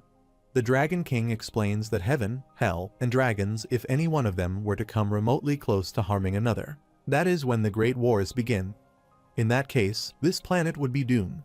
Local violations, invasions, or minor damages must be ignored for the world to continue living in peace. The Red Dragon asks who he is. On the other side, Lloyd orders everyone to get back and stay as far away as possible. Raphael addresses Grand Master Javier, warning him that if he does not step aside, he will be charged with obstruction of official duties. Javier replies that it seems they both have duties they must fulfill. Raphael runs toward Javier to launch an attack, while Javier moves to the side to evade it. Lloyd observes this and thinks that Javier is incredible, believing it to be an instant victory. Javier attempts to strike Raphael from behind, but Raphael blocks the attack with his magical circle. The two continue exchanging attacks. Raphael warns that it is not too late to give up and submit to the divine laws. Lloyd urges Javier to use a joint attack, covering his ears as Javier glares down at him and activates his mana to strike. Javier covers his ears while Raphael looks at Lloyd. Lloyd takes a deep breath and begins to sing Chibella, but he cannot continue and collapses. Javier looks at him in shock. Lloyd says that he cannot stand his own voice and covers his ears. He thinks the Sword Master Syndrome has amplified the sound, making even his own voice intolerable. Javier thinks that is unfortunate. Raphael asks what that was, describing it as the screech of an ancient demon. Javier attempts to attack Raphael from behind again, but Raphael blocks the attack once more. He counterattacks Javier with his hammer. Javier steps back and escapes, planning to strike through a gap in the halo using his lightning speed. Raphael says it is useless. The halo is an absolute divine grace and continues to protect him. Raphael declares that as long as Lloyd's soul remains pure and righteous, the halo will guard him for all eternity. He attacks Javier, who tries to dodge but fails, and Raphael pushes him away. Javier thinks that if this continues, the jewel of truth will be lost. Raphael moves toward him to attack again. Javier attempts to block but cannot, and Raphael demolishes the dam. Javier falls unconscious. Raphael also descends near him and looks at him. He says he will forgive him for his actions, so he begs him not to get up again and walks away. Javier secretly opens his eyes and looks at him. Raphael says he thought he told him not to get up. Javier throws mud at him, and Raphael calls him a dirty idiot. Gabriel says that Raphael is cursing and receives 10 demerits, a partial penalty for his actions. Javier asks if cursing is a penalty and remarks that Raphael is not so pure after all. Lloyd wonders what Javier is doing and thinks no one knew he was so bold. Javier strikes Raphael's head with his sword. Raphael screams but counterattacks. Javier escapes the attack. Lloyd thinks they are evenly matched now. Both continue to compete with continuous attacks. Lloyd thinks no, even if they compete, both Javier and Raphael are injured in the combat but continue fighting. Lloyd shouts for them to stop and kneels. They both cease and look at him. Lloyd becomes emotional and asks if Raphael is hurting his friend. Raphael asks if then he will demolish the Jewel of Truth. Lloyd says only if Raphael promises him one thing. Lloyd explains that if the Jewel of Truth is not built and their destined fate is not reversed, all the beautiful people of his estate will be terribly sad and unhappy. He does not care what happens to himself, so he pleads to let his people be happy. Everyone hears the conversation and becomes emotional. Lloyd says to Raphael that he can even take his life. Raphael says he is sorry, but he cannot help him with that. Lloyd bows his head and says if that is the case, then they are finished here. Numerous system windows appear before him, notifying the approval of bonus RP distributed to everyone's accounts. One system window notifies that his current RP has reached 2671, confirming that he has acquired the necessary amount of RP. It asks whether he would like to upgrade to Sword Master, requiring 26,000 RP to proceed. As he weeps bitterly, his expression suddenly shifts. He smiles chillily and says yes. Raphael becomes stunned. Lloyd begins to transform and declares that his song must now be heard. Javier wonders if he truly qualifies as a sword master. Raphael warns him not to become a sinner by interfering with the work of heaven, stating that he can sense Javier's power is equal to that of his Grand Master companion. However, the strength of a sword master holds no weight against him. He begins to sing. Javier immediately covers his ears. The Dragon King senses something unusual while the red dragon glances back at him in concern. Meanwhile, Lloyd continues to sing, even as he hears the chirping of birds and the gentle ripple of fish. As his singing continues, fish leap from the water and waves of his voice drift through the air, spreading in all directions. Everyone instinctively covers their ears when the system window notifies that his approval rating has been decreased. Screams erupt from all sides as the notification repeatedly informs them that his approval rating is being lowered further. Birds fall from the sky due to the impact of Lloyd's singing, and fish float unconscious across the surface of the river. Even Raphael begins to suffer as blood trickles from his nose. Gabriel exclaims in frustration, cursing 480 demerits, and announces that the limit of 300 has been exceeded. As a result, Raphael's powers are stripped from him for the duration of the punishment period. Raphael stands in shock as his wings and hammers vanish, and the magical circle above his head is pulled down, disappearing with a faint shimmer. Lloyd places his shovel on his shoulder, and Javier grips his sword. They both stand before Raphael.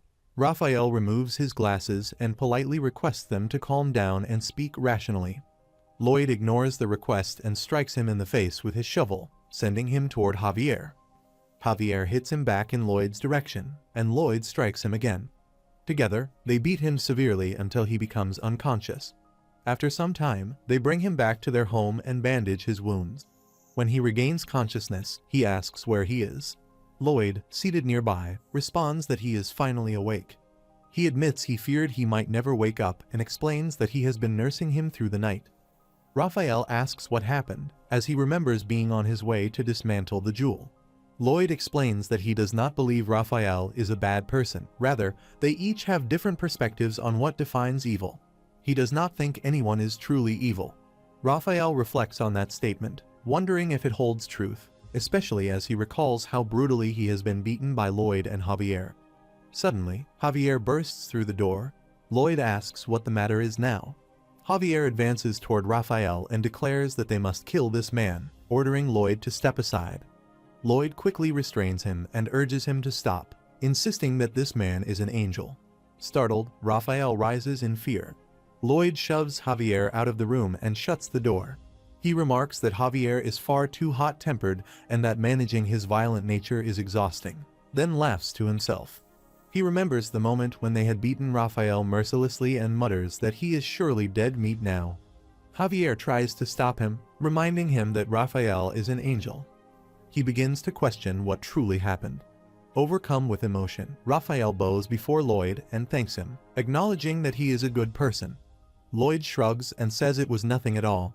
He believes it aligns perfectly with the way angels are described in the book, so innocent that it borders on naivete. This will be easy, he thinks and laughs quietly. He brings up the punishment period, asking what happened to Raphael during that time. Raphael explains that all his angelic powers are lost, and he is barred from returning to the heavenly realm. However, he is still able to contact the higher realm using a device, which he now reveals as a phone. Lloyd asks if it is a smartphone. Raphael corrects him, stating it is an intelligent calling apparatus. He adds that both heaven and hell are notoriously poor at naming things. Lloyd then questions him, asking if he intends to destroy the jewel again once the punishment period ends. Raphael answers that such matters are decided by heaven. He must obey the commands issued to him, as it is deemed necessary for maintaining peace and order in the mortal realm. It is considered unavoidable. Lloyd reflects on that and asks whether it truly serves the good of the mortal realm, or if it is simply heaven imposing its will upon them, helpless mortals who know nothing. He addresses Raphael directly, stating he is certain Raphael followed his orders from beginning to end, believing it was the right and noble thing to do. But then he asks, what about those who stand on the other side? Has Raphael ever heard their stories? Has he ever placed himself in their position, even for a moment? He explains that heaven exists to ease the burdens of the mortal realm, but then questions what happens to those whose suffering is increased by heaven's decisions. Raphael lowers his head and admits that he is right. The voices of mortals have not been heard by him. Lloyd then asks why he does not take this opportunity while residing at their estate to learn more about the world. Raphael cautiously inquires if he may truly do that, adding that he hopes he is not being a burden. Lloyd assures him that he is welcome, although he remarks with mock regret that Raphael might find it burdensome and inconsiderate of him, as he pulls out a stack of documents from his pocket. He tells Raphael that if he signs the contract and agrees to perform a few small favors, he is permitted to stay for as long as he likes. Raphael signs the contract without hesitation. Watching this, Lloyd thinks it is excellent. Several problems can be solved at once.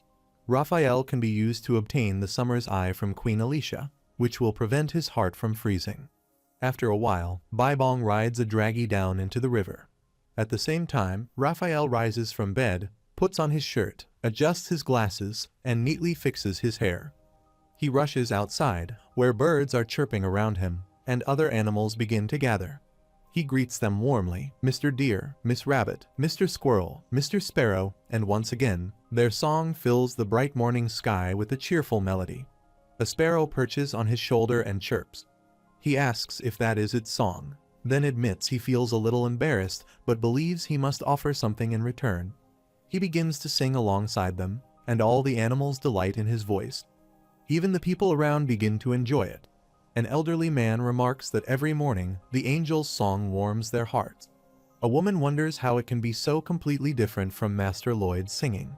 Another villager says that though Raphael was once their enemy, he has now become everyone's daily dose of joy. A fourth person repeats the question, how can it be so different from Master Lloyd's singing? Bayern joins in, echoing the same question, and then turns to Lloyd. He asks if Master Lloyd has been listening. He apologizes for his frankness, but says that Lloyd's singing a few days ago has been so dreadful that the townspeople are still haunted by nightmares. They are being purified at the moment, so their reaction is only to be expected. Lloyd responds that he knows Bayern is an honest man, but asks if he would kindly remain silent. That Raphael fellow is starting to get on his nerves. Javier observes that it appears Lloyd is jealous. Everyone adores Raphael. Angels are clearly preferred to the moaning of demons in the depths of hell. Lloyd protests, questioning why people continue to describe him as some kind of hellspawn. He reminds them that it was the angel who attacked them first, and he knows it. Javier calmly replies that Raphael has already won over everyone's hearts. He points to the scene where birds and animals alike are seen enjoying Raphael's singing. Lloyd mutters that they are all traitors. Javier asks if Lloyd despises him that much. Why not simply drive him out? Lloyd answers that they have already signed a contract, and there is much to gain from him.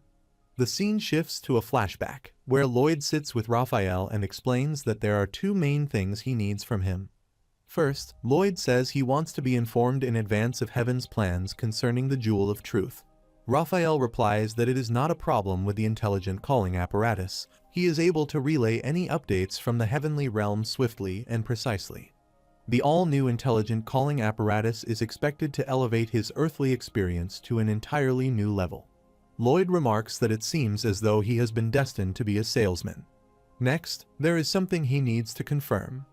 He asks whether it can be proven that he still qualifies as an angel, even during this period of punishment. Raphael inquires if the evidence provided is sufficient. He responds that he undoubtedly appears angelic if that appearance has not already been stripped from him. Raphael explains that while his powers have been deactivated, his angelic appearance has been retained.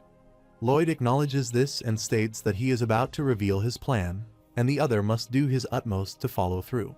The scene returns to the present, where Lloyd explains that Heaven is currently engaged in deliberations regarding their confrontation.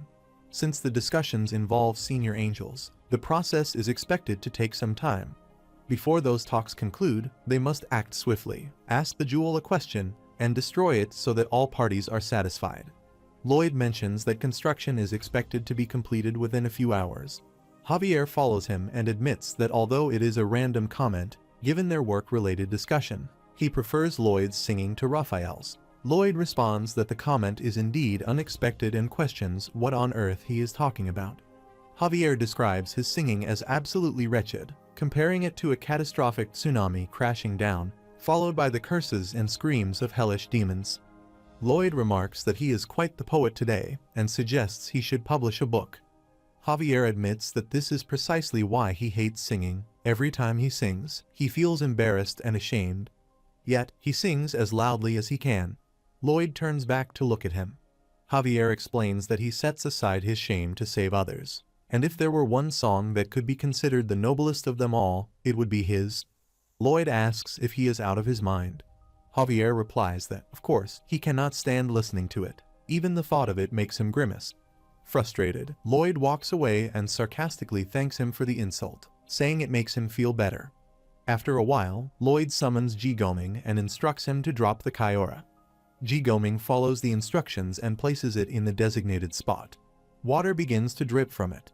The system window notifies that the construction of the Jewel of Truth, the Aotearoa, has been completed. Another window announces that he has received a large amount of RP for this legendary achievement of 8,500 RP points. Lloyd orders the floodgates to be opened. They comply, and water begins to cascade down through the gates. The system window notifies that the construction of Laurasia's first concrete dam, the Frontier Dam, has been completed, awarding him 1,500 RP. Another notification updates his current RP to a total of 1071. Water spreads everywhere as Lloyd jumps into it. He notices a truth jewel beneath the surface and thinks that, finally, it is time to get his answer. Suddenly, he hears music followed by a voice greeting him with a casual howdy. The voice identifies itself as the Aotearoa, a machine that only tells the truth and then laughs. Lloyd reflects that the author of A Night of Blood and Iron must be a terrible writer. The Aotearoa asks what is on his mind, but warns that the answer is not free. Lloyd must first reveal a secret of his own. Lloyd inquires what qualifies as a secret. The Aotearoa replies that it must be a secret known only to him. Lloyd suspects that Javier might know about his identity, so this approach will not work, especially as Javier also jumps into the water. He wonders whether any secret truly counts, and then explains that after wiping himself when using the restroom, he rolls more paper into a thin point, digs deep, swirls 5 times to the left, then 5 times to the right, and repeats the process 3 times. A bright light emerges from the Aotearoa, which then sends a notification announcing a message from the Jewel of Truth. Lloyd states that after wiping when going number 2, he rolls the paper into a thin point, digs deep, swirls 5 times to the left, 5 times to the right, and repeats this process 3 times. Lloyd is shocked to see this notification. Javier asks just how deep they are talking about. Lloyd tells him not to ask and to pretend he did not hear anything, then questions why he is here anyway. Javier replies that he mentioned the shockwave generated when it answers is strong, and he was worried. Lloyd wonders what is wrong with him today, noting that he is acting like a man facing death. The Aotearoa then asks Lloyd to share what he would like to know. Lloyd explains that he has come from another universe and has done much, saving those destined to die or live lives of unhappiness, but fate continuously tries to reverse all his efforts and restore the original, terrible destiny. He asks how he can prevent this from happening. Powerful mono waves spread around them as Lloyd covered himself. The Aotearoa explains that this is a special space reserved for the conversation between just the two of them, and only Lloyd can hear the answer to his question. Lloyd notices that its tone has changed. The Aotearoa explains that the original Lloyd was supposed to have died, yet he remains alive. He also usurped the role of the hero in this story, a role that was destined for Javier. This universe is attempting to restore everyone's fate by killing Lloyd and returning Javier to his rightful position. However, because of this, Lloyd, the universe cannot determine the story's true hero, resulting in a critical error. Fate is spiraling out of control in an effort to revert to the original storyline by eliminating all other possibilities. The storyline must be reset to bring peace to this universe and to regain control. To accomplish this, there must be a clear hero. Between Lloyd and Javier, one must die to reset the storyline. Beyond this, no other solution exists. Lloyd struggles to breathe when Javier asks what is happening and urges him to breathe. Lloyd reflects on how he has worked tirelessly and clung to the hope that things would improve. Javier shouts for him to breathe, asking if it is his heart causing trouble if his heart is unwell. Lloyd tells himself to hold on a little longer, and that everything is going to get better. Javier asks if it is his mana flow, but it appears to be fine. He implores Lloyd to wake up. Lloyd thinks to himself, "Come on, just a little more." He screams louder. Javier presses Lloyd's heart and urges him to breathe. Lloyd thinks that he has 2 lives. What will happen if he dies once? What if he goes to Soul and ceases to exist here? The Aotearoa explains that doing so will trigger the hero's reincarnation event, which does not count as a death. Lloyd's heart begins to freeze rapidly as he wonders why it is freezing so quickly. As a swordmaster, he believes he should be able to stop this with his mana. The Heart of Winter declares that this is a mental illness. Once the symptoms appear, nothing can be done. The Aotearoa repeats that either Lloyd or Javier must die. The Heart of Winter enters Lloyd's mouth, and the Aotearoa says that is all. After a while, Javier brings Lloyd back home. Lloyd screams in pain. He wonders what the messenger's intentions are.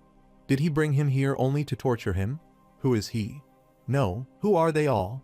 He reflects that those mightier than the kings of heaven and hell are toying with them as if they were mere puppets. Are they all laughing as they watch this simulation? The Heart of Winter tells him to forgive. Lloyd thinks that if they are enjoying this, Soho fails everywhere he goes. He reflects that no matter where he is placed, he always has a miserable life. There is no chance, and nothing can stop him. He will get what he wants, and he is Lloyd Frontera. Meanwhile, Arcos and Marbella arrive at the door, only to find Javier blocking their way. Arcos asks if Lloyd is still feeling unwell. Javier confirms that he is, explaining that Lloyd has overexerted himself for too long. Marbella inquires whether Lloyd has found a way to prevent the doom that threatens their estate. Javier assures her that he has, which is why he is currently resting in preparation. Arcos nods in understanding and asks Javier to take good care of him before they both walk away. Javier enters the room and calls out to Lloyd, admitting that he does not know the answer the Jewel of Truth gave him, but he believes in Lloyd. He believes that Lloyd will find a solution, and he must stay alive to do so. After a moment of contemplation, Javier declares that he will help Lloyd rise again and then walks away. He wonders if he can do what must be done, answering himself affirmatively, knowing that he already holds the key. He recalls having seen it countless times as Lloyd's voice follows him, declaring that he is Lloyd Frontera. Meanwhile, Raphael feeds grass to an elephant and mentions that he was just about to call Javier. He informs him of a development. The Heavenly Realm plans to summon Lloyd Frontera for a meeting. Javier asks when Lloyd will arrive. Raphael replies that he is unsure, as meetings with the senior angels tend to take a while. Javier then places some candles and creates a cross on the wall. Raphael asks what Javier is doing. Javier replies that he is praying, explaining that if the prayer is pure and true, it will be submitted to the claims department. Javier prays desperately, asking dear God for more time and pleading to be called to him immediately, right this second. Gabriel receives this persistent message and responds that it is from an obnoxious customer, but because he is pure and true, they cannot ignore him. He interjects, pointing out that Javier is not the builder of the jewel and that there is no reason to summon him. Javier insists that he will take his place now. Gabriel puts the phone away from his ear, irritated by the loud voice, and remarks that he can read the thoughts of a heavenly being who is highly intelligent but equally annoying. Javier notices a portal appearing above and says that it was easy before adding "let's go." Raphael asks what he is saying and whether he is going to. Javier asks what is wrong and if the transportation spell is only for one person. Raphael replies that it is not that, but if he goes to the heavenly realm, he will be reprimanded for cursing and admits that, to be honest, he is a bit scared. Raphael then asks why he must come along when Javier can simply carry him on his shoulder. Javier responds that he signed a contract and agreed to help retrieve the Eye of Summer. They are going to get the Eye of Summer.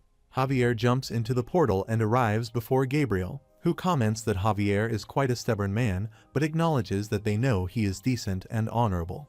Javier asks whether those who are decent and honorable are unable to file a complaint, suggesting that it sounds as if anyone who complains is considered undignified. A voice warns through Gabriel's magical ring that his previous statement could be interpreted as demeaning to the complainants. Gabriel agrees and says he must apologize. He then explains that there has been a major misunderstanding. If his people truly understood how dangerous the Jewel of Truth is, he would as well. Javier concurs, stating that they agree the Jewel of Truth should never have been built and that they fully support Heaven's decision to demolish it. Gabriel asks what this means. Does Javier intend to demolish the Jewel of Truth? Javier confirms that he will, but only under certain conditions.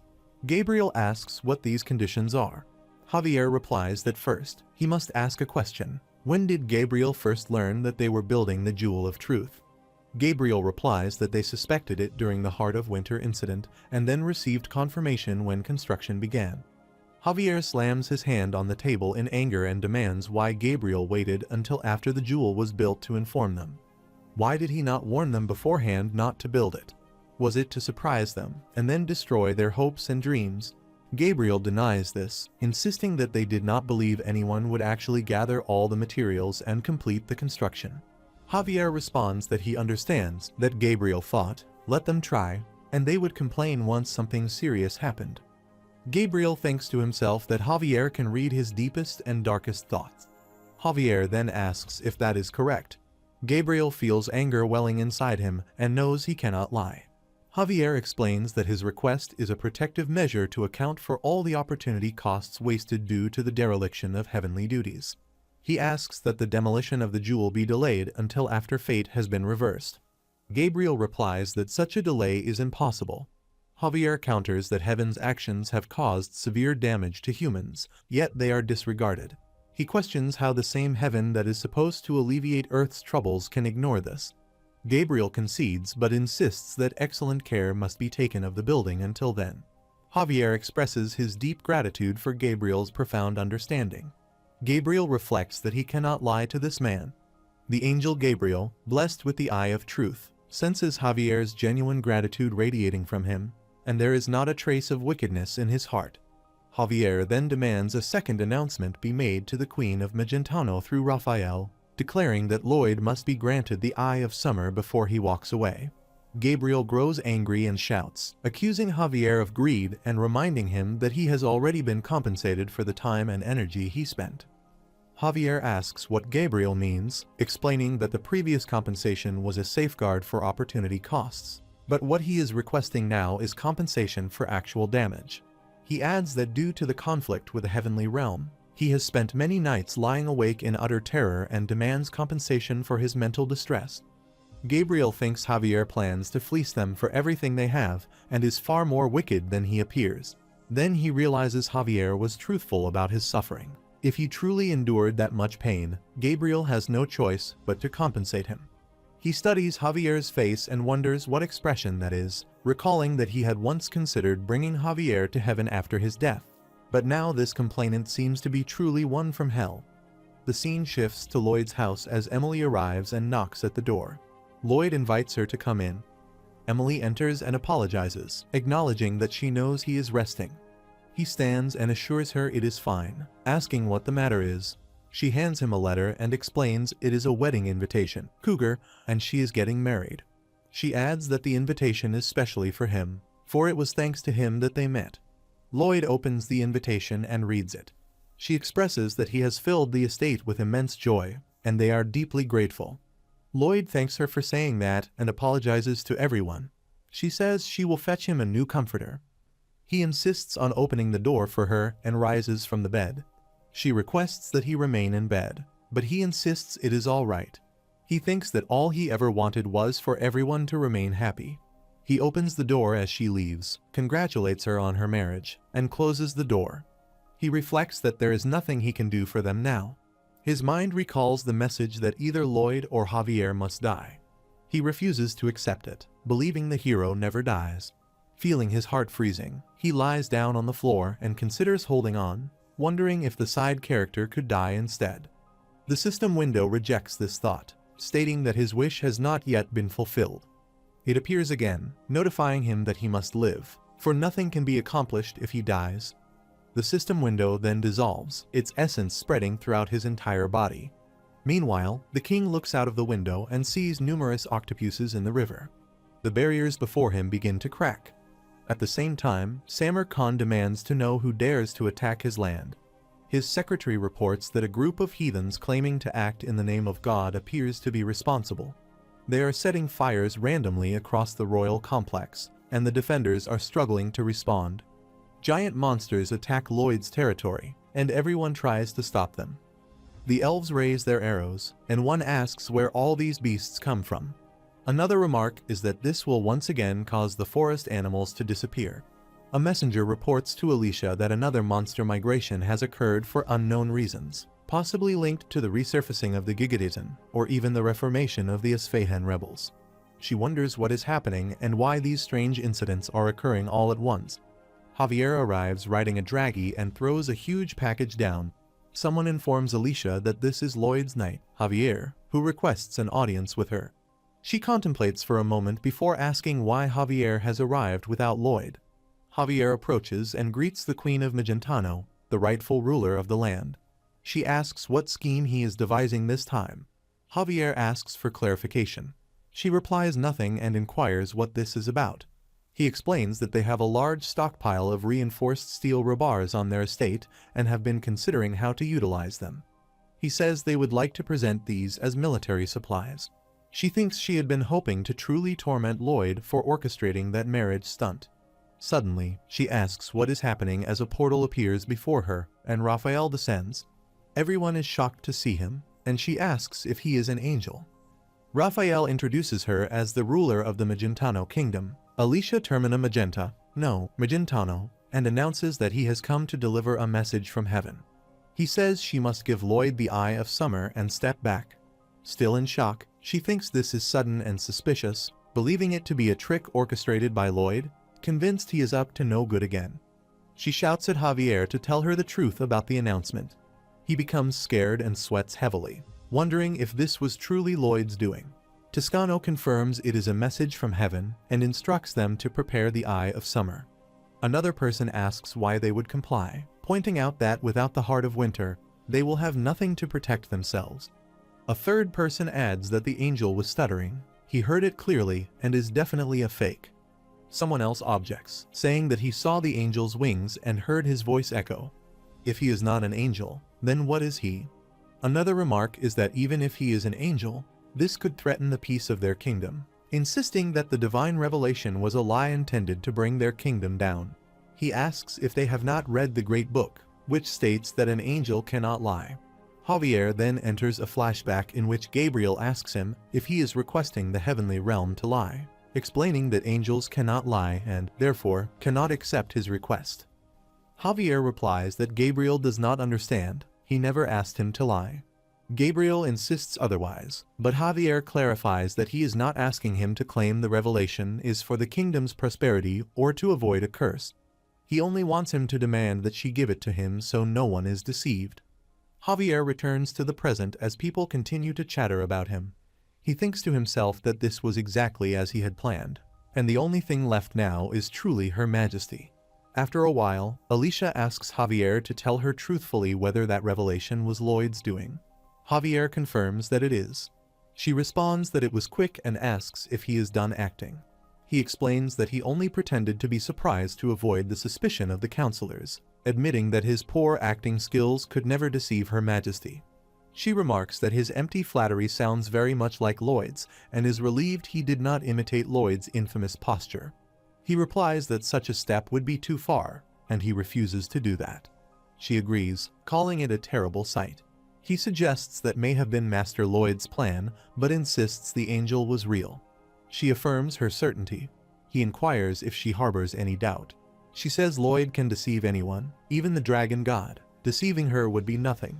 She urges them to return to the matter at hand and asks why he needs the Eye of Summer. He answers that Master Lloyd is dying. Meanwhile, Marbella arrives with Emily in Lloyd's room. Emily says she has brought his meal. He thanks her and asks her to leave it there. She replied that she needed to take back the dishes from yesterday's meal. He tells her it is okay, he will bring them down later as he is busy right now. Marbella nods to Emily, who places the food tray in front of the door. She says she will leave it there, and if he needs anything at all, he should not hesitate to ask. He responds with gratitude, thanking her warmly. They both walk away while he opens the door and carries the food tray inside. He has already placed all the other food trays there. Meanwhile, Alicia asks what the enforced fate phenomenon is. Javier confirms it and explains that Verkis, the Dragon King and son of the dragon god Tyrannus, informed them. He further explains that everything Master Lloyd has prevented is rapidly returning to its original fate, and to stop it, they need the Jewel of Truth. She reflects on the attacks by the Gigaton Swarm, the Isfahan rebels, and everything Lloyd stopped, wondering if it will all truly revert to its original fate. At the same time, Lloyd sits in his dark room with all his pets, sitting on his shirt and looking sad. Peepodong squeezes his face, and a system window appears displaying pictures of Arcos and Marbella. Lloyd places them all on the floor and apologizes, saying he is too tired for a walk. They try to wake him up, and Lloyd finally responds, saying he understands that it is wrong to keep them all locked up in this stuffy room with him. He gets up, walks out, and says this is the top floor, where only the Count's quarters are located. They all run with him. He hears Marbella say she does not believe he is simply trying to figure something out. It is clear that he is unwell.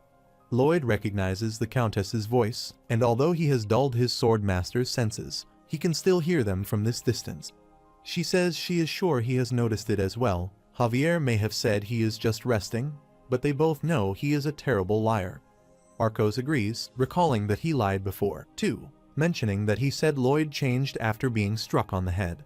He adds that they both know it was all a lie to protect the person inhabiting Lloyd's form. If Javier is going this far to help him, it is because that man is truly working hard for their sake.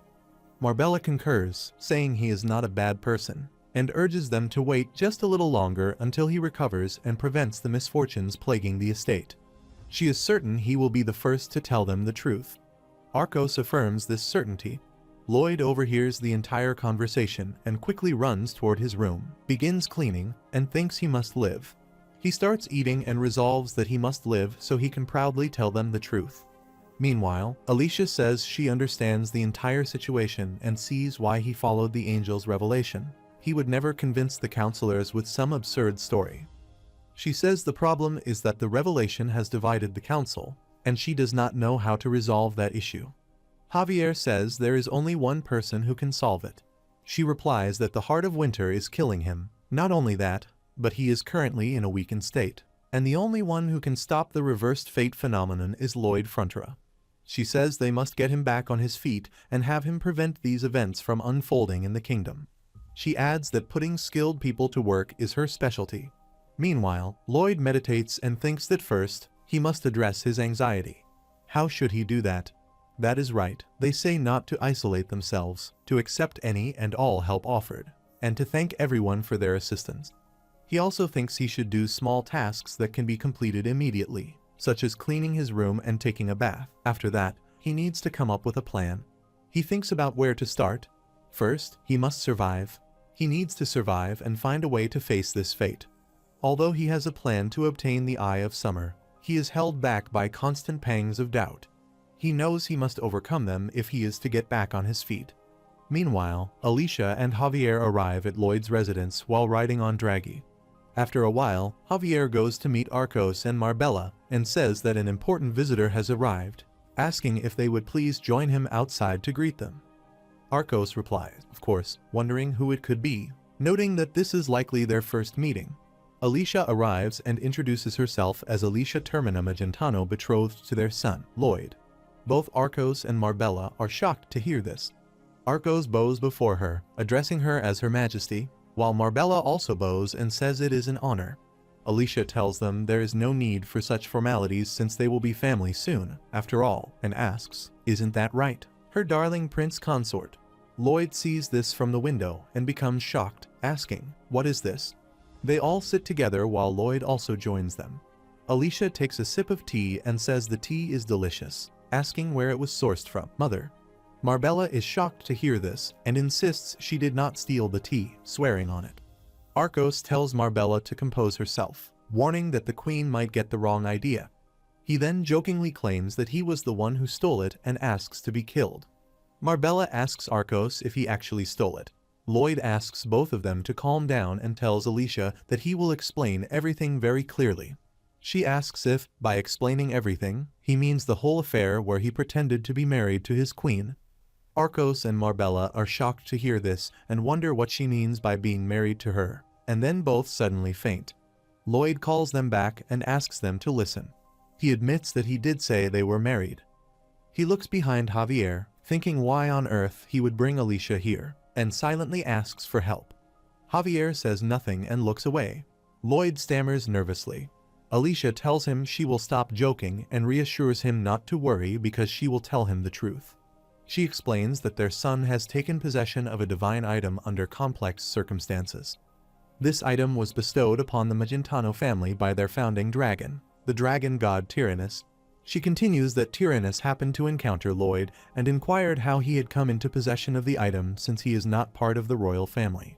She reveals that Lloyd lied, claiming he was married to her and, therefore, also of royal blood.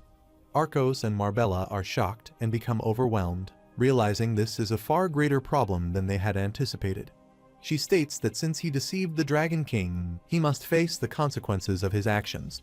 Arcos acknowledges that death alone would not suffice to atone for these actions, yet insists that Lloyd, this young man, is his precious son. He bows before her while Lloyd is stunned by everything he hears. Arcos pleads that she punish him instead. Lloyd is bewildered by what he is hearing. Marbella also bows and implores her to take their lives and forgive their son. Lloyd contemplates their words and tells them to wait, insisting that he is not their true son.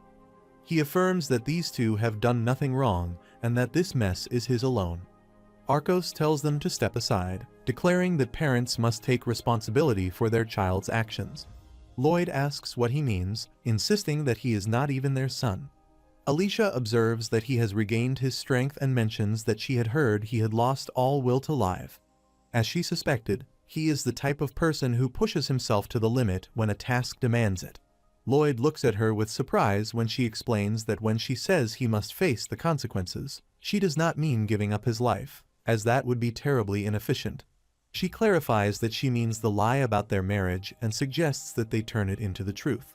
He is shocked by this proposal, and she flicks his forehead to bring him back to his senses. She urges him to marry her and become her prince consort, promising to push his abilities to their limits for the good of their kingdom and herself. Arcos and Marbella are equally shocked by this revelation. Lloyd declines politely, but she asks if that is not a bit too curt. He replies that he really does not like the sound of it. She inquires why, and he answers that it is because she works people to the bone. She acknowledges this, saying she knew it would happen, and suggests that they settle the matter this way. She explains that the angel has delivered a revelation demanding that he be bestowed with the Eye of Summer and that he must stop the fighting between the factions for and against it. Lloyd asks what she means and wonders what a revelation is, noting that although there was a revelation, he had no part in it. He glances at Javier, who quickly looks away. Lloyd reflects that he has hit rock bottom because he cannot see a way forward. He thought he had to find a way to get everything done somehow, but now he realizes how foolish that was. He does not have to do this alone. A system window appears with a creepy smile as Lloyd thinks of Arcos, Marbella, Alicia, Javier, and his pets as his family belonging to him. He reassures Alicia silently that he, Lloyd Frentra, will put an end to the chaos. He considers that if he cannot find a solution himself, they will find one together when he goes out with Alicia and Javier. He resolves that first things first, he must obtain the Eye of Summer. He will begin by reducing any risks caused by himself and will protect them, his mother and father, as he looks back at both of them. Alicia also looks back at them, and they falter under her gaze. She bows and says they will see them again. They look at her questioningly before all mounting their dragons. Meanwhile, some people hold a meeting where one of them asks what would happen if they ignore the revelation and the kingdom is cursed.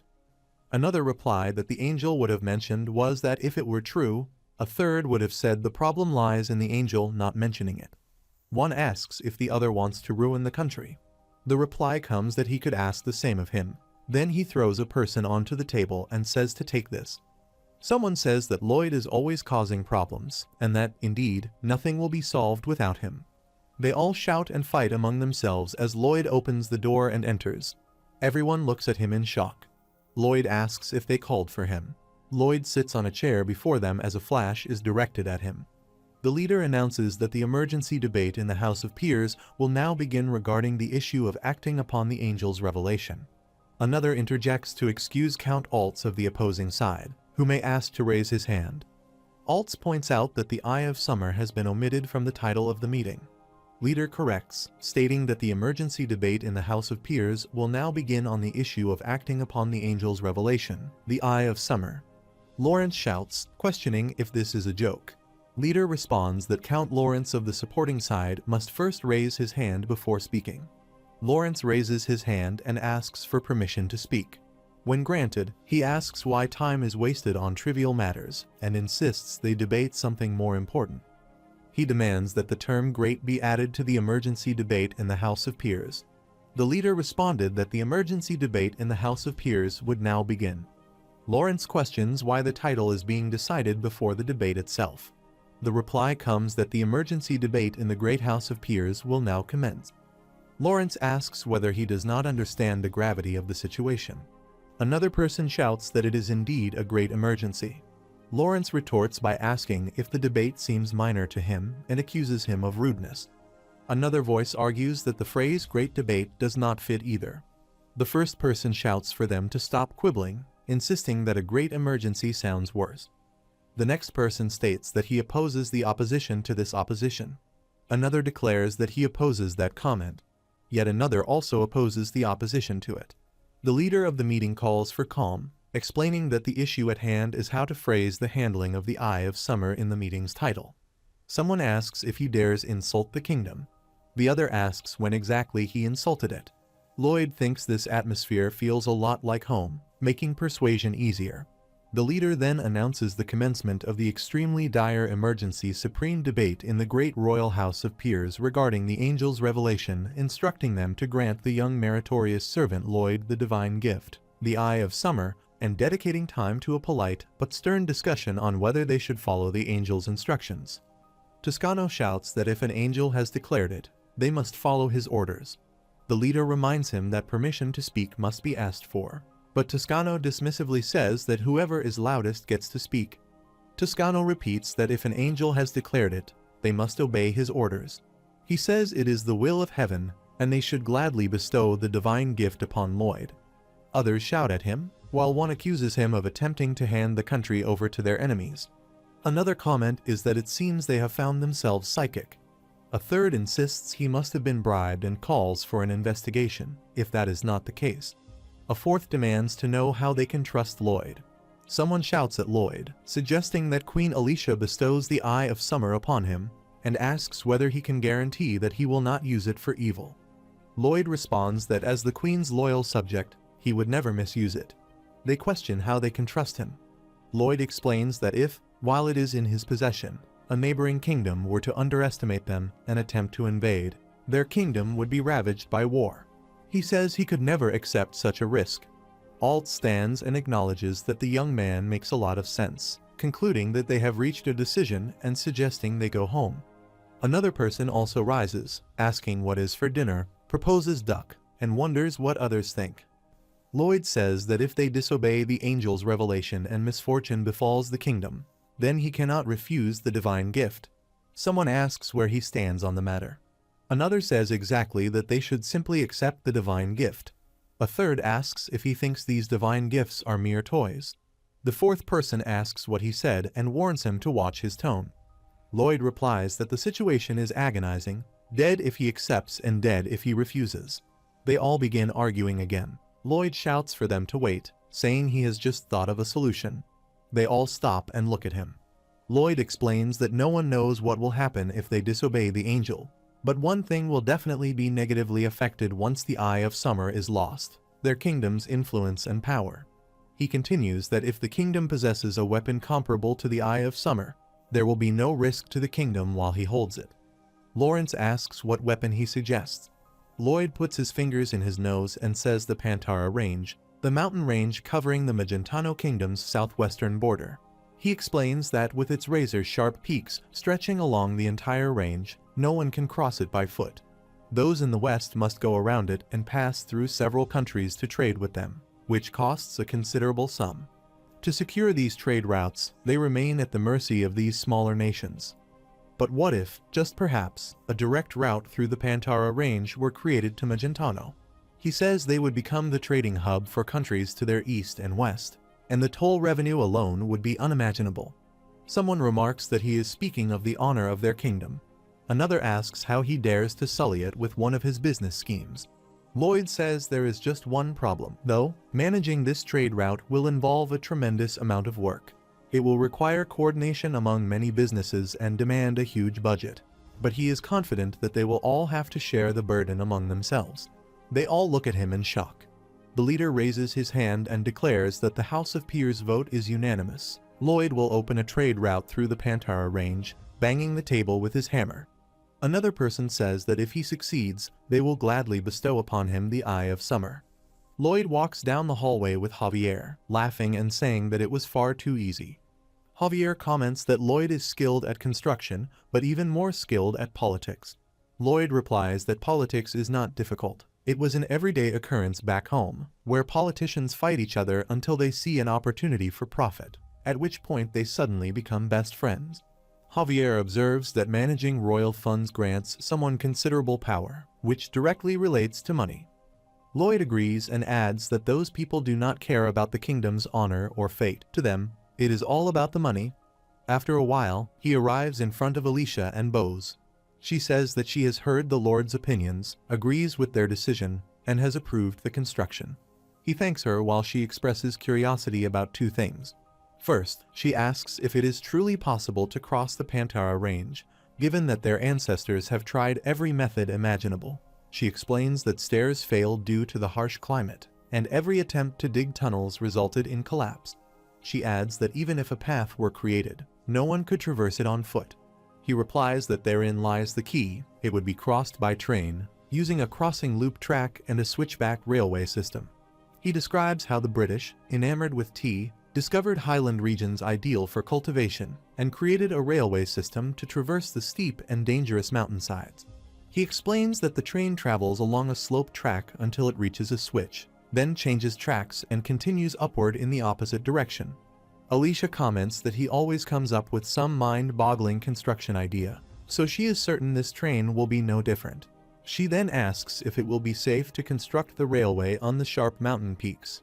He replied that since that section would be difficult, he would select the flattest area of the summit as the crossing site. She accepts this and moves to her second question.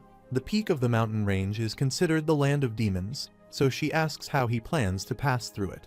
He assures her that he has it all figured out. After a while, Lloyd and Javier ride on Draghi when Lloyd asks if he knows anything about demons. Javier says he only knows what he has heard from legends and admits that his knowledge is no greater than anyone else's. Lloyd replies that this is exactly what he wants to know. Javier explains that long ago, demons and their descendants lived on the peaks of the Pantara Range, their land surrounded by icy pillars that no one could enter. He adds that demons come in many ghastly, terrifying forms and that they eat people, among other things. Lloyd thinks that if that is all, he has read about it by flipping through some books in this world, though this part was not mentioned in The Night of Blood and Iron. Javier points toward a distant location, and Lloyd says he cannot miss it. They look in that direction and see a tornado swirling, which Lloyd identifies as Kredos, the land of demons. Javier comments that it does not look easy to enter and asks what method Lloyd has in mind. Lloyd asks if it is not obvious to invade it. Javier thinks Lloyd is truly a terrible person, but since they know nothing about the demons, there is no other choice but to face them head-on. Regardless, he thinks they have beaten demons and fought angels before. Demons cannot scare them. He tells Draghi to fire away. Draghi moves swiftly toward the tornado. Lloyd remarks that when he thinks of the land of demons, he imagines it to be dark and dreary, but this place is beautiful. Javier warns Lloyd that there are demons nearby when he spots someone on the ground. They both become startled to see a woman hugging her child. The woman sees them and cries out that they are human, expressing fear. Lloyd pleads with her not to cry, joking that she is making him look like the villain.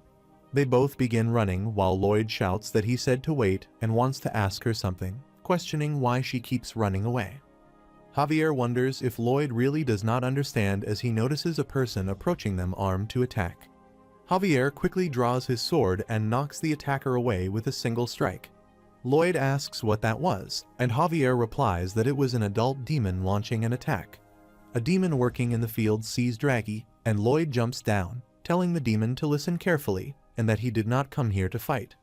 More demons arrive and attack Lloyd from behind. Javier spots them just in time and incapacitates them all. One demon declares that they serve the Demon Queen and protect these lands, identifying themselves as the 8 demonic kings.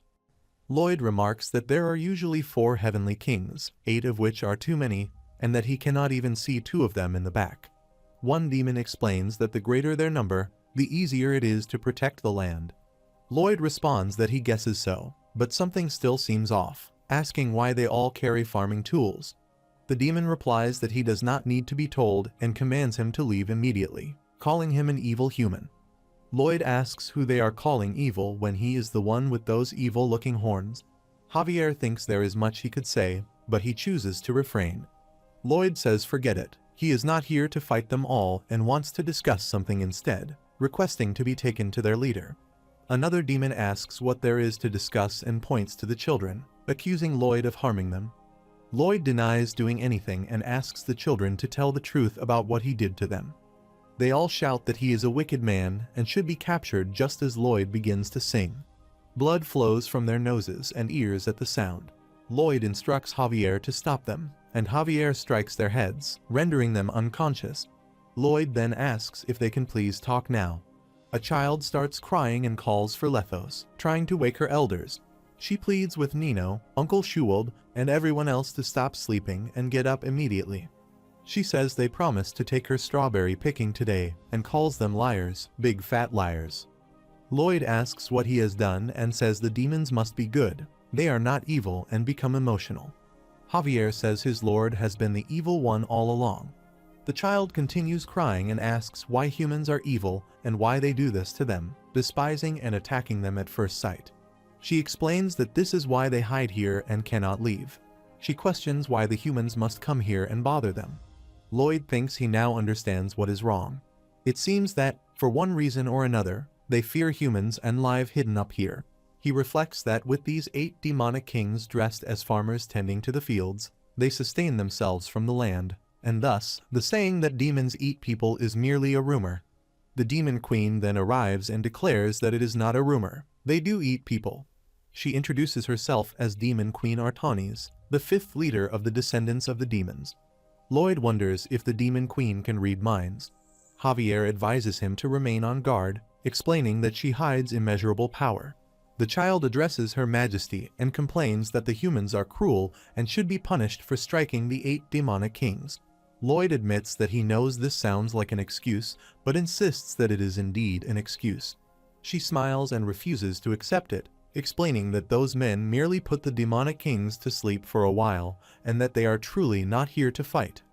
She adds that it seems he wishes to pass through their lands and suggests continuing the discussion at the castle. As they move toward the Dark Palace, Lloyd wonders whether it is true that demons eat people, considering what they are. He thinks that if even Javier is nervous, then conquering humans should be easy for them, so their hiding must indicate something else. Something does not add up. She imagines he has many questions and asks him to look over there. When he asks where his gaze falls upon a mountain-like monster, and he asks what it is, finding it terrifying. She explains that it is a statue of Kratos, the demon king who lived thousands of years ago. She confirms that the demons did eat humans, and when none could be found, they resorted to eating each other. She adds that they lived on barren land and suffered from starvation, which led them to invade human lands and try to use humans as food. She explains that King Kratos ordered a stop to the practice and commanded them to begin farming instead. Since then, they have lived off this land. She adds that the area inside the Arctic force field is more spacious than it appears from the outside, but food production remains tight. She confirms that the trade route he wishes to create must pass through their lands. When they reach the palace and have some snacks, she explains that it would be possible if they disable the Arctic force field. However, if that happens, their people's foundations would be lost. At this moment, they cannot allow him to pass through. Lloyd finds this strange and points out that she said food supplies were tight. He suggests that if she left for a larger place, she could produce more, and her population would grow. Wouldn't that be a good thing? She responds that there is no need for leading questions. As she mentioned, their ancestors ate humans, they are frightening demons, and they also look intimidating. She adds that this further frightens humans, causing them to lash out in violence. Even when the demons were friendly, it always ended in fighting. She concludes that, of course, they have never attacked humans, following King Kratos' orders, but they can do nothing about the fear humans feel. She explains that this is retribution for their past sins and that they accept this fate for having eaten humans. Until the day their seeds no longer sprout on this soil, they are destined to spend their days inside this force field. She pleads for help to break free from it, addressing him as a hero from another world. He replies that although he may be from another world, he is no hero, he is a greedy man who desires her land for a trade route. Lloyd then asks what she thinks. If demons were able to live safely outside this land, would she bring down the force field and give them her lands? She answers affirmatively.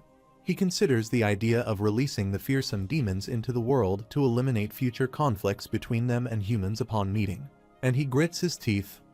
He tells her that he sees she has read his mind and instructs her to start packing her things, for everything has been arranged. Artanis says she understands what he is saying, hero, but it remains to be seen whether his plan will actually succeed. Lloyd asks her to excuse him and addresses her as Artanis the 8th. She corrects him, saying she is the 5th. He acknowledges the mistake and apologizes, explaining that he had confused her with the 8 demonic kings. She assures him that it is all right, as the numbers sound similar. He inquires how deeply she can read a person's thoughts. She clarifies that it is not exactly reading thoughts, but more like seeing the near future. If she observes someone, she can foresee their actions and decisions as if she has already witnessed their conversation. She adds that in the distant past, Kratos used this ability to observe the sky, watching its movements to plan their harvests.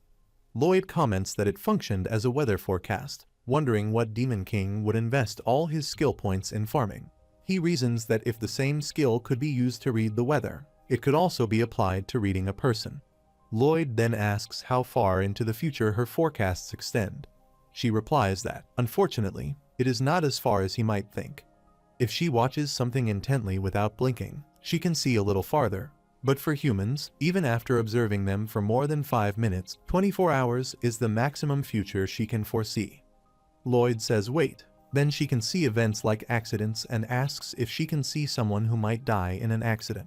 She says if he is asking because of the enforced fate phenomenon, then her power can only assist with minor, isolated misfortunes. He thinks he sees a glimmer of hope, and he can at least help save those closest to him from fate before finding a permanent solution. She replies that this is a conversation best held after he has helped free her people, otherwise, she would be forcing everyone to leave like a dictator. She explains that if she did that, the demons would be overwhelmed with anxiety, so he must take one of them as a representative and prove that there is a world where demons can live peacefully outside the force field. They go out to inspect the crops when a child hugs Artanis. Lloyd sits beside her and asks if he scared her earlier. He admits he was in a bit of a hurry. He then says, "Anyway, kiddo, let's go see a cool place to move to," smiling. The child becomes even more frightened and begins to cry, saying she does not want to go, and refuses to leave. Javier asks why he keeps scaring the child and calls him mean. Lloyd asks what he has done. He insists he has done nothing wrong. Javier sits beside the child and asks if she would like to see the outside world with them. She blushes and nods in agreement. Lloyd feels slightly annoyed by this. They ride on Draghi when Artanis says the child's name is Leela. Leela sleeps in her lap, and she explains that of all the demon children, Leela is the most afraid of humans. She mentions that she has heard of demons sometimes entering the human world. Lloyd replies that since there was no proof, he had assumed it was merely a rumor. She corrects him, saying it is not a rumor, demons can freely pass through the force field. She experiences a flashback where baby demons venture onto human land and see people happily spending time with their families. She recalls being told by grown-ups that humans are frightening, and she should stay away. But she wonders why since they appear so kind. She watches human children happily playing together until a ball strikes one child, causing her to laugh loudly. She also observes humans suffering in winter from food shortages and their children crying from hunger. She tries to bring them some vegetables, but they become scared and shout that she is a demon. Everyone hides in their houses as the family head chases after her to kill her. She becomes frightened and begins to run away, quickening her pace as someone attacks her, shouting that the demon is escaping. She runs into the forest while someone shouts that she is so fast, what a monster, and orders her to stop the demon.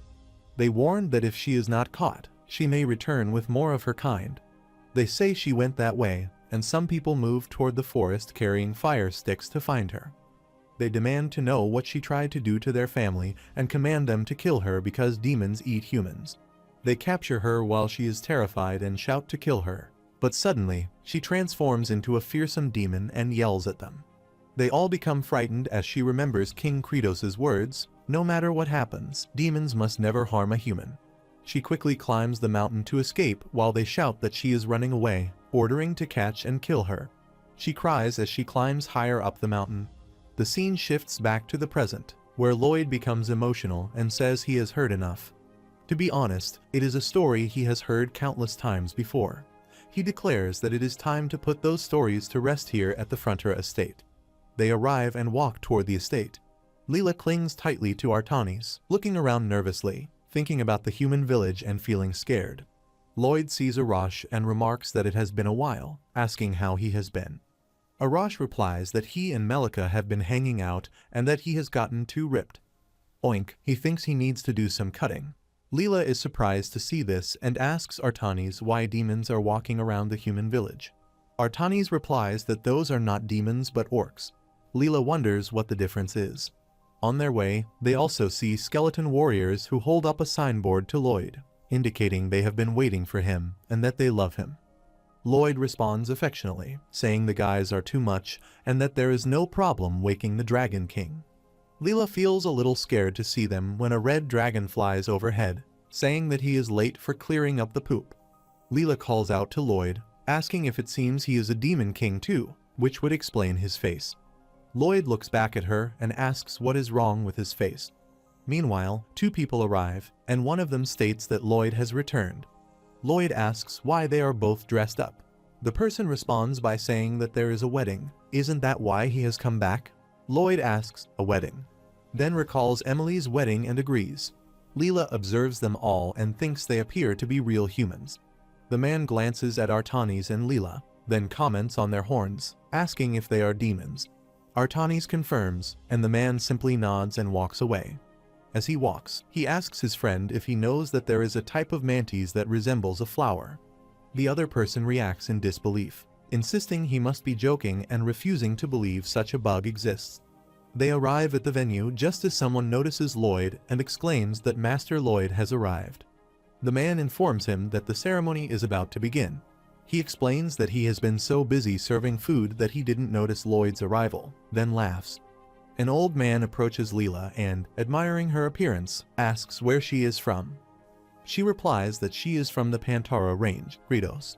The man remarks that she must be descended from demons, then jokes that someone should slap his butt and call him Charlie, laughing heartily. A child notices Leela and says he has never seen her before. She looks to be their age. He points toward her, and his friend responds that she's perfect. The boy then asks Leela if she knows how to play soccer. His friend explains that Master Lloyd taught them that it's great fun, and then walks over to Lloyd to ask if they may play with her, as they don't have enough players. Lloyd says she should not be asking him, she ought to ask Leela. The kid turns to Leela, insisting that she will play with them and urging her to hurry up and answer. His friend adds that they do not like wasting time. Leela hesitates and says she has horns and oddly colored skin. Another girl scoffs and tells her to stop trying to act special around here, and such traits are so common that no one even bats an eye.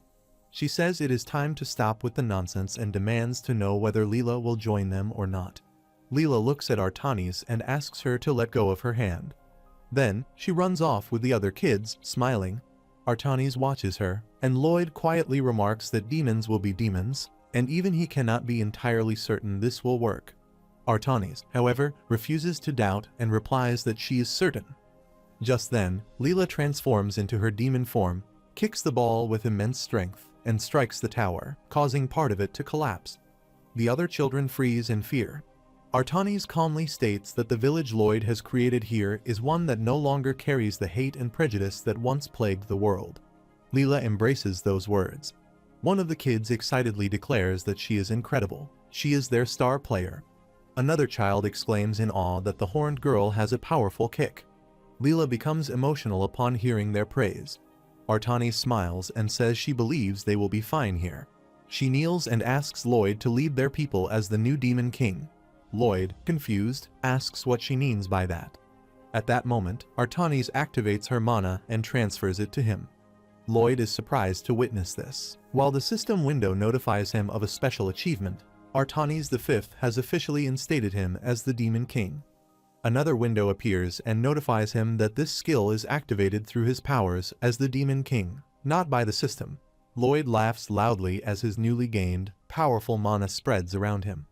The system window notifies him again that, through the power of the Demon King, he has received the skill he is, without a doubt, the Demon King. He feels horns emerging on his forehead and wonders what they are and how he is meant to use them. The system window notifies that he clearly resembles the Demon King. It certainly appears so. He thinks that must be it. Javier remarks that there is no need to worry. He does not look much different from before. Lloyd notices that wings have also appeared, and as people witness this, they begin to praise him. One person exclaims in awe that Master Lloyd is now the Demon King. Another question is whether he hadn't already been one, commenting that nothing seems to have really changed. Lloyd shouts in confusion, asking how everyone could have seen him. Artanis responds by asking if he truly did not know, calling such ignorance ridiculous. Lloyd admits that he does not deserve the title of Demon King, claiming he is not powerful enough and could never defeat her in combat. She replies that power is not merely about strength, it is about being suited for the role. The system window notifies that all demons are required to obey the Demon King's commands, even if those commands involve grueling labor. Lloyd declares that they might as well test out what this Demon King business truly entails. After some time, they all arrive at Emily's wedding ceremony, which is a joyous occasion for her mother. Everyone applauds the couple, and Javier remarks to Lloyd that his horns are retractable. Lloyd replies that they are, thankfully, and then turns his attention to the couple. He recalls a scene from the beginning of the Night of Blood and Iron. He quietly whispers that Count Cremo once asked Javier what had happened to the servants of the fallen Frontera family. Javier responds that Emily is fated to become a slave. Lloyd notes that Javier had hesitated before answering that every last servant had been sold into slavery. Lloyd then tells Javier to go with him so they can handle it quickly. Javier agrees and begins to follow. They both mount Draghi, and as they ride, Lloyd reflects on the estate. After Leela and Artanis mention it, the demons immediately pack their belongings and prepare for relocation. He thinks about the artifact hidden in the basement of the Demon King's castle, an object called Tibinhug, which sustains the force field. He has no idea where the name originates. Meanwhile, Artanis touches the artifact. Tibong responds by saying its own name, and a torrent of water bursts forth like a tornado. Lloyd mutters that these cheap special effects clearly indicate a dragon's involvement. He is certain of it. Artanis explains that she is giving him the Tibinhug, which can summon Arctic winds for him anytime and anywhere. He accepts it, and thinks that he already knows the perfect use for it. Soon after, Lloyd returns and addresses all the demons. He commands them to listen effectively immediately before relocating to the Frontier estate. They will all work on establishing the trade route here for 1 year. He thinks she is not using her prediction ability. He hears that demons can adapt to functioning with minimal food supplies, and even the weakest among them is said to be as strong a fighter as an orc. He believes there is no way this workforce should be wasted. A demon hesitantly addresses Artanis, saying that Lady Artanis V had called him kind, and yet, he is the Demon King, seriously. Lloyd reflects that with 3,000 demon workers now under his command, construction on the trade route is about to begin. Lloyd thinks he wants to freeze time immediately and begin construction. But if the work is to last for about a year, some preparation must be done first, specifically, building a small village to house and feed the thousands of workers. Since time is to be frozen, he realizes food provisions will also need to be stocked in advance, and he walks away to handle it. He declares it is morphin time for Lloyd, the Demon King, to activate his Demon King powers. He admits to himself that he had been debating when to use this ability, but he looks so unbelievably cool doing it. Javier addresses him as Master Lloyd and tells him never to do that again, saying it is too embarrassing. Lloyd asks if it really bothers him that much. Javier responds that it does. He is not a child. Lloyd remarks that Javier has never spoken to him like that before, so he must have truly hated it, and apologizes, though he insists Javier wouldn't understand. He explains that the words demon or Demon King add dramatic weight, making the act seem powerful and impressive. He adds that surely, even Artanis, whatever title she holds, must agree. He apologizes again, recognizing that he shares Javier's embarrassment. Yet inwardly, he refuses to abandon this withering perseverance. He shouts for the demons to listen to him, but they remain silent. Surprised, he demands an answer, asking if they do not see his horns and wings that he is the Demon King. They respond irritably with a chorus of yeah, they know. Lloyd asks if demons are always this poor at listening. Artanis also ignores him, prompting him to say hello and reminding her that he is right there. Realizing he is being overlooked, he concedes that he won't do it anymore. She admits that they cannot really be called good listeners. Long ago, the Demon King was chosen by whoever was the strongest demon. Power, however, comes from being worthy of the role. She explains that this is the absolute demon principle established by the great King Kratos. Since she acknowledges him as the current Demon King, the others will follow his orders as well. However, she warns that they will carry out these orders with displeased expressions. He thinks he will not get any good work from them this way. He must show them that his orders have a reason behind them, but that will take time. He asks if he will defeat the strongest demon among them and if they will then listen to him. She replies that, unfortunately, King Kratos forbade physical dueling between demons. However, there is one form of dueling that King Kratos deemed acceptable. It requires extraordinary intuition, instantaneous judgment, lightning-fast speed and reflexes, and hawk-like vision to track every movement. She explains that this duel can only be won if he possesses all of these skills. The duel is called rock, paper, scissors. The shooter drops one. He thinks that is the Korean version of the game and wonders whether the author of The Knight of Blood and Iron is a weirdo, or if it is King Kratos himself. He agrees, saying that if it gets everyone on board, he is in, and as for the rest, he does not want to work with anyone who is unwilling to cooperate. He promises that they will be glad they worked on this project. However, he acknowledges that convincing them will take time, so for now, he challenges them to a duel. If he wins, they must carry out the work willingly. He calls for the strongest demon among them to step forward and offers a prayer for the soon-to-be-fallen Demon King's authority. They all tap the ground with their shovels, repeatedly chanting rock, paper, and scissors. Leela, standing with her mother, becomes emotional and pleads for her mother to stop, insisting the Demon King is a good man. Her mother replies that this is a sacred duel, and they have no choice but to watch. One of the demons moves forward while the others continue shouting rock, paper, scissors. Javier asks what kind of duel this is. Artanis explains that he must first understand the basic rules. The fist, or rock, represents the hammer that can shake the earth. The two fingers, or scissors, represent the guillotine that can slice the heavens.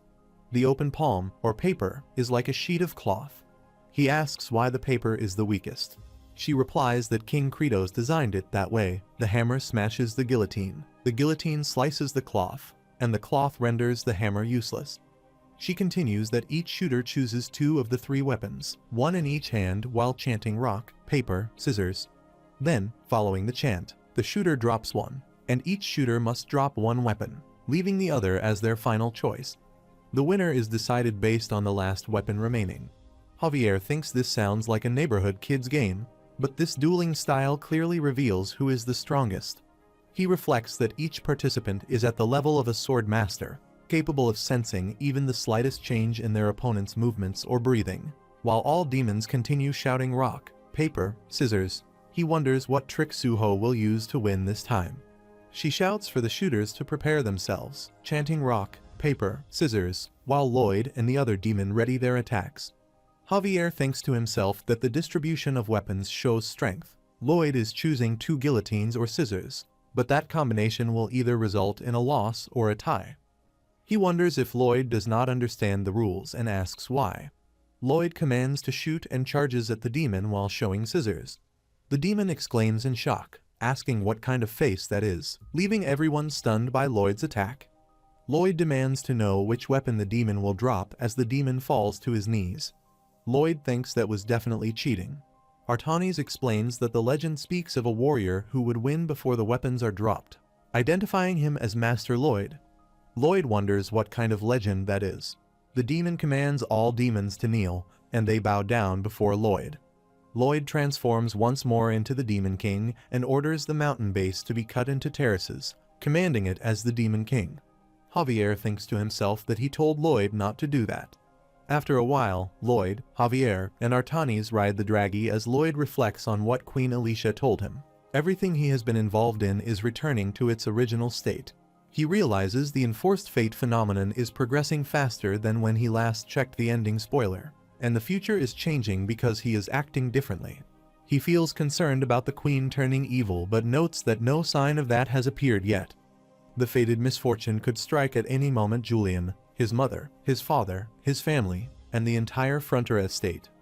He understands that even if something happens to them before the provision system is established, he will not be able to freeze time. He recalls thinking that he would not be able to save anyone, but now he can since he possesses a security camera aimed at the future. He credits Artanis the Something's forecasting ability as they return to the Frontera estate.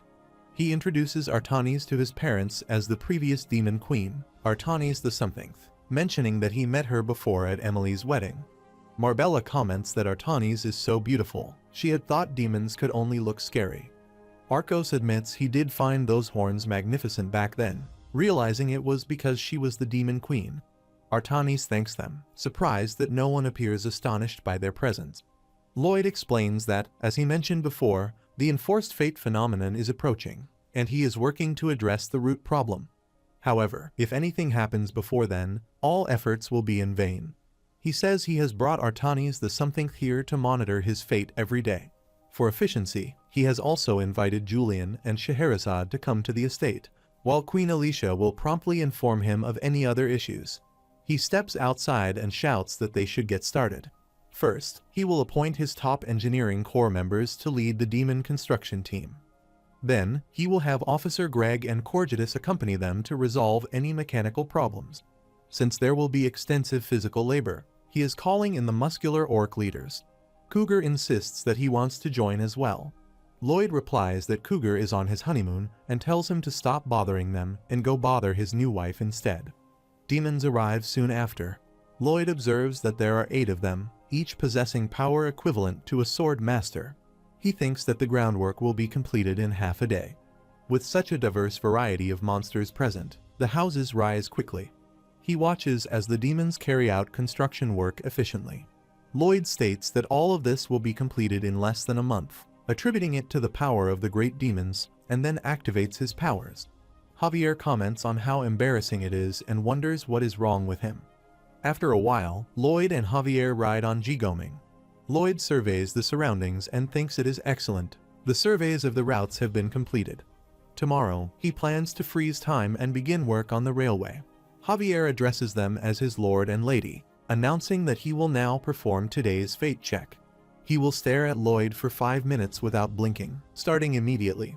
Meanwhile, Artanis sits with Arcos and Marbella, and they all quietly stare at each other. Artanis is startled, blushes, and exclaims how sweet it is that the two seem deeply in love. Both Arcos and Marbella shyly cover their faces and run out of the room just as Julian arrives. Artanis requests that Master Julian and Lady Scheherazade be sent in. They both arrive and sit before her. Artanis covers her face and comments that they also seem deeply in love. Both Julian and Scheherazade blush and cover their faces as well. On the other side, Lloyd commends everyone, stating that the village where they will be living for the next year is complete. He acknowledges that each house is different and that the village is an absolute mess, but despite this, they all come together to finish the work. He urges them to work toward this common goal for a better life. He adds that, of course, he had to exclude the elves since they are destroying some of the natural surroundings, then laughs and remarks that such things happen sometimes. He announces that the real work has begun and tells everyone to get ready. He tells Javier that he is going to head up the mountain to perform a final check before freezing time, instructing him to take Bangal and prepare some rebars. Bangal jumps onto Javier as Javier asks if Lloyd is going alone. Lloyd replies affirmatively, downplaying the danger by saying he is a sword master equipped with the Song of Hell and that the abominable snowman is no match for him. Lloyd summons Draghi and thanks him, telling him that his work as a postman is done, and that he will head into town, where he will now be working on constellations. He thinks that Artanis V has sent a report confirming that his family is safe today and for the next 24 hours as he reads the letter. He says perfect and feels relieved. He is teaching the townspeople the demon's way of farming, and everyone is kind and open-minded. He thinks he has received word from Draghi about the 8 demonic kings. They tell him the children are happy, as they have always wanted to experience the world, and now they are. He thinks everyone is happy thanks to him and wishes them happiness as well. The system window notifies that the tribe has opened up, confirming that he has fulfilled the wish of the remaining demon descendants, and it adds 100 bonus points. He says he is already having tons of fun and activates freeze time. The system window notifies that a time freeze has begun, using 3000 RP, leaving his current RP at 7171. His heart begins freezing again, and he falls to the ground, struggling to help himself. He thinks he needs to hurry. This is happening faster than he expected. The Heart of Winter apologizes, but Lloyd thinks it is fine. He knows the heart did not mean for this to happen. Besides, thanks to it, he can freeze time and have a fighting chance against the enforced fate phenomenon. He thinks he is a lucky Lloyd. Everything is good right now, but it is a bit chilly.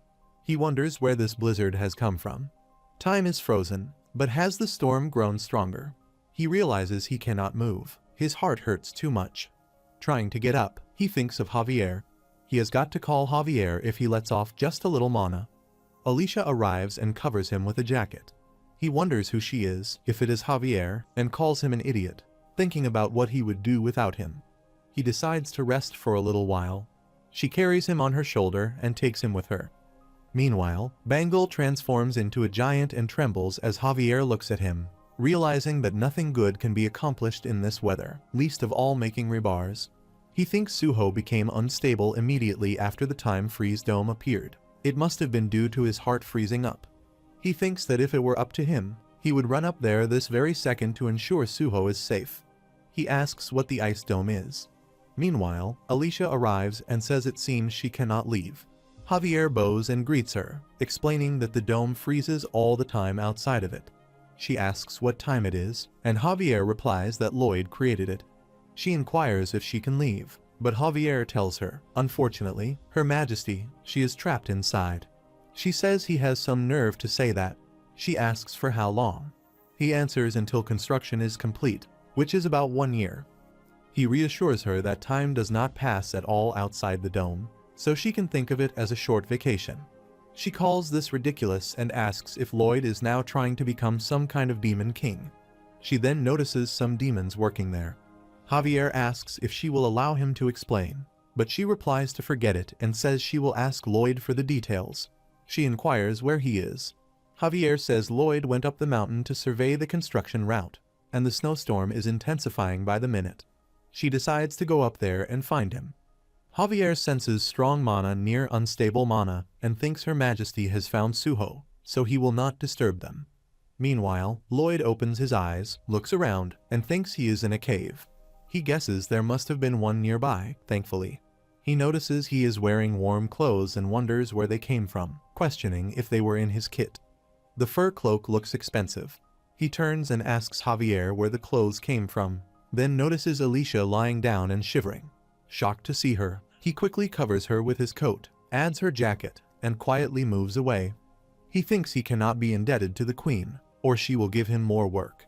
He needs to hurry and call Draghi or Javier.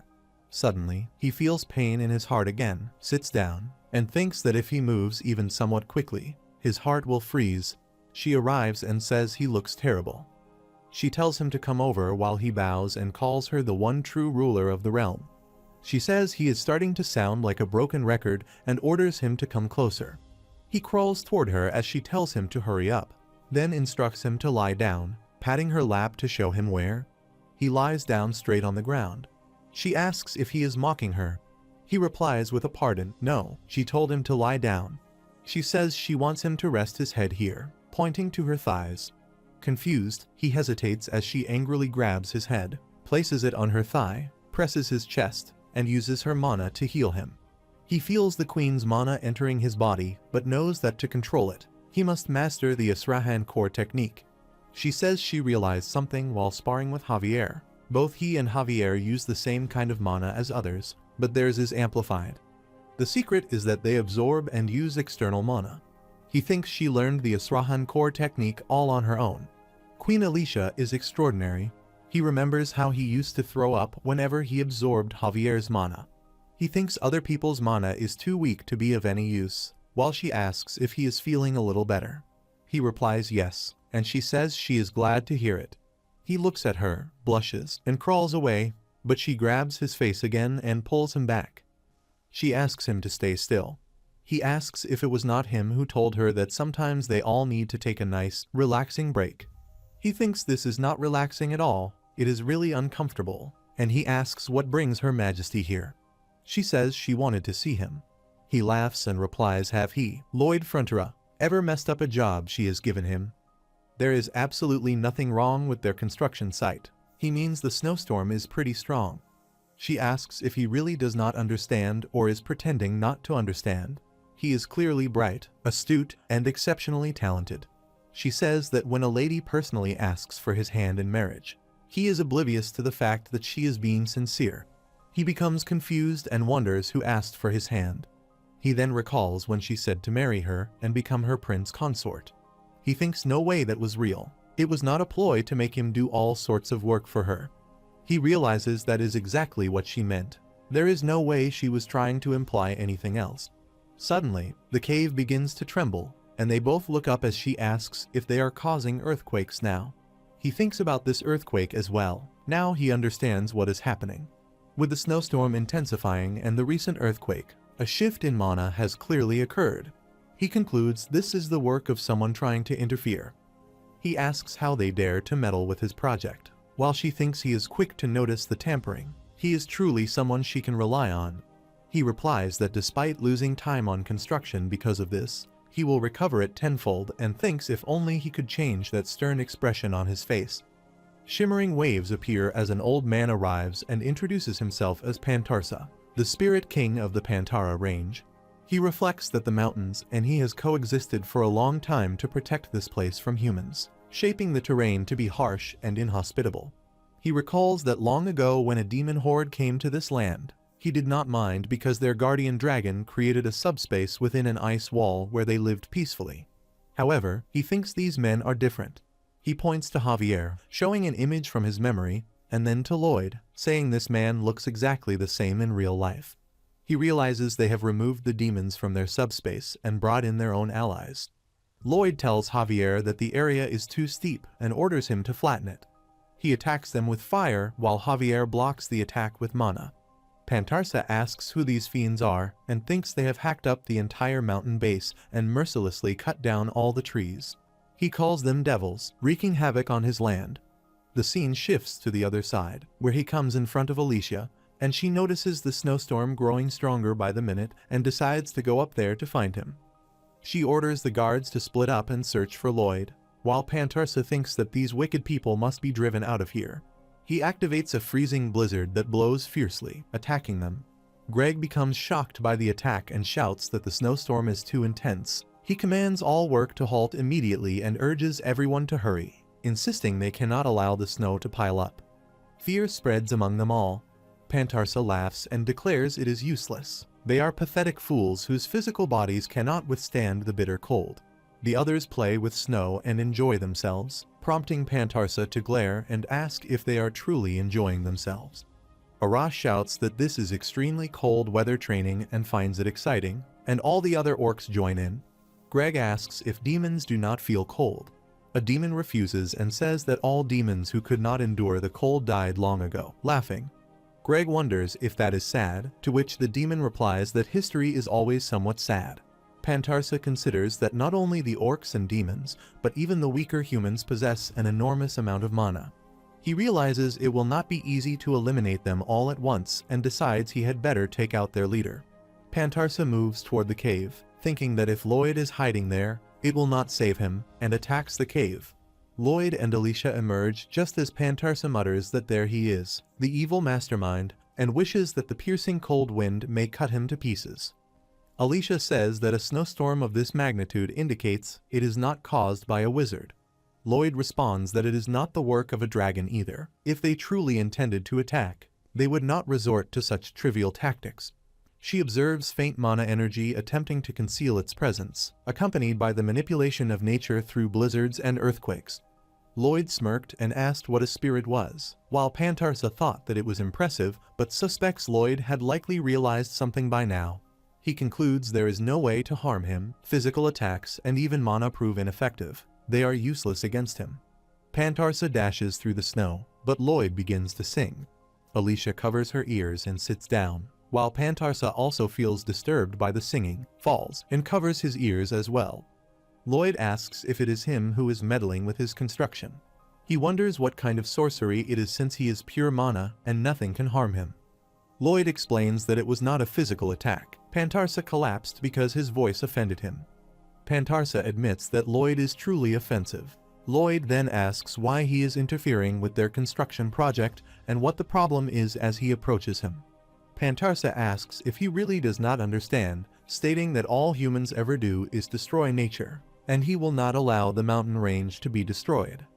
Lloyd attacks him and throws him into the air, while Pantarsa remarks that it was a fairly strong mana attack, but being hit feels like being struck with a cotton swab.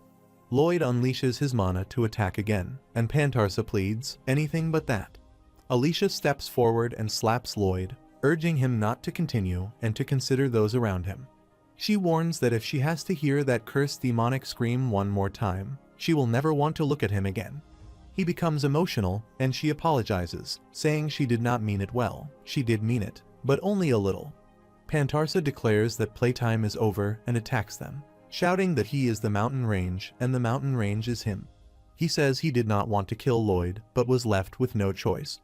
Lloyd acknowledges that when someone threatens him, they inadvertently face an even greater threat. Javier arrives and attacks Pantarsa from behind while Lloyd laughs loudly, commanding nature to bow before man. He laughs heartily until Alicia looks at him, and he thinks she must have lost her mind to be interested in him of all men in this world. Javier attacks Pantarsa again, and Pantarsa thinks that it really hurts. Strong mana usually cannot harm him like this. There is no way. Javier must be a grand master. Javier continues attacking relentlessly as Pantarsa tries to dodge, pleading for him to stop and avoid certain spots. He calls Javier a little demon and apologizes, begging him to cease. Javier still points his sword at him, but Pantarsa insists that it is enough. He has no mana left after all the hits, and being so small, there is nowhere else to strike. Javier sheaths his sword and pats Pantarsa's head with the blade. Lloyd moves forward and stops Javier, urging him to go easy, saying Pantarsa is not going to fight back, and questioning what he is doing. Lloyd adds that violence does not solve anything. Alicia watches them and thinks he only says that after Pantarsa has been properly beaten. Meanwhile, Lloyd tells Javier to move aside and gestures to shoo him away. He carries Pantarsa, who transforms into a tiny form, and asks if he is all right. Javier moves toward Pantarsa again to attack, but Lloyd shouts for him to stop and asks why he is so mean. Alicia thinks Pantarsa can see right through them and knows they are on the same side. Pantarsa becomes emotional and thanks Lloyd for saving him. She wonders if Pantarsa is under mind control. Lloyd is definitely a villain, but Javier, when did he become like this? Lloyd has tainted him. They are both thugs. She sees mana spreading through both their bodies and thinks the whole lot of them are thugs. Lloyd puts Pantarsa back on the ground and says, "Okay, now let's talk. Why was he interrupting his construction?" Pantarsa replies that it is the mountain range. He cannot allow him to destroy nature. Lloyd smiles and says he understands. Then, if they promise to care for nature while building, would that be acceptable? Pantarsa replies that he does not have a problem with that. But when humans say they will develop nature, Lloyd agrees that humans are mighty creatures. While other beings adapt to changes in nature, humans seek to alter nature to suit their own needs. He says that the power to destroy nature should be used instead to protect and preserve it, and he promises to make this mountain range more beautiful. She listens to this with surprise and thinks he has already quelled the spirit. Does he really need to do more work for it? Pantarsa asks if he could make the climate of this range a bit warmer. That would be a great help. Pantarsa smiles and says of course, so long as it does not greatly disturb any nearby habitats. She thinks she does not know him well. He is interesting because his thoughts remain unclear. He thinks the first step is to carve out the range, cutting out and enlarging the tiny ravine while Draghi uses his mana to assist. He considers the importance of firming and leveling the track's path as the workers carry out their construction tasks. He then thinks of step 2, developing the switchback rail system. Thanks to the knowledge of Officer Greg, his mechanical science genius, and Corgetus, the plans are complete. He declares step 3, manufacturing the railcars. Since he has seen how they were made in hell, this presents no problem. He recalls Artanis saying that the demons believe the act of working for their food is the most sacred of all, as all demons labor diligently. Lloyd thinks demons are leaders in power. They are strong yet require little sustenance, and they are absolutely remarkable. He states that step 4 is to create a beautiful landscape to revive nature. They have taken some plants from the mountain base to make it look fuller, and since the demons possess more knowledge in this area, he will leave that task to them. Suddenly, he feels a sharp pain in his chest and clutches it. Alicia asks if he is all right, suggesting that since construction is taking longer than anticipated, perhaps it would be better to compromise and simply complete the project. He agrees, but a light suddenly appears, and he quickly steps back to avoid it. He asserts that he must cultivate the land, while she asks if he means even if it kills him. He replies that if he does not, he will regret it. If this desolate-looking mountain range becomes a beautiful trade route, it could become a popular travel destination, and he laughs. Lloyd laughs and asks how much profit he expects to make from just one little inn. She says that he is building all of this with her funds, but he believes the profits will be his. Lloyd thinks for a moment, then bows before her and says that while securing their position as a hegemonic nation and trade center of the continent, they can also expand into tourism, making the kingdom immensely wealthy. He asks if he may please build just one tiny little building, glancing at her secretly. She tells him to be as greedy as he likes since it always benefits others anyway. He becomes excited, thinking how sweet it would be to have a small line of funding for his retirement, using the estate's proceeds to finance the larger projects, with this as his spending money. The system window notifies him to consider how big his dream really is. He thinks that, at the very least, he wants to be as rich as Mansa Musa. The system window responds that this is indeed a very big dream. Meanwhile, the demon brings the train to the station, and upon seeing this, He shouts that the train has arrived and orders to hit the switchback lever. They follow the instructions, and the train moves backward while Leela looks out of the window. Some other demons are also seated inside. Pantarsa arrives there and is surprised to see the construction underway. At that moment, a system window pops up, announcing that he has freed the imprisoned demons and opened a trade route that will change the continent's history. Another system window appears, revealing his new title, CLR Master, Clear Level Renovate. As a result of this title, a new special skill has been created. A third window notifies him about the skill called Boing. From now on, he, the icon of freedom everywhere, can jump powerfully without any resistance or disturbance. Lloyd wonders what this means, questioning why a sword master would need such a skill. The system window notifies that the CP is awarded monthly for this skill, granting 8 CPS, and his current CP total is 1648. He thinks he has saved up a considerable amount of CP and considers whether it is time for another spoiler. The system window then notifies the number of people he has saved, but DP shows as -1. He thinks never mind, nothing has changed. He is finally able to track and see faces clearly. This is the phenomenon of enforced fate. After a while, Lloyd sits peacefully and meditates, attempting to use his mana to heal his heart. But he cannot and eventually loses consciousness. Alicia arrives quickly, catches him, and tells him to rest, assuring him that she will protect him. They summon Draghi, and as Alicia carries Lloyd on her shoulders, she says they must go save the royal consort. The next morning, Lloyd wakes up at his home, where Alicia is seated beside him and asks if he is awake. She uses her mana to heal him. As he rises, he apologizes for his poor manners. She tells him to forget it, stating that those who are unwell should rest. Although she would prefer to allow him more time to recover, she explains that they must proceed with the ceremony without delay. She informs him that a conferment ceremony is to be held for the Eye of Summer. After some time, she steps outside and addresses her citizens, declaring that she stands before them to announce the remarkable accomplishments of their meritorious servant, Lloyd Frontera. She states that Lloyd has successfully opened a path through the previously inaccessible Pantaro range, thereby connecting the entire world to the Magentano kingdom. She proclaims that Magentano is not only poised to become the global center of trade, but it can now proudly declare itself the most powerful nation, having achieved this strength through peaceful means. In recognition of this extraordinary feat, she confers the Eye of Summer upon their nation's distinguished servant, Lloyd. Privately, she reflects that if her hands leave his body even for a moment, his condition deteriorates almost immediately. Yet, by law, the ceremony must be carried out.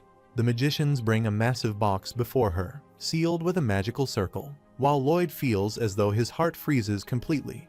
A system window appears, urgently displaying a fragmented warning. No, don't do something. Several fragments of the Heart of Winter attempt to jump-start his heart, urging it to keep moving, but the attempt fails. At that moment, Toscano arrives and loudly declares that the sacred and historic ceremony for the presentation of the Eye of Summer is about to begin. Lloyd feels utterly weak and tries to walk, but his steps falter. The system window provides another notification, though the words appear incoherent and scattered. As he collapses, Alicia sees this and immediately calls for Javier. Javier flies into the air, and together with Alicia, they strike the box, slicing it into 2 halves. The Eye of Summer is released. Toscano demands to know what she is doing while the gathered citizens watch the scene unfold in stunned silence. Javier approaches the Eye of Summer to retrieve it, but it burns him slightly upon contact. Alicia rushes to Lloyd, pulling him close, her thoughts overwhelmed by the absurdity of risking so much for the sake of one person. Yet, despite it all, she holds on to her belief in him. She believes he can still fix everything. She tries to wake him, thinking with desperation that he must rise and resolve this, just as he always has. She tells Lloyd to absorb her mana as she sits on his chest and channels her energy into him, determined to awaken him. She resolves to inject all of her mana at once. In response, his eyes snap open the moment the system window displays a notification, Supercharge. Immediately, he activates his own mana to gain control over the Eye of Summer, a task Javier also attempts but fails to accomplish. Everyone around them becomes terrified and falls to the ground as Lloyd pours his entire mana into absorbing the Eye of Summer, completing the process within seconds. The overwhelming surge of energy renders Javier unconscious, and Alicia also collapses beside him. The rest of the witnesses remain frozen in shock at the astonishing sight, while Lloyd lies calmly on the ground. A system window confirms that the Eye of Summer has been successfully absorbed. Within Lloyd's body, the Eye of Summer encounters the Heart of Winter, and the two forces merge. Together, they generate a powerful mana that fully warms his heart. The system window notifies that the Heart of Winter and the Eye of Summer have now fused and reside permanently within his heart. He opens his eyes in shock as the system window once again notifies him that he has been repaid for all his sacrifices and unwavering faith in others, and that the mutual trust he has cultivated has awakened a miraculous power. The system further notifies that all of his past actions have converged to manifest a unique power skill, which is now designated as Baptism by the Demon King. It adds that this power may be granted to only one person per day, and the baptized individual will retain its effects for 24 hours. He wonders about the nature of the effect, and the system informs him that one of the baptized person's unique skills will be amplified to its ultimate form. He contemplates the implications of a true amplification, for instance, if he were to baptize Javier's Grand Master's abilities.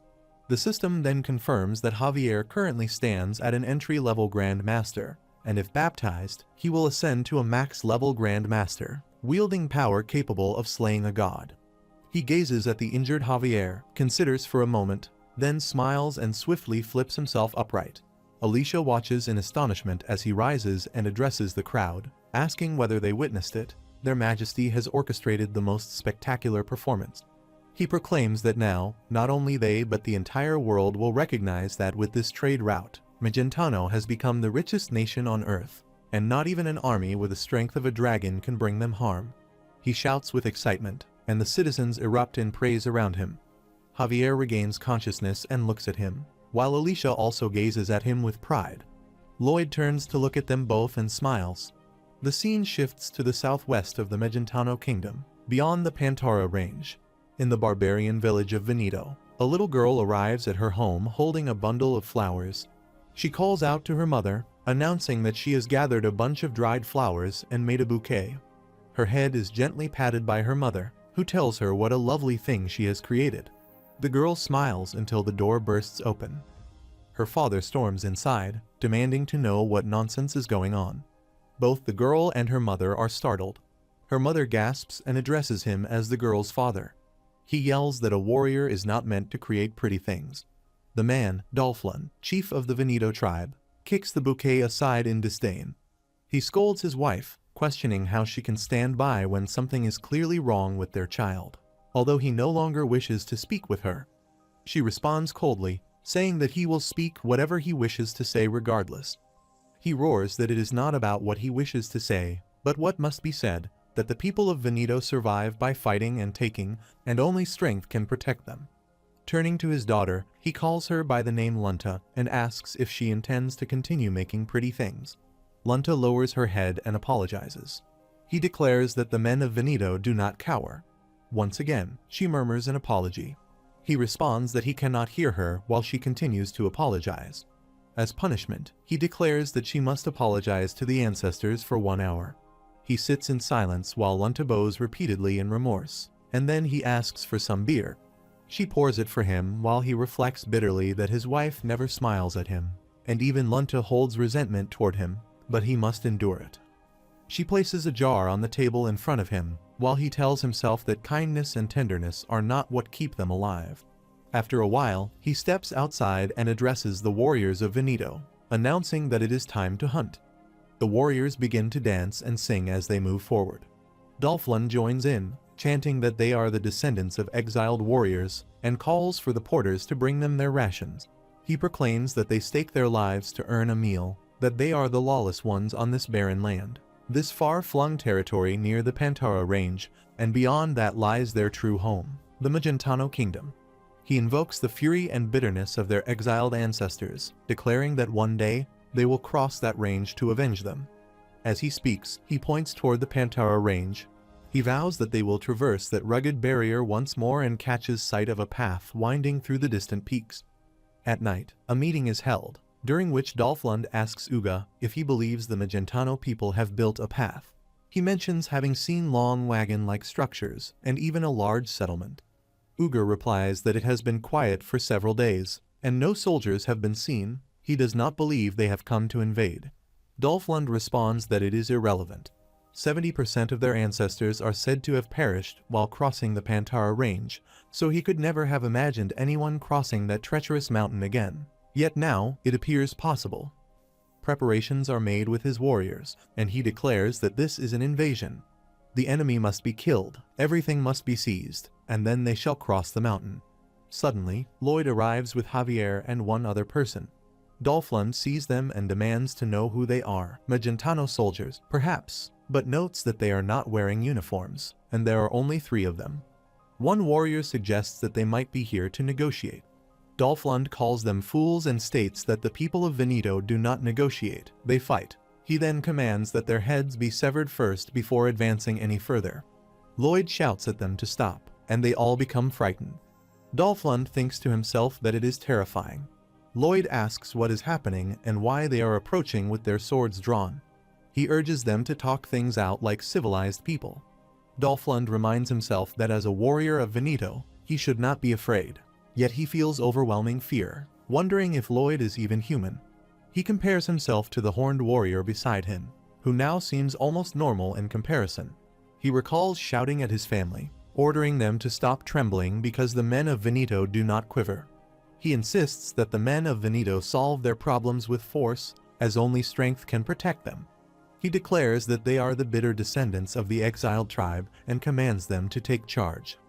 They all attack Lloyd together, but he knocks them all out with a single blow. Afterward, Lloyd sits calmly while Dolflund kneels before him. Lloyd asks why he was forced to use violence, explaining that he is a pacifist. He advises Dolflund to leave them alone and live quietly in their little village. He says to do that, and they will not bother them anymore. Dolflund replies that the men of Veneto only stop fighting when someone dies, and they will return 10, even 100 times, to avenge their ancestors. Lloyd responds by asking if he has not seen how strong they are, and that they could annihilate them in a heartbeat. He shouts that they would rather die than submit to him, Uga, or Chaka. Lloyd sighs, saying that nothing is getting through to them, and commands them to forget it and release the prisoners. Javier looks at him and warns that they will create a huge problem if released. Lloyd asks what they can do. They would die before they ever stop resisting. He admits that, as a pacifist, using force to solve things does not feel right. Javier suggests detaining them. Lloyd counters that it would be an abuse of power, considering they likely have wives and children at home who need to be fed. He questions what would happen if they detained all of them here and had to feed them. Javier agrees that it would be difficult. They then enter a house where Javier looks out the window and comments that they will need a force to drive them away every time they return. Lloyd objects, saying there is no way he would waste money on such labor. In fact, he believes this situation works out well. Queen Alicia was worried about the enormous costs incurred at the start of the project. He explains that they were seeking ways to reduce expenses, but thanks to these events, they can now save some money. Javier asks what he means. Lloyd laughs heartily and says he knows how to deal with things in an extremely pacifist way, as all the men of Veneto bow before him. After a while, Dolflund and his warriors hide in the forest, observing the demon village. He remarks that their last attack was too obvious, so this time they will launch a sneak attack at night. They notice some children playing, and he points out that some little kids stay up late. He calls them naughty children and decides to use them as hostages. They move forward and seize the children. One warrior covers a child's mouth, warning them to stay quiet. One peep will earn 100 nugis. A demon child asks what they can do since they cannot harm humans. Another responds that they must remember what the demon king told them. There are 2 types of humans in this world: those who need a light smack and those who require a proper beating. Suddenly, all the children transform into demons and attack the warriors, beating them up. The warriors retreat and sit together. One asks what they are going to do if even the children are that strong. Dolflund replies that the demons are violent warriors, hard as nails, and that they must do whatever it takes to defeat them. He then walks home, thinking it has been days since they last hunted and plundered. Lunta and his wife must be starving. He opens the door and enters his house, where he sees a roasted boar placed on the table. He remarks that it is a wild Pantara boar and asks where they obtained it. His wife replies that it was caught. Dolphlund inquires by whom. She asks who he thinks, prompting him to shout that hunting and plundering are a man's work, while women must raise the children and care for the home.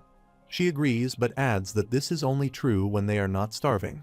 The next day, they spot a carriage moving through the forest from a vantage point on a mountain. Dolphlund observes that the wagon looks filled to the brim and orders an attack. They seize the carriage driver and peer inside. Uga announces that they are preparing for a feast that night, but then he notices Lloyd, Javier, and a demon sitting inside the carriage. He steps back and mutters that they have chosen the wrong target. A demon places a hand on Uga's shoulder to stop him, and then they all emerge from the carriage. Javier explains that the Kingdom of Magentano has decided to offer demon transport security services to all merchants passing through the area. He warns that all future attempts at plundering will end in failure, then proceeds to tie them all up. Lloyd steps out of the carriage and says, "Here is the thing. What if he told them that the enormous assortment of food in this wagon could easily be them?" He asks whether Dolphlund would believe him and says that he will prove it right now. He produces some coins and explains that this is money. Dolphlund replies that he wants them to buy food with money, but as warriors of Veneto, they do not need such nonsense. Lloyd insists and places some coins in Dolphlund's hand. Dolphlund immediately returns the money, but Lloyd tells him to keep it and reveals that the entire cargo wagon belongs to him, showing the contents inside. Lloyd then walks away accompanied by Javier, the carriage driver, and the demon. Lloyd wishes them a lovely dinner with their families and laughs. The warriors return to their homes and enjoy a good meal with their loved ones. Dolphlund reflects that although he took the food for Lunta and his wife, his warrior's pride prevents him from accepting such charity. He resolves that tomorrow they will hunt again. The next day, they prepare to enter the forest for hunting when Pipodong suddenly blocks their path. Dolphlund becomes frightened and wonders if the monster has always been in the area. Pipodong stamps his foot on the ground and violently throws them all aside. Lloyd arrives and asks what is happening, complaining that whenever he goes hunting, someone always ends up hurt. He notes that there is little meat in small games, but all the large games are too difficult to catch a real dilemma. Then he assures them there is no need to worry anymore and invites them to watch as a brand new way to obtain food unfolds right before their eyes. He says that he will give him some money again and places coins in his hand. He tells him to return the money, and in exchange, he receives a substantial amount of meat. That night, they all sit together once more when Dolphlund slams his fist on the table and declares that tomorrow, they will definitely hunt and eat only what they catch themselves. Uga calls his chief, who asks what is going on. He replies by suggesting that they could simply get food from that intimidating man again, sparing themselves the effort of hunting or attacking. Dolphlund becomes angry, lifts Uga onto his shoulders, and throws him away. Dolphlund returns home and sits quietly, reflecting on how pathetic it is that the blood of warriors runs through their veins, yet their warrior's pride seems lost. His wife remarks that he has not come home injured lately and says she is glad. He remains silent. After some time, he goes to meet Lloyd. Lloyd asks if he is saying that from now on, he will purchase food using their money. Dolphlund confirms that this is correct. Lloyd then takes something from his pocket and explains that there are a few terms they must agree on as long-term partners. He presents a contract and asks Dolphlund to sign, stating that they are a worldwide financial partner and that this is Frontier Cash. Dolphlund asks what all this is about. Lloyd replies that it is a contract and advises him to read the terms very carefully before making any decision. Dolphlund glances at the papers and admits that he cannot read. Lloyd then offers to read it aloud for him. He explains that the terms and conditions laid out in the contract stipulate the rights and obligations between the lender and the borrower, specifically concerning the terms of a short and medium-term Frontier Cash loan. He continues that upon the initiation of this agreement, all money previously received will be added to the principal and will begin accruing interest jointly. Lloyd states that a repayment period of up to 1 year is available, and that if Dolphlund wishes to pay off the balance early, he may do so at any time. The interest rate is 30% per month, and failure to make a payment may result in consequences. If the balance is paid off within 3 days of signing the agreement, the cancellation fee will be waived. Additionally, a special long-term loan is available at any time. He adds that when a payment becomes overdue, the interest rate will increase to 45%. Then he summarizes in a somewhat dismissive manner, explaining that if this happens, then that will occur. This applies when that happens. This is one thing, but that is another, and that works in such a way. He then asks if Dolphlund has caught all that. Dolphlund replies that he has, but not entirely. Lloyd responds that it is good and instructs him to write he understand, just as it is written here, pointing toward the signature box. He takes Dolphlund's hand and urges him to sign here, here, and here.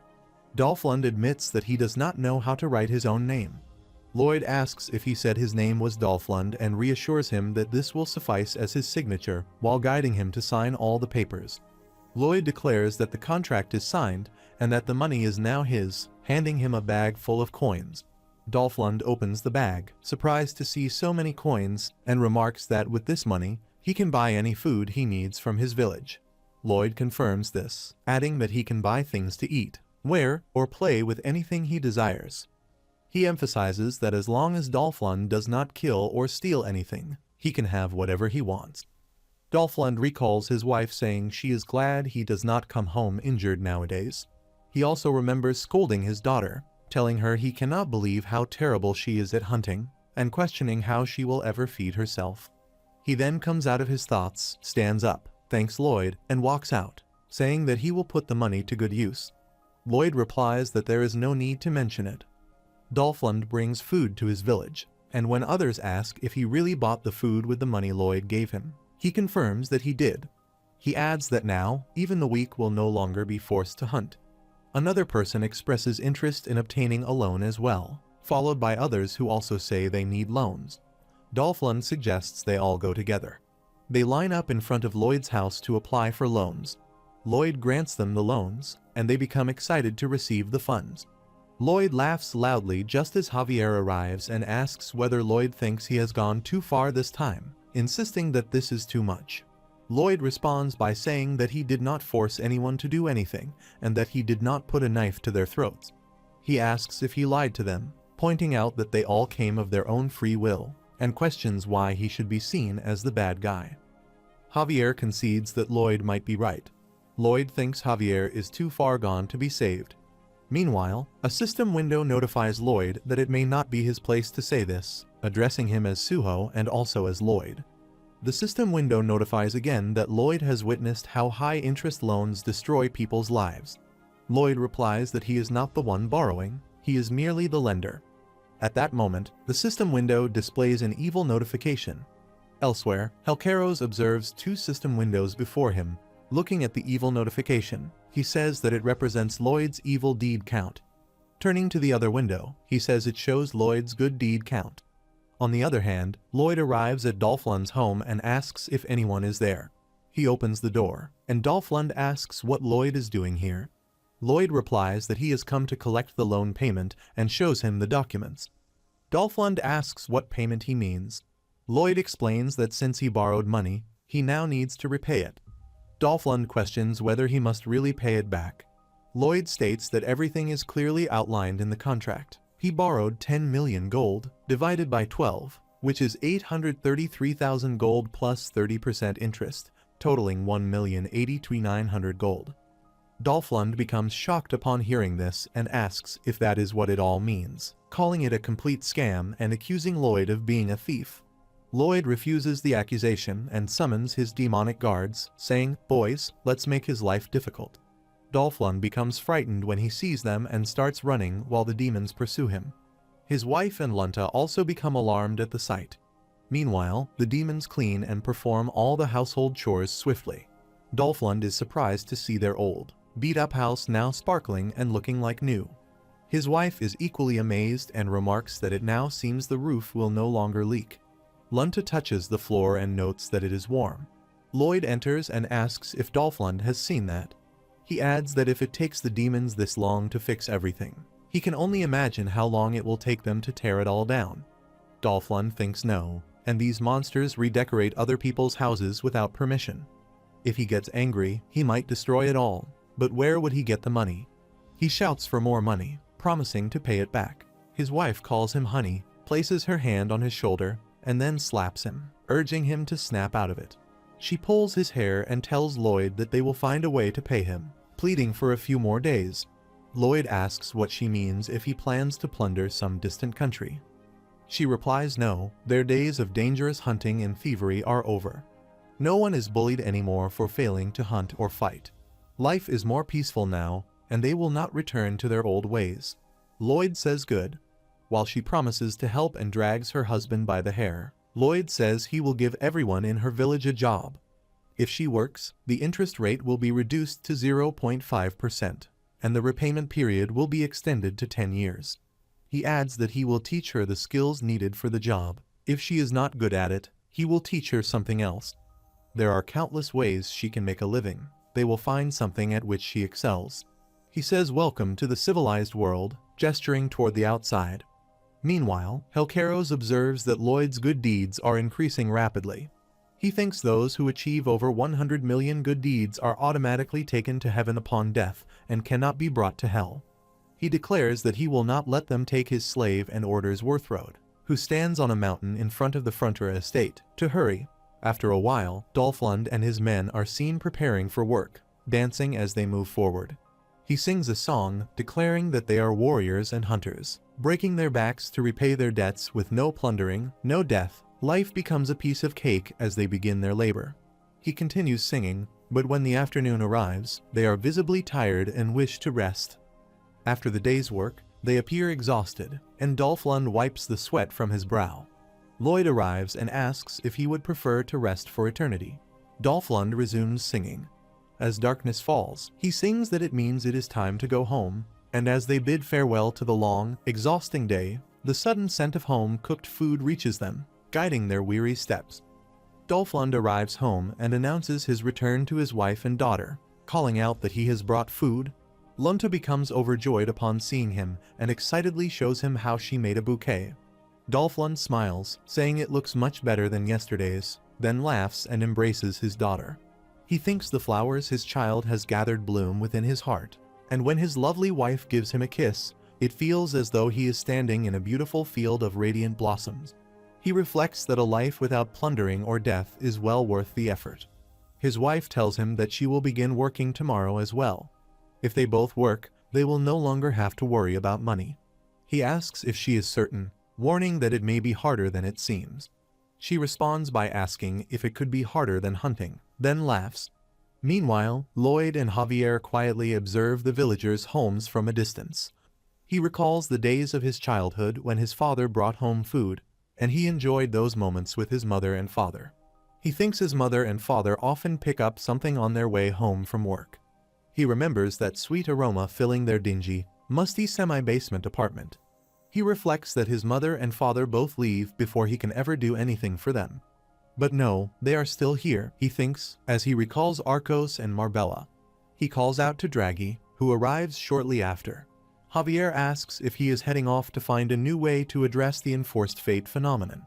He replies that, of course, he is, but before that, there is something he needs to take care of, a problem that must be fixed. The scene shifts to the Hell Gate at the North Pole, where Lloyd and Javier arrive. Lloyd comments that the heat is intense, which is why he has brought something special.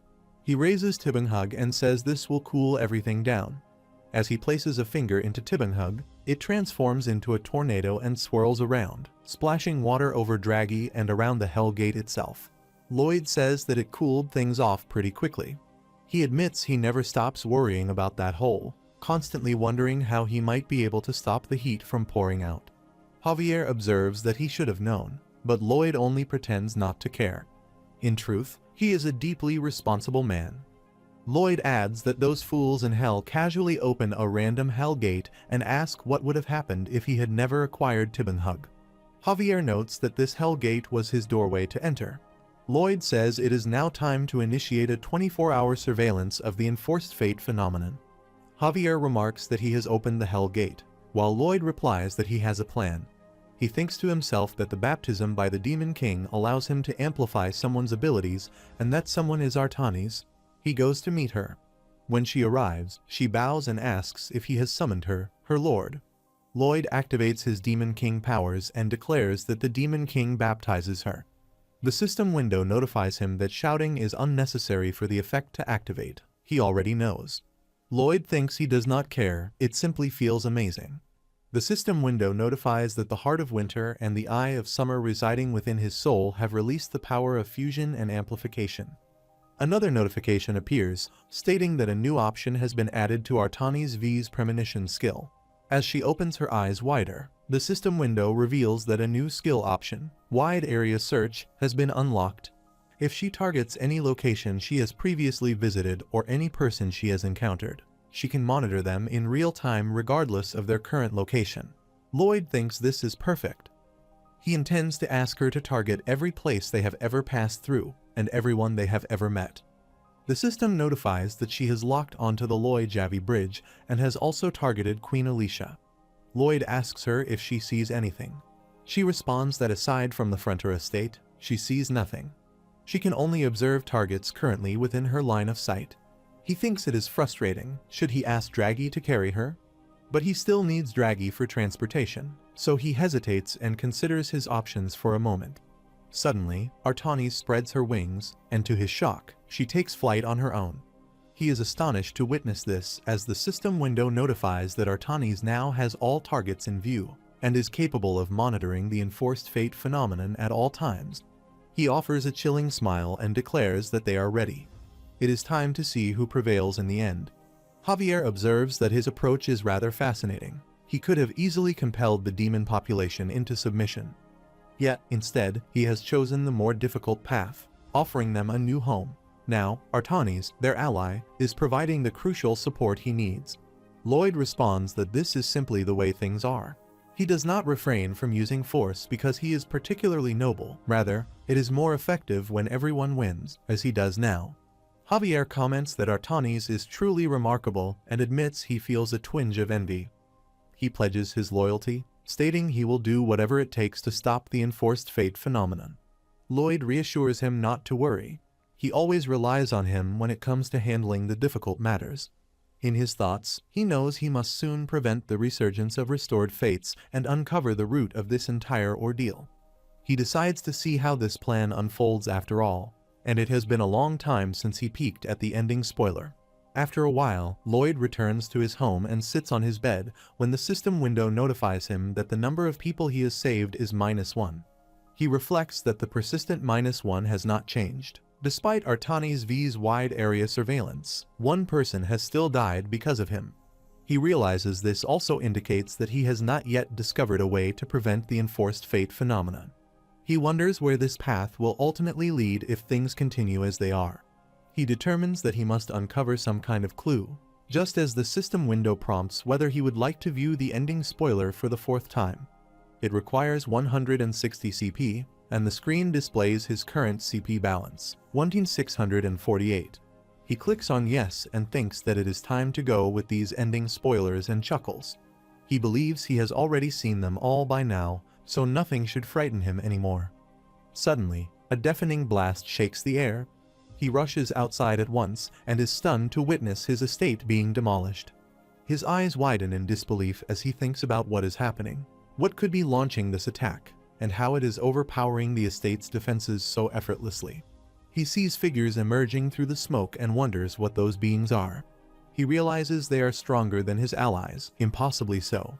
He questions whether those bizarre monsters were ever mentioned in the book and thinks something is terribly wrong. Javier attempts to launch a counterattack, but the enemies overpower him, knock him out, and hurl him aside. Lloyd watches in horror, calling out Javier's name in alarm, asking if he is truly losing. He reminds himself that Javier is a grandmaster and rushes toward him in disbelief. He questions whether even the baptism by the Demon King holds no value now.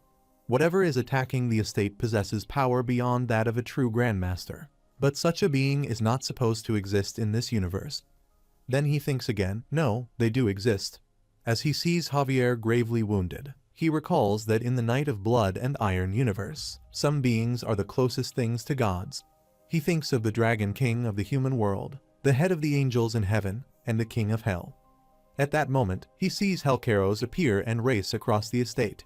Upon spotting him, Helcaros comments that Javier is impressive and that he has managed to land a blow on a being akin to a god. Javier struggles to rise once more when Helcaros asks whether he still intends to continue.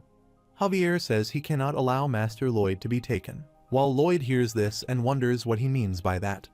Javier steps toward Helcaros, who advances as well and counters with a powerful strike that slams Javier into the ground.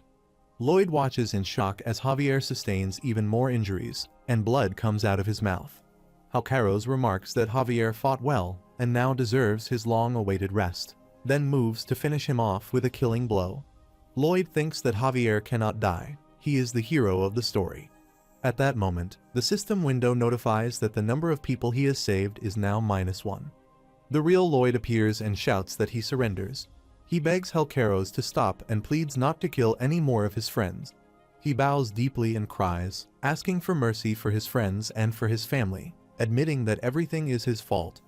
Suho watches him in silence as Lloyd weeps bitterly. Helcaros walks toward him and asks what he is doing, insisting that he has done nothing wrong. Javier tries to rise and protests, saying no, but Helcaros swiftly beheads the real Lloyd. Suho is then teleported into a dark void, where he hears an unfamiliar voice that says a world with only one hero has finally regained stability. Lloyd wonders whose voice it is.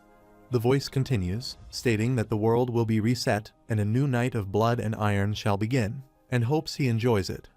Lloyd thinks it cannot be over yet because, under normal circumstances, he should return to reality immediately. The voice announces the epilogue. Lloyd Frontera is taken by the King of Hell. Meanwhile, a half-melted corpse is shown hanging from Helcaros' head, and the narration continues that Lloyd has been made to serve as Hell's loyal strategist for all eternity. Lloyd realizes that the King of Hell is the final villain. Soon after, monsters attack the estate, and the residents struggle to fend off the assault. It becomes a battle between Frontera and Hell. Two traveled swiftly under the moonlight as Javier asked him about his sudden rush, wondering if he had business in the Mermaid Kingdom. Lloyd assured him that things would make sense upon arrival, but emphasized the need to clarify something important first. He firmly warned Javier not to draw his sword, no matter what happened. He emphasized his warning again, insisting not to draw the sword. A massive, swirling vortex emerged as they were drawn toward its powerful center. They were swiftly pulled into the massive whirlpool's core, surrounded by swirling waves and energy. As they descended, a massive, glowing red vortex appeared before them, radiating intense energy and light. They emerged from the red vortex, descending rapidly into a fiery, volcanic landscape below. Lloyd looked ahead with determination as they approached a massive, fiery fortress rising from the molten landscape. Both arrived in a mysterious room where the King of Hell, Helcaros, greeted them calmly, saying it was about time they showed up. Lloyd locked eyes intensely, tension rising as they recognized each other.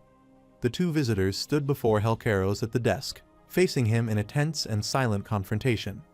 Helcaros broke the silence and calmly asked if he could start by asking the first question. Lloyd calmly gave permission for him to begin. Helcaros coldly questioned him about what gave him the courage to face him, despite knowing he wanted him dead. Shocked by the mention of Kim Suho's death, Lloyd humbly admitted he wasn't brave enough to face such danger. He acknowledged that the King of Hell could easily kill him or deceive him into coming there, showing his awareness of the danger. He explained that both Hell and the human realm were governed by strict laws, and he trusted that such rules would protect him. He reasoned that certain laws would stop the King of Hell from freely using his soul, even if he were to die in Hell and face complete obliteration. Javier was shocked to realize that the King of Hell wanted to use Kim Suho's soul and planned to kill him for it. Helcaros praised him, calling him remarkable for both his sound judgment and the confidence he had to trust in it. Impressed by the other's courage and reasoning, Helcaros revealed his true intention. He desires to have him on his side.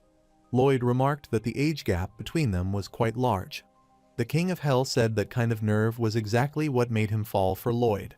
He told the other person it was time to satisfy their curiosity.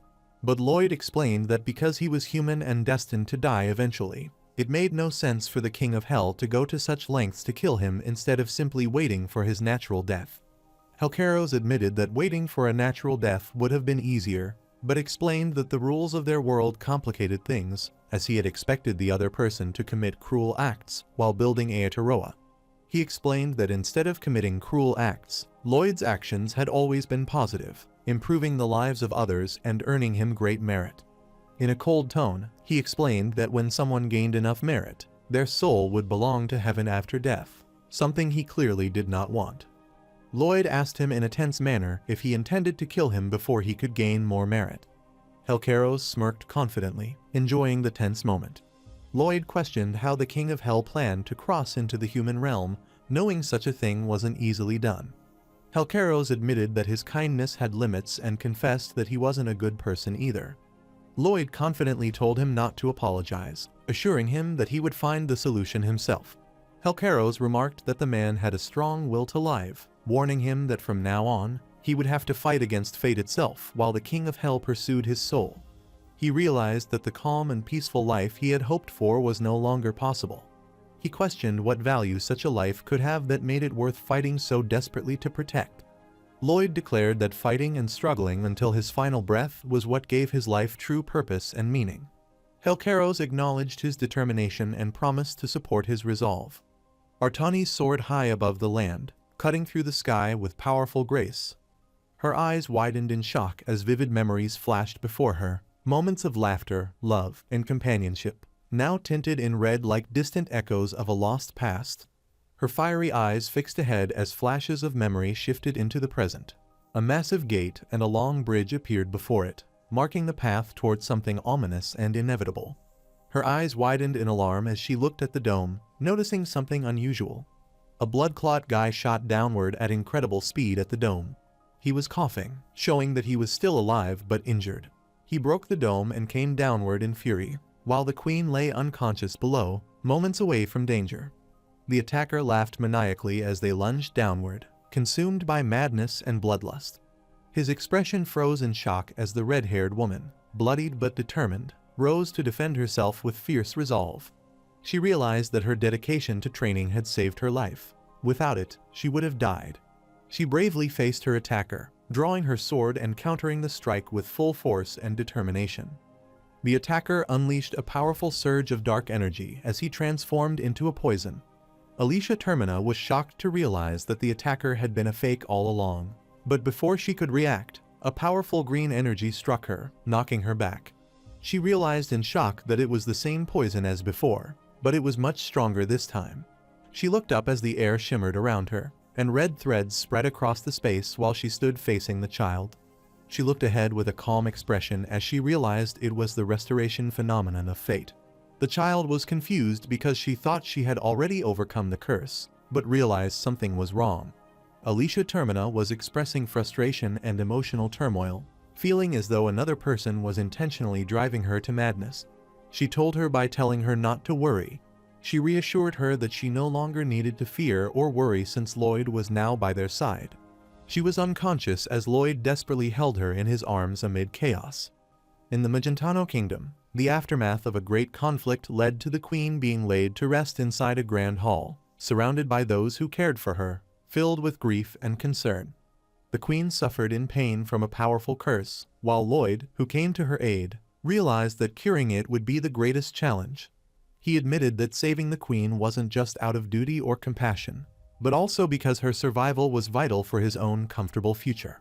He looked down with concern and determination, deeply contemplating the gravity of the queen's condition and what he must do next. Alicia Termina lay unconscious and drenched in sweat, her face showing the toll of the curse slowly consuming her. Lloyd urgently sought a way to find the queen's attacker, but Artanis confessed that the curse's deep connection to her blood made the enemy impossible to trace. She revealed she knew the type of magic the attacker used and identified it as Maleficarum, a dark magic born from the ancient god of evil. The curse born from that dark magic consumed the queen's heart, twisting her inner weaknesses into malice and driving her toward uncontrollable rage. Artanis declared she knew how to cure the curse and explained that since a curse is a form of mana, every trace of the tainted energy within the queen's body must be located and purified. They discussed using mana to locate and destroy the cursed energy within the queen, but it was revealed that Sir Javier's mana wouldn't be effective for the task.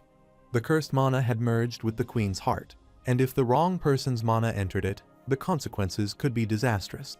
If the wrong person's mana entered her heart, she would instinctively resist it, doubting, fearing, and ultimately rejecting its presence. Artanis explained that the queen could only be saved by the mana of someone she trusted completely, someone whose unwavering support and love would allow their energy to reach her heart. She clarified that the only mana capable of saving the queen would be from someone she truly loved. She fell silent, realizing the weight of those words, that only the love she held in her heart could be the key to saving her life. Frustrated, Lloyd exclaimed in disbelief, realizing that saving the queen might actually depend on making her fall in love, something far from simple.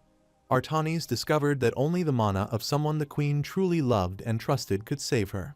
But Javier got frustrated, saying it wouldn't be easy. He insisted that Lloyd should take on a task because the queen deeply trusted him. Believing that trust would make their plan succeed, Lloyd agreed to proceed with the plan, while the others discussed keeping it secret to avoid making the Demon King look foolish. He ordered Artanis to continue surveillance on the Fate phenomenon and told Javier and everyone on the estate to stand by, ready to move out and intercept at any moment. He prioritized saving the queen before going after the blood-soaked attacker. He firmly held the queen's hand, determined to take action together. He transferred his mana to the unconscious queen, causing both of them to glow with energy. Overwhelmed by the surge of energy, he tried to stay calm and decided to deal with each problem one step at a time. He targeted one energy sphere first, launching an attack to eliminate it. He realized that their mana and the cursed mana were canceling each other out. He grew frustrated, realizing the process would take a very long time. Alicia suddenly cried out in pain as the dark energy overwhelmed her. Her veins bulged as the curse's power violently coursed through her body. She trembled in pain as she struggled to endure the curse's power. Lloyd saw the queen fighting with all her strength and resolved to help her survive this critical moment, even if they couldn't fully cure her. He encouraged Alicia, believing they could overcome the curse. With renewed determination, their combined power surged forward to fight it together. Alicia ran desperately, panting in fear as dark, slithering roots chased after her. She struggled to escape their relentless pursuit. She was caught by the dark roots as she tried to fight them off, crying out in pain and surprise. She screamed desperately for help as the dark roots restrained and overwhelmed her. Lloyd shouted encouragement, urging the queen not to be afraid and to hold on. Alicia gathered her courage and shouted that she was coming, determined to fight back. She raised her sword and fiercely slashed through the dark roots, shouting with determination. She unleashed a strong swing of her sword, slicing through the dark roots in her path. Her determination and strength drove her to keep fighting without hesitation. The dark roots lunged toward the queen with immense force. A massive explosion followed, blasting the area apart. Trapped within the dark mass, Alicia gripped her sword tightly and screamed with fierce determination.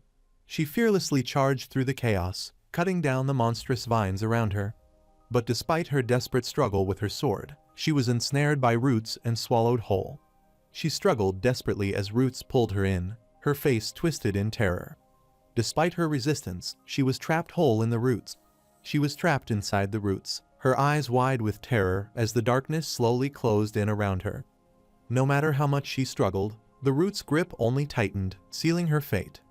Just as she was about to be swallowed, Lloyd reached in and pulled her from the darkness. He shouted a count as he pulled her up with all his strength. Together, they fought desperately against the force dragging her down. With a final shout, he tore through the roots, freeing her from its hold. Both of them smiled in relief, their faces lighting up after surviving the terrifying ordeal. Gratitude and joy replaced their fear as they looked at each other. Lloyd embraced her tightly as the storm of battle finally subsided around them. Now, after finishing her curse mana, Alicia slowly opened her eyes, showing signs of regaining consciousness. Lloyd collapsed beside the queen, exhausted after transferring his mana to her. Under the moonlight, Javier burst into the sky as he observed in awe, realizing that the queen's mana had awakened. As he observed the queen's awakening, he quietly wondered if the powerful bond between them was what people called a soulmate. As sunlight filled the sky, attendants stood outside Alicia's door, calling out to see if she had awakened. But they stood silently outside, anxiously waiting for a response. A guard expressed concern to them, noting that it was unusual for the queen to sleep so late. They, sensing something was wrong, prepared to enter her room after getting no response, suspecting a powerful intruder might have broken in. They stood nervously outside the door, calling out to their majesty, but received no response. Their growing unease made them exchange worried looks. They decided to take action and shouted that they were coming in. With determination, they forced the door open. They burst into the room, and as they took in the scene before them, their faces twisted in shock and terror. They saw that the man slept peacefully with their queen. Suddenly, they shouted angrily at Lloyd, and he woke up in confusion.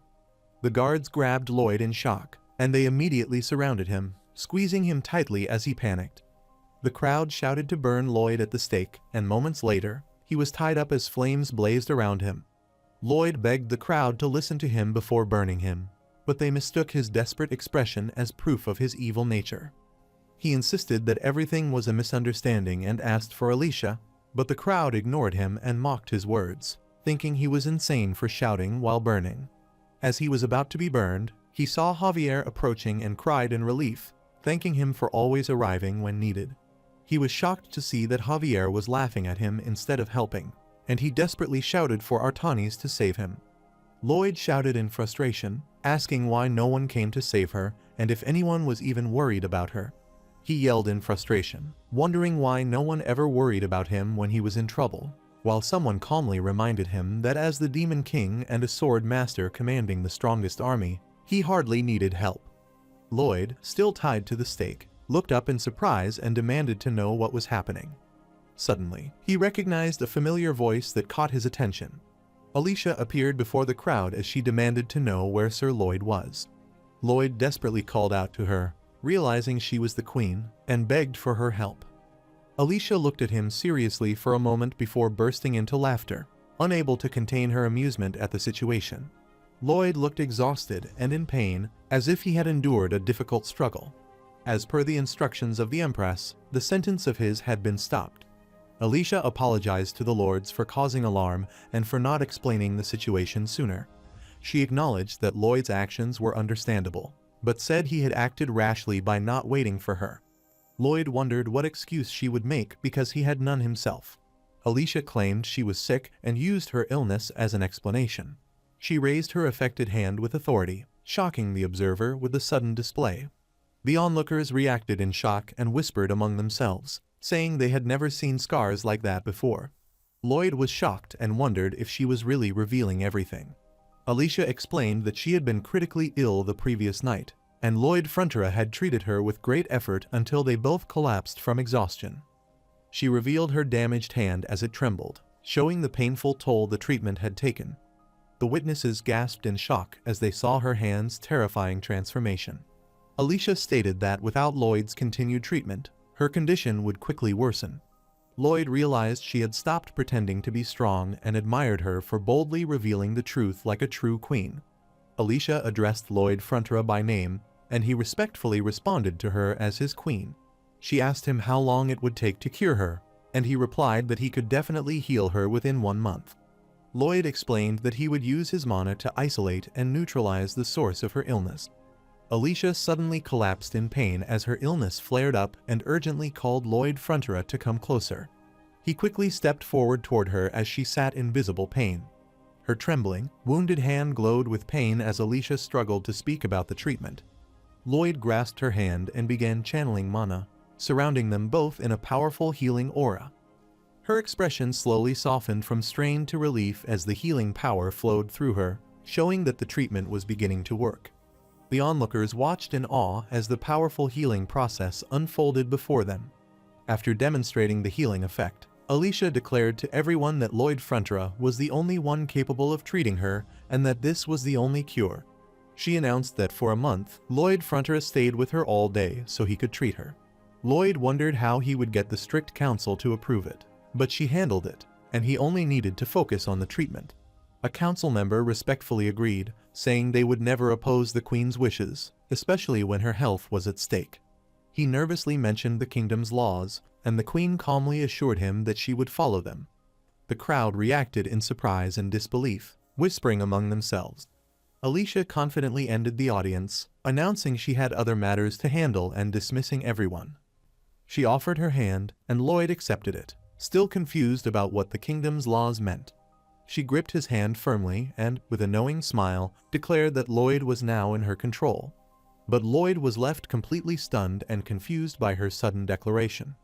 Everyone in the kingdom gossiped excitedly about Lloyd spending a whole month by the queen's side, even in her private chambers. The people whispered that anyone who entered the queen's private chambers was required by royal law to marry her, implying Lloyd and the queen were now bound to wed. Alicia signed the official documents while holding his hand. They sat together signing official papers, their hands clasped as their unexpected union became official.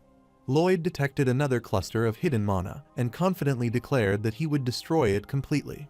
Powerful bursts of energy blasted through the corrupted mana, shattering it in a series of explosive impacts. One of the corrupted mana clusters tried to flee, but he spotted it instantly and prepared to strike it down. His mana was running towards him as he yelled in panic, and the queen remained calm and composed beside him. He went from shock to full-blown terror and screamed, while Alicia, beside him, stayed completely calm. His ghostly mana swarmed the corrupted mana and chomped it relentlessly as it screamed. It swallowed the pink monster whole as it screamed in terror. An attendant handed over a document about the proposed budget, and the queen calmly acknowledged it by saying, "Good work." A sinister pink spirit zoomed forward with a wicked grin, laughing menacingly as it closed in on its target. A sudden burst of pink energy exploded outward, scattering light in all directions with violent force. Lloyd drifted into deep thought and unintentionally loosened their hold, and gently mentioned that he couldn't properly treat her if she continued to let go of her hand. Smiling softly, Alicia teased him playfully, asking if he enjoyed holding her hand that much. Lloyd froze in surprise at her teasing, then flusteredly tried to explain himself, insisting that wasn't what he meant. Alicia teasingly questioned whether he disliked holding her hand, and he panicked, nervously denying it while struggling to explain himself. She teased him again about liking to hold her hand, and as he stuttered in flustered denial, she jokingly called him rude. She delighted in how flustered he became, no matter what she said, finding great amusement in teasing him. Seeing how flustered he became, Alicia teased him further, pointing out that letting go of her hand would only slow her treatment, while he stood there completely dazed and unable to speak properly. Alicia removed a strip of cloth with calm intent. Then she carefully tied Lloyd's wrists with her own, as if preparing for something important. She instructed Lloyd to grab the other end of the cloth and pull with her. After counting together, they tightened the knot around his wrists with firm determination. Alicia finished tying the knot and told him he could no longer let go, firmly binding them together with the treatment purpose. Both of them blushed, and their hearts raced as they shared a meaningful, surprised moment of connection. Lloyd recalled his past when she confidently asked him to marry her and become her prince consort. Alicia praised his intelligence and talent, then pointed out that despite all his cleverness, he failed to realize she was genuinely proposing to him. Realizing her proposal was sincere, Lloyd panicked and shook himself, scolding his own doubts and admitting she truly wanted him as her prince consort. He hyped himself up by declaring his own brilliance and rationalizing why the queen would want him by her side, but then panicked again and vowed to escape rather than become tied to her forever. A sudden thought that Alicia might truly love him hits him, leaving him dazed and speechless in shock. Lloyd forced himself to stop thinking about her feelings and refocused, returning to scanning mana particles one by one. The attendant informed the queen that it was time for training, and she stood up to go, leaving him startled as he was pulled along with her. The soldiers fired arrows, and Alicia blocked them effectively while pulling him along. Lloyd screamed in shock as they moved at high speed through the chaos. The arrow passed between his legs, leaving him terrified and trembling. After training, while Alicia casually dragged a man, she was informed that her audience was waiting, and she replied that she was coming. A representative expressed sincere thanks to her for her generous support of their trading company. An aide asked her to review and sign an amended ordinance, but she quickly left when it was time for training, which was even more terrifying for Lloyd. When Queen Alicia was asked to give the blessing for the sermon, she chose to go for training instead. When she was asked to review some reports, she chose to go for training instead. Lloyd lay on the ground, exhausted and sweating, after an intense encounter or training session. At night, in the Magentano Kingdom, the weary Lloyd addressed Queen Alicia, and she calmly told him to speak. He advised Alicia to reduce her workload as it was delaying her treatment, but she replied that she couldn't, leaving him to ask why. Lloyd told her that many capable counselors could handle the kingdom's affairs, but she insisted that if she stopped overseeing things, mistakes would happen and cause delays. He urged Queen Alicia to prioritize her treatment and suggested that she should try to relax, even just a little. Alicia explained that if she relaxed, her people would suffer. But if she suffered, life would become easier for them. When Lloyd tried to argue further, she firmly ended the discussion, saying it was out of the question. As Alicia prepared to get dressed, he realized she was a complete workaholic and thought it was nearly impossible to change someone as stubborn as her. As she got dressed, Lloyd admitted to himself that she wasn't easily fooled and wondered what he should do next. After thinking for a moment, he smirked as a new idea or plan came to his mind. He cautiously addressed Alicia, but when she assumed he meant for her to rest, he clarified that wasn't what he wanted to discuss. While lying side by side, Lloyd told her he believed he could do a better job, prompting her to ask what he meant. He confidently clarified that he meant he could do a better job at being the ruler. Alicia was taken aback by his audacious statement and questioned him in disbelief. Lloyd confidently claimed that if he were king, he would manage everything far more efficiently. Alicia questioned if he truly believed he could rule more efficiently than her, and he confidently affirmed it. Lloyd admitted that after observing her closely, he kept thinking he could easily handle her role himself. Alicia glared at him in silence, then scoffed in irritation, pointing out that he could hardly stand on his own after being dragged around, mocking his bold claim about being a better ruler. Lloyd compared her rule to a poorly driven carriage, saying that if the coachman drove badly, the rider was bound to get motion sickness. Alicia, clearly annoyed, reminded him that it had only been a single day and that he hadn't even seen a fraction of her responsibilities as queen. Lloyd laughed and said that from what he had seen, Alicia's work seemed to involve many different tasks, but to him, they had all looked pretty much the same. Alicia became furious at his careless words and struck him hard in anger, making him cry out in pain. She repeatedly hit Lloyd in frustration, and he cried out in pain as she vented her anger on him. Lloyd admitted defeat, saying he was powerless against the queen. He took back his earlier words and humbly said that as a weak servant, he couldn't possibly do what she could. Alicia accepted the challenge and told him to observe her for a week to test his claim. Lloyd confidently challenged the queen to let him act as king for 3 minutes, believing he could prove his worth and show her something extraordinary. The queen reluctantly agreed to Lloyd's bold challenge, allowing him to act as king for 3 minutes. Alicia dragged him across the floor and started the timer, marking the beginning of his 3-minute trial as king. She accepted his challenge, giving him 3 minutes to act as king and prove his confidence was genuine. Alicia looked shocked and alarmed as she suddenly noticed that Lloyd was pretending to be a king. Lloyd, now exuding authority and confidence, commanded her to bow before him, declaring himself as her king. Alicia became furious and shouted that he had gone too far. Lloyd angrily questioned whether she would use brute force against him again and accused her of ruling only through violence. He demanded respect from Alicia, saying that if she wanted proof of his rule, she should show it through her actions. The sound of a heartbeat resonates loudly, revealing a surge of emotion within him. Alicia trembled with anger, clenching her fist tightly before forcing a strained smile to hide her frustration. Lloyd sighed in relief, trembling as he realized he had narrowly escaped death, believing she was truly going to kill him. He commanded Alicia to kneel and repeated his order with authority, leaving her shocked. Lloyd told her to listen closely to her king as he asserted his authority. He ordered Alicia Termina Magentano to relinquish all her duties to her vassals and focus on her recovery immediately. Alicia shouted that she had told him to drop the subject. Alicia angrily demanded that he stop discussing the matter further. Lloyd shouted furiously at her for interrupting him, making her quickly submit and agree to listen respectfully. He acknowledged Alicia's dedication, saying he understood how her desire for perfection made it hard for her to stop working, because she always achieved the best results herself. He acknowledged that all her dedication and hard work came from her deep devotion to her people. He reminded her that she was the greatest ruler in the kingdom's history, but warned that her greatness would mean nothing if the curse eventually consumed her.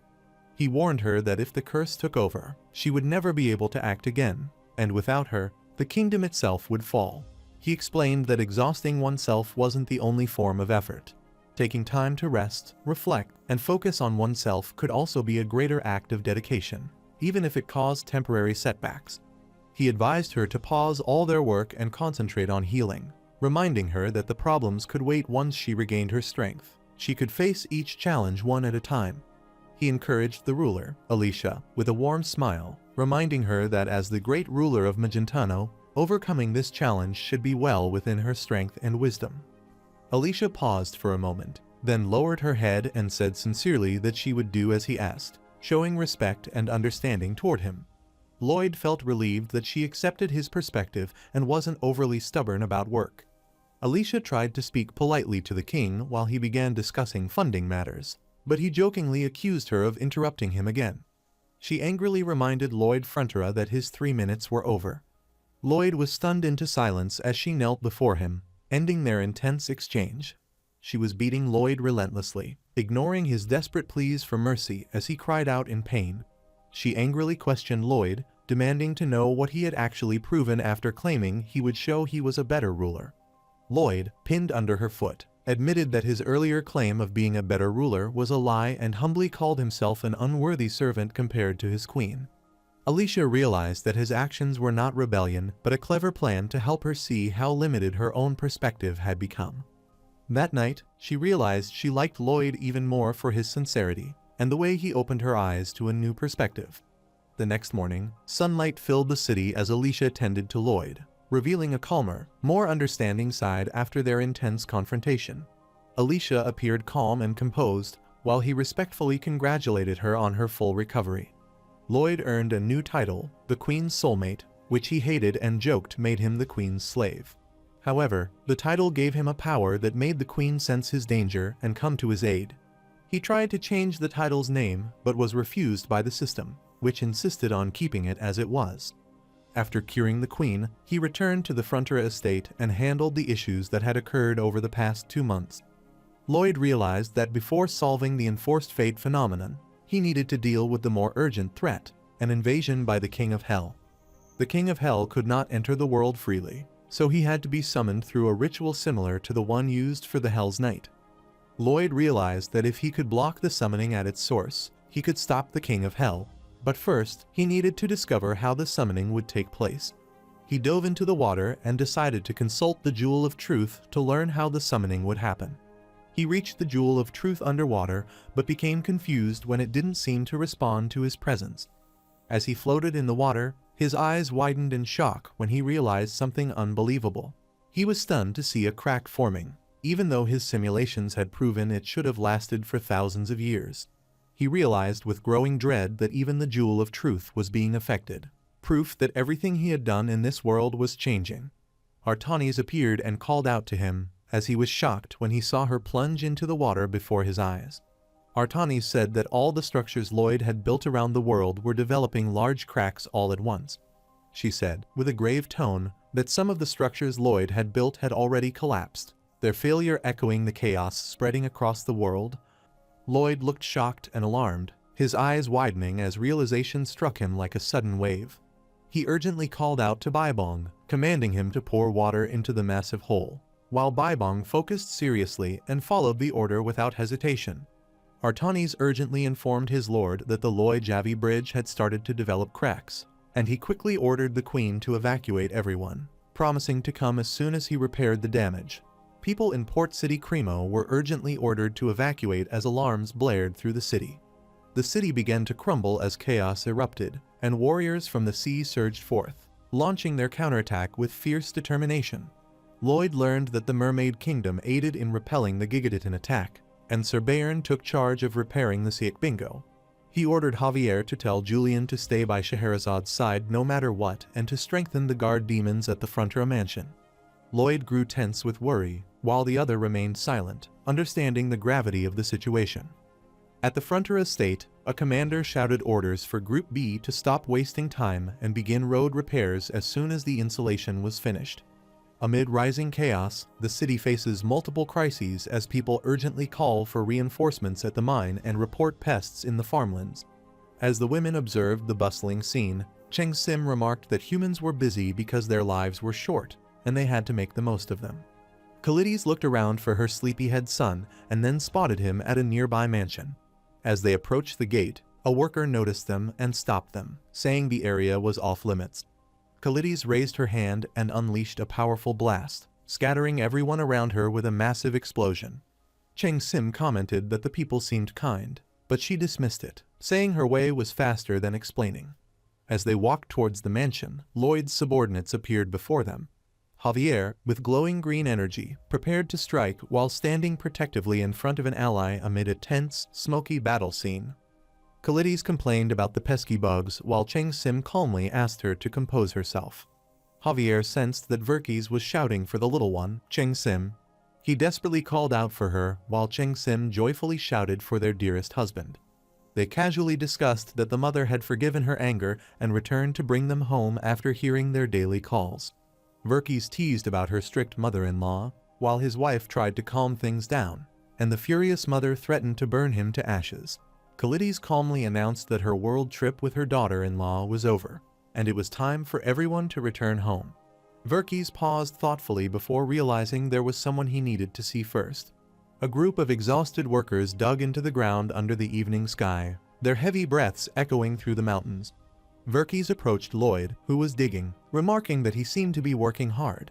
Lloyd smiled confidently through his sweat, saying that the hard work was nothing. Verkis questioned whether the Jewel of Truth had given any guidance on how to break free from the enforced fate phenomenon. He observed and remarked that Lloyd must not have liked the answer the Jewel of Truth had given him. He calmly pointed out that Lloyd must have realized the futility of his actions, asking if he intended to keep dealing with small problems forever. With quiet determination, Lloyd affirmed his unwavering resolve to continue. Despite knowing the challenges ahead, Verkis looked surprised and impressed, noting that the other didn't even hesitate in his decision.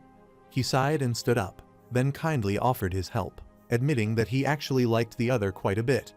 Lloyd admitted calmly that there was nothing more the other could do for him, so he couldn't ask for any further help. Verkis fell silent, his expression somber and thoughtful. He sighed and admitted that if there had been anything he could do, Lloyd would surely have found a way to blackmail him into doing it. As the sun dipped below the horizon, Verkis departed with gratitude and encouragement, leaving the other standing alone but strengthened by his heartfelt support. Lloyd reflected that if dragons, hell, and heaven ever clashed, it would lead to chaos greater than the Great Tribal War. He thought that an invasion by the King of Hell would cause less damage if he handled it himself. He wondered how he could defeat or stop the King of Hell from being summoned and realized he needed to fix the Jewel of Truth to find the answers. Javier appeared in front of him and reminded him that he couldn't handle everything at once and needed to finish one task before preparing for the King of Hell's attack. He asked what the Jewel of Truth had revealed about stopping the enforced fate phenomenon. Lloyd admitted that the Jewel of Truth offered no answers, showing his disappointment and loss of faith in it. But Javier demanded the truth with a serious and determined expression. Lloyd looked calm yet thoughtful, silently processing what was just said. He insisted that the Jewel didn't know, but the other doubted his claim, sensing he was hiding something. Lloyd ended the conversation firmly, refusing to say anything more. Javier urged him to speak, but the brown-haired man, visibly angry, cut him off and refused to continue the discussion. Javier shouted in frustration, demanding to know why he kept hiding the truth. He shouted in anger, urging the other to stop trying to handle everything alone and to face their challenges together. He yelled emotionally, demanding to know if they were truly friends. Lloyd shouted angrily, denying their friendship and calling him a cocky jerk. The three onlookers were stunned by the heated argument unfolding before them. After their intense argument, Javier lowered his head and apologized for overstepping. But Lloyd apologized to Javier as he watched him walk away. He sorrowfully wondered how he could tell Javier that one of them had to die. The scene shifted to the Jewel of Truth structure, where he looked at it thoughtfully, studying it with a serious expression as he contemplated his next move. Lloyd examined the cracked structure, realizing the original material couldn't be replaced, and wondered if he could repair it using an adhesion technique. He activated a simulation to test the repair, but the structure cracked again and failed. He wondered if gradually injecting mana little by little might allow the cracks to close slowly instead of breaking again. He saw the gradual mana injection method beginning to mend the cracks and celebrated that, although it would take time, the repair was possible. A warning suddenly appeared, stating that slight structural changes might cause occasional malfunctions, and he reacted in surprise. Lloyd was frustrated by how much he still didn't understand, but despite the confusion, he stayed determined and decided he had to fix the problem no matter what. He thought through the delicate process needed to repair the structure with precise mana control and realized that only he and Javier were capable of doing it. He then remembered how he once angrily shouted at Javier that they were never friends. He then recalled how Javier lowered his gaze and quietly apologized, saying he had overstepped. He berated himself for acting differently than usual and slammed his head against the wall, calling himself stupid for not brushing it off. He lay on the floor, twitching, and complained that he had thought it wouldn't hurt since he was a sword master. He recalled his past when Javier shouted at him, telling him to stop trying to handle everything on his own and that they needed to face things together. He then reconsidered everything, thinking that maybe Javier had been right all along and that he might have been approaching the situation the wrong way. He convinced himself that Javier was the true hero and protagonist, believing Javier should be the one solving problems and saving everyone, not him. He decided that if he stopped the enforced fate phenomenon, he would then focus on building up karma before the King of Hell arrived, believing that would solve everything. He believed that if he did all that, the ending could change. He was asked if he wanted to use the ending spoiler, and he immediately said yes. He suddenly found himself transported to a dimension where he saw his clone sitting on the bed, leaving him in surprise. He looked out over the estate, relieved to see it unharmed, and realized that revealing the truth to Javier might truly alter the future. He heard a knock, and when Javier arrived, saying he had come to talk, he invited him in. Javier stepped into the room, his expression tense as he faced them. Lloyd nervously asked him if he was upset with them. Javier responded with confusion, asking what he meant. Lloyd reminded him that he had yelled at him the previous day, calling him cocky and saying they weren't friends. The transport Lloyd suddenly realized only a single day had passed, meaning this argued ending was now just a day away.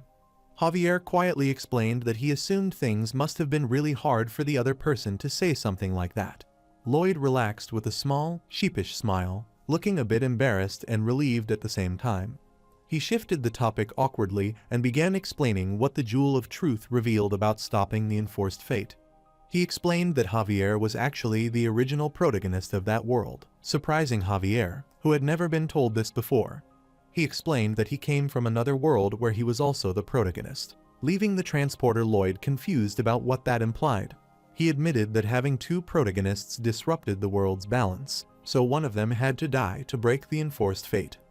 He realized dying wasn't an option, so he began to think of another solution, knowing Javier would try to fix the situation once he learned about it. Lloyd realized dying wasn't an option, so he began to think of another solution, knowing Javier would try to fix the situation once he learned about it. But Javier, drawing his glowing sword, was preparing to take drastic action.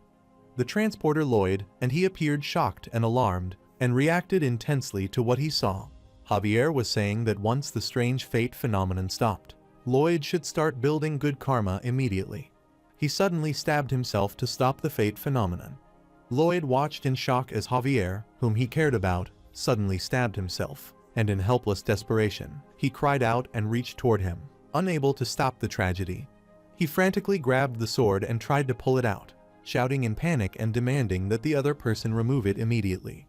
But Javier entrusted the world to the other person with his final words, calling him the true protagonist before fading away. Javier had vanished before being told otherwise, prompting Lloyd to question his sudden suicide. The sword flew from his grasp and crashed to the ground, leaving Lloyd trembling and overwhelmed. He fell to his knees, staring at the sword in shock as power flickered around him, unable to process what had just happened. Overwhelmed by grief and rage, he screamed in agony, clutching his chest as the reality of the sacrifice hit him. Now, as he witnessed his future consequences, the transported Lloyd was met by Javier, who addressed him with calm respect as they stood together, looking out into the night. Lloyd acknowledged him with a soft, resolute statement. He clenched his teeth and admitted he acted that way because Javier was that kind of person. He lowered his head and decided that he couldn't let Javier die. He awkwardly tried to laugh it off and asked him if he was still angry about what happened earlier, insisting he only said those things because he was tired. He told himself to think clearly and fix things one step at a time. Javier teased him for yelling, but he smugly declared that, as the boss, he could do whatever he wanted. Javier explained that Miss Artani's the fifth reported sensing unknown dark magic around Namaram, specifically near the slope stabilizing structures. Lloyd wondered if they were summoning a Hell's Knight in Namoran and debated whether he should intervene, thinking it probably wouldn't have been a major threat anyway. He suddenly realized they might have stumbled upon a fortunate opportunity. He vowed to begin Operation Kidnap a Hell's Knight, determined to seize the summoned creature for their own plan. An influential armored figure named Heliximus emerged and introduced himself as the valiant head of the King of Hell's security. Once, a famed virtuoso of Hell and his thug bodyguard arrived at this place. Heliximus complained about humans invading their domain and vowed to confront them. A flashback showed him fretting as a rookie Hell Knight, panicking over missing instant coffee and fearing scolding from senior knights. A senior knight reassured the nervous Heliximus, telling him that staying calm and enjoying the task made one stronger. Heliximus grew emotional and called out to Captain Geolxius in gratitude. Geolxius playfully challenged the rookie to find the instant coffee, already knowing its location, and they both laughed as they ran to search. Heliximus fondly recalled Captain Geolxius's kindness, crediting him for shaping his growth, as the two shared a cheerful moment riding together and laughing. The captain was suddenly summoned to the human world, and Heliximus urged him to be careful as he departed. Geolxius confidently brushed off concern, reminding that those who enjoy themselves are the strongest. When he was about to walk, half of his body had turned into ashes. Heliximus screamed in shock as the captain was abruptly only partially summoned away.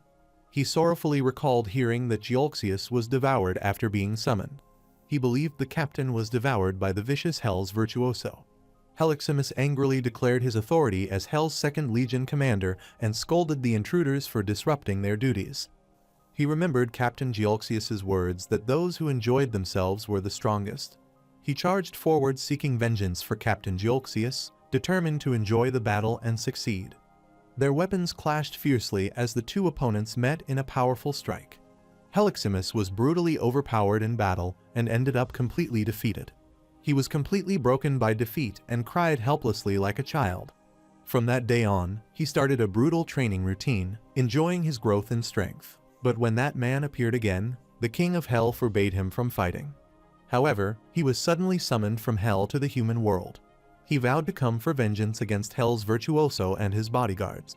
As Lloyd and Javier approached, they observed that dark magic could activate on its own, and concluded that fate would try to correct itself even if it meant defying logic. Javier realized that summoning a Hell's Knight required absorbing a life force, but with everyone evacuated from Namoran, he questioned what life force could be used for the summoning. Lloyd mentioned hearing from Count Namoran about a surge of ferocious rodents, realizing that the summoning was absorbing their life force as the enforced fate phenomenon caused disruptions. He planned to use its trick against itself. A massive explosion shook the place with blinding light and force. Afterward, Heliximus burst into loud, triumphant laughter. He declared that it was time for revenge. He finally faced Lloyd, ready for an intense battle. Heliximus was surprised and asked how his opponent had arrived so quickly. Lloyd dismissed the situation casually, saying it was merely a coincidence. The enraged Heliximus shouted with excitement, declaring his intent to kill him. Lloyd mockingly expressed fear, realizing with dread that he was truly doomed. At the same time, Javier arrived and hit him powerfully, filling the air with sparks and deadly intensity. He relentlessly bashed Heliximus, leaving him in agony and defeat. Heliximus recalled dreaming of this very moment while enduring his brutal training in Hell. Javier felt immense relief and satisfaction, releasing all his stress after the intense fight. Lloyd understood that his opponents were finding greater satisfaction in the battle than he ever did. After being defeated and gravely injured, the fallen Heliximus felt regretful of Captain Geolxius, admitting he could not bring his enemies to an end. Lloyd mockingly asked a fallen armored figure if he was okay, and was surprised by the figure's reaction. Lloyd felt concerned and explained that the knight's sudden attack made his guard react too harshly. He angrily scolded Javier for losing his temper, calling him a violent gremlin and a dopamine addict. Lloyd calmly assured him that while the other man might kill them if left alone, they would be safe as long as he was there. Lloyd reassured the person that he would be safe with Javier. He would be safe as long as he was there. The armored knight angrily declared that Lloyd was the sworn enemy of his mentor, Captain Geolxius, and vowed to kill him.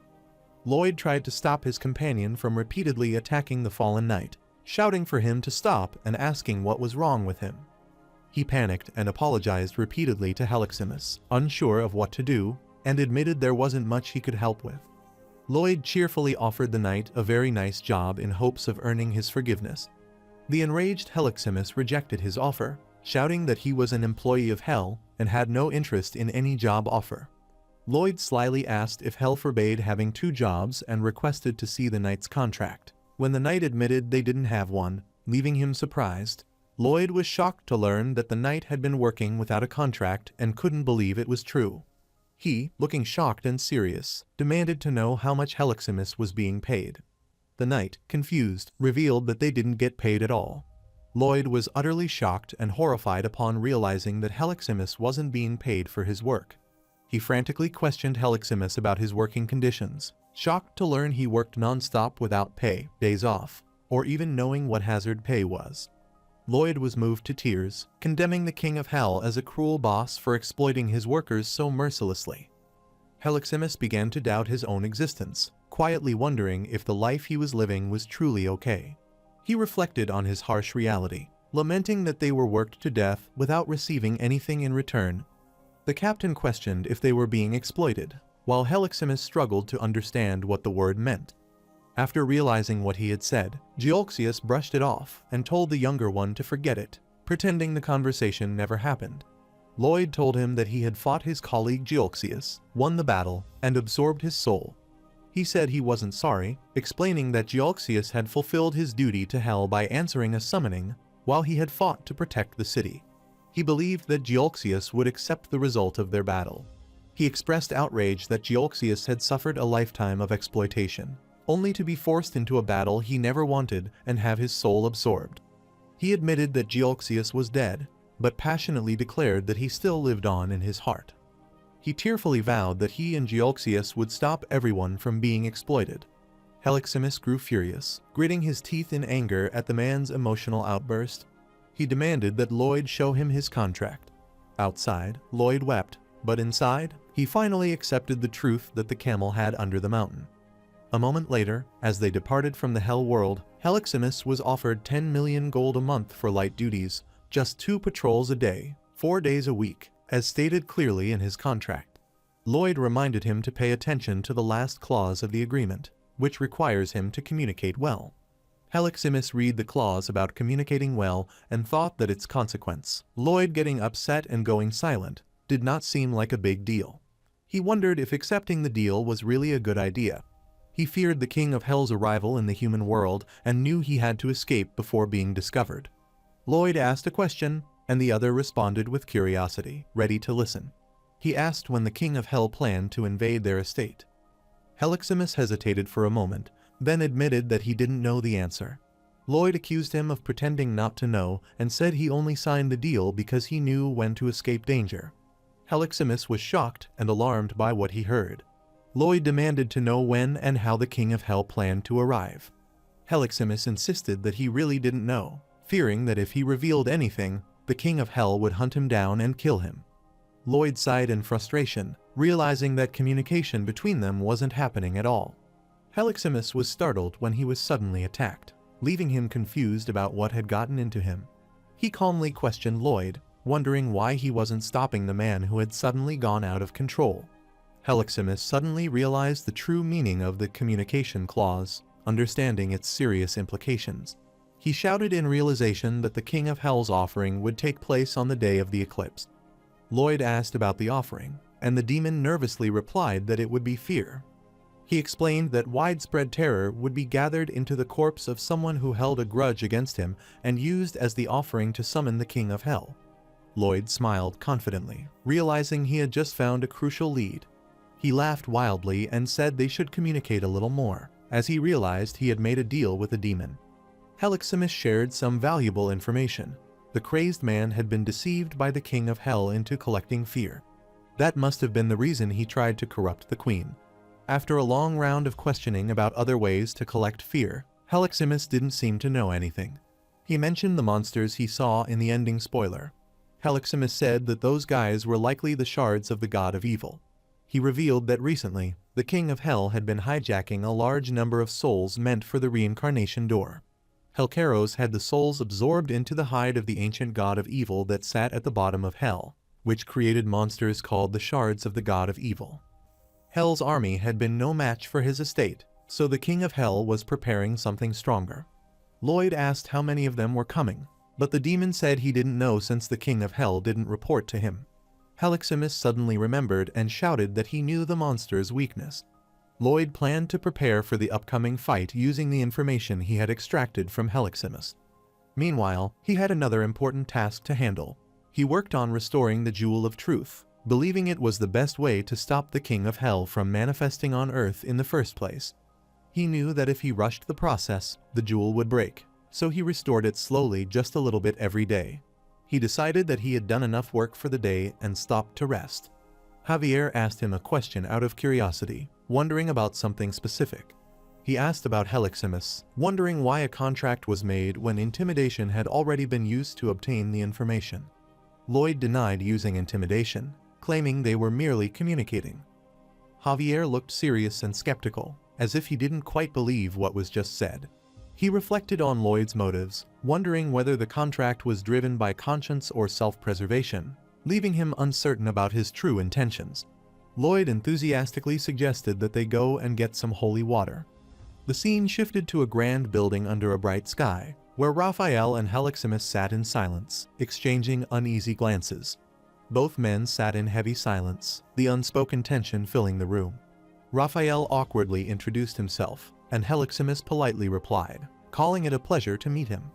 Raphael, the chief construction inspector of the Earth realm, recognized him as the one who replied to his memo 300 years ago, and the demon awkwardly apologized for it. Heliximus apologized for using profanities in his message to him, and Raphael replied that it was fine since he also wrote something offensive, understanding that they both had their roles to play. Raphael told him that it had probably been hard for him, being born into the world without understanding why, and being forced to do demon work while not being treated well. Heliximus realized that Raphael, whom he once thought was strict and distant, was actually kind and pleasant. They shared a heartfelt moment, expressing mutual respect and understanding as they clasped hands warmly. Lloyd and his subordinate appeared before them, and they expressed happiness to realize that they had quickly become friends, and it was revealed that angels and demons didn't truly hate each other. They were simply fulfilling their duties. Lloyd acknowledged that he already knew, explaining that the current scheme wasn't ordinary hell business, but a personal act initiated by the King of Hell himself. Raphael looked confused and said he didn't know what the other person meant. Afterward, he realized that the King of Hell was preparing to commit a terrible act. He decided to report the situation to his superiors, calling it an act of aggression and saying Archangel Gabriel would issue a formal warning. Lloyd questioned how effective the warning would actually be, but Raphael stayed silent, deep in thought. He admitted the warning wouldn't help much, but Raphael promised to do his best and offered his full support. Lloyd cheerfully accepted Raphael's offer to help and asked him to shed a few tears, explaining they would need them to fight the shards of the God of Evil. Raphael explained that while an angel's tears could weaken the power of the shards, angels rarely cried. He hadn't seen one shed tears in thousands of years. Lloyd boldly claimed he could make an angel cry, surprising the other, who curiously asked how he would accomplish it. Lloyd demonstrated his claim violently, attacking the angel and causing a burst of chaos. Raphael screamed in pain and realization as sand hit his face, forcing him to cry, but he still managed to make light of the situation with humor. Lloyd urgently tried to collect the angel's precious tears as they fell, while the angel apologized, realizing the importance of what was lost. Heliximus, shocked by Raphael's submissiveness, feared the same fate for himself, realizing that this man was even more terrifying than the King of Hell. An angel, speaking from heaven, said that although he had heard some details, the King of Hell's actions were not technically considered an invasion. Raphael was shocked during a phone call when he learned that the King of Hell wasn't invading, but was instead coming to the human world to recruit talented people. The angel explained that the King of Hell was not a soft or sentimental person. He said that just as angels answered people's prayers, the King of Hell could also respond to prayers in his own way. He said that if the worthless man prayed to the King of Hell first, then the king was simply answering his prayers, which did not break the laws of the world. He explained that if they started a war with the King of Hell, It would give him an excuse to meddle in heaven's affairs, leading to unimaginable chaos. Raphael cut the call, lost in thought, then let out a deep sigh as if burdened by the weight of the situation. He realized his suspicions were correct and decided that he needed to inform Lloyd immediately. Lloyd suddenly threw sand at Raphael's face, catching him off guard. Lloyd got startled and scolded him for not cooperating. Raphael apologized, explaining that it was a reflex because he was an angel, and insisted the angels couldn't fall for the same trick again. Javier grabbed him by the face and apologized, asking him to understand his actions. He scared Raphael by getting too close, causing Raphael to panic and scream in fear. Lloyd quickly stopped Javier, shouting in alarm and asking what he was doing as he grabbed Raphael aggressively. He angrily accused Javier of being ruthless and called him a demon who would make the perfect king of hell. Javier looked back in shock to hear that. He reflected in confusion about how he had changed, while the angel thanked Lloyd for saving him from a dangerous situation. Javier reflected on his actions, realizing he had crossed moral lines too often and grown numb to it, prompting him to reconsider his behavior. Lloyd accidentally pulled out his glasses from his eye and awkwardly apologized for his mistake. Raphael screamed in pain after being poked in the eye, while the other calmly told him to cry it out. Raphael panicked, realizing he was too accustomed to pain to even cry, while the other found the situation bothersome. Right after, he explained that while they can produce powerful tears of joy and laughter, their office-bound lives leave them with little reason to feel happiness. Lloyd was frustrated, realizing they had to make someone laugh so hard they cried, a difficult task for their logical, science-oriented mindset. He tried to think of something funny but failed, feeling frustrated. He thought about how science majors were belittled, realizing he had never known a funny one. He remembered the terrible dad jokes his old professor used to tell. Then, he began to tell one about why two skeletons couldn't fight each other. Raphael asked where the question came from as the other told him to think about why the skeletons couldn't fight. Lloyd nervously delivered the punchline, saying the skeletons couldn't fight because they didn't have the guts. Raphael and Javier stared in shock and silence, reacting intensely to his unexpected joke. Raphael realized the joke, piecing together that skeletons couldn't fight because they only had bones. He burst into uncontrollable laughter, slapping the ground as he found the joke hilariously funny.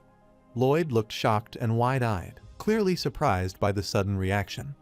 Javier stared in shock, his eyes wide and expression tense as he tried to process what had just happened. Suddenly, Lloyd swiftly caught the precious, glowing tears of Raphael in his hand as it was about to fall onto the floor, sliding forward. He made a dramatic joke, saying that an electrician would be hurt after getting shocked, playing on the word hurts. Raphael laughed hard at a pun about not telling a window a joke because it might crack up. Lloyd realized that he had discovered the pattern of the enforced fate phenomenon and deployed teams to maintain balance, celebrating with enthusiasm. He worked underwater while realizing that he minimized the number of sites he visited to be more efficient. He reflected that although he learned about the good karma score, his good actions didn't count as good deeds since he was merely correcting his own mistakes. He considered two choices: seek guidance from the Jewel of Truth to stop the King of Hell or confront him directly and win. He comforted Raphael, who was lying in bed, with a light-hearted pun, saying that when a beat feels sad, it beats itself up. Raphael, lying in bed slowly, began to smile and laugh softly, touched or amused by what they just heard. He sighed in disappointment, staring at the glowing jar of liquid and wondering if that was truly all he had achieved. Javier asked if what they had was enough to stop the shards of the god of evil, and the other doubtfully replied that it probably wasn't. Lloyd confidently declared that he already had another plan to turn the situation in their favor. A moment later, he watched over a glowing city under the moonlit sky, with only 30 days remaining until the eclipse. He recalled Heliximus explaining that while dousing the shards in pure angel's tears could destroy them, it was impossible to gather enough, suggesting the tears be used for another purpose instead. It was explained that diluting the angel's tears could produce enough holy water to fill a lake. Lloyd believed that with the diluted holy liquid, he could greatly weaken the shards and, with his estate's strength, successfully drive them back. He decided to focus all their efforts on capturing the King of Hell, believing they had a strong chance of victory since the king would be using a human vessel. He activated a mysterious option called Ending Spoiler, which asked if he wanted to use it, hinting at a revelation about the future. He realized that ending spoilers could only be accessed during full moons, meaning this was his final opportunity before the invasion began. Determined to change fate, he declared that this ending would be different and pressed yes with resolve. He looked shocked and confused, questioning why things had turned out this way despite his efforts. Amid a chaotic battlefield, Helcaros reassured him that he wasn't to blame for what happened. The transporter Lloyd, in shock, realized that the outcome was exactly the same as before. He suddenly realized and shouted in fear that the King of Hell was watching everything. Before he could say anything, Helcaros severed his head, sending it flying into the air. Now, Lloyd stood in the forest as the wind blew, recalling that the ending spoiler had given him one final hint. He realized that if the King of Hell had been watching his every move, then the king already knew all of his plans. He discovered that Helcaros had been watching him through the laptop screen the entire time. He decided that he just had to avoid getting exposed to outsmart the King of Hell. On the other hand, Helcaros watched menacingly from his computer screen. He wondered what the protagonist was smiling about. He wondered if Lloyd had discovered something using an ability granted by the messenger. Lloyd quietly approached while the King of Hell observed him in silence. In heaven, someone told Gabriel that a strong prayer had arrived, one they could not refuse. Gabriel, the executive administrative officer of heaven, asked if the prayer came from Lloyd, saying they couldn't do much for him, while another replied that it wasn't, that it was just difficult to understand. Lloyd sat alone on his bed, looking deep in thought and filled with worry. Helcaros looked at his screen in confusion, trying to understand the other person's strange actions. The sudden ringing of the phone startled him, snapping him out of his thoughts as he looked toward it in surprise. Helcaros answered the call, calmly demanding to know the reason for it. An angel revealed that he had heard about Helcaros' plan. Helcaros slyly denied wrongdoing and claimed he only helped a desperate human who wanted something deeply. Gabriel asked what Helcaros would do if Lloyd Frontera prayed to heaven for their army's help. But Helcaros declared that a full-scale war would erupt, but expressed indifference, saying that as an overworked prisoner in hell, he no longer feared war. He laughed and told the other to relax, assuring that Suho would never ask for something that would destroy the world he had built. The angel angrily replied that it was easy for him to say and told him to check his computer because he was sending something important. Helcaros felt annoyed as he muttered that the situation was irritating and clicked on his laptop. A cute singing cat appeared on his laptop screen, making him glare in anger as the cheerful song continued to play. He looked confused as a singing cat appeared on his screen, while the caller urged him to keep watching, insisting it was something important. They hurried off in surprise after witnessing something truly astonishing. Now, Lloyd's prayer was granted, temporarily concealing him from the King of Hell's sight for 5 minutes. Lloyd prayed to heaven for a short break from being watched, earning a moment of relief while he rushed toward Javier. He handed over glowing energy to Javier and then shouted to pour it into Lake Capua to create a massive amount of holy water. He burst into a room, urgently telling the Count and Countess that he had something important to say. On the other hand, Helcaros listened to the cat clip and considered it an important revelation, but he found nothing significant in it. A screen showed a cat-themed channel called Meow TV, where he clicked the notify button. Helcaros puzzled as he questioned what he was seeing on the screen. But the angel marveled at how a once tiny kitten had grown into a chubby cat. Helcaros angrily slammed his telephone on the desk in frustration. He clicked on his laptop and saw Lloyd appearing on the screen, sitting sternly. Lloyd looked determined, his eyes sharp and his expression confident. Helcaros clenched his teeth in anger, his face tense with barely restrained fury. On the other hand, Gabriel apologized from a grand throne, saying it was all they could do to help. He promised that one day they would repay the favor. A massive, glowing cube, the structure of the Jewel of Truth, began to activate with a blinding surge of energy. Lloyd calmly announced that the restoration process had been completed. A massive wave crashed against the restored crystal structure, signifying its reactivation. Standing by the lake, Javier asked what the other intended to ask the Jewel of Truth, and he replied uncertainly that he wasn't sure. Lloyd pondered whether to ask how to defeat the King of Hell, but realized such an easy answer would have made the story's ending less mysterious.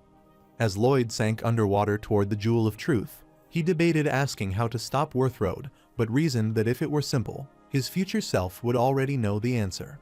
As he reached for the Jewel of Truth, he realized that even if he learned something, The King of Hell, watching him closely, could easily counter any move he made. He hesitated to question the Jewel of Truth, fearing that doing so might damage it beyond repair.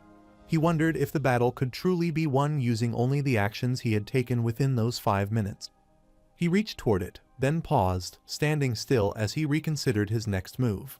Javier stood by the water's edge, watching as his lord suddenly emerged from the water with a loud splash.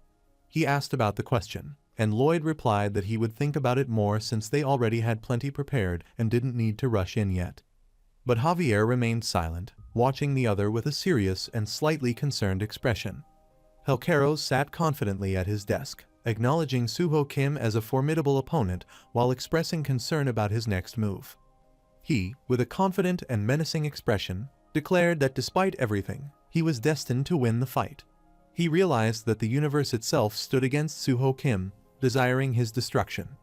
Lloyd lay awake, his heart pounding relentlessly as his mind wrestled with the weight of his coming battle. He assumed that if he were faced with Helqueros, he would have his head severed, resulting in serious consequences. His heart pounded as visions of his own surfaced, an ominous reminder of the power he had yet to overcome. Overwhelmed by fear and uncertainty, he admitted the truth buried deep within his heart. He didn't want to die. He also admitted that he didn't want to say goodbye to anyone. On the other side, Javier stood by the water, reflecting that Suho had encountered death far more often than any normal person should have. He thought deeply, realizing that the King of Hell was now trying to kill Suho, and wondered anxiously about the possibility behind it. He realized that the real Lloyd Frontera had been destined to die with his soul already in hell, but Suho Kim altered that fate by taking over his body. He realized that the enforced fate phenomenon continuously tried to kill Suho, and even the King of Hell's invasion was part of that same fate. He concluded that everything would end if they managed to stop the enforced fate phenomenon. He plunged into the water near the structure of the Jewel of Truth with a loud splash. Underwater, he desperately called upon the Jewel of Truth to reveal its answer. He pleaded with the Jewel of Truth to reveal what Suho Kim was so desperate to keep hidden. A blinding light burst forth as he touched the Jewel of Truth. He firmly demanded that the Jewel of Truth reveal how to stop the enforced fate phenomenon. As he stood before the glowing crystal, a cheerful voice introduced itself as the Aotearoa, the machine that only spoke the truth.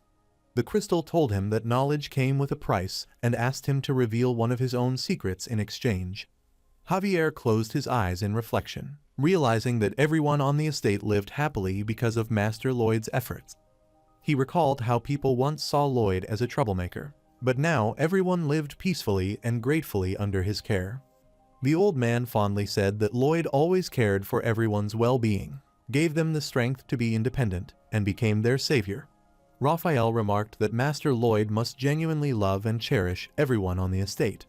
The old man laughed and joked that if Master Lloyd truly loved them like an angel, he would also have wings on his back, leaving Raphael puzzled by his remark.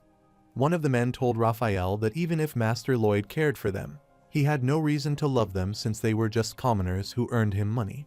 They explained that Master Lloyd improved their living and working conditions because their happiness and hard work benefited him, emphasizing that, unlike other greedy nobles, Lloyd was fair and considerate. The men expressed that they liked and were grateful to Master Lloyd, agreeing that everyone on the estate shared the same feelings. They concluded that although Master Lloyd was a talented nobleman, he could never truly love commoners like them, since nobles and commoners were inherently different. Javier silently stood by the water, revealing to himself that only he knew the real truth behind everything. He revealed that Master Lloyd genuinely loved and cherished every member of his estate.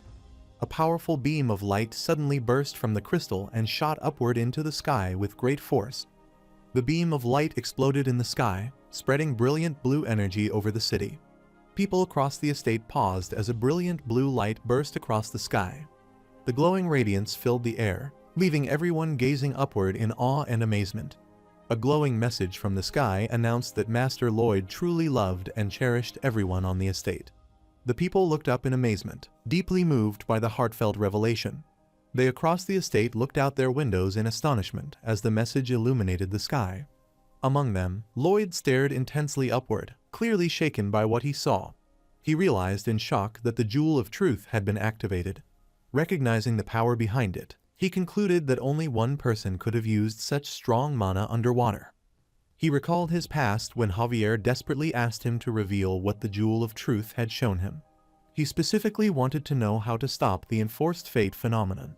He further recalled the future consequences of ending Spoiler when Javier entrusted the fate of the world to him, calling him the protagonist.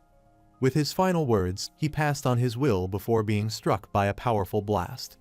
Now, Lloyd leapt urgently from the building, shouting as he escaped, while his companions swiftly followed him through the air. They soared swiftly away from the building, cutting through the night sky with great speed. The crystal machine demanded that Javier express his desire to know the truth. Javier mentioned the enforced fate phenomenon with a serious expression. After the creature flew swiftly ahead, Lloyd leapt into the air. He gripped his weapon tightly and swung it with determination as he plunged forward through the air. He gathered mana and unleashed a powerful blast that caused a massive wave to erupt. The powerful water current swept him. On the other hand, Javier stood before the glowing pyramid, the Jewel of Truth, and gazed at it in awe. A powerful surge of water swirled violently. From its depths, a glowing green creature emerged with great force. It shot out of Lloyd with a swift motion, but it collided with Lloyd, knocking them back forcefully. It bit into the object with determination, its energy surging as it did. It spun rapidly through the water. Then, it crashed powerfully into the icy surface below. The creature struck the Jewel of Truth structure with immense force, shattering it into countless glowing shards. Javier, who was shocked, floated among the shattered shards, reaching out toward the glowing fragments. The water erupted violently before calming down. Soon, the waves settled and the surface became still once more. Lloyd seized Javier and aimed his weapon at him, warning that any movement would lead to his destruction. Javier looked at him calmly and questioned his actions, regretting that the broken object could never be restored. Lloyd hesitated, shocked by Javier's words, and nervously asked what he had requested from the Jewel of Truth. Javier calmly revealed that he had asked how to delay the phenomenon of enforced fate. Lloyd questioned his intent to delay fate, and he explained that if they couldn't stop it entirely, they could at least slow it down or halt it for a while. Lloyd looked uncertain and asked if there was actually a way to delay the enforced fate. Javier confirmed that there was a way, explaining that they needed to restore one of the most influential altered fates in the world to its original state. He explained that one example of restoring fate was destroying the Jewel of Truth by their own will. He stated that their actions had bought them about 1 month and assured Lloyd that he could rest until then.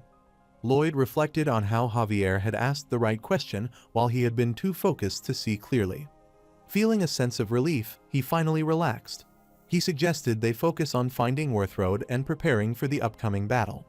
He felt relieved that Javier didn't question his decision to destroy the jewel, and decided it was better to let the matter rest. Javier addressed Lloyd, and he replied tiredly. Javier asked to learn the hidden truth that was so important that it led Lloyd to destroy the Jewel of Truth. Lloyd looked back with a serious and surprised expression. Javier stayed silent, his expression calm but filled with hidden emotion. Lloyd made a confident promise that they were going to win the fight. Javier smiled softly, trusting Lloyd's determination and belief in their victory. The scene shifted to the palace, where Marbella sat quietly alone in her room. Arcos entered the room and gently called out to Marbella, who was sitting quietly by the window at sunset. He held Marbella's hand and asked her about her fear, telling her that the King of Hell would soon invade their world. Arcos glimpsed his past when Lloyd burst into the room, urgently calling out to the Count and Countess, saying he had something important to tell them. Lloyd shouted that the King of Hell would invade their estate. Marbella asked what he was talking about, but he said he didn't have time to explain in detail. Lloyd said he needed their approval to prepare for the invasion and planned to blast one side of Lake Capua to flood the entire estate.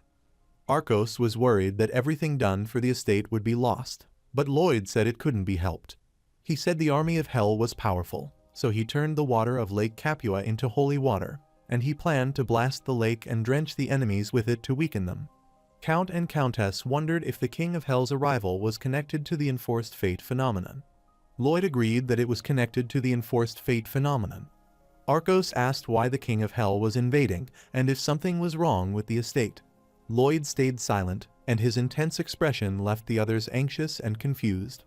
Arcos agreed reluctantly, hoping that one day the truth would be revealed to them. Lloyd stayed silent, his expression filled with regret and determination. Now, Marbella tearfully admitted that she had been terrified that the man, whom she saw as a son, would get hurt. The Count encouraged trust in Lloyd, confidently saying that their Lloyd would not lose. In Frontier County, Solidas took a deep breath, glanced upward, and seemed to notice something important near the building. He admired his work, hoping his sculpture would please Master Corgi so he wouldn't be scolded. Two men were amazed by the sculpture and applauded, asking Solidas if he made it, to which he confidently replied that no one else could have. Lloyd admitted he never expected Solidas to improve because he was clumsy, and Solidas angrily asked if he had just confessed to deceiving him. Solidas admitted he practiced every single day without missing one, repeating the same task endlessly with little improvement, until he grew tired of it, but still managed to get only slightly better. After years of constant effort and practice, he eventually became quite skilled and expressed his gratitude.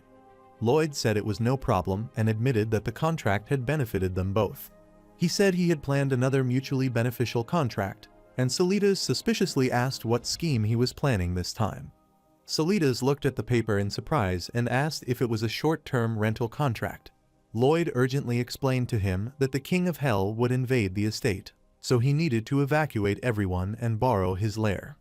Solidas questioned his calm demeanor, wondering why he was smiling despite such a serious situation. Lloyd replied cheerfully that frowning wouldn't make things any better. Solidas calmly reviewed the contract, acknowledged how much he had grown, and wondered what benefits he would gain from the new deal. Lloyd promised to introduce him to a beautiful female dragon, offering it as an enticing reward. Solidas agreed to the offer with an awkward expression. He quickly agreed, realizing that his pride was less important than finding love. He offered to help fight the King of Hell, saying he had grown much stronger since they first met. Lloyd laughed and said that dragons were not allowed to participate in the fight. Solidas said the Dragon King had told him not to interfere in the battle, and he had met the Dragon King once before, during the fight with the angel. He mentioned that the Dragon King appeared to have great affection for Lloyd.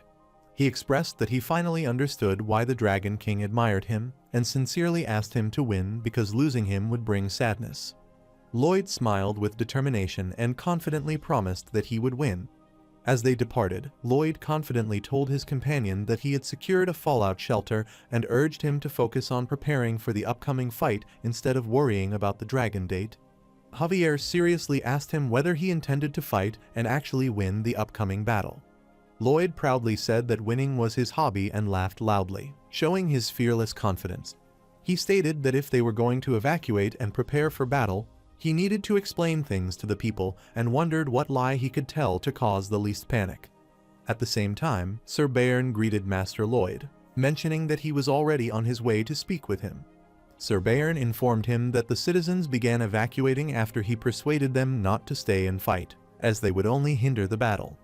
Lloyd was shocked to learn that he knew about the situation, and Bayern explained that he had heard it from the Count and Raphael. He revealed that the King of Hell was coming for the estate and that he had gathered all capable fighters who remained loyal to Lloyd and the estate.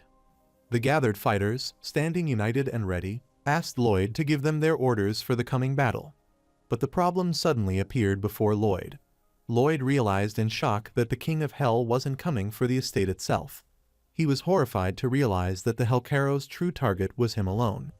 He realized that there was no need for them to risk getting hurt or dying. Resolute to protect his people, he chose to confront the king alone. Lloyd insisted the fight was only between him and the King of Hell, who was coming solely for him. Javier explained to the united people that the King of Hell sought to drag the talented Master Lloyd to Hell and enslave him for eternity. He warned that their enemies would be powerful and that even with their best efforts, victory was not guaranteed. Despite the odds, Javier urged everyone to take up their weapons and fight beside him to protect their leader.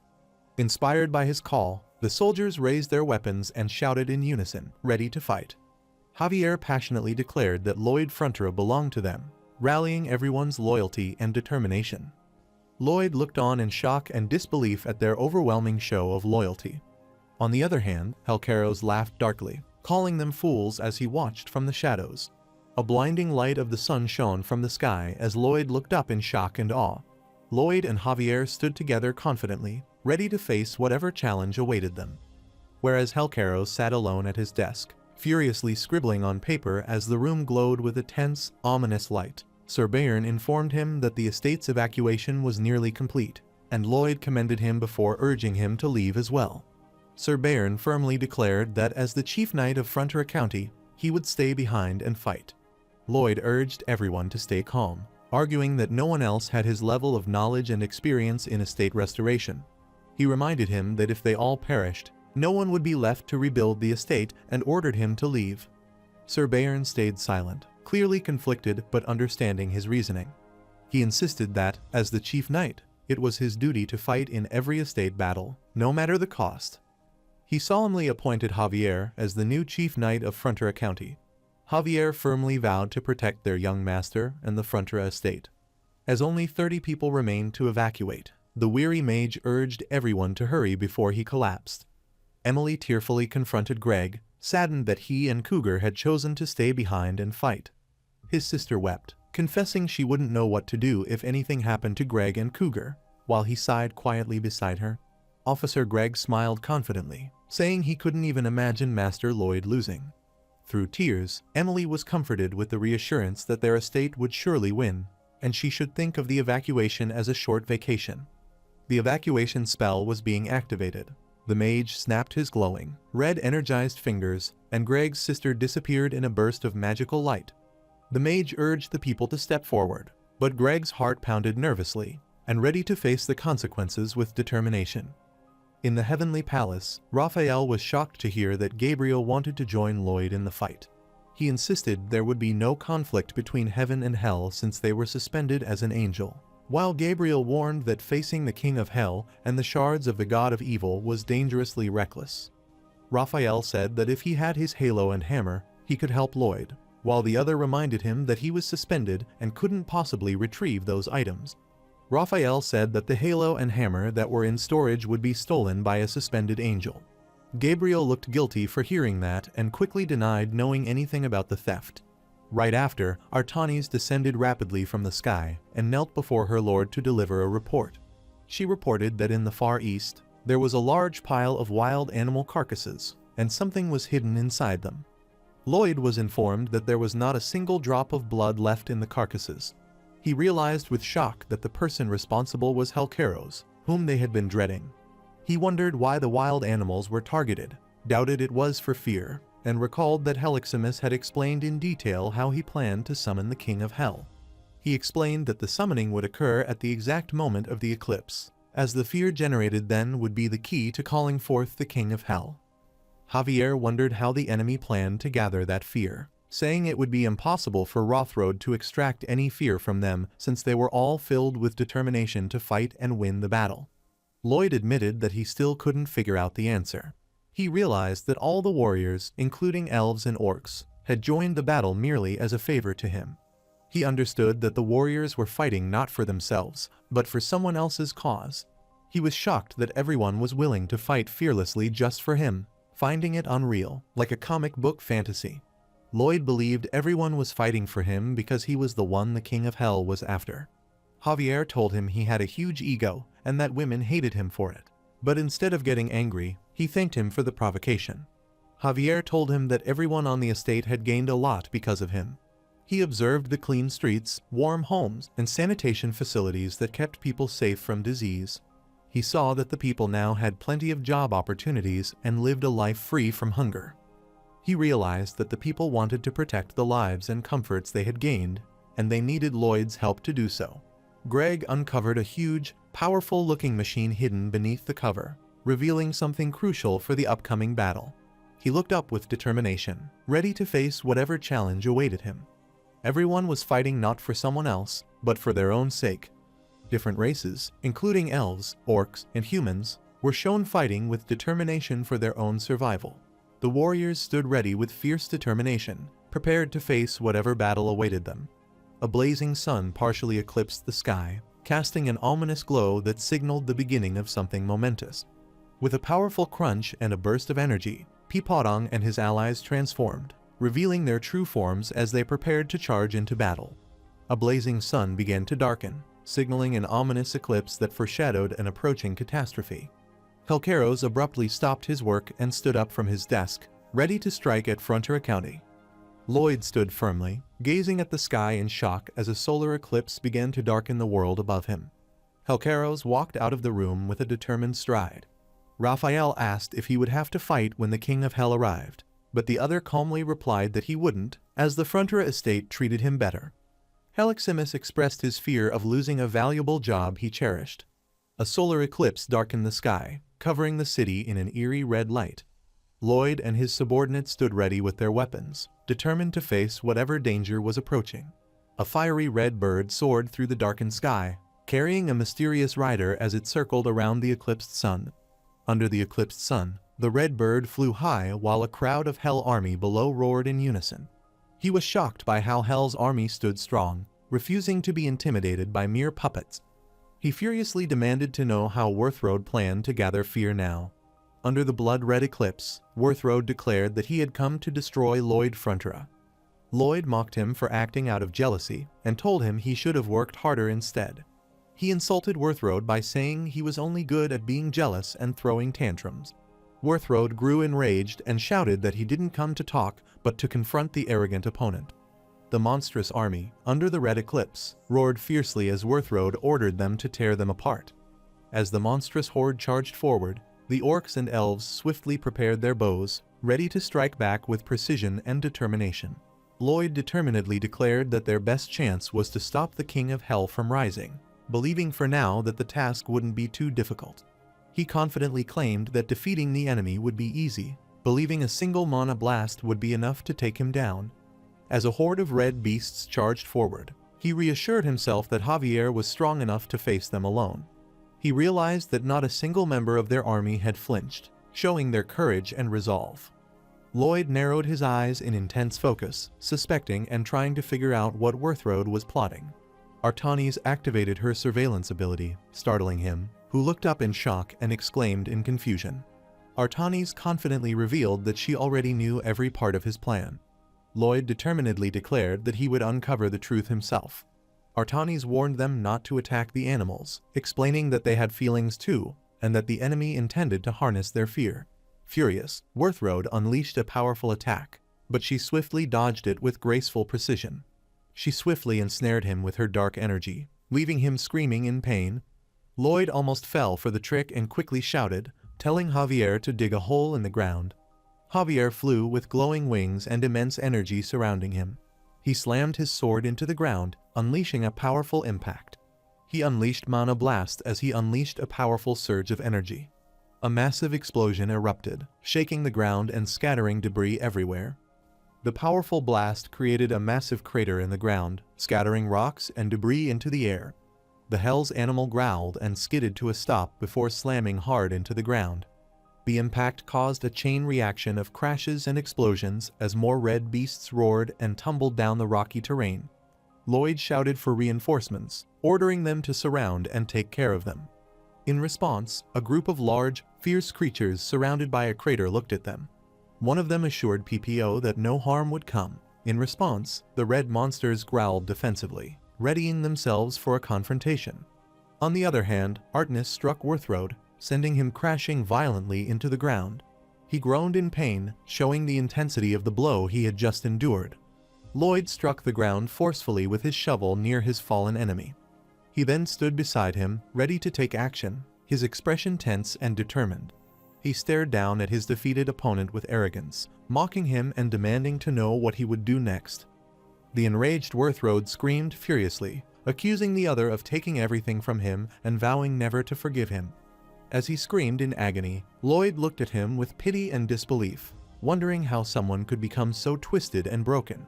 He realized that if he finished him off, it would all be over, but he hesitated and wondered why he couldn't bring himself to do it. He wondered why it still came down to him or Javier dying after seeing his saved count drop to -1. On the other hand, Helcaros stood before a powerful solar eclipse, facing the ominous force that awaited him. Whereas Lloyd ordered Artanis V to keep watch over the weakened enemy under surveillance. He declared his defeat and warned that it was time for his punishment as Worthrode lay exhausted on the ground. He gritted his teeth in rage and frustration as saliva dripped from his mouth. He furiously vowed to destroy Lloyd, even if it meant sacrificing his own life. Lloyd looked shocked and tense, his eyes wide with sudden realization or fear. Artanis apologized to the Demon King, Lloyd, admitting that there was no way to stop the enraged man. Worthroad screamed in pain and desperately called upon the King of Hell, begging for his final wish to be granted. As he was self-destructing, Lloyd was shocked to see that scene. It shattered his last bit of control, leaving him frozen in disbelief. Helcaros stood in a massive crater, smirking with satisfaction as he surveyed the devastation before him. Under the massive dig, beasts roared in chaos as a dark explosion erupted, spreading destruction all around. The pink beast roared in agony as they exploded the animals, engulfing the battlefield in chaos and destruction. Lloyd realized that with the dark magic caster's death, all the bewitched animals were also beginning to die, their fear and agony spreading through the air. The energy of death and fear from the animals gathered in the sky under the eclipse created a powerful and ominous surge. A surge of intense purple energy swirled upward toward it. Lloyd realized that the dark energy was being drawn into a massive skull-shaped vortex, gathering the terror of the dying creatures. Javier gathered a powerful surge of energy through his sword. With a fierce shout, he unleashed the attack toward the vortex of dark magic. His attack collided with the swirling energy, creating a powerful impact. Shocked, Javier realized something unexpected had happened. The demonic skull declared that the summoning was unstoppable, inevitable like gravity and time. Lloyd looked up in shock and realization, exclaiming that the King of Hell was being summoned. The demonic skull emerged amid swirling energy, declaring it had come to take Lloyd Frontra. It transformed into the Hell of King Helcaros, who claimed that he had completed his dark ritual, calling upon the shards of the god of evil to fulfill his sinister wish as the ground trembled with power. A portal to hell opened beneath a red eclipse, shocking Lloyd as he realized it was truly hell itself. A massive demonic creature emerged from the hellish portal, leaving the warriors below stunned and preparing for battle. A monstrous creature growled menacingly as it emerged from the glowing portal. It descended from the glowing portal, leaving the onlookers frozen in fear. It emerged with bright red eyes and sharp fangs, letting out a terrifying hiss as it appeared. Many creatures appeared from the portal of hell, their twisted forms glowing with chaotic energy and surrounded by powerful auras. Lloyd looked up in shock and determination as countless monstrous creatures descended from the sky. The soldiers drew their swords and looked up in alarm, readying themselves as danger loomed overhead. Lloyd looked up as monstrous creatures emerged from the sky. The battle had begun, and he realized he was witnessing the same devastating scenes he had already seen countless times in the ending spoilers. Every time the battle was fought, it ended in a miserable defeat, leaving Lloyd questioning whether victory was ever truly possible. He thought that if they subdued the monsters using his plan, they would then have to face the ultimate threat, the King of Hell. He realized that even a true Grand Master couldn't stand a chance against Helcaros. Javier urgently asked him to grant him the Demon King's baptism as the situation grew dire. Lloyd's coat billowed as he faced the tense moment, while Javier looked at him with determination, and Helcaros loomed menacingly in the shadows. Lloyd, realizing the battle was lost, fell to his knees and surrendered. He offered himself in exchange for the estate's safety. Javier panicked and urged him to reconsider, reminding him that the people depended on him. Lloyd believed he was just a background character and thought everyone would manage fine without him. Helcaros revealed that his true purpose was to fulfill Worthroad's wish, but he understood that mere killing would never bring that wish to reality. He explained that Worthroad's true wish was for everyone to realize the truth, that all the pain, death, and terror they suffered had been caused by Lloyd Frontra. He declared that Lloyd's punishment was to die while hearing the cries of those who hated him, and to make that happen, he decided to kill everyone present. Lloyd became furious when the king threatened to kill everyone. He shouted in defiance, refusing to let such a tragedy happen. He commanded his forces to begin their plan to win and ordered them to follow his instructions without question. With determination, Javier ordered a full retreat, prompting the army to pull back from the overwhelming enemy forces. The soldiers were commanded to rush toward the town square as quickly as they could. Lloyd shouted for Raphael and Artanis to move to the rear and take their positions. Raphael and Artanis swiftly flew toward the rear, following his command. Helcaros suspected the retreat was a diversion, confused about why they would head to the town square, where the holy water couldn't be used. Monstrous enemies advanced rapidly, and Javier realized they would soon overtake his retreating troops. Determined to protect their retreating allies, Lloyd declared they would hold off the approaching enemies. He ordered his summoned creatures to keep running and regroup with the troops in the town square. They turned into battle together, ready to face the oncoming wave of monsters crashing toward them. Lloyd shouted for his team to attack and slow the enemies down. Raphael was prepared with a massive glowing hammer, unleashing a powerful attack. Artanis raised her arm as dark energy tendrils swirled around her, preparing a powerful counterattack. Javier swiftly spun with a glowing aura, unleashing a powerful energy attack. Helcaros observed in awe, realizing that despite not having a prearranged plan, Lloyd had earned complete trust from his people, who followed his sudden orders without question. The group unleashed a powerful combined attack, their weapons glowing as energy erupted toward their enemy in a fierce clash of light and power. Helcaro acknowledged Lloyd Frontera's incredible strength, but coldly reminded him that his opponent was far more powerful. Frontera's group struck the monsters fiercely, overpowered their opponent, and launched a powerful energy attack in rapid succession. Lloyd launched a fiery blast toward Helcaros, but he swiftly blocked the fiery blast before it could hit, stopping the explosion from causing further destruction. Lloyd raised his weapon and shouted Javier's name in alarm. The Demon King appeared behind Javier, engulfing him in a surge of dark power as he proclaimed his unholy baptism. Helcaros acknowledged that Lloyd also possessed a powerful ally, and wondered just how strong that being truly was.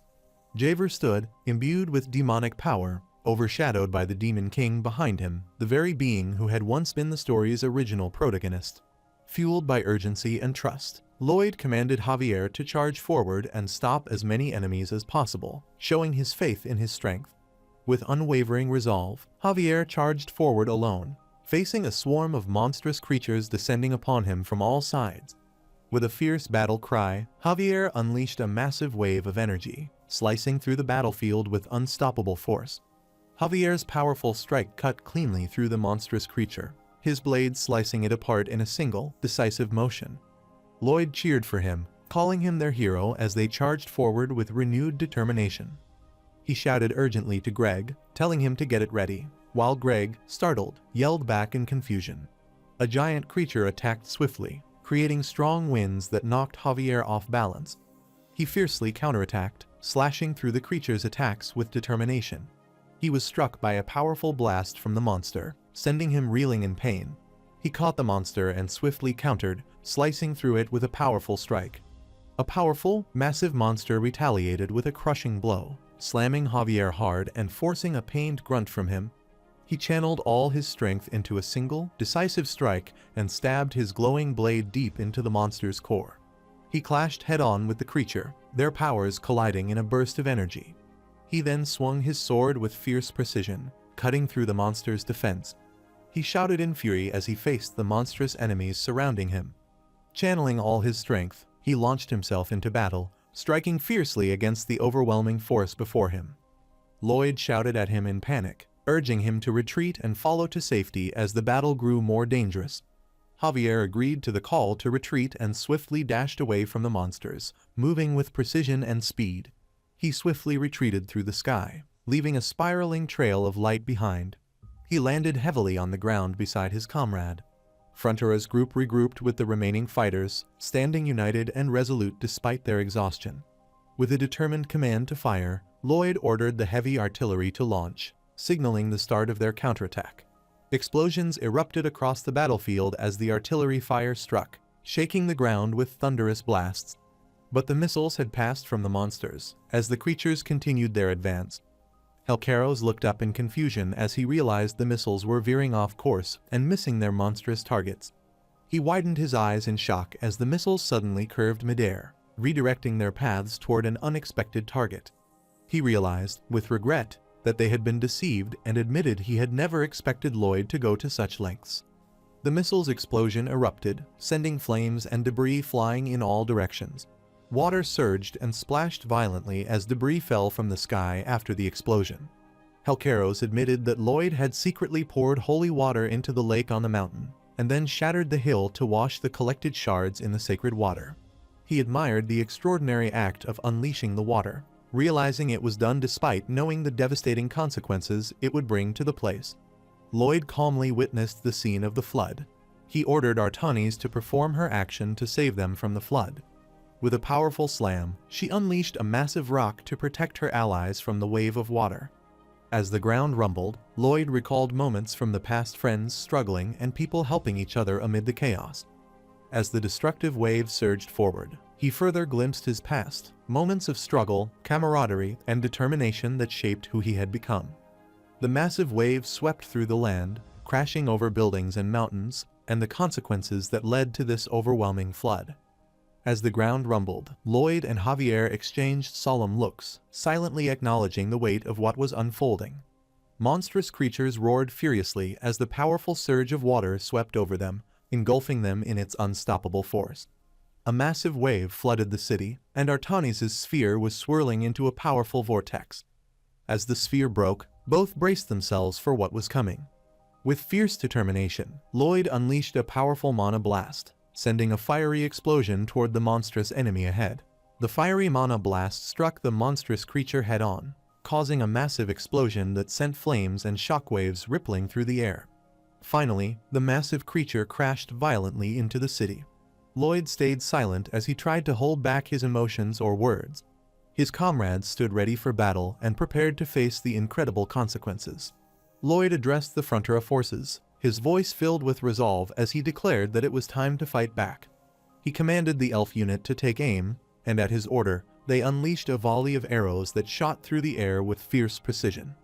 Explosions erupted as the arrows struck, engulfing the monstrous creature in bursts of fire and smoke, its deafening roar echoing through the shattered city. The massive creature advanced with thunderous steps, each stomp shaking the ground as it loomed menacingly over the battlefield.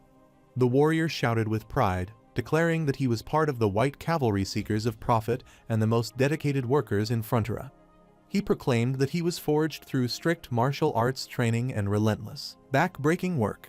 He shouted his command, summoning the Sweatforce shield, ready to defend against the oncoming threat. The enormous creature charged forward, but its attack collided head-on with the glowing Sweatforce shield, as the warriors held their ground beneath its radiant barrier. The leader surged forward, his sword blazing with blue energy as he rallied his comrades to charge, determination burning brighter than the light in his blade. With a fierce shout of Sweatforce stab, he and his troops lunged forward in perfect formation, their glowing weapons striking the monster in a blinding storm of blue energy. As the creature loomed forward, the orcs unleashed the slashes, but they realized the looming beings were painless. Fiery bombs rained down from the sky, and as explosions erupted around them, they shouted for everyone to take cover from the incoming barrage. Javier, who transformed into the ice dragon, soared through the air with a mighty whoosh, gathering energy before unleashing a glowing blast of freezing power from its mouth. The ice dragon's blast exploded, sending shards of ice raining down and obliterating the enemies below. Heliximus roared furiously and unleashed a blazing slash, cutting through his foe with explosive power. The elf fiercely charged into battle, shouting a toast to a good harvest. They swiftly struck down multiple enemies with powerful slashes and stabs, ending with a massive explosion. A member of the Mount Hua sect of the Summons clan unleashed the Plum Blossom Whirlwind Spin attack against monstrous foes. The summoned creatures unleashed a powerful series of blows, creating explosive impacts as they struck down multiple hell monsters with overwhelming force. At the same time, Helcaros again descended calmly amidst explosions and chaos, his presence radiating dominance and control over the battlefield. He calmly assessed his power, noting it was only at 30%, but decided it was sufficient, adjusting his attire with composed confidence before taking action. He called Lloyd an extraordinary man. He was powerful enough to defeat the shards of the god of evil and capable of conquering the human world whenever he wished. He reflected that despite his immense strength, the man chose to use his power only to protect those dearest to him. He admitted that it was precisely because of Lloyd's selflessness and restraint that his desire to have him grew even stronger. He declared intensely that his feelings were not hatred or envy, but genuine love for Lloyd, whom he admired. Javier coldly remarked that it was just a pathetic one-sided crush and advised that if the feelings weren't mutual, he should walk away. Helcaros calmly replied that his actions reflected genuine sincerity. Javier fiercely attacked, unleashing a powerful slash toward the king, but he dodged it easily. Artanis suddenly appeared, releasing a surge of red energy that dragged Helcaros toward her with overwhelming force. Helcaros quickly reacted, leaping into the air to evade the red tendrils that surged up from below. But he was struck midair by a powerful golden attack from the winged angel, sending him hurtling backward as the red tendrils surrounded them. He swiftly regained control, the red tendrils swirling around him. Javier launched a fierce aerial attack, shouting as he swung his glowing sword. But the king swiftly countered, catching the blade mid-strike with his bare hand, halting the assault. With a smirk, he taunted that if the move had been used earlier, it might have actually defeated him. Javier landed a fierce blow to his face. Raphael struck the hammer to his face with force. Artanis quickly shouted her determination as she charged forward. Helcaros raised his hand, but she summoned powerful red tendrils that surged around him with a fiery force, surprising even himself with her intensity. Javier dove from above with his glowing sword as he was ready to attack the massive red sphere. Helcaros was trapped inside it, surrounded by tendrils. Javier unleashed a mana blast as bright blue energy beams erupted outward in an enormous explosion. Helcaros tore through the tendrils as he reached out with determination and fury. He looked up in shock as a brilliant beam of blue energy came toward him. He let out a cry as the powerful blast's shockwave struck him, sending his body flying backward through the air. Lloyd watched in shock as the brilliant blue beam shot into the sky. Lloyd noticed that the battle unfolded differently from the ending spoiler, because he had focused their elite forces on the King of Hell. Javier's mana blast brought him back, leaving him screaming. Helcaros slammed into the ground, scattering his allies with its immense force. The ground sizzled and cracked as the explosion's aftermath spread through the area. Javier charged forward with determination, declaring that it was time to end the battle. Lying injured on the ground, Helcaros assessed his remaining power at 40%. Javier was shocked to see that he had disappeared completely. He caught Artanis and the angel together in the sky. Javier was startled by how Helcaros' strength increased. Helcaros suddenly sped forward, carrying both of them with him. Moments later, he crashed them into the ground with tremendous force. Helcaros violently punched both of them into the ground, creating a massive shockwave on impact. He slammed his foot into the ground with immense force, shaking the area around him. Lloyd shouted out in panic, calling for Artanis and Raphael. Helcaros stood over the fallen Artanis and Raphael, breathing heavily after the intense clash. He turned sharply as a powerful impact erupted behind him, revealing Javier rising from the ground. He regained his composure and calmly assessed that his power had risen to 50%. Javier glared fiercely, determination burning in his eyes as he prepared to face him again. He faced Helcaros amid the chaos and flames, ready to confront him head-on. Helcaros told him not to be intimidated, assuring him that he already possessed the strength of a true Grandmaster, but hadn't fully awakened it yet. Helcaros confidently declared that before his power reached 100%, he would show him what true strength looked like. Javier unleashed a powerful blue energy slash toward Helcaros, attacking with all his strength. Helcaros swiftly countered his attack, meeting his strike head-on with overwhelming force. His punch created a massive shockwave, tearing through the ground and sending debris flying in all directions. Javier gritted his teeth in pain as blood ran down his face, struggling to withstand the force of the blow. He shouted in rage as his glowing blade swung at him, but before he could pull back, he was struck hard in retaliation, sending him reeling. Helcaros unleashed a fierce attack on his throat. However, he countered with immense strength, grabbing him and slamming him hard into the ground. The impact created a powerful shockwave, leaving Javier battered and overwhelmed. Right after, Helcaros admired his strength, amazed that even with the power of holy water, he could overwhelm fragments of the evil god. He reflected solemnly, declaring that in both the past and future, there has never been and will never be an army like that again. He clenched his fist, lamenting that it would have been ideal if he could have recruited all of them. He raised his hand toward the portal in the sky as dark figures began to emerge, signaling the arrival of something ominous. The warriors looked up in shock as they sensed an overwhelming power descending from above. A massive portal burst open, unleashing a horde of monstrous beings that descended in a chaotic swirl of color and darkness. Lloyd looked up in shock as a massive dark swarm poured from the glowing portal. Terrified by the overwhelming sight, he wondered hopelessly how they could possibly win against such a force. As he stood frozen in despair, A blue system message appeared before him, reminding him that he still had one weapon left. He turned toward the red-haired warrior as the system announced the activation of the special skill, the Queen's Beloved. He looked back in realization as the message clarified that it wasn't a skill in the usual sense. The Empress of the Magentano Empire, Alicia Termina Magentano, stood tall before a grand army as the message revealed that the true power came from the bonds Lloyd had built.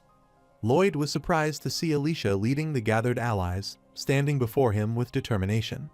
Alicia realized the water was holy and suggested using it to weaken the beast's strength.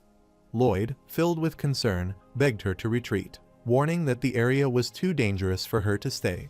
Alicia, filled with determination and authority, shouted an order to the Kingdom Magic Division to unleash their power and flood the enemy. The ranks of the Magic Division were as if a fierce battle had begun.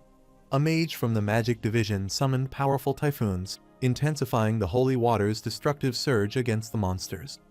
Massive waves of holy water, driven by the summoned typhoons, surged forward and drowned the enemy forces. The monsters screamed in agony as the holy water burned and weakened them, their bodies dissolving under its purifying force. The mages unleashed their combined power at once, launching a massive barrage of magic that illuminated the battlefield with blinding blue light. Glowing projectiles rained down from the sky like a storm of light, and Lloyd looked up in awe as they tore through the dark swarm above. The bunch of arrows rained down from the sky, striking the enemy forces with overwhelming force. The explosion of arrows tore through the monsters, leaving chaos and destruction in its wake. The mermaid leader led her forces as they dove swiftly toward the battlefield from the sky. With a mighty splash, she plunged into the water, ready to join the fray. The muscular mermaid mocked Lloyd, calling him ugly, and expressing her disappointment at not being invited to the battle. She mentioned that she only came because she received a royal message from Queen Magentano. Lloyd was baffled as he questioned how sea creatures managed to appear on land. The mermaid proudly explained that she reached land by simply jumping her way there. As the warriors revved up with excitement, they charged forward, eager for battle and shouting taunts at their enemies. They, led by a muscular fighter, charged into battle, shouting that they had come to lend their support despite their small numbers. Alicia raised her sword and commanded the Frontier Army and the Great Species Alliance to advance with determination and courage. The united forces surged forward onto the blazing battlefield, charging fearlessly toward the chaos ahead. Lloyd realized that this battle was nothing like before. They were no longer helpless against the evil god's fragments. He vowed that the moment when Javier and Artenis sacrificed themselves to save everyone would never happen again. He shouted to Jigoming with determination, telling Javier to hold on as he rushed to his aid. He charged forward with Jigoming, ready to face danger just like he always did. He rode into battle with his companion, determined to finish the fight together. On the other hand, a massive dragon unleashed a powerful blue energy blast, lighting up the battlefield with overwhelming force. Its energy blast struck fiercely, but Helcaros below stood firm, witnessing that scene. He understood that their time had already run out, and urgency filled the moment. He raised his hand and unleashed a red orb pulsing with dark energy. He was about to apply it to the ice dragon, who was flying through the air. Javier, who was a brave protagonist and never gave up, suddenly descended with his glowing sword, aiming at him. Shocked by his unexpected strike, Helcaros turned around in alarm. Javier unleashed a powerful blue energy slash toward him. Helcaros stood motionless as the attack struck him directly. He was struck by the blue slash, and a deep red wound burst open on his body, making him cry out in pain.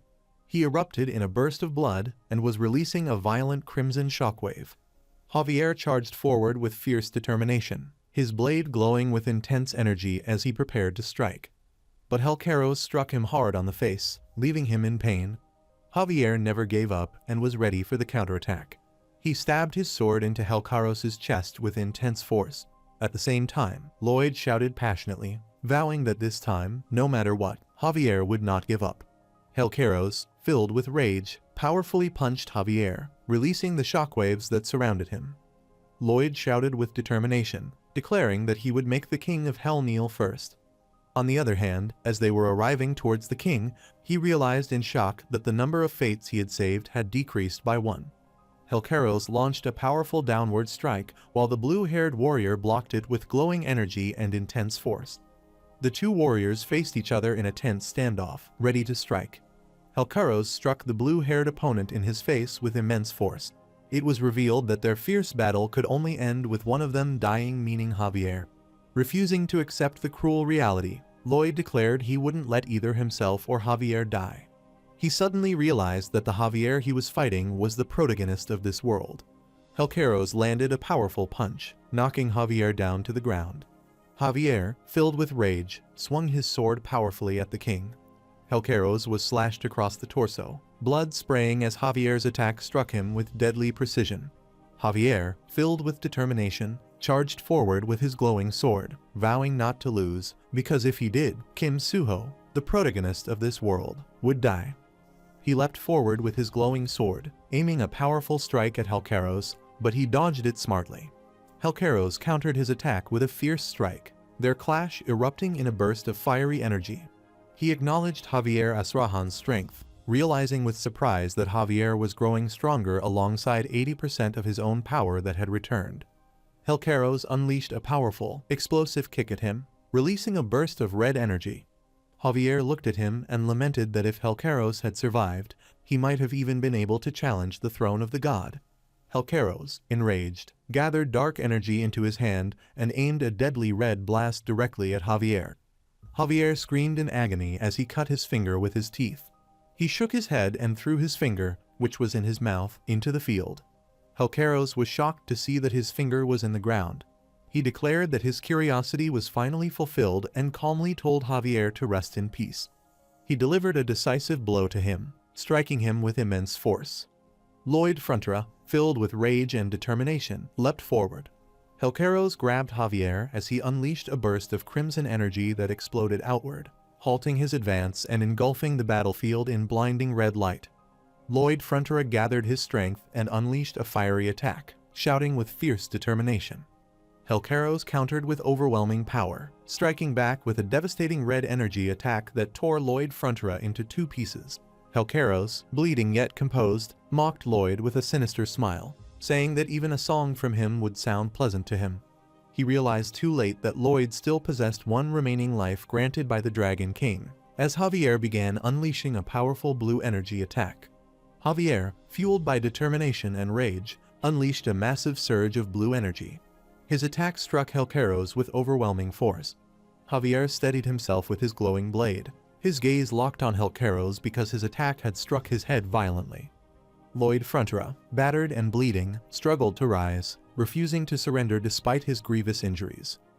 Javier's attack, a sharp, glowing strike, sliced through Helcaros' head.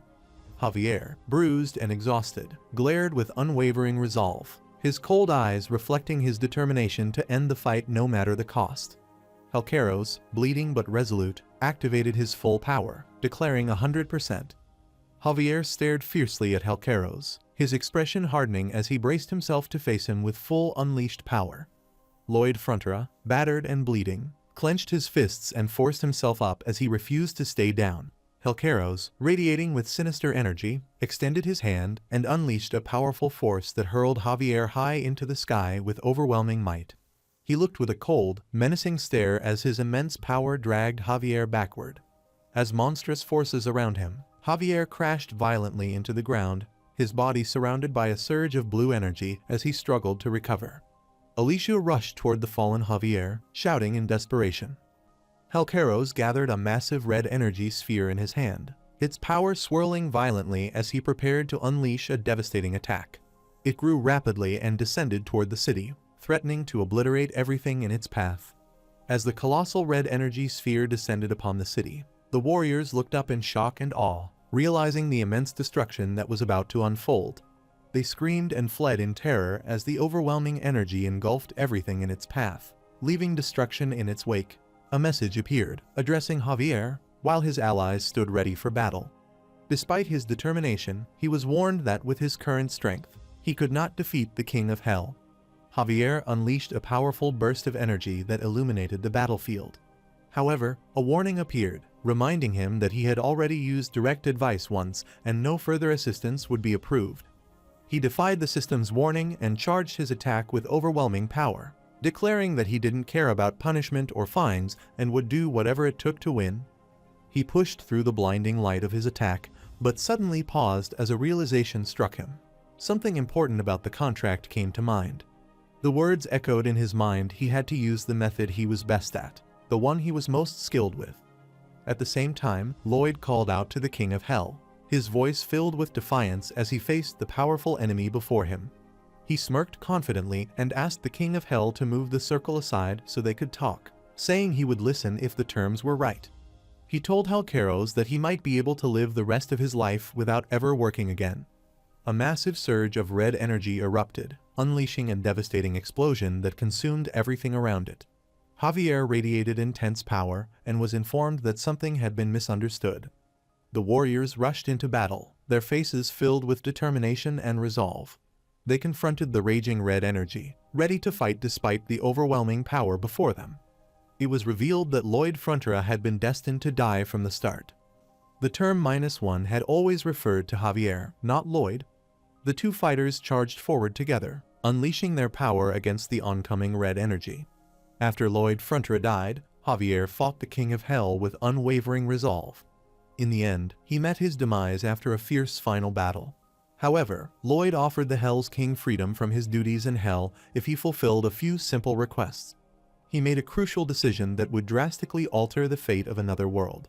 Helcaros unleashed his power, unleashing a massive surge of red energy that tore through the sky and shook the surrounding area. A powerful burst of energy tore through the city sky, and Javier appeared, giving up. The counter presented saved lives shifted from -1 to 0 as Alicia reached the fallen blue-haired man.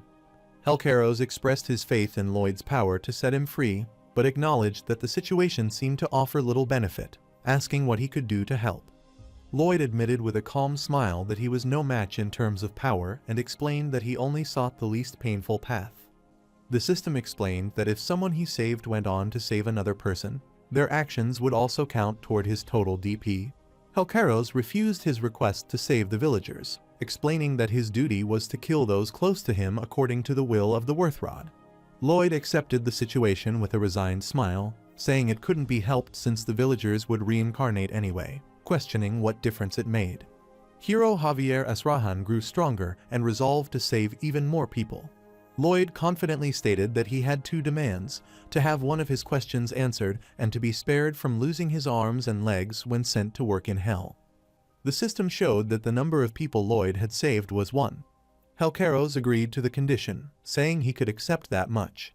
When Lloyd tried to ask a question, he firmly refused before he could even finish speaking. The number of people Lloyd had saved increased to 8. Helcaros demanded to know how he would be set free before answering any of Lloyd's questions. Lloyd demanded an answer first, and as tension rose, his save count rapidly increased to 37. As both of them glared intensely at each other, the number of people Javier had saved skyrocketed to thousands, revealing the immense impact of his actions. Realizing he no longer needed to be manipulated, Helcaros ended the discussion and declared that the negotiation was over. He gathered immense, fiery energy in his hand, preparing to unleash a powerful attack. The counter rapidly surged, showing that the number of people Lloyd had saved skyrocketed into the thousands. Helcaros unleashed a devastating red energy attack that tore through the ground as his power erupted uncontrollably. The counter kept spinning uncontrollably, showing that the number of people Lloyd saved was increasing at an overwhelming rate. Javier stood by Alicia, struggled in pain, but refused to give up. He gathered his remaining strength and unleashed a powerful golden energy, determined to fight back and save everyone despite his exhaustion. He screamed as the intense power surged through his body, pushing him to his absolute limits. He unleashed a massive golden energy blast that clashed with the red destructive force, creating a blinding explosion that shook the entire battlefield. Helcaros looked on in shock before gritting his teeth in fury, realizing the tide of battle was turning against him. He screamed in rage and desperation, his eyes wide with fury as the overwhelming power surged around him. Consumed by fury, he charged forward with blinding speed, his power exploding on impact and shattering the ground around Javier.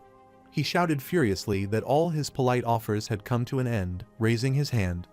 But fiery orbs filled the sky above him, radiating destruction and power. Flaming meteors rained down from the sky, lighting up the night as they descended toward the city below. Lloyd mocked the king, calling him a twisted old fossil. With fierce determination, he warned him not to underestimate the protagonist. The system displayed that he had saved over 73 million people. It then offered him the chance to activate the strongest in the world, warning that doing so would sever all support from the messenger. Lloyd looked on with determination as his companions, small, emotional creatures, watched him solemnly, sensing the gravity of his next decision. Their expressions show both worry and faith. They happily cried out together, their voices echoing with emotion because their leader had become the strongest protagonist in the world. He expressed his final gratitude to everyone, saying it had been fun, as he prepared to face the end with calm acceptance. With determination in his eyes, he said his final goodbye and activated the strongest in the world, ready to face his ultimate destiny. As the power awakened, his creatures slowly vanished. One of them tearfully embraced its glowing companion, knowing it was the last hug they would ever share. The creature wept as the glowing being drifted away, fading into the blue light while sorrow filled the air. A heartfelt message appeared, granting Lloyd unparalleled strength for 30 seconds and expressing sincere affection. Surrounded by swirling blue energy from the creatures, he felt the immense power awaken within him, his expression calm yet determined as his body began to glow. Lloyd stood tall as the glowing energy surged through him. Helcaros witnessed his power, sensing his transformation, and compared it to what it was before and after. With determination burning in his eyes, first of all, Lloyd finished the fiery orbs that filled the sky. Helcaros stood firm amid the chaos, his expression cold and unyielding. Lloyd slowly approached the king. The two locked eyes in silence, an understanding passing between them before their inevitable clash. Helcaros sneered in disbelief and panic, realizing that 10 seconds had already slipped away, and Lloyd still had 20 seconds of unimaginable power left. With unstoppable force, Lloyd lunged forward and struck him with a devastating blow. He glimpsed his past when the peaceful morning light bathed the city. Raphael was surprised to hear about the question of the true nature of angels and demons.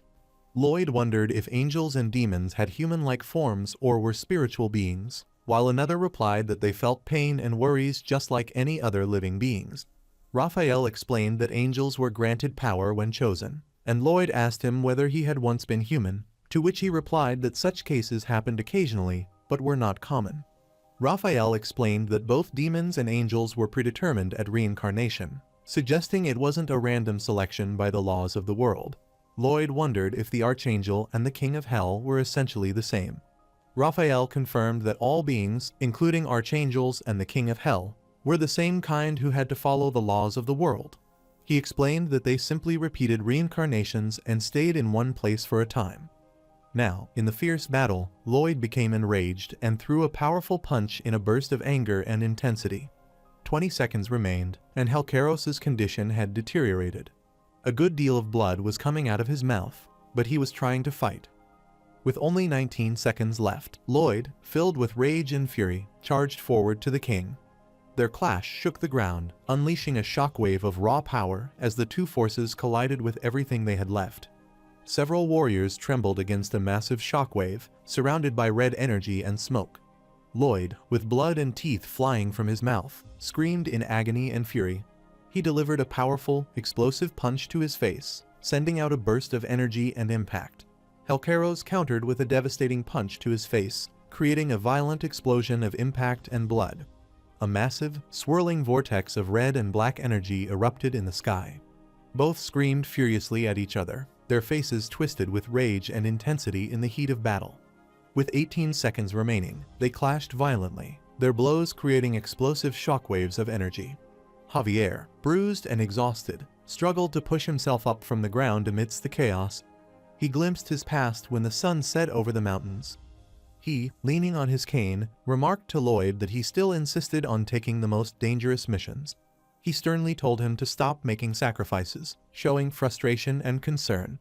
Lloyd laughed confidently at sunset, denying any notion of sacrifice and saying he'd never do something so foolish, claiming instead that this was how he earned the most.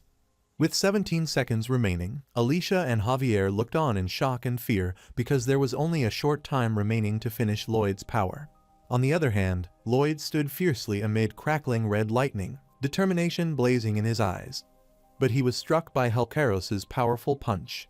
He yelled in anger, warning that Lloyd's power would vanish in a few seconds. He attacked fiercely and shouted that Lloyd and his friends would all die, questioning why he deliberately chose pain. He furiously shouted at Lloyd, mocking him for ever believing he could win and declaring that he was already losing. Lloyd was struck hard in the neck, blood spurting out as he winced in pain. He stood battered and bleeding, yet his power remained unbroken as he clenched his fist and glared forward with fierce determination. Helcaros landed a powerful uppercut on him, sending him flying upward as the ground cracked beneath the force of the blow. 13 seconds were remaining, but Lloyd seriously faced the king without any hesitation. They clashed and pulled out of each other's distance. Helcaros groaned in pain as he was struck hard, blood spilling from his mouth. Lloyd, bruised and exhausted, said he hadn't gotten the chance to ask something before. He asked how many times Helcaros had truly felt pain in life and declared that he was already used to it. Helcaros grew furious and charged at him with rage burning in his eyes. Lloyd stood back up and faced Helcaros as a massive, glowing energy portal formed above them, and Lloyd's power timer had 11 seconds remaining. Lloyd and Helcaros charged at each other with immense force as debris floated around them, the energy ring above intensifying with their clash. Both of them were madly fighting with each other, creating a shockwave that leapt upward from the rocks. As the 10 seconds remaining, Alicia screamed Lloyd in desperation as she rushed forward, her face filled with fear. Javier launched himself from above, channeling immense power into his glowing blade as he descended toward Helcaros. The countdown reached 9 as the King of Hell's warning echoed to Javier. Kim Suho's power would fade in just 20 seconds. He knew victory seemed impossible, yet believed in Kim Suho's resolve because Suho never acted without a chance to succeed. Amid the storm of red lightning, Lloyd loomed over another, ready to strike in a fierce and desperate confrontation. He delivered a powerful, glowing headbutt that smashed into Helcaros' face, leaving him screaming in pain. Lloyd glimpsed his past when he curiously asked whether powerful beings like the King of Hell, the Archangel, or Verkis were reborn as random creatures in another world upon entering the gate of reincarnation. Raphael replied that it was indeed a law, just like how time flowed and gravity worked. Lloyd asked if they should capture the King of Hell and throw him into the gate of reincarnation. Javier replied that it would only be possible if the King of Hell were that easy to defeat. Raphael expressed his doubt, saying that the plan wouldn't succeed. He explained that the 3 beings mentioned earlier were among the most powerful in the world, and even they couldn't defeat one another. He said that if it were possible at all, they would have to enter together, dragging each other along. Javier looked up at the swirling gate as the countdown reached 7, bracing himself for what was about to come. He screamed with determination and realized that he knew exactly what kind of man Suho was and where he was placing his hopes in that critical moment. Lloyd, bloodied but resolute, glared fiercely at the dark swirling vortex above, realizing that this was the moment his final gamble would decide everything. He screamed with all his strength as he grabbed Helcaros and decided to go toward the swirling vortex. He furiously shouted at Helcaros, declaring that he would drag him away and end his reign in hell once and for all. Helcaros looked shocked and confused, unable to comprehend what was suddenly happening before him. Javier screamed in desperation as if trying to stop Lloyd from going to the portal. Lloyd propelled himself upward with Helcaros, using immense power, straight toward the swirling black hole in the sky, ready to face his fate. As the 5 seconds left, he shot upward, piercing through the sky as it aimed directly toward the swirling vortex of light above. Helcaros shouted in fury as he demanded to know what Lloyd was trying to accomplish. His expression shifted from anger to shock as he looked up, realizing something catastrophic was forming in the sky above him. Furious and desperate, he screamed in rage, calling Lloyd a crazy bastard as chaos erupted around him. With a mocking style, Lloyd said that there was nothing to be surprised about. He declared with defiance that he, Kim Suho, was someone even hell desired, proving his unyielding strength and fearlessness. As the 4 seconds were remaining, Lloyd descended from the sky toward the swirling red vortex, while the Empress stood firmly on the ground, witnessing this terrible scene. Javier and Alicia stare in shock and fear, realizing the gravity of the destructive event unfolding before them. Helcaros roared in agony as he was gripped tightly by Lloyd, who pushed upward. He screamed in disbelief as he struggled against the overwhelming force, realizing that Lloyd's power surpassed his own, something he thought impossible. He realized that Lloyd was channeling all his power into propulsion, recklessly pushing himself beyond his limits. he shouted in rage, warning that Lloyd would experience nothing but one-sided pain. He struck Lloyd with overwhelming force, causing him to spit blood in agony. As 3 seconds left, Lloyd pushed him into the air with immense power, as the distance between them and the vortex had narrowed. Helcaros tried to escape from his grip, but to no avail. But he hurled himself through the air with explosive force, trying to escape. Lloyd felt unbearable pain as he again gripped him strongly. Helcaros mustered his remaining strength and struck him with a desperate, explosive attack. Lloyd realized that facing the consequences of his actions brought an unbearable weight of pain and regret. He thought accepting his own pain was hard, but watching those who trusted him suffer hurt even more deeply. Helcaros screamed in anguish, struggling desperately to break free from the painful grip of the moment. He cried out in desperation, his voice breaking as he pleaded with all the pain and helplessness in his heart. As the countdown reached 0, he had successfully approached the swirling red vortex alongside Helcaros. Javier looked utterly shocked and terrified as he witnessed the overwhelming event unfolding before him. Lloyd shouted Javier's name as he approached the portal. Javier's eyes remained wide as his lord sneered, declaring to him that it was time for the extra to make his exit. As he was being consumed by the light, Lloyd shouted for Javier to take care of the world. Javier screamed in anguish as the overwhelming pain and loss consumed him. Two opposing energies intertwined as they descended to the portal. Javier screamed in desperation, powerless to stop the tragedy unfolding before his eyes. He saw toward the swirling energy in the sky, facing the overwhelming power. The vortex of energy swirled violently in the sky, culminating in a blinding burst of light, indicating that the solar eclipse had ended. The light of the sun spread across the land, leaving everyone in awe as they looked toward the sky in wonder and relief. Bathed in golden light, the mermaid and Alicia gazed upward with tears and awe, realizing a new life had begun. They stood in awe as radiant light filled the sky, signaling the dawn of a new era. Javier knelt beneath the golden light, silently mourning the loss of his master, Lloyd. On the other hand, Lloyd was pulled into a swirling vortex of energy, his body glowing blue as he drifted through it. As he floated in the void, a heavy thought lingered in his mind. He regretted leaving without saying proper goodbyes, burdened by the many promises he had failed to keep. He drifted into the light, his eyes heavy with regret and acceptance as everything around him faded away. As the blinding light faded, his soul entered Kim Suho, who suddenly opened his eyes in shock, realizing he had returned to his world. Lying in his bed under the soft glow, he stared blankly, unsure if everything that had happened was a dream or reality. Still lying motionless, he stared blankly at the ceiling, his mind struggling to process what had just happened, while confusion and disbelief filled his eyes.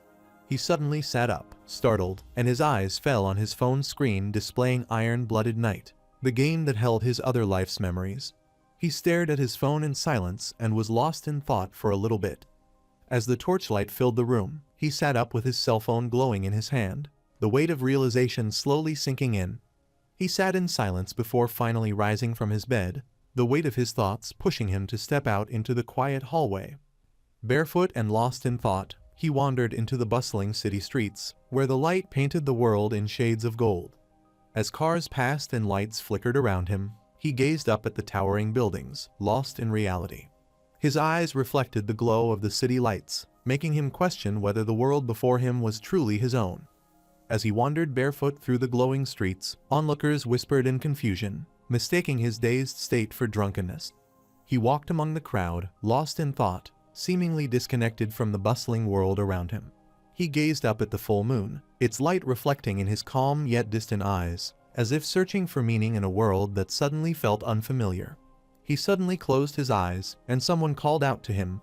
As the sun set over the ruined landscape, the Count and Countess looked on in silent awe, the crimson sky reflecting both devastation and the fragile hope that remained.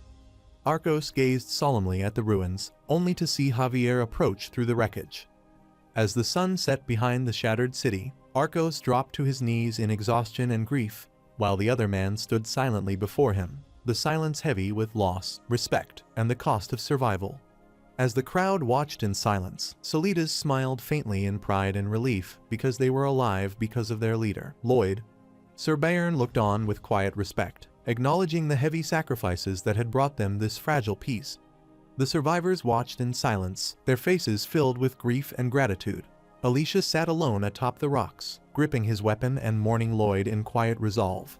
The scene shifted to a quiet bus ride, where Kim Suho, the Lloyd frontier, sat alone, lost in thought, the weight of his memories heavy on his shoulders. As he gazed out the bus window, memories of Javier resurfaced, echoes of laughter, sacrifice, and the battles they once fought together now haunting his quiet reality.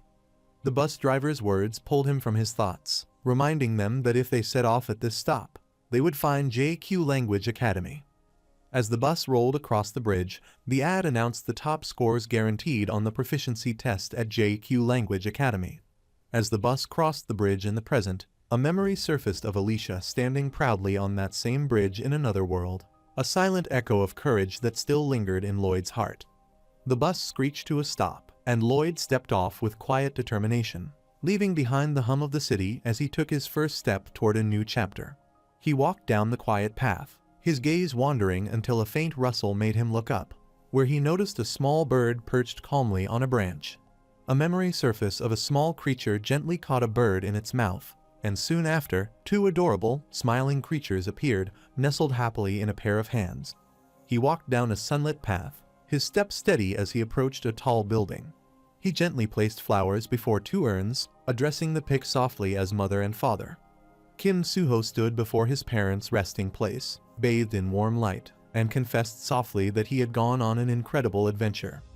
He smiled softly, telling his parents that in that other world, he earned a lot of money and helped many people.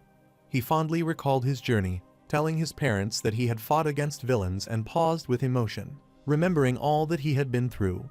He softly smiled and told his late parents that they would have been happy if they had seen all that he had achieved and experienced. He quietly said that his parents would have been proud of him, expressing heartfelt longing and pride in how far he had come. He closed his eyes, overwhelmed with emotion, and as a faint blue glow appeared. His eyes widened as the blue light intensified, and he saw his reflection glowing in the glass near his parents' photo. A surge of blue light enveloped Suho, his eyes widening in shock as an unknown power began to activate before him, pulling him toward something beyond comprehension. He stared in shock as the blue screen lit up before him, revealing that his parents had monitored every action he took. The glowing message shifted again, making him realize his actions had been completely exposed by his parents. The message continued, declaring that both of them had seen everything, leaving Suho frozen as the truth stared back at him.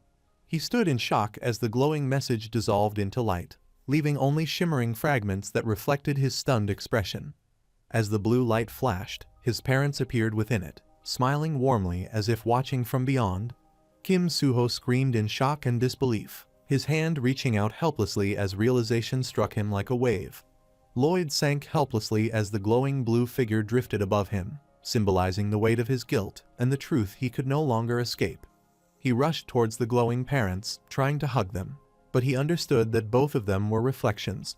He crashed to the ground as a glowing blue figure emerged behind him, crying in sorrow, wishing that he could hug them. The glowing blue figures proudly called themselves a family, smiling as Suho declared how amazing they were, radiating both unity and eerie confidence. He watched his parents, realizing the truth they left behind, and tears streamed down his face as grief and disbelief overwhelmed him. With tears still in his eyes, he smiled softly as he reached out to the fading figure, sharing one final, heartfelt connection before their light disappeared forever. As his parents' souls ascended and dissolved into the light, he knelt in silence. After 6 months in Frontier County, a busy construction site, workers rushed to complete their task. One worker shouted to Knight Greg that they were running out of materials, and Greg confidently ordered them to continue, assuring that supplies would arrive from the royal palace by tomorrow. Greg asked if they were short on steel and cement, but his subordinate replied that the supplies had been stocked beforehand, enough to build 10 more cities, so there was no need to worry. Artanis V informed the chief engineer that the mining operations were fully completed, and the engineer replied that everything went smoothly thanks to the demons. The woman asked Bibong to rest because everyone was worried about him, but he insisted that it was fine and that nobody was leaving. The workers brought more people to the site, checked the road route, and performed heavy labor while boasting about their bulging muscles. They encouraged everyone to keep working hard and reminded them that safety came first. They confirmed that the food request to Asahan had been fully organized and decided to pause Morez's restoration to focus manpower on the heating facilities. Arcos said that even with standardized specifications, the work took more time than expected. He added that soldiers with experience in building Ondal heating systems each formed a team to oversee the work, while the chief engineer only handled the minimum inspections. Marbella told him that his complexion didn't look good and warned him not to overdo it. But he laughed and said that if this was overdoing it, those handling hellish workloads would think otherwise. Raphael and Heliximus sat at a desk covered in towering stacks of papers, tirelessly writing late into the night under a red glow. Arcos softly mentioned Javier's name, while Marbella looked down in silence, her expression filled with unspoken emotion. She said that 6 months had already passed since Javier had left. She longed so deeply for Javier's return that she dreamt of him every day, imagining him standing once more at the mansion gates. She dreamt of Javier returning home, smiling at the gates with that familiar person standing beside him. Arcos believed that the dream would come true because Javier had made a promise. He recalled that Javier had promised to definitely bring that person back. He believed that Javier had promised to bring Lloyd back to them without fail. In the Magentano estate, Alicia realized that their next mission was to find the Dragon King. Javier explained that in the past, he and Lloyd Frontera had borrowed the Dragon King's power to visit Lloyd's homeland in another world. He said they must plead with the Dragon King to send them to that world once again. Alicia discussed that Lloyd Frontera had entered the gate of reincarnation, making it impossible for anyone to know where or how he was reborn. Javier said it was only a possibility that Lloyd had returned to his homeland. Alicia asked him if he believed that the possibility of Lloyd returning to his homeland was high. Javier admitted the chances were slim, but emphasized that Lloyd Frontera was the kind of man who never hesitated to bet everything, no matter how unlikely the odds. Queen Alicia declared that the Kingdom of Magenta would dedicate all its power to finding the Dragon King and ordered Javier to report everything that had occurred so far. Javier retraced the path to the Dragon King's lair from their past visit, but after months of searching, he couldn't find it, suspecting it was concealed by a magical barrier causing spatial distortion. Since humans couldn't break the magical barrier, the researchers decided to study how the heroes of the past, aided by the Dragon King, had once managed to enter his lair. They decided to investigate every record about the old heroes and search all locations linked to them for clues about the Dragon King's lair. They learned of a village where legends of the dragon's entry pass still existed and ordered an investigation to uncover its creator despite the village's reported destruction. In the Frontera estate, the city was decorated with banners celebrating the long-awaited return of Lloyd Frontera. The banner celebrating Lloyd Frontera's return tore loose and drifted away in the cold wind.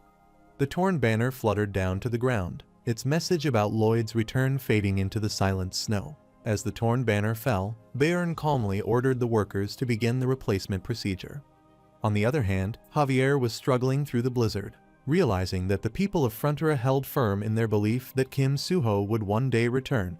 He expressed unwavering faith, declaring that they never once believed Kim Suho would stay lost forever. He remembered that Kim Suho taught him to always look forward in order to achieve his goals. Someone's voice echoed in his ear, who wondered how a human managed to find that place. Javier spotted a figure approaching through the blizzard. As Tyrannus came into view, he recognized Javier.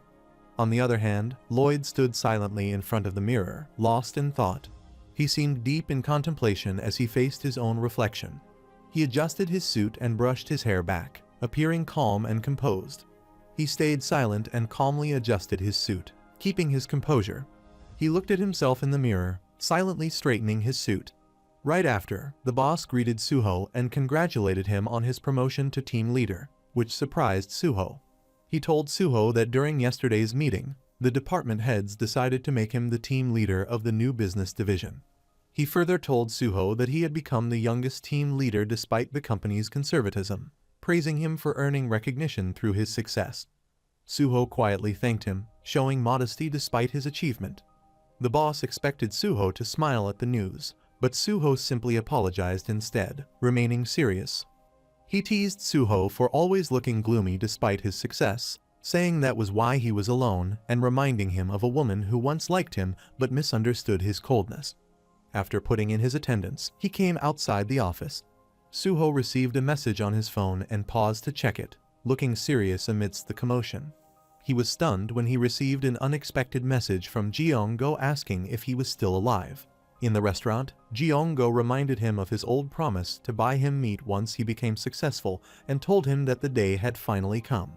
He jokingly teased Suho for managing to eat beef without him and warned him not to act arrogantly now that he was a successful manager. Suho smiled slightly and admitted that he had never once gotten the chance to eat meat. Jeong-go looked confused and asked him if his salary was that low, wondering why he had never eaten meat. Suho smiled and said he had waited for Jeong-go to treat him because he always believed Jeong-go would succeed one day. Jeong-go laughed at his words, calling him sly for flattering him, and jokingly offered to give him even more premium beef. He, now relaxed and curious, asked his friend where he had been and how he had lived all this time. Suho paused for a moment, then softly said that he had a really interesting dream. Jeong-go asked in surprise if it was a dream, and Suho explained that he had dreamt of being reincarnated into a novel as just an extra before waking up. As the meat cooked on the grill, Suho told his friend that in his dream, he had been reincarnated into a novel as just an insignificant extra, living through countless struggles and witnessing the rise and fall of heroes, until the day he finally woke up and found himself back in reality. Suho continued the story at the bar, the mood calm and reflective, as the warm sunset light filled the quiet room around them.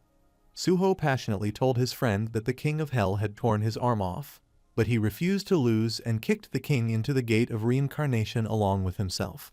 He finished his strange story, but his friend looked at him with curiosity, leaving Suho awkward.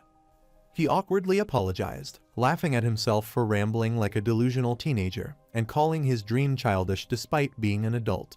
Jeong-go looked at him seriously and asked if what he described was really just a dream, implying he suspected it might have been real. Suho smiled faintly and insisted that it was just a dream, pretending to brush it off while hiding the possibility that it might have been real. Jeong-go firmly denied it was just a dream, insisting that everything he described had truly happened to him. Suho widened his eyes in shock and disbelief as his friend's words sank in, realizing that his dream might have actually been real. He stammered in disbelief, insisting that if it wasn't a dream, then there was no other explanation. Something so unreal couldn't possibly have happened. Jeong-go suggested that perhaps this world was a dream, and the world inside the novel was actually the real one. He explained that Suho didn't belong to this world, like a hero from another realm who ended up drained and weakened after arriving here. But Suho humbly denied being a hero, saying he was only a supporting role, not someone extraordinary. Jeong-go reminded him gently that not all heroes are protagonists, implying that even those in the background can still be heroic in their own way. He shifted the conversation, asking about Javier and hinting that his story might not be over yet, catching Suho's attention. He said that, in his opinion, Javier wouldn't have stayed idle, implying that Javier was certain to take action. He believed that Javier would have done everything in his power to find Suho, the Lloyd Frontera, again, no matter the obstacles. On the other hand, Javier appeared in a radiant golden place and looked down at another man resting on a couch amid the shining light. He earnestly requested to be sent to Seoul, revealing his deep determination, while Verkis looked stunned, unable to comprehend the reason behind such a sudden plea. In a serene valley, Verkis was surprised as he wondered how the visitor had entered despite the powerful spatial distortion magic protecting the place. Javier explained that he had asked Tyrannus for help, and Tyrannus told him that if he drew a pattern powerful enough to cut through space, he would be able to break the barrier and enter. Verkis was shocked and demanded to know how Javier managed to reach his father, clearly surprised that Javier had even been able to make contact with someone so powerful. Javier stayed silent, his expression calm yet intense. Verkis sighed and acknowledged his determination, realizing that since his father was Javier's comrade, Javier must have gone through every possible hardship to reach this place. He sighed and said he had already heard the news, expressing regret and pity that Lloyd Frontera had been defeated. With determination in his eyes, Javier refused to accept defeat, declaring that as long as he was alive, he would keep searching for him. He explained that the event had been decided and executed in a realm far beyond their own, making it impossible to know whether that person was truly in Seoul or not. Javier responded with determination, asking if that meant there was still a chance. Verkis let out a faint, almost amused laugh, as if finding irony or disbelief in the question. With a flick of his fingers, he activated a spell, releasing a burst of light, and a glowing green portal opened beneath the blue-haired figure. Verkis explained that the glowing portal was the gate to Soul and mentioned that, since the young master lacked any special mana, he couldn't provide a detector or similar aid. He handed over a device, explaining that pressing the middle button would instantly bring the user back to this place. He added that he hadn't even been able to sleep properly lately because he had been busy making it. Javier was confused and asked for clarification. Verkis, clearly annoyed, told him to hurry up and leave, muttering about how irritating people were. Javier expressed his gratitude passionately, bowing as he thanked the merciful Dragon King. Now, he was transported into the real world with beams of light striking the earth and nearby celestial bodies in a powerful display. He entered the territory of Korea, a bustling city where cars sped through the streets, their headlights flashing amidst the commotion. Javier suddenly dashed into the street, his expression tense as a car's red headlights glared. He, now dressed casually and wearing a cap, looked around the city alertly, catching the attention of a passerby who seemed puzzled by his behavior. He started running through the crowded city streets, his face showing urgency and determination as he pushed forward through the people. His eyes widened with intense focus as he spotted something in the crowd, pushing forward through the busy street toward a distant tree surrounded by people. He, exhausted and tense, crouched in a narrow alleyway. He stood, catching his breath before walking through a lively street, blending into the crowd. As he walked among the evening crowd, his thoughts echoed in sorrow, and he realized he didn't even know the face of Kim Suho, whom he longed for. Exhausted and giving up, he leaned against the wall, haunted by regret and the weight of unspoken memories. He wished he had learned more about Kim Suho before it was too late. Javier sat alone in the fading light, his heart heavy with regret. He clutched the small device in his hand. He realized he had never truly had a plan and no longer knew what to do. Tears streaming down his face, Javier questioned what kind of foolish protagonist he had become. He lamented that if it had been Kim Suho, he would have known what to do, unlike himself, lost and uncertain. He wept as he reflected on his failures, but when he looked up and saw the distant light shining from the tower, a spark of realization and renewed resolve awakened within him. He remembered Suho's words about meeting again when he missed him deeply, realizing that the tower before him was the place he had spoken of, their promised meeting point. Javier gathered his resolve and set out determinedly toward the tower, holding on to the hope of reuniting with Kim Suho once more. He ran desperately up the stairs, breathless but determined, as he chased the faint hope of seeing Kim Suho again. As he gasped for breath beneath the glowing tower, a memory of Lloyd softly asking about their family's struggles echoed in his mind, fueling his resolve. He finally reached the tower at sunset, standing amidst the crowd with determination and a sense of longing. He glimpsed his past when Lloyd urgently commanded him to head toward the Raconia Viscounty, shouting with determination. Javier ran urgently through a crowd to meet Kim Suho. He recalled his past again when Suho vowed with determination to find it for the Count, the Countess, and everyone else.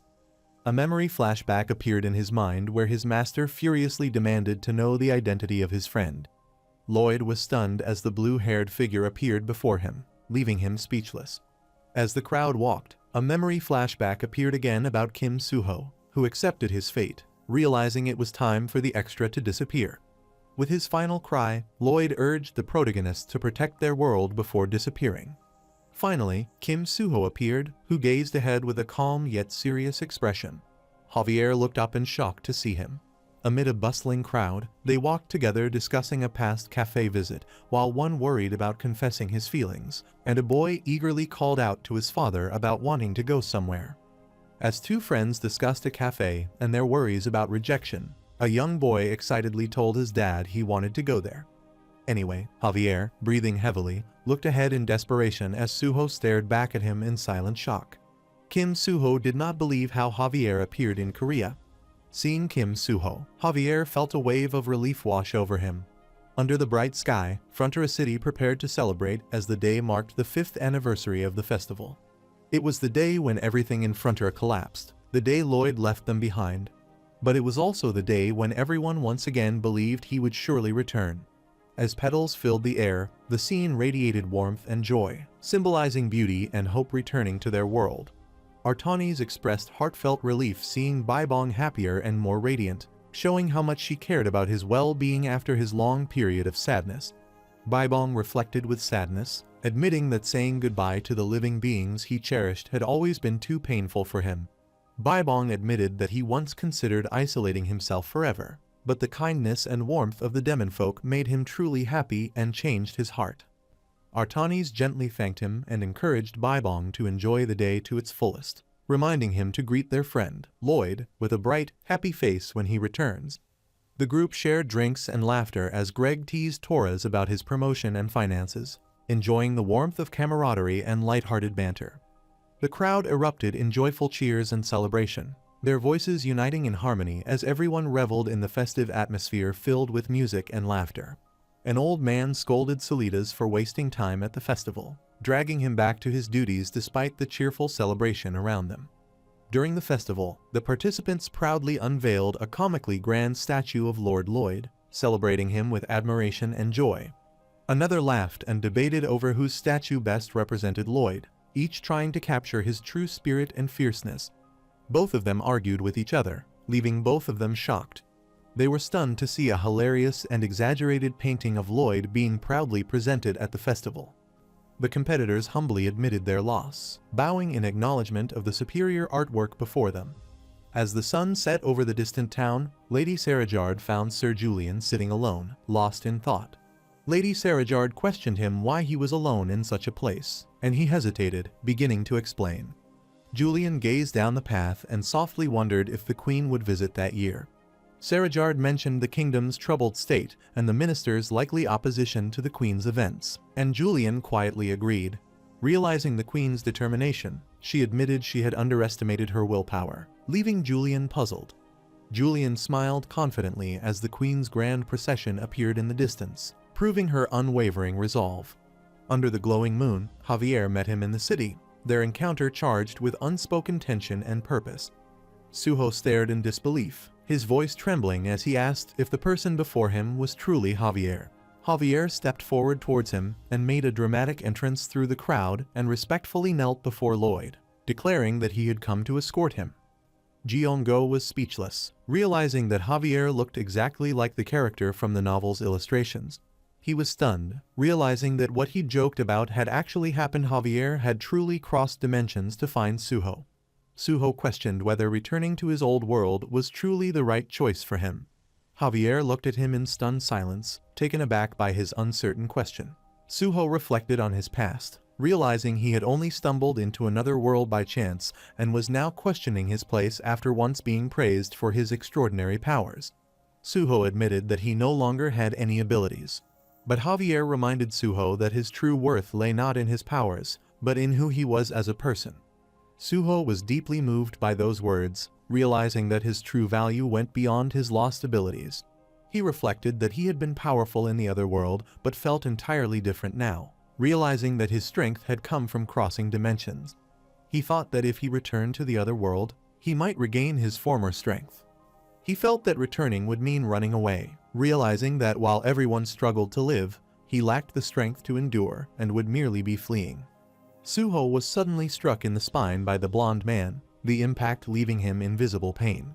Suho quickly intervened, shouting for Javier to stop and explaining that the man he attacked was actually his friend. Giongo confessed that despite wanting to study well like his friend, he couldn't, and it made him feel worthless to the point of wanting to die. He admitted that he once gave up and ran away, but through living earnestly, he realized he had never truly been running away. He reflected that instead of running away, he had been searching for a place where he truly belonged, like a journey to find his own unique strength. He realized that those who see themselves as worthless might simply not have discovered the place where they truly belong yet. He encouraged Suho to return to the world where he truly excelled, the place where he was the greatest estate developer. Suho looked up in surprise, moved by his friend's words and the realization of where he truly belonged. Javier appeared before him with a calm smile and extended his hand, inviting him toward a new beginning. Suho smiled softly and reached out his hand, accepting the unspoken invitation to move forward into a new world. their hands clasped firmly, symbolizing trust and the beginning of a journey into an unknown yet destined world. As the device clicked, a brilliant explosion of light erupted, signaling the moment of departure. As the light engulfed Suho, he exchanged a final, knowing look, a silent farewell filled with respect, gratitude, and unspoken understanding of the paths he had chosen.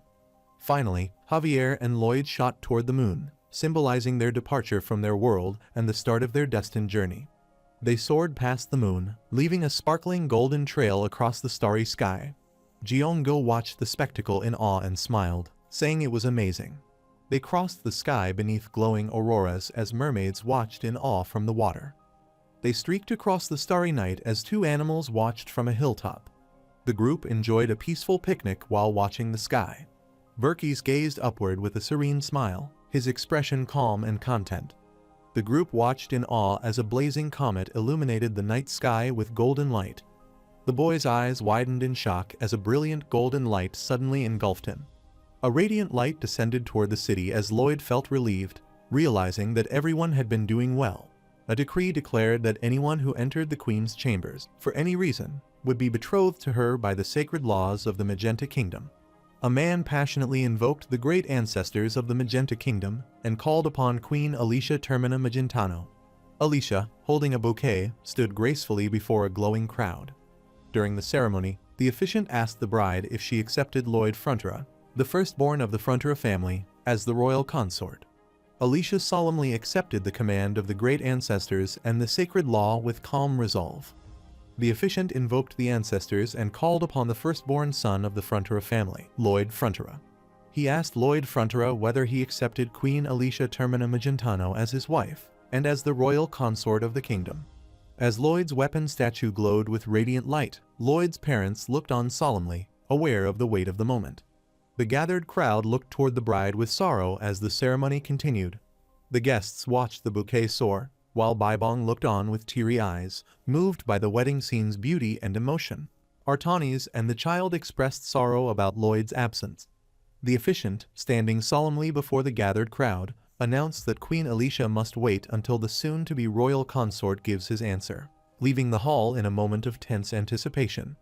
With unwavering resolve and deep emotion, Queen Alicia declared her vow to wait for Lloyd for eternity, sealing her promise with grace and solemn devotion. The priest solemnly announced that the betrothal procedures would recommence exactly 1 year from that day, marking a hopeful pause in the union's fate. With quiet determination, Queen Alicia turned from the altar and began to walk away. She gracefully descended the steps, addressing Count Frontera with composure as she announced her return, while the Count, concerned and hesitant, pleaded for her to stay a little longer. Queen Alicia gently told him he was being too formal, saying it made her uncomfortable, and he quickly apologized, embarrassed. She looked back with quiet resolve before turning away, while the Lloyd's weapon statue stood gleaming under the twilight, symbolizing her unbroken vow.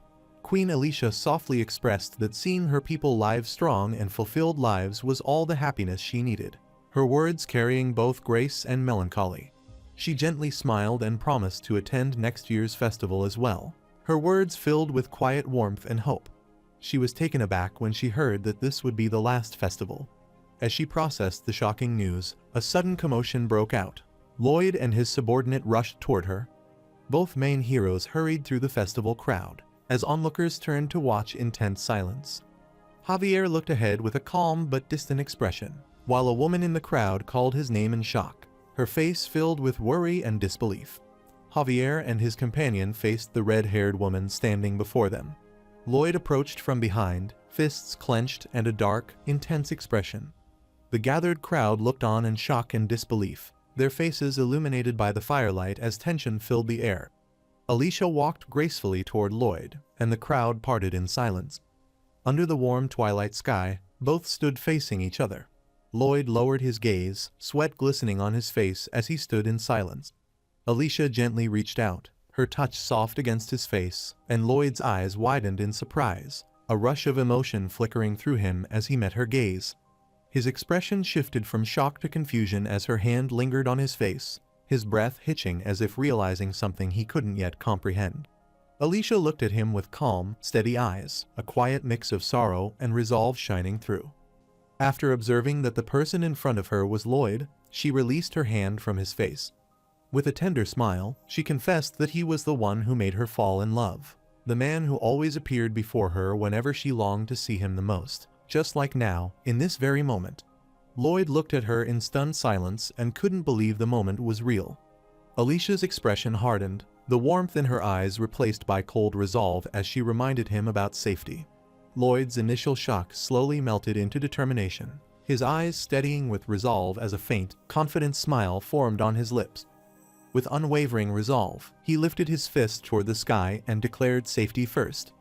Everyone around him, humans, orcs, and even Bybong, burst into joyful tears, celebrating his triumphant declaration with heartfelt pride and relief. Their raised fists symbolized unity and victory amidst the cheers of allies. A glowing message appeared before Lloyd, declaring that all who knew him rejoiced at his existence, leaving him stunned as the light enveloped him in awe and disbelief. It informed him that his wish had been granted and that the grand experiment connecting the higher and lower worlds had ended, leaving him wide-eyed in shock and confusion. Blue energy swirled around his body as a powerful message declared that the world itself had submitted to his overwhelming presence. As blue light surrounded him, a message announced that the world once called Night of Blood and Iron had been reborn with an entirely new destiny, and a new name yet to be revealed. The world transformed into a fantasy healing life with civil engineering skills, marking the beginning of a peaceful new era, as a gentle voice spoke with affection, inviting Lloyd to embrace this new adventure alongside it. Lloyd was startled as small, adorable creatures suddenly appeared and tumbled into his arms, marking the lively beginning of his new journey. A massive blue dragon happily roared fiercely, its power shaking the skies. The pink and brown creatures, overwhelmed with emotion, ran toward each other, crying, and hugged. The Queen and Lloyd embraced each other warmly, their reunion filled with love and relief under a soft, glowing atmosphere. The two animals joyfully celebrated as the couple embraced below, marking a heartfelt moment of reunion and happiness. Alicia affectionately confessed her love in a humorous way, saying she loved him because she loves potatoes. She sensed Lloyd's nervousness and tenderly asked the reason behind his fast-beating heart, and Lloyd hesitated at first, but then confessed his feelings, saying he loved the majesty. Javier looked thoughtful, and the woman, filled with emotion, ran to him and embraced him tightly. Alicia softly urged him, reminding him that before anything else, he still had one final and meaningful farewell to give. Lloyd looked shocked and saw his parents, who were in deep concern and worry about him. With a heavy heart, he confessed that he had been deceiving them all along, though he believed they had already suspected the truth. Lloyd hesitated with a pained expression, preparing to reveal a difficult truth he had kept hidden. His parents tearfully thanked him for returning to them, calling him the son they were so proud of. Tears filled his eyes as he was deeply moved by his parents' heartfelt words and love. As a glowing blue light surrounded them, he saw visions of familiar faces smiling warmly at him from beyond, as if bidding him farewell. With tears in his eyes, he embraced his parents and softly apologized, saying he was sorry for being late, calling them mother and father. In a burst of energy, the officiant charged forward through the crowd with a loud shout, landing powerfully after a swift and determined leap. Lloyd Frontera, the firstborn of the Frontera family, was asked if he would accept Queen Alicia Termina Magentano as his wife and take on the role of royal consort to the kingdom. The queen firmly reminded Lloyd that by law, anyone who had shared her chambers was bound to marry her, and refusal would lead to death. She smiled knowingly, admitting it was quite a dilemma since she had too much important work, and she trusted only him to handle it. Lloyd was left speechless as a bright display appeared, showing an incredible score of 10 million RP. He clenched his teeth with determination and swiftly pulled the queen toward him. Lloyd Frontera proudly declared himself as the man who created the greatest estate in history and boldly accepted Alicia Termina Magentano as his wife. He triumphantly announced his return as the royal consort and called for celebratory fireworks to light up the sky. The crowd erupted in joy as fireworks exploded across the sky, filling the night with color and celebration. Even the animals and onlookers cheered joyfully as confetti filled the air, celebrating the grand and unexpected union.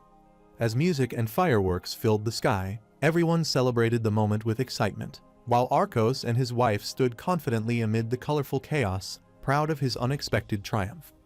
The townspeople and children looked up in awe at the dazzling fireworks, while the joyful creature laughed with delight, basking in the happiness that filled the air. Lloyd looked down in surprise at the queen in his arms as confetti and fireworks filled the air.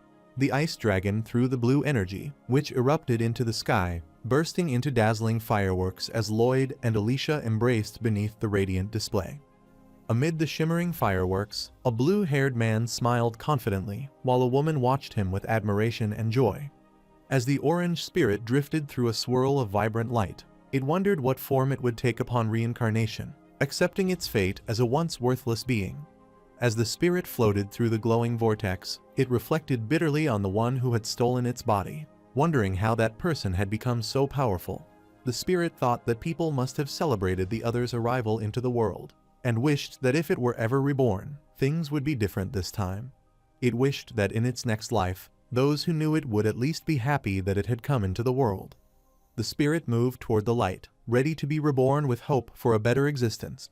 It closed its eyes and embraced the light, signaling the moment of its rebirth. The baby was born, opening his eyes to the world as his joyful parents admired how much he resembled his father. The newborn cried in confusion at the unfamiliar world, while his loving mother gently introduced herself and his father, comforting him with warmth and affection.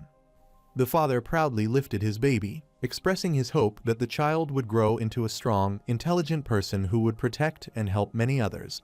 The parents joyfully named their newborn son Kim Suho, welcoming him into the world with love and hope. While the Frontier territory thrived amidst a construction boom, events were simultaneously unfolding in a distant domain. Bayern appeared shocked as he learned that all Ondal floor heating installations had been abruptly cancelled. The man with the mustache insisted on cancelling their request despite the others' protest, agreeing to pay the breach of contract penalty without hesitation. Bayern looked surprised when he learned that another company had offered to do the installation at a much cheaper price. As he visited the construction site, he realized that their construction technique had been stolen by others who must have secretly observed their methods. One man angrily confronted the chief, accusing him of spying on the construction of their Ondal heating system. Bayern grew determined, resolving not to let the situation go unpunished. The guild discovered that their Ondal system design had been copied and sold cheaply to multiple other guilds, stealing their clients and business. Bayern insisted that the act was blatant technology theft and demanded that sanctions be imposed against the offenders. Lloyd calmly told them to leave the offenders alone, which left the other man surprised and confused. He smiled brightly, suggesting that the widespread use of the Ondal system should be seen as something positive. Bayern realized the truth in the statement and reluctantly agreed, understanding that the wider use of Ondal could benefit everyone.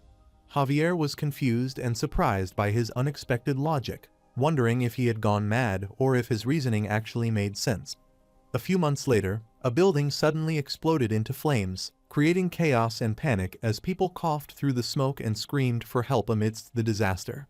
Amidst the smoky ruins, the pink-haired man clicked his tongue in frustration before calling out sharply, and his subordinate immediately responded, addressing him as the guild leader. The enraged guild leader ordered his subordinate to infiltrate the Frontier territory and steal their blueprints, convinced that the plans were hidden somewhere inside the mansion.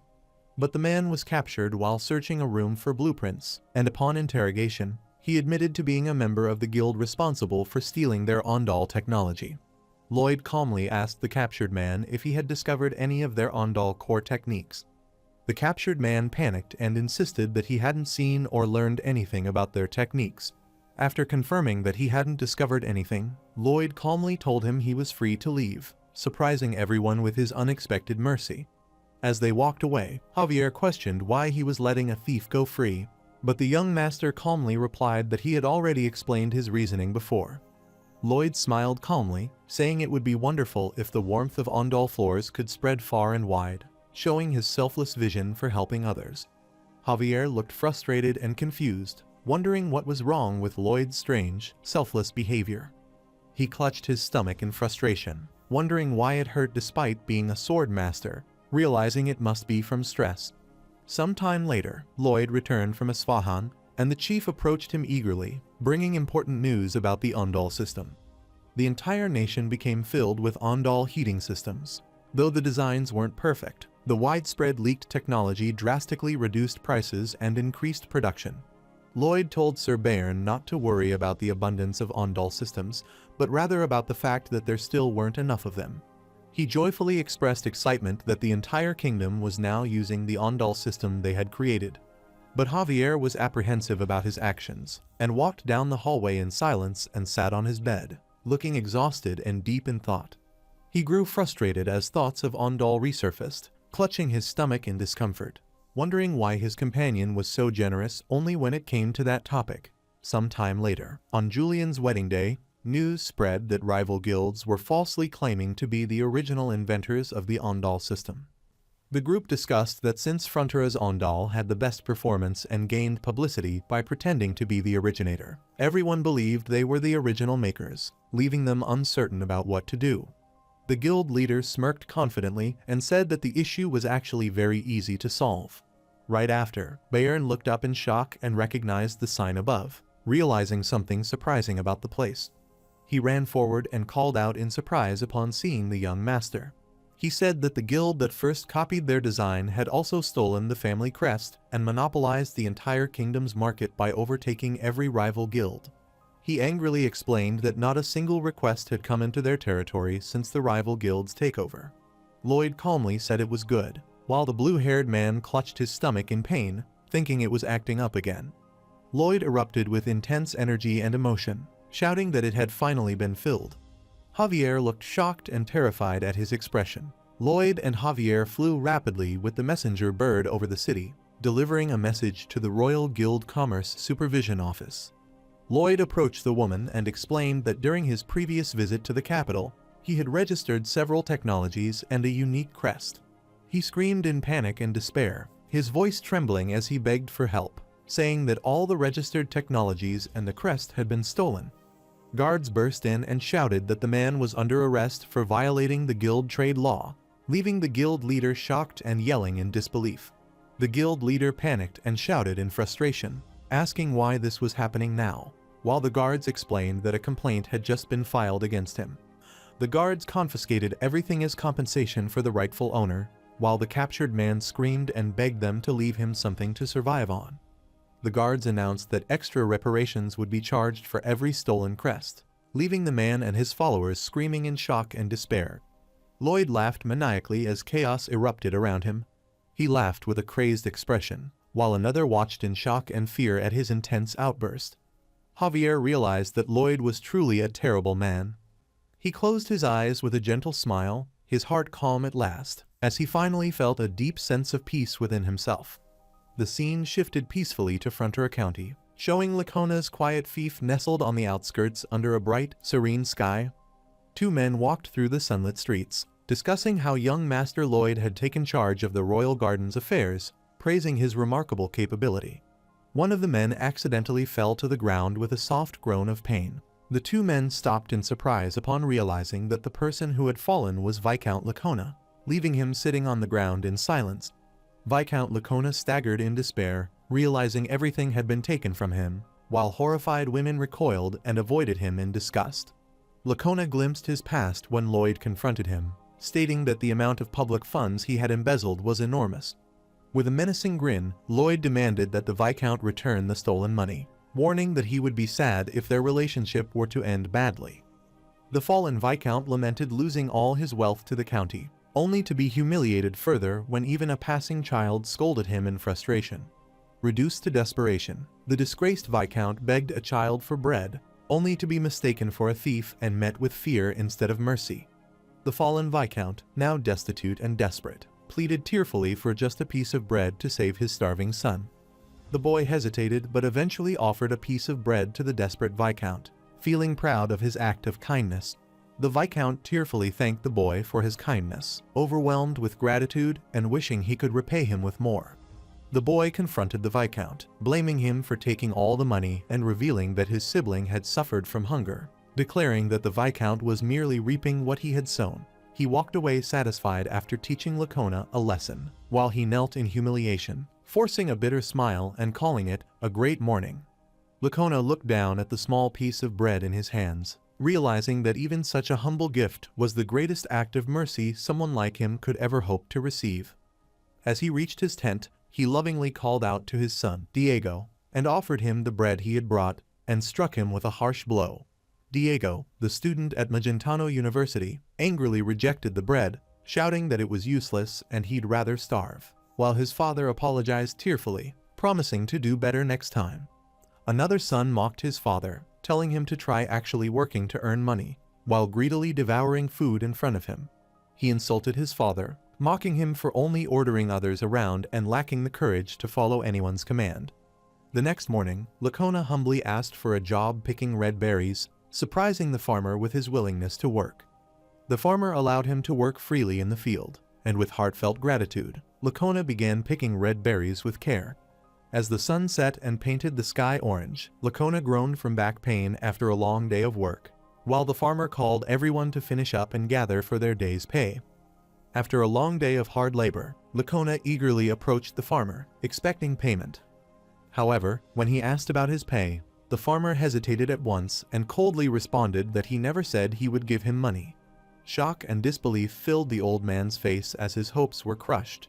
Lacona tried to protest, but the farmer ignored him, saying it was time to take inventory and walking away, leaving him speechless and desperate. The farmer grew furious, glaring intensely as he threatened him harshly, asking if he needed to whip him to make him leave. Lacona froze in fear and shame, sweating nervously before silently walking away under the dimming sunset, leaving the angry farmer behind. The farmer confronted the Viscount and told him that what he experienced was what he had done to them. The Viscount got startled when a red berry bag was thrown at him, and the farmer said to him that those were the ones that had burst and gone bad. The farmer walked away coldly, saying that was all the red berries Lacona would get, leaving the Viscount in tears. Lacona tearfully thanked the farmer for his begrudging generosity, while he, filled with irritation and resentment, shouted for him to leave, unable to bear seeing him any longer. As he came home, Diego devoured the food desperately, while the Viscount, showing rare concern, warned him to eat slowly to avoid indigestion. He tasted the food and found it delicious, then eagerly asked his father if more could be brought the next day. While working in the fields, the Viscount noticed someone praising him, saying he was just someone who didn't want to starve. Viscount struggled with back pain while working in the fields, showing how hard the labor had become for him. The Viscount was startled when a woman called out to him, realizing he had been recognized while working in the fields. He glimpsed his past when he scolded her harshly, accusing her of being lazy and reminding her of how he once treated others with cruelty. Now, she gently advised Viscount to work properly, warning him that bending his back too much would make him sick and teaching him how to support himself correctly. Viscount stayed silent, watching the woman quietly as she continued her work. After struggling with his success, the farmer handed the Viscount a sack, telling him he had mixed in some good ones and suggesting he should eat as well. Viscount became overwhelmed with emotion, tears streaming down his face in shock and gratitude. Under the moonlit sky, he excitedly called out to Diego, overjoyed that the farm manager had given them so much food for the night. But Diego angrily threw the red berries, shouting in frustration that he was sick of always eating them, expressing his rage by smashing them on the ground. Diego shouted angrily at his father, accusing him of lacking pride and reminding him they were nobles, while expressing outrage that slaves dared to throw food at them as if they were superior. Lacona angrily slapped Diego across the face, silencing his outburst and leaving him stunned and speechless. Lacona sternly warned Diego not to insult good people. But Diego arrogantly argued that if those people were truly good, they should be giving money to the nobles. Lacona again slapped him hard across the face for his arrogance, leaving him speechless and regretful. He encouraged his son with determination, saying they would prove to everyone that both of them could change. As the sun rose over the tent, an elf calmly ate a piece of meat, beginning the new day in quiet determination. He asked whether he should throw the fruit away, but the nobleman replied that the villagers had worked hard to pick it, so he decided to save it and make jam later. He told Diego that he was heading to work and invited him to join him in the fields if he changed his mind. The villagers greeted the Viscount warmly, praising his diligence, and he responded with a gentle, satisfied smile. Lacona cheerfully worked alongside the villagers, sharing laughter and teamwork as they harvested together under the bright sky. As the sun set, he continued working peacefully alongside the villagers, their unity and shared effort glowing warmly in the golden light. As the sun began to set, Diego approached his father with hesitation, humbly asking if there was any work left for him to do. Lakona, in a cheerful smile, looked at him. As he arrived at his place, he noticed a foul smell coming from the pot and wondered whether the food had spoiled after sitting for days. He regretfully remarked that the items he had received as a gift were being wasted. Lakona tasted the liquid curiously and was surprised to realize it was wine. On the other hand, the chief reported that wine could be produced from the red berries grown in Viscount Lacona's territory, surprising Lloyd, who thought the fruit was unsuitable for alcohol. Bayern explained that perfect fermentation conditions in the Viscount's tent, along with the pure water from the Proner River, had produced a premium quality wine. He revealed that Viscount had recently been making wine from discarded berries and generously sharing it with the villagers. But he mentioned that Viscount Lacona had completely changed, becoming hardworking and well-liked by the townsfolk. Lloyd decided to inform the Count about the wine, hoping to expand the business while planning for Viscount Lacona to manage operations and receive half the profits. When Harn approached him, Viscount Lacona reacted angrily, throwing his basket away in frustration.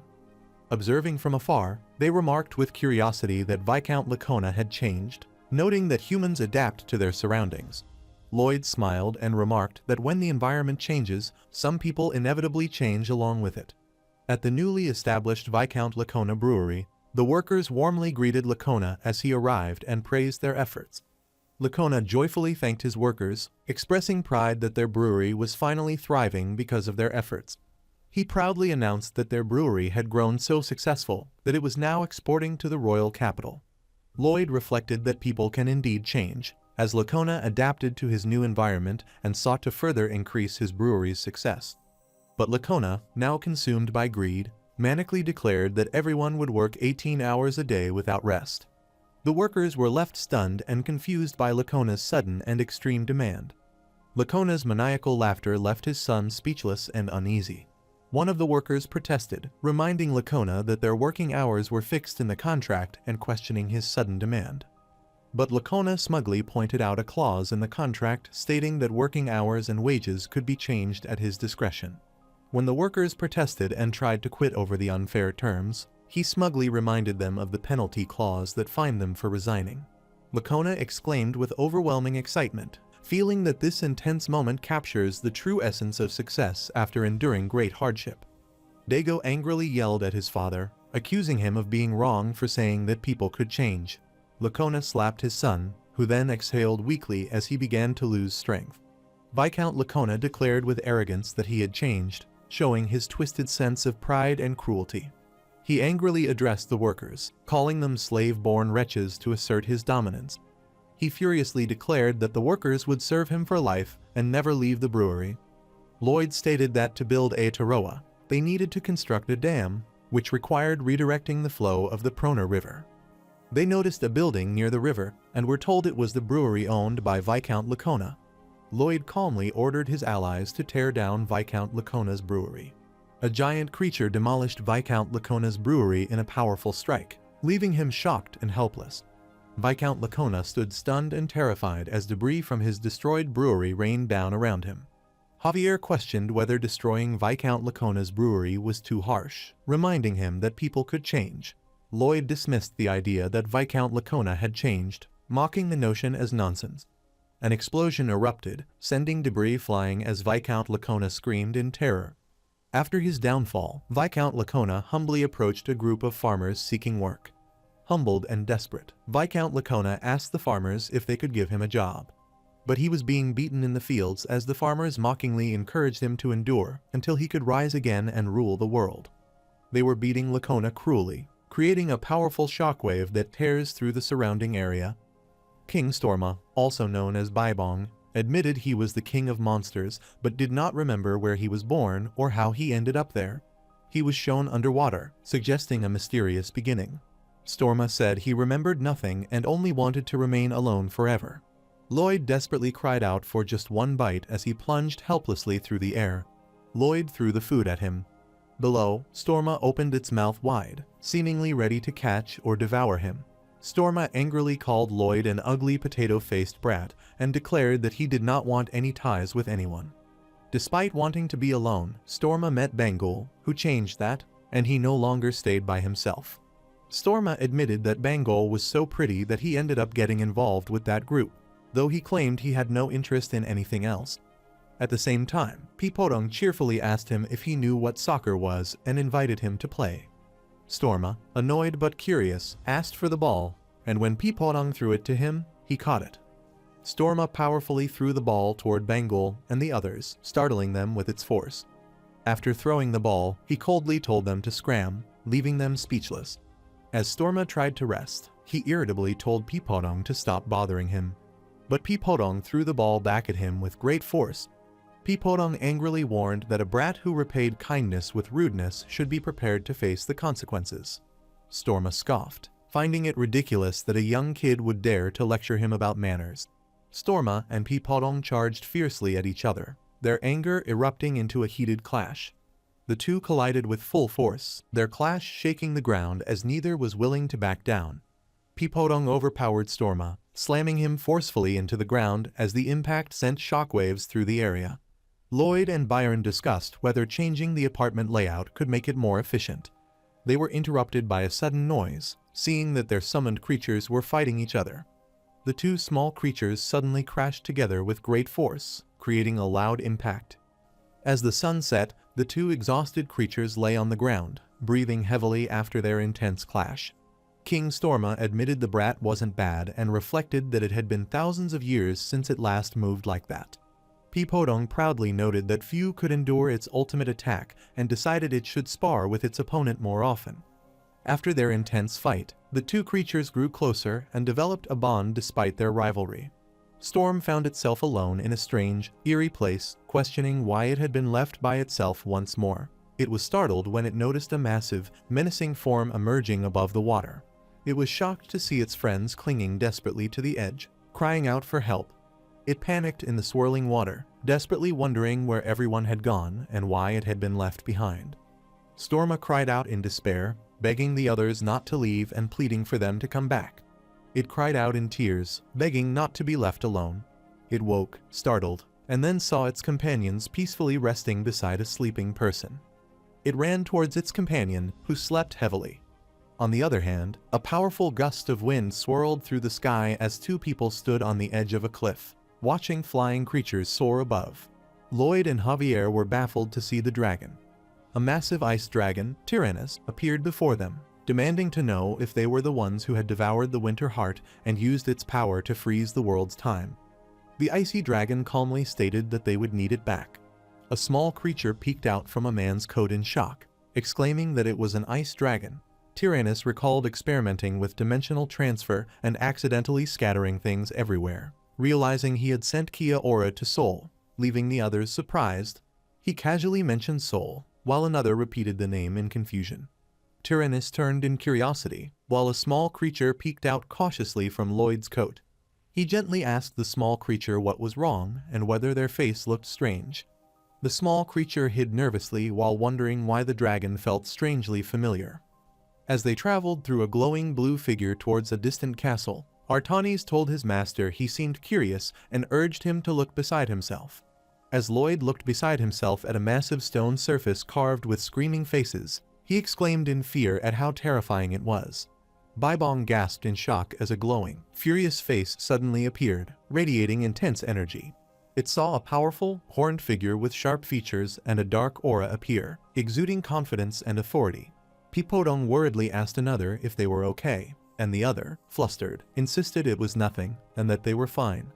Bybong reflected that unfamiliar faces kept resurfacing in their mind, especially after seeing the Demon Lord. It felt an unexpected surge of emotion upon seeing the Demon Lord, realizing its heart ached deeply. It frightfully hugged its companion tightly, thinking that it never wanted to be separated from someone it cared about again. Subsequently, the creatures moved through the desolate city, but Bybong was angrily lost in thought. Pipodong warned that it still felt like there was a fever and urged the other to stop and rest. But Bybong insisted that the restoration phenomenon of fate kept occurring and refused to rest despite being feverish. It downplayed the situation and said that the small pain was nothing. It reflected that compared to the pain of going back to the time before meeting the other, this pain meant nothing. Pipodong was overwhelmed with emotion and silently cried in response to Bybong's words. Baibong admitted that, despite everything, it still could not bring itself to rest. It suddenly collapsed forward, leaving Peapodong frozen in shock behind them. Afterward, Baibong was later shown lying unconscious in a bed beneath a quiet night sky. Lloyd Frontera appeared at the bedside and casually called out to check if Baibong was awake. When asked about construction, Lloyd explained that it was already complete, but another explosion had occurred elsewhere, creating a new problem. Baibong protested angrily, accusing Lloyd of wasting valuable time by taking care of them instead of focusing on more urgent work. Lloyd insisted there was no such thing as caring for just one person, and Lloyd explained that losing even a single person around him would render all his efforts meaningless. Baibong was moved to tears and gently teased Lloyd for being such a self-sacrificing fool. On the other hand, a deadly rain of shining arrows suddenly descended from the sky, violently tearing through the battlefield below. Alicia rallied the Frontera army and allied tribes, fiercely commanding them to advance into battle.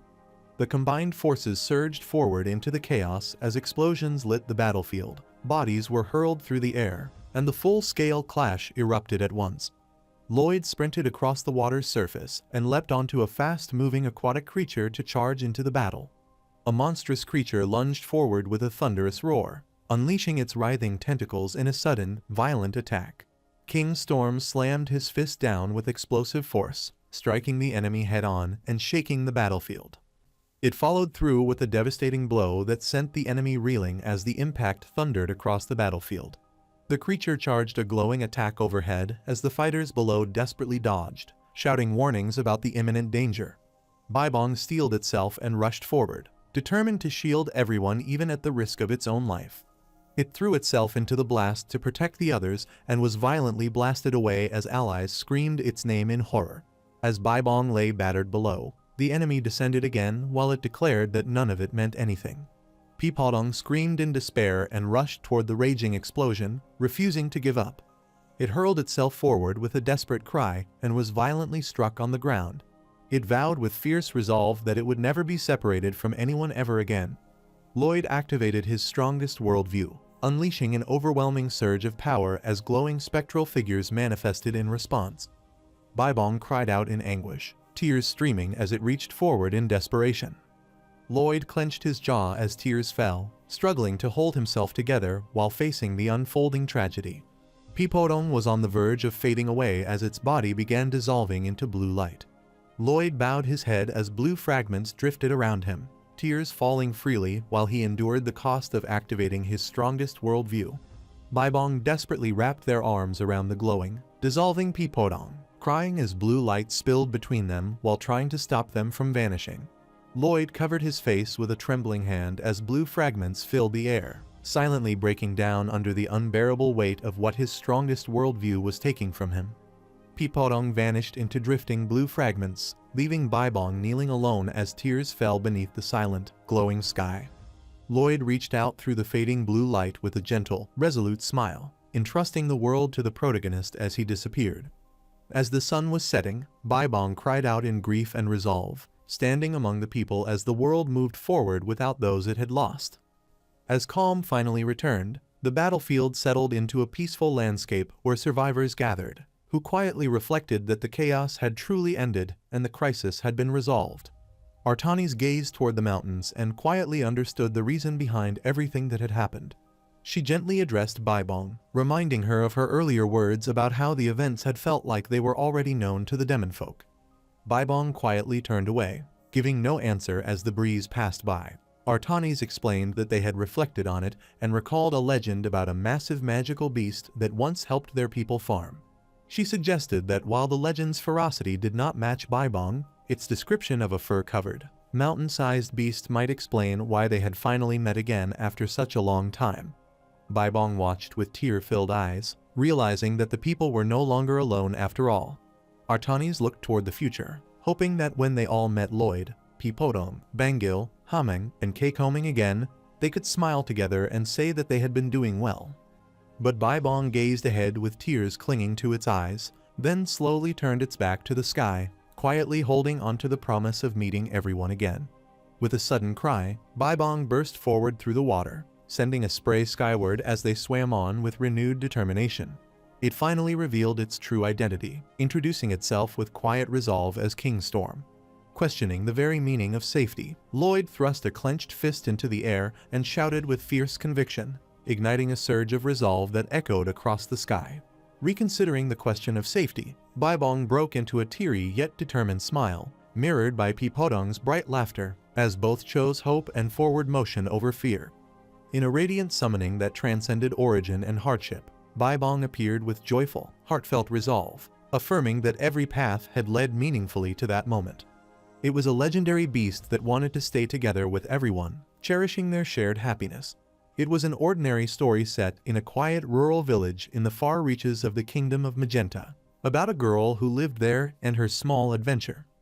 Returning to the grand stone mansion under the warm light, Emily announced her arrival, and the Countess calmly welcomed her back while gently inquiring about her discussion with Kuga's parents. Noticing Emily's troubled expression in the hallway, the blonde woman gently asked what was wrong, prompting Emily to hesitantly begin explaining her concern. 1 week earlier, two figures stood before Kuga's house, a large tent-like dwelling marked by a red crest at its entrance. Emily walked beside Kuga as he calmly explained that his family's large house symbolized generations of strength and status, much like nobility among humans. Emily hesitantly asked Kuga whether his parents would like her, her anxious expression revealing her uncertainty as she looked up at him. Kuga reassured her with a gentle smile, telling her not to worry because his parents were kind, warm-hearted people. His parents were towering, muscular beastfolk with fierce appearances, standing amid roaring flames that contrasted with the warmth and calm in their expressions. Kuga calmly declared his wish to marry Emily, leaving her flustered and stunned as she nervously introduced herself. She thought to herself that although Kuga's parents truly seemed warm and kind, her nervousness was making her sweat uncontrollably. Right after, the parents formally questioned Emily at the table, and she nervously confirmed her name with a timid, stammered reply. Kuga's furious mother slammed food toward Emily and angrily ordered her to eat and leave, accusing her of daring to touch her son. Kuga shouted in shock and anger at his mother as she lashed out at Emily, while Emily stood frozen in fear beside him. She angrily belittled Emily, snarling that she should know her place while mocking her pale, cute appearance with open hostility. Emily, shaken yet polite, thanked Kuga's mother with an innocent smile, which only infuriated her further as she accused Emily of being a shameless brat. Kuga shouted back at his mother to stop insulting Emily and threatened to leave the household, while Emily stood frozen in confusion as the argument exploded around her. His mother violently attacked him mid-argument, declaring he would not leave unless someone died, as Emily watched in shock. She violently rejected Emily as an unsuitable, cute daughter-in-law, asserting that orcs must be fierce and intimidating, escalating the confrontation into physical aggression and a threat of death within the family home. They silently assessed the situation with sharp, predatory gazes, Kuga appearing calculating and composed, while his mother's expression remained cold and hostile, signaling unwavering opposition. Shirna appeared and mocked Kuga for rejecting her proposal coldly and teased him for bringing home a tiny, huggable girl with a cute smile to marry. Emily shyly thanked her while blushing, even as she was bluntly called shameless.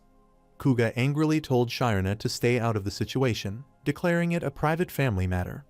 Shirna furiously accused him of betraying a childhood promise to marry her and struck him in a sudden outburst of anger. The head of the family calmly urged everyone to settle down before the conflict escalated further. He explained that marriage depended on the hearts of the two involved, but without the family's blessing, it only burdened them. He addressed Emily and told her she could proceed with the marriage if she managed to convince everyone present, including Shirna. Emily boldly declared that she would try to convince everyone because she truly loved Kuga.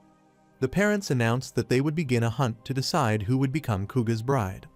Emily looked confused and hesitated in surprise at the sudden declaration. The hunt began as fierce beasts charged forward, with victory promised to whoever remained standing last. The mother forcefully held Kuga back and declared that Emily had made her own choice by entering the hunt, insisting she face the danger without interference. Emily crouched in fear as the beasts closed in around her, covering her head and trembling in panic. Emily remained crouched in confusion and fear as the snarling beasts surrounded her, closing in threateningly. The beasts judged Emily as small and weak, but Shirna proved her overwhelming strength by crushing them effortlessly. But the situation was opposite, as Shirna desperately ran for her life while the enraged beasts chased after her. The mother screamed in shock as she realized that all 10 beasts were attacking Shirna at once. Emily leapt forward in desperation and swung her staff with all her strength to intervene in the chaos below. She slammed herself into the ground and unleashed a powerful whirlwind that hurled the attacking beasts away. She boldly declared herself as the opponent, revealing she was a girl from Frontra. But the beasts were about to attack Emily as they closed in on her from all sides. Shirna shouted in alarm that the pretty girl should have stayed still to win automatically and questioned why she chose to fight instead. The orcs clearly witnessed a fragile Emily standing her ground fearlessly against the terrifying hunting beasts. Emily fought not for victory, but out of kindness and concern for others as she stood amid the raging beasts. The match concluded with a score of 6-4, and Shirna was declared the winner. Emily stood quietly, accepting the defeat. Shirna approached her and bluntly remarked that she looked cute and tiny, wondering how she had managed to seduce Kuga. She acknowledged Emily's hidden strength, praised her fierce spirit, and declared that she trusted Kuga to her. The crowd cheered for the tiny yet valiant warrior, and Shirna admitted with a smile that she could not compete with that spirit. Emily gasped in surprise as she was suddenly swept up amid the cheering crowd. Right after, she and Kuga got married joyfully, celebrating their union amid cheers, flowers, and confetti. Javier commented that the thorn was repeatedly going in and out, and Lloyd agreed, noting that it was fortunately not a problem. Kuga smiled contentedly as he stood beside Emily, peacefully embracing their newly shared happiness.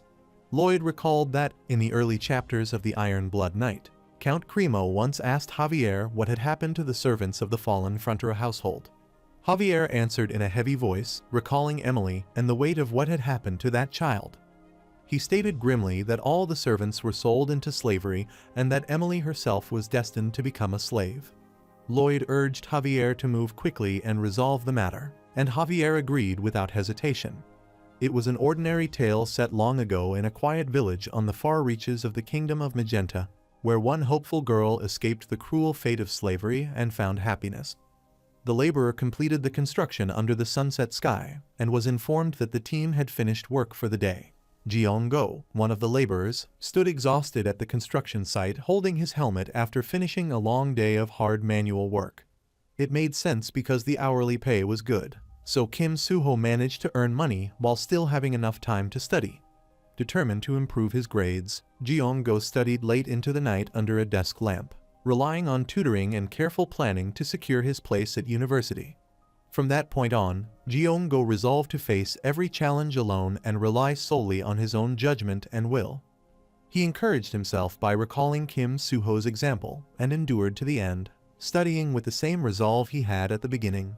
Jiong-go steeled himself and pushed on with the same determination he had at the very beginning. He kept writing and studying relentlessly, determined to see everything through to the very end just like he had at the beginning. A moment later, he collapsed over his desk under the dim lamp, exhausted but still clinging to his resolve to study until the very end. The next day, his friends welcomed him back at the fire, amazed by his frighteningly diligent attitude and praising his insane persistence. But they noticed his worn, pale face and reacted with surprise and concern. Jiong-go suddenly ran off in a daze, tripped, and fell hard to the ground while his friends shouted after him in shock. He lay injured on the ground as his friends panicked, called an ambulance, and he realized he needed a less physically demanding part-time job. The manager gathered the staff inside the McDonald's entrance, announced that they had a new part-timer starting that day, and told everyone to greet one another before opening. He asked Jumi to train the new worker properly, and she agreed with a nervous nod. Jumi noticed the new worker, Jiong-go, and froze for a moment when she saw his unfamiliar face under the restaurant lights. She felt uneasy and thought he looked a little scary as she glanced at the new worker nervously. She explained the job to Jiong-go in the busy restaurant, telling him to watch the timer carefully and handle each order step by step. Jiong-go carefully wrote everything down while Jumi watched in surprise and asked if he was really taking notes on every step. Jiong-go admitted that he grew up spoiled and forgetful, so he wrote everything down because his memory wasn't very good. Jumi looked at him and wondered whether he was being humble or quietly arrogant about his shortcomings.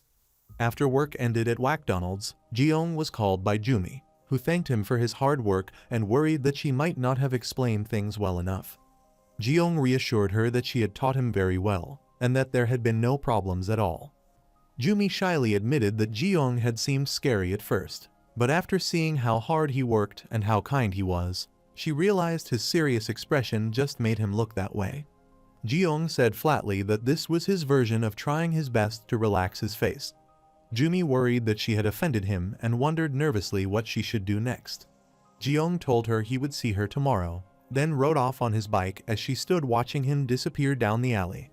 Jumi thought to herself that it was hard to get close to him despite wanting to understand him better. As she walked home, a coworker asked her if she was okay, and she looked up in surprise, unsure what he meant. Her coworker worried that Ji-young had bothered her, but Jumi quickly denied it and said she had only been saying goodbye. He judged Ji-young as untrustworthy, called him a sneaky rat, and protectively told Jumi to report it to him right away if Ji-young ever bothered her. But Jumi timidly answered yes, senior, forcing a cheerful smile while he kept a watchful eye on her. Ji-young rode his bike through the quiet, orange-lit street, pedaling steadily as he disappeared into the evening. He felt flustered by the moment but scolded himself to stay focused instead of getting distracted by feelings. He pedaled on through the night, telling himself he still had enough energy and had to focus on studying.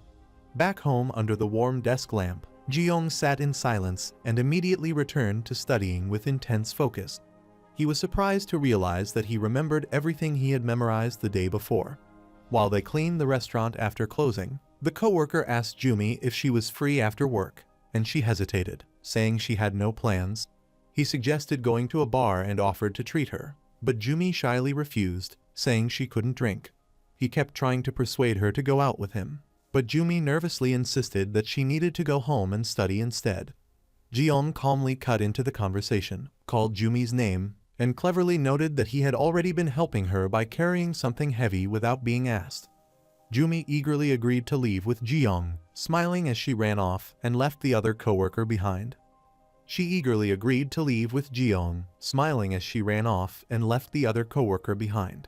The coworker muttered angrily under his breath, calling Ji-young a bastard as he watched them leave. However, Ji-young-go and Jumi hauled heavy trash bags down the alley together, moving quickly as they finished their closing duties. Jumi shyly thanked him for helping with the trash, and he awkwardly brushed it off, teasing her for finding something so ordinary impressive. He awkwardly left while Jumi stood nearby watching him, the tension between them quiet but unmistakable. Jumi confronted him directly, asking why he was always so emotionless and admitting that his coldness embarrassed her all the time. Ji-young-go turned back with a cold look, saying it was unpleasant, briefly thought she meant him, then corrected himself and awkwardly realized she meant herself instead. He turned away with a tense, downcast posture and quietly admitted that he didn't deserve good things. Jumi stared at him with wide, confused eyes, clearly taken aback by what he had just said. Late at night under a dim desk lamp, Ji-young-go sat alone at his desk, sighed in frustration, and admitted to himself that things weren't working out. He leaned back in his chair, stared up at the dark ceiling, and bitterly admitted that he was an idiot who had wanted everything to stay the same as it had been at the beginning. He called out to Kim Suho through clenched teeth, admitted he couldn't even take the first step, and stood there in the dim light, overwhelmed by his own weakness. At the fast food shop, Jumi learned from the manager that Ji-young had suddenly quit, and while he criticized kids these days, he made it clear he was really scolding Jumi instead. Walking home, Jumi reflected that Ji-young had been diligent and kind, though his intense expression and slightly irritating way of speaking made him hard to deal with. She wanted to know what kind of person Ji-young really was, realizing too late how sincere he had been. Flushing with sudden realization, she watched his back disappear into the night and scolded herself for hesitating until the bus had already left. At the demolition office, the manager thanked Ji-young for helping with the job, admitting he hadn't called him before because he thought he would refuse due to his studies. Ji-young confessed he quit studying because he didn't know what to do without tutoring, and the man replied that studying needs talent, and it was a shame he left such a prestigious university.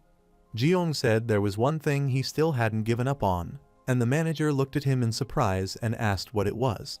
Ji-young leaned forward with a fierce, unsettling grin and declared that the one thing he would never give up on was survival, until the very end. A demolition truck screeched to a stop as Jeong was told he didn't need to do anything difficult, just handle the debris and collect everything that came out. Jeong glanced back at the familiar place from the truck and wondered quietly whether Jumi was still working there part-time. Jeong hurried toward the truck as his boss called out to him, and he answered quickly that he was coming. After finishing the day's work loading debris, Jeong praised the boss's leadership, and the boss reflected that organizing things with a strict, serious expression felt strangely satisfying. Jeong paused with a wary, thoughtful look, then noticed Jumi walking alone past the closed McDonald's, her quiet figure stirring something unsettled in him. He hesitated, thinking he should at least say goodbye, but then convinced himself she wouldn't even remember him anyway. He suddenly noticed Jumi walking by with another man, and the sight caught him off guard, leaving him tense and alert in an instant. Han Li playfully pulled Jumi close with an easy smile, but she quickly stiffened and shrugged his arm off, clearly startled and uncomfortable. He snapped angrily as Jumi recoiled and hurried away, clutching her bag with fear clear on her face, while he glared after her in shock and frustration. Jeong sat slumped on the truck bed among the trash bags, staring down with hollow, exhausted eyes as guilt and regret weighed heavily on him. However, Jumi stood her ground in the alley, shaken, as she was confronted about someone else's pride. Han Li warned that things would become uncomfortable because of her and bitterly suggested that dying there would make their life easier. Jeong-go firmly stepped in and warned him not to talk about dying so carelessly. Jumi looked up in shock and softly called out Jeong's name, stunned by his sudden intervention. Han Li clenched his jaw, annoyed that the same troublemaker had returned, and sharply ordered him to leave them alone. Jeong-go challenged him, saying he couldn't be brushed off, and even invited a punch to prove his confidence in a fight. Han Li scoffed at his challenge, accused him of trying to provoke a beating for hospital money, while Jumi anxiously clung to Jeong and begged him not to do it. Jeong calmly predicted that Han Li would lose his temper and end up striking him. He sneered cruelly, declaring that powerless nobodies like him were fated to be crushed by the rich. Han Li snapped in rage, shouted insults, and violently swung his fist, landing a brutal punch on him. He exploded with rage, screaming his hatred and beating Jeong viciously in the alley while Jumi cried out for him to stop. Jumi finally snapped, shoved Han Li away from Jeong, and screamed at him to let go. The police rushed into the alley after receiving an assault report, catching the attackers mid-escape. Han Li panicked when the police caught him red-handed and shouted in terror as they ordered him to come with them. Jeong forced himself up despite the pain and grimly reminded him that he had warned him that he was good at fighting. Afterward, at the construction site, Jeong admitted he had failed his certification exam, surprising his coworkers who knew he'd been accepted into a prestigious university. They shared a quiet meal where Jumi thanked him for the food, and he explained it was paid for with the settlement money she had earned. Jeong remembered yesterday when he sat alone at his desk late at night, exhausted and defeated after failing once again. Jumi quietly watched him while eating her snack, then asked why he always made that troubled face. Jeong shrugged and said people found him unlikable, but Jumi reassured him he was actually charming. She shyly admitted that she wanted to see his smile. She went quiet, then suddenly sprayed her drink in surprise. She burst into uncontrollable laughter, collapsing over the table, while Jeong watched in surprise, admitting he had never seen anyone laugh like that. Jumi worried about Jeong's future, reminding him that he couldn't keep working part-time under others forever and needed to keep pushing forward. Under the moonlit street lamp by the river, she sat beside Jeong and confessed that she wanted to date him. Jeong quietly turned her down by admitting he was too broke to start a relationship, leaving an awkward silence between them. Jumi realized she'd been rejected, accused him of toying with her feelings, and demanded to know why he always came when she called if he didn't want to date her. Jeong admitted that he had come whenever she called because he liked her, leaving them both stunned into silence. She leaned close to him on the bench, and he awkwardly called out to Kim Soo-ho, quietly confessing that he had already fallen for someone else. While working at the site and writing safety instructions, he privately admitted he didn't know what to do because he lacked confidence in himself. Jeong praised the man before Jumi as unbelievable, with inhuman stamina and willpower, then admitted he felt he had nothing and questioned whether someone like him even deserved to love anyone. Jeong threw himself into the work, hammering and drilling with fierce determination as sparks flew around him. A worker burst in shouting that the boss had been injured at another site and wouldn't be able to come in that day. With the boss absent and the deadline looming, another asked for the blueprint and took charge to do what he could. They quickly issued orders, telling them to start by removing the steel door and bringing the grinder. Jijing warned them that sparks would trigger the alarm, so he insisted they notify the control room and cover the detector with plastic before using the grinder. He urgently stopped them, pointing out that the wall was load-bearing and the blueprint was wrong. He took command, ordered the crew to clear the concrete for a passage, and instructed them to unbolt the top of the frame first so the weight wouldn't shift.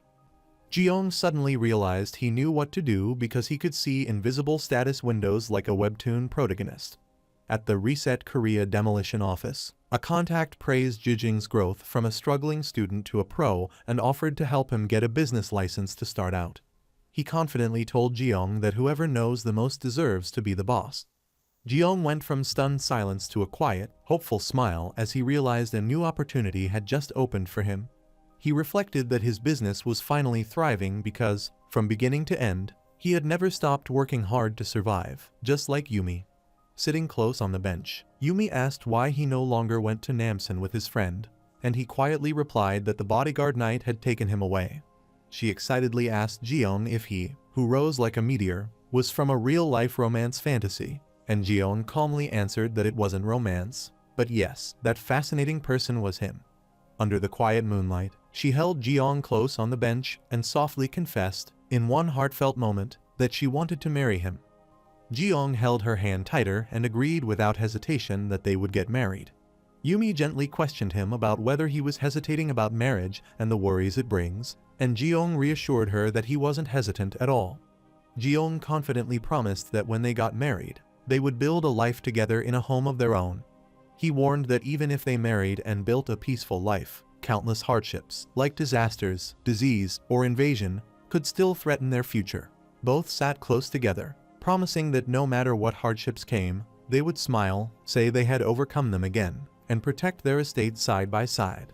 A few days later, after finishing the big job, Jiyoung declined dinner with the others, said he was running late, and headed home.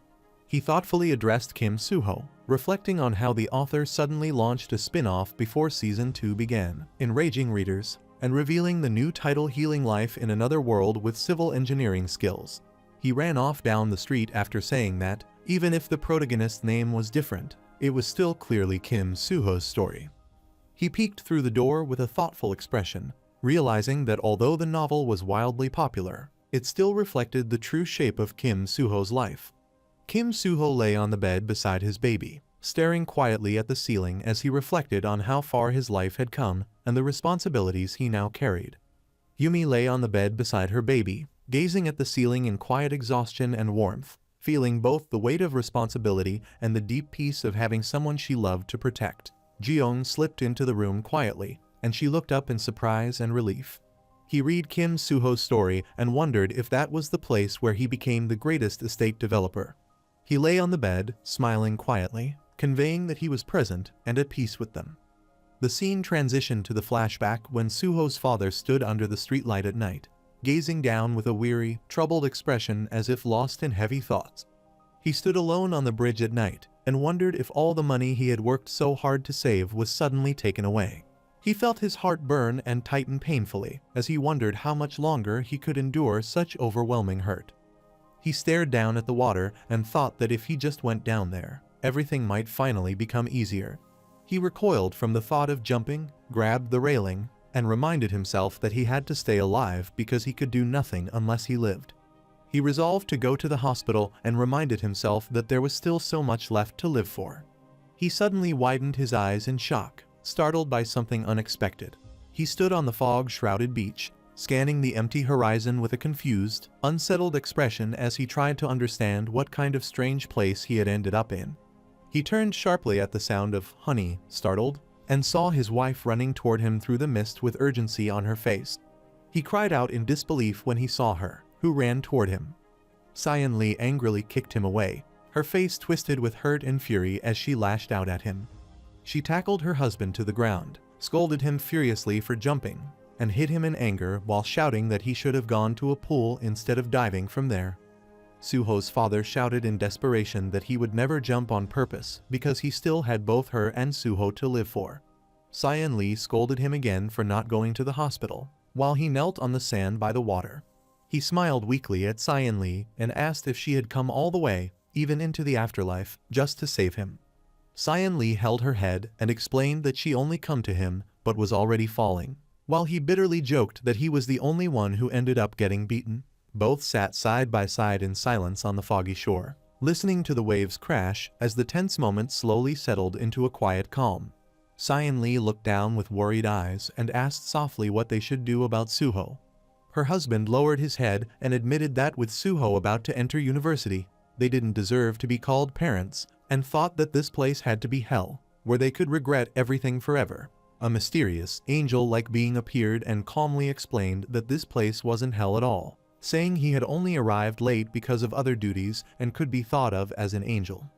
He was startled by the angel's terrifying look, while Cyan Lee scolded him for not knowing about Newtube and reacting so dramatically. The angel remarked that people usually faint in shock, but he felt relieved because this was the first time he had seen them react like that. It told them that choosing them for the experiment had been the right call, leaving them confused and questioning what he meant. The angel said they must have many questions and promised to explain everything bit by bit. It explained that the place was a waiting room between hell and heaven, said they had originally been bound for hell, and added that he wanted to do something different with them for a while. It offered them redemption, saying that if they accepted his proposal, they might even be able to go to heaven. It awkwardly remarked that it thought Cyan Lee would be happy to hear she could go to heaven. Cyan Lee, her eyes heavy with guilt and grief, told the angel that because they had died first and left their little child behind, there was no place in the world, or beyond it, that could ever feel like heaven to them. The angel smiled knowingly, told them to look away for a moment, and then unleashed a sudden surge of shimmering blue light that exploded across the misty shore and made them turn back in startled confusion. They saw Suho lying unconscious on a bed, bathed in cold blue light, with tubes and monitors around him, as if his fragile life were suspended between worlds. They cried out in shock when they saw their son, and the angel explained that much time had passed since their deaths and that Suho had been living diligently through a very difficult situation. It declared that from that point on, he planned to transfer their son's soul to another world.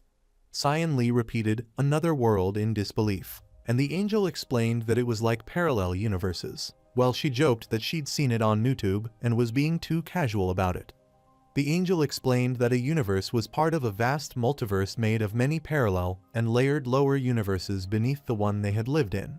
It explained in detail that a lower universe could be like a world inside a game or a novel, and that when an author writes a story, they aren't creating a universe but simply revealing one that already exists.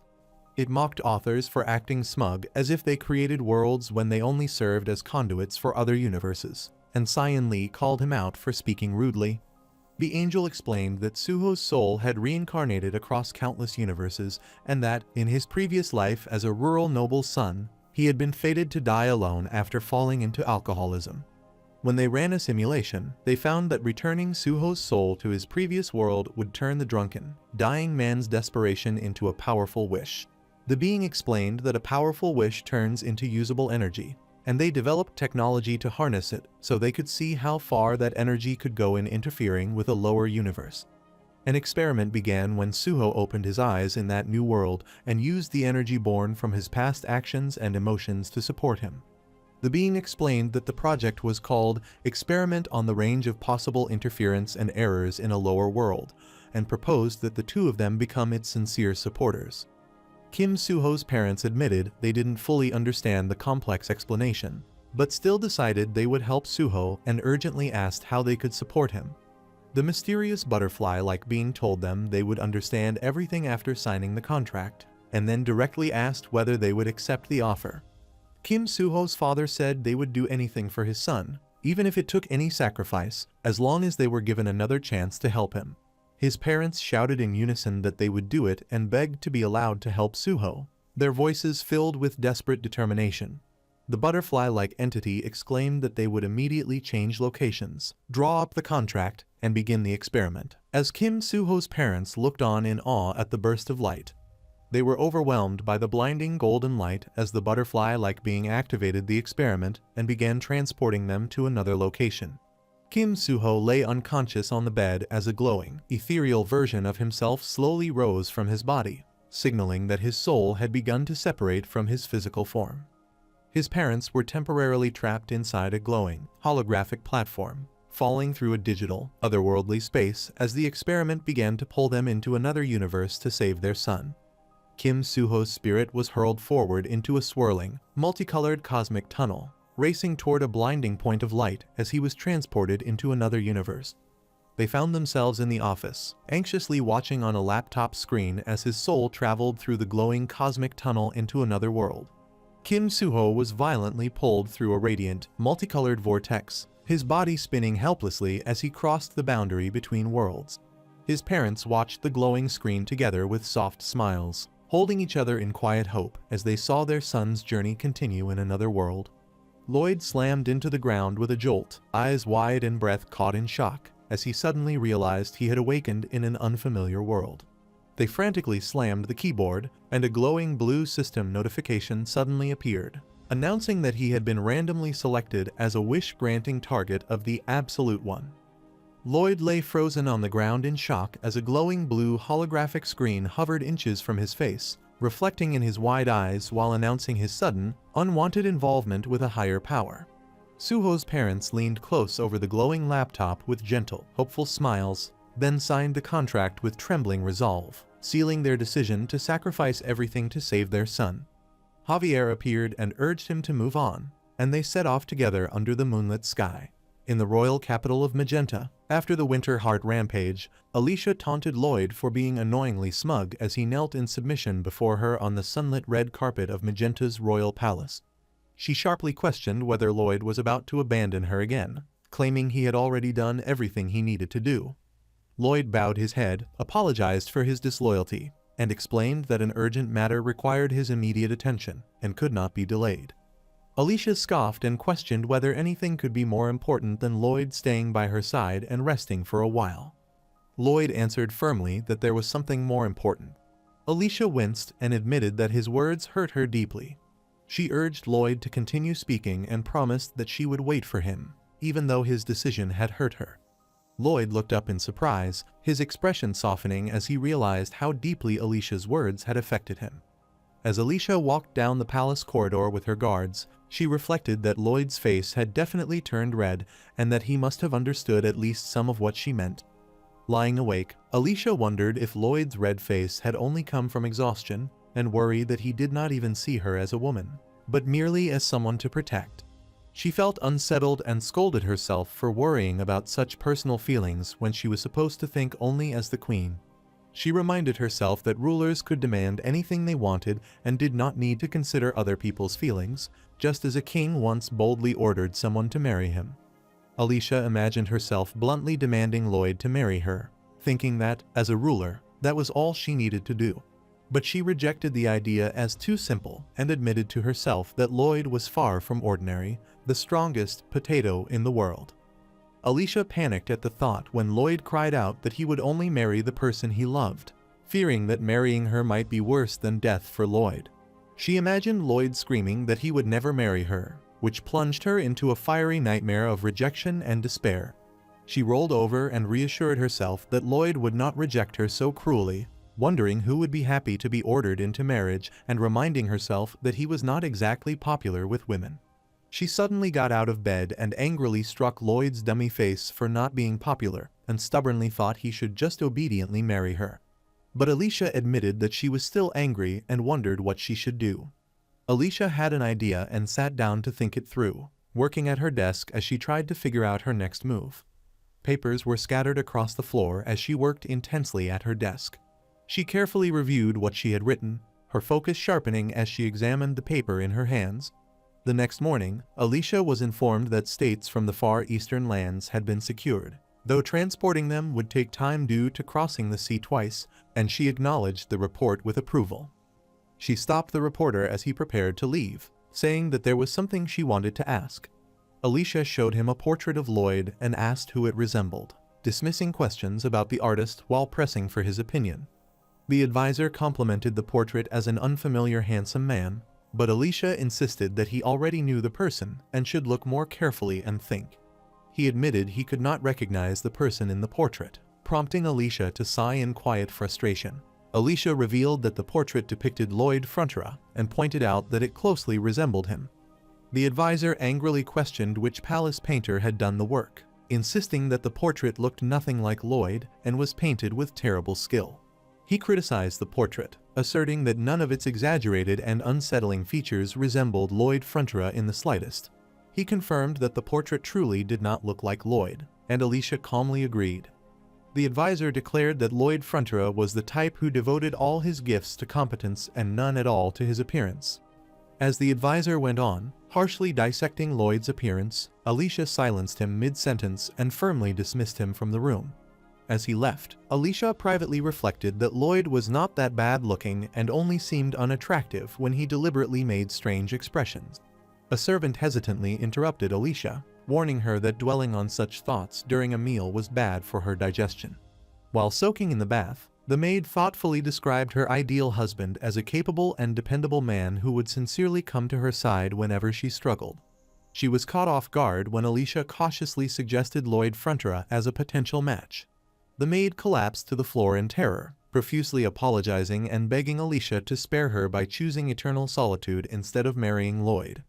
Alicia lay back in the bath, gazing off with a conflicted and contemplative expression. After bathing, she stared out the window, thinking that somewhere in another world, there must be someone who thinks the same way she does. At night, she pinned the portrait onto a training dummy and was ready to slash at it with her glowing blade, venting her pent-up emotions through combat. She concluded that the portrait looked exactly like Lloyd when he was expressionless and admitted to herself that he was definitely not ugly.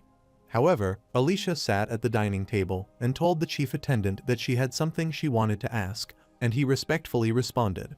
During dinner, she asked the chief attendant for his opinion of Lloyd Fronteras, but cut him off before he could finish praising Lloyd's abilities. She clarified that she was asking specifically about Lloyd Fronteras' face, leaving the chief attendant momentarily speechless. Alone at night, she sat by the open window under the moonlight, quietly lost in her thoughts. She thought of Lloyd as a pitiful man whom the world deemed ugly, while she alone understood him differently. She affirmed that Lloyd possessed a warmer heart and a stronger sense of responsibility than anyone else. She reflected that people thought Lloyd was ugly only because he constantly made odd expressions, causing that image to stick in their minds. She gazed at her reflection and quietly admitted that Lloyd was not that bad after all. The next day, the attendants confirmed that the Eastern statues had arrived, which pleased Alicia greatly, and were installed along the passage leading to her office. They quietly wondered why Alicia consistently praised only unattractive, potato-like things as beautiful. Alicia sat silently at her desk, lost in thought, while a framed portrait of Lloyd lay hidden in a drawer below. She smiled softly as she finally admitted to herself that Lloyd was truly cute. An error occurred, indicating that Kim Suho's soul could not be injected into Lloyd Fronteras. The system reported that only half the required energy was fulfilled, rendering the transfer impossible due to insufficient energy. Ferocious, lightning-veined beasts charged through the night, their massive bodies tearing across the ground with murderous intent. In an instant, the once peaceful village was plunged into chaos as a beast attacked a screaming villager. The village was transformed into a bloody hunting ground as starving beasts slaughtered its people. Javier, when he was a child, hid trembling beneath a bench amid blood-soaked ground, powerless and praying for time to pass while chaos consumed the village. He stared through tears in frozen terror as a snarling beast lunged toward him, its red eyes and open jaws filling his world in that instant. His small body was dragged across the ground as the monster seized him, his wide blue eyes shining with terror while its glowing maw loomed close. Javier's father suddenly appeared in the chaos, throwing himself between the beast and his child and saving him at the very last moment. Javier cowered in terror while a peaceful village was torn apart by ravenous beasts, surviving only because his father appeared at the last instant to cut them down and save him. He remembered his father as an ordinary, gentle farmer who had never left the village or quarreled with anyone, yet still fought desperately to protect him. Javier's ordinary farmer father, who had never wielded a sword, stepped into the carnage and single-handedly cut down the beasts to save his terrified son. He carved a path through monsters with nothing but a hoe, his fear drowned out by the instinct to protect his child. The beasts lay scattered across the village, their massive bodies collapsed in pools of blood, marking the end of the slaughter brought down by an ordinary farmer. Surrounded by the corpses of beasts, young Javier realized he survived only because someone stood between him and death. Standing alone amid the fallen beasts, Javier wondered whether he was worth protecting, or if one day he could become someone who protects others. The scene transitioned to the snow falling quietly over the harbor town. Arcos Frontera walked through the snowy streets with Marbella Frontera at his side, escorting their son to a distant banquet, while chatting casually despite the biting cold. Marbella noticed a bundle of cloth in the snowy alley and remarked that it had moved slightly. They discovered that the bundle in the snow was a child, Javier, half frozen and trembling. They rushed down the snowy alley in alarm after realizing the bundle on the ground was a child, and asked if the child was okay, and wondered how someone so young could have been left alone. The next morning, they took Javier in as family, giving the orphan child a home, a name, and a future through butler training. Lloyd watched Javier with quiet curiosity, unaware that this meeting would shape both of their futures. Javier stood quietly with guarded blue eyes, a child shaped by fear yet trying to remain composed in an unfamiliar place. Lloyd cheerfully invited him to play sword training, seeing him not as a burden, but as someone worth reaching out to. Javier smiled softly, feeling a quiet warmth as he realized someone genuinely wanted to befriend him. He was praised for demonstrating remarkable talent during training, impressing everyone by handling the lesson with ease despite his young age. The instructor raised the hurdle to knee height and asked the young master to go first, while the confident boy boasted about dodging and jumping it as another student watched the training. Lloyd counted his steps and leapt forward, but he mistimed the jump and clipped the raised stick, causing the instructor to laugh and declare it a failure. Urged to jump with full strength, he stubbornly tried again despite failing before, while the instructor teased him for not letting the other student take a turn. Javier stepped forward nervously and began counting his jump as the instructor lowered the stick. He steeled himself by repeating his resolve to jump with all his strength, clenching his fists and focusing intently. He shut his eyes, counted to 3, and gathered his courage as he prepared to leap with all his strength. Lloyd widened his eyes in surprise as Javier successfully leapt high into the air over the hurdle, astonishing the instructor below. The instructor froze in shock, murmuring in disbelief as he realized the boy had jumped far higher than expected. Javier overshot his jump, screamed as he lost control, and collided with the instructor, who caught him awkwardly while exclaiming in surprise. After the dangerous collision, the instructor checked on Javier's condition, and the shaken boy replied that he was fine while the other watched in surprise. He asked Javier whether he had ever jumped that high before, and he admitted that it was his first time, leaving the instructor astonished. Lloyd watched in confusion, stunned by the unexpected strength and jump Javier had just shown. He excitedly praised the jump, exclaiming that it was amazing and insanely cool. He compared Javier to a sword master, expressing his admiration after the impressive jump. Arcos watched from above and reflected that although he had been worried at first, he felt relieved and happy seeing the children getting along so well. The Sir Knight observed that the young master guided him well emotionally, and Javier behaved so kindly that he did not throw a single tantrum. He addressed Arcos and asked to make a suggestion, and Arcos invited him to speak. The Sir Knight judged that the child, Javier, was a genius because some of his physical abilities already exceeded those of an adult. After hearing the Sir Knight's assessment, Arcos thoughtfully chose to delay any judgment, deciding to continue observing the child and personally ask him about his own wishes before making a decision. Under the moonlit sky, Lloyd quietly trained alone in the courtyard late at night, diligently practicing with scattered woods despite the deep silence around him. He stood silently before a neatly stacked pile of logs at night, catching his breath as he stared at them with a tense, determined expression. He remembered the moment when Javier soared unnaturally high into the air during training, shocking the instructor who watched helplessly below. Late at night, Lloyd screamed as he sprinted toward the stacked logs and leapt with all his might, desperately trying to recreate the incredible jump he remembered. But he failed because he crashed into the stacked logs mid-jump, cried out in pain, and sent the pile splintering apart across the ground. Despite crashing and failing repeatedly, Lloyd refused to give up and kept charging toward the logs again and again, shouting as he pushed himself through the pain in the silent night. He struck the stacked logs hard once more, cried out in pain as they shattered beneath him, and fell again, yet showed no sign of stopping his relentless attempts. Under the cold moonlight, his repeated cries echoed through the night as he continued his painful, relentless attempts, each shout marking another fall and another refusal to give up. But at last, after countless painful failures, Lloyd collapsed among the broken logs and cried in frustration. The village children questioned Javier about being the orphan the Baron had taken in, wondered why he was not a noble, and excitedly realized that they all lived together in the same village. When Javier explained that he lived in the quarters next to the manor, a village boy angrily accused him of being an intruder and told him to get out of the Baron's house. The village boys surrounded Javier, hurled cruel insults, denied his protests, and chased him away in a burst of hostility. Lloyd rushed in, shouting for them to stop, interrupting the children as they ganged up on the boy. He unleashed an aura-charged kick to drive the bullies back and shouted for everyone to run as chaos erupted on the bridge. He fiercely declared Javier to be his #1 subordinate and warned everyone not to bully him. Javier watched Lloyd charge forward and, in that moment, felt as though he was seeing his own father again, the same presence that had once protected and saved him from the beasts. Lloyd angrily told him not to just stand there and to fight back as well, leaving Javier admitting that he had never really thought about doing so before. He grabbed Javier and ran across the bridge, boldly declaring that he would teach him how to fight and someday become a sword master.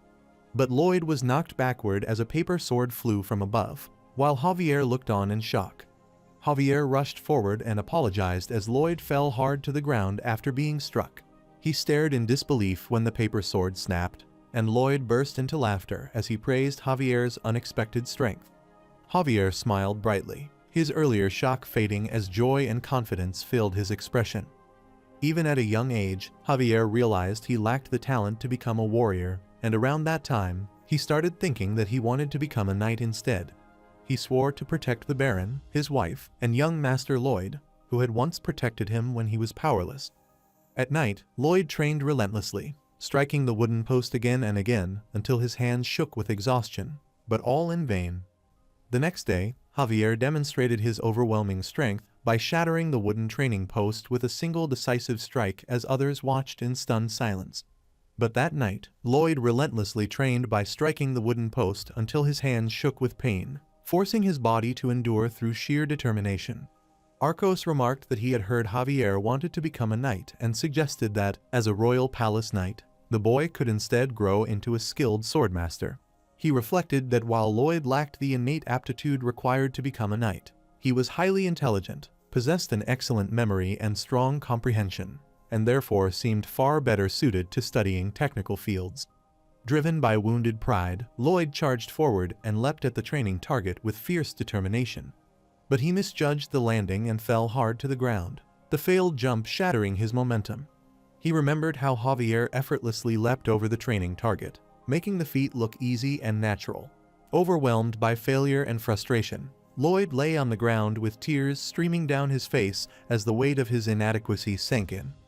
However, Javier approached the defeated Lloyd, gently questioning whether he would abandon sword training despite his repeated failures. He earnestly asked to train together so he could quickly grow stronger.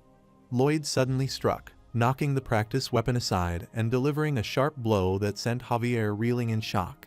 He furiously shouted at Javier, cruelly insulting him and driving him away by calling him an orphan who had no right to be there.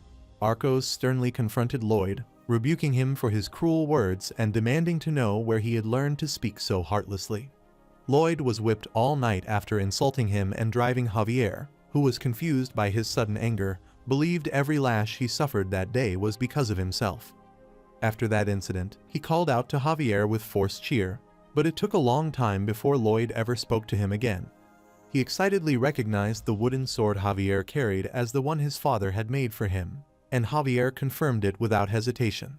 Lloyd showed Javier the wooden sword his father had made so he could train, and Javier warmly acknowledged Lloyd's determination to become a knight despite everything. Lloyd gripped his father's sword and cruelly mocked his orphan status, declaring that someone like Javier could never become a knight. His cruelty left Javier silently blaming himself, as he believed there must have been a reason for the mockery and assumed he had done something wrong. He was mocked with cruel laughter, as he was ridiculed for believing that an orphan like himself could ever become a knight. Javier desperately reached out to stop him as the nightmare replayed, but it was too late, only to have his dream shattered when the wooden sword was broken away by Lloyd, and his hope was crushed by a vicious curse. At that moment, something within him broke, as both his dream and his vow to protect those he cared for were utterly shattered. As time passed, although not all of his dreams faded, Frontera became his home, where he found belonging and protection from his lingering fear of loneliness. Because Javier had once survived only through another's protection, he resolved to devote his life to safeguarding his homeland, the Frontera, the Baron and his wife, and all others who depended on him. He unexpectedly encountered Lloyd at dusk, their mutual shock freezing the moment as unspoken tension and unfinished history surfaced between them. Lloyd snapped at him for ruining his drink, masking shock and unresolved resentment behind irritation. Javier calmly remarked that he was glad Lloyd was alive and relayed the Baron and his wife's concern, pointedly asking him not to drink so much. Lloyd exploded in rage and hurled the bottle at him, absorbing the outburst without flinching while the confrontation finally turned violent. As Javier walked away unbothered, Lloyd furiously shouted threats after him, vowing to chase him out. Javier reflected that he had long questioned whether he himself was truly worth the protection given by his father, the Baron, and the village he now stood apart from. That night, Arcos felt frustrated that Lloyd had caused trouble at the shop again, and concern grew that his worsening behavior and absence meant he had likely gone out drinking once more. He apologized and asked Javier to go look for Lloyd, admitting that, despite calling him useless, they could not bring themselves to leave him alone out there. Javier quietly questioned how one could ever truly distinguish between those deemed worthy of protection and those who were not. He approached the ruined pub where Lloyd had caused the destruction, finding the aftermath of the chaos still heavy in the air. Javier came to understand that Lloyd Frontera appearing in his dreams was not random, but a sign that he had been yearning for something he did not yet understand. Javier looked up at the falling star and silently wished that protecting Lloyd Frontera would become the meaning of his world, marking the moment he accepted that his purpose, hope, and longing had all quietly converged into that single resolve. An unknown force detected the rush of Javier Esrahan, who was bound to Lloyd Frontera, confirmed his energy was fully charged, and initiated the experiment that would irrevocably set events into motion. The experiment began, signaling the moment when unseen forces finally activated the fate that had been bound to Javier Esrahan.